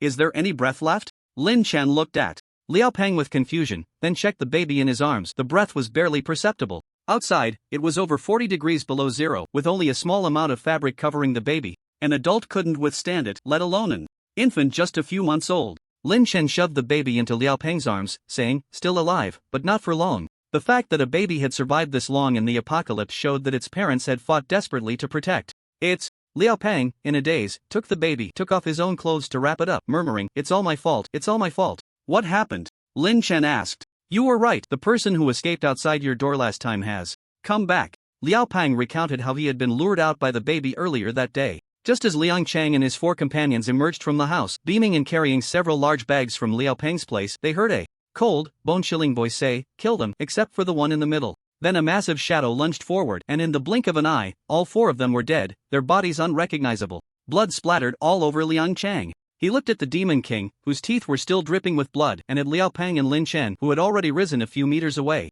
In that moment, instinct overtook his brain. He dropped what he was holding and, with a thud, knelt on the ground. "Big brother, spare me." Lin Chen took a few steps closer and asked, "Where did you bring this child from?" Liang Chang's eyes darted away as he stammered, "It was in the Shanghai apartment in the eastern suburbs. I went to collect supplies yesterday afternoon and saw that one of the apartment doors was unlocked, so I thought I'd take a look. Then I saw this child and just brought him out." Lin Chen narrowed his eyes. This person was not telling the truth. The Demon King, noticing Lin Chen's expression, immediately understood his meaning. With a fierce grin, he leaned closer to Liang Chang. The Demon King's imposing figure made his threatening demeanor far more intimidating than before. Liang Cheng collapsed to the ground, his feet stumbling back a few steps. No, don't eat me. I'll tell you. I stole him from the shelter." Lin Chen was puzzled. A shelter? Had the official shelter been built in the past half-month? Liao Pang spoke up, questioning, "People like you have the right to live in a shelter? You're lying." "I'm not lying. This child really was stolen from the shelter," Liang Cheng hurriedly replied. It turned out that Liang Chang had previously committed robbery with his accomplices and exchanged many items for contribution points at the military. Those who accumulated over 500 contribution points could redeem a residency qualification. Liang Chang was originally a bit short on points, but after Liao Pang killed several of his accomplices that day, he swallowed all their supplies by himself. Thus, he managed to gather enough points. 3 days ago, the shelter was completed, and Liang Chang proudly moved in. He entered the upper level of the shelter. There was also a lower level, which was slightly warmer than the surface but also much more expensive, requiring 1,000 contribution points. The shelter covered an area roughly the size of a large community, with thousands of rooms on each of the 2 levels. It was divided into living areas, activity zones, recreational areas, medical zones, police stations, and so on. It was said that only those who could not exhaust their supplies were eligible to stay in the lower level.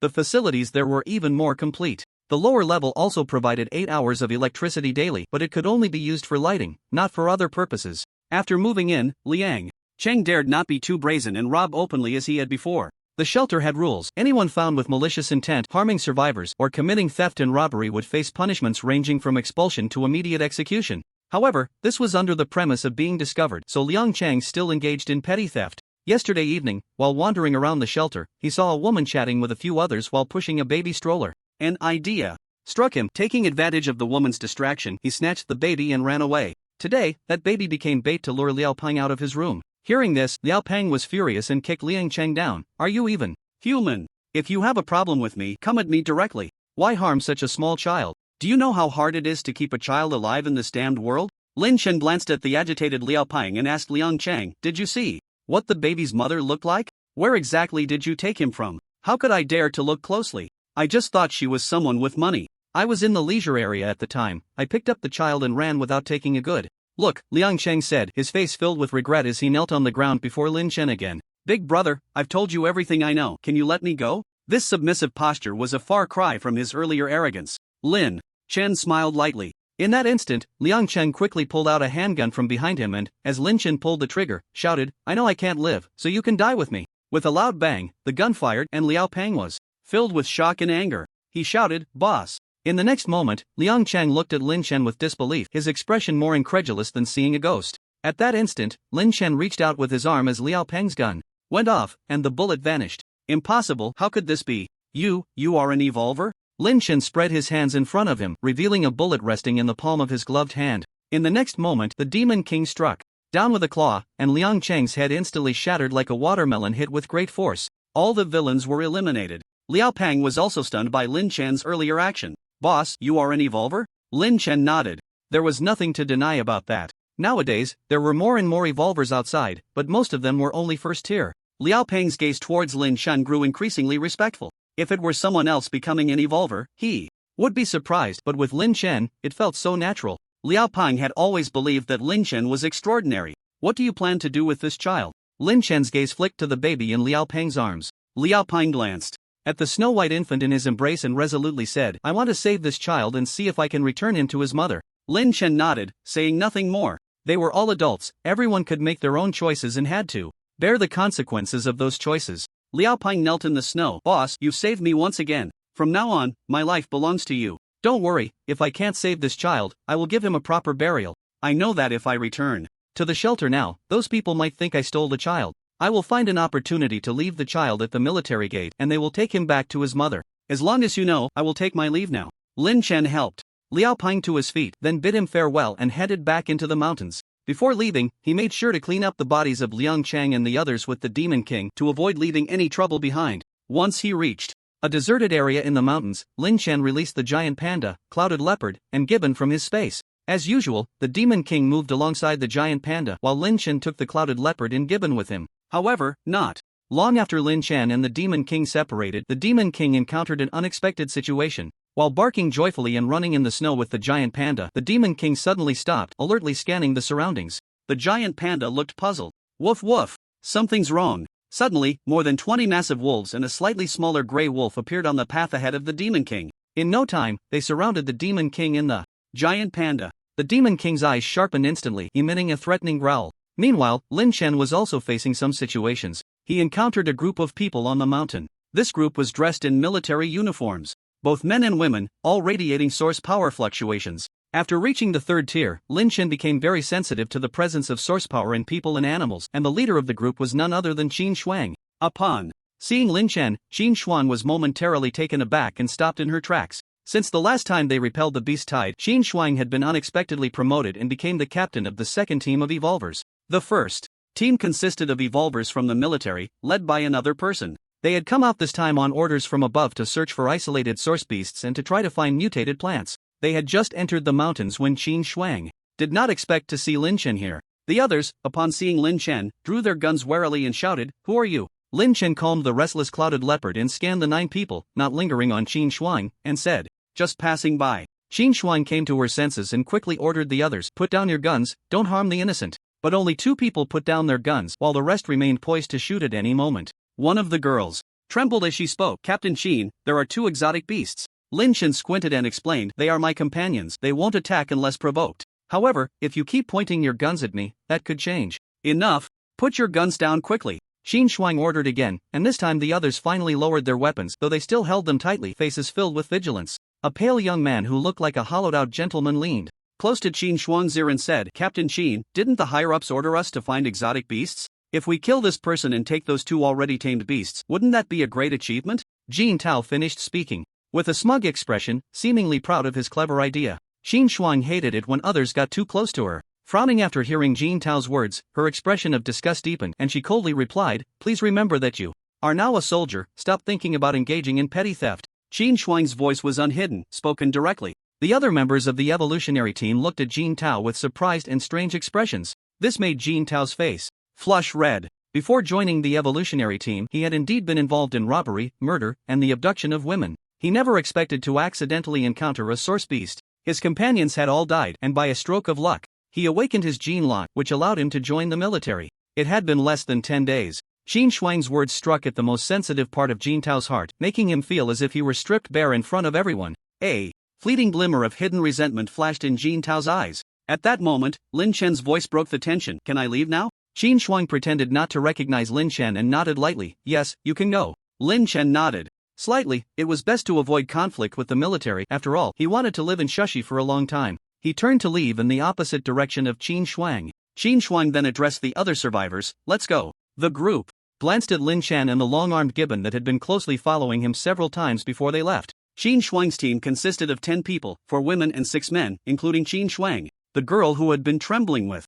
The gun was named Qin Xiaoxiao, and now her fear had vanished, replaced by envy as she exclaimed, "That person just now had 2 such large exotic beasts, it was so cool." Another team member expressed some reluctance. "Why didn't we ask that person where he caught the exotic beasts and how he tamed them? Isn't it a pity to just leave like this?" "Yeah, if we could tame an exotic beast and make it our battle pet, not only would it elevate our rank, but we could also earn a significant amount of contribution points." Another person kept looking back. Qin Shuang frowned and reprimanded, "If others can tame them, that's their skill." The commander said that not all exotic beasts have lost their reason, many have intelligence that is not lower than that of humans. We just need to find intelligent exotic beasts, subdue them with force, and then treat them sincerely to succeed in taming them. Many people scoffed, unconvinced. "It's easy for you to say, we've been searching for 2 days and haven't seen a single shadow of an exotic beast." The last batch of evolutionary members from the beast tide, aside from Qin Shuang, had only 3 left alive, which infuriated Lin Tianrui. If Lu Peng hadn't died, he probably wouldn't have fared any better.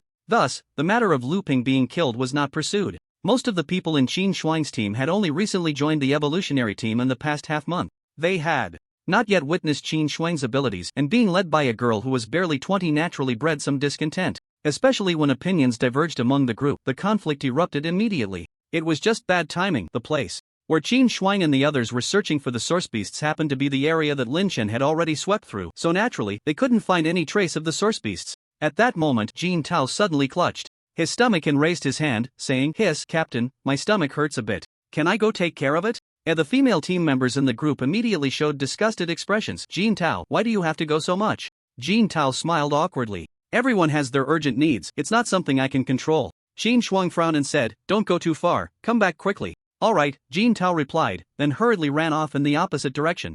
Qin Shuang let everyone rest in place for a while. She recalled Lin Chen's figure from earlier. At this moment, Lin Chen and Qin Shuang had just parted ways a few minutes ago when the gibbon suddenly stopped. The gibbon was sniffing around in the snow, seemingly confirming something. "What's wrong?" Lin Chen asked. The gibbon seemed to have finally confirmed something, looked at Lin Chen, and pointed to the snow it had just sniffed. Then, without further ado, it began to dig furiously. The sound of shush shush shush continued, and soon 2 piles of snow appeared behind the gibbon, which had already dug about 2 meters deep. The gibbon continued to dig, and at that moment, Lin Chen's eyes moved, and his body flashed. Puff! The sound of a silenced gunshot rang out. A bullet struck the spot where Lin Chen had just been standing. Jin Tao, with a fierce expression, was holding a gun several dozen meters away. He was the one who had just fired. It turned out that his earlier excuse to go to the bathroom was just a ruse. After thinking it over, Jin Tao felt he couldn't heed Qin Shuang's advice and let this once-in-a-lifetime opportunity slip by. He wanted to capture the exotic beast, promote his rank, and trample that little woman Qin Shuang underfoot. Jin Tao shot with a vicious look on his face, his mouth not stopping. "Kid, I've taken your 2 exotic beasts. You can go die now." Seeing someone attacking Lin Chen, the clouded leopard let out a roar and quickly pounced towards Jin Tao. Jin Tao hurriedly turned his gun to aim at the clouded leopard. "Beast, you're asking for death." He had already decided to kill this one and capture the other. However, despite firing several shots, he only managed to graze the clouded leopard's fur. What? Could it be second tier? Before he could voice this question, the clouded leopard bit into Jin Tao's shoulder, letting out a piercing scream. "Ah!" The clouded leopard bit off half of Jin Tao's shoulder and began to chew. Lin Chen looked at the clouded leopard with disdain. "Don't eat everything." The clouded leopard immediately spat out Jin Tao's flesh, its leopard face showing a cat-like expression of grievance. "Don't let him make noise. Next time, just bite his head off." Lin Chen frowned and said. Jin Tao, having lost half of his shoulder, was still alive and screaming in place. Fortunately, the mountains here were relatively low and flat, otherwise, Jin Tao's scream would likely have triggered an avalanche. The clouded leopard understood Lin Chen's words and bit off Jin Tao's head, ending his suffering. Meanwhile, Qin Shuang and the others, who had been waiting for Jin Tao to finish, were still waiting for him to return. One team member couldn't help but say, "That kid Jin Tao didn't fall into the poop, did he? Ha ha ha." This remark caused everyone to burst into laughter. At that moment, Qin Shuang's ears perked up and she suddenly hissed. A faint scream drifted in the wind, and Qin Shuang stood up, saying, "Jin Tao might be in trouble. Come with me to check it out." Everyone was startled. They hadn't heard anything. However, Qin Shuang had already run off, and they followed her. Following the footprints Jin Tao left in the snow, Qin Shuang quickly saw Lin Chen and Jin Tao's corpse. In just a moment, she understood what had happened. Jin Tao had clearly said he was going to the bathroom, yet he ended up so far away, it was obvious to anyone with eyes what had happened. "You go ahead, let me handle this here." Qin Shuang hurriedly spoke to Lin Chen while their teammates were still far away. Lin Chen glanced at the gibbon, which was digging so vigorously that its head was nearly submerged in the snow pit, shook his head, and turned his gaze to the evolved team that had already caught up with Qin Shuang. Jin Tao. Upon seeing Jin Tao's corpse, everyone gasped in shock. "Captain Qin, what happened?" Teammates surrounded Qin Shuang, looking uncertainly at Lin Chen and the blood-stained clouded leopard beside him. One of the team members checked Jin Tao's pulse and shook his head at the others. "He's dead." The remaining team members immediately drew their guns, pointing them at Lin Chen and the clouded leopard. Qin Shuang stopped her teammates. "Hold on. Jin Tao ignored my warning. Came here to ambush others, and got killed. He brought this upon himself. This matter ends here." A male team member looked at Qin Shuang in disbelief. "Captain, Jin Tao is a teammate from our evolved team too, and he was killed by someone. You still want to protect a murderer? Even if Jin Tao ambushed him, there are many ways to resolve it. There's no need to kill." "Killing is wrong," a female team member said. Lin Chen listened to their words and smiled. "So, he wants to kill me, and I can't resist? I can only let him kill me?" The female team member retorted, "You could dodge. You could knock him out or tie him up." Lin Chen sneered, "Then when I kill him, he can dodge too." The female team member was immediately stumped, unable to speak for a while. The reason Lin Chen still had the patience to argue with this group was that he was waiting for the gibbon. The gibbon must have discovered something down below, which was why it was so agitated. The female team member wanted to say something else, but Qin Shuang coldly interrupted. Enough. Jin Tao ambushed first and was outmatched. Do you still want to embarrass yourselves here? Captain, the fact is that Jin Tao was bitten to death by that beast of his. How can you side with an outsider? If you want us not to pursue responsibility, then let this person dispose of that beast. Clearly, they were also eyeing the clouded leopard. Someone's eyes darted around, and they echoed, yes, let that beast be disposed of. Lin Chen knew they were targeting his source beast. He looked at Qin Shuang, waiting for her to handle it. If she couldn't handle it, he would take care of it himself. Qin Shuang caught Lin Chen's gaze and turned to a few team members, sharply commanding, I have the final say on this matter. If anyone asks above, I will take responsibility. Now, immediately take Jin Tao's body back. Captain Qin. Captain. Upon hearing this, some team members were unwilling, while others were furious. Do you know the consequences of defying military orders? Qin Shuang's eyes revealed a hint of killing intent, her tone coldly threatening. Many were intimidated by Qin Shuang's gaze. Usually, she was like a girl next door, never showing such an expression. They didn't know that Qin Shuang had already killed many people. Although these team members were reluctant, they still hesitantly went to collect Qin Tao's body. Oh. At that moment, the gibbon had just dug something up, excitedly shouting and holding something up for Lin Chen to see. In its large, dark purple hand was a thick plant root. The members of the evolved team were also drawn to it. What is that? A mutated plant. It really is a mutated plant. One can be exchanged for 100,000 contribution points. Everyone present, except for Lin Chen and Qin Shuang, showed greedy expressions. 100,000 contribution points. If one person could obtain that many contribution points, they would basically have no worries about food and clothing in the army. They would no longer have to go out on dangerous missions or wake up early and work late every day. Captain, it must have been Jin Tao who discovered this mutated plant. This person wanted to monopolize it, so he killed to silence him. Someone in the team immediately changed their tune. Yes, it must be like that. I suggest we kill this person to avenge Jin Tao. If we take this mutated plant back to the research institute, it could benefit all of humanity. In truth, everyone knew that if Jin Tao had really just gone to the bathroom, he wouldn't have gone that far.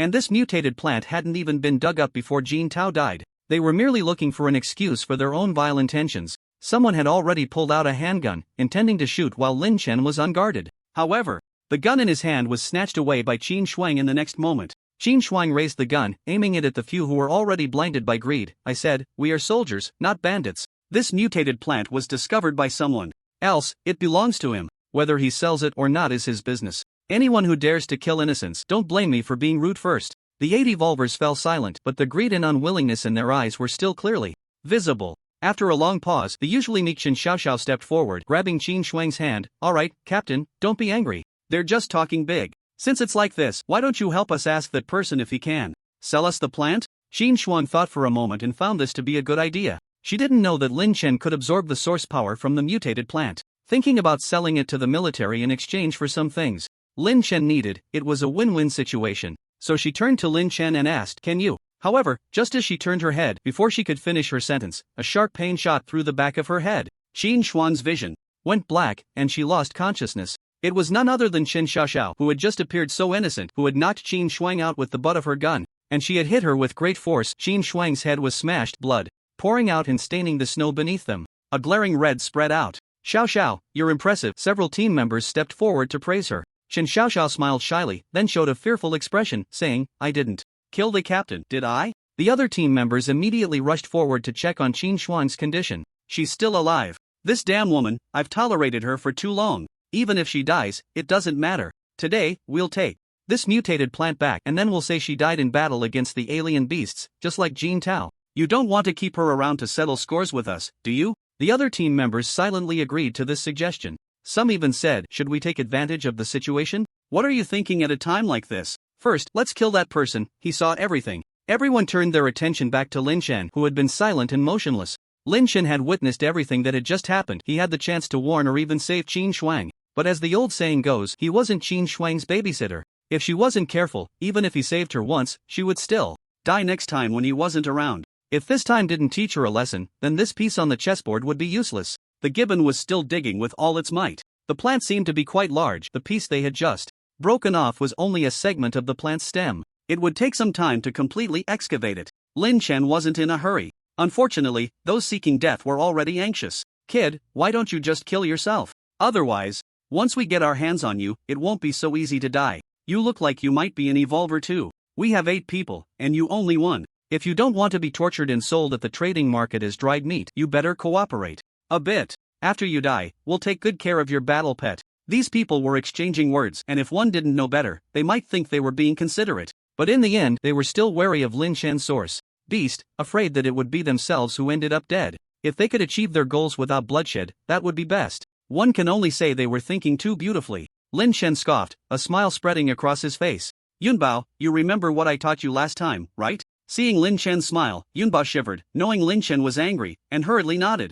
Go on, I'll treat you to a barbecue when you get back. Yunbao's eyes lit up, and in the next second, it dashed out like the wind. You don't drink the toast, but take the penalty drink. Kill this beast, watch out for that kid's sneak attack. The 8 men quickly entered combat mode, drawing their guns and firing. In the next moment, the 8 realized they couldn't even see Yunbao's figure.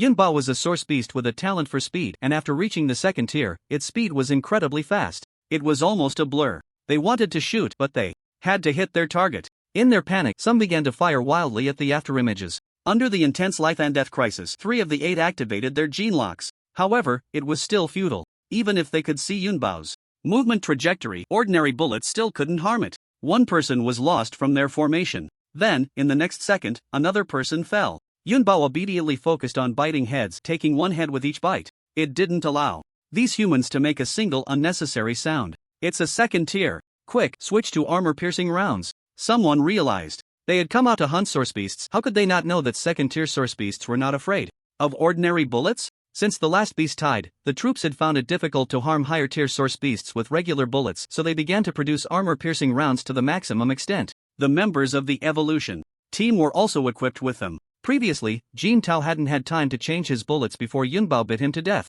After the 4th person was lost from the 8-man team, someone finally switched to armor-piercing rounds. Die, beast! Just as Yunbao was about to bite the 5th head, it suddenly tilted its head and a bullet shot into its flesh. Yunbao paused, howling in pain. Ow! In the next second, another armor-piercing round flew straight at it. Clang! The sound of metal colliding rang out. Lin Shen had somehow pulled out a handgun and shot away the recently fired armor-piercing round. He then shot away 2 more armor-piercing rounds. Seizing the opportunity, Yunbao bit off a large head. The 8-man evolution team was left with only 3. 5 heads had already rolled on the ground, along with 5 headless corpses. Fear filled the hearts of the remaining 3, but there was little time for them to react as Yunbao lunged at them again. Someone shouted, "Split up and run." As soon as the words were spoken, the 3 seemed to have the same thought of escape, instinctively running in 3 different directions. Lin Shen immediately shot and killed one within range. Another was quickly caught by Yunbao, which bit off its head. Only 1 female evolutionist remained, still running. It was Qin Xiaoxiao, who had previously ambushed Qin Shuang.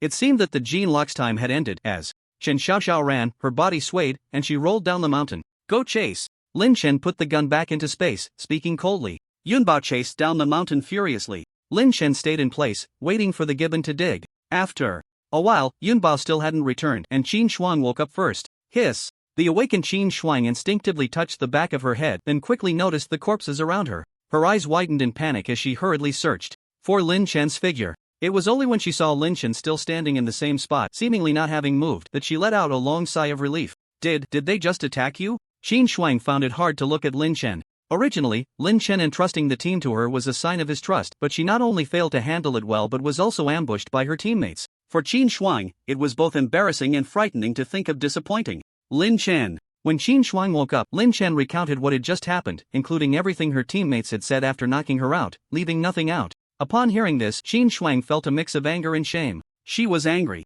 that she hadn't even thought of killing anyone, yet those people had wanted to kill her first. She felt ashamed that she had been knocked out by her own people in front of Lin Shen, completely unaware of their malice. It was a tremendous humiliation, even worse than when she had been schemed against by Lu Peng in the army. There won't be a next time, Lin Shen said calmly. This was already the 2nd time. Qin Shuang nodded vigorously, her gaze resolute. There will absolutely be no next time. After this incident, Qin Shuang would never again turn her back on anyone other than Lin Shen. At that moment, a barely audible sound of footsteps approached. Qin Shuang turned around. She saw Yunbao running towards them, carrying a person whose fate was unknown in its mouth. Yunbao reached Lin Shen and dropped Qin Xiaoxiao on the ground. Qin Xiaoxiao looked pale, her eyes filled with despair, with several bloody holes in her chest and abdomen. From Yunbao's sharp teeth, and one of her arms was missing. She was on the verge of death, but still alive. Isn't it tiring to carry her back? Lin Chan's eyelids twitched. He had sent Yun Bao to chase after her with the intention of having it kill this woman. But Yun Bao had only brought her back. Looking at the time, it seemed like it had rolled down the mountain before being caught and brought back. Hearing Lin Chen's question, Yun Bao humanized itself, panting a couple of times, looking at Lin Chen with a face that sought praise. Lin Chen sighed inwardly, suddenly understanding why Yun Bao held the lowest status among the 4 source beasts. Perhaps it had nothing to do with rank. Qin Xuan's weak voice rang out beside him. Can I kill her? At the sound of Qin Shuang's voice, the previously despairing Chen Xiaoxiao turned to see her, and a strong glimmer of survival ignited in her eyes. Captain, save me! Chen Xiaoxiao desperately clung to her last hope, conveniently ignoring the fact that she was the one who had knocked Qin Shuang out and had wanted to kill her along with the others. Lin Chen silently stepped back, giving way to Qin Shuang. He watched as Qin Shuang slowly approached Chen Xiaoxiao and crouched down beside her. Chen Xiaoxiao, too injured to even crawl, pleaded humbly, Captain, please save me. I'm still young, I don't want to die yet. Qin Shuang looked at Chen Xiaoxiao and reached out to tuck the stray hair from her face behind her ear. Suddenly, she said something completely out of the blue. Thank you. What, Captain? Chen Xiaoxiao forced a smile. Qin Shuang's voice was very gentle. Thank you for helping me understand a principle. If I want to become stronger and survive, I cannot entrust my back to anyone except for him. Qin Shuang added silently in her heart. After saying this, Qin Shuang's hand moved from Chen Xiaoxiao's face to her neck. With a snap, Chen Xiaoxiao was dead. Filled with fear and disbelief, Qin Shuang stood up and looked at Lin Chen. Lin Chen gazed at the girl who seemed much healthier than when they first met, and he could clearly sense her transformation. With a calm expression, he said, no matter what method you use, get me a manual for operating an icebreaker, and we'll consider these 2 times I saved you settled. Qin Shuang didn't ask Lin Chen why he needed the icebreaker manual and readily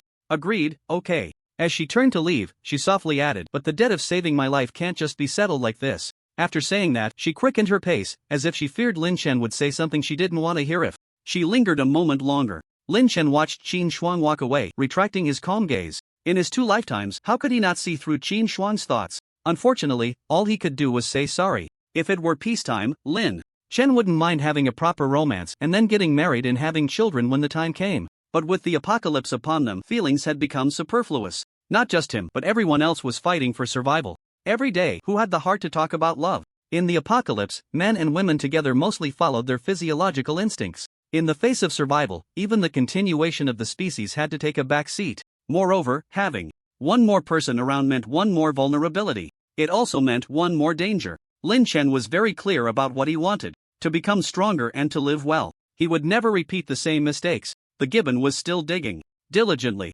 After more than an hour, the gibbon had dug a pit over 6 meters deep and several meters long. Finally, it unearthed a mutated plant from beneath the snow. This was a herbaceous plant that was entirely greenish-blue. It had no leaves, and its developed rhizomes grew wildly in the soil and snow. On the rhizomes, there were lumps of varying sizes. The larger ones were the size of a human head, while the smaller ones were about the size of an adult's fist. They looked like some kind of fruit? Was his luck really this good? With the clouded leopard on guard above, Lin Chen jumped down into the pit to take a look. He first picked an irregular fruit the size of a human head and sliced it open with a knife to check its color. He sniffed it. Then he cut off a small piece and put it in his mouth, his eyes filled with excitement. Although it was much larger than any he had seen before and the skin was about a centimeter thick, he would never mistake this for anything else. This was a potato. Lin Chen took out a bottle of water to wash one clean. Holding it in his hand, he examined it closely. The yellow skin looked much rougher than the potatoes before the apocalypse, with some raised black spots on it. It didn't resemble the potatoes from before the apocalypse very much, but the taste inside was unmistakable. This was definitely a mutated potato. Lin Chen counted. This potato plant had a total of 37 fruits. Before the apocalypse, potatoes were a high-yield, early maturing, nutritious food that was very filling. They were very suitable for large-scale cultivation. The fact that mutated potatoes could grow in such extreme cold meant something Lin Chen understood very well. As long as potatoes could be mass-produced, most survivors would be able to eat their fill, significantly reducing the human death rate. It also meant that these potatoes were worth more than that. Broken icebreaker. Lin Chen placed the entire mutated potato, roots and fruits included, into the living space. The bamboo seeds he had planted last time had already sprouted, proving that the living space could indeed grow plants. However, the growth rate was very slow. It would be fine if he were planting some vegetables, but he had no idea when the bamboo would grow. Finding the mutated potatoes this time was largely thanks to the gibbon, and Lin Chen praised it a few times. He took out some fruits obtained from the Demon King in the Water Curtain Cave as compensation and reward for the gibbon. The gibbon was also very happy, eager to experiment with whether the mutated potatoes could be artificially cultivated. In low temperatures, Lin Chen headed straight back home. He gave up on today's hunting and returned to the safe house. Once back at the safe house, Lin Chen first used a duplication on the 37 potatoes. After the duplication was complete, he took out a complete potato replica the size of a fist and buried it in the open ground at the top of the safe house. He then took another replica, cut it into uneven chunks, and buried them one by one. Finally, he took a non-replicated potato, marked it, and buried it as well. As expected, the gibbon and the clouded leopard were put to work by Lin Chen, digging away at the small mountaintop. They planted the potatoes, covered them with soil, and then with snow. Now, they just had to wait for a while to see the results. In the evening, while Lin Chen was preparing dinner, he heard the sound of wolves howling outside the safe house. Lin Chen's eyes flickered. He thought a source beast had discovered his safe house. As he carefully opened the big door to prepare for hunting, what he saw was a neatly arranged pack of wolves standing outside, with the Demon King at the forefront, along with a giant panda. Lin Chen was momentarily taken aback. Upon seeing Lin Chen, the Demon King excitedly raised its head and called out, "Awo!" Immediately following, the wolves behind the Demon King raised their heads in unison, "Awo!" This scene was reminiscent of ancient generals standing on the battlefield, with the Demon King at the front like a general, commanding 100 responses. Such a sight brought a single word to Lin Chen's mind: Wolf King. Had the Demon King become the Wolf King of this pack? Lin Chen found it hard to believe as he walked up to the Demon King. The Demon King also took a few steps towards Lin Chen, lowering its large head to nuzzle against Lin Chen's shoulder as usual. Lin Chen reached out to pat its head. "Welcome back." The Demon King looked utterly content being petted by Lin Chen. The giant panda, mimicking the Demon King, also nuzzled against Lin Chen, waiting for him to pet it. Lin Chen rubbed the giant panda and glanced at the pack of wolves quietly, watching them. Most of them were gray wolves, not particularly large in size, but their eyes were sharp, and there were fluctuations of source power emanating from them. They were a group of first-tier source beasts. "What's going on here?" Awo! The Demon King's dog-like face showed visible pride as it walked in front of the pack, extending a paw to point at Lin Chen, and held a few times with the wolves. The pack exchanged glances and ultimately responded to the Demon King with an "Awo!" A phrase flashed through Lin Chen's mind: a dog mingling among a pack of wolves, conversing merrily with them. For some reason, he suddenly found the scene quite amusing. A smile unconsciously crept onto his lips. Seeing that the Demon King had finished communicating with the wolves, Lin Chen quickly cleared his throat to hide his amusement. The Demon King approached Lin Chen and scratched out a few crooked characters in the snow with its paw. "I, kill. 10, King Cian, people also door, master." All listened to human words. The results of compulsory education began to show. The Demon King could now write some characters, and basic arithmetic was no challenge for it. However, the writing was quite ugly, all crooked, often turning one character into two. Lin Chen took some time to decipher what the Demon King had written. "I, kill 10, now, their master." All listened to your words, and he understood the Demon King's meaning. When the Demon King and the giant panda went out hunting today, they encountered the wolf pack. After the Demon King displayed its might and killed 10 wolves, including the Wolf King, it somehow became the new Wolf King of this pack. A dog mingling among a pack of wolves had also become the Wolf King. The Demon King's third-tier deterrence was more than enough to dominate a group of first-tier beasts, and Lin Chen had always wanted to develop a group of subordinates. For the Demon King, the arrival of this pack of wolves was truly an unexpected delight. Lin Chen counted them. There were a total of 18. Together with the Demon King, the giant panda, the gibbon, and the clouded leopard, they already formed a force not weaker than an ordinary faction. If they could all be trained to the second tier, they would be unstoppable against the beast tide, just like the forces that defended the Star Sea apartment last time. "Well done. Tonight we'll have barbecue, bear meat," Lin Chen said, adding 2 more words: "as much as you want." The Demon King's eyes lit up suddenly. Next, Lin Chen and the Demon King worked together to bring the entire wolf pack into the space. To prevent the mutated potatoes and the seeds he had planted from being disturbed, Lin Chen used some collected steel plates, alloy plates, and empty containers to divide the living space into 2 parts. 2/3 of the area was for the Demon King and the wolves to move around, while 1/3 was for planting. He instructed the Demon King not to let a single source beast cross the boundary. The Demon King strictly enforced every rule Lin Chen set. As soon as a wolf dared to approach that boundary, it would be given a good beating by the Demon King. After a while, all the source beasts knew not to go near that place. The next 10 days turned into a routine where Lin Chen hunted alongside the gibbons and clouded leopards, while the Demon King, the giant panda, led a pack of wolves in their hunts. The Demon King brought back twice as many source beasts as before. To quickly enhance the combat power of the wolves, Lin Chen had them eat their fill and bring back any leftovers, which he then absorbed for the excess source power. Although the number of source beasts brought back decreased, within a few days, one of the wild wolves advanced to the second tier. With one more second-tier wolf, the number of wild source beasts captured increased, and more wolves advanced to the second tier, creating a positive cycle. Unbeknownst to them, a third of the wolves had successfully advanced. Thanks to the hard work of Lin Chen and the Demon King, the survivors in Shushi noticed that the number of source beasts appearing in the city had decreased by more than half recently. Many even expressed gratitude to the heavens for leaving them a sliver of hope. Naturally, Lin Chen kept his achievements hidden, not wanting to draw unnecessary trouble by revealing his frenzied hunting of source beasts. Since the apocalypse, although the temperature had not improved and continued to drop at an average rate of 1 or 2 degrees each month, the number of survivors dying each day had been controlled to an acceptable range. Humanity's strong adaptability began to show. The source material in the air had not allowed most people to advance, but it significantly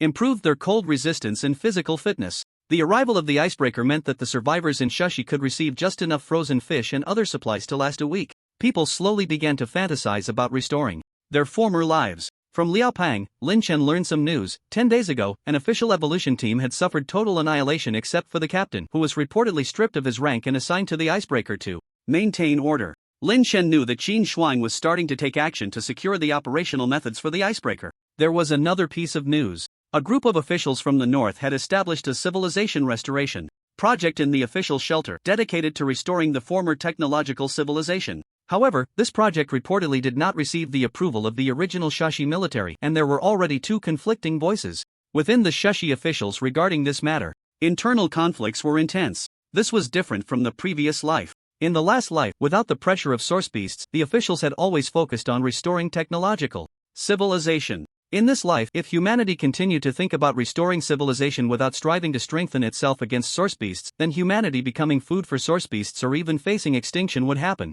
even sooner than in the previous life. To give the officials something to do, Lin Chen decided to hunt in farther places in the future. He wanted to avoid depleting the source beasts in the mountains of Shushi, leaving them with time to daydream. There was also something Lin Chen had not anticipated. The last time, the barely alive baby had actually been saved by Liao Pang. Now, Liao Pang was raising the child quite well. From Liao Pang's enthusiastic demeanor, it seemed he was reluctant to return the child. Lin Chen naturally did not interfere in Liao Pang's affairs. One day, feeling that the time was right, Lin Chen braved the light snow and took a shovel to start digging up the spot where he had buried the potatoes. He began digging from above the snow, this time without the help of the gibbons and clouded leopards, to avoid them damaging the potatoes with their clumsiness. The first potato he dug up was a non-replicated one. A potato with source power would definitely have more vitality than one without. If this potato had not sprouted, then the replicated ones were hopeless. It would basically mean failure. As the shovel gradually sank deeper and reached the soil layer, Lin Chen became more cautious.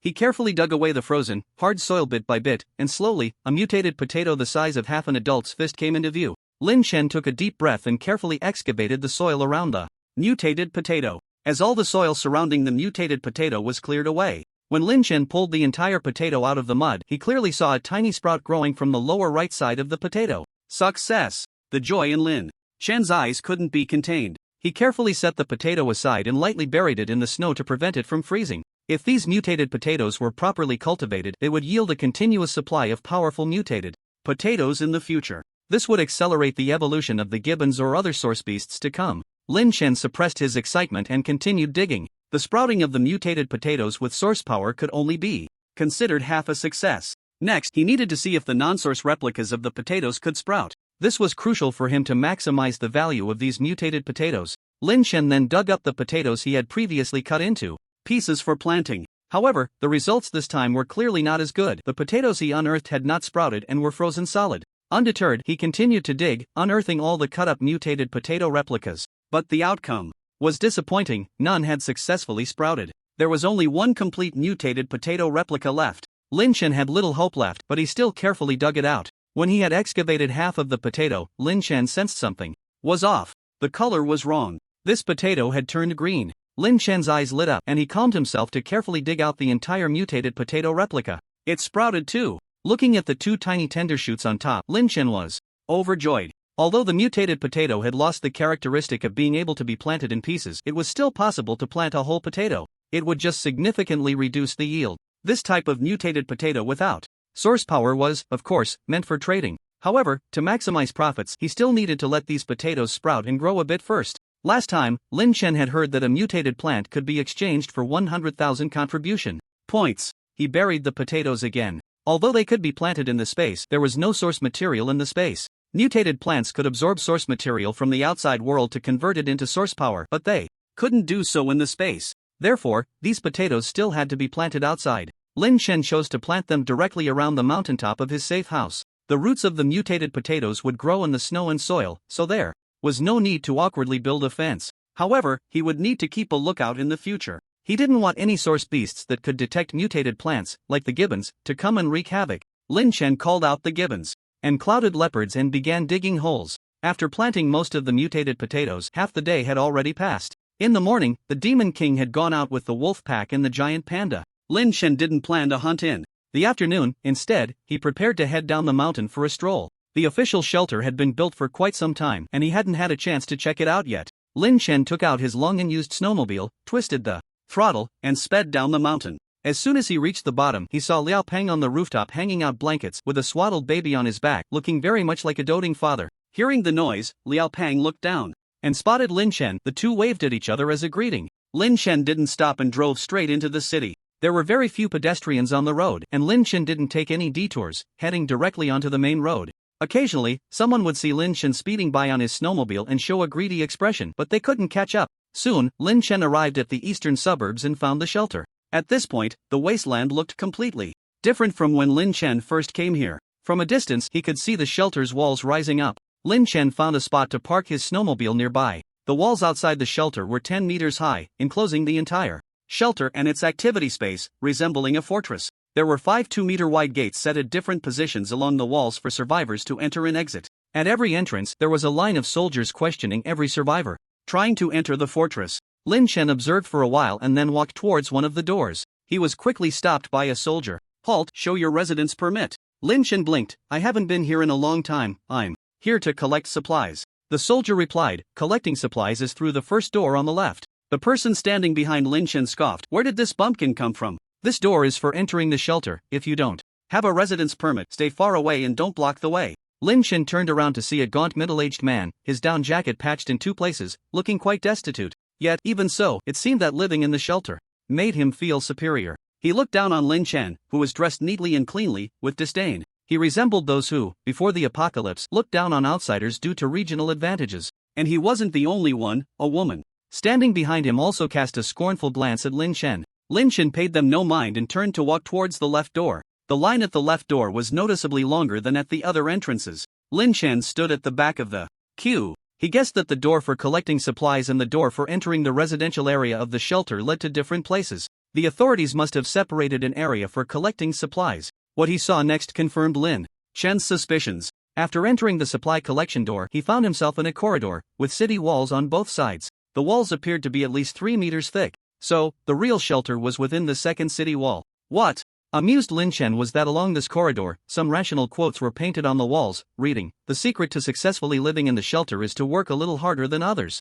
Life is not about surpassing others, but about surpassing yourself. Effort can prevent dementia. If you don't put in the effort, there's no need for prevention because you won't live to old age. What's the difference between a person who doesn't work hard and a frozen fish?" And many more similar quotes. Lin Chen read them as he walked and found them quite interesting. However, the others collecting supplies seemed to have grown accustomed to it. Most people looked sullen, moving forward in line like zombies, numb to their surroundings. In a world where the end was nowhere in sight, most people wanted to immerse themselves in memories of a better life before the apocalypse, unwilling to wake up. In such endless days, what was there to strive for? Lin Chen followed the flow of people until he reached the back of another line. At this point, he arrived in front of a building within the first city wall. The building was very simple, square-shaped, with rough textures but solid and spacious. The wall was spray-painted with the words Supply Distribution Center. The process was the same as before, but this time the troops no longer provided free bags. He saw the people in front of him, when it was their turn, pulling out a plastic bag or a snakeskin bag from their pockets or bags to carry away the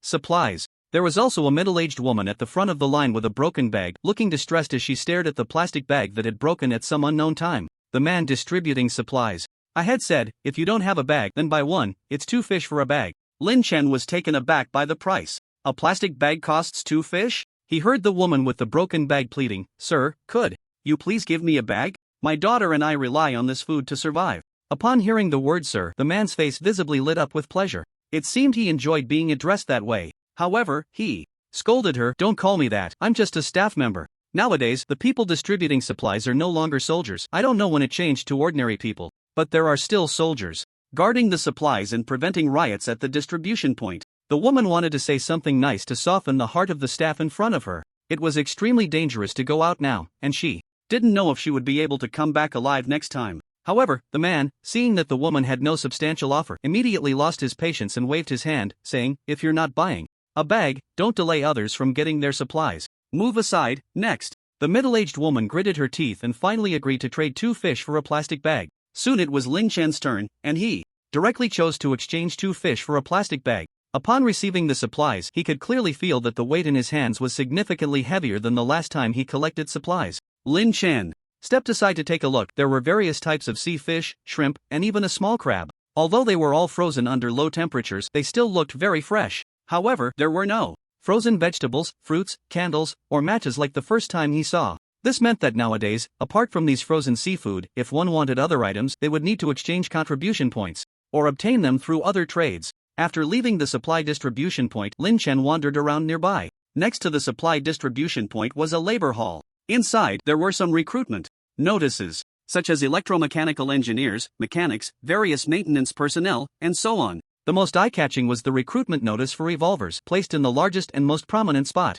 While Lin Chen was staring at the evolver notice, someone else in the hall looking at other job postings muttered, "Evolvers, they're more like suicide squads." It seemed that survivors had a psychological aversion to applying for official evolver positions. It made sense. Last time, a large number of them were killed by Luping during the beast tide, nearly leading to a total collapse. More than 10 days ago, Lin Chen had also wiped out a small team. Being an evolver was indeed a high-risk profession. Next to the labor hall was a contribution point exchange center. Lin Chen took a glance. The items available for exchange were similar to before, but there were more seafood products and vitamins. However, the price of vitamins was extremely high. One piece cost 50 contribution points. Then there were the latest items that could be exchanged for contribution points released by the authorities. They encouraged survivors to collect electronic components, mechanical parts, gasoline, diesel, and so on. Lin Chen saw that collecting the blood and flesh of exotic beasts could be exchanged for 50 contribution points per pound. A source beast weighing hundreds of pounds could be exchanged for tens of thousands of contribution points.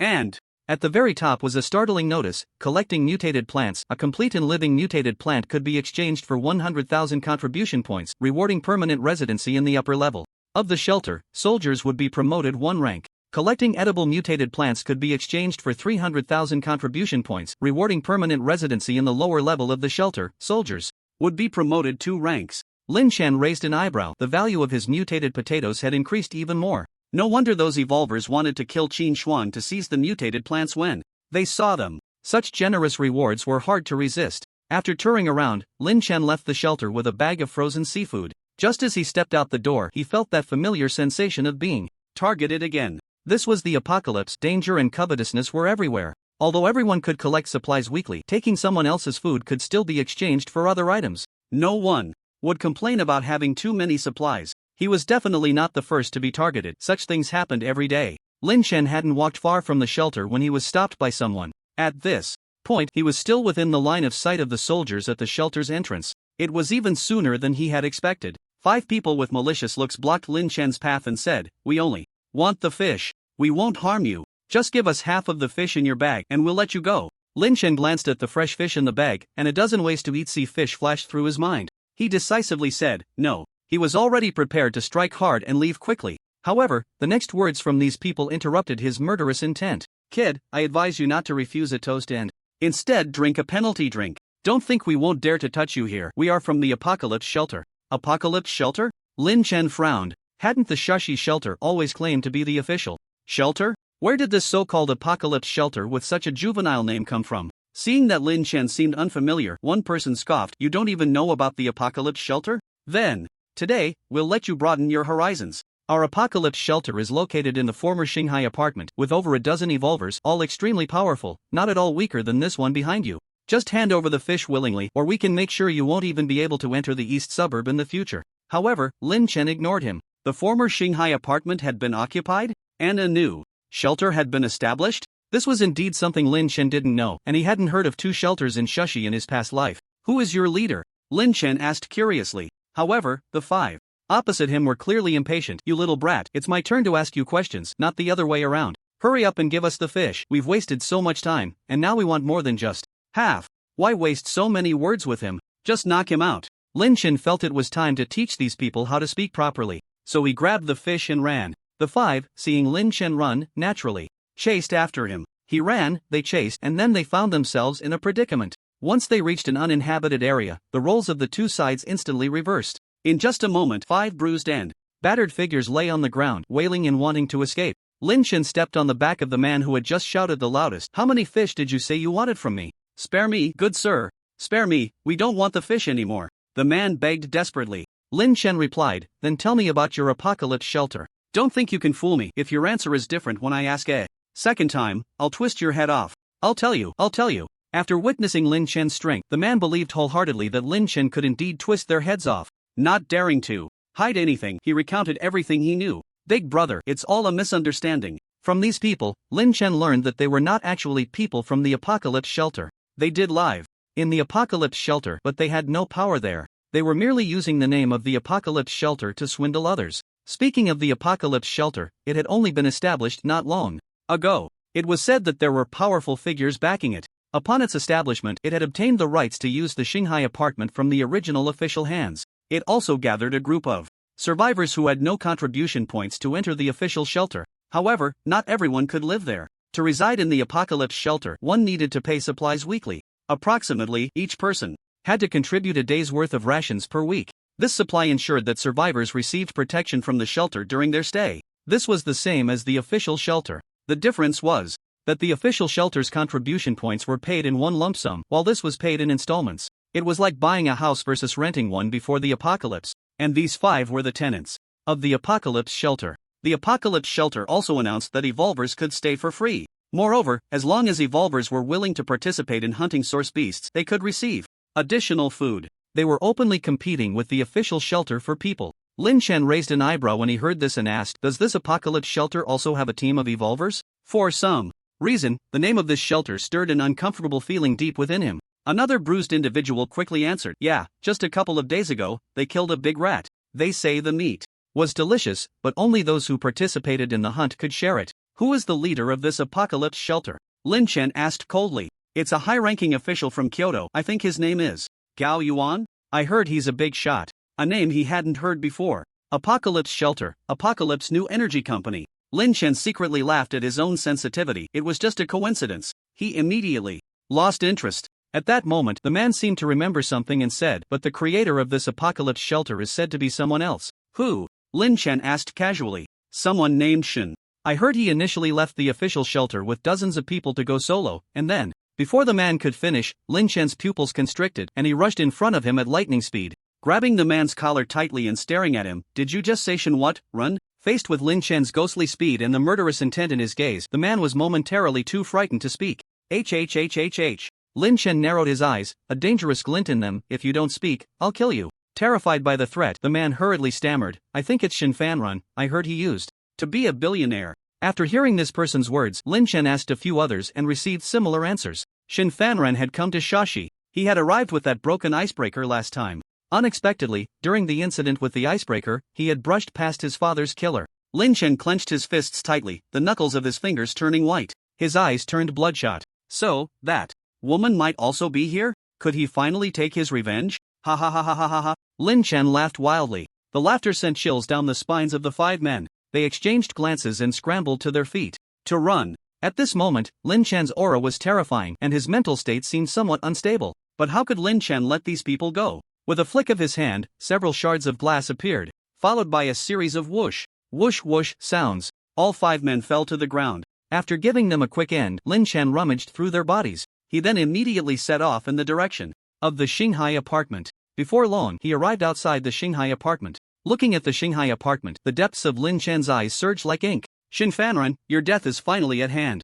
Once guarded tightly by soldiers, the entrance of the Shanghai apartment now stood a dozen or so ordinary people with relaxed postures and casual clothing. Unlike other survivors, these dozen individuals were armed and wore rough armbands on their sleeves. The words "security personnel" were scrawled in marker on them. The group did not appear to be on guard. Instead, they were chatting. "Hey, Captain, how was that woman last night?" One man, looking rather lewd, winked at the security captain, Chu Tianyi. Chu Tianyi was the young man who had previously helped Shen Fanrun escape from the military with his mother. Now that they had returned to the Shanghai apartment, Chu Tianyi had been idle all day and Shen Fanrun had found him an easy and lucrative job. At this moment, Chu Tianyi looked proud. "It was okay, the service was good. But compared to the women I had in Kyoto, she was far behind." "Who can argue with that? The others only charge 1 or 2 fish. at a time, but she charges 5 fish. Otherwise, I would have wanted to give it a try long ago. Another person joined the conversation. The captain used to be a top-tier second generation. How can we mud-legged folks compare to him? Someone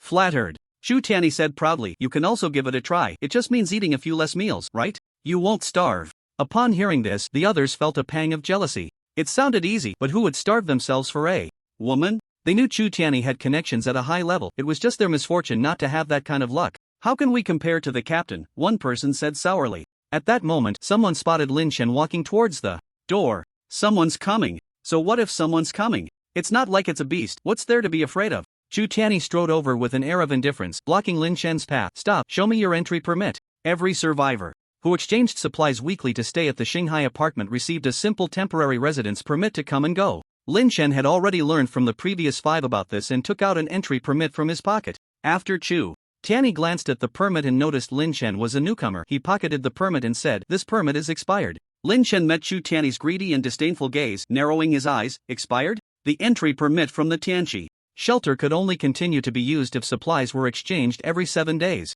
If not exchanged, the permit would be revoked and the person would be kicked out. There was no such thing as an expiration. Chu Tianyi felt a chill at Lin Chen's glance for some reason, but it was quickly replaced by anger as he pushed Lin Chen. I said it's expired, so it's expired. Either renew the fee or get lost. However, when his hand touched Lin Chen's chest, it felt like he was pushing against a wall. He pushed again, but Lin Chen didn't budge. Chu Tianyi's expression changed. The others behind him, unaware of Chu Tianyi's altered demeanor, chimed in, Kid, can't you understand human language? Although he had only been on duty for a few days, Chu Tianyi had already used similar tactics to take away plenty of supplies and permits. He mainly bullied newcomers. If the wronged person dared to cause a scene, it would only play into Chu Tianyi's hands. After all, who would know if a couple of people died every day? The other security personnel were also very familiar with how to cooperate with Chu Tianyi. Kid, did you hear? If you can't produce something to renew your entry permit, get lost. Do you believe we can make you lie down and leave? Although Chu Tianyi suspected Lin Chen might be an evolved one, he wasn't worried. With his mother's and Shin Fanrun's connections, there weren't many people in Shanghai apartment he couldn't handle. However, Shin Fanrun had instructed him not to provoke evolved ones. He awkwardly withdrew his hand, took out the entry permit again, glanced at it, and said, I misread it earlier, it's not expired. Here, take it back. The other security personnel were taken aback. When did Chu Tianyi change his tune? Lin Chen, however, did not take it. Just moments ago, he had activated his gene lock and scanned the entire Shanghai apartment with his mental power. He didn't see Shin Fanrun or Lu Cua. Where is Shin Fanrun? Lin Chen asked. Originally, he had planned to sneak into Shanghai apartment to capture Shin Fanrun and Lu Cua. He didn't expect both of them to be absent. He would have to grab someone to ask. Chu Tianyi was stunned. For a moment, then became alert. Who are you? Lin Chen's voice turned cold, the king of hell. He then reached out and grabbed Chu Tianyi's neck, vanishing from Shanghai apartment in a flash. Lin Chen's speed was so fast that the other security personnel only felt a blur before Lin Chen and Chu Tianyi disappeared from sight. The captain was taken away? One of the security personnel was slow to react. It seems so. Was that just now a person or a ghost? Some were frightened by Lin Chen's speed, but there were still some who were clear-headed. No matter if it's a person or a ghost, hurry and report to Chief Gao. Lord Shin's godson has been captured. When Lin Chen stopped, he had already appeared in an empty house several kilometers away from the Shanghai apartment. He threw Chu Tianyi to the ground like a dead dog. Chu Tianyi lay motionless on the ground. To prevent Chu Tianyi from struggling, Lin Chen had knocked him out on the way. Squatting down, Lin Chen searched Chu Tianyi and found a handgun, several magazines, a windproof lighter, and 2 pieces of chocolate. He took out a bottle of water from his space and poured it on Chu Tianyi's face. Ah! Chu Tianyi screamed, as he was instantly awakened. However, as soon as he raised his body, a sharp dagger was pressed against his delicate neck, drawing a line of blood. Chu Tianyi's eyes widened in terror, and he trembled all over. You, don't kill me. I'll do anything you want. Lin Chen looked down at Chu Tianyi. I ask, you answer. If I am not satisfied with an answer, I will stab a hole in you. Chu Tianyi glanced at the dagger in fear. As long as you are willing to let me go, I promise to tell you everything. Lin Chen started with the simplest question. Who are you? My name is Chu Tianyi. Lin Chen moved the dagger and stabbed it into Chu Tianyi's thigh. Ah! Chu Tianyi screamed in agony, but his scream quickly got stuck in his throat. Lin Chen grabbed Chu Tianyi's neck. I am asking who you are, not what your name is. If you scream again, I will kill you directly. Chu Tianyi cried, nodding desperately. Yes, I used to be the son of the mayor of Kyoto, but my dad died on the way to Shushi. My mom got together with Shin Fanrun, who is now the second in command of the Tianqi shelter, and he is my godfather. Chu Tianyi was almost incoherent, but he dared not hide anything, almost revealing the color of his own underwear. I heard that this Tanchi shelter was established by Shinfanrun? Lin Chen continued to ask. Upon hearing this, Shu Tianyi realized that Lin Chen was after Shinfanrun, but he was frightened by Lin Chen's ruthlessness and did not dare to conceal. Yes, he established it. When we first arrived in Shushi, he had us defect from the army. He wanted to build his own power,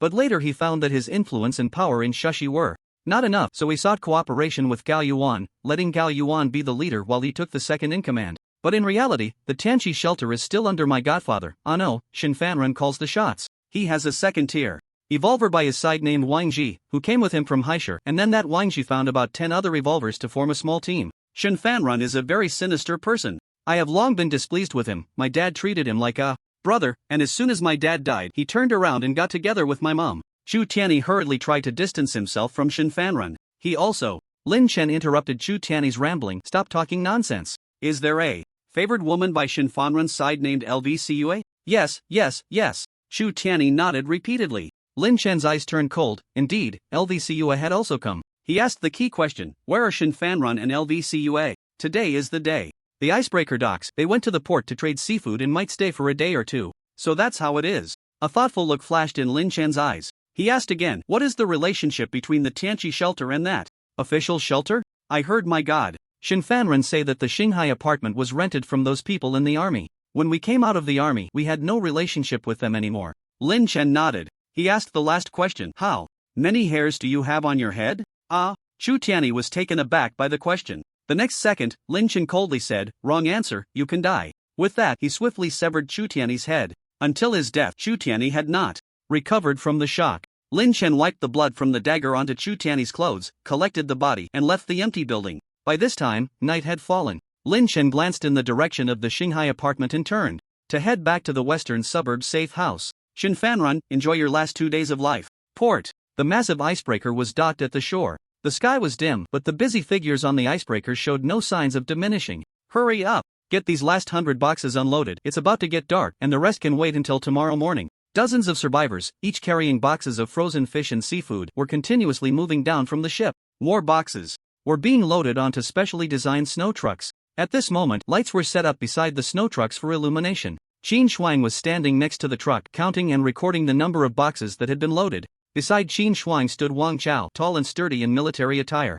How many boxes are still needed for this batch of seafood for the apocalypse shelter? Wang Chao asked. The icebreaker caught a vast amount of fish, shrimp, and crabs each time, not only distributing them to survivors but also keeping a portion. Since the establishment of the apocalypse shelter, Shinfanrun had established a long-term cooperative relationship with the military through Gao Yuan. They exchanged the corpses of exotic beasts for large quantities of seafood. Each exotic beast's corpse could cultivate an evolver. Nowadays, the strategic significance of evolvers is immense, potentially affecting the continuation of human civilization, which several leaders highly valued. Thus, they agreed to the trade. Still 100 boxes short, a total of 500 boxes, right? Qin Shuang glanced at the list and said. Wang Chao nodded. Under the dim sky, the regret on his face was still clearly visible. Qin Shuang, you don't belong here doing this kind of work. Tell me what happened after you went into the mountains to search for exotic beasts last time. How did those team members die? As long as you tell the truth, I will try my best to plead with Major Lin to let you return to the military. Qin Shuang lowered her gaze, her expression calm. Thank you, officer, I like working here.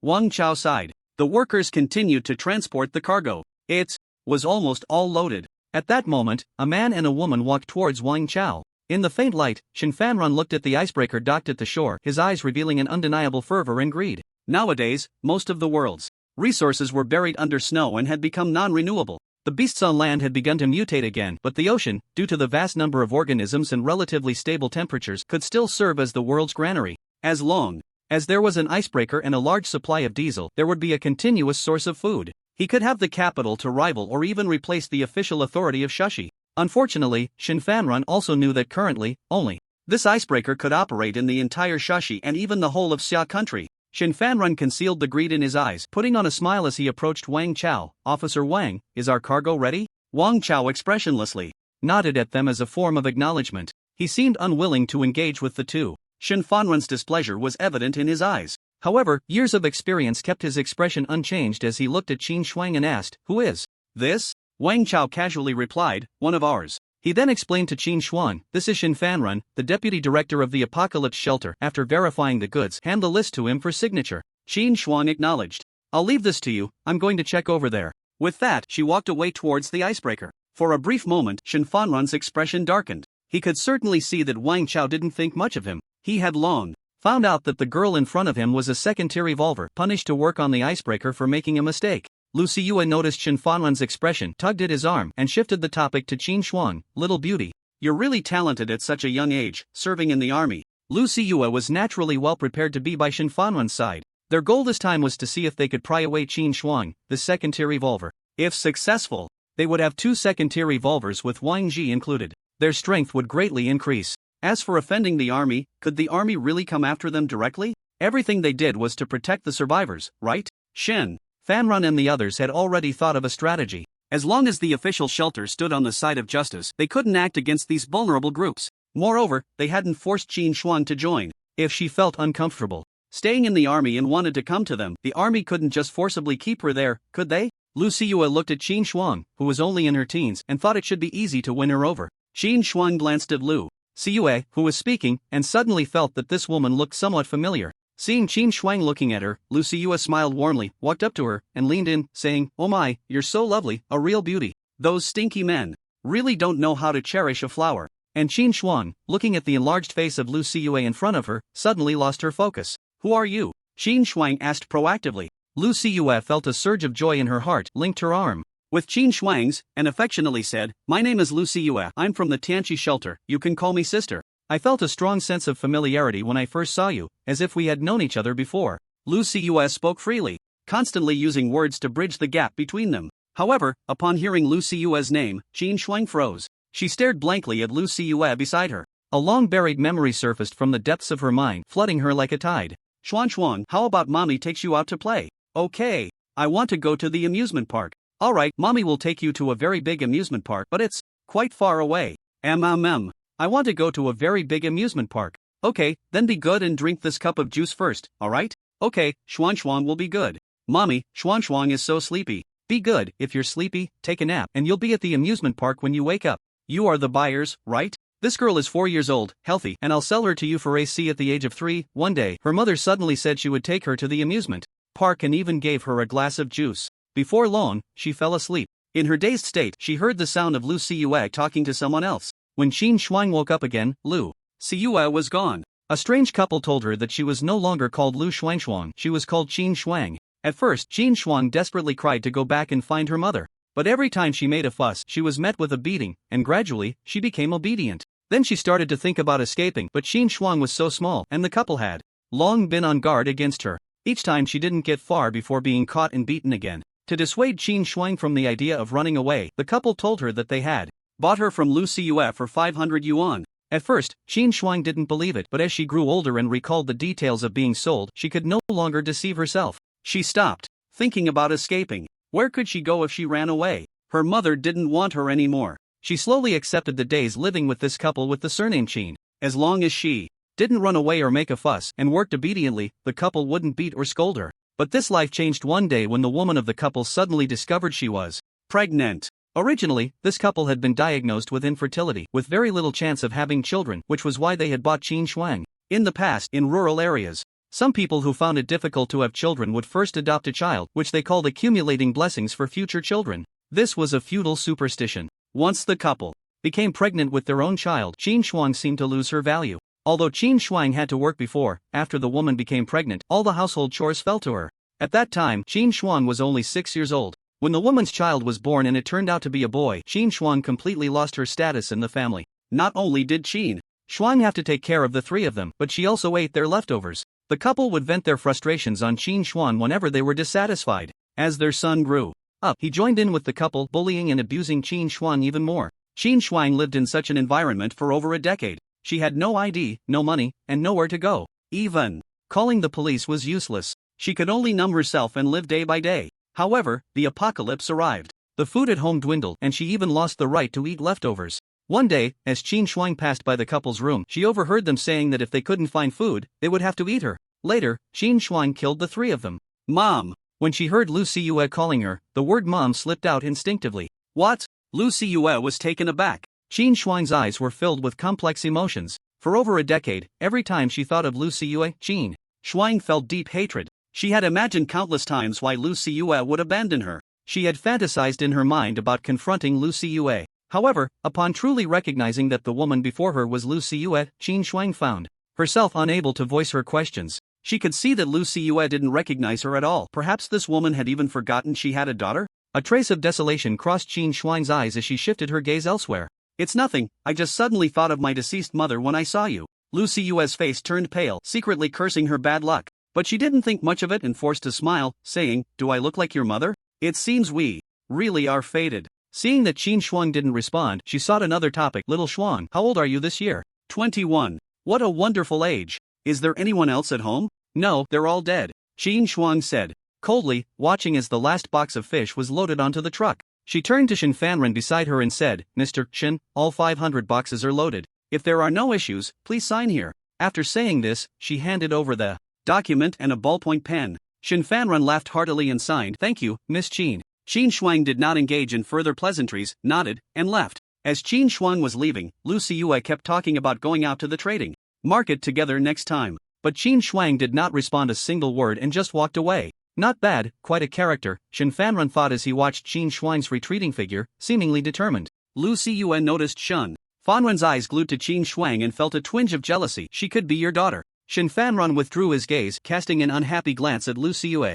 "I'm just appreciating capable young people. Let's go back." The sky had completely darkened, and apart from the faint light from the icebreaker, the area around the port was pitch black. The snow-laden truck arrived at the temporary stop, and Shin Fanren and Lu Siyue returned to their temporary residence near the port. Once back, Shin Fanren said to Lu Siyue, "This icebreaker will be docked for another 2 days, and I'm giving you 2 days to win over that Qin Shuang." Lu Siyue recalled Qin Shuang's cold face and replied, "Got it. She's just a little girl, how important can she be?" Shin Fanren said, "You're short-sighted. If she's not important, why do you think Wang Chao came personally to find this little girl today? Do you know how rare it is for an evolver to reach the second tier? You can't find one among hundreds of evolvers." Hearing Shin Fanren's displeasure, Lu Siyue quickly nodded, not daring to retort, "I understand. I will do everything I can to make her leave the army in these 2 days. So, how's the matter you mentioned last time? Any updates?" Shin Fanren asked. Back in Haishur, Shin Fanren had not wanted to waste a spot bringing Lu Siyue to Shushi. Unexpectedly, Lu Siyue revealed a secret.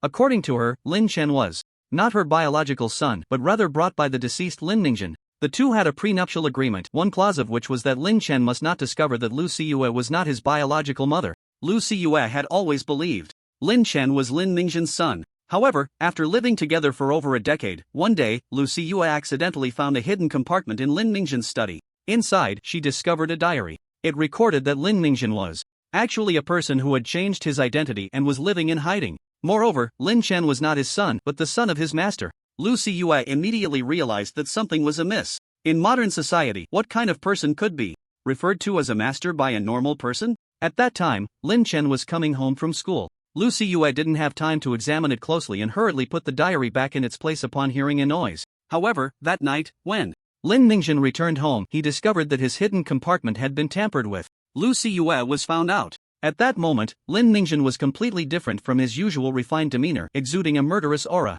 Lu Siyue almost thought she was going to die. But in the end, Lin Ningxin did not kill her. Instead, he threatened her not to tell anyone about this matter, or they would all die. Lin Ningxin directly told Lu Siyue that Lin Chen's identity was related to a hidden family that had been passed down for 1,000 years. This family had immense power, and if they discovered even a hint of the truth, both he and Lu Siyue would be silenced. He had changed his identity to hide from that family. At the time, Lin Ningxin's words were so frightening that Lu Siyue repeatedly promised to keep the secret with him. Later, Lin Ningxin was killed by Shin Fanren. Then, the apocalypse came. Just as Shin Fanren was about to leave her behind, LVCUE, holding on to the idea of treating a dead horse as if it were alive, told Shin Fanren about this matter. To her surprise, Shin Fanren took it very seriously. LVCUE was unaware of the terrifying nature of the hidden families, and ignorance breeds fearlessness. But Shin Fanren knew that beneath the seemingly peaceful blue star there had always been undercurrents. Several invisible hands were manipulating the situation on Blue Star. These invisible hands belonged to those hidden families and underground forces that had been passed down for thousands of years. These hidden families were privy to all the secrets of the world but rarely appeared before the public. They quietly observed the changes of the times, occasionally nudging the gears of history at critical moments, altering the course of entire eras. They were like invisible giants standing over Blue Star. They could even interfere with the power transitions of many countries around the world. With Shin Fanren's former identity, he can only catch a glimpse of the existence of these forces but could not investigate further. Shin Fanren believed that these hidden families still existed in the current environment. His inquiry about LVCUA was to have her send someone to look for Lin Chen. He wanted to touch the umbrella of the hidden families through Lin Chen. When asked by Shin Fanren, LVCUA hesitated and replied, "There's still no news. He might be dead? In this world, people die every day. He's just an ordinary person, he can't survive." Shin Fanren snorted coldly, a flash of murderous intent in his eyes. Ordinary person? An ordinary person can kill my son with a few bodyguards? Mentioning this, LVCUA immediately dared not speak, fearing to touch Shin Fanren's sore spot. Shin Fanren continued, "But if he's dead, that's fine. What about the substitute?" LVCUA thought for a moment and said, "He has already gone to the official shelter. I have told him all about Lin Chen's life experiences and made him remember some of Lin Mingzhen's characteristics and habits. Moreover, the person you found looks somewhat like Lin Chen. If those families really come looking, they won't recognize him unless they do a DNA test." However, LVCUA's face was filled with worry. Previously, Lin Mingzhen said that as long as we are found, we will be silenced. "I'm worried." Shin Fanren waved his hand. "What's there to worry about? There isn't a single machine in the world capable of doing paternity tests right now. How could we be discovered? I will arrange the rest of this matter, you just need to deal with that Qin Shuang." LVCUA nodded in agreement. It turned out they were actually planning to take over. Shin Fanren believed that if he could cooperate with the hidden families, his leverage would be much greater. And to cooperate with the hidden families, he could only start with Lin Chen. Although Shin Fanren knew Lin Chen was in Shushi before the apocalypse, so much time had passed that he might have already died. So the two discussed creating a new Lin Chen. They would place this fake Lin Chen in the official shelter. If the hidden family members really came and had ill intentions, they could retreat unscathed, letting the hidden families and the officials fight among themselves. If the other party came with goodwill, he would then take the credit and facilitate cooperation. One must admit, Shin Fanren was playing a clever game. The next day, LVCUA found Qin Shuang again under the pretext of having some questions about the transaction items. However, Qin Shuang remained cold towards her, maintaining a businesslike demeanor and ignoring the olive branch LVCUA extended. Thus, 2 days passed. The icebreaker left the port. Again, LVCUA and Shin Fanren had to return to the Tanchi shelter first. At this moment, a group of people also appeared in front of the official shelter. A young man holding a sword arrived at the entrance of the official shelter with a group of distinguished individuals. He spoke loudly to the soldiers at the gate. "Please inform your leader Lin Tianrui that Chi Yun wishes to have a word with him." This person was surprisingly Chi Yun, who had met Lin Chen twice before. Although this group did not carry firearms, their imposing presence made the soldiers at the entrance wary. "Please wait a moment." A soldier immediately went inside to report to Wang Chao. "Commander, there's someone named Chi Yun at the entrance who wants to see Major General Lin." Upon hearing the name Chi Yun, Wang Chao's brow furrowed slightly. He was unaware that anyone known to Major General Lin bore that name. Chi Yun? How many people are with him? "There are 5 people. He claims to be from the Qi family," the soldier replied honestly. "The Qi family?" Wang Chao's pupils contracted as he realized something and hurried to find Lin Tianrui, who was discussing important matters with several high-ranking officials. Knock, knock, knock. The sound of knocking echoed. Lin Tianrui, who was in the midst of discussing the future direction of the official shelter with Xia Guohong and Lin Honglong, frowned upon hearing the knock. He had told those outside that they should not be disturbed unless it was important. Lin Tianrui opened the door and saw Wang Chao standing there, his expression serious. What happened? Generally, Wang Chao would not bother him with matters he could resolve himself. If he was here now, something significant must have occurred. Wang Chao's expression was equally grave as he whispered, "People from the Qi family have arrived, right at the shelter's entrance.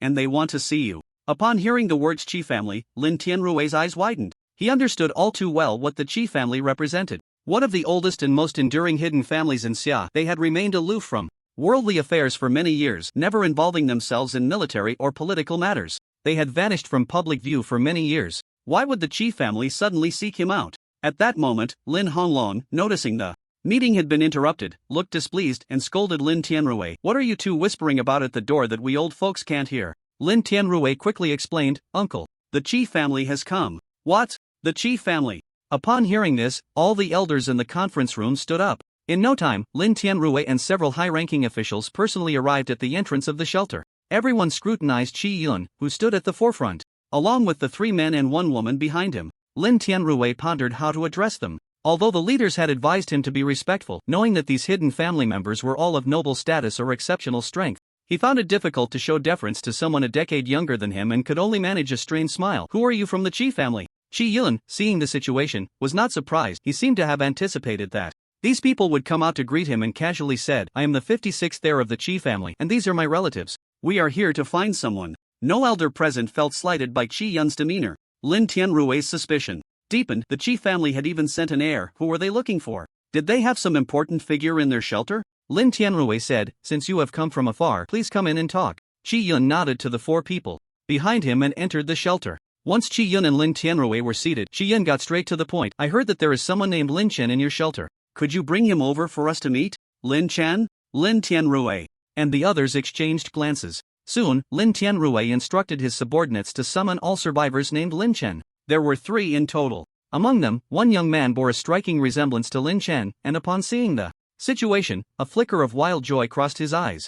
Chi Yun's gaze swept over the 3 individuals. To the few people beside him who were closely watching his movements, Lin Tianrui said, "Director Lin, can you leave for a moment? I have questions to ask them." Lin Tianrui glanced at Xia Guohong and Lin Honglong beside him. Seeing the two subtly nodding at him, he replied, "Then Mr. Chi can rest here for a while. If there's anything, just let my soldiers call me." After saying this, he left the room with the others. Once the door was closed, Chi Yun gave a signal to the people behind him. Immediately, 2 individuals walked outside to confirm that there was no one outside the door before nodding back at Chi Yun. They then closed the door and stood guard outside to prevent anyone from approaching. Chi Yun looked at the 3 somewhat anxious individuals in front of him, blinked, and casually said, "So you 3 are all named Lin Chen?" "Yes." The 3 Lin Chen replied in unison. Chi Yun's gaze swept over their faces, finally locking onto the face of the impersonator Lin Chen. "State your ages." "I'm 32, 20, 27.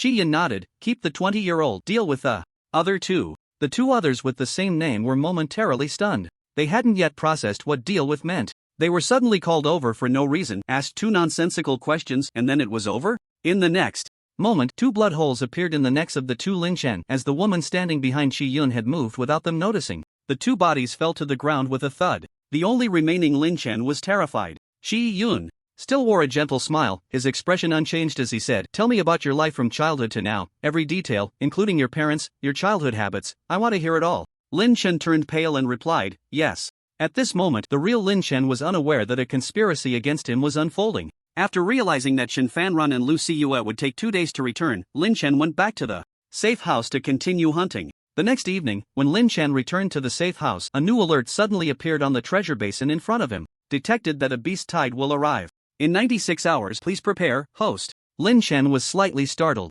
A beast tide was coming? So soon? It had only been half a year since the apocalypse began. The beast tide that could be detected and alerted by the treasure basin would definitely not be the small beast tide of a dozen or 20 source beasts like the last one outside the Shanghai apartment. It would be a true beast tide with hundreds or even thousands of source beasts. Lin Chen opened the personal panel of the treasure basin, and the data on it was completely different from 12 days ago. Host information: Lin Chen, 20 years old, male. Evolution level: Gene Lock level 3, source power 2140 source power units, mental power 208 mental power units. Last time, upgrading to level 3 only required 400 source power and 100 mental power units. This time, he had still accumulated over 2000 source power, yet he still hadn't reached level 4. Lin Chen speculated that as one progressed, unlocking a new level of the Gene Lock would become more difficult. The improvements he could gain should also be significantly greater. For instance, the mental power scanning of the level 3 Gene Lock, this divine skill. After his mental power increased, he could now scan within a range of 208 meters. Moreover, the duration for which he could maintain the level 3 Gene Lock had extended to 10 minutes. This was a 5-fold increase compared to when he had just unlocked level 3. Lin Chen wasn't absolutely confident that such strength could withstand the beast tide. Those who had not experienced a beast tide would not understand its terror. Hundreds of source beasts, if they charged together, could easily tear apart a level 2 evolver. 300 source beasts charging collectively could break through any unit's firepower encirclement. And 1,000 massive source beasts would have an extremely terrifying impact. Without any hindrance, one could easily flatten any city within a day. Moreover, to command hundreds of source beasts, at least a 3rd-tier source beast would be required. If the scale of the source beasts reached thousands, the leading source beast would definitely be 4th tier. Lin Chen was unsure of the scale of the beast tide that the treasure bowl had warned about, but he had to prepare for the worst. He had 4 days left. Time was of the essence. Lin Chen first prepared to reinforce the door of his safe house. The door consisted of 2 stainless steel gates. Lin Chen had customized the double doors to the sea-level standard of a bank vault. Each door was a solid 27 centimeters thick, capable of withstanding attacks from source beasts below the 4th tier. When he built this safe house, he had no idea that the evolution speed of species in this life would be so rapid, leading to the early emergence of source beasts. In his previous life, Lin Chen had only encountered third-tier source beasts at their strongest. However, it was not too late to reinforce. Now, the materials Lin Chen had collected outside were now coming in handy. Taking out tools and materials, Lin Chen quickly reinforced the two 27cm thick doors to 40 centimeters. He also strengthened the door hinges to prevent them from being damaged, ensuring that he wouldn't get trapped inside if the doors were smashed and unable to open. All of this was done overnight. The next morning, Lin Chen made some modifications to the chimney of the safe house. The chimney was designed not only as a smoke outlet but also as an emergency exit. This was to prevent being surrounded if the safe house door was breached, allowing him to use the chimney as a high point for attack and escape. Therefore, the chimney was over 10 meters high from the ground, and Lin Chen had also installed a climbing ladder inside it. Now, knowing that the beast tide was imminent, Lin Chen planned to climb to the top of the chimney and create a small shooting platform where he could stand and shield himself. This took Lin Chen half a day. Then came the replication of ammunition and crossbow bolts. Lin Chen used up 10 days' worth of replication capacity in one go, producing hundreds of bows and crossbows, thousands of crossbow bolts, and tens of thousands of bullets. He checked to ensure he had enough cooked food, drinking water, and other supplies for the next few days. Once everything was ready, there were 2 days left before the beast tide arrived. Lin Chen went to remind Liao Ping to find a way to stay in the official shelter for the next couple of days. Lin Chen's exact words were, "I've noticed that the wild beasts around us have been increasing lately, showing signs of forming a beast tide. You'd better find a place to stay in the official shelter to avoid it." The buildings in Wulong village could not withstand a wave of beast tide impact. He couldn't take Liao Ping in, so it was best for him to temporarily stay in the official shelter. Once the beast tide was over, Liao Ping could either continue to stay there or come back. This person still had value in surviving. Liao Ping believed Lin Chen's words wholeheartedly. Before the apocalypse struck last time, Lin Chen had also reminded him to stockpile food, which helped him survive in the early days of the apocalypse. So, Liao Ping immediately prepared to set off for the shelter with some supplies and the baby to exchange for contribution points, leaving most of the excess with Lin Chen for safekeeping. Lin Chen agreed. After Liao Ping left, Lin Chen made another trip to the Shanghai apartment. To his surprise, Shen Fanran and Lu Siyue were still absent. This time, Lin Chen did not go to capture anyone to ask about their whereabouts. If the beast tide ended and they were still alive, it wouldn't be too late for him to collect their lives then. What Lin Chen did not know was that at that moment, Shen Fanran and Lu Siyue were disguised and appearing in the official shelter. In the official shelter, in a dimly lit room, Shen Fanran and Lu Siyue were both dressed in dirty, coarse cotton clothes, wearing hats, masks, and glasses, covering themselves completely. They looked just like the other survivors outside. The two sat on the only bed in the room, which was just over a meter wide, and quietly conversed with the impersonator of Lin Chen who was sitting on the plastic-covered floor. "Did you really manage to fool them? Did you not reveal any flaws?" Shen Fanran stared intently at Lin Chen. Lin Chen replied, "No, that person asked me about my life from childhood to now, about my family, and I answered everything according to what I had memorized before." "Did the other party show any hostility?" Lin Chen thought for a moment and said, "It didn't seem like it. I didn't feel any hostility. But the other party was very cautious. There were 2 others in the military with the name Lin Chen, and after he ruled them out, he killed them directly." Hearing this, Lu Siyue felt a bit relieved. She was worried about being exposed and getting implicated. "You said this hidden family has the surname Qi? Even the commander doesn't dare to speak in front of him?" "Yes." Shen Fanran asked several more questions. Lin Chen answered one by one. The two exchanged a glance, confirming that Lin Chen had no loopholes, and then they both sighed in relief. "What should we do next?" Lin Chen said after a moment of silence. "I'm a bit scared." Shen Fanran's expression turned cold. "It's too late to be scared now. If you get discovered, you know what your fate will be. The only thing you can do now is to go all the way and integrate into the Qi family. If I need you to do something later, I will tell you. Remember, never let your guard down," Shen Fanran said solemnly. Lin Chen nodded, indicating he understood. "Also, we need to stay in the official shelter for 3 days. During this time, we cannot be discovered, nor can we expose our identities. As soon as you have any news, come to this room to find us. Understood?" Shen Fanran and Lu Siyue were disguised as a couple, for which Shen Fanran spent 1,000 contribution points to exchange for a double room. This made it convenient to contact Lin Chen. No one knew if the person from the Qi family would take Lin Chen away immediately. Shen Fanran couldn't miss any opportunity. Lin Chen indicated he understood. After their conversation, Lin Chen carefully left the room. Shen Fanran and Lu Siyue were on the 5th floor, while he was on the 3rd floor.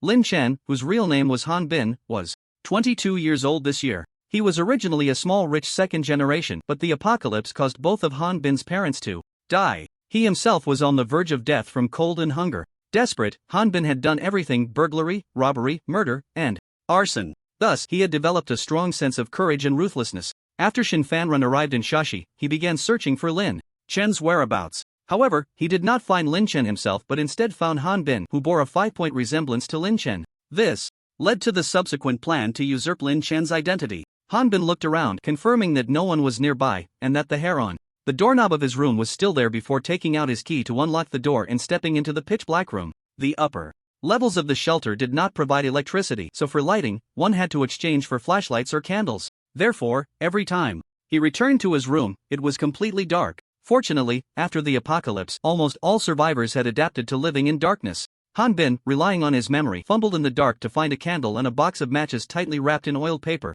He struck a match, preparing to light the candle. However, just as he struck the match and a faint light illuminated the room, Han Bin suddenly saw 3 people standing in his room. The 3 figures had appeared silently from the darkness, like ghosts, staring intently at Han Bin. Frightened, Han Bin nearly jumped up, screaming in terror, "Ah!" The match in his hand fell to the ground, extinguished. Just as the room plunged into darkness again, a click of a lighter sounded. The woman behind Shi Yun took out a lighter and lit the candle in the room. At this moment, Han Bin was so scared he was about to wet himself. When did these 3 people arrive? He tried hard to calm himself, telling himself that they might be waiting for him inside because they couldn't find him, and it wasn't that they had discovered some flaw. However, the intense tension and fear made his lips tremble for a long time without uttering a word. It was still Chi Yun, with a face as if nothing had happened, who smiled and spoke first. "Where did you just go?" Although Chi Yun still wore a relaxed and pleasant smile, Han Bin felt a chill rising in his heart for some reason. He had clearly checked that no one had entered his room. How did these people get in?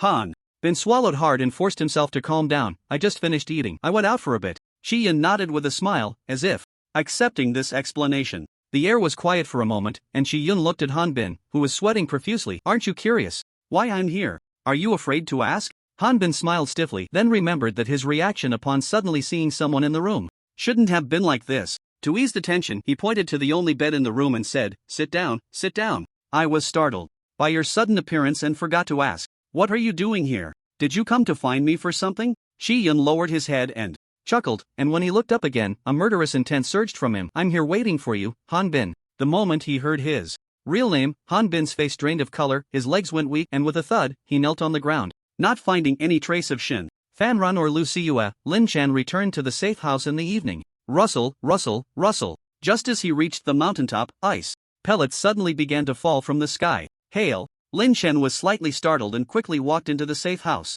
He then stood at the door to observe. After a moment, Lin Chen noticed that the hailstones falling were quite small. The smallest were about the size of mung beans, and the larger ones were no bigger than marbles, hitting him with a slight sting. Survivors now wore thick clothing when going out and covered their heads and faces, so it wouldn't cause casualties. But this kind of weather was not suitable for going out. Lin Chen stood at the door until it was completely dark and the hail had not stopped. The sound of ice pellets hitting the ground filled the air. In the extreme cold apocalypse, hail weather could easily occur in spring and autumn. Now that it was autumn, it was not surprising to see hail. However, Lin Chen had recently noticed that the temperature in Shashi was dropping significantly. The cold air at night was even more intense, and he measured the outdoor temperature.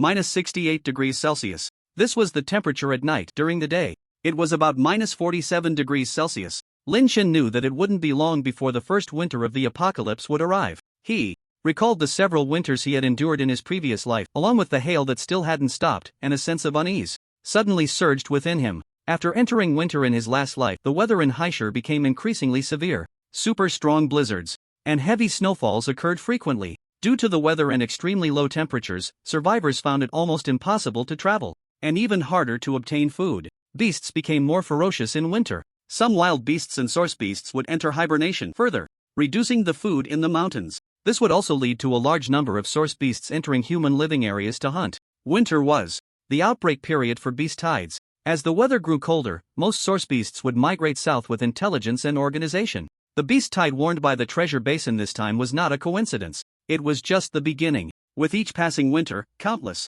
humans perished. Beneath every patch of snow in the city, there could be countless white bones. However, as long as that icebreaker was operational, the survivors' food supply should not be difficult to resolve. But Lin Chen looked at the vast expanse of ice pellets in the world and felt inexplicably uneasy. He always felt that the first winter of this life would be exceptionally terrifying. But how terrifying it would be, Lin Chen could not yet imagine. He only knew that with the arrival of winter, the temperature would drop another 10 degrees. This was still considering that Shashi was near the equator. If it were in the north, the temperature would likely drop by dozens of degrees. It could definitely reach over 100 below zero, becoming a zone of death. Nowadays, more and more survivors were gathering in Shashi and its surroundings. The source beasts had a keen sense of smell, and these living human beings would undoubtedly attract packs of source beasts to hunt. Moreover, the evolution speed of the beasts in this apocalypse was extremely fast. If a large number of high-level source beasts appeared, it was uncertain whether the forces in Shashi could withstand them. If the humans in Shashi were completely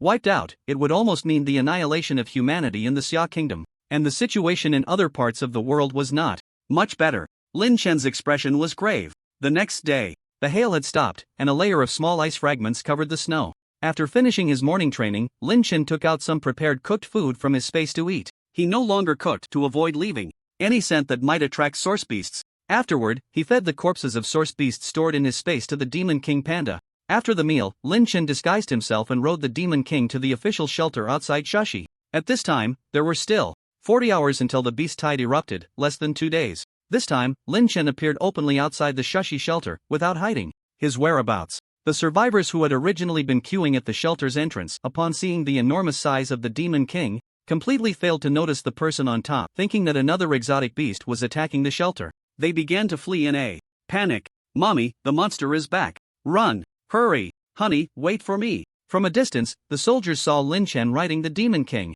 approaching and immediately entered combat mode, reporting it up the chain. Lin Chen did not approach the shelter's entrance but stopped. With the Demon King 300 meters away, ordinary firearms could not reach that distance. He had come this time to negotiate a deal with the shelter, and the amount was substantial. He needed to establish deterrence first to avoid conflicts that could affect his life in Shashi. That was why he made such a grand appearance with the Demon King. Last time, during the small beast tide at the Shanghai apartment, Lin Chen had also appeared in front of the Shanghai apartment with the Demon King, so some soldiers would definitely recognize him. Sure enough, some soldiers had already recognized Lin Chen through the Demon King's unusual eyes. Is that the person who killed that second-tier beast and saved Officer Qin last time? It really is him. I recognize that giant wolf. Isn't that just a dog? Don't be ridiculous. How could a dog be that big? When Wang Chao arrived at the shelter's entrance, the first thing he saw was the Demon King. With its pair of extraordinary, lively eyes and gray-white fur, its massive and sturdy body blended seamlessly with the snow.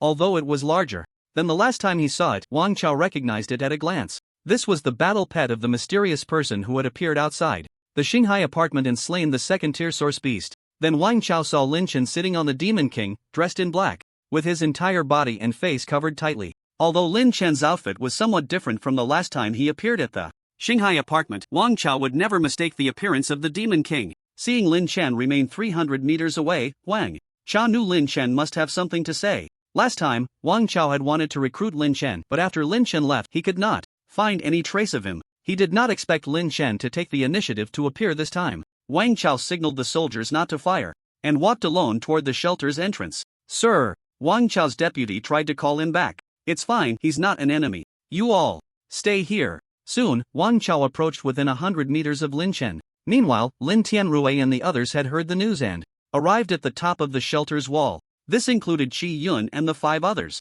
Seeing Wang Chao walking alone towards such a massive beast, an elderly man who was once a high-ranking official in Kyoto before the apocalypse widened his eyes and exclaimed, "Has that kid, Wang Chao, gone mad?" Lin Tianrui took out a military walkie-talkie, connected it to Wang Chao's device, and said, "Wang Chao, what are you doing?" At this moment, Wang Chao was already standing several meters away from Lin Chen and the Demon King. Feeling the immense pressure from both the man and the beast, he, who had initially been confident, couldn't help but tense up slightly. Hearing the voice from the walkie-talkie, Wang Chao replied, "Commander, this is the person who helped us outside the Shanghai apartment when you were on your business trip last time." Upon hearing this, Lin Tianrui immediately understood. After he returned with the icebreaker, Wang Chao had told him about what happened after he left the Shanghai apartment, including the beast tide, the sudden appearance of Lin Chen, and Lin Chen's battle pet. Lin Tianrui had always been very curious about Lin Chen and had the intention to recruit him. "Then you keep the walkie-talkie on, I want to speak to him directly." "Yes, sir." Wang Chao complied and clipped the walkie-talkie back to his waist.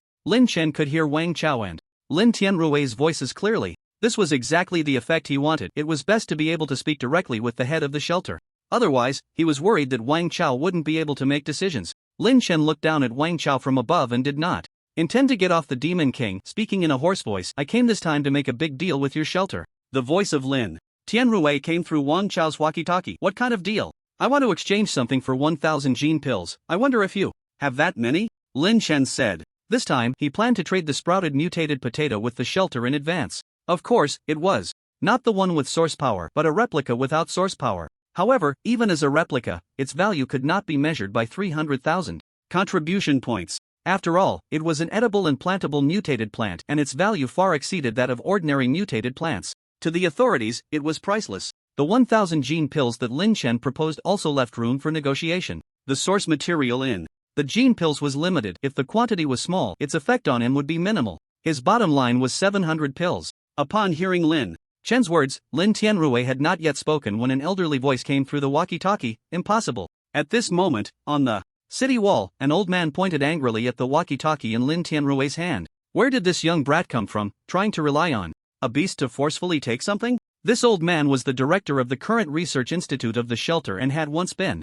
the head of the National Research Institute in Kyoto. He understood the preciousness of gene pills all too well. A normal beast could generally only extract 3 to 10 gene pills. If they were to extract from the air, their research institute could only obtain 3 to 4 pills in a whole day. This was after the apocalypse had arrived. Before the apocalypse, it would take them several months to extract just one. Unlike gene pills, the source material content in gene tablets was 3 times that of pills. They were already considered strategic materials and were not easily distributed, let alone taking out 1,000 at once. Even Wang Chao could only receive 3 each month. Lin Tianrui and the other officials clearly knew the preciousness of gene pills as well.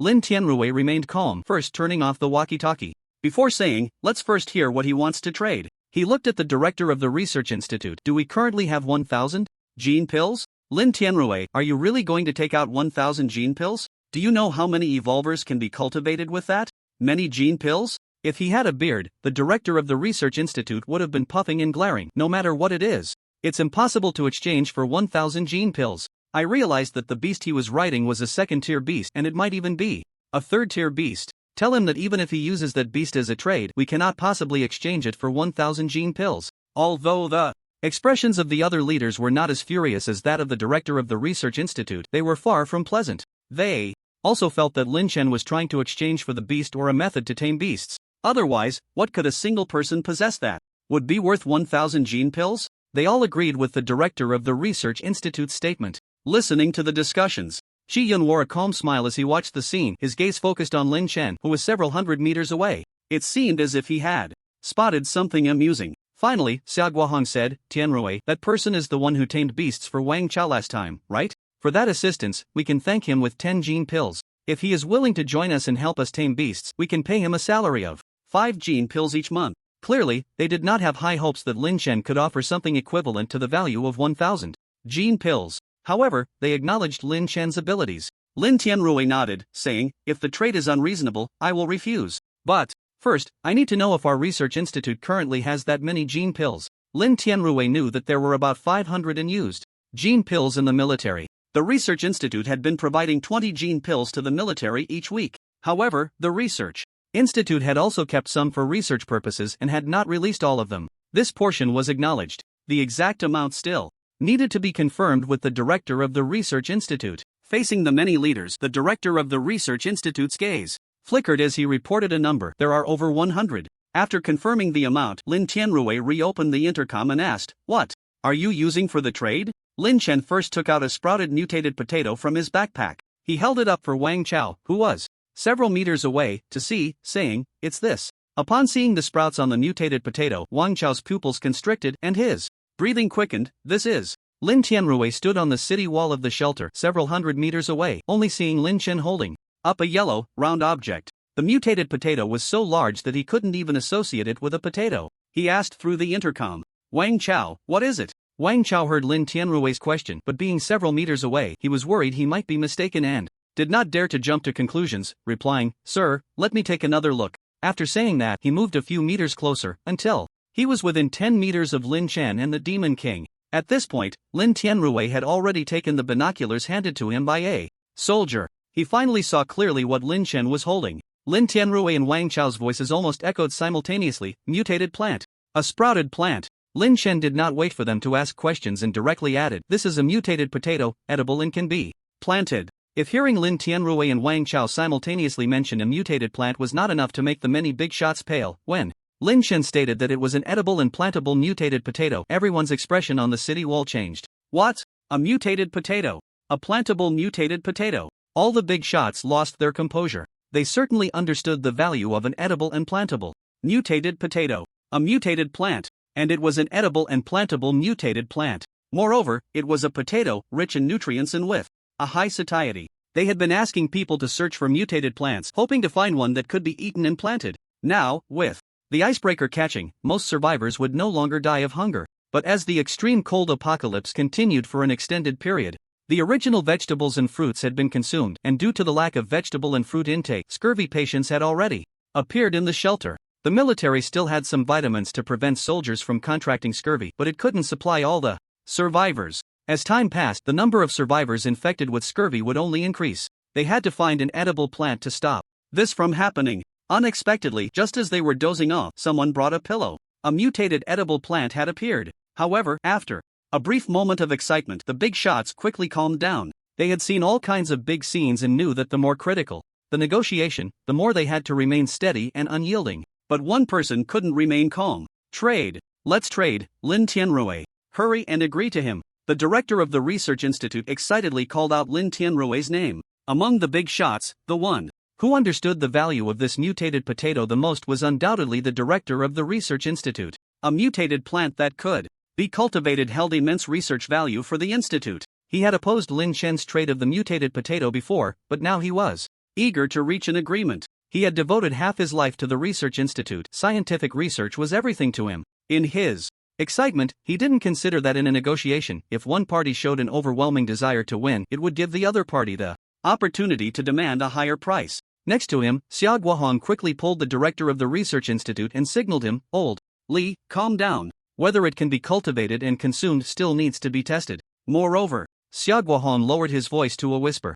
Only they could hear, "Aren't our gene pills insufficient?" Upon hearing this, the director of the research institute realized that he had just lied about the number of gene pills to prevent the trade. In fact, with the increasing number of source beast corpses sent by the military over the past few days, the research institute had extracted nearly 1,000 pills. But for the sake of research, he hadn't submitted them all to the military. As long as he ensured the military had enough, he wouldn't give away more. At that moment, he felt a sense of being caught in a dilemma. Lin Tianrui also suppressed his excitement and spoke through the intercom to Lin Chen. "Can you bring that mutated potato over for us to take a look?" Lin Chen readily replied, "Of course." He could replicate as many of these copies as he wanted. Hearing Lin Chen's willingness, Lin Tianrui and the big shots couldn't help but feel a bit of goodwill towards him. Wang Chao received the order and hurriedly stepped forward, walking to the Demon King's side. As he approached, Wang Chao felt the dual pressure from Lin Chen and the Demon King more acutely. He had unlocked his gene lock before the apocalypse and had now broken through to the second stage of the gene lock. But in front of the Demon King and Lin Chen, he felt a sense of being suppressed by a higher life form. A sense of reverence for the strong rose in his heart. If he knew that Lin Chen was the student he had escorted back to school a few months ago, he would probably be shocked. Lin Chen handed the mutated potato to Wang Chao, who treated it like a treasure, carefully cradling it in his hands. He nodded at Lin Chen and took the mutated potato back to the shelter. Next came the waiting for the research institute in the shelter to confirm that this potato was indeed edible and cultivable as he claimed. Lin Chen and the Demon King waited outside the shelter.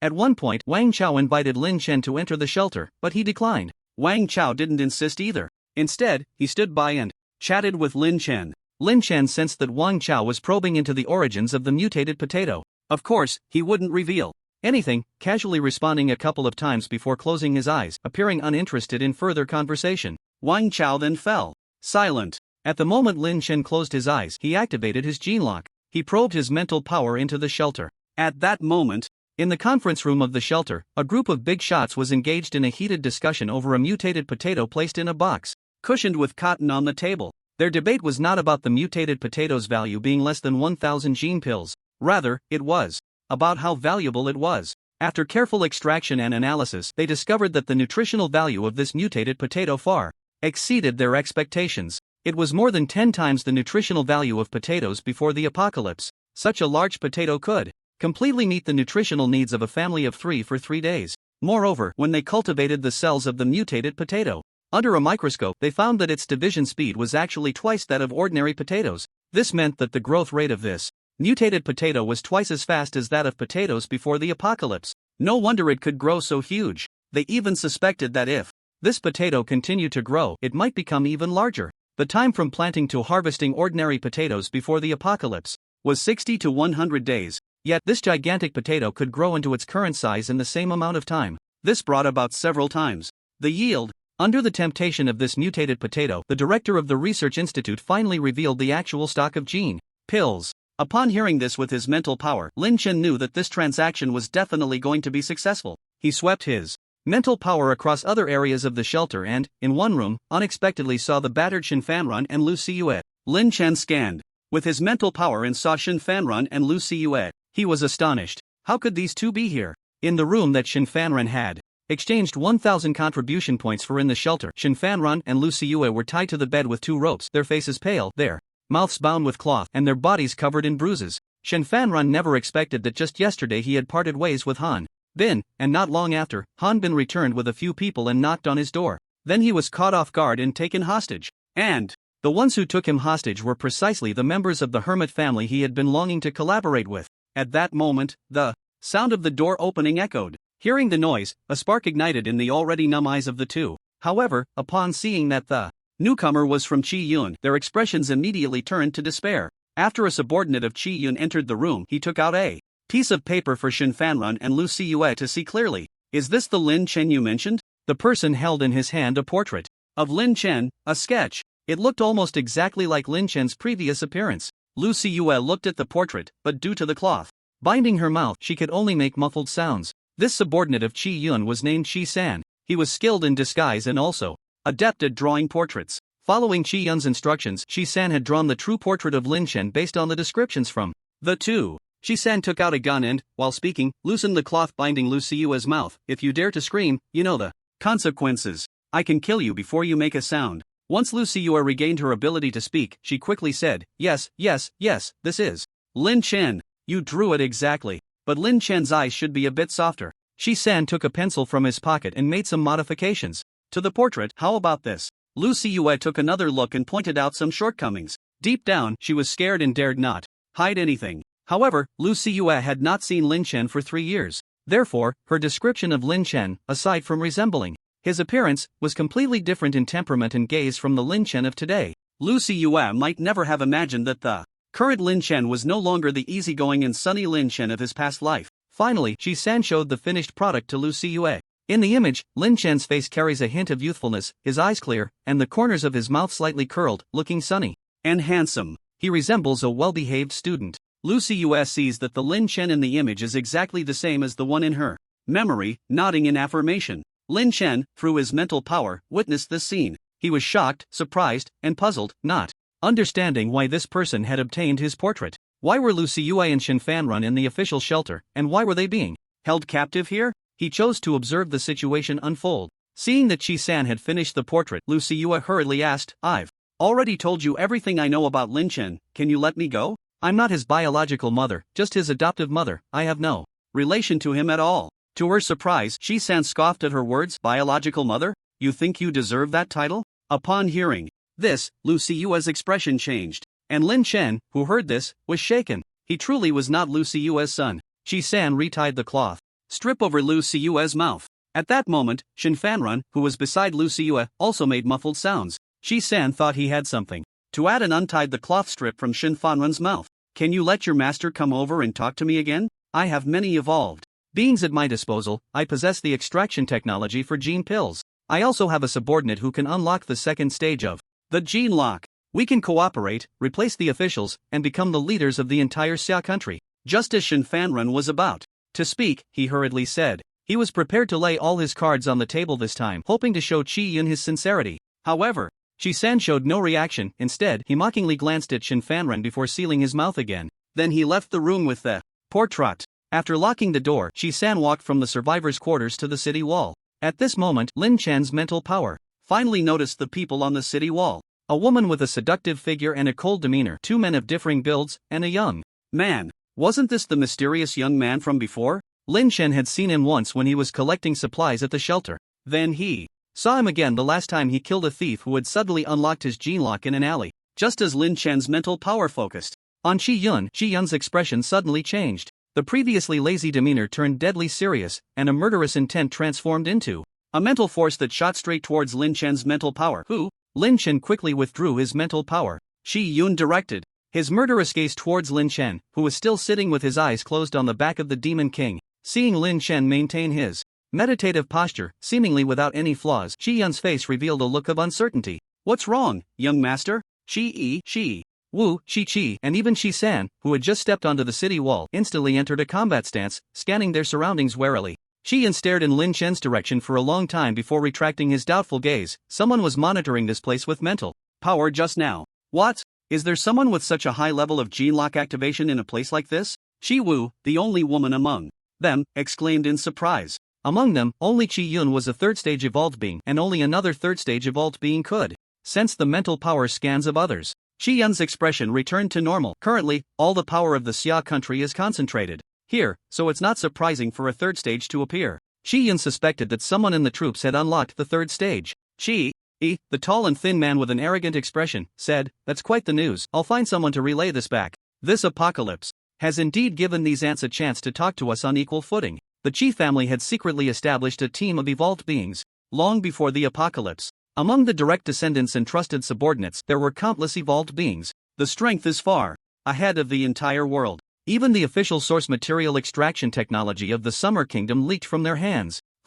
We have struggled for so long to reach the second tier, and these ants have easily unlocked it because of this solar mutation. Qi, a slightly plump middle-aged man, wore a face full of dissatisfaction at this moment. This source material explosion has infinitely narrowed the gap between ordinary people and those of them who have endured hardship in cultivation. So you all need to work harder to unlock the gene lock. My Qi family does not raise waste, Qi Yun said. At this moment, Qi San took out a portrait of Lin Chen and handed it to Qi Yun. "Young master, we have obtained the portrait. Should we continue searching here?" Qi Yun smiled, his eyes shining with determination. "Of course we need to search. Since we have the portrait, we must dig 3 feet into the ground to find the person and the things."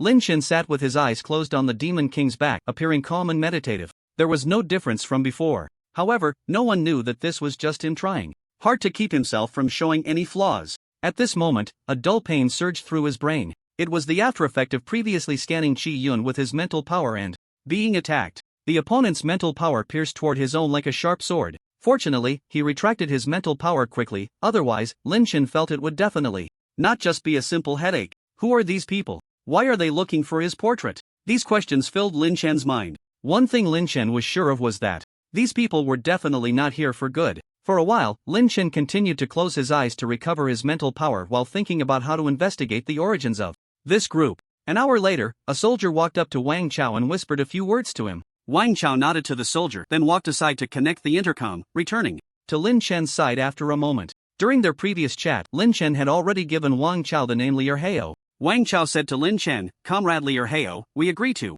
the trade, but I want to ask you, do you have any more of these mutated potatoes?" Lin Chen finally opened his eyes and said in a suppressed voice, "I do have some, but I didn't bring them, and can you offer that many gene pills?" Ordinary potatoes can yield several from each plant, while mutated potatoes yield even more than ordinary ones. If he could find one mutated potato, he definitely had some more in hand. This shelter would know once they planted the mutated potatoes. He had no need to deny it. A look of joy appeared on Wang Chao's face as he quickly conveyed the message from above. "We are willing to exchange 1,600 gene pills for 2 potatoes. 1,600? Even if each contained only a little source power, that would still be 1,600 points. Lin Chen was satisfied with this price in his heart but still kept a calm demeanor. "The price I quoted before was 1,000 gene pills for 1 potato. Wang Chao nodded slightly and said, "Although the potatoes you provide are very important and precious to our shelter, this is limited to this one transaction. If we only trade 1 potato, we can harvest a batch of potatoes in just over 2 months. By then, the potatoes in your hand won't be worth that many gene pills.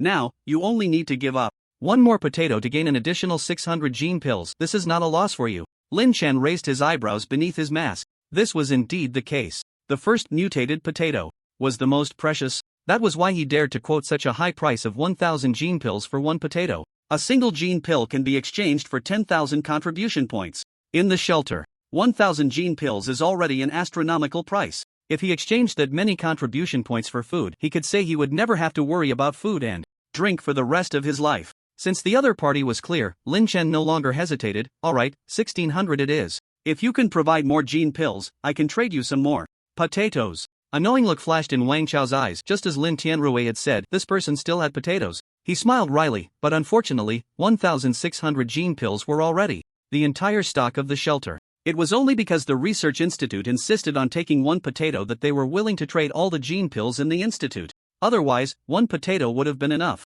Wang Chao knew Lin Chen was unwilling to enter the shelter, so he directly informed the soldiers to bring out the gene pills. Before long, a group of fully armed soldiers arrived with a large box from 100 meters away. Wang Chao personally brought the box to Lin Chen. Our Major General greatly appreciates you and is willing to give you 1,000 gene pills up front. Once you bring the second potato of this kind, we will pay the remaining 600 gene pills. Lin Chen raised an eyebrow. He had thought the other party would first pay 800 gene pills. Although the total amount hadn't changed, the fact that they were willing to offer 1,000 gene pills first expressed their trust in Lin Chen. Such an action easily fostered goodwill. It was likely also meant to curry favor with him. If Lin Chen took the 1,000 gene pills and didn't return to fulfill the agreement, the other party would directly incur a loss of 200 gene pills. Lin Chen couldn't help but regard the leader of the official shelter with a higher opinion. He didn't hesitate, reached out to take the box from Wang Chao's hands, and said, I'll deliver it to you soon. After saying that, he placed the box on the Demon King's back, signaling for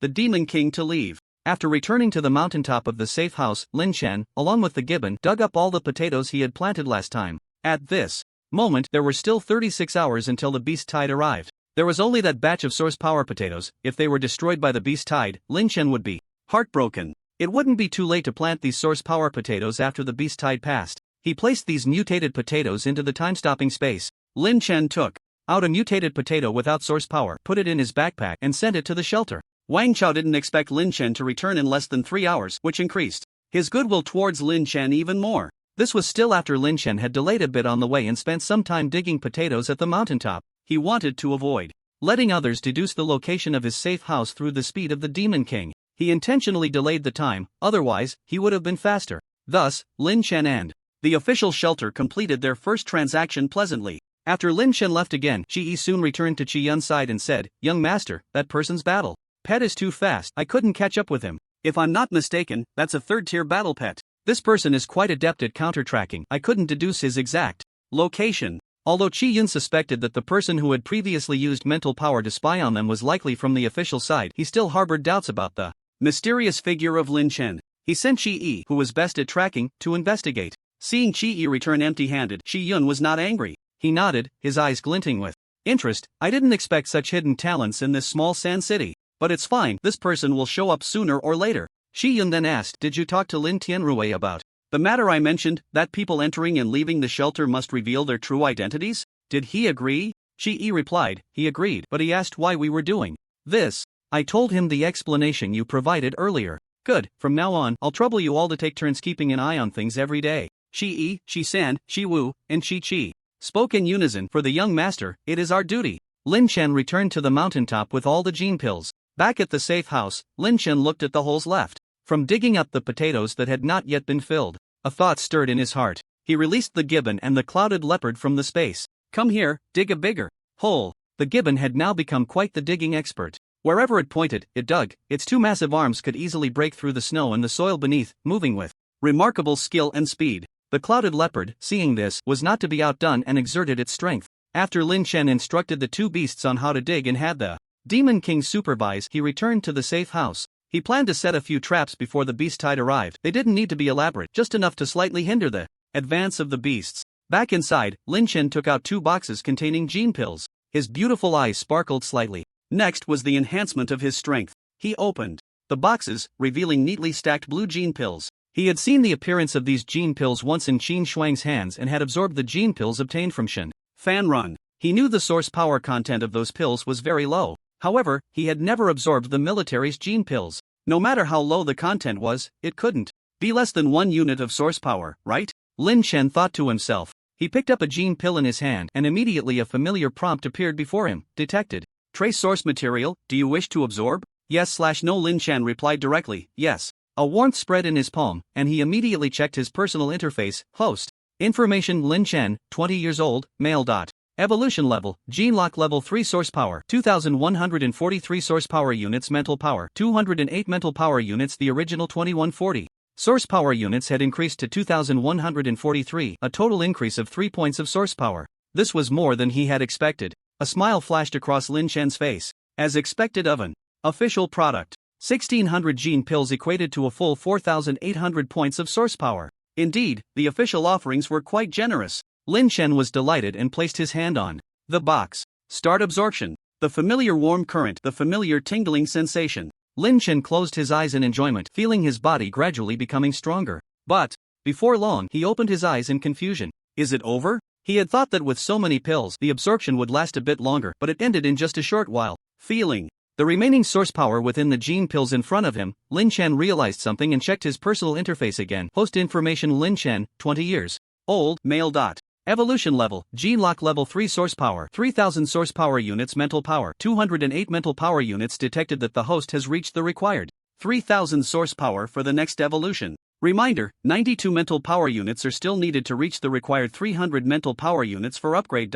So the source power was full. Again? This meant he was very close to unlocking Gene Lock level 4. Lin Chen felt a surge of excitement. Next, he just needed to continuously train his mental power to increase it by 92 points. He calculated that if he maintained maximum efficiency day and night, it would take about 13 days. Confirming that he could no longer absorb any source power, Lin Chen put both boxes of gene pills back into the space. It was a lie to say he didn't feel regret about not being able to absorb all the gene pills. At that moment, he suddenly understood why the officials had so many gene pills in reserve. Because the conditions for unlocking the gene lock were not just about source power, but also required sufficient mental power. Clearly, the officials did not have any effective methods to train mental power. They could only rely on strengthening training over time. For most people, even with the assistance of pills, unlocking the first level gene lock was already the limit. Only a very small number of people could unlock the second level. As for the third level, it was almost impossible to reach the threshold of 100 points of mental power without training.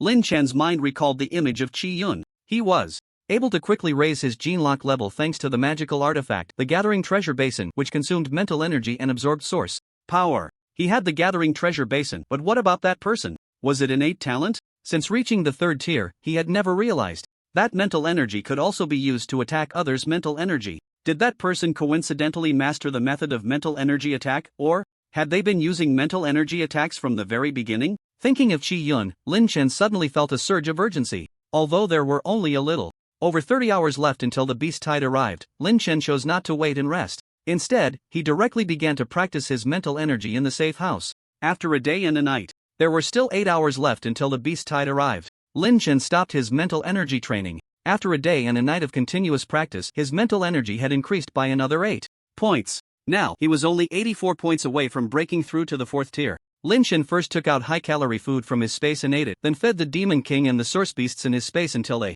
were full. He checked the traps set outside the door. He inspected the crossbows, arrows, firearms, and ammunition. Confirming that everything was ready, he began to close his eyes and rest. He allowed his body and mind to recover to their optimal state. When Lin Chen opened his eyes from the darkness, there were less than 2 hours left until the beast tide erupted. At this moment, in Linshui City, located across a river to the north of Shashi City, a mutation had already occurred. Linshui City was a mountainous area with many trees. Firewood had become as important as food since the arrival of the extreme cold. Therefore, many survivors had settled in Linshui City. The mountains near the city had long been stripped bare by survivors. To find firewood, they had to venture deeper into the mountains. Wild beasts and source beasts often roamed in the deep mountains. Fortunately, they always entered the mountains in groups of dozens or hundreds. Although there were daily casualties, they could still kill 1 or 2 wild beasts while gathering firewood and share a bit of meat. However, today, something unusual was happening in these deep mountains. A group of ragged survivors, not much better off than the homeless before the apocalypse, were entering the mountains to gather firewood.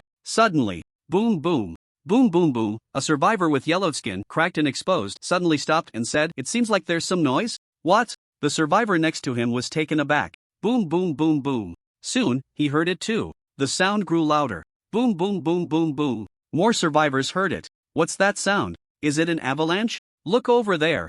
A survivor pointed to another mountain. In the distance, snow was rolling down from another peak. It really is an avalanche. Separated by a mountain, these people were not yet anxious. But some sharp-eyed survivors saw clearly that amidst the swirling white Snow, enormous source beasts were running wildly. One survivor reacted, his voice hoarse, "It's not an avalanche. It's the beast tide." Soon, almost all the survivors saw clearly. That was no avalanche, it was a horde of giant beasts, their eyes glowing red, rushing towards them. Run! Over 100 survivors fled in a frenzy. Although they were separated by a mountain, how could their running speed surpass that of the source beasts? Before the survivors could reach the foot of the mountain, the rumbling sound behind them grew closer. In no time, the army of source beasts caught up with this group of survivors. No! A survivor let out a desperate scream. The next second, he was engulfed by the beast tide. Some survivors, with a bit of cunning, tried to separate from the crowd and run, but they hadn't run far before being torn apart by monkeys the size of humans. Some survivors, knowing they were doomed, turned back one last time and saw the forms of these massive source beasts in the beast tide.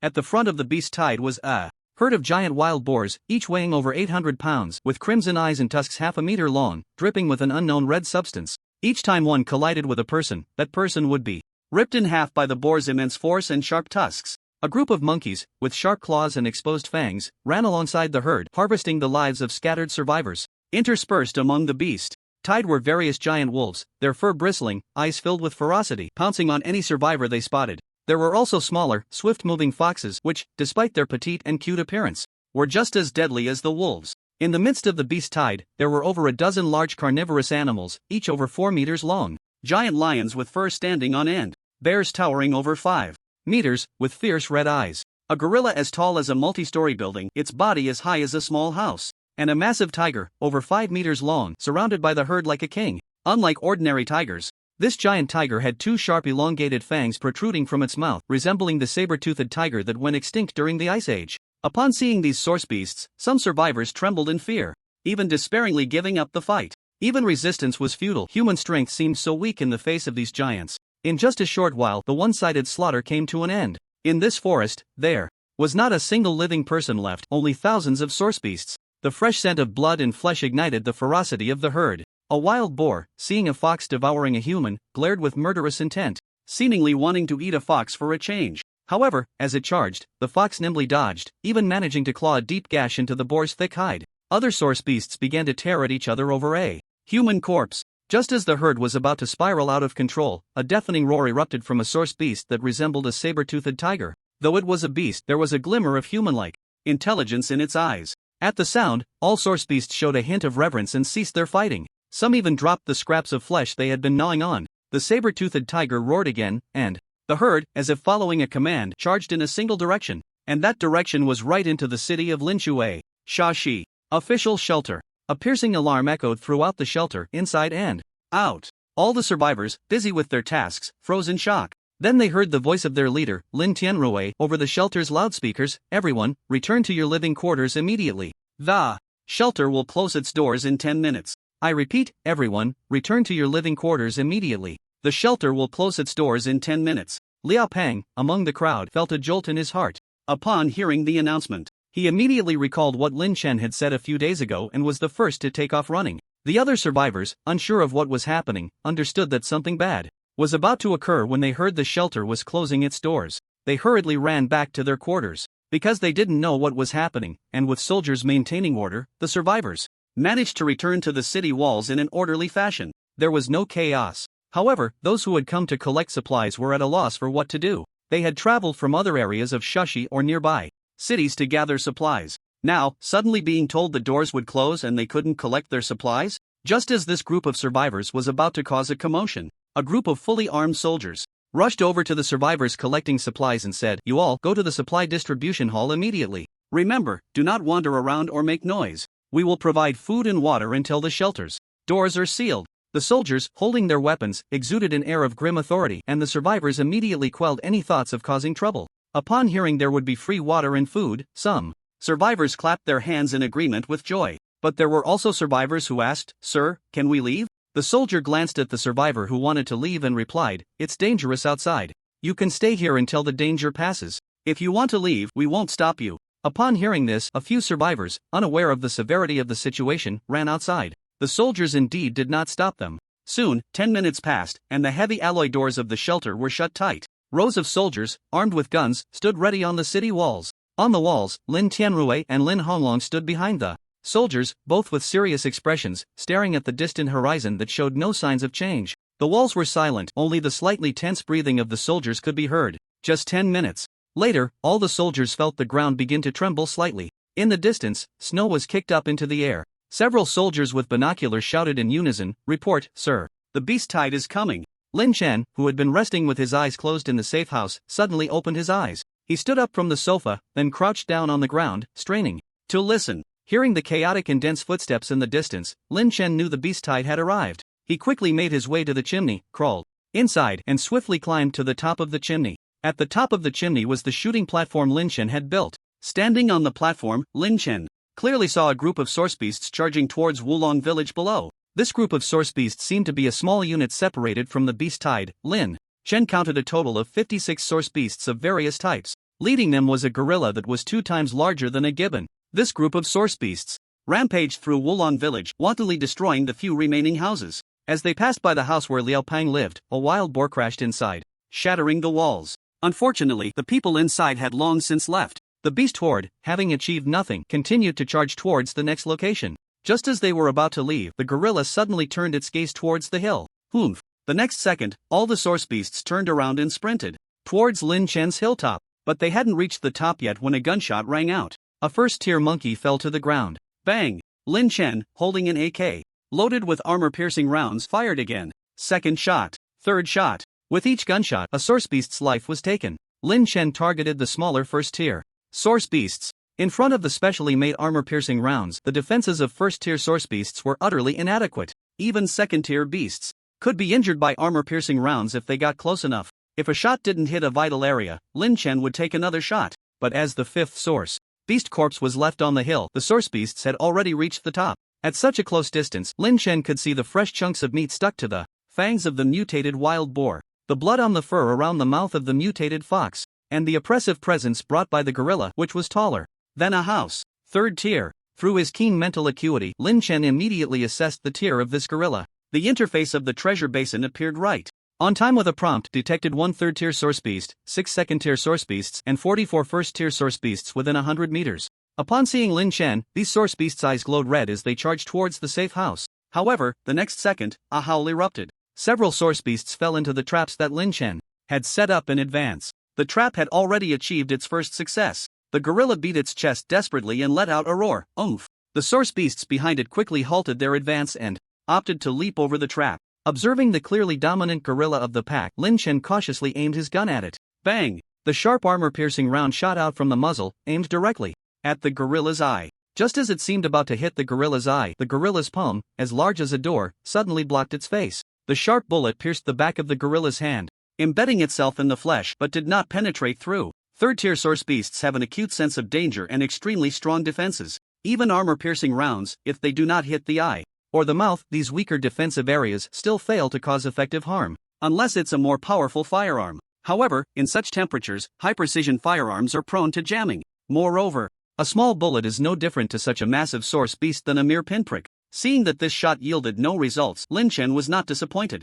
If third-tier source beasts were so easy to kill, firearms would not have been phased out by cold weapons in later stages. Lin Chen shifted his aim and fired several more shots, taking the lives of a few source beasts, until the group had reached the safety of the shelter. He shouted to those around him, "Demon King." As Lin Chen's voice echoed, the Demon King, who had been on standby near the shelter, emerged with a giant panda, a gibbon, a clouded leopard, and a pack of 18 mutated wolves, surrounding the beast group. Seeing so many types of source beasts that had not been hunted before, the Demon King licked its lips. Today, Lin Chen's order was to hunt freely. Any source beast it killed could be roasted for it. Looking at the most conspicuous and highest-ranked gorilla, the Demon King's canine face lit up with a human-like gleam in its eyes. Oh whoa! The battle between the two source beast teams was about to erupt. Soldier against soldier, king against king, the gorilla charged straight at the Demon King. However, the Demon King did not confront the gorilla, which was even larger than itself, head-on. Instead, it first bit down on a monkey that was lunging at the giant panda. Then it pounced on another second-tier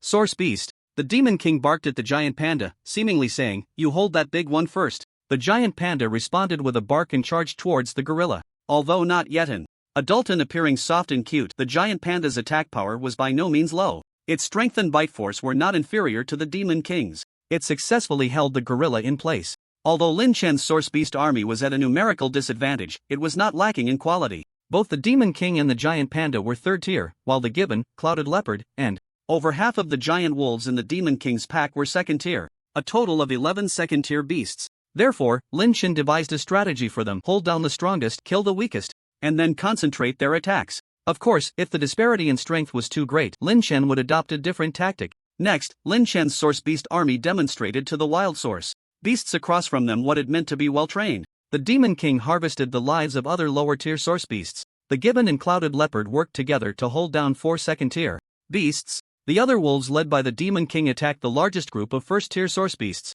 crushing them effortlessly. At this moment, Lin Chen, occupying the high ground, activated the gene lock the instant the Demon King launched its attack. Seizing every fleeting moment in the battle, he picked off the exposed source beasts one by one. The battles among beasts are primal and brutal, almost entirely tooth against tooth, claw against claw, lacking the myriad of schemes and tricks found in human conflicts. Soon, under the tactics set by Lin Chen, only a few of the more than 40 first-tier source beasts were still alive. The scene was left with a gorilla grappling with a giant panda for second-tier source beasts and 8 first-tier source beasts. Lin Chen's side also suffered casualties, but the dead were all first-tier wolves from the pack. The other source beasts were more or less injured. The clouded leopard and the gibbon, having to hold off a larger number of enemies, were the most severely wounded, but their lives were not in danger. In light of the excellent performance of the two beasts, Lin Chen decided to give them and the Demon King a chance for a feast that night. Of course, there were also a few anomalies. For instance, the Demon King was completely unscathed. Facing a second-tier fox that was extremely agile, the Demon King slightly lowered its body, feigning a pounce. The fox's lively eyes flashed, and upon seeing this, it immediately dodged. However, it did not expect that the Demon King was merely faking an attack. As the fox darted to the left, the Demon King struck out with a claw. The fox did not anticipate that the Demon King, which was supposed to pounce, would suddenly extend its claw. It collided directly with the Demon King's paw. This scene was exactly the same as when Lin Chen usually fought the Demon King. Of course, it was usually the Demon King who delivered the head. The second-tier fox's eyes were filled with unwillingness and resentment as it breathed its last. Perhaps in its brief fox life, it could never comprehend how there could be an animal more cunning than itself. It was simply full of tricks. As it witnessed more and more of its companions dying around it, the gorilla went berserk. Its originally lively, dark eyes suddenly emitted a scarlet glow, and the muscles in its arms bulged rapidly. "It's gone berserk," Lin Chen raised an eyebrow. Some source beasts would fall into a frenzied state under intense stimulation, losing their rationality. This frenzy could enhance their strength and speed. The frenzied gorilla grabbed the giant panda's arm and, with its startled eek cry, hurled the giant panda away. It then lunged at the clouded leopard, which was hiding nearby and licking its wounds. The clouded leopard's hind leg had been bitten by a second-tier source beast with a wound deep enough to see the bone, and it could no longer make effective evasive movements. Seeing the frenzied gorilla charging towards it, the clouded leopard was dumbfounded. At this moment, Lin Chen was still in the process of unlocking his genetic lock. Upon witnessing the gorilla's frenzy, he immediately put away his gun and jumped down from the shooting platform, a massive wheel axe appearing in his hand mid-air. He swung the wheel axe down towards the gorilla's head. With a cold killing intent locked in, the gorilla's red eyes regained some rationality and immediately stopped its giant paw from reaching for the clouded leopard, instead raising its arms to shield its head. In the gorilla's perception, human strength was weak and powerless. Although it was quite intelligent among beasts, it did not know that Lin Chen was a third-tier evolver, and a third-tier evolver who was currently unlocking his genetic lock. The heavy axe, combined with Lin Chen's falling force, struck the gorilla's arm with a fierce wind. The sharp axe blade sliced through the gorilla's arm as if it were cutting tofu. In an instant, the two door-sized arms separated from the gorilla's limb. The wheel axe continued its momentum, striking the center of the gorilla's forehead. With the two arms blocking, the remaining force did not split the gorilla's head in two but got lodged in its skull. The gorilla let out a painful roar, and a massive amount of blood gushed from the clean wound on its arm. As the blood left the gorilla's arm, it transformed into a sky full of blood-red ice crystals. Lin Chen landed on the gorilla's chest, pushed off forcefully, withdrew the wheel axe, and fell to the ground. Immediately, the two massive hands also fell with a bang onto the snow. The gorilla, severely injured, howled in pain. The wound on his forehead bled, staining his crimson eyes, and the gorilla became increasingly frenzied, swinging its arm, now devoid of a hand, fiercely towards Lin Chen. Lin Chen pushed off the ground with force again, dodging the attack. The gorilla attempted to pursue, but stumbled. The Demon King bit down on the gorilla from behind, shaking its head to tear off a large chunk of flesh. The gorilla let out a painful cry, turning to attack the Demon King, but the Demon King had already leaped away. At that moment, a whooshing sound came from the side. Lin Chen leaped up, slashing horizontally at the gorilla's head as it turned. In an instant, the black head flew off, and the gorilla's massive body paused before crashing to the snowy ground with a thud. Blood stained a large patch of snow. The man and dog worked in perfect harmony, killing a third-tier source beast in less than 2 minutes. With the only third-tier source beast dead, the remaining ones posed no threat. Some source beasts, seeing the gorilla fall, tried to flee, but how could they outrun the Demon King and Lin Chen? They were caught and killed one by one. The giant panda, which had just been thrown away by the gorilla, also displayed its might, killing 2 source beasts. Soon, all the source beasts were slain. Blood and the massive corpses of source beasts nearly covered the entire mountaintop. Lin Chen sheathed his will axe and immediately went to check on the source beasts. On his side, the Demon King was unscathed, so there was no need to mention it. He instructed it to clean up the battlefield, dragging the source beast corpses into a pile. Lin Chen first checked the clouded leopard's injuries. The leopard's hind leg was quite severely injured, with some bones damaged and numerous wounds on its body. As Lin Chen examined the leopard's wounds, it looked up at him with tearful eyes and mewed softly. "You did well. Once this beast tide passes, I'll get you some roasted meat." Lin Chen encouraged the clouded leopard. He treated its wounds and took out a few gene pills from his space, giving them to the leopard. The gene pills could accelerate wound recovery, something Lin Chen had known for a long time. It was still unclear how many source beasts were left outside, so he naturally wanted his source beasts to recover quickly. The gibbon had 2 massive blood holes in its belly from being gored by a wild boar's tusks. After treating its wounds, Lin Chen fed it a few gene pills as well. Next, he went to check on the giant panda. Although the panda had been thrown away when it held the gorilla back, it surprisingly had no significant injuries, just a few tufts of fur missing and some minor external wounds. Lin Chen patted the panda's head and was about to check on the wolf pack when he felt a grip on his thigh. "Woo woo, where's mine?" The giant panda looked at Lin Chen with a pitiful expression, whining softly. Lin Chen smiled wryly and took out 2 gene pills to feed it, and only then did the panda release him. The wolf pack suffered significant losses, with 4 first-tier wolves dead and 2 severely injured. The pack of 18 wolves had shrunk to 14. The second-tier wolves only sustained minor injuries. Lin Chen first treated the wounds of the 2 severely injured first-tier wolves. By the time he finished treating all the source beasts' wounds, over 2 hours had passed. The corpses of the source beasts on the mountaintop had been piled into a small mountain by the Demon King. With a wave of his hand, Lin Chen collected them all into his space. He first stored the 3 wolves from his side into his space, planning to bury them later. The other source beasts were also returned to the living space for recovery and rest. He then began to clean up the blood that had seeped into the snow across the mountain with the Demon King. 60 source beasts had died, and the entire mountaintop was stained red. From a distance, it looked like a strawberry sundae. The smell of blood would attract beast hordes. Lin Chen and the Demon King cleaned for a long time, scraping off a thick layer of snow from the entire mountaintop before it was finally clean. Before they could rest, the second wave of beast hordes appeared.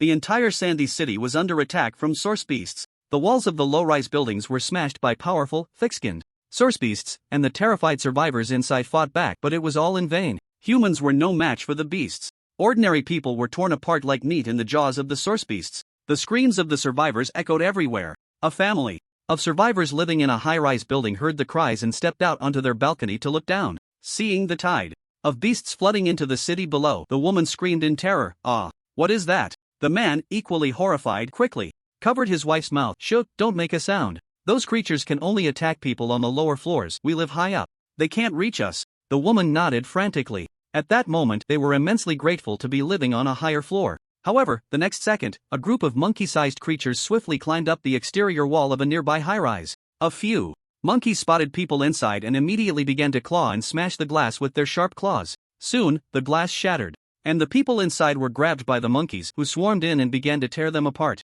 Witnessing this scene, the couple clamped their mouths shut to stifle their screams. Looking down, they saw several monkeys climbing up to their floor as well. The man quickly grabbed his wife, whose legs had gone weak, and pulled her back inside. They used everything they could move to block all the windows. The two hid in the bathroom, barely daring to breathe loudly. However, it wasn't long before there was a commotion on their floor. A gorilla had actually climbed up through the balcony. Sensing the presence of humans inside, the gorilla grabbed a nearby air conditioning unit and smashed it against the floor-to-ceiling window. The tempered glass shattered, and with a powerful shove, the gorilla pushed aside the obstacle and climbed into the room. The entire city was engulfed in slaughter.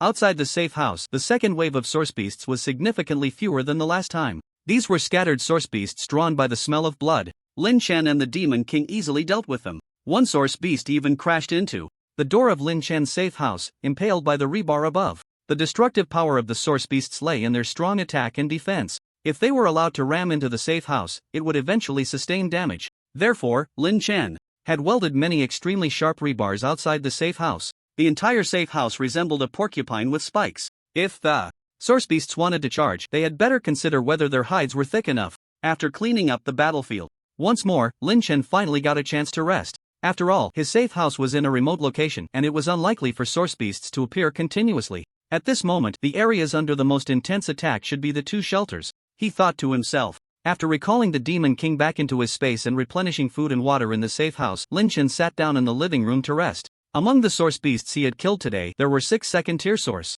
beasts, which he tossed into the living space as rewards for the other beasts to share. Second-tier source beasts were rich in source power, beneficial for healing injuries and accelerating evolution. At this moment, Lin Chen was not stingy at all. His source power was already full and there were so many gene pills in his space, he was not lacking in source power. Moreover, the recovery of his source beast team's injuries was essential for continuing to hunt source beasts and obtain more corpses. A positive cycle, enhancing overall strength. At night, 2 source beasts, drawn by the faint smell of blood, approached the safe house. They were both first-tier source beasts, which Lin Chen easily dealt with. Then, he had a dreamless night. Under the pitch-black night sky, the battles in other areas had mostly fallen silent, but the fighting outside the official shelter was reaching a fever pitch. Source beasts had a keen sense of smell. The more people there were, the more ferocious the beast attacks became. Since the source beasts had been appearing more frequently in the city, most survivors had moved into the 2 shelters. Without a doubt, the places in Shashi that are currently facing the most severe attacks from the beast tide are the 2 shelters. A tide of over 500 source beasts is crashing against the defenses of the shelters from all directions. The 10-meter high and 3-meter thick city walls block most of the source beasts that cannot climb. However, there are still climbing source beasts, using their sharp claws to dig into the walls and ascend. After a day has passed, the snow on the ground beneath the walls has been stained a large area of reddish-brown by blood. From the bloodstains on the walls, it is evident that the number of soldier casualties is absolutely shocking. A large number of bullets are flying out from the firearms in the hands of the soldiers on the walls. Monkeys climbing rapidly on the walls have had more than half shot down and fall to the ground below. The dead source beasts are quickly devoured by other source beasts. A noticeably larger second-tier monkey, carrying the corpse of a monkey in front of it, swiftly climbs up the wall. It leaps into the soldiers' ranks and begins a wanton slaughter. Wang Chao rushes over with the evolution team to provide support. After losing 3 evolvers, they finally manage to kill a second-tier source beast. Another second-tier source beast breaks through the soldiers' firepower blockade. Below the walls, over 100 wild boars, with blood-red eyes, recklessly charge at several metal gates.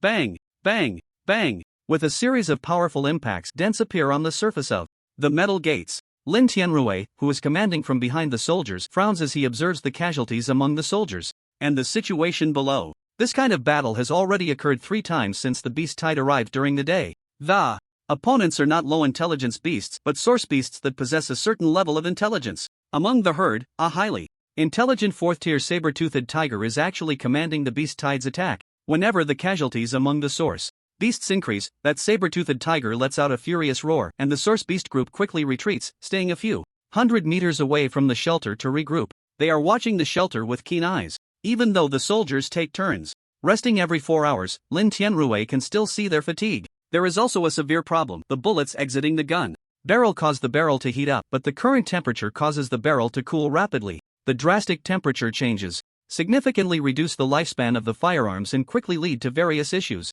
The soldiers have to change their guns after only a short time of firing. There are dedicated personnel behind them checking the condition of the firearms, quickly replacing parts and changing magazines. However, this kind of consumption is undoubtedly enormous. If this battle lasts too long, they may face a situation with no guns available. Unfortunately, due to the long-standing high temperatures in Shashi, the thermal weapons in the Shashi forces are all conventional and are not equipped to operate in extremely low temperatures. Weapons like rocket launchers, stored in the troops, cannot be used in such harsh conditions. Otherwise, the battle would not be so difficult. The weapons from the north that can be used in extreme cold cannot appear in the hands of his soldiers. If this continues, the battle will eventually turn against them. Lin Tianrui's expression is heavy. Is it really necessary to return to the era of cold weapons? Prepare to execute the second combat plan. Prepare to open gate number 1, evolution teams 1, 2, and 3, get ready for direct combat. The next morning, Lin Chen opened his eyes. After taking turns on guard with the Demon King all night, he had already returned to his best condition.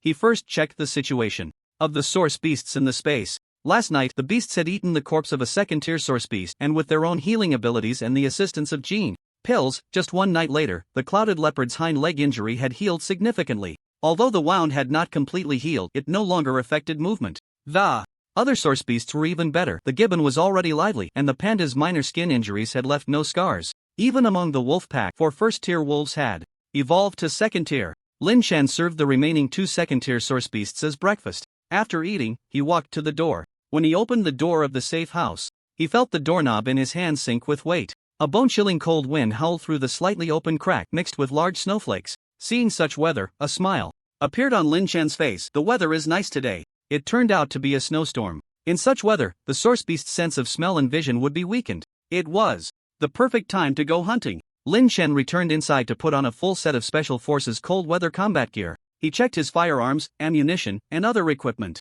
once more before heading out. This time, he did not ride the Demon King or use any other means of transportation. As soon as he stepped out of the safe house, he released all the source beasts from his space. A pack of 14 wolves, along with the Demon King, Giant Panda, Gibbon, and Clouded Leopard, totaling 17 source beasts, followed Lin Shan as they quickly made their way down the mountain. In the city, everywhere were broken walls and ruins, with many buildings having large holes in their walls. Some already structurally unsound high-rises had collapsed, crushing several other buildings. The streets, once occasionally traversed by survivors, were now deserted. The entire city was eerily quiet. It seemed that apart from the howling wind, there was no other sound in the world. Suddenly, the Demon King, walking beside Lin Shan, paused. Its blue and red eyes sharpened instantly, and it dashed toward a building 50 meters ahead that had a large hole in it. Lin Shan knew the Demon King had discovered something and stopped to wait for it.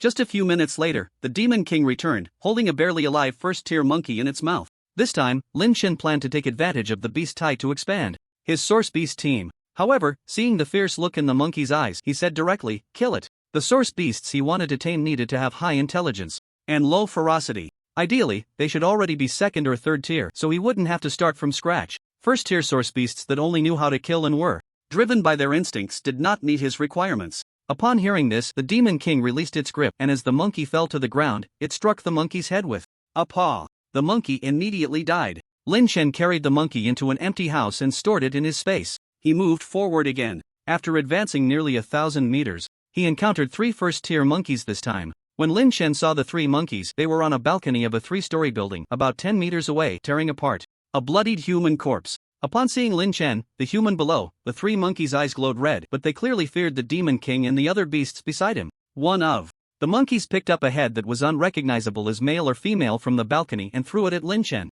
The head was thrown accurately, heading straight for Lin Shan's face. The 3 monkeys also made mocking gestures, seemingly taunting Lin Shan for not being able to come up. Lin Shan narrowed his eyes slightly, raised the crossbow in his hand, and shot an arrow at the flying head. The head was hit and was sent flying back at an even faster speed by the arrow. Amid the monkey's screams, one of them was pierced through the head by the arrow that had gone through the human head. The remaining 2 monkeys, seeing this, prepared to flee, not forgetting to drag their companion's corpse along. The gibbon let out a roar, quickly climbed up the building, and soon dealt with the remaining 2 monkeys. It returned with their bodies. After collecting the 3 monkey corpses, Lin Shan continued forward with his source beast team. Another 2 hours of travel passed. Along the way, Lin Shan harvested 18 source beasts, including 2 second-tier wild boars. None of them were worth taming, so Lin Shan stored them all in his space as reserve food and source power. He just felt that there were a bit too few source beasts. On the road, accompanied by the Demon King and the others, Lin Shan had walked all the way from the western suburbs to near the eastern suburbs, and this was all he had encountered. At that moment, a strong wind swept through, and Lin Shan and the Demon King suddenly stopped in their tracks. He caught an unusual scent in the wind. "Do you smell anything?" Lin Shan asked the Demon King. The Demon King nodded, his dog-like face serious as he sniffed the air, turning his head towards the east. Lin Shan knew he wasn't mistaken. That gust of wind had carried a whiff of blood. "Can you tell how many source beasts are over there?" The Demon King gestured a number in the dirt. Lin Shan raised an eyebrow and said, "Let's go take a look." Star Sea Apartment. After experiencing a minor beast tide, the military had already strengthened the defenses of Star Sea Apartment. However, no one expected the scale of this beast tide to be so massive. Over 100 first-tier source beasts and a dozen second-tier source beasts were simultaneously attacking Star Sea Apartment. Shin Fanren had not returned for days, and Gao Yuan, along with Shin Fanren's subordinate Wang Ji, gathered all the evolvers and survivors to fend off the beast tide. Yet, facing such a multitude of source beasts, the defenses of Star Sea Apartment were clearly insufficient. At the critical moment of life and death, Gao Yuan and Wang Ji quickly came to an agreement, killing a dozen survivors and using ruthless means and shameless tricks to have the survivors hold the front line against the beast tide. The 2 of them then led the evolver team to escape through a side door. At this moment, Wang Ji and Gao Yuan, carrying a box, along with a dozen surviving evolvers, had just left Star Sea apartment through the side door. They had not gone far when a loud boom echoed. The stainless steel door of Star C apartment was smashed down by the beast tide, crashing to the ground. The survivors who had been struggling to block the door were directly hit by the fallen stainless steel door. Immediately, hundreds of source beasts surged into Star C apartment through the doorway. Screams, cries, and sounds of tearing filled the air. The entrance of Star C apartment quickly turned into a hell on earth. From a distance, seeing the scene of the beast tide breaking through the entrance, Gao Yuan was so frightened that he nearly fell to the ground. Wang Ji's eyes showed a look of disdain as he lowered his voice and urged, "Leader Gao, hurry. While those survivors are attracting the attention of the beast tide, we need to run far away. If the beast tide catches up, everyone here will die.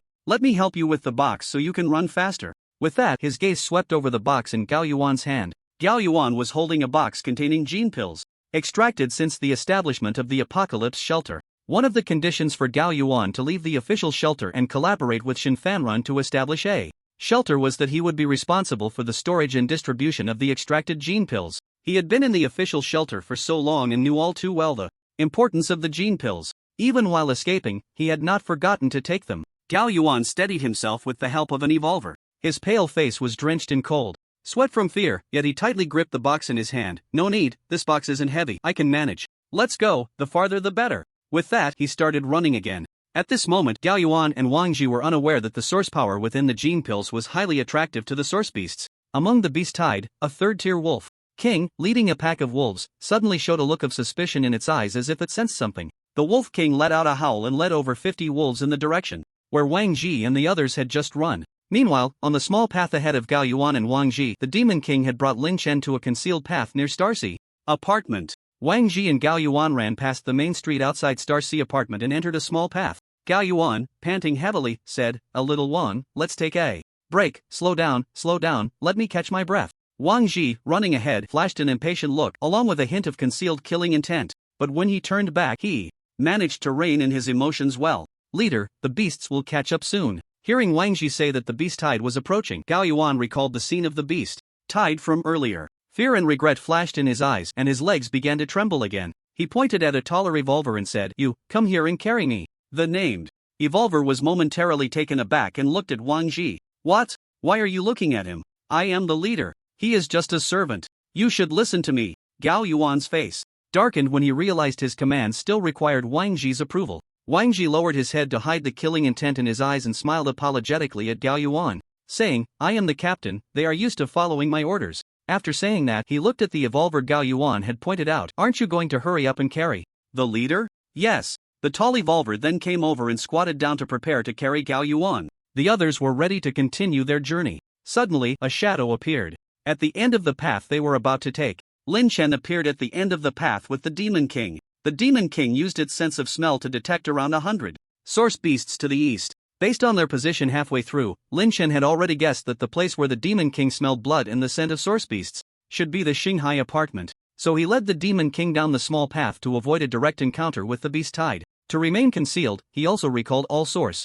beasts back into his space except for the Demon King. Little did he know that they would run into people here. When entering this small path, Lin Chen had already been alerted by the Demon King that there were people ahead, so he wasn't surprised. However, Gao Yuan and the others were quite frightened. The blizzard already obstructed their vision, and Lin Chen, dressed in a white combat suit, blended perfectly into the environment. The first to be seen was the Demon King, with its gray and white fur. "The beasts are coming." In a moment of tension, someone in Wang Ji's team screamed and turned to run back. Gao Yuan was also startled and fell off the evolver's back, dropping the box into the snow. The box, possibly not locked properly, opened upon hitting the ground, scattering blue gene pills everywhere. "My pills!" Lin Chen and the Demon King were immediately drawn to the scattered gene pills. Gao Yuan hurriedly lunged for the gene pills, wanting to quickly pick them up and return them to the box. Suddenly, a piercing scream echoed from the direction they had come. Everyone turned to look at the source of the scream. They saw the evolver who had just seen the Demon King fleeing in panic now being bitten on the shoulder by a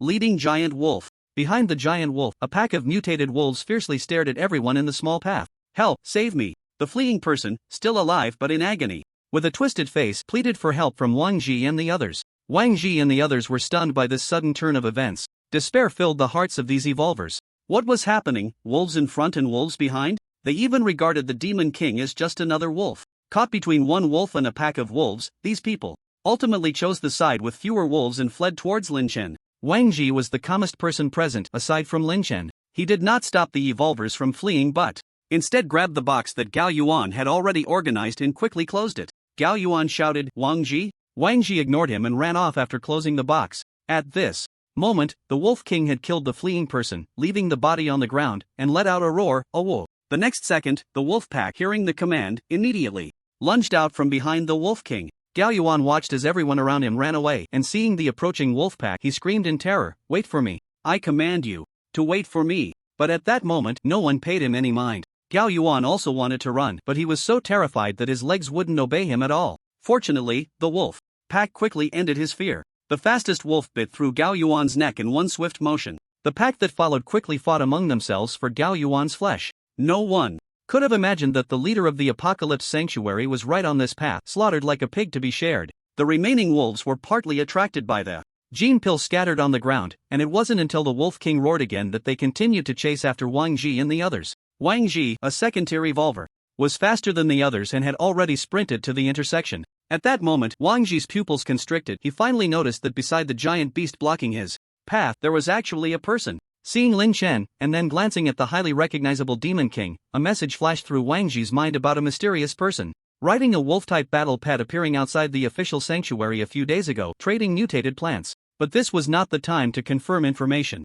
Someone recognized Lin Chen and exclaimed in surprise, "It's someone from the official forces. Hurry and help us hold off the wolf pack." Lin Chen sneered, remaining silent and motionless. Lin Chen was wearing a combat uniform from the extreme cold special forces obtained from Bear Country. Coupled with his upright posture and the calm, steady gaze visible outside his mask, he really looked like a special forces soldier. Wang Ji quickly observed that Lin Chen's uniform was not the standard combat attire of the Summer Country forces. He reached for his waist and shouted at Lin Chen, "Get out of the way." But Lin Chen and the Demon King showed no intention of yielding. Lin Chen patted the eager Demon King, "Go." Seeing the gene pill scattered on the ground and the Wolf King in the distance, the Demon King's eyes lit up. Hearing Lin Chen's words, he immediately charged out. As the Demon King moved, the swirling snowflakes were deflected by his speed. The first to bear the brunt was Wang Ji, who had just finished saying "Get out of the way" and drew his gun, aiming at the now close Lin Chen. However, at that moment, the Demon King, moving like the wind, had already reached Wang Ji, swatting him away with a paw for daring to shoot at Lin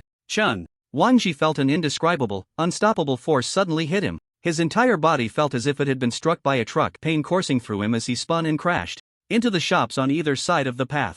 Other evolvers were also caught up by the pursuing wolf pack and had to activate their gene locks to fight for their lives. Just then, the Demon King stopped moving, sitting down and raising his head. Although the wolves in the pack immediately halted their actions. Whoa! Seeing the pack stop, the Wolf King behind them let out an angry howl. The pack was about to move again. The Demon King, unwilling to back down, let out an even louder howl, a woo. The Demon King raised his strong front leg, showcasing his sharp claws, pointing at the Wolf King. The meaning was clear, a one-on-one challenge. The wolf pack was disciplined. If any other wolf wanted to become the Wolf King, they could challenge the current king at any time, and the pack would recognize the new Wolf King if they won. The Wolf King in the pack was undoubtedly the strongest among them. At that moment, the Demon King wore a provocative expression on his dog face, making even his own kind feel like he was asking for a beating. The wolves looked at the Demon King, then at the exceptionally fierce Wolf King. The Wolf King stepped forward slowly from the back of the pack. As the Wolf King, its dignity would not allow it to retreat.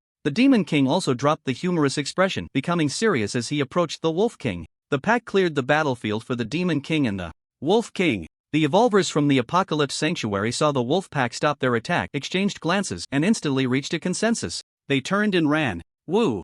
A dozen wolves blocked the retreat of these evolvers, glaring at them with fierce eyes and emitting threatening growls. It was clearly impossible to let them go. "Brother Zhao, what should we do?" A female evolver looked anxiously at the strongest man in the group. Captain Wang Ji had been smashed into the wall by the Demon King and was now missing, possibly dead. The puppet leader Gao Yuan was also dead. Several members of the team had already activated their gene locks, and at this moment they could barely stand. Among the remaining people, only 10 still had combat capability, but there were dozens of wolves present. Everyone knew that once the two giant wolves decided the victor, they would definitely die. Zhao Chenggong's palm was sweating around his gun. It seemed they had no choice but to fight desperately now or wait to die here. At that moment, the female evolver, who had just spoken, shouted towards the road ahead, "Hey, are you with the official people? Can you call someone to come and save us?" The direction she was shouting at was where Lin Chen was standing. Lin Chen was quite far away, and since the wolf pack needed to maintain the battlefield for the Demon King and the Wolf King, no wolves were paying attention to Lin Chen. Hope ignited in everyone. Some begged humbly, "Please, help us escape." Some angrily questioned, "What are you standing there for? Hurry up." Some issued empty promises, "Save us, and we will definitely give you plenty of supplies in return." Others shouted viciously, "Hurry up and call for help, we are going to be official evolvers later. If you stand by and do nothing, be careful we come back to deal with you." Lin Chen ignored this group of people. Not to mention that he wasn't from the official shelter. Even if he were, he wouldn't save anyone from the apocalypse shelter. Moreover, these people were the subordinates of his father's murderer. Lin Chen watched the battle between the Demon King and the Wolf King. The battle between the source beasts was primitive and direct. This time, the Demon King didn't use any tricks and confronted the Wolf King head-on, tooth to tooth, claw to claw. To gain the wolves' respect, he had to demonstrate a power that was convincing enough. The Demon King was well aware of this. Both the Demon King and the Wolf King were at the third tier. The fact that the Wolf King could become the leader of so many mutated wolves was no coincidence. It was the result of surviving numerous life and death battles. But the Demon King showed no fear. With a fierce leap, he knocked the Wolf King to the ground and immediately bit down on the Wolf King's side. The Wolf King was bitten but did not break free. Instead, he retaliated by biting at the Demon King's neck. The Demon King sensed the danger and quickly dodged, fortunately only getting a small tear in his fur. After dodging, the Wolf King counterattacked. The wolf and the dog were entangled together. Unexpectedly, the Demon King's strength was actually above that of this third-tier Wolf King. But the Wolf King was indeed a beast, extremely fierce and very clever. Realizing the gap in strength between him and the Demon King, he used agile movements to create distance and look for the next opportunity to attack. Moreover, wolves seem to instinctively know how to fight, clearly having an edge in the techniques of pouncing and biting. In just a moment, the Demon King had sustained several injuries, but the Wolf King was heavily wounded. Although the Wolf King was fierce enough, in the face of overwhelming power, technique still lost out. As soon as the Demon King bit him, it was basically a serious injury. Anyone could see that the Wolf King was already at the end of his rope. It was only a matter of time before the Demon King won this battle. Meanwhile, the evolvers who were forced to watch were getting anxious. Although the wolf pack surrounded them, they had not yet launched an attack. Zhao Changgong knew that once a new Wolf King emerged, the situation would immediately reverse. He shouted angrily, "There's no time left, we need to break out." After saying that, he was the first to charge at a wolf, and the other evolvers, realizing it was a life and death moment, quickly followed. However, they were ultimately a step too late. In the next second, the Demon King successfully bit through the Wolf King's neck. The Demon King let out a victorious wolf howl. The wolf pack echoed in unison, "Oh, a new Wolf King is born." Seeing the wolves once again revealing their fierce glint, the evolvers knew they were doomed today. If they had known they would die here, they would have preferred to perish in the Star Sea apartment. At least that would have been a brave death in battle, rather than dying in vain after abandoning the survivors and facing inner condemnation. But it was too late to say anything now. "Mom, I'm sorry, I shouldn't have run away alone." One of the evolvers gave up resisting and knelt in the snow. "Kill that person first, let him see death and do nothing." Someone raised a gun and shot at Lin Chen. "Damn it, even if I die, I'll take someone down with me." Several evolvers echoed, "Kill." Lin Chen was not surprised by their reactions. When a person is about to die, they can do anything. In the face of third-tier strength, the speed and reaction of first-tier were truly insufficient. Lin Chen could tell what they intended to do just from the movement of their hands. Originally, these people had no grievances with him, and he wouldn't have taken the initiative to kill. But since they were seeking death, then let them die. He stomped his foot, and a deep footprint appeared in the snow, while he shot forward like an arrow towards the evolvers. In the blink of an eye, he was in front of one person. A flash of the blade, and a head rolled to the ground. A survivor charged directly at Lin Chen, only to be sliced in half.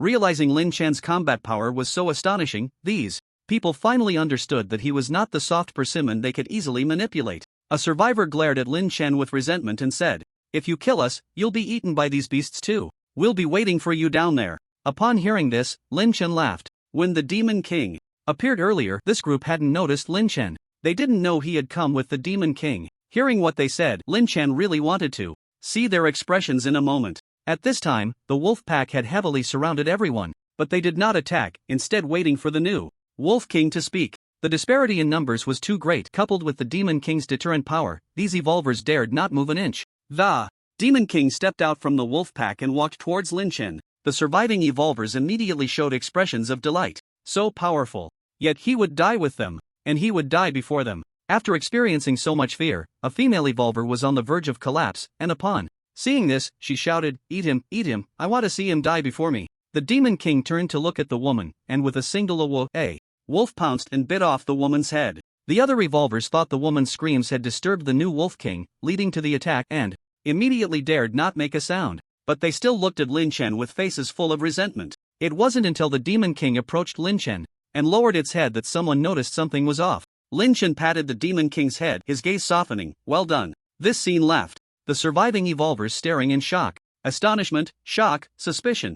At this moment, someone finally realized why Lin Chen hadn't left despite the presence of so many wolves. Because this giant wolf was actually this person's battle pet. Zhao Chenggong reacted the fastest. With a thud, he knelt on the ground. Master, as long as you have any use for us, we are willing to work for you like cattle and horses, to follow your lead. Zhao Chenggong knew that the only way to survive now was to show loyalty. If the other party still had any intention of using them, then they still had a chance to live. The other revolvers followed suit and knelt down. Those who had just been so fierce were now kneeling in utmost respect. Master, spare us. Big shot, we were wrong. Please forgive us. I really don't want to die. Please let us innocent people go. Many of the evolutionaries kneeling on the ground were weeping bitterly. Several were secretly making small moves. Lin Chen glanced at them coldly. The fact that these people could appear here, along with one who had brought a large number of gene pills, likely meant they were deserters from the Star Sea apartment. Did you escape from the Star Sea apartment? Lin Chen asked. Zhao Chenggong quickly replied, yes, the Star Sea apartment has been overrun by those alien beasts. We had no choice but to escort the leader out. He framed their earlier act of using the survivors as scapegoats to escape as a necessity due to the apartment being attacked. The essence was similar, but the implications were worlds apart. Lin Chen stroked his chin and knowingly asked, aren't evolutionaries supposed to be on the front lines of the battlefield? Since the Star Sea apartment was breached, shouldn't you have been the first to die? Upon hearing this, most of the evolutionaries lowered their heads in guilt. They had escaped thanks to the time bought by the innocent survivors, and for that, they had killed dozens of survivors to force them to their deaths. They even deceived them into thinking they were going to fetch reinforcements. Lin Chen observed the expressions of this group and understood in his heart. Pointing at the body of Gao Yuan, he asked, who is this person? Immediately, an evolutionary answered, this is our leader, Gao Yuan. Just as expected. When the wolf pack had appeared earlier, this group had abandoned their leader. Without a second thought, such people dared to claim loyalty to him? Seeing that Lin Chen remained silent, Zhao Chenggong quickly pledged his loyalty.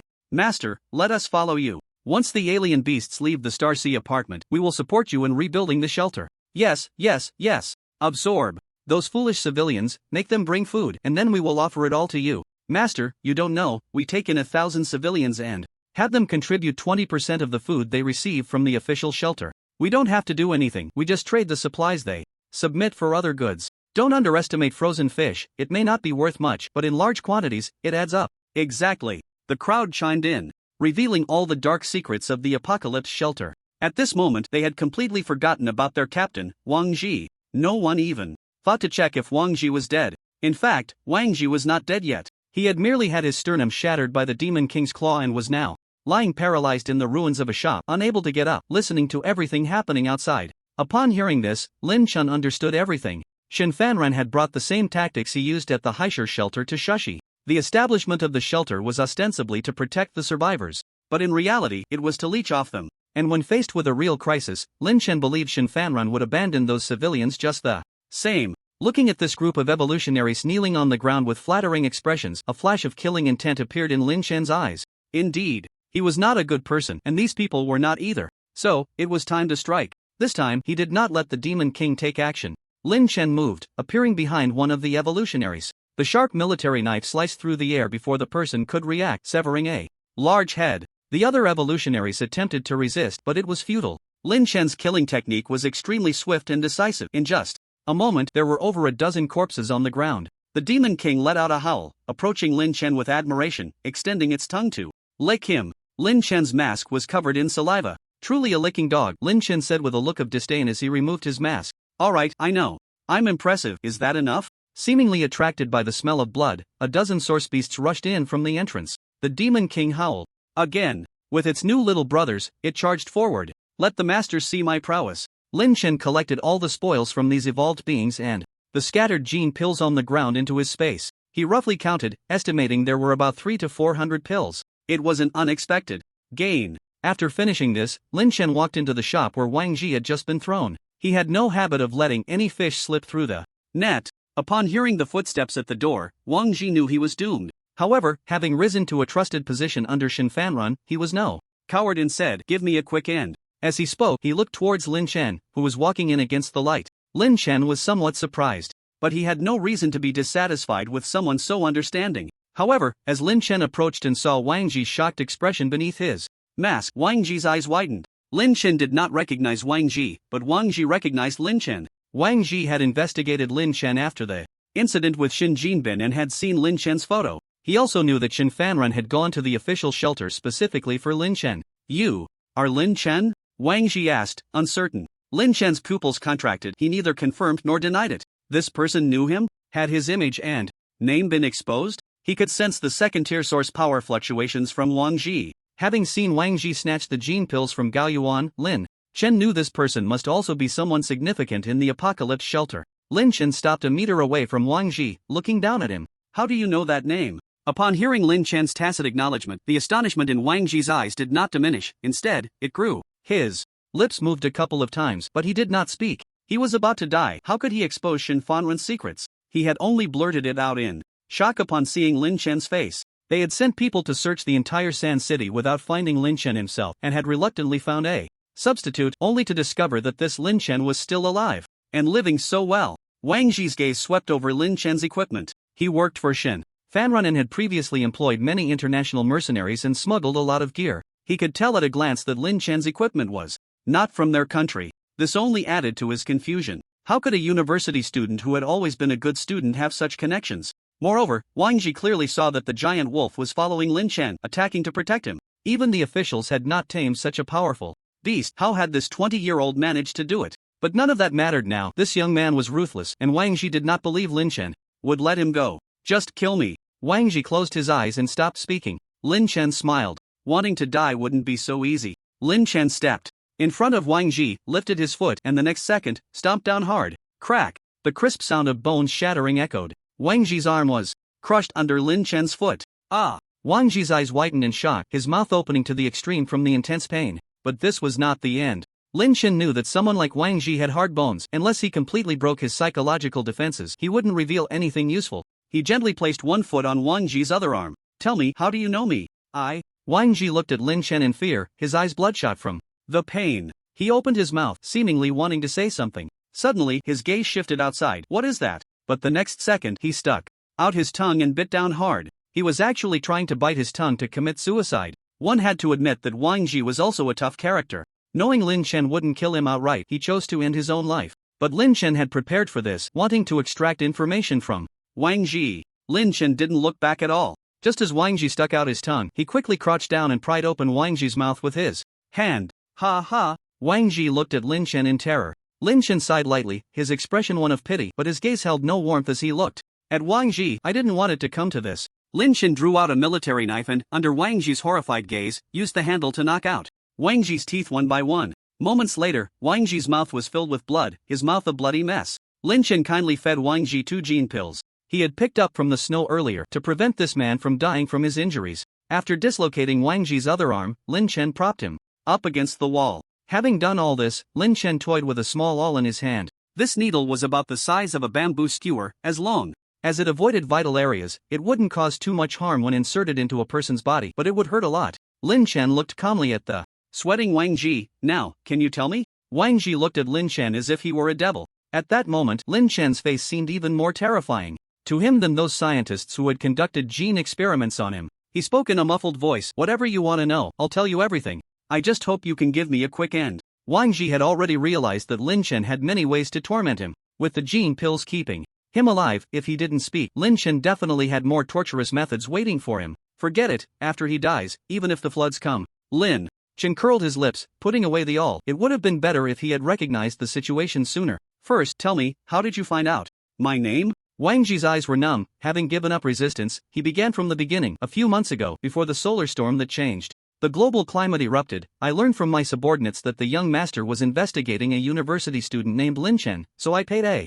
little attention. That's when I saw your name and photo. Lin Chen's eyes flickered, but his expression remained unchanged. So this person was from Shen Fanrun's side. He must still be a trusted confidant. He subtly signaled for Wang Ji to continue, and then, the young master used to often have His subordinates investigate certain individuals, so I just kept a slight eye on Lin Chen and found out he was Miss Lu's son. At this point, Wang Ji glanced at Lin Chen's expression. Seeing that Lin Chen showed no reaction, he felt even more apprehensive. He continued, but unexpectedly, not long after, the boss received news that the young master had been gravely injured and was on the brink of death. At that time, we noticed significant movements among the high-ranking officials of Xia country, and since the boss and I couldn't leave, we sent someone to deliver medicine, but unexpectedly, the person delivering the medicine also fell. Wang Ji paused here. That's right, I killed him. Lin Chen admitted without hesitation. What significant movements did you discover among the high-ranking officials of Xia country? Wang Ji recalled the situation he had investigated at the time. It was then that Lin Chen understood that the post he had published had indeed had an effect. How did you end up in Shashi? He asked this question that had puzzled him for a long time. According to the trajectory of the last life, Shen Fanran and Lu Siyue should have been living as local emperors and empresses in Haishur. How could they suddenly appear in Shashi? Wang Ji replied, 2 months ago, our estate suddenly encountered a beast tide. At that time, our defenses and firepower were insufficient, and many people died. The boss, Miss Lu, and I hid in the basement to escape a disaster. Later, when we were preparing to head south, we encountered an icebreaker coming north for supplies, so we spent most of our resources to secure spots on the ship. Lin Chen understood in his heart. It was indeed because the source beast's evolution speed had accelerated in this life, leading to the beast tide hitting Haishur first. This was indeed one of his previous guesses. However, Lin Chen still did not know that he had only guessed half of it. Shen Fanran was indeed forced to move south due to the beast tide. But the other half of the reason was that the clue Lin Chen left made the officials of Haishur never cooperate with Shen Fanran in their lifetime, but instead, they guarded against him. This was the trigger that caused Shen Fanran's power to collapse. Lin Chen himself did not expect that his casual action would cause such a significant butterfly effect. Otherwise, he would have definitely applauded. And then, what did you do after arriving in Shashi? Lin Chen continued to ask Wang Ji, staring at him. Wang Ji's eyes flickered, meeting Lin Chen's calm and cold gaze, yet he still said, as soon as we arrived in Shashi, the boss incited some people to leave the official shelter. Then, he gathered survivors and formed a force to find Lin Chen. What did you want with me? Lin Chen narrowed his eyes. Wang Ji was afraid that what he was about to say would anger this devil, so he confirmed again, if I tell you, you have to give me a quick end. Lin Chen nodded, his expression unchanged. I keep my word. Wang Ji took a deep breath and then said, Miss Lu discovered a secret about your background. Wang Ji recounted how Lu Siyue found Lin Mingzhen's diary, how the two reached an agreement, and how Lu Siyue informed Shen Fanran about this matter to board the icebreaker. The boss speculated that your background might be related to a hidden family, and he has always wanted to connect with that hidden family.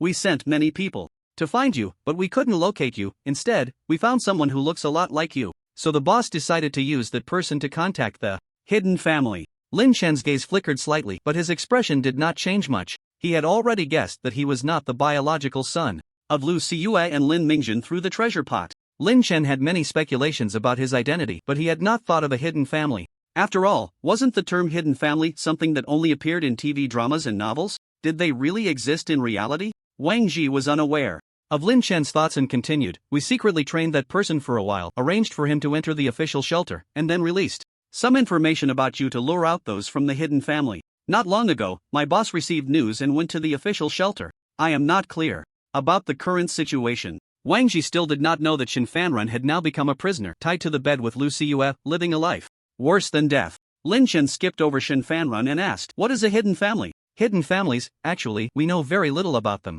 A trace of fear flashed in Wang Ji's eyes. We only know that these families have been passed down for at least 1,000 years. Although very few people know of their existence, that is only because they lack the strength. I know of 4 hidden families, Li, Wang, Shen, and Qi. It sounds like these surnames are everywhere, as if you could randomly pull someone from the street and they might have one of these 4 surnames. But that is the terrifying part of hidden families. These hidden families have been laying out their plans for thousands of years, or even longer, throughout the long river of history, and have already placed people in various industries and fields. You can hardly distinguish among these surnames walking around the world who might be from a hidden family. Perhaps the richest person in a certain place we see on TV, a high-ranking leader, a popular star, or someone in a crucial position could all possibly be from a hidden family. Wang Ji seemed to be very wary when mentioning hidden families. Lin Chen lowered his gaze in thought and casually asked, since the people from hidden families are so powerful, why don't they rule the world? However, Wang Ji's next words sent a chill down the spine. Wang Ji smiled bitterly. How do you know that the prosperous era before the apocalypse wasn't manipulated by hidden families? How do you know that there weren't members of hidden families among the leaders of the Xia kingdom? In the eyes of hidden families, we are all ants. How can ants know if the world they live in is under someone else's control? Lin Chen's pupils trembled at these words, and his expression finally changed. His gaze flickered, lost in thought. He then asked Wang Ji several more questions. Wang Ji shared everything he knew. After saying it all, Wang Ji smiled with relief. Having spent so many years by Shen Fanren's side, he had long since become dark-hearted and bloodied. He knew that someone like him would not have a good ending. Now, it seemed that retribution had come. The ruthlessness of this young man before him was even greater than that of his boss, Shen Fanren. This was a demon who could kill without blinking. After extracting all the information he wanted from Wang Ji, Lin Chen decisively ended this man's life. The body was also taken into the space. The source power within the evolved beings was still source power. As he walked back along the small path, the Demon King had already led the wolf pack to clear the source beasts that had just appeared. They dragged back the corpses of more than a dozen source beasts. After distributing a few of the source beast corpses to the wolf pack, Lin Chen stored the rest in his space. Now, he had suddenly gathered 53 wolves, and with the 14 in his space, the total was already 67. Adding the giant panda, the gibbon, the clouded leopard, and the Demon King, there were a total of 71. The amount of food needed for so many source beasts was a staggering number. Fortunately, Lin Chen had the replication ability. Even if he replicated the source beast corpses in the space every day, it would be enough for them to eat. And now, there was no shortage of source beasts in Shashi. Just as Lin Chen was collecting the source beast corpses, a wolf suddenly took a few steps toward him. A gust of wind blew by his side, and the Demon King pounced, pinning the wolf down and biting through its neck. The Demon King stood beside Lin Chen, scanning the wolf pack with a fierce gaze. The wolf pack immediately lowered their heads. Lin Chen raised an eyebrow. The downside of taming so many source beasts at once had appeared. These wolves now only obeyed the Demon King's commands. Lin Chen could clearly feel that as a human standing among the pack, the wolves were eyeing him with a predatory glint. The wolf that had just approached him had shown hostility. These wolves had tasted human flesh. They were wild and hard to tame. Just as Lin Chen was considering whether to slowly train these wolves in his space, the Demon King began gesturing on the ground. Let your little brothers out? Lin Chen understood the Demon King's meaning. He wanted him to release the source beasts from the space. He immediately grasped what the Demon King intended to do. With a wave of his hand, 10 second-tier giant wolves and 4 first-tier wolves instantly appeared beside him. The third-tier giant panda hung onto Lin Chen as soon as it emerged from the space. The gibbon and the clouded leopard stood on either side of Lin Chen. Such a powerful lineup made the newly submitted first-tier wolves immediately obedient. The rule of the animal world is that the strong are respected. The Demon King communicated with the wolves. Soon, the original wolf pack merged with the 53 new wolves. Each second-tier wolf acted like a squad leader, leading 5 first-tier wolves. The Demon King was the Wolf King, managing these second-tier wolves. A clearly defined wolf pack was officially formed. Watching the Demon King handle everything so skillfully made Lin Chen almost doubt whether the Demon King was truly a wolf and not just a dog. After reorganizing the formation, Lin Chen set off with his source beast team. The target was the Shanghai apartment. At this moment, inside the Shanghai apartment, after the beast tide broke through the defense gates, it pounced on the panicked survivors fleeing in all directions. Help! Someone save us! Don't come over, you beasts! Mom! Mom! In the Shanghai apartment, there were over 1,000 survivors. They were all ordinary people, without firearms, without unlocking genetic locks, armed only with kitchen knives and fruit knives, which hardly counted as weapons. Faced with the surging tide of beasts, confronted by the enormous and ferocious horde, these survivors were like sheep being pounced upon by hungry wolves. They were knocked down and torn apart. The survivors ran for their lives, but their 2 legs could not outrun 4. A man realized he was about to be caught, grabbed the shirt of the person in front of him, and pulled him back. Hearing the screams behind him, the man ran even faster. A little boy was knocked to the ground by the crowd, crying out for his mother. But the survivors fleeing behind the boy were unwilling to even take a detour, directly stepping over him as they ran past. Before long, the boy lost his breath, trampled into a bloody mess. In the face of life and death, in the face of despair and fear, the evil of humanity was vividly manifested. Amidst the swirling snowflakes, splashes of blood occasionally stained the pure white snow red. The screams and wails of people were drowned out by the howling blizzard. Fortunately, after the wolf pack broke away from the group, only a little over 80 beasts remained in this wave of the beast tide. Over 1,000 survivors, after losing more than half, saw many of them run faster than others, successfully buying time to hide in buildings.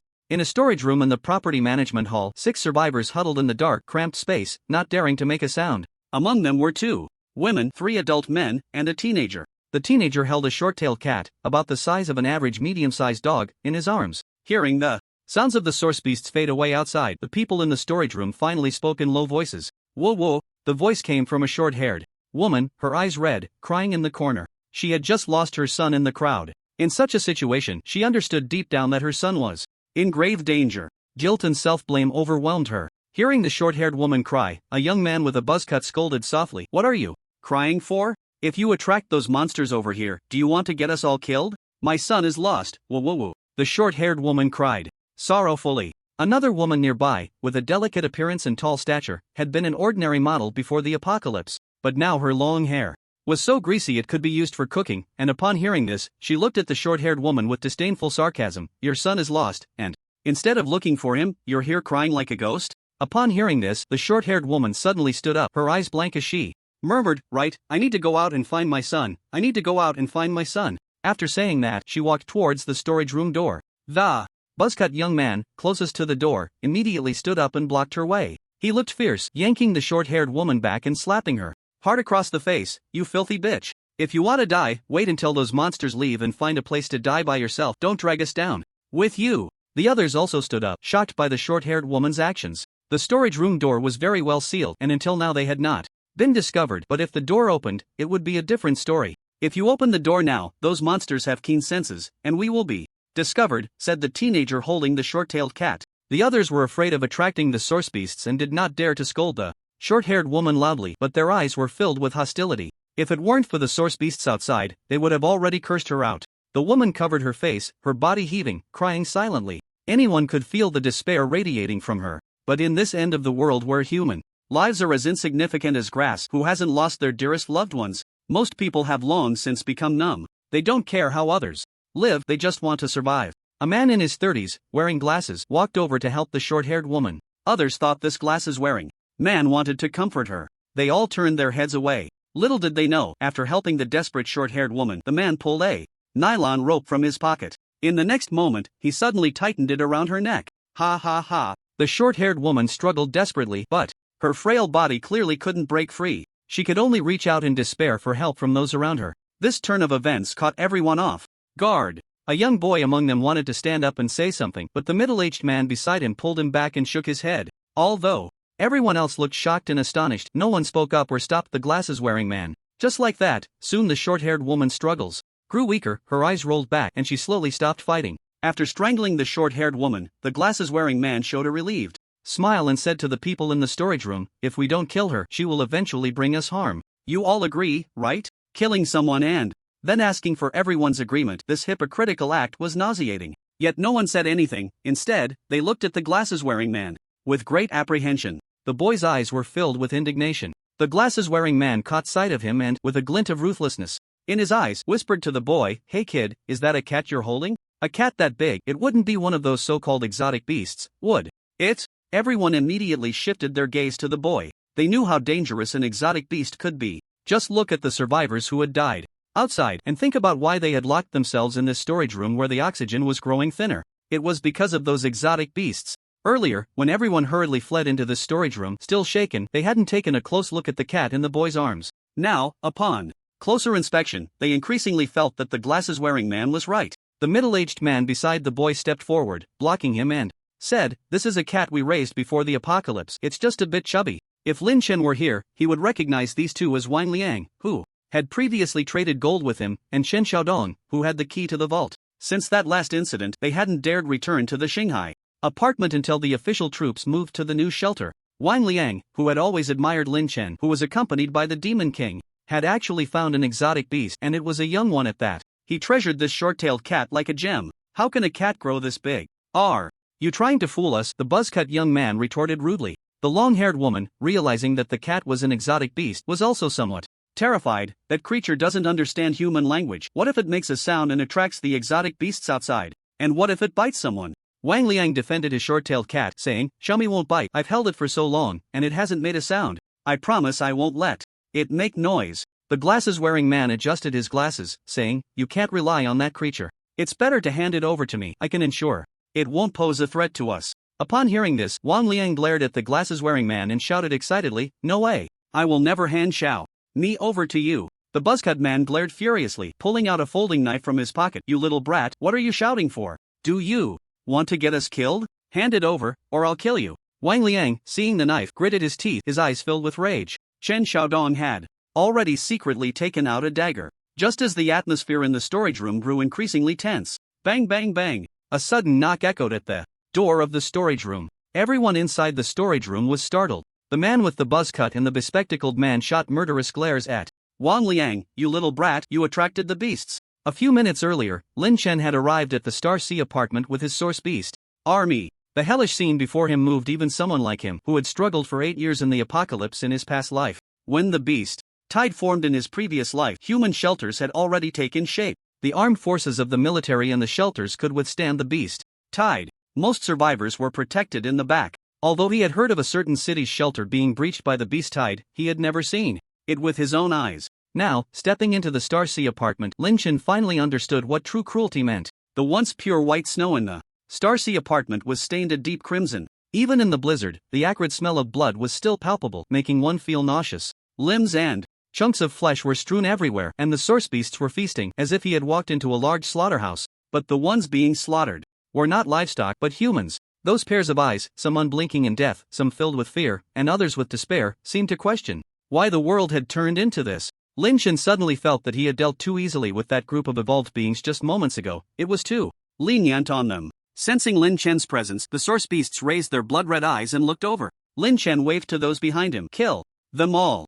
The Demon King let out a howl, and the pack of wolves charged at the feasting source beasts. Meanwhile, the Demon King and the giant panda rushed towards the highest-ranked third-tier source beast, a third-tier lion. The number of source beasts on both sides was roughly equal, but in terms of quality, Lin Chen's side was superior. With Lin Chen occasionally delivering finishing blows while standing in the center of the battlefield, they quickly eliminated all visible source beasts at the cost of losing 5 first-tier source beasts. The Demon King and the giant panda also took down the third-tier lion. Lin Chen did not claim the lion for himself. He had seen it bite off the head of a 5 or 6-year-old girl. Being a third-tier beast, if it wasn't absolutely loyal, keeping it around would be very dangerous. A total of 61 source beast corpses were left behind. Most of these corpses were first tier, but there were also 4 second tier and 1 third tier. The haul was quite substantial. Lin Chen collected them all into his space. Turning back, he fed his source beast army, which would significantly boost their overall strength. Of course, the main goal was still to enhance his own and the Demon King's power. Lin Chen stored all the source beasts except for the Demon King into his space and rewarded them with a dozen of the freshly hunted spoils. The Demon King was prepared to search for any remaining fish that had slipped through the net within the Star Sea apartment. After walking a few steps, the Demon King suddenly stopped, sniffing the air and looking at Lin Chen. "What's wrong?" Lin Chen asked. The Demon King extended its claws and began scratching at the ground. After a while, Lin Chen deciphered the twisted letters and realized the Demon King was saying it had caught the scent of the 2 people it had remembered from last time. Lin Chen tilted his head in thought, and after a moment, he recalled that the Demon King was referring to the boy and the middle-aged man with whom he had traded gold in the past. At that time, he had gone to the survivor trading market to find gold to upgrade his treasure pot, first encountering a boy who then found a middle-aged man who could open the vault to trade with him. He remembered that the middle-aged man's name was Chen Xiaodong. At that time, Chen Xiaodong had also wanted to gather intelligence in exchange for rewards. However, after he met Qin Shuang and Liao Pang, 2 more useful individuals, he had forgotten about these 2. Now, with the Demon King's reminder, Lin Chen recalled. He remembered that the middle-aged man was quite astute and had a good sense of propriety. Letting the Demon King lead the way, Lin Chen continued on, slaying 3 more source beasts, and arrived outside a room in the property building. Knock, knock, knock. Lin Chen tapped on the door. A commotion erupted from inside, but Lin Chen couldn't make out the words. However, no one opened the door. He knocked twice more. It seemed they finally realized the knocking was rhythmic, unlike the sounds made by source beasts, and someone inside finally shouted, "Who's at the door? The beasts outside are dead, you can come out now." The people inside seemed skeptical. "Are you from the military? The soldiers couldn't have killed them that quickly, right? Don't think you can trick me into opening the door." Lin Chen chuckled softly. "You don't have to come out, but there are 2 people I know inside, let them out." Lin Chen didn't want to waste more words and directly stated the names he had previously told Wang Liang and Chen Xiaodong. "I'm Lier Heo." Upon hearing Lin Chen's name, Wang Liang immediately showed a look of surprise. "It's that amazing big brother." Chen Xiaodong was momentarily stunned, then also wore a joyful expression, addressing the buzzcut man and the bespectacled man blocking the door. "They're people we know. Since you don't want to come out, just let us out. Once we're out, our cat won't pose a threat to you anymore." Hearing this, the buzzcut man hesitated, but the bespectacled man shot a gloomy glance at Wang Liang and Chen Xiaodong, his greedy eyes sweeping over the cat in Wang Liang's arms. "How do we know the outside isn't full of bad people? What if we open the door and it's dangerous for us?" Why don't you hand over that cat in your arms as a hostage, and then I'll believe you. Wang Liang glared angrily but was held back by Qin Xiaodong, who said, if there are people outside, it means there are no source beasts left. This storage room is quite sealed. Don't you feel a bit suffocated? The oxygen inside is running low. Even if you don't open the door now, you'll have to eventually, or we'll all suffocate to death. As for our cat, it won't be given to anyone. Upon hearing this, the buzzcut man and the only woman present turned to the bespectacled man. The bespectacled man smiled sinisterly. In that case, to prevent you from colluding with the people outside against us, we should just kill you two first. With that, the bespectacled man drew a knife from his waist and charged at Qin Xiaodong with a murderous intent. Seeing this, Qin Xiaodong revealed the weapon he had been holding tightly. Although the bespectacled man was young, Qin Xiaodong had been training his body since the apocalypse began. His body, in his 40s, was not inferior to the 30-something bespectacled man. Plus, the bespectacled man was worried about getting stabbed, leading to a moment of stalemate. In the apocalypse, even a slightly serious injury could mean death was not far away. The bespectacled man shouted to the two watching, aren't you coming to help? That kid is holding a source beast cub. Handing it over to the official shelter could earn us tens of thousands of contribution points. We can split it evenly. And not only will we have a new place to stay, but we won't have to worry about food and drink anymore. It turned out the bespectacled man had long been eyeing the short-tailed cat in Wang Liang's arms. If it weren't for the knocking, he would have tried to talk more. But now, he couldn't wait any longer. Tens of thousands of contribution points? Upon hearing this, the hesitation in the buzzcut man's eyes was immediately replaced by greed. The long-haired woman felt the same. After the apocalypse, the long-haired woman would sell her own body for a bite to eat or a piece of clothing. What? Was stealing someone's cat? The two rushed forward. But instead of helping the bespectacled man attack Qin Xiaodong, they circled around to the back and reached for the short-tailed cat in Wang Liang's arms. Don't even think about taking away Xiaomi. Wang Liang clutched the cat tightly, desperately trying to back away. But as a 14-year-old boy, he was no match for two adults. The long-haired woman clawed and scratched at Wang Liang's face. The buzzcut man even threw a punch at Wang Liang. Just as Wang Liang was overwhelmed, a flash of indistinguishable golden light flickered in the golden eyes of the short-tailed cat he held. The long-haired woman and the buzzcut man suddenly screamed in agony, clutching their heads as they fell to the ground. The short-tailed cat also suddenly lost its spirit, becoming listless. Wang Liang hadn't figured out what was happening when he heard Qin Xiaodong let out a muffled groan, only to be stabbed in the side by the bespectacled man. Uncle Qin! Wang Liang cried out in shock, as the bespectacled man, emboldened by his success, continued to stab Qin Xiaodong repeatedly, each knife plunging into his chest. At the same time, the door to the storage room suddenly made a creak sound. Lin Chen, holding a dagger, had used a little trick to pry the door open. Uncle Qin! As soon as Lin Chen opened the storage room door, he heard Wang Liang's piercing scream. The Qin Xiaodong who had previously traded him the key to his vault was now lying in a pool of blood. Seeing the scene, Lin Chen didn't need to guess what had happened. It was just a common scenario in the apocalypse. Just moments ago, Lin Chen had sensed a peculiar wave of mental energy coming from the storage room. He scanned the entire room but didn't feel any source energy from the others. The only creature in the storage room with a source energy fluctuation was a gray-black short-tailed cat. Lin Chen immediately recognized that this short-tailed cat was a source beast, and a juvenile at that. However, it seemed lethargic and drowsy for some unknown reason. Could that strange mental wave just now have come from this cat? While Lin Chen was still assessing the situation, the bespectacled man, holding a bloodied knife, turned around in shock to see Lin Chen breaking in. Dressed in a Special Forces combat uniform, Lin Chen could easily be mistaken for a soldier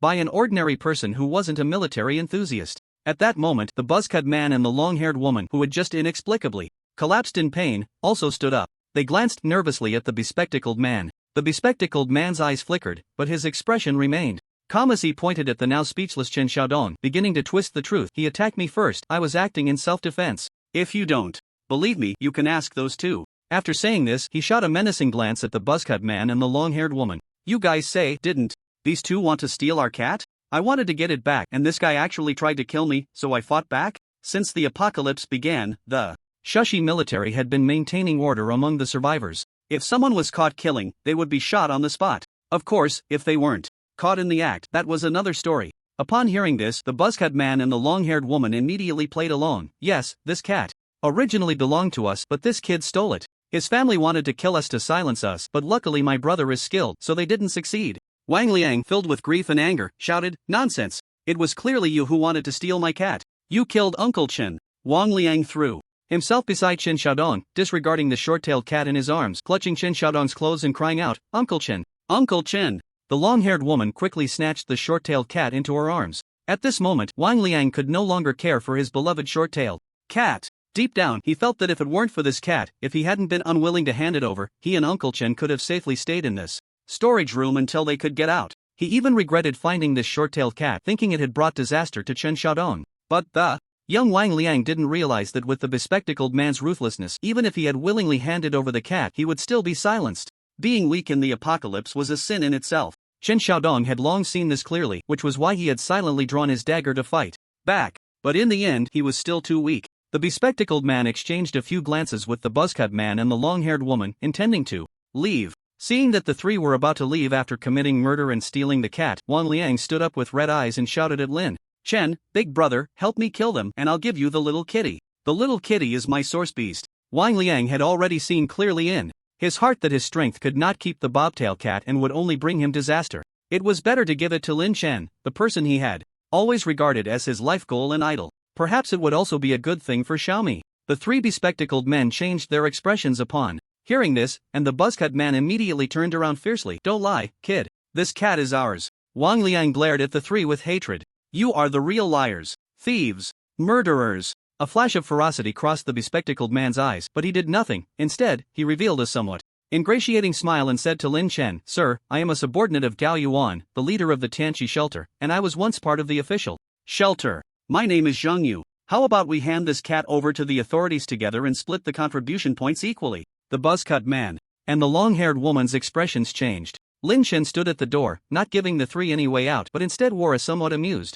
expression. "But don't you have two accomplices?" The bespectacled man smiled casually, thinking Lin Chen had agreed. "As long as you agree, that's enough." Lin Chen remained silent. The buzzcut man and the bespectacled woman looked furious, and the buzzcut man was about to curse. Suddenly, the bespectacled man turned sharply and, without warning, plunged the knife in his hand into the buzzcut man's chest. "You!" The buzzcut man looked down at the knife embedded in his heart, dying with his eyes wide open. He never expected the bespectacled man to be so despicable and ruthless. Ah! The long-haired woman was terrified by this scene, screaming in horror, and the cat in her hands fell to the ground. Now she was truly scared. Contributing more points was meaningless if she didn't have her life. She waved her hands repeatedly, backing away. I don't want it anymore. I don't want it." But the bespectacled man had no intention of letting her go, and he slashed the knife across the long-haired woman's neck. Blood splattered all over the bespectacled man. He took off his blood-stained glasses, revealing a pair of dead fish eyes, and looked at Lin Chen. "Sir, I did well, didn't I?" A person as unscrupulous and sinister as the bespectacled man, given some opportunity and chance, could certainly thrive in the apocalypse. Unfortunately, he encountered Lin Chen today. Lin Chen was not shocked by this bloody scene. He nodded calmly. "Good, hand the cat over to me." After killing the long-haired woman, the bespectacled man scooped the unconscious bobtail cat into his arms. Upon hearing this, the bespectacled man revealed a smile that was more skin-deep than genuine. "How about we deal with this little brat and that old guy on the floor first? It's hard for me to act with the cat in my arms. You can take care of it, sir." After saying this, he sheathed the knife back at his waist and held the cat with both hands. Chen Xiaodong had been stabbed several times in the chest but was still alive. However, his consciousness was already fading. In the extreme cold, wounds do not bleed out as quickly as they would at normal temperatures, which allowed him to survive a little longer. But with such injuries, without external help, he would not survive. Chen Xiaodong glanced at Wang Liang, who was crying uncontrollably, then turned to look at Lin Chen. He wanted to say something, but all that came out was blood. Wang Liang thought Lin Chen and the bespectacled man had reached a consensus, slumping to the ground, his eyes losing their light, looking as if he was waiting to die. Lin Chen smiled and relaxed his body as he walked towards Wang Liang. The storage room was small, and as Lin Chen got closer, the bespectacled man's lips involuntarily curled into a barely noticeable smile. In the hand hidden behind the bobtail cat, he had long since gripped a short dagger tightly, just waiting for Lin Chen to come close for a fatal strike. Split? That was impossible. From the moment he saw the bobtail cat, the bespectacled man had never thought of sharing it with anyone. With this exotic beast cub, he could secure a good position in the official shelter and have contribution points to spend for a long, long time. The bespectacled man had already envisioned a bright future in his mind, along with a plan to kill everyone in this storage room. As the distance closed in, just as Lin Chen entered the attack range, a fierce glint flashed in the glasses man's eyes. The hand hidden beneath the short-tailed cat shot out quickly, slashing towards Lin Chen's neck. In the next second, the glasses man stared in disbelief, his eyes wide. The hand that had been swinging down fell weakly, and embedded in his chest was a dagger that had appeared there without him noticing. What? When? With a clang, the short dagger in the glasses man's hand dropped to the ground. In the next moment, his body fell straight back. Until his death, he couldn't comprehend how Lin Chen, who seemed full of openings, had managed to strike. Lin Chen pulled out the dagger, severing the glasses man's head, and wiped the blood from the dagger onto the glasses man's clothes. Only then did he calmly pick up the soft, seemingly boneless short-tailed cat. The kitten was in a deep sleep, having been passed around several times without waking. If it weren't for the rising and falling of its body and the warmth it radiated, outsiders might have thought the cat was dead. Lin Chen walked over to Wang Liang and said to the dazed Wang Liang, "I've done what you asked." Wang Liang finally snapped back to reality. From his earlier vantage point, he had clearly seen when Lin Chen made his move. But all he noticed was that Lin Chen's hand suddenly blurred and the dagger pouch at Lin Chen's waist was empty. Then, the dagger appeared in the glasses man's chest. Wang Liang knelt down, his eyes filled with gratitude and awe, and bowed his head to Lin Chen several times, choking out, "Thank you, thank you." Seeing the ruthless look on the glasses man's face, Wang Liang had already realized that if it weren't for Lin Chen's appearance, he would have undoubtedly died today. Barely conscious, Chen Xiaodong couldn't speak but looked at Lin Chen with gratitude. Lin Chen took a glance at Chen Xiaodong's injuries. The glasses man's several stabs were extremely vicious, aimed directly at Chen Xiaodong's vital organs, with deep wounds and internal bleeding filling his chest cavity. Such injuries would be fatal even if an ambulance arrived before the apocalypse. Suddenly, Chen Xiaodong seemed to regain some clarity, as if returning to the light. Wang Liang quickly supported Chen Xiaodong's upper body, tears streaming down his face as he asked, Uncle Chen, how are you, Uncle?" Chen Xiaodong spat out a mouthful of blood and finally managed to speak. He first glanced at the weeping Wang Liang, his eyes filled with kindness and concern. After Wang Liang's mother passed away, the two had relied on each other, treating one another as their most important person. Unfortunately, the world was perilous. Chen Xiaodong looked at Lin Chen, his gaze earnest. "I know my request may be abrupt and excessive, but I beg you, for the sake of this short-tailed cat, can you help me with one last thing?" Lin Chen thought of the special nature of this short-tailed cat and said, "Go ahead." Chen Xiaodong took a deep breath and said with difficulty, "I want to ask you to secure an official shelter residency for this child. Once he reaches the shelter, whether he lives or dies will have nothing to do with you. If you still need him, this child's life is yours. If he does something wrong, you can dispose of him as you wish." Chen Xiaodong looked at Wang Liang, his eyes stern. "Did you hear that?" Wang Liang nodded vigorously, knowing that Chen Xiaodong was using his last moments to secure a chance for him to live. Lin Chen pondered for a moment and nodded. All right. This was an easy task for him. The value of a source beast cub was extremely high, especially one that might possess special talents. Its worth was at least 100,000 contribution points. A shelter residency only required 500 contribution points. The gene pills in his space were worth 10,000 contribution points each. This small matter could be handled later by Liao Ping bringing people in. Hearing Lin Chen's agreement, Chen Xiaodong's pale face showed a look of relief. Wang Liang beside him was already in tears. Lin Chen left the last moments for the two of them and then walked out of the storage room. The Demon King squatted outside the door, keeping a watchful eye on the surroundings. Seeing Lin Chen come out, it nuzzled up affectionately. Lin Chen patted the Demon King and presented the little cat in front of it, saying, "Look, a new partner." The Demon King's eyes widened in surprise at the new addition in Lin Chen's hands. It sniffed at the sleeping bobtail cat. Lin Chen directly placed the little cat in front of the Demon King, saying, "This is a little cat you'll take care of it from now on." The reason cats and dogs often clash lies in their differing behavioral patterns, which can easily lead to hostility. However, cats and dogs that grow up together can also develop strong bonds. The Demon King looked down at the small creature it could easily swat dead with a paw, and poked at it a couple of times, seemingly confirming whether the bobtail cat was still alive. Its expression was full of disdain. The bobtail cat showed no signs of waking up, being pushed around like a furball by the Demon King. Lin Chen scooped the bobtail cat into his arms. If he kept poking, it would really be gone. Forget it, they could work on building a bond later. The storage room echoed with Wang Liang's heart-wrenching cries and calls. The Demon King tilted its head in confusion, looking at the storage room. In just a short while, Wang Liang emerged with red eyes. He listened to Chen Xiaodong's words and didn't dare to keep Lin Chen waiting. Wang Liang held clothes stripped from several corpses in the storage room, along with weapons like daggers and folding knives. He even took off Chen Xiaodong's outer garment. Theoretically, these items were all Lin Chen's spoils of war. In the extreme cold apocalypse, weapons and warm clothing were valuable resources. Wang Liang nervously handed them to Lin Chen. He remembered what Chen Xiaodong had said to him before he died: the deceased are gone, but the living carry on. Yet, he simply couldn't bring himself to expose Chen Xiaodong's body. He had stripped all the clothing from the other corpses, but from Chen Xiaodong he only took one outer garment and the dagger. He didn't know if his actions would anger Lin Chen, because if it were other survivors they would strip the dead of all their clothing. even before the icebreaker appeared. When survivors faced food shortages, some would reduce the corpses to mere skeletons. This was also the survival instinct of survivors in the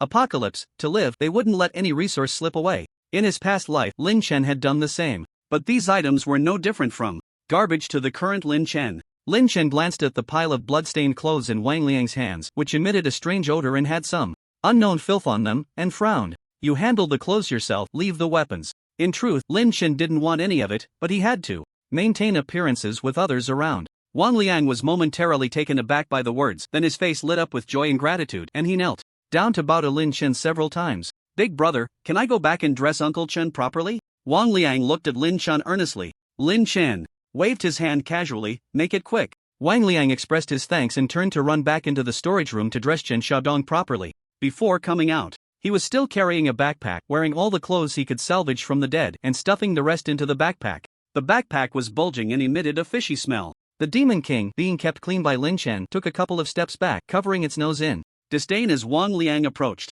Lin Chen leaped onto the Demon King's back and said to Wang Liang, run faster. As soon as he finished speaking, the Demon King dashed out like the wind. In the blink of an eye, Wang Liang saw Lin Chen and the Demon King already several dozen meters away and hurried to catch up. There weren't many source beasts left in the Shanghai apartment, and Lin Chen spent some time killing the remaining dozen or so that were hiding in the buildings. Running and stopping like this, Wang Liang managed to keep up. However, behind him were not just Wang Liang but also dozens of other survivors. These survivors were not intentionally saved by Lin Chen, rather, they were saved by chance when Lin Chen killed the source beasts.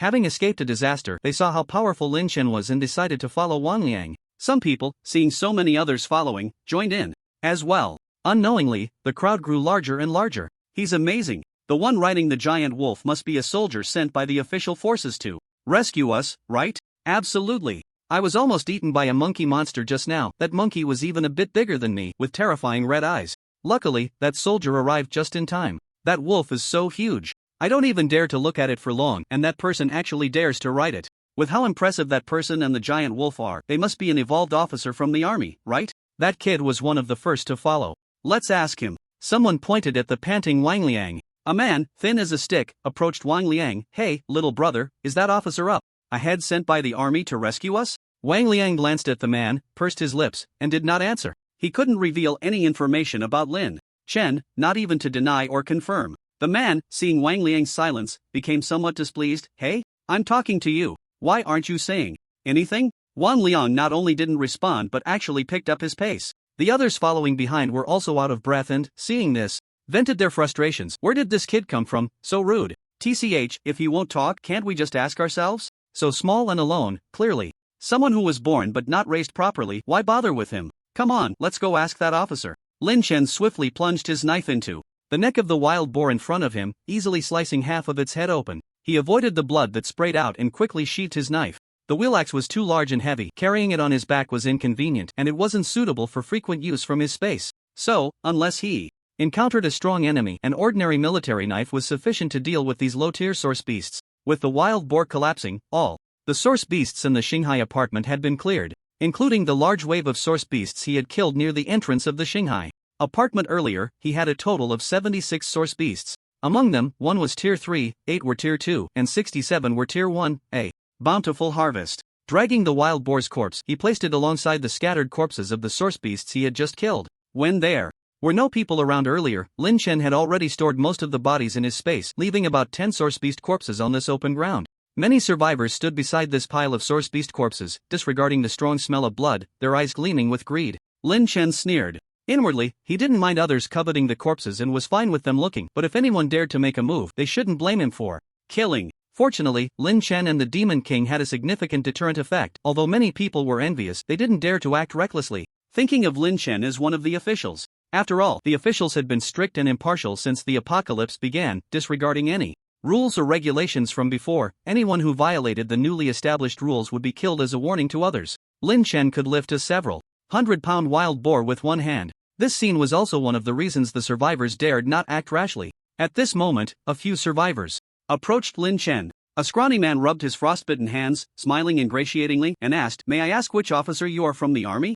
You saved us, and we will forever remember your kindness." Lin Chen turned his head and saw several survivors standing about 2 meters behind him. Among Them were 3 female survivors, who, upon noticing Lin Chen looking their way, subtly struck poses that accentuated their figures. A woman made a gesture of flipping her hair. However, in the extreme cold, everyone was bundled up, making it hard to distinguish between men and women from a distance. It was impossible to see any lines. The woman who flipped her hair hadn't washed it in who knows how long, and it was matted. In truth, Lin Chen did not discriminate against women who survived by their own means. He even thought that these women who relied on themselves had much cleaner hearts than those who burned, killed, and looted. But that didn't mean he could accept it. He was too lazy to explain the misunderstandings of these people, and coldly said, "Since you've been saved, you should leave. The smell of blood is very strong here, and it's very likely that other beasts will come sniffing around." Lin Chen's voice wasn't loud, but it clearly reached the ears of most people present. Panic and fear appeared in everyone's eyes, and someone asked, "Sir, could you please take us to a safe place? We would be grateful to you for a lifetime. Yes, if we survive, we will erect a monument for you. You are our great hero, just help us all the way." Everyone chimed in, praising Lin Chen to the skies. A cold smile appeared on Lin Chen's face. After the last mask was licked by the Demon King, he had already changed to another mask on the way to the Shanghai apartment. Therefore, no one could see the expression on Lin Chen's face. This flattery tactic was useless against him. He had no morals and was not afraid of moral coercion. "I still have to deal with these corpses, so I don't have time. I advise you to leave quickly, there might already be beasts on their way here." Some people, hearing this, felt fear in their hearts and ultimately decided to leave first. But the person who had been following Lin Chen closely, seeing Wang Liang obediently standing aside, also didn't move. Some people, seeing that someone had stayed behind, clung to a glimmer of hope and chose to remain. There were more than 30 people left in place. Lin Chen ignored these people who were courting death and said to Wang Liang, "You wait here. I'll be back soon." After saying that, he instructed the Demon King to stay and guard the corpses while he walked toward the outside of the Shanghai apartment. He planned to find a deserted place to release the wolf pack from his space, allowing them to move the source beast corpses from the Shanghai apartment, and then return to a deserted area to retrieve the space. Although the process was a bit troublesome, it was advantageous in terms of concealment. Moreover, it wouldn't take much time for a round trip. After Lin Chen left, the Demon King squatted in place. Wang Liang didn't dare to get too close to the Demon King and stood a few meters away. The more than 30 people still standing there all felt, to some extent, that as long as they stayed put, Lin Chen wouldn't ignore them in their time of need. One person cautiously walked toward Wang Liang, who was standing not far from the Demon King. It was the same thin man who had spoken to Lin Chen earlier. This man was named Jia Liuxin, one of the first group of people who had run with Wang Liang and was also one of the few who had been fortuitously saved by Lin Chen from the jaws of a source beast. Jia Liuxin approached Wang Liang. Again, displaying a smile he thought was friendly. "Little brother, what's your relationship with that officer? He asked you to wait for him here. Are you together? Are you planning to return to the official shelter together?" Wang Liang was still immersed in sorrow over Chen Xiaodong's death and chose to ignore him when he saw this man trying to get close. He had heard these people talking bad about him behind his back. It wasn't that he hadn't heard, he just chose to disregard it. He firmly remembered what Chen Xiaodong had said before he died. It didn't matter if others spoke ill of him, but if someone posed a threat to him, he should repay evil with evil, eye for eye. If he didn't know how to act, he should learn from Lin Chen. Seeing that Wang Liang still ignored him, Jia Liuxin felt anger rising within him. Glancing at the Demon King squatting motionless beside him, Jia Liuxin restrained himself from giving Wang Liang a slap. He looked Wang Liang up and down. His clothes were tattered and dirty, and they were clearly ill-fitting. His face and hands were also frozen and covered in frostbite, just like the others. Jia Liuxin felt that Wang Liang might just be lucky, being the first to encounter Lin Chen, and because he was young, he received special treatment.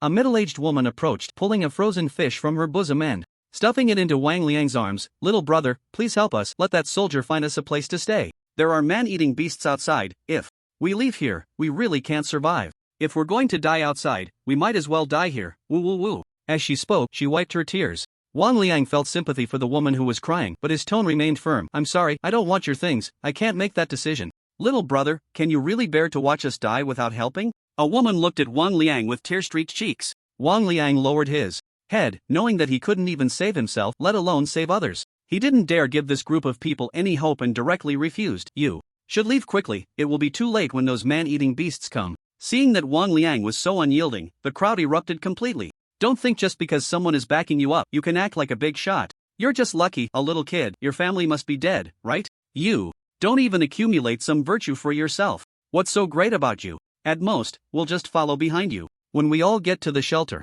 let's see how we deal with you." Good people had mostly died off early in the apocalypse. How many good people could survive? Seeing that they couldn't gain any benefits from Wang Liang, these people revealed their true colors. Wang Liang gritted his teeth, his chest heaving, looking at this group of people with hatred. Someone directly pushed Wang Liang. The Demon King looked over but didn't move. Lin Chen's order was to guard these source beast corpses, not to protect this stinky human. Moreover, Lin Chen had once told the Demon King not to take action against humans who showed no hostility or aggression. The crowd, seeing that the Demon King had no reaction, grew bolder. Someone directly kicked Wang Liang, and it was Jia Liuxin. Wang Liang got up, his eyes red with anger, thinking about what Lin Chen would do if he were here. Lin Chen would have killed these people, but he was just one person, and there were more than 30 people in front of him. He couldn't do it. Wang Liang turned his head and met the Demon King's gaze. Summoning his courage to walk over to the Demon King, he stood close to the Demon King. Now, no one dared to come forward and act. But the Demon King's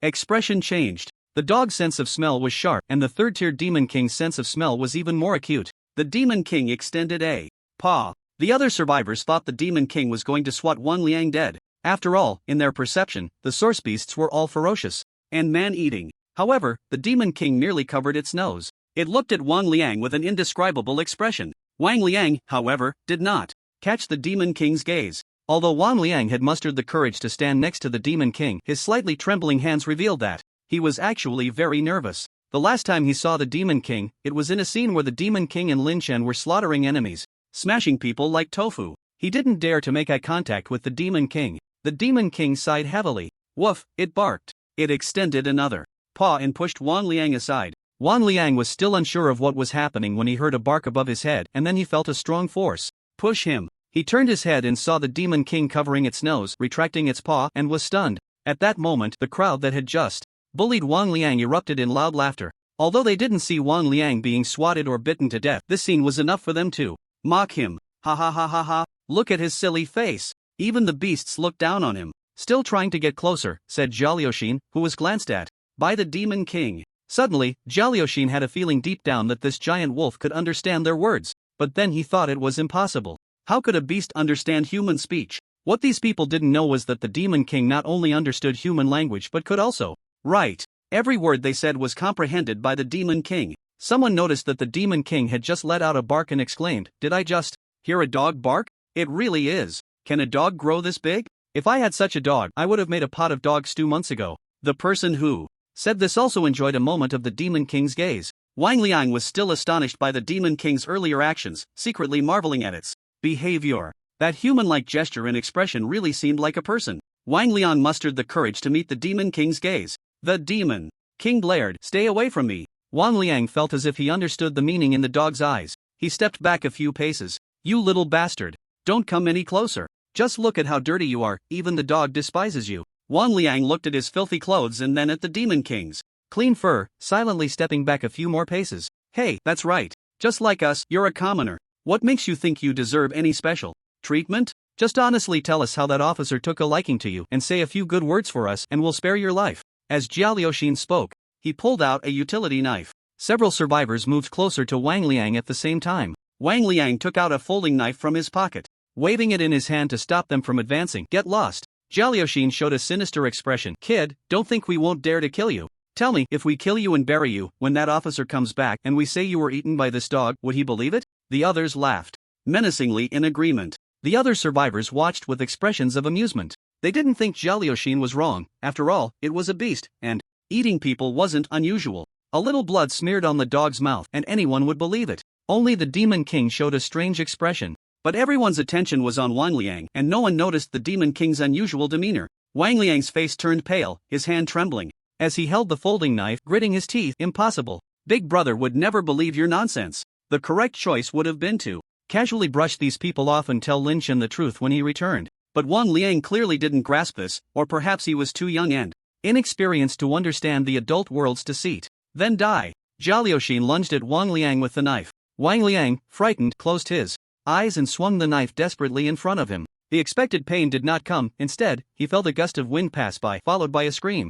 The Demon King suddenly dashed to Wang Liang's side, extending a large paw and swatting Jia Liuxin away. The Demon King's strength was immense. That one swipe sent Jia Liuxin flying as if struck by a giant hammer. The man spat out a mouthful of blood midair and crashed heavily into the distant snow, unconscious. The others who had intended to surround Wang Liang were frozen in place, staring into the Demon King's bull-sized eyes, too scared to move. This was no joke. Some people directly dropped their weapons to the ground and raised their hands. Spare us, Lord Dog. We won't dare again. We were just playing with this little brother. If they had known the Demon King would protect Wang Liang, they wouldn't have dared to approach at all. When they had bullied Wang Liang earlier, that dog hadn't reacted. Why was it protecting this kid now? The Demon King, without a word, sent all of them flying. Especially the one who had just mentioned eating dog meat. The Demon King struck him the hardest. When Wang Liang opened his eyes, he could hardly believe that his big dog, which he had just been disdainful of, would actually protect him. Just then, a wolf howl echoed from a distance. A woof! Upon hearing the howl, the Demon King raised his head. A woof! In just a short while, a large pack of wolves came running towards them.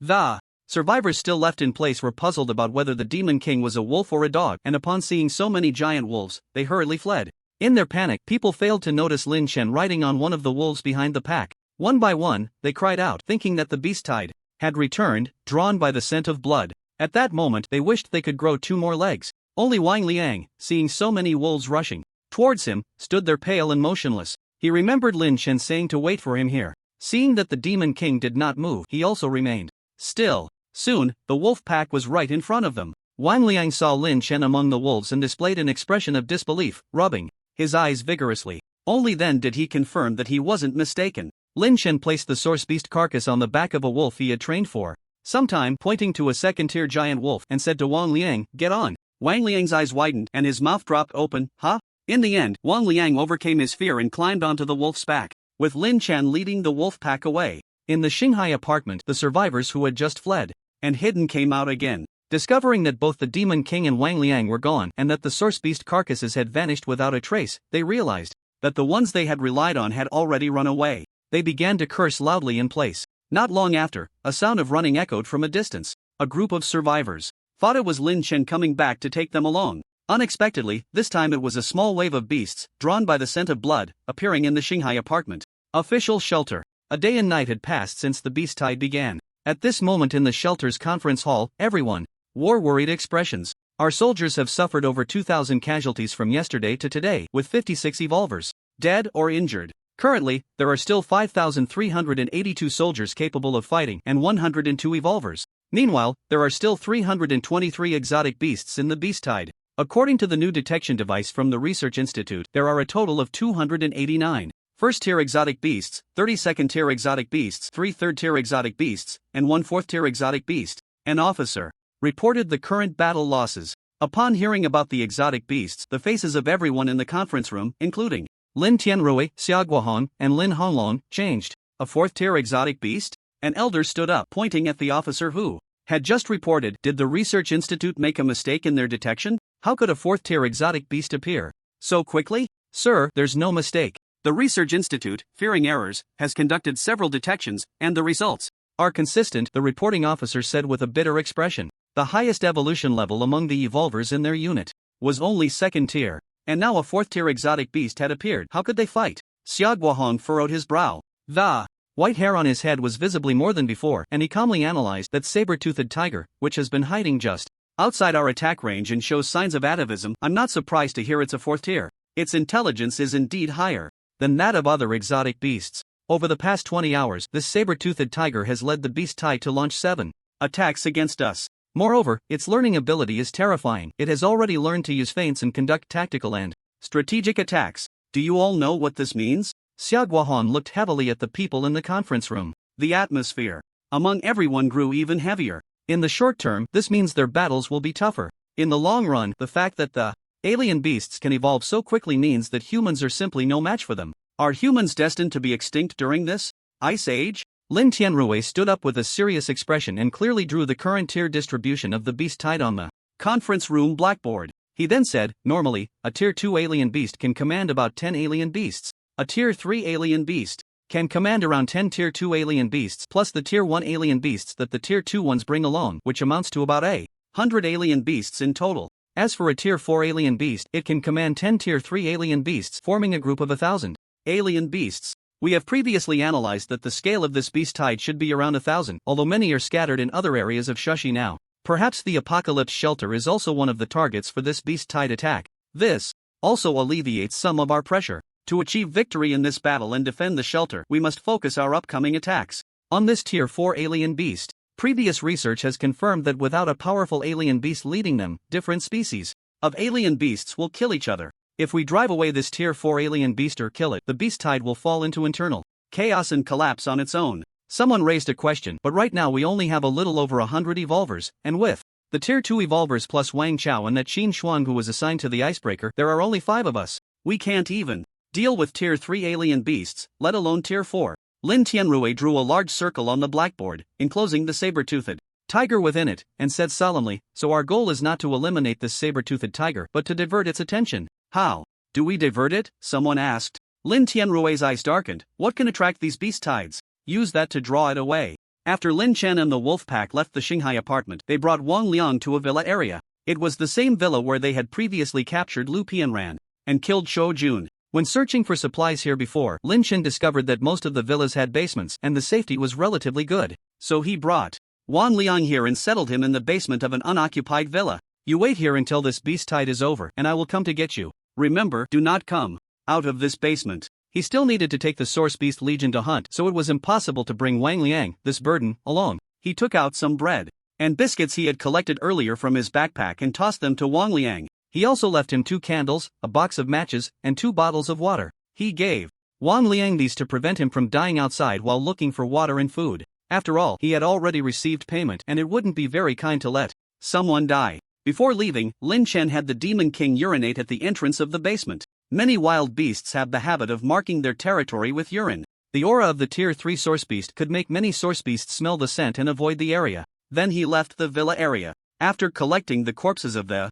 source beasts he had killed into his space, Lin Chen prepared to go check the situation at the official shelter. He didn't go directly to the entrance of the official shelter. There had been over 100 source beasts near the Xinghai apartment. There would be even more source beasts near the official shelter. Lin Chen first led the Demon King to a position 2 kilometers away from the official shelter and then slowly approached it. At this moment, Lin Chen was on the rooftop of a former 20-story building, 1.3 kilometers away from the official shelter. This distance was already the closest high-rise building to the official shelter. If it were a sunny day, the situation outside the walls of the official shelter could be seen clearly from here. However, today the weather was not favorable. Facing the blizzard, Lin Chen took out a military binoculars to observe the current situation of the shelter. Over 1,000 meters away, a group of beasts of various species was resting in the snow. Lin Chen saw all the types of source beasts he could spot along the way. Many source beasts were feeding. They were eating a few severely injured source beasts. One wild boar had broken tusks and was riddled with bullet holes.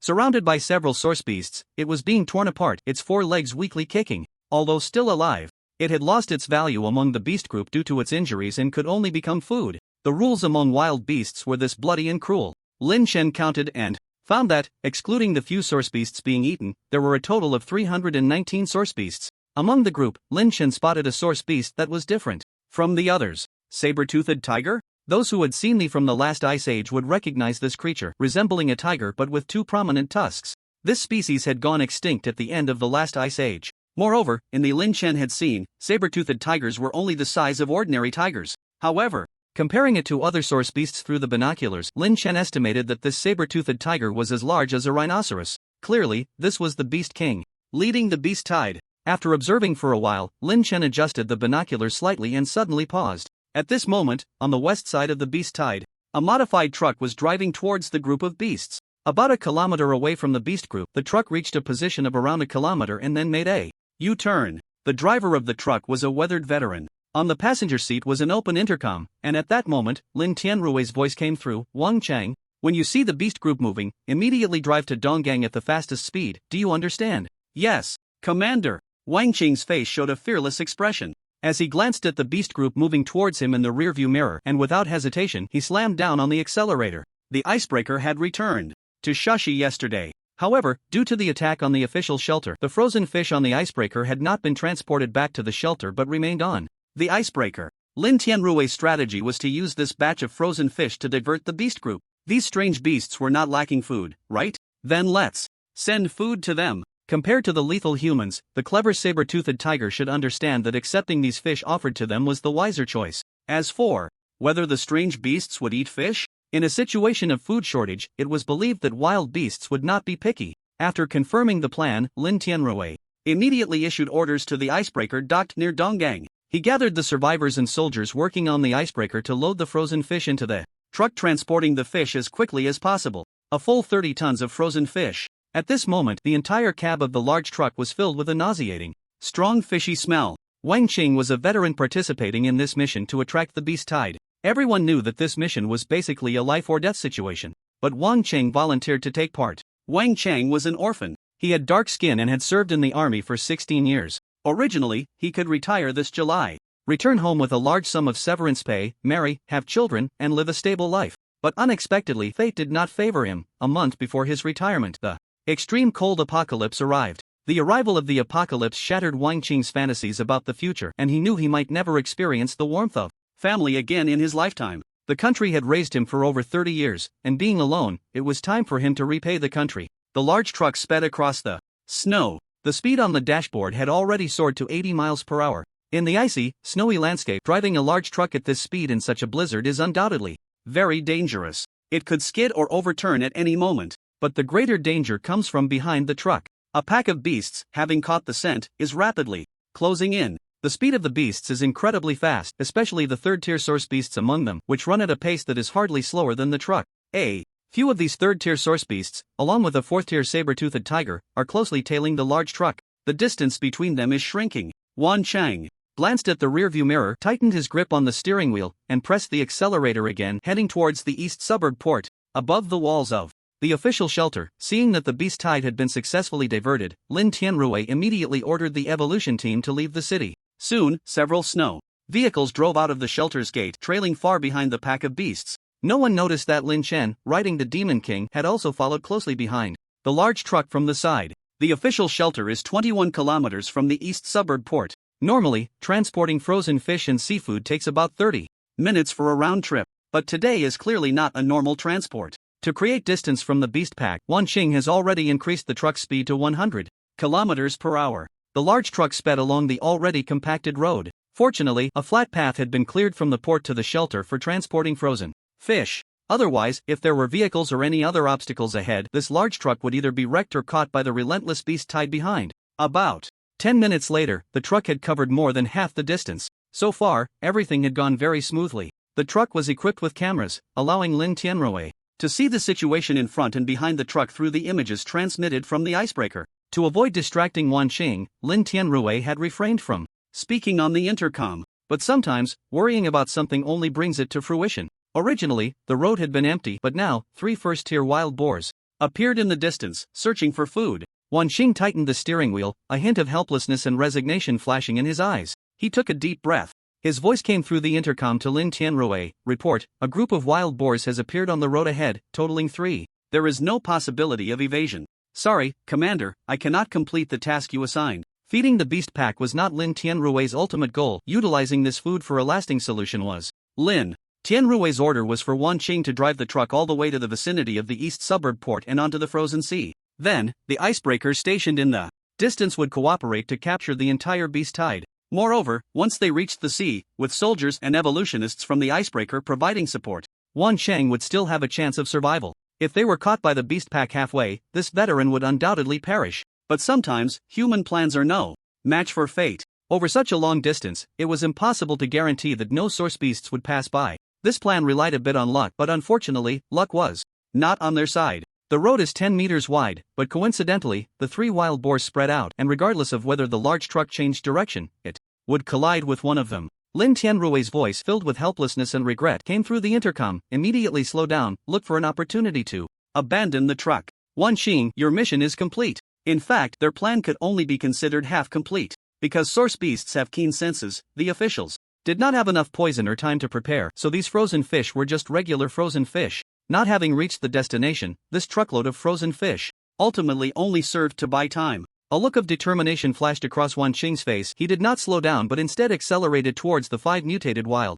boars in the distance. Since death was inevitable, he chose to perish alongside that group of wild boars. Commander, I can't go back. I'll serve you in the next life. On the other end of the intercom, Lin Tianrui and the bigwigs in the conference room fell silent as they watched the screen. Losing a brave soldier hurt them more than a truck full of frozen fish. Wan Cheng was not an ordinary soldier, he was a first-tier evolver. Ordinary soldiers under such harsh conditions were likely to encounter various issues that could lead to the truck overturning or other accidents along the way. Evolvers had faster reflexes and were more suited for this task. Lin Tianrui closed his eyes. Everyone in the conference room bowed their heads in silence to mourn Wan Qing's sacrifice. However, the next moment, Wan Qing's voice suddenly echoed through the intercom. What is that? What happened? Hearing Wan Qing's exclamation, Lin Tianrui instinctively opened his eyes and asked. All the bigwigs in the conference room also looked up to see the footage captured by the camera on the screen. Soon, everyone's eyes widened, and some even stood up. Wan Qing's voice was filled with uncertainty. Say, Commander, the wild boars are gone.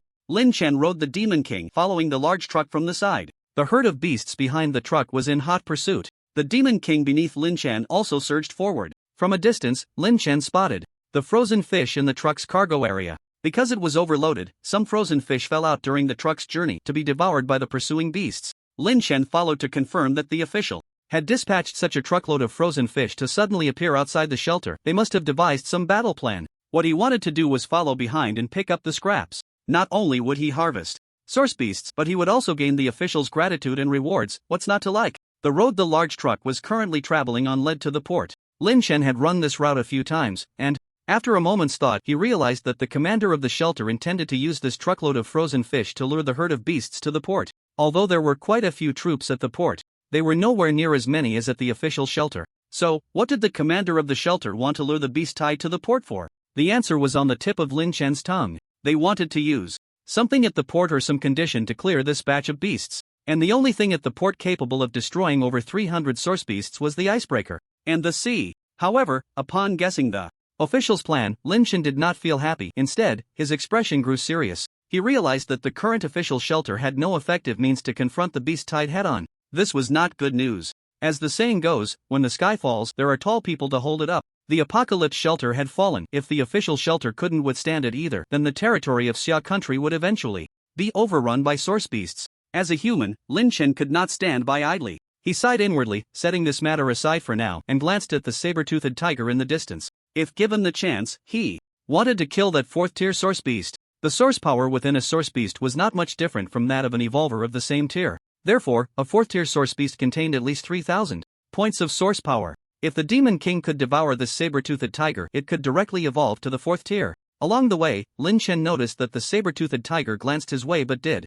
not pursue. Clearly, a truck full of frozen fish was far more enticing to these source beasts than a single person. If it did come after him, Lin Chen also had a way to lead the herd back to the port. At this moment, at the current speed of the large truck, it would reach the port in less than 10 minutes. However, Lin Chen soon discovered an unexpected situation. After evolving to the third tier, Lin Chen's eyesight was excellent, allowing him to notice 3 wild boars appearing on the truck's path even before Wan Qing did. Just thinking for a second in his mind, Lin Chen instructed the Demon King, try to overtake that vehicle before it hits the wild boar, as fast as you can. Upon hearing this, the Demon King's dog face suddenly became serious. The right eye, which was originally red, turned an extremely crimson and eerie shade as it charged forward. Riding on the Demon King's back, Lin Chen clearly felt the Demon King's speed suddenly increase. Its speed was surprisingly even faster than that of the large truck. Lin Chen raised an eyebrow. As expected, this guy had been slacking off. Originally, Lin Chen and the Demon King were running on a small road parallel to the main road where the large truck was driving, just a few dozen meters away.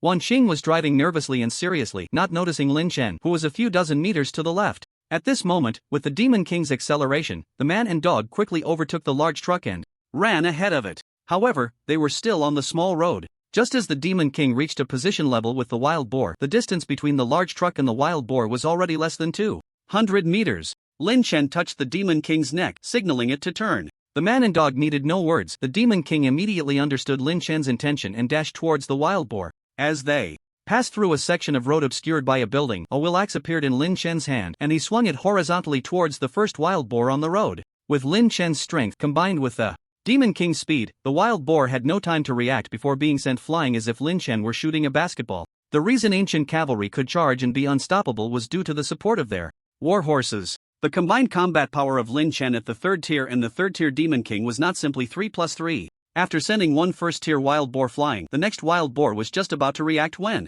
Lin Chen sent it flying as well. Then came the third one. The Demon King swept past the main road, and Lin Chen effortlessly sent the 3 wild boars flying. The entire process was extremely quick. In Wan Qing's line of sight, he could only see a black shadow darting past ahead, and then the 3 wild boars blocking the way completely vanished. By the time he reacted, he had already driven past that stretch of road. Inside the conference room, Lin Tianrui and the others had just missed the screen, and since Lin Chen and the Demon King had completed the feat of sending 3 wild boars flying in less than a second, no one witnessed what had just happened in that moment. What just happened? Did the wild boar run away? It's impossible for it to run that fast, and how could all 3 have escaped? The people in the conference room were in a heated discussion. Lin Tianrui first instructed Wan Shang not to get distracted and to keep driving. On the other side, he immediately contacted the soldiers on the icebreaker, asking them to project the footage captured just now on another screen. As the surveillance footage rewound, soon everyone in the conference room saw the scene that Wan Qing had witnessed earlier. Just as the large truck was about to collide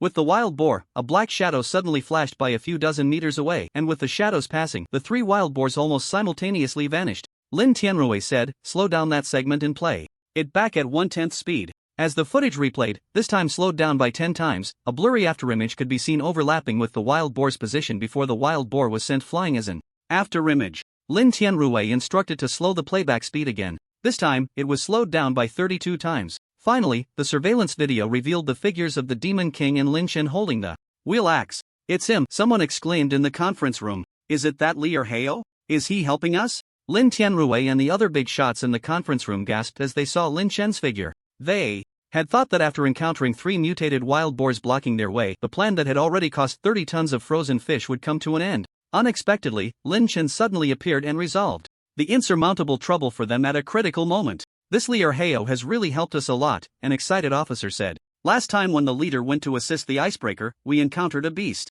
tied at the Shanghai apartment, and it was this person who stepped in to help. Otherwise, even if we could have dealt with the beast tied, we would have suffered heavy losses." Lin Tianrui looked at Lin Chen on the screen, his eyes flickering. "So, we have already received help from this person twice." Wang Chao in the conference room nodded in agreement and added, "That mutated potato that can be planted on a large scale was also found by this person. Otherwise, we wouldn't be able to solve the increasing problem of survivors getting scurvy." Someone retorted, "We paid a hefty price to trade for those 2 potatoes." Xia Guohong spoke up. "Those 2 potatoes are of immense significance to us, not something that a mere 1600 gene pills can measure. To put it another way, even if we spread the word and offered 2000 gene pills for a single edible mutated plant of the same level as the mutated potato, which is also highly nutritious, would anyone be able to find it?" Those who initially wanted to nitpick were immediately rendered speechless. "I didn't expect that although this person has a solitary and reclusive personality, he is so deeply principled." "I agree. Such a feat must be rewarded, and it should be a substantial reward." Lin Honglong scanned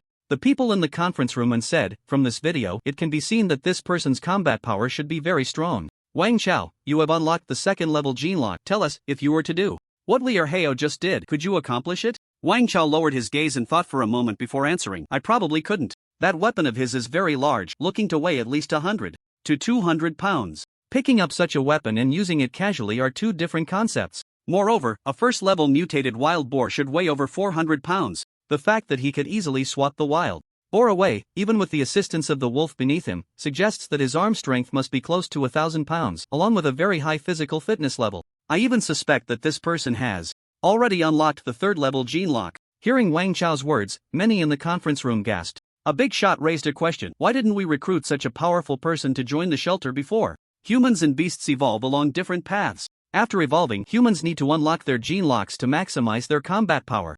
A 2nd level evolver can easily defeat a 2nd level source beast during the time they have unlocked their gene lock. Unfortunately, due to time constraints, one can easily turn victory into defeat because of side effects. Once a human enters the 3rd level gene lock, the side effects of unlocking the gene lock are eliminated. Their combat power increases geometrically. A 3rd level evolver can easily kill a source beast of the same level one-on-one. With the cooperation of others and weapons, they might even achieve victory with fewer numbers. Currently, no one in the official shelter has evolved to the point of unlocking the 3rd level gene lock. The only 3rd level being in the shelter is the Qilin, Sun Qi Yun from the hidden Qi family. During this beast tide, Lin Tianrui and the other big shots had considered asking Qi Yun for help. If they had done so, this beast tide would definitely not have been so arduous. However, when Lin Tianrui personally approached Qi Yun with a humble attitude, he was straightforwardly rejected. Qi Yun's subordinates mocked them, sarcastically implying that an official shelter base didn't even have a 3rd level being and still needed to seek help from outsiders. This left everyone feeling secretly furious.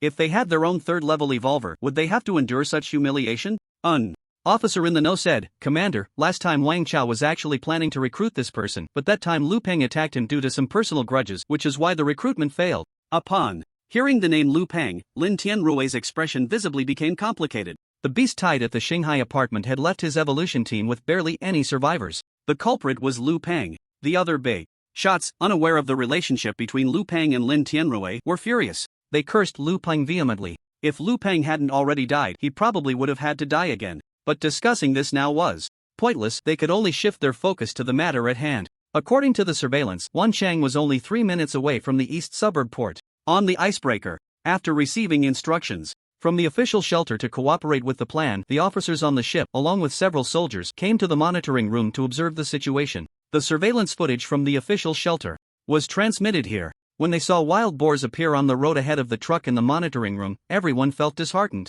And when they saw the wild boars suddenly disappear, they were equally puzzled. Before Lin Tianrui could give the order, they had already started replaying what had happened at that time. They witnessed the speed and strength displayed by Lin Chan and the Demon King in the surveillance video, as well as the moment when they knocked the wild boar away to save Wan Chang. The monitoring room erupted in gasps of astonishment. I told you that Kid Wan Chang is lucky, he can't possibly die so easily.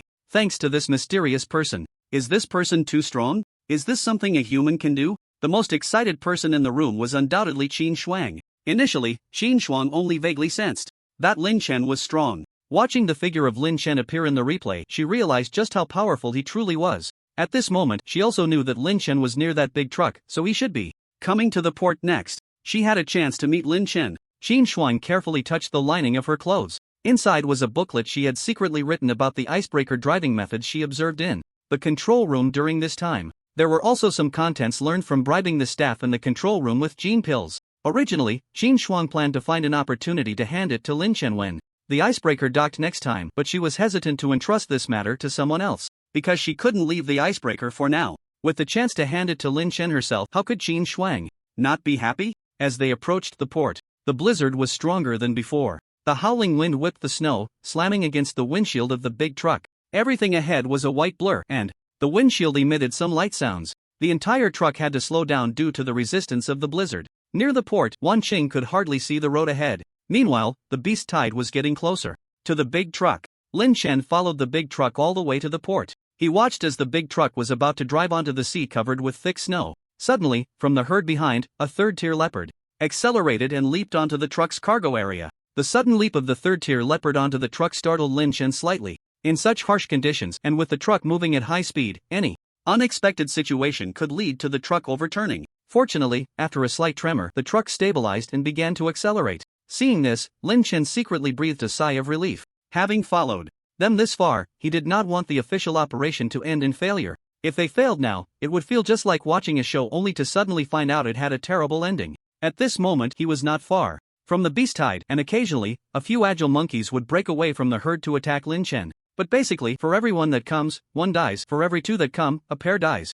In the end, it was the roar of the fourth-tier saber-toothed tiger that finally deterred any source beasts from bothering Lin Chen. No matter how intelligent this saber-toothed tiger was, it had not been educated and had never experienced the deceit and treachery of the human world. It still could not understand human thoughts. Perhaps in its perception, Lin Chen was someone trying to snatch this batch of frozen fish from them. There were plenty of frozen fish, and since Lin Chen was so powerful, the saber-toothed tiger didn't mind sharing some with him. The world of wild beasts was still too simple. If it were a demon king who had lived in the human world until now and had received one-on-one education from Lin Chen, he would have long sensed something was off. After accelerating, the large truck charged straight toward the endless expanse of pure white sea. The location chosen by Lin Tianrui and the others was still several hundred meters away from the port, and the sea surface in this area had not been broken by icebreakers. The sea was covered with thick snow, indistinguishable from the flat ground in other places. The herd of beasts charged onto the sea surface without any hesitation. However, they hadn't gone far when the truck suddenly made a sharp turn. In such a situation, a sharp turn could only lead to one result: the truck would lose control and flip over. Unexpectedly, it did end up flipping. Lin Chen guessed what might have happened. When that third-tier leopard jumped into the truck, he initially thought that would be the moment the truck flipped. But it didn't. So, it was very likely that the truck driver was an evolver. To avoid flipping, he must have activated his gene lock and performed extreme maneuvers. However, this driver was probably only a first-tier evolver. Once the time for the gene lock expired, no one could continue such high-difficulty driving under the aftereffects of the gene lock. That's why he lost control of the vehicle so quickly. The large truck flipped over like a drunken person, crashing heavily onto the ground. Due to the high speed, it rolled over several times. on the sea surface before finally coming to a stop far away. The leopard in the truck bed, preparing to attack the cabin, was also thrown off by the force of the flip. The leopard, struggling to stand again, had its legs twisted and deformed, looking as if even a source beast couldn't escape such a level of car accident. After the truck flipped, the frozen fish in the truck bed flew out, scattering everywhere. The herd of beasts surged forward, rushing toward the tons of frozen fish. Meanwhile, Lin Chen rode the Demon King toward the severely deformed truck. Upon reaching the side of the truck, Lin Chen quickly dismounted from the Demon King and walked toward the cabin. The sides of the truck cabin and the front windshield were completely shattered. The driver was covered in blood, with many cuts from the glass, and one arm was twisted in an abnormal position. He had already lost consciousness. Perhaps due to the stronger physique of evolvers compared to ordinary people, combined with the soft snow, the driver's injuries were not too severe. Lin Chen first checked the man's pulse. He was still alive. But if no one came to rescue him, this soldier would soon be dragged out and eaten by the source beasts that smelled the blood behind him. Even if he wasn't unconscious, he couldn't escape the fate of being caught by the source beasts. Lin Chen glanced around. This location should not be the officially planned spot. It was too close to the port, less than a kilometer away. There was no sign of icebreakers nearby. But at this point, they were already on the sea, and even if they hadn't reached their destination, it shouldn't be far. The icebreakers should be nearby. Lin Chen tore off the stuck seatbelt and pulled the man out of the truck cabin, placing him on the back of the Demon King. He felt a deep respect for someone willing to sacrifice themselves for the collective, for the troops, and even for the country. Although he could never become such a person, like the soldierly way he had encountered before, it was better for such soldiers to live on. Only then could humanity's future have a chance to change. Then, taking advantage of the moment before the source beast arrived, Lin Chen flipped over and mounted the Demon King, swiftly maneuvering around the beast's height to return to the shore. What Lin Chen did not know was that the surveillance camera in front of the truck's cabin was still functioning due to its position, and because the truck had overturned, the camera had also flipped around to face the cabin. It recorded the entire scene of him rescuing Wan Qing. Behind the beast horde, a team of 20 official evolvers had been following the beast's height from a distance and was now nearing the port. At this moment, Lin Tianrui's voice echoed inside several snow vehicles. Evolver Team 2, Evolver Team 3, respond. Immediately locate Li Number 2 to assist the injured comrade Wan Qing in returning to the unit. Do not engage with Li Number 2 and do your utmost to protect the life of comrade Li Number 2. Among the 20, 2 responded in unison, received. The 2 in charge of leading the team were newly promoted officers from the official ranks, both of whom were second-tier evolvers. One of them was surprisingly Li Wei, who had had a previous encounter with Lin Chen. Within half a year of the apocalypse, Li Wei had advanced to a second-tier evolver. Although he had the assistance of the military's gene pills, it was undeniable that Li Wei's talent was also quite strong. The other second-tier evolver was a survivor who had recently joined the official shelter. His name was Lu Ting. Before the apocalypse, he had been a security officer and had recently arrived in Shushi to join the shelter. If Lin Chen were to see this person, he would find him quite familiar. Before the apocalypse, when Lin Chen was hoarding supplies in a warehouse in Haishur, he had encountered Li Duoyu, who had come looking for trouble. When he called the police, Lu Ting was among the security officers who arrived. This Lu Ting had openly favored Li Duoyu afterward. If it weren't for the evidence Lin Chen had in hand and had posted online in advance, he might have ended up in a prison break situation. After that incident, Lu Ting was disciplined, removed from his position as captain, and forced to take leave. He never expected that he would end up in Shushi as well. Soon, the evolver team spotted Lin Chen riding the Demon King appearing in the snowstorm. Target spotted. Seeing the massive size of the Demon King, although these evolvers heard Lin Tianrui's orders, they were still somewhat nervous. Lin Chen did not approach too closely. He placed Wan Qing down on the snow from a distance of 100 meters and then turned to leave. Wait a minute! Li Wei shouted towards Lin Chen's back. Lin Chen stopped. Li Wei jogged up to Lin Chen, saluted him with military respect, and looked at him with admiration. Thank you for saving our comrade. Lin Chen, wearing a mask, had changed somewhat in appearance compared to 6 months ago, so he was not recognized by Li Wei. However, it did not affect Li Wei's gratitude towards him. Wan Qing and Li Wei had a good relationship in the unit, and upon hearing that Wan Qing had taken on a mission, Li Wei volunteered to assist from behind. Seeing Li Wei's somewhat familiar face, Lin Chen suddenly recalled the scene at the Shushi Art Academy where this person had desperately tried to save Su Qin and had questioned him. After such a long time, Li Wei no longer bore the confusion and helplessness he once had. His face, roughened by the wind and snow, was filled with determination. The corners of Lin Chen's mouth slightly curled up beneath his mask as he lowered his voice. Instead of thanks, how about something practical? Tell your leader I want gene pills. Li Wei was taken aback by Lin Chen's blunt request. By the time he regained his composure, Lin Chen had already turned and ridden away on the Demon King. Lu Ting arranged for people to lift Wan Qing onto the vehicle, sending 2 evolvers ahead to take Wan Qing back to the official shelter for treatment. After doing this, Lu Ting walked over to Li Wei, watching Lin Chen's figure disappear into the snowstorm, and asked, "What did that person just say?" Li Wei relayed Lin Chen's words. Lu Ting scoffed, "I thought he was a person of great righteousness, but it turns out he's just a petty man who seeks profit and repays kindness with malice." Li Wei frowned slightly, unconvinced by Lu Ting's words. However, he was not good at arguing and couldn't come up with any rebuttal. Li Wei knew that without Lin Chen, Wan Cheng would undoubtedly be dead. The original plan was to reach the sea surface 4 kilometers offshore, where Wan Cheng would dump the frozen fish from the truck's cargo bed into the sea and then continue driving.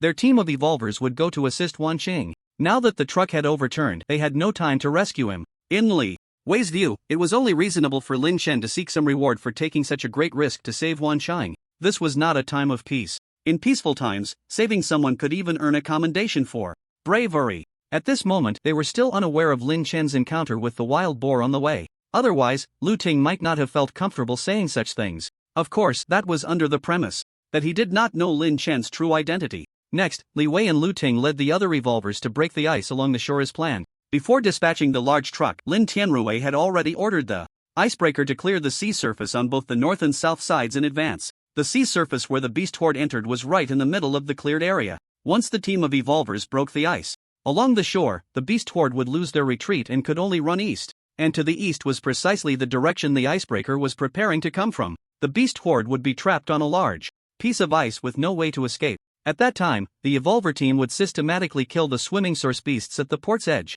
After cutting off the retreat route of the beast horde, Lu Ting contacted Lin Tianrui first. "Chief, the second step is complete." Lin Tianrui replied, "Very good. Once the icebreaker shatters the ice surface, you will shoot the swimming alien beasts from the shore. Have you seen Li Number 2? Lu Ting spoke disdainfully, "I saw him. That Li Number 2 brought Wan Qing back and then left. He said he wanted you to prepare gene pills as a reward." After saying this, Lu Ting waited for Lin Tianrui to be displeased. In his view, such a move of leveraging gratitude would surely annoy Lin Tianrui. Unexpectedly, Lin Tianrui paused for a moment and then said, "No problem. Next time you see him, tell him to come find me after this matter is over. We will never treat those who have contributed poorly." Lu Ting's expression changed, and Lin Tianrui had already hung up the communication. Lu Ting had not been in the shelter for long. He looked at Li Wei and asked, "Is our chief always this easy to talk to?" Li Wei maintained his usual expression, staring into the distance, and said, "Do not gossip about the commander behind his back." At this moment, 2 kilometers away, the icebreaker received the order and was accelerating towards the spot where the large truck had just stopped.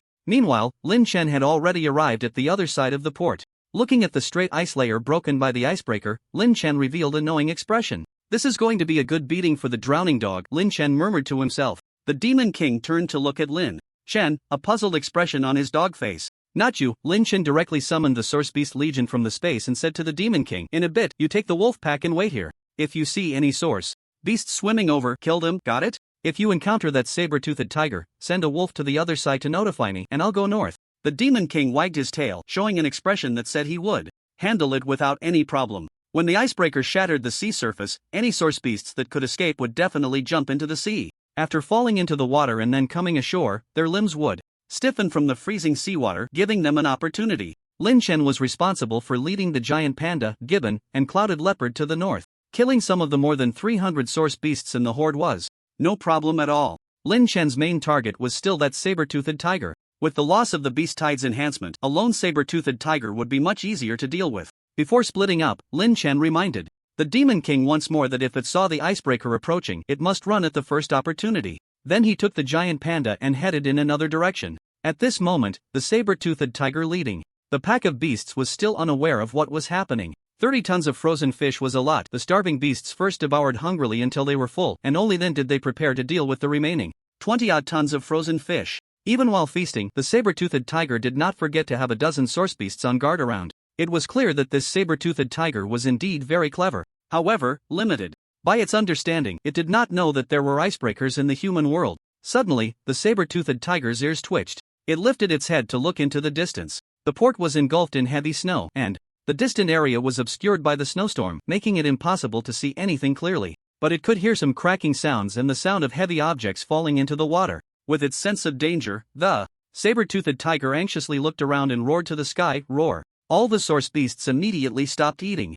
The continuous cracking sounds echoed from the ice surface, growing closer. Soon, the icebreaker appeared in the distance, casting a huge shadow. At this moment, the saber-toothed tiger finally realized something was wrong. Roar! With a furious roar, the saber-toothed tiger began to run back. The other source beasts followed suit. Some first-tier source beasts, seeing so much food, turned greedy and refused to leave. However, the saber-toothed tiger did not stay to gather its subordinates but instead sprinted towards the shore. In just over 1,000 meters, it quickly arrived. However, when it reached the end, what it saw was not solid land but a massive trench over 50 meters wide from the shore. Accompanying this was a barrage of gunfire.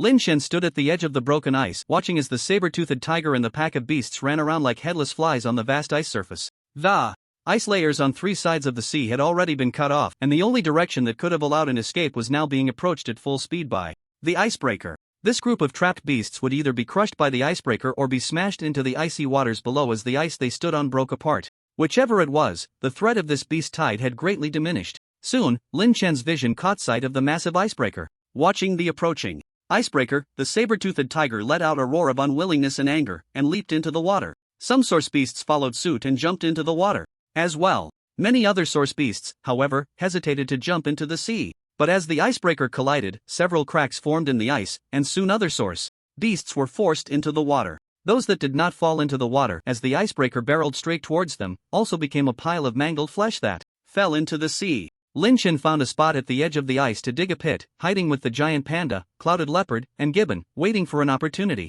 The first fox to fall into the water desperately swam to the edge of the ice and climbed up. This third-tier fox had previously checked the ice layers in all directions with the saber-toothed tiger. Very clever. It immediately spotted a group of wolf kin in one direction. Although wolves and foxes were not of the same clan, in the current world of source beasts, they were all family. Source beasts were always more reliable than the cunning and treacherous humans. So when it jumped into the water, this fox swam towards the direction of the Demon King's wolf pack. The wolves quietly waited on the shore for the fastest swimming fox to come ashore, showing no signs of aggression. As the fox struggled to reach the shore, a second-tier wolf even extended its paw to help pull the red fox up. Gratitude shone in the fox's eyes, which were filled with seawater, and as the cold wind blew, the soaked fox began to shiver uncontrollably. The wolf extended its claw and pointed to a snow pit not far away, indicating for the fox to go in and hide from the wind. The intelligence of source beasts above the second tier can already communicate across species. The fox's eyes were even more touched. Without a doubt, it walked towards the hole. Then, it saw the Demon King grinning in the pit. The fox realized something was wrong and wanted to retreat, but it was already surrounded by a pack of wolves from behind. The wolf that had just pulled it ashore crashed into the fox from behind, sending it tumbling down. The fox let out a sharp scream, quickly losing its voice. The wolf pack returned to the edge of the ice, waiting for the next source beast. Soon, they had a bountiful harvest. Lin Chen might not have expected that the Demon King's side had the most source beasts coming ashore, and it was the easiest to take them down. The situation on Lin Chen's side was also good. As long as a source beast climbed onto the ice, it was met with a concentrated fire output from one person and 3 beasts. Soon, over 20 source beast corpses filled the space. In the battle, the gibbons and clouded leopards were extremely fierce. The clouded leopard tore into the source beasts while swallowing them, replenishing its stamina and source power. It was all about fighting to sustain the fight. Since the last time it ate a toxic mutated plant and advanced to a purple ape, the long-armed gibbon's claws were laced with paralyzing poison. With one swipe, it weakened the source beast, then smashed it to death. The giant panda held the steamed bun Lin Chen had given it, munching while swatting the source beast in front of it far away with a paw. It didn't forget to turn back and make a baby-like expression to Lin Chen, as if to say it was scared. Lin Chen wielded a wheel axe, and with each swing, a source beast was either killed or injured. The entire stretch of ice shore was long, and one person with 3 beasts needed to keep running back and forth to kill the source beasts that came ashore. As time passed, the number of source beasts killed increased. The clouded leopard surprisingly broke through to the 3rd tier during the battle. It wasn't until the number of source beasts coming ashore dwindled and the icebreaker began to dock that Lin Chen stopped hunting. He went to meet the Demon King. At the port, Li Wei and Lu Ting guarded the shore. With specially made armor-piercing bullets, they attacked from a height of 2 meters above the sea's surface. The source beasts swimming towards the shore were like targets, quickly riddled with holes in the dense gunfire. Source beasts below the 3rd tier were killed in seconds, their blood dyeing the seawater red along the shore. Seeing the tragic state of their kin, the 3rd tier source beasts turned and swam in other directions. The evolvers were having a blast. Come on, beasts. Come bite me. Ahaha, die. See how powerful I am. Let's see if you dare to come eat people again. However, the excited evolvers didn't notice. The saber-toothed tiger, steaming against humans, stealthily swam beneath the water, harboring hatred and anger, and crept up to the edge of the ice. Only half its head and a pair of slightly reddened eyes surfaced. An evolver of the 1st tier above the saber-toothed tiger was shooting at a mutated wild boar a few meters ahead, completely unaware of the eyes below. Until suddenly, splashes erupted, accompanied by a huge sound of water breaking. The saber-toothed tiger's massive body burst through the water and pounced on the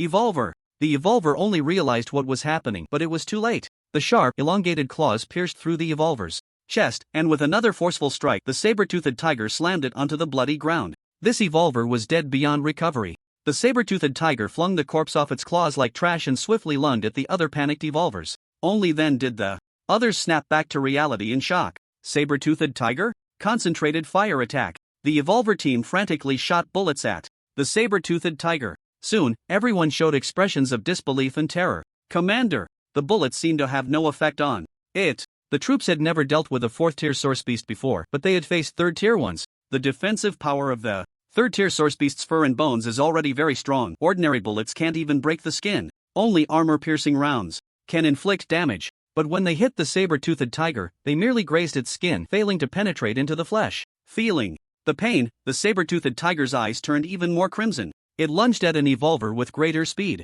The 5-meter-long saber-toothed tiger, as it leaped, was already approaching the size of the largest land mammal before the apocalypse. The saber-toothed tiger opened its massive jaws and pounced on an evolver. The evolver, targeted as the second victim, tried to dodge and call for help. But to his horror, he found that his body wouldn't obey him, unable even to activate his genetic lock. The saber-toothed tiger was incredibly fast. Before anyone else could react, its sharp fangs had already crushed the evolver's skull. Blood dripped from the saber-toothed tiger's mouth onto the snow. Its enormous beastly eyes were filled with a savage bloodlust, sweeping over the other evolvers with intense fury. Roar! Li Wei and Lu Ting exchanged glances and shouted in unison, "Retreat!" The other evolvers seemed to have been waiting for this command, immediately turning to flee. Some even dropped their guns. But Li Wei drew a gleaming large knife from behind, advancing instead of retreating, and said to the saber-toothed tiger without averting his gaze, "Let's hold it off together." This was naturally directed at Lu Ting. Both of them were 2nd-tier evolvers, and only they could hold off the saber-toothed tiger for a while. Otherwise,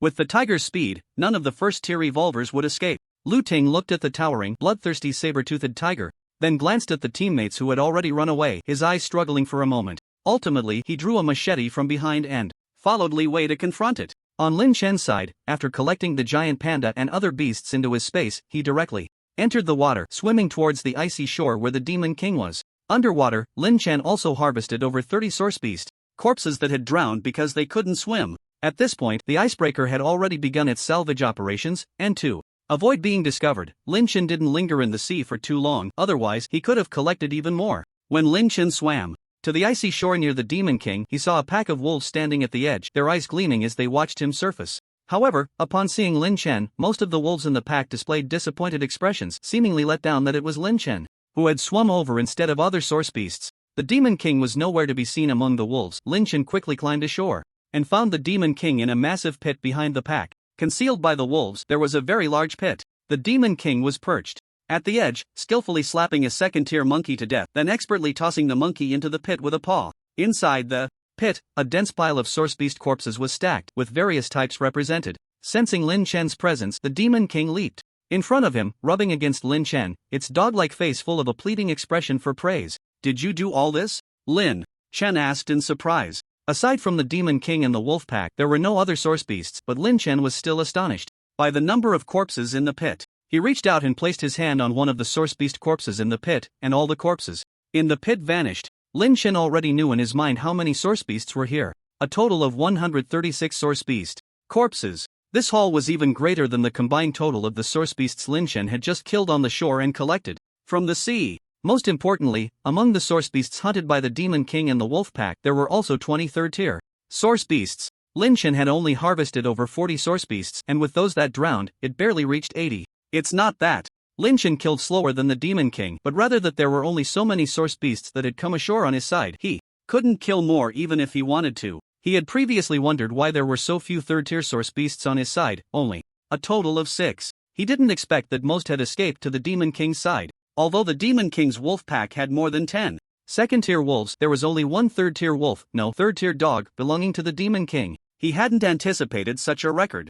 Moreover, Lin Chen counted the wolf pack and found that their numbers had increased by several. From the original 67, it had become 79. Among them were 2 2nd-tier wolves. Lin Chen was shocked. Soon, the Demon King communicated through scratching in the snow, telling Lin Chen about their hunting process. After understanding the details, Lin Chen showed an expression of helpless amusement. Is this the trust between beasts? Those source beasts thought that the pack on the Demon King's side was there to rescue them. So one by one, they came ashore on the Demon King's icy bank like the Calabash brothers saving their grandfather. Under the Demon King's leadership, the wolf pack initially appeared harmless, allowing the source beasts that came ashore to let their guard down. Then, they were caught off guard by a surprise attack from the Demon King and the wolves. Good dog, you're getting smarter and smarter. Well done, let's go back and study Sun Tzu's art of war more. Lin Chen patted the Demon King's head. He felt gratified to see the Demon King grow to this point, like an old father watching his foolish son finally learn to pick cabbage. It seems that taking the Demon King to read some downloaded ebooks during free time was indeed a good idea. Dogs aren't scary, evolved dogs aren't scary, but a dog that understands military strategy after evolution, now that's something to be afraid of. The Demon King squinted its dog eyes, showing a proud expression, and wrote a few flamboyant characters in the snow, all thanks to the master's good teaching. Lin Chen, it even learned to flatter now. After storing the wolf pack in his space for adjustment, Lin Chen remounted the Demon King. He began searching for the traces of the 4th-tier saber-toothed tiger nearby. The saber-toothed tiger was the most valuable source beast in this beast tide. At this moment, the port had unknowingly become more crowded. The number of corpses on the ground had also increased by dozens. Qin Shuang, along with several evolved individuals from the icebreaker, received news from other fleeing evolved individuals and hurried to provide support. If it weren't for this, Li Wei and Lu Ting would have already met a tragic end. Li Wei's right hand hung unnaturally from his shoulder, blood flowing from his sleeve, dyeing his entire hand crimson. The originally gleaming big knife was gripped in his left hand and had already broken into 2 pieces. On the other side, Lu Ting was not in a much better condition. His once tidy clothes had become tattered, with 3 long claw marks tearing through his chest, exposing a wound where flesh was rolling, faintly revealing bone. If Li Wei hadn't pulled Lu Ting back at a critical moment, Lu Ting would have already been disemboweled by the saber-toothed tiger, following in the footsteps of the first fallen evolved individual. Qin Shuang had only sustained minor injuries for now. She stood in front of the two, holding a large sword that resembled Lin Chen's previous 8-sided Han sword, positioning it horizontally in front of her to prevent a sudden attack from the saber-toothed tiger. At this moment, the 3 finally realized the terror of a 4th-tier source beast. Even the official research team hadn't anticipated that the combat power of a 4th-tier source beast would be so astonishing. It's incredible. Defense made it difficult for bullets to inflict damage, and ordinary knives and swords couldn't break through its defenses at all. The force of a single paw strike was ton-heavy. Its bite force could even snap specially made military weapons. Moreover, when it ran, it moved so fast that only after images could be seen. Earlier, when it chased the large truck, this cunning beast had hidden among the pack to protect itself. It hadn't even exerted its full strength. There was one more thing. The saber-toothed tiger exuded a terrifying aura, a pressure that emanated from a higher evolved life form. It instilled an instinctive fear within them, causing them to hesitate before even engaging in battle. The saber-toothed tiger walked slowly a few meters away from the 3, like a hunter searching for the best point to attack. And the 3 were its prey. Qin Shuang pressed her lips tightly together. She knew that if she showed even the slightest flaw, she would be pounced upon by this saber-toothed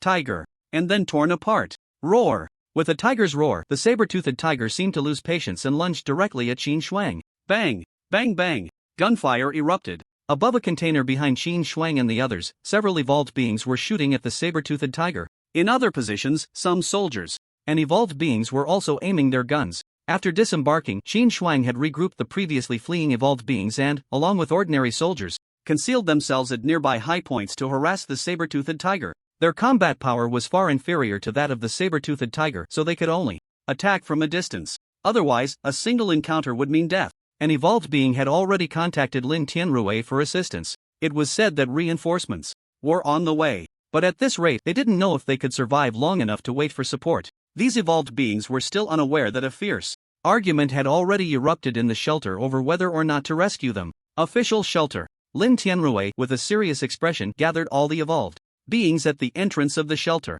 Beside him stood Xia Guohong and others, their faces heavy with concern. An elder whispered, "Tianrui, you need to think this through. If that 4th-tier saber-toothed tiger is as strong as they say, even if you bring all the evolved beings to support them, it will only increase casualties." Another big shot from the capital echoed, "Exactly, as a qualified leader, you must understand the need for trade-offs. You cannot sacrifice the majority for a few. We will always remember the sacrifice of those soldiers." These words had already been debated in the conference room after receiving the request for help from Qin Shuang's side and the data on the saber-toothed tiger. Most of the big shots who had come from the capital to Shushi believed that since the saber-toothed tiger was so strong, Sending more soldiers and evolved beings would only lead to death. It was better to conserve strength and seek revenge for the fallen soldiers. Most officers in the military argued that every soldier was a comrade in life and death. No matter the cost, they must go to rescue. Even if we don't go to save them, the saber-toothed tiger still has to be killed. If we don't kill it this time, will our soldiers not sacrifice next time? Our troops will never abandon any soldier. Our soldiers can die, but they must die for a reason. As the leader of the shelter chosen by Xia Guohong and Lin Honglong, Lin Tianrui had already made his choice. Lin Tianrui didn't know if he was speaking to the big shots beside him who were still quietly advising him, or to the nearly 100 evolved beings in front of him. Or perhaps he was speaking to the soldiers. His gaze was as firm as a rock, his voice like a bell. We will never abandon any comrade. We will not give up any victory. We will not betray our country. Now our comrades are in danger because of a mission. Should we go to save them? All the soldiers responded in unison, we should. Lin Tianrui's gaze swept over the crowd. A few elders who opposed the rescue looked grim, while Lin Honglong smiled and nodded at Lin Tianrui. The soldiers' eyes were resolute, but those evolved beings who had joined the military not long ago looked somewhat worried and fearful. Lin Tianrui knew that time was of the essence and said, we will not abandon any soldier who has shed blood for the troops. Wang Chao, Chen Xiang, set off immediately. Yes. Wang Chao and Chen Xiang each led two teams, quickly getting into vehicles and heading towards the port. Lin Tianrui had sent most of the evolved beings in the shelter out, along with a special operations team that had once been the elite of the military before the emergence of the evolved beings. Everyone knew that this mission would likely result in heavy casualties. Several elders had dark expressions, but in front of the crowd, they chose not to say anything further. When everyone returned to the conference room, Qi Yun approached with a few subordinates. Everyone's here? What happened? Do you need help? Qi Yun still wore a relaxed and carefree demeanor, which had seemed harmonious before the apocalypse, giving off an impression of being easy to get along with. After the apocalypse, however, it felt somewhat pretentious. Just the day before, he had rejected Lin Tianrui's request, and now to say such things made Lin Tianrui, the other big shots, and the officers present all frown. However, Lin Tianrui and the other big shots quickly masked their expressions. Xia Guohong maintained his smile and said, it's nothing, just that the beast tide has been dealt with, and we are calling the soldiers to hunt that fourth-tier saber-toothed tiger. Although they were going to rescue people, Xia Guohong insisted on framing it as a hunt for the saber-toothed tiger. Lin Tianrui's eyes flickered slightly, and he quickly realized what the leader was planning. This was a trap. The beast tide has been resolved? Chi, standing beside Qi Yun, showed a shocked expression and glanced at Qi Yun. Qi Yun was also surprised, his eyes shifting as he asked, I wonder if I could understand how the beast horde was dealt with. Lin Tianrui smiled slightly, a hint of pride in his voice as he said, we used 30 tons of frozen fish to lure those mutated beasts to the surface, and then we caught them all with an icebreaker. Now only the Beast King saber-toothed tiger remains. Young Master Qi, enjoy your time in our shelter. Once we catch that saber-toothed tiger, we will definitely let you have a look. It is currently the strongest known mutated beast and has great research value. The expression of Qi Yun's subordinates changed. Originally, Qi Yun had planned to wait until both the shelter and the beast horde had exhausted each other before stepping in to capture the fourth-tier source beast. He hadn't expected Lin Tianrui to resolve the beast tide issue so quickly. Now hearing that Lin Tianrui had already sent people to hunt the saber-toothed tiger they had been eyeing for a long time, Qi Yun's smile faded slightly and his eyes flickered as he said, the fourth-tier saber-toothed tiger is too dangerous. A moment's carelessness could lead to many deaths. Why don't I go help out as well? How about you give me a share of the saber-toothed tiger once it's caught? A hint of amusement flashed in Lin Tianrui's eyes, but he feigned difficulty, stroking his stubble and hesitating. Well, my subordinates reported that the Beast King is extremely ferocious. If young Master Qi were to get injured, I wouldn't know how to explain it to your elders. Qi's face twitched with anger as he shouted, our young master wants to go, so he will go. It's not up to you, a mere soldier, to dictate. The officers behind Lin Tianrui darkened their expressions, and several hot-tempered officers glared angrily at Qi Yun and the others. Qi Yun pretended to stop his subordinates and turned to Lin Tianrui, whose expression was not very pleasant, saying, Leader, Lin, I came out this time for training, so any injuries are naturally unrelated to you. You should know that if I inform my elders about the fourth-tier saber-toothed tiger being here, even if we don't take action, you will have to give us a share. Upon hearing this, the anger of several officers behind Lin Tianrui was almost uncontrollable. Even Xia Guohong, Lin Honglong, and the other big shots looked extremely displeased. Before the apocalypse, these hidden families had already extended their reach very far. Due to the power and influence of these hidden families, they sometimes had to yield some resources to them. Now, a single Qi Yun was so dismissive of them, openly trying to seize their resources? A burly officer with a thick beard couldn't help but shout angrily, you're talking nonsense. As soon as the officer with The bushy-beard finished speaking. Shi-e, who was behind Shi-yun, moved, appearing next to the officer in the next moment, raising his leg to kick out. This kick was both fast and fierce. If it landed, the officer would surely be sent flying in disgrace. However, Shi-e's raised leg was stopped by a bony hand. Lin Tianrui also moved. When Shi-e did, at that moment, Lin Tianrui stood in front of the bearded officer, his anger no longer concealed. Young Master Qi, after all, this is our territory. It would be better to keep your subordinates in check. A flash of murderous intent crossed Qi-e's eyes as he exerted force with his leg, yet he remained unmoved. Qi-e, come back. Hearing Qi-yun's voice, Qi-e gloomily retreated to Qi-yun's side. Qi-yun brushed aside the stray hair from his forehead and smiled lightly. I will definitely manage my subordinates well later, but for now, can we clarify the distribution issue regarding the saber-toothed tiger? Naturally, Lin Tianrui and the others hoped that Qi-yun would take action. Although this time was mainly about rescuing people, the saber-toothed tiger would have to be killed sooner or later. With Qi-yun's intervention, they might be able to directly eliminate the saber-toothed tiger and reduce casualties. They could also take the opportunity to assess the strength of the hidden families. However, Qi-yun's initiative to request was entirely different from them asking him. Lin Honglong stepped forward a couple of paces, standing beside Lin Tianrui, and said to Qi-yun in a deep voice, in that case, how about we see which side inflicts more damage on the saber-toothed tiger and that side gets a larger share? They would not give Qi-yun a chance to exploit any loopholes. A confident smile crept onto Qi-yun's lips as he nodded. Alright, since you all agree, let's not delay any further, we will set off now. With that, he quickly led his subordinates towards their snow vehicles. Soon, soldiers reported that Qi-yun and the others had left the shelter. When Lin Tianrui and the others returned to the conference room, each of their faces looked grim. Although they had an unexpected ally in Qi-yun this time, the attitude of Qi-yun and his subordinates infuriated them. It seemed as if they had not designed a trap for Qi-yun, but rather were being forced by him to agree. The bearded officer, who had just narrowly avoided an attack, clenched his fists in anger. A kid who hasn't even grown a hair dares to be so arrogant. Elder, who had been a high-ranking official before the apocalypse, also looked furious. These hidden families really are becoming more and more contemptuous of us.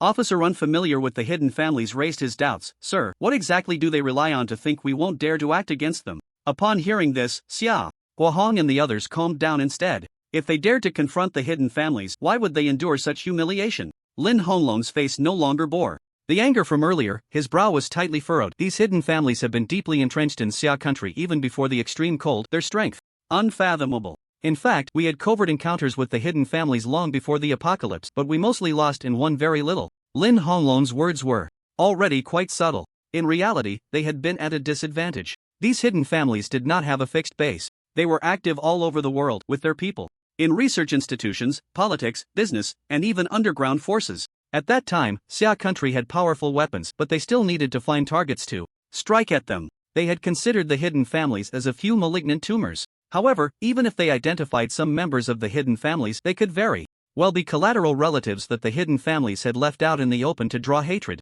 They also had to consider the wrath of the hidden families after killing these people. There had once been a president of the Lighthouse Nation who was assassinated by members of a hidden family after he took action against someone active in the Lighthouse Nation. This led to the subsequent president of the Lighthouse Nation being someone cultivated by the hidden family. If they cannot be eradicated, merely killing a few or even dozens will not solve the problem. The people in the conference room, unaware of the situation, exchanged glances. Xia Guohong remained calm throughout, taking a sip of the cold tea brought by the soldiers after sitting down, and said, "Alright, just know that the hidden families should not be easily offended. Let's focus on this rescue mission first and contact them immediately to ask about the situation." Qin Shuang and the others were no longer at the original port. They had been forced to retreat to a logistics warehouse outside the port. The saber-toothed tiger was too strong, and they had to find a way to evacuate. As a result, dozens of soldiers who were willing to stay behind and a dozen first-level evolvers were killed or injured, and they escaped to this logistics warehouse. Yet, they were still found by the saber-toothed tiger.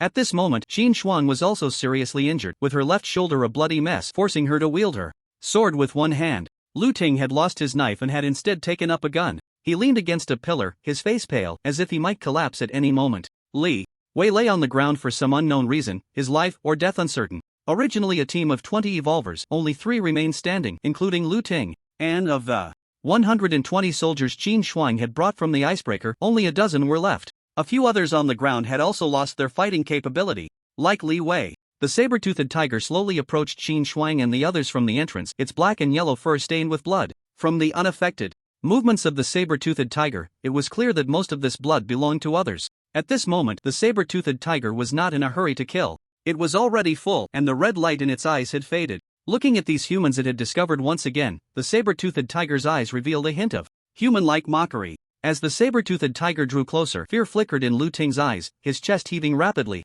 His hand holding the gun trembled as he whispered to Qin Shuang, who stood a meter away, "This won't do. Let these people be sacrificed again, and then we can run. After all, they can't escape anyway, we might as well make the most of their value." Qin Shuang shot him a cold glance, her disdain and disgust unmasked. "Do you think we can escape with this saber-toothed tiger's sense of smell? If you hadn't pushed Li Wei out to take a hit for you, the three of us could have held out until the troops arrived. You despicable coward, if you want to run, then do it yourself. Just try and see if this saber-toothed tiger will attack you first or us." Lu Ting's expression turned awkward. In that life and death moment he had instinctively pulled Li Wei, who was originally shielding him, in front of himself. He didn't believe that Qin Shuang wouldn't do the same in a similar situation. Cursing silently, he raised his gun. Of course, he didn't dare to run away alone. Previously, an evolver who couldn't handle the pressure had tried to escape alone and ended up being targeted and killed by the saber-toothed tiger. When Lin Chen found the saber-toothed tiger, he saw the scene of Qin Shuang and the others struggling desperately.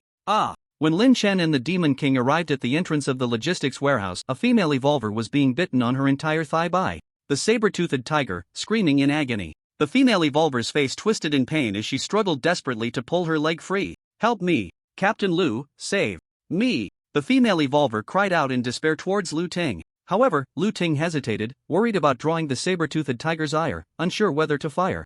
But in the next second, the saber-toothed tiger had already bitten off the tender thigh in its mouth. The female evolver fell from the tiger's jaws, blood gushing from her thigh as she fainted on the spot. The saber-toothed tiger was still eager to bite again. Qin Shuang, wielding a large sword with one hand, slashed at the saber-toothed tiger from behind but was flung away by its tail. In the next moment, the head of the female evolver was bitten off by the saber-toothed tiger. "What are you doing?"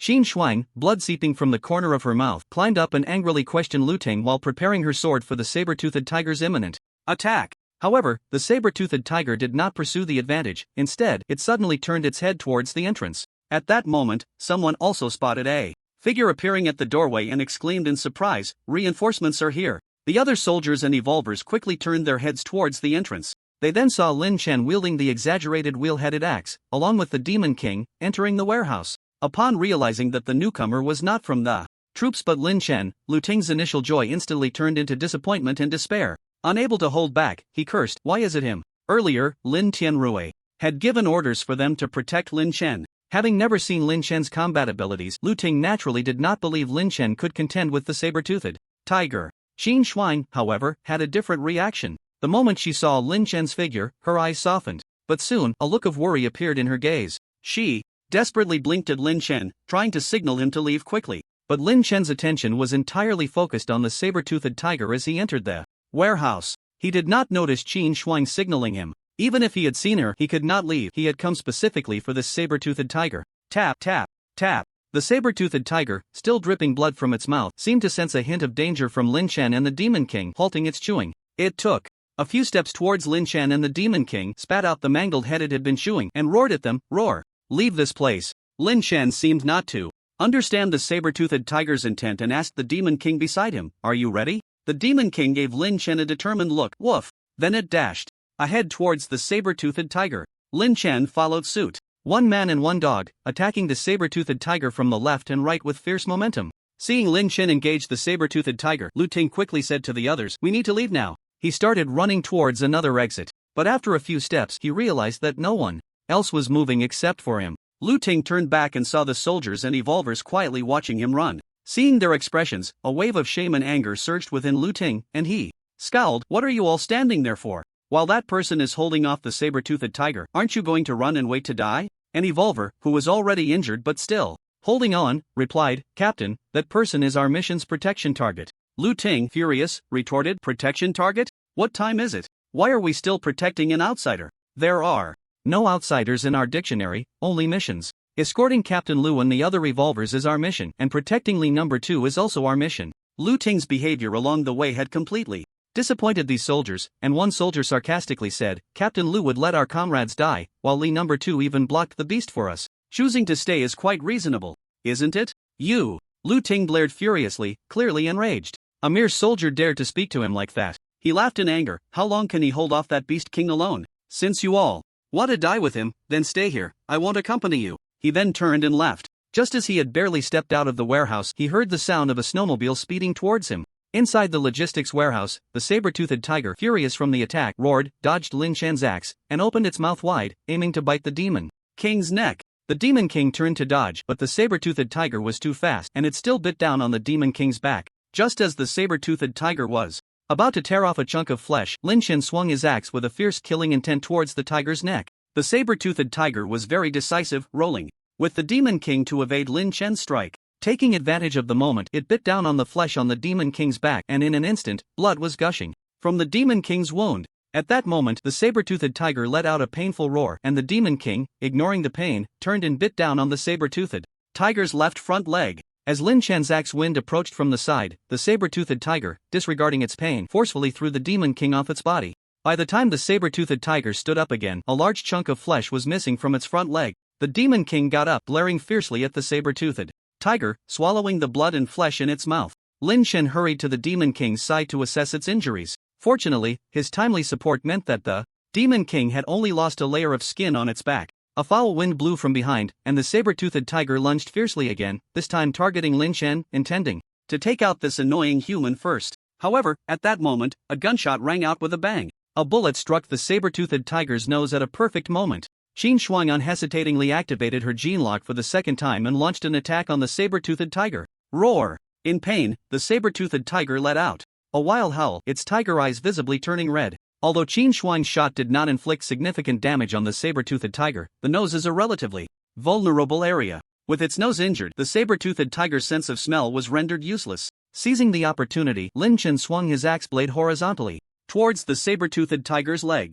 The saber-toothed tiger was incredibly fast. As long as he could disable its legs and eliminate its speed advantage, the saber-toothed tiger would become a mere target with brute strength. But the saber-toothed tiger reacted swiftly, pushing off with its hind legs and leaping high into the air. It dodged Lin Shan's axe while aiming to leap over him to attack Qin Shuang, who was shooting from behind. That cunning creature. Just then, the demon king lunged at the saber-toothed tiger from the side, its sharp claws digging deep into the tiger's flesh. The saber-toothed tiger was knocked down by the demon king, and both the dog and the tiger tumbled to the ground, rolling twice. The demon king quickly got up and joined Lin Shan. This strike left several long wounds on the saber-toothed tiger from the demon king's claws. The saber-toothed tiger was now covered in blood, with patches of fur missing, looking quite miserable. But Lin Shan knew that this saber-toothed tiger had only sustained minor injuries. The only serious injury was the chunk of flesh that had been bitten off by the demon king earlier, but that wound had already stopped bleeding. The self-healing ability of a fourth-tier source beast is terrifying. Just as Lin Shan was preparing to activate his gene lock for a maximum cooperation with the demon king, footsteps echoed from another entrance of the logistics warehouse. Accompanying it was a frivolous voice. So there are still this many people? I thought they were all dead. Shi Yun, along with 4 subordinates, had surprisingly arrived at the warehouse before the main force. The saber-toothed tiger, seeing more people enter, took a few steps back towards the door, clearly on high alert. Shi Yun did not rush to attack. His gaze swept over the people in the logistics warehouse, lingering on Qin Shuang for a second before focusing on Lin Shan and the demon king. He spent the longest time looking at the wheelboard axe in Lin Shan's hand. Then he winked at Lin Shan. What a coincidence, we meet again. Lin Shan raised an eyebrow slightly behind his goggles, unsure whether Qi Yun was referring to their previous encounter at the Star Sea apartment or the one on the city wall. After learning about the existence of the hidden families from Wang Ji, Lin Shan had suspected that Qi Yun and his group were from a hidden family. The people from the hidden family had captured Shin Fanrun and Lu Siyue to find his whereabouts. Before understanding their intentions, Lin Shan could not expose himself. Lin Shan lowered his voice, making it hoarse. Who are you? Qi Yun stared intently at Lin Shan, a harmless smile appearing on his face as he said, we've met before, at the Shanghai apartment. Don't you remember? Lin Shan was startled internally but maintained his usual tone. You've mistaken me for someone else. When Lin Shan encountered Qi Yun at the Shanghai apartment, he had been disguised. At that time, Qi Yun had not yet obtained Lin Shan's portrait. It was only after receiving the portrait from Lu Siyue that Qi Yun found the person in the portrait somewhat familiar. He then recalled their previous encounter at the Shanghai apartment. To confirm his suspicion, Qi Yun had his subordinates search the survivor registration manual for the names of survivors registered that day. However, back at the Shanghai apartment, Qin Shuang had already erased Lin Shan's registration information to help him hide his identity. Qi Yun did not find the name Liu Hao or Lin Shan in the survivor registration files from that day. But this did not deter Chi Yun from his suspicions. If given the chance, he would definitely pull off Lin Chen's mask to see if it was the face he was looking for. However, it was clearly not the right time. Not seeing any flaws in Lin Chen's gaze, Chi Yun showed no embarrassment for the mistaken greeting and shrugged, "Sorry, wrong person. Since we don't know each other, I must ask you to leave." Chi Yi drew the curved knife from his waist and coldly issued the eviction order. "Unrelated persons, leave immediately." An astonishing killing intent was then directed at Lin Chen. Lin Chen frowned. He could sense from Chi Yi's killing intent that this person had killed many people more than he himself had. It was evident that this group was also after the saber-toothed tiger, and if he wanted to continue hunting it, he would inevitably have to confront them. The key issue was that even if these people were willing to hunt the saber-toothed tiger with him, he did not feel safe fighting alongside them. If he were ambushed during the battle or injured and targeted by this group, it would be a loss. Qin Shuang swallowed a gene pill to counteract the side effects. Hearing Chi Yi's arrogant words, her brows furrowed as she questioned sharply, "Who are you? What authority do you have to make us leave?" She had been on the icebreaker for some time and did not know Chi Yun and the others. With Qin Shuang's intelligence, how could she not see that Lin Chen wanted to obtain this saber-toothed tiger? Thus, upon hearing Chi Yun and the others, her hostility immediately rose. Before Chi Yi could speak, Chi stepped forward, revealing a lewd smile as he scanned Qin Shuang up and down, leering, "He, little sister, we are not people you can afford to offend. Be smart and leave quickly, or you won't be able to leave later." Qin Shuang was about to explode. Cough, cough.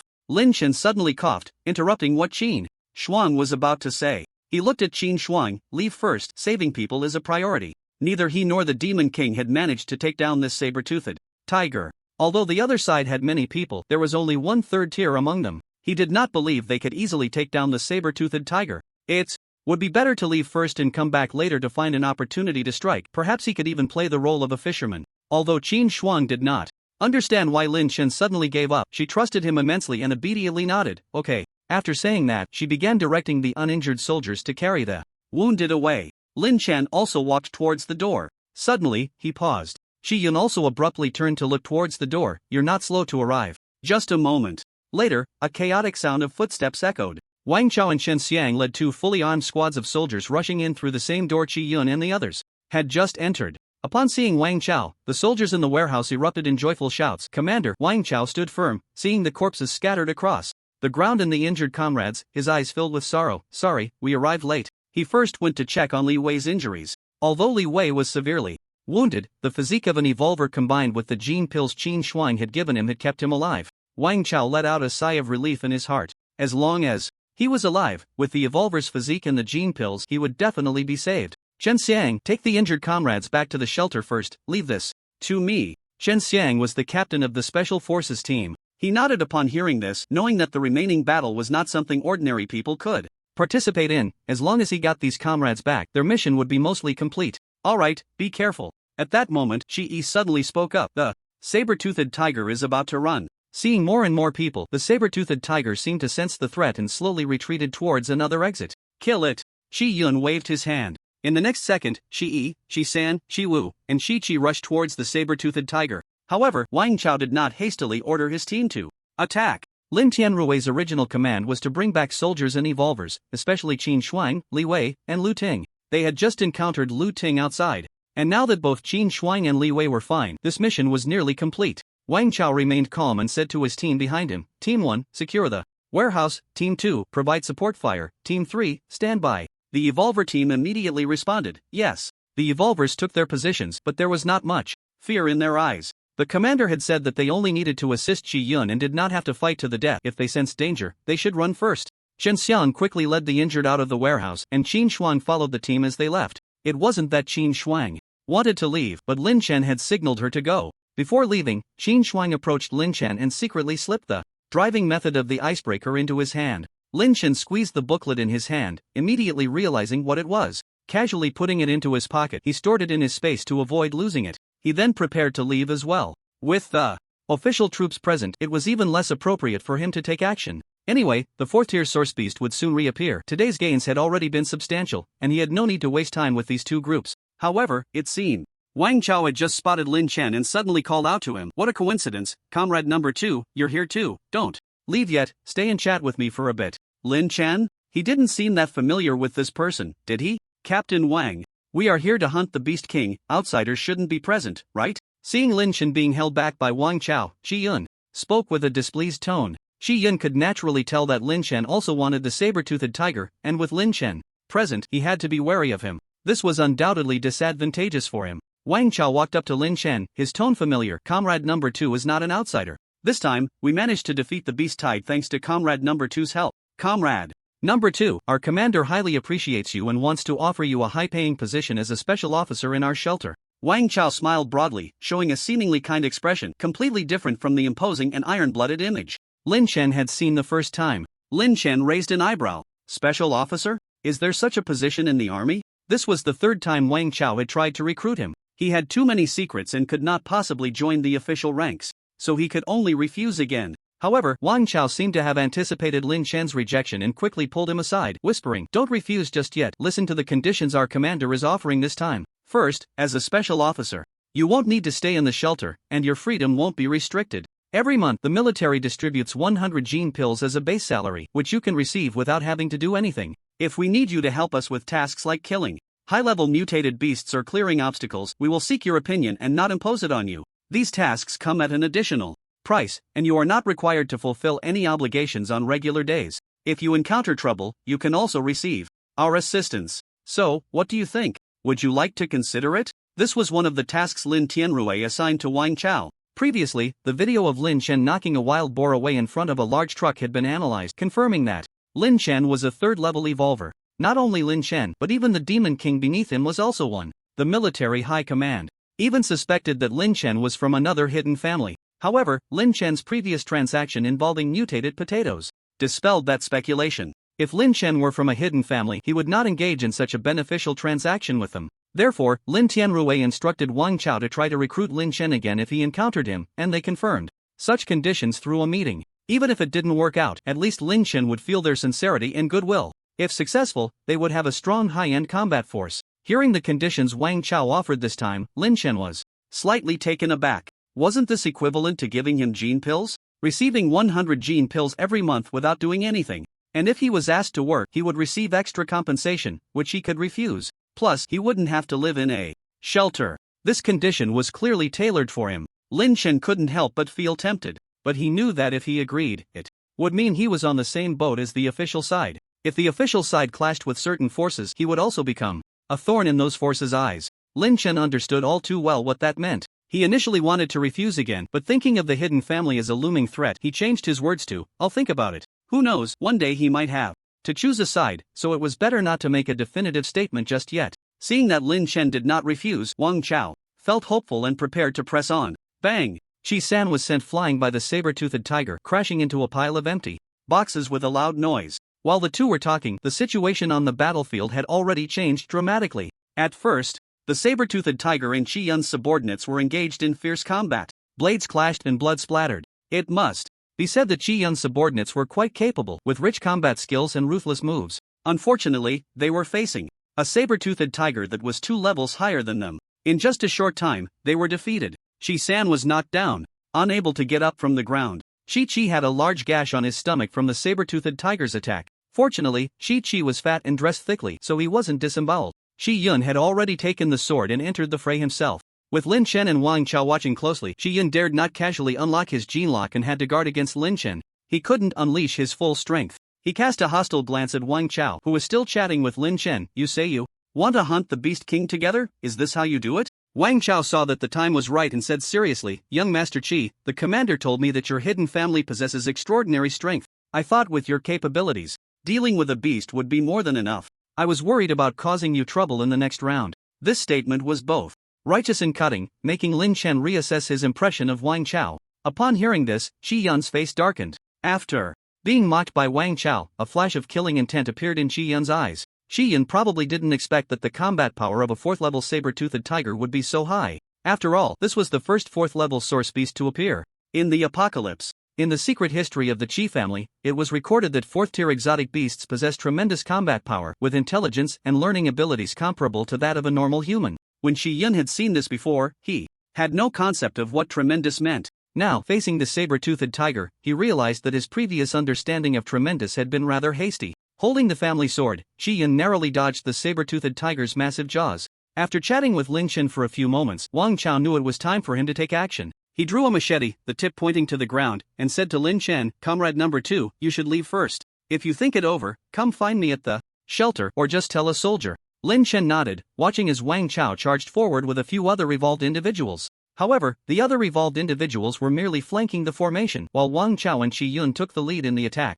Wang Chao's moves were bold and expansive, displaying the demeanor of a soldier, and although his techniques were not as refined as Qi Yun's, he still had some foundation. Qi Yun's swordsmanship was exceptionally intricate, and while talking to Wang Chao, Lin Chen's gaze never left Qi Yun and the others. Lin Chen had never learned systematic martial arts or weapon techniques. Watching Qi Yun's swordplay, he felt a sudden enlightenment, as if a new world had opened up before him. The myriad martial arts all stem from the same root. After observing Qi Yun's techniques for a while, Lin Chen gained some new insights into using an axe. Previously, he had only known how to chop and hack, but now he suddenly realized that weapons could be used in various other ways. At that moment, Qi Yi, who had just been knocked away by the saber-toothed tiger and was unable to stand, surprisingly returned to the fight. Lin Chen had clearly seen him take something from his clothes and swallow it, instinctively thinking it was a gene pill. To his astonishment, Qi Yi stood up again moments later, rejoining the battle. This kind of self-healing ability seemed to be more than just a simple gene pill. At this time, Qi Yi held a dark-colored dagger made of an unknown metal, stabbing it toward the saber-toothed tiger's cheek.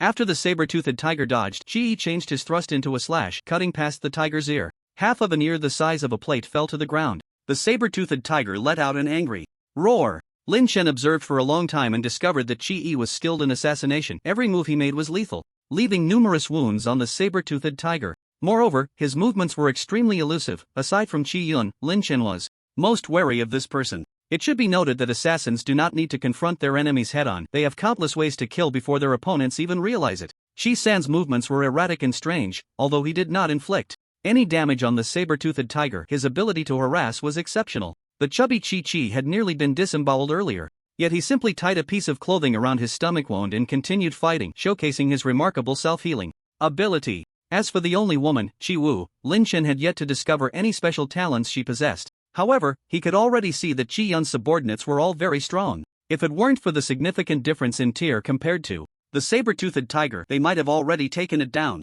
Is this the strength of a hidden family? Lin Chen was secretly astonished. No wonder this person had the confidence to hunt the saber-toothed tiger. At this point, Lin Chen had retreated to the entrance of the warehouse, tending to the wounds that the Demon King had just sustained from the saber-toothed tiger. The Demon King quietly watched Lin Chen clean and bandage the wounds. As the Wolf King, the Demon King increasingly exuded a leader's aura. Coupled with its massive size after evolution, its sleek, shiny fur, and a pair of eyes, it gave others the impression of being particularly majestic and imposing. However, in front of Lin Chen, the Demon King was very docile and unguarded. This made the evolved individuals nearby, who were watching Lin Chen, extremely envious. A few of the evolved individuals who had originally been blocking the warehouse couldn't help but step closer to get a better look at the Demon King. "Bro, where did you get this battle pet? It's so impressive. Too cool. If I had such a battle pet, I would wake up laughing in my dreams." Waking up laughing from a dream is nothing. If I had such a battle pet, I would die with my eyes closed. Several evolvers looked at the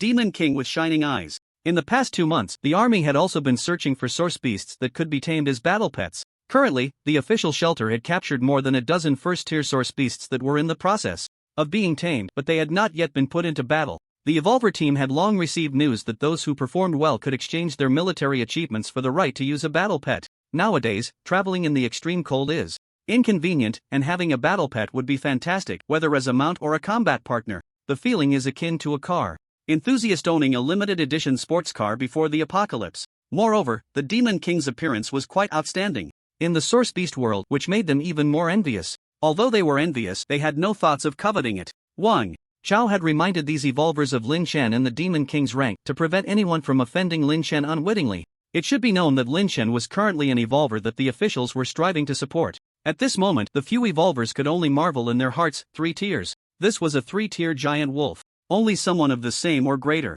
strength could tame such a giant wolf, they all thought. Their gazes towards Lin Chen were filled with deep admiration. Hearing these people praise it, the Demon King raised its head a little higher, pride evident in its agile, different-colored eyes, which further astonished the onlookers. Lin Chen casually mentioned the Demon King's origins and then began to chat casually with the others. Having lived 2 lives and already having a good reputation with the officials, Lin Chen quickly became brothers with several evolvers. Before long, he steered the conversation towards Qi Yun and the others. "Who are those people? They don't look like they're from your unit. One evolver curled his lip, showing a dismissive expression. Our commander said they are from a hidden family. The one in charge is called Chi-yun, and the 4 others are his subordinates named Chi-yi, Chi-san, Chi-woo, and Chi-chi. An evolver pointed out the names and corresponding appearances of the individuals. One evolver, his face full of anger, seemed to have been unhappy for a long time. What hidden family? They're just a bunch of second-generation heirs. These people came out of nowhere and act like they're hotshots in our place. Our leader has to show them some respect. And we're not allowed to offend them. Just thinking about it makes me mad. Is the hidden family really that powerful? I've never heard of them before, and I've never seen them in Shashi. Lin Chen pretended to be surprised. One evolver, who was not much older than Lin Chen, said indignantly, they say they came from the sea and they haven't been here long. Big brother, you don't know. But as soon as they arrived, they made our shelter a mess, saying they were looking for someone. We have to take off our masks for them to check every time we enter or leave the shelter. Can you believe that? Once, one of our brothers refused to take off his mask and got beaten up, and the commander wouldn't let us retaliate. Why should that be? Just as he was about to say something he shouldn't, another evolver pushed him, and the indignant evolver stopped talking. Another quickly said, Big brother, you mustn't talk about this outside. Our commander instructed us not to mention the existence of the hidden family to ordinary people. Lin Chen frowned upon hearing this. No wonder he had never heard of the hidden family in his previous life. It seemed that the hidden family's strength was even greater than he had imagined, to the point that even the officials were wary of them. Naturally, he agreed not to spread the word. As they chatted, the battle situation changed again. The saber-toothed tiger, which had been surrounded by Chi-yun and the others, suddenly feigned an attack, tricking Chi-yun and Wang Chao. With incredible speed, it turned around and bit at Chi-yi, who was preparing to sneak attack. At the critical moment, Chi-yi, whose injuries had not yet healed, dodged with all his might, barely avoiding a fatal hit, but still got bitten on the shoulder. With a swift shake of its head, the saber-toothed tiger tore off Chi-yi's entire right arm, swallowing it in just a few bites. The excruciating pain of having an arm ripped off was beyond what any human could endure, and Chi-yi let out a terrible scream, collapsing to the ground. The physique of a second-tier evolver prevented Chi-yi from losing consciousness, but at that moment he wished he could just faint away. The intense pain made him roll on the ground uncontrollably. The others were also taken aback by this sudden turn of events. Chi-yi was the strongest attacker present, aside from Chi-yun. Moreover, his agility was exceptional. Now that he had lost his right arm, it was equivalent to crippling a powerful combatant. No one had expected the saber-toothed tiger to possess such intelligence. What a cunning beast! Chi-san gritted his teeth and hurried to check on Chi-yi's condition. Come back.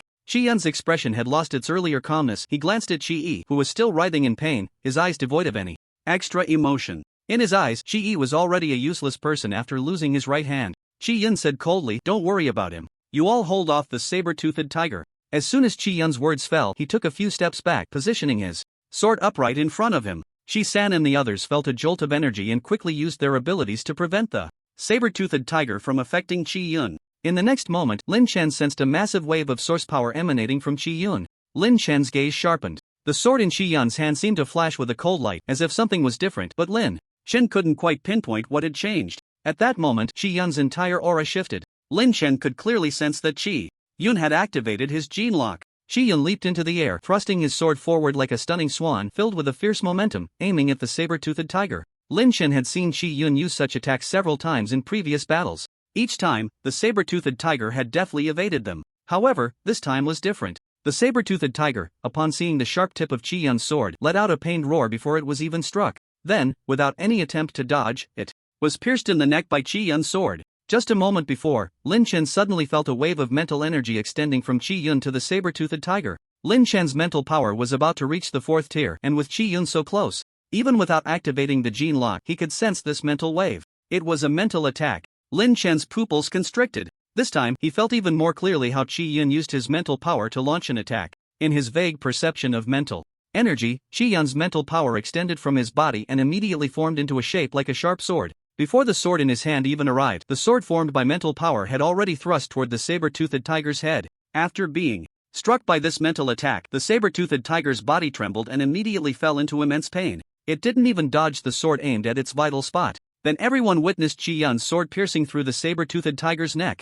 The sword, which could only inflict minor wounds on the saber-toothed tiger, suddenly became incredibly sharp, actually piercing through the saber-toothed tiger. It should be noted that the saber-toothed tiger's strongest defense was its bones. Chi-yun's subordinates were not particularly surprised by this sight. It was Lin Chen, Wang Chao, and the other revolvers who were astonished. How could this be possible? Even armor-piercing bullets could only break through a bit of its fur, yet it was pierced by a single sword? Such thoughts flashed through everyone's mind simultaneously. Seeing this scene, Lin Chen felt as if a lightning bolt had suddenly struck through his mind. Source power. Just before Qi Yun drew his sword, seemingly preparing some grand move, Lin Chen felt that the sword in his hand had become different. Suddenly, a flash of insight struck him, and he finally understood what had changed. It was source power. Qi Yun had infused source power into his weapon. In shock, the word source power almost slipped from his lips. Fortunately, Lin Chen was generally a calm person, and he managed to change his exclamation to damn. Lin Chen kept pondering the possibility of source power being released from the body.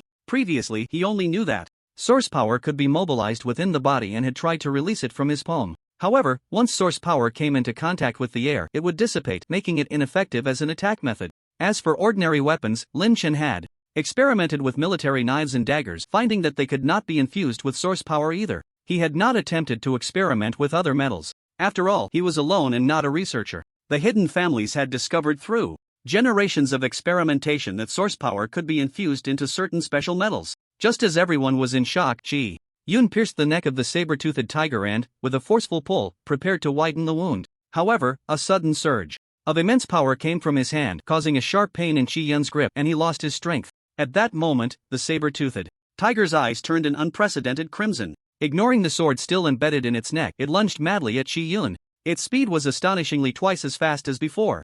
In the blink of an eye, Lin Chen saw the saber-toothed tiger appear right in front of Qi Yun. Due to the severe injury to its neck, the saber-toothed tiger did not open its mouth wide but instead swung its paw, leaving afterimages towards Qi Yun's chest. Crack! Puff! Qi Yun was struck head-on, and the clear sound of breaking bones and spitting blood echoed. Among Qi Yun's subordinates, except for Qi Yi, the other three gasped, "Young master!" The saber-toothed tiger's speed was too fast. Qi Yun's subordinates could not react in time and watched helplessly as Qi Yun was sent flying. The fallen Qi Yun spat out a mouthful of blood. His expression was a mix of pain and uncertainty. How could the saber-toothed tiger, which had been hit by a mental attack, make such an effective counterattack so quickly? At that moment, Qi Yun's face turned ashen. He knew the saber-toothed tiger's attack was far from over, but as he tried to lift his body, the intense pain in his chest made his vision go dark. Just where Qi Yun fell, two passing evolvers noticed the situation, and Wang Chao quickly said to them, "Quick, pull him away." Qi Yun was from a hidden family. Although Wang Chao despised him, he could not let Qi Yun die in front of them.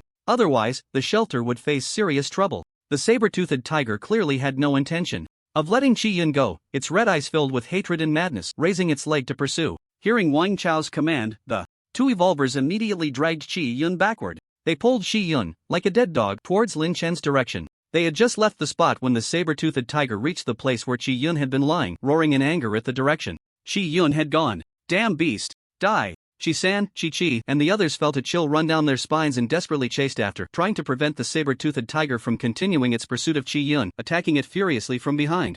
At this moment, the saber-toothed tiger, now completely enraged, turned to face its attackers. The madness in its enormous eyes seemed ready to shred all the humans attacking it. Taking advantage of the saber-toothed tiger being distracted, Qi Wu, the only woman among Qi Yun's subordinates, quickly rushed to Qi Yun's side. She shouted at the two evolvers who had dragged Qi Yun for over 10 meters, "Get away!" After saying that, she pushed past them and crouched beside Qi Yun, completely ignoring the furious blares from the two evolvers. At this moment, there was a look of worry and tension in Qi Wu's beautiful eyes as she looked at Qi Yun. She quickly propped up Qi Yun's head and deftly pulled something from the inner pocket of her clothing, feeding it into Qi Yun's mouth. This time, due to the distance and angle, Lin Chen clearly saw what Qi Wu was giving to Qi Yun. It was a white capsule, larger than a regular one. After Qi Yun swallowed the capsule, Qi Wu visibly sighed in relief. "Young master, you focus on healing, I'll protect you." Qi Yun closed his eyes and said nothing, seemingly digesting the capsule. At such a close distance, Lin Chen could vaguely sense that the source power fluctuations around Qi Yun suddenly intensified, and then this source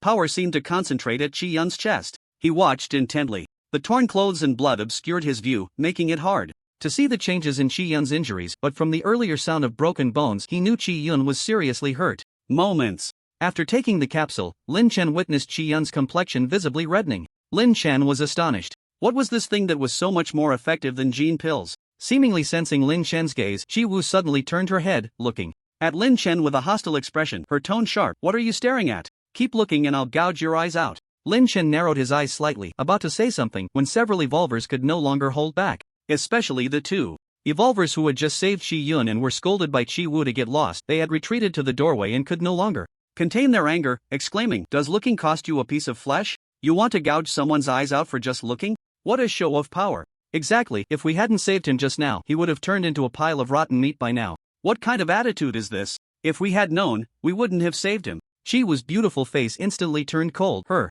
eyes seeming to be poisoned. Just as she was about to act, her arm was grabbed by someone. It turned out that Chi-yun had opened his eyes at some point. Seeing Chi-yun awake, Chi-woo's expression changed, and she exclaimed in surprise, "Young master, how are you? Are you feeling better?" "I'm fine." Chi-yun sat up. On the battlefield, Wang Chao, Chi-san, and Chi-chi were fighting fiercely, clearly on the verge of collapse. A look of unwillingness flashed in Chi-yun's eyes as he decisively said, "Retreat." "What?" Chi-woo was taken aback. Chi-yun's sword was still embedded in the saber-toothed tiger's neck, and with every movement of the saber-toothed tiger, the wound tore further, with blood continuously flowing from it. Due to this operation, Chi-yi was incapacitated, and everyone else had varying degrees of injury. It was clear that if they just spent a little more time, the saber-toothed tiger would definitely die. Chi-woo did not expect Chi-yun to call for a retreat. "I said retreat, can't you understand?" Chi-yun's gaze was no longer as calm as before. His expression was now terrifyingly grim. He stood up, glanced at Lin Chen, and then walked towards another door. Chi-woo hurriedly followed, shouting to Chi-san and Chi-chi, "Retreat." Upon hearing this shout, Wang Chao's heart sank, realizing something was wrong. Sure enough, in the next moment, Chi-woo and Chi-chi, one using leverage to fly back and the other retreating directly, were trying to disengage from the battle. This meant leaving Wang Chao behind to face death.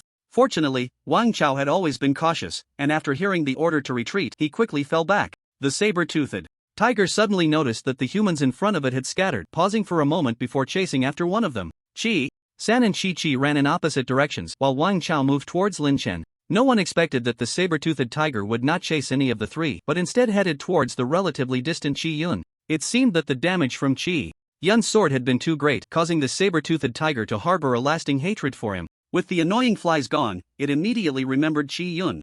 Chi-yun was almost at another entrance of the logistics warehouse. Sensing the impending danger behind him, he turned around and saw the saber-toothed tiger rapidly approaching. His handsome brows furrowed, and without hesitation, he said to Chi-woo, who was following him, "Distract it." Chi-woo's beautiful face turned pale, her eyes wide with disbelief as she looked at Chi-yun. It was clear that sending someone to distract the saber-toothed tiger at this moment was a death sentence. Chi-woo immediately understood that Chi-yun intended to treat her as a pawn. Several of Chi-yun's subordinates had been raised by the family alongside him since childhood. They were loyal to Chi-yun and shared a deep bond with him. Especially Chi-woo, the only woman among Chi-yun's subordinates who had always believed that Chi-yun treated her differently. Now, with no hesitation, Chi-yun was willing to abandon her, making her feel as if her heart was being torn apart. But the duty to obey their master's orders was deeply ingrained in their bones. Chi-woo's gaze was filled with resentment and determination. She took one last look at Chi-yun and said, "Understood." When the saber-toothed tiger resumed its pursuit of Chi-yun, Lin Chen wore a smug smile.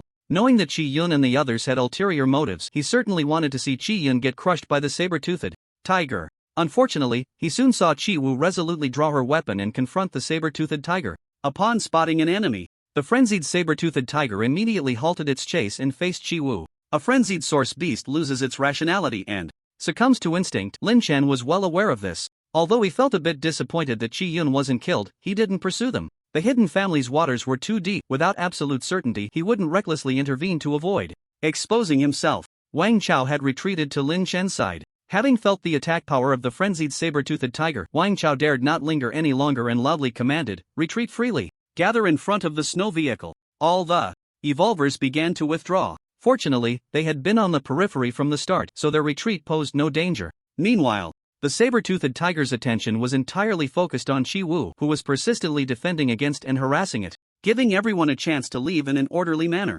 Even Chi-yi, who was severely injured, managed to escape the warehouse.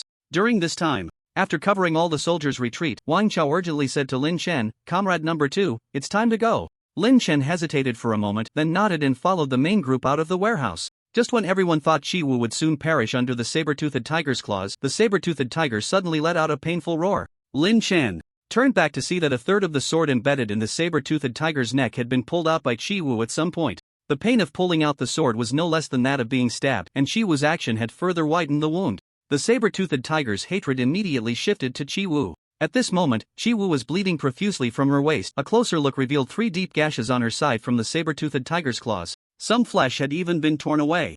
Chi-woo gritted her teeth in pain, clutching her side, and desperately ran towards Lin Chen and Wang Chao. Her speed was surprisingly faster than before. The now calm saber-toothed tiger also charged towards them. Run! Wang Chao yanked Lin Chen, who was still watching, and they sprinted towards the exit. Lin Chen was pulled along and unconsciously began to run as well. He then bitterly smiled. What was he running for? Now that the saber-toothed tiger was severely injured, he was absolutely confident he could take it down. At this moment, the saber-toothed tiger, due to its heavy injuries, had slowed down a bit. However, Lin Chen did not stop. It was better to let this woman die under the saber-toothed tiger's claws before he made his move. After all, she was from a hidden family, and it wouldn't look good for someone to be seen dying at his hands. The Demon King effortlessly followed alongside Lin Chen, tongue out, running with abandon. It seemed quite cheerful, running while glancing back occasionally.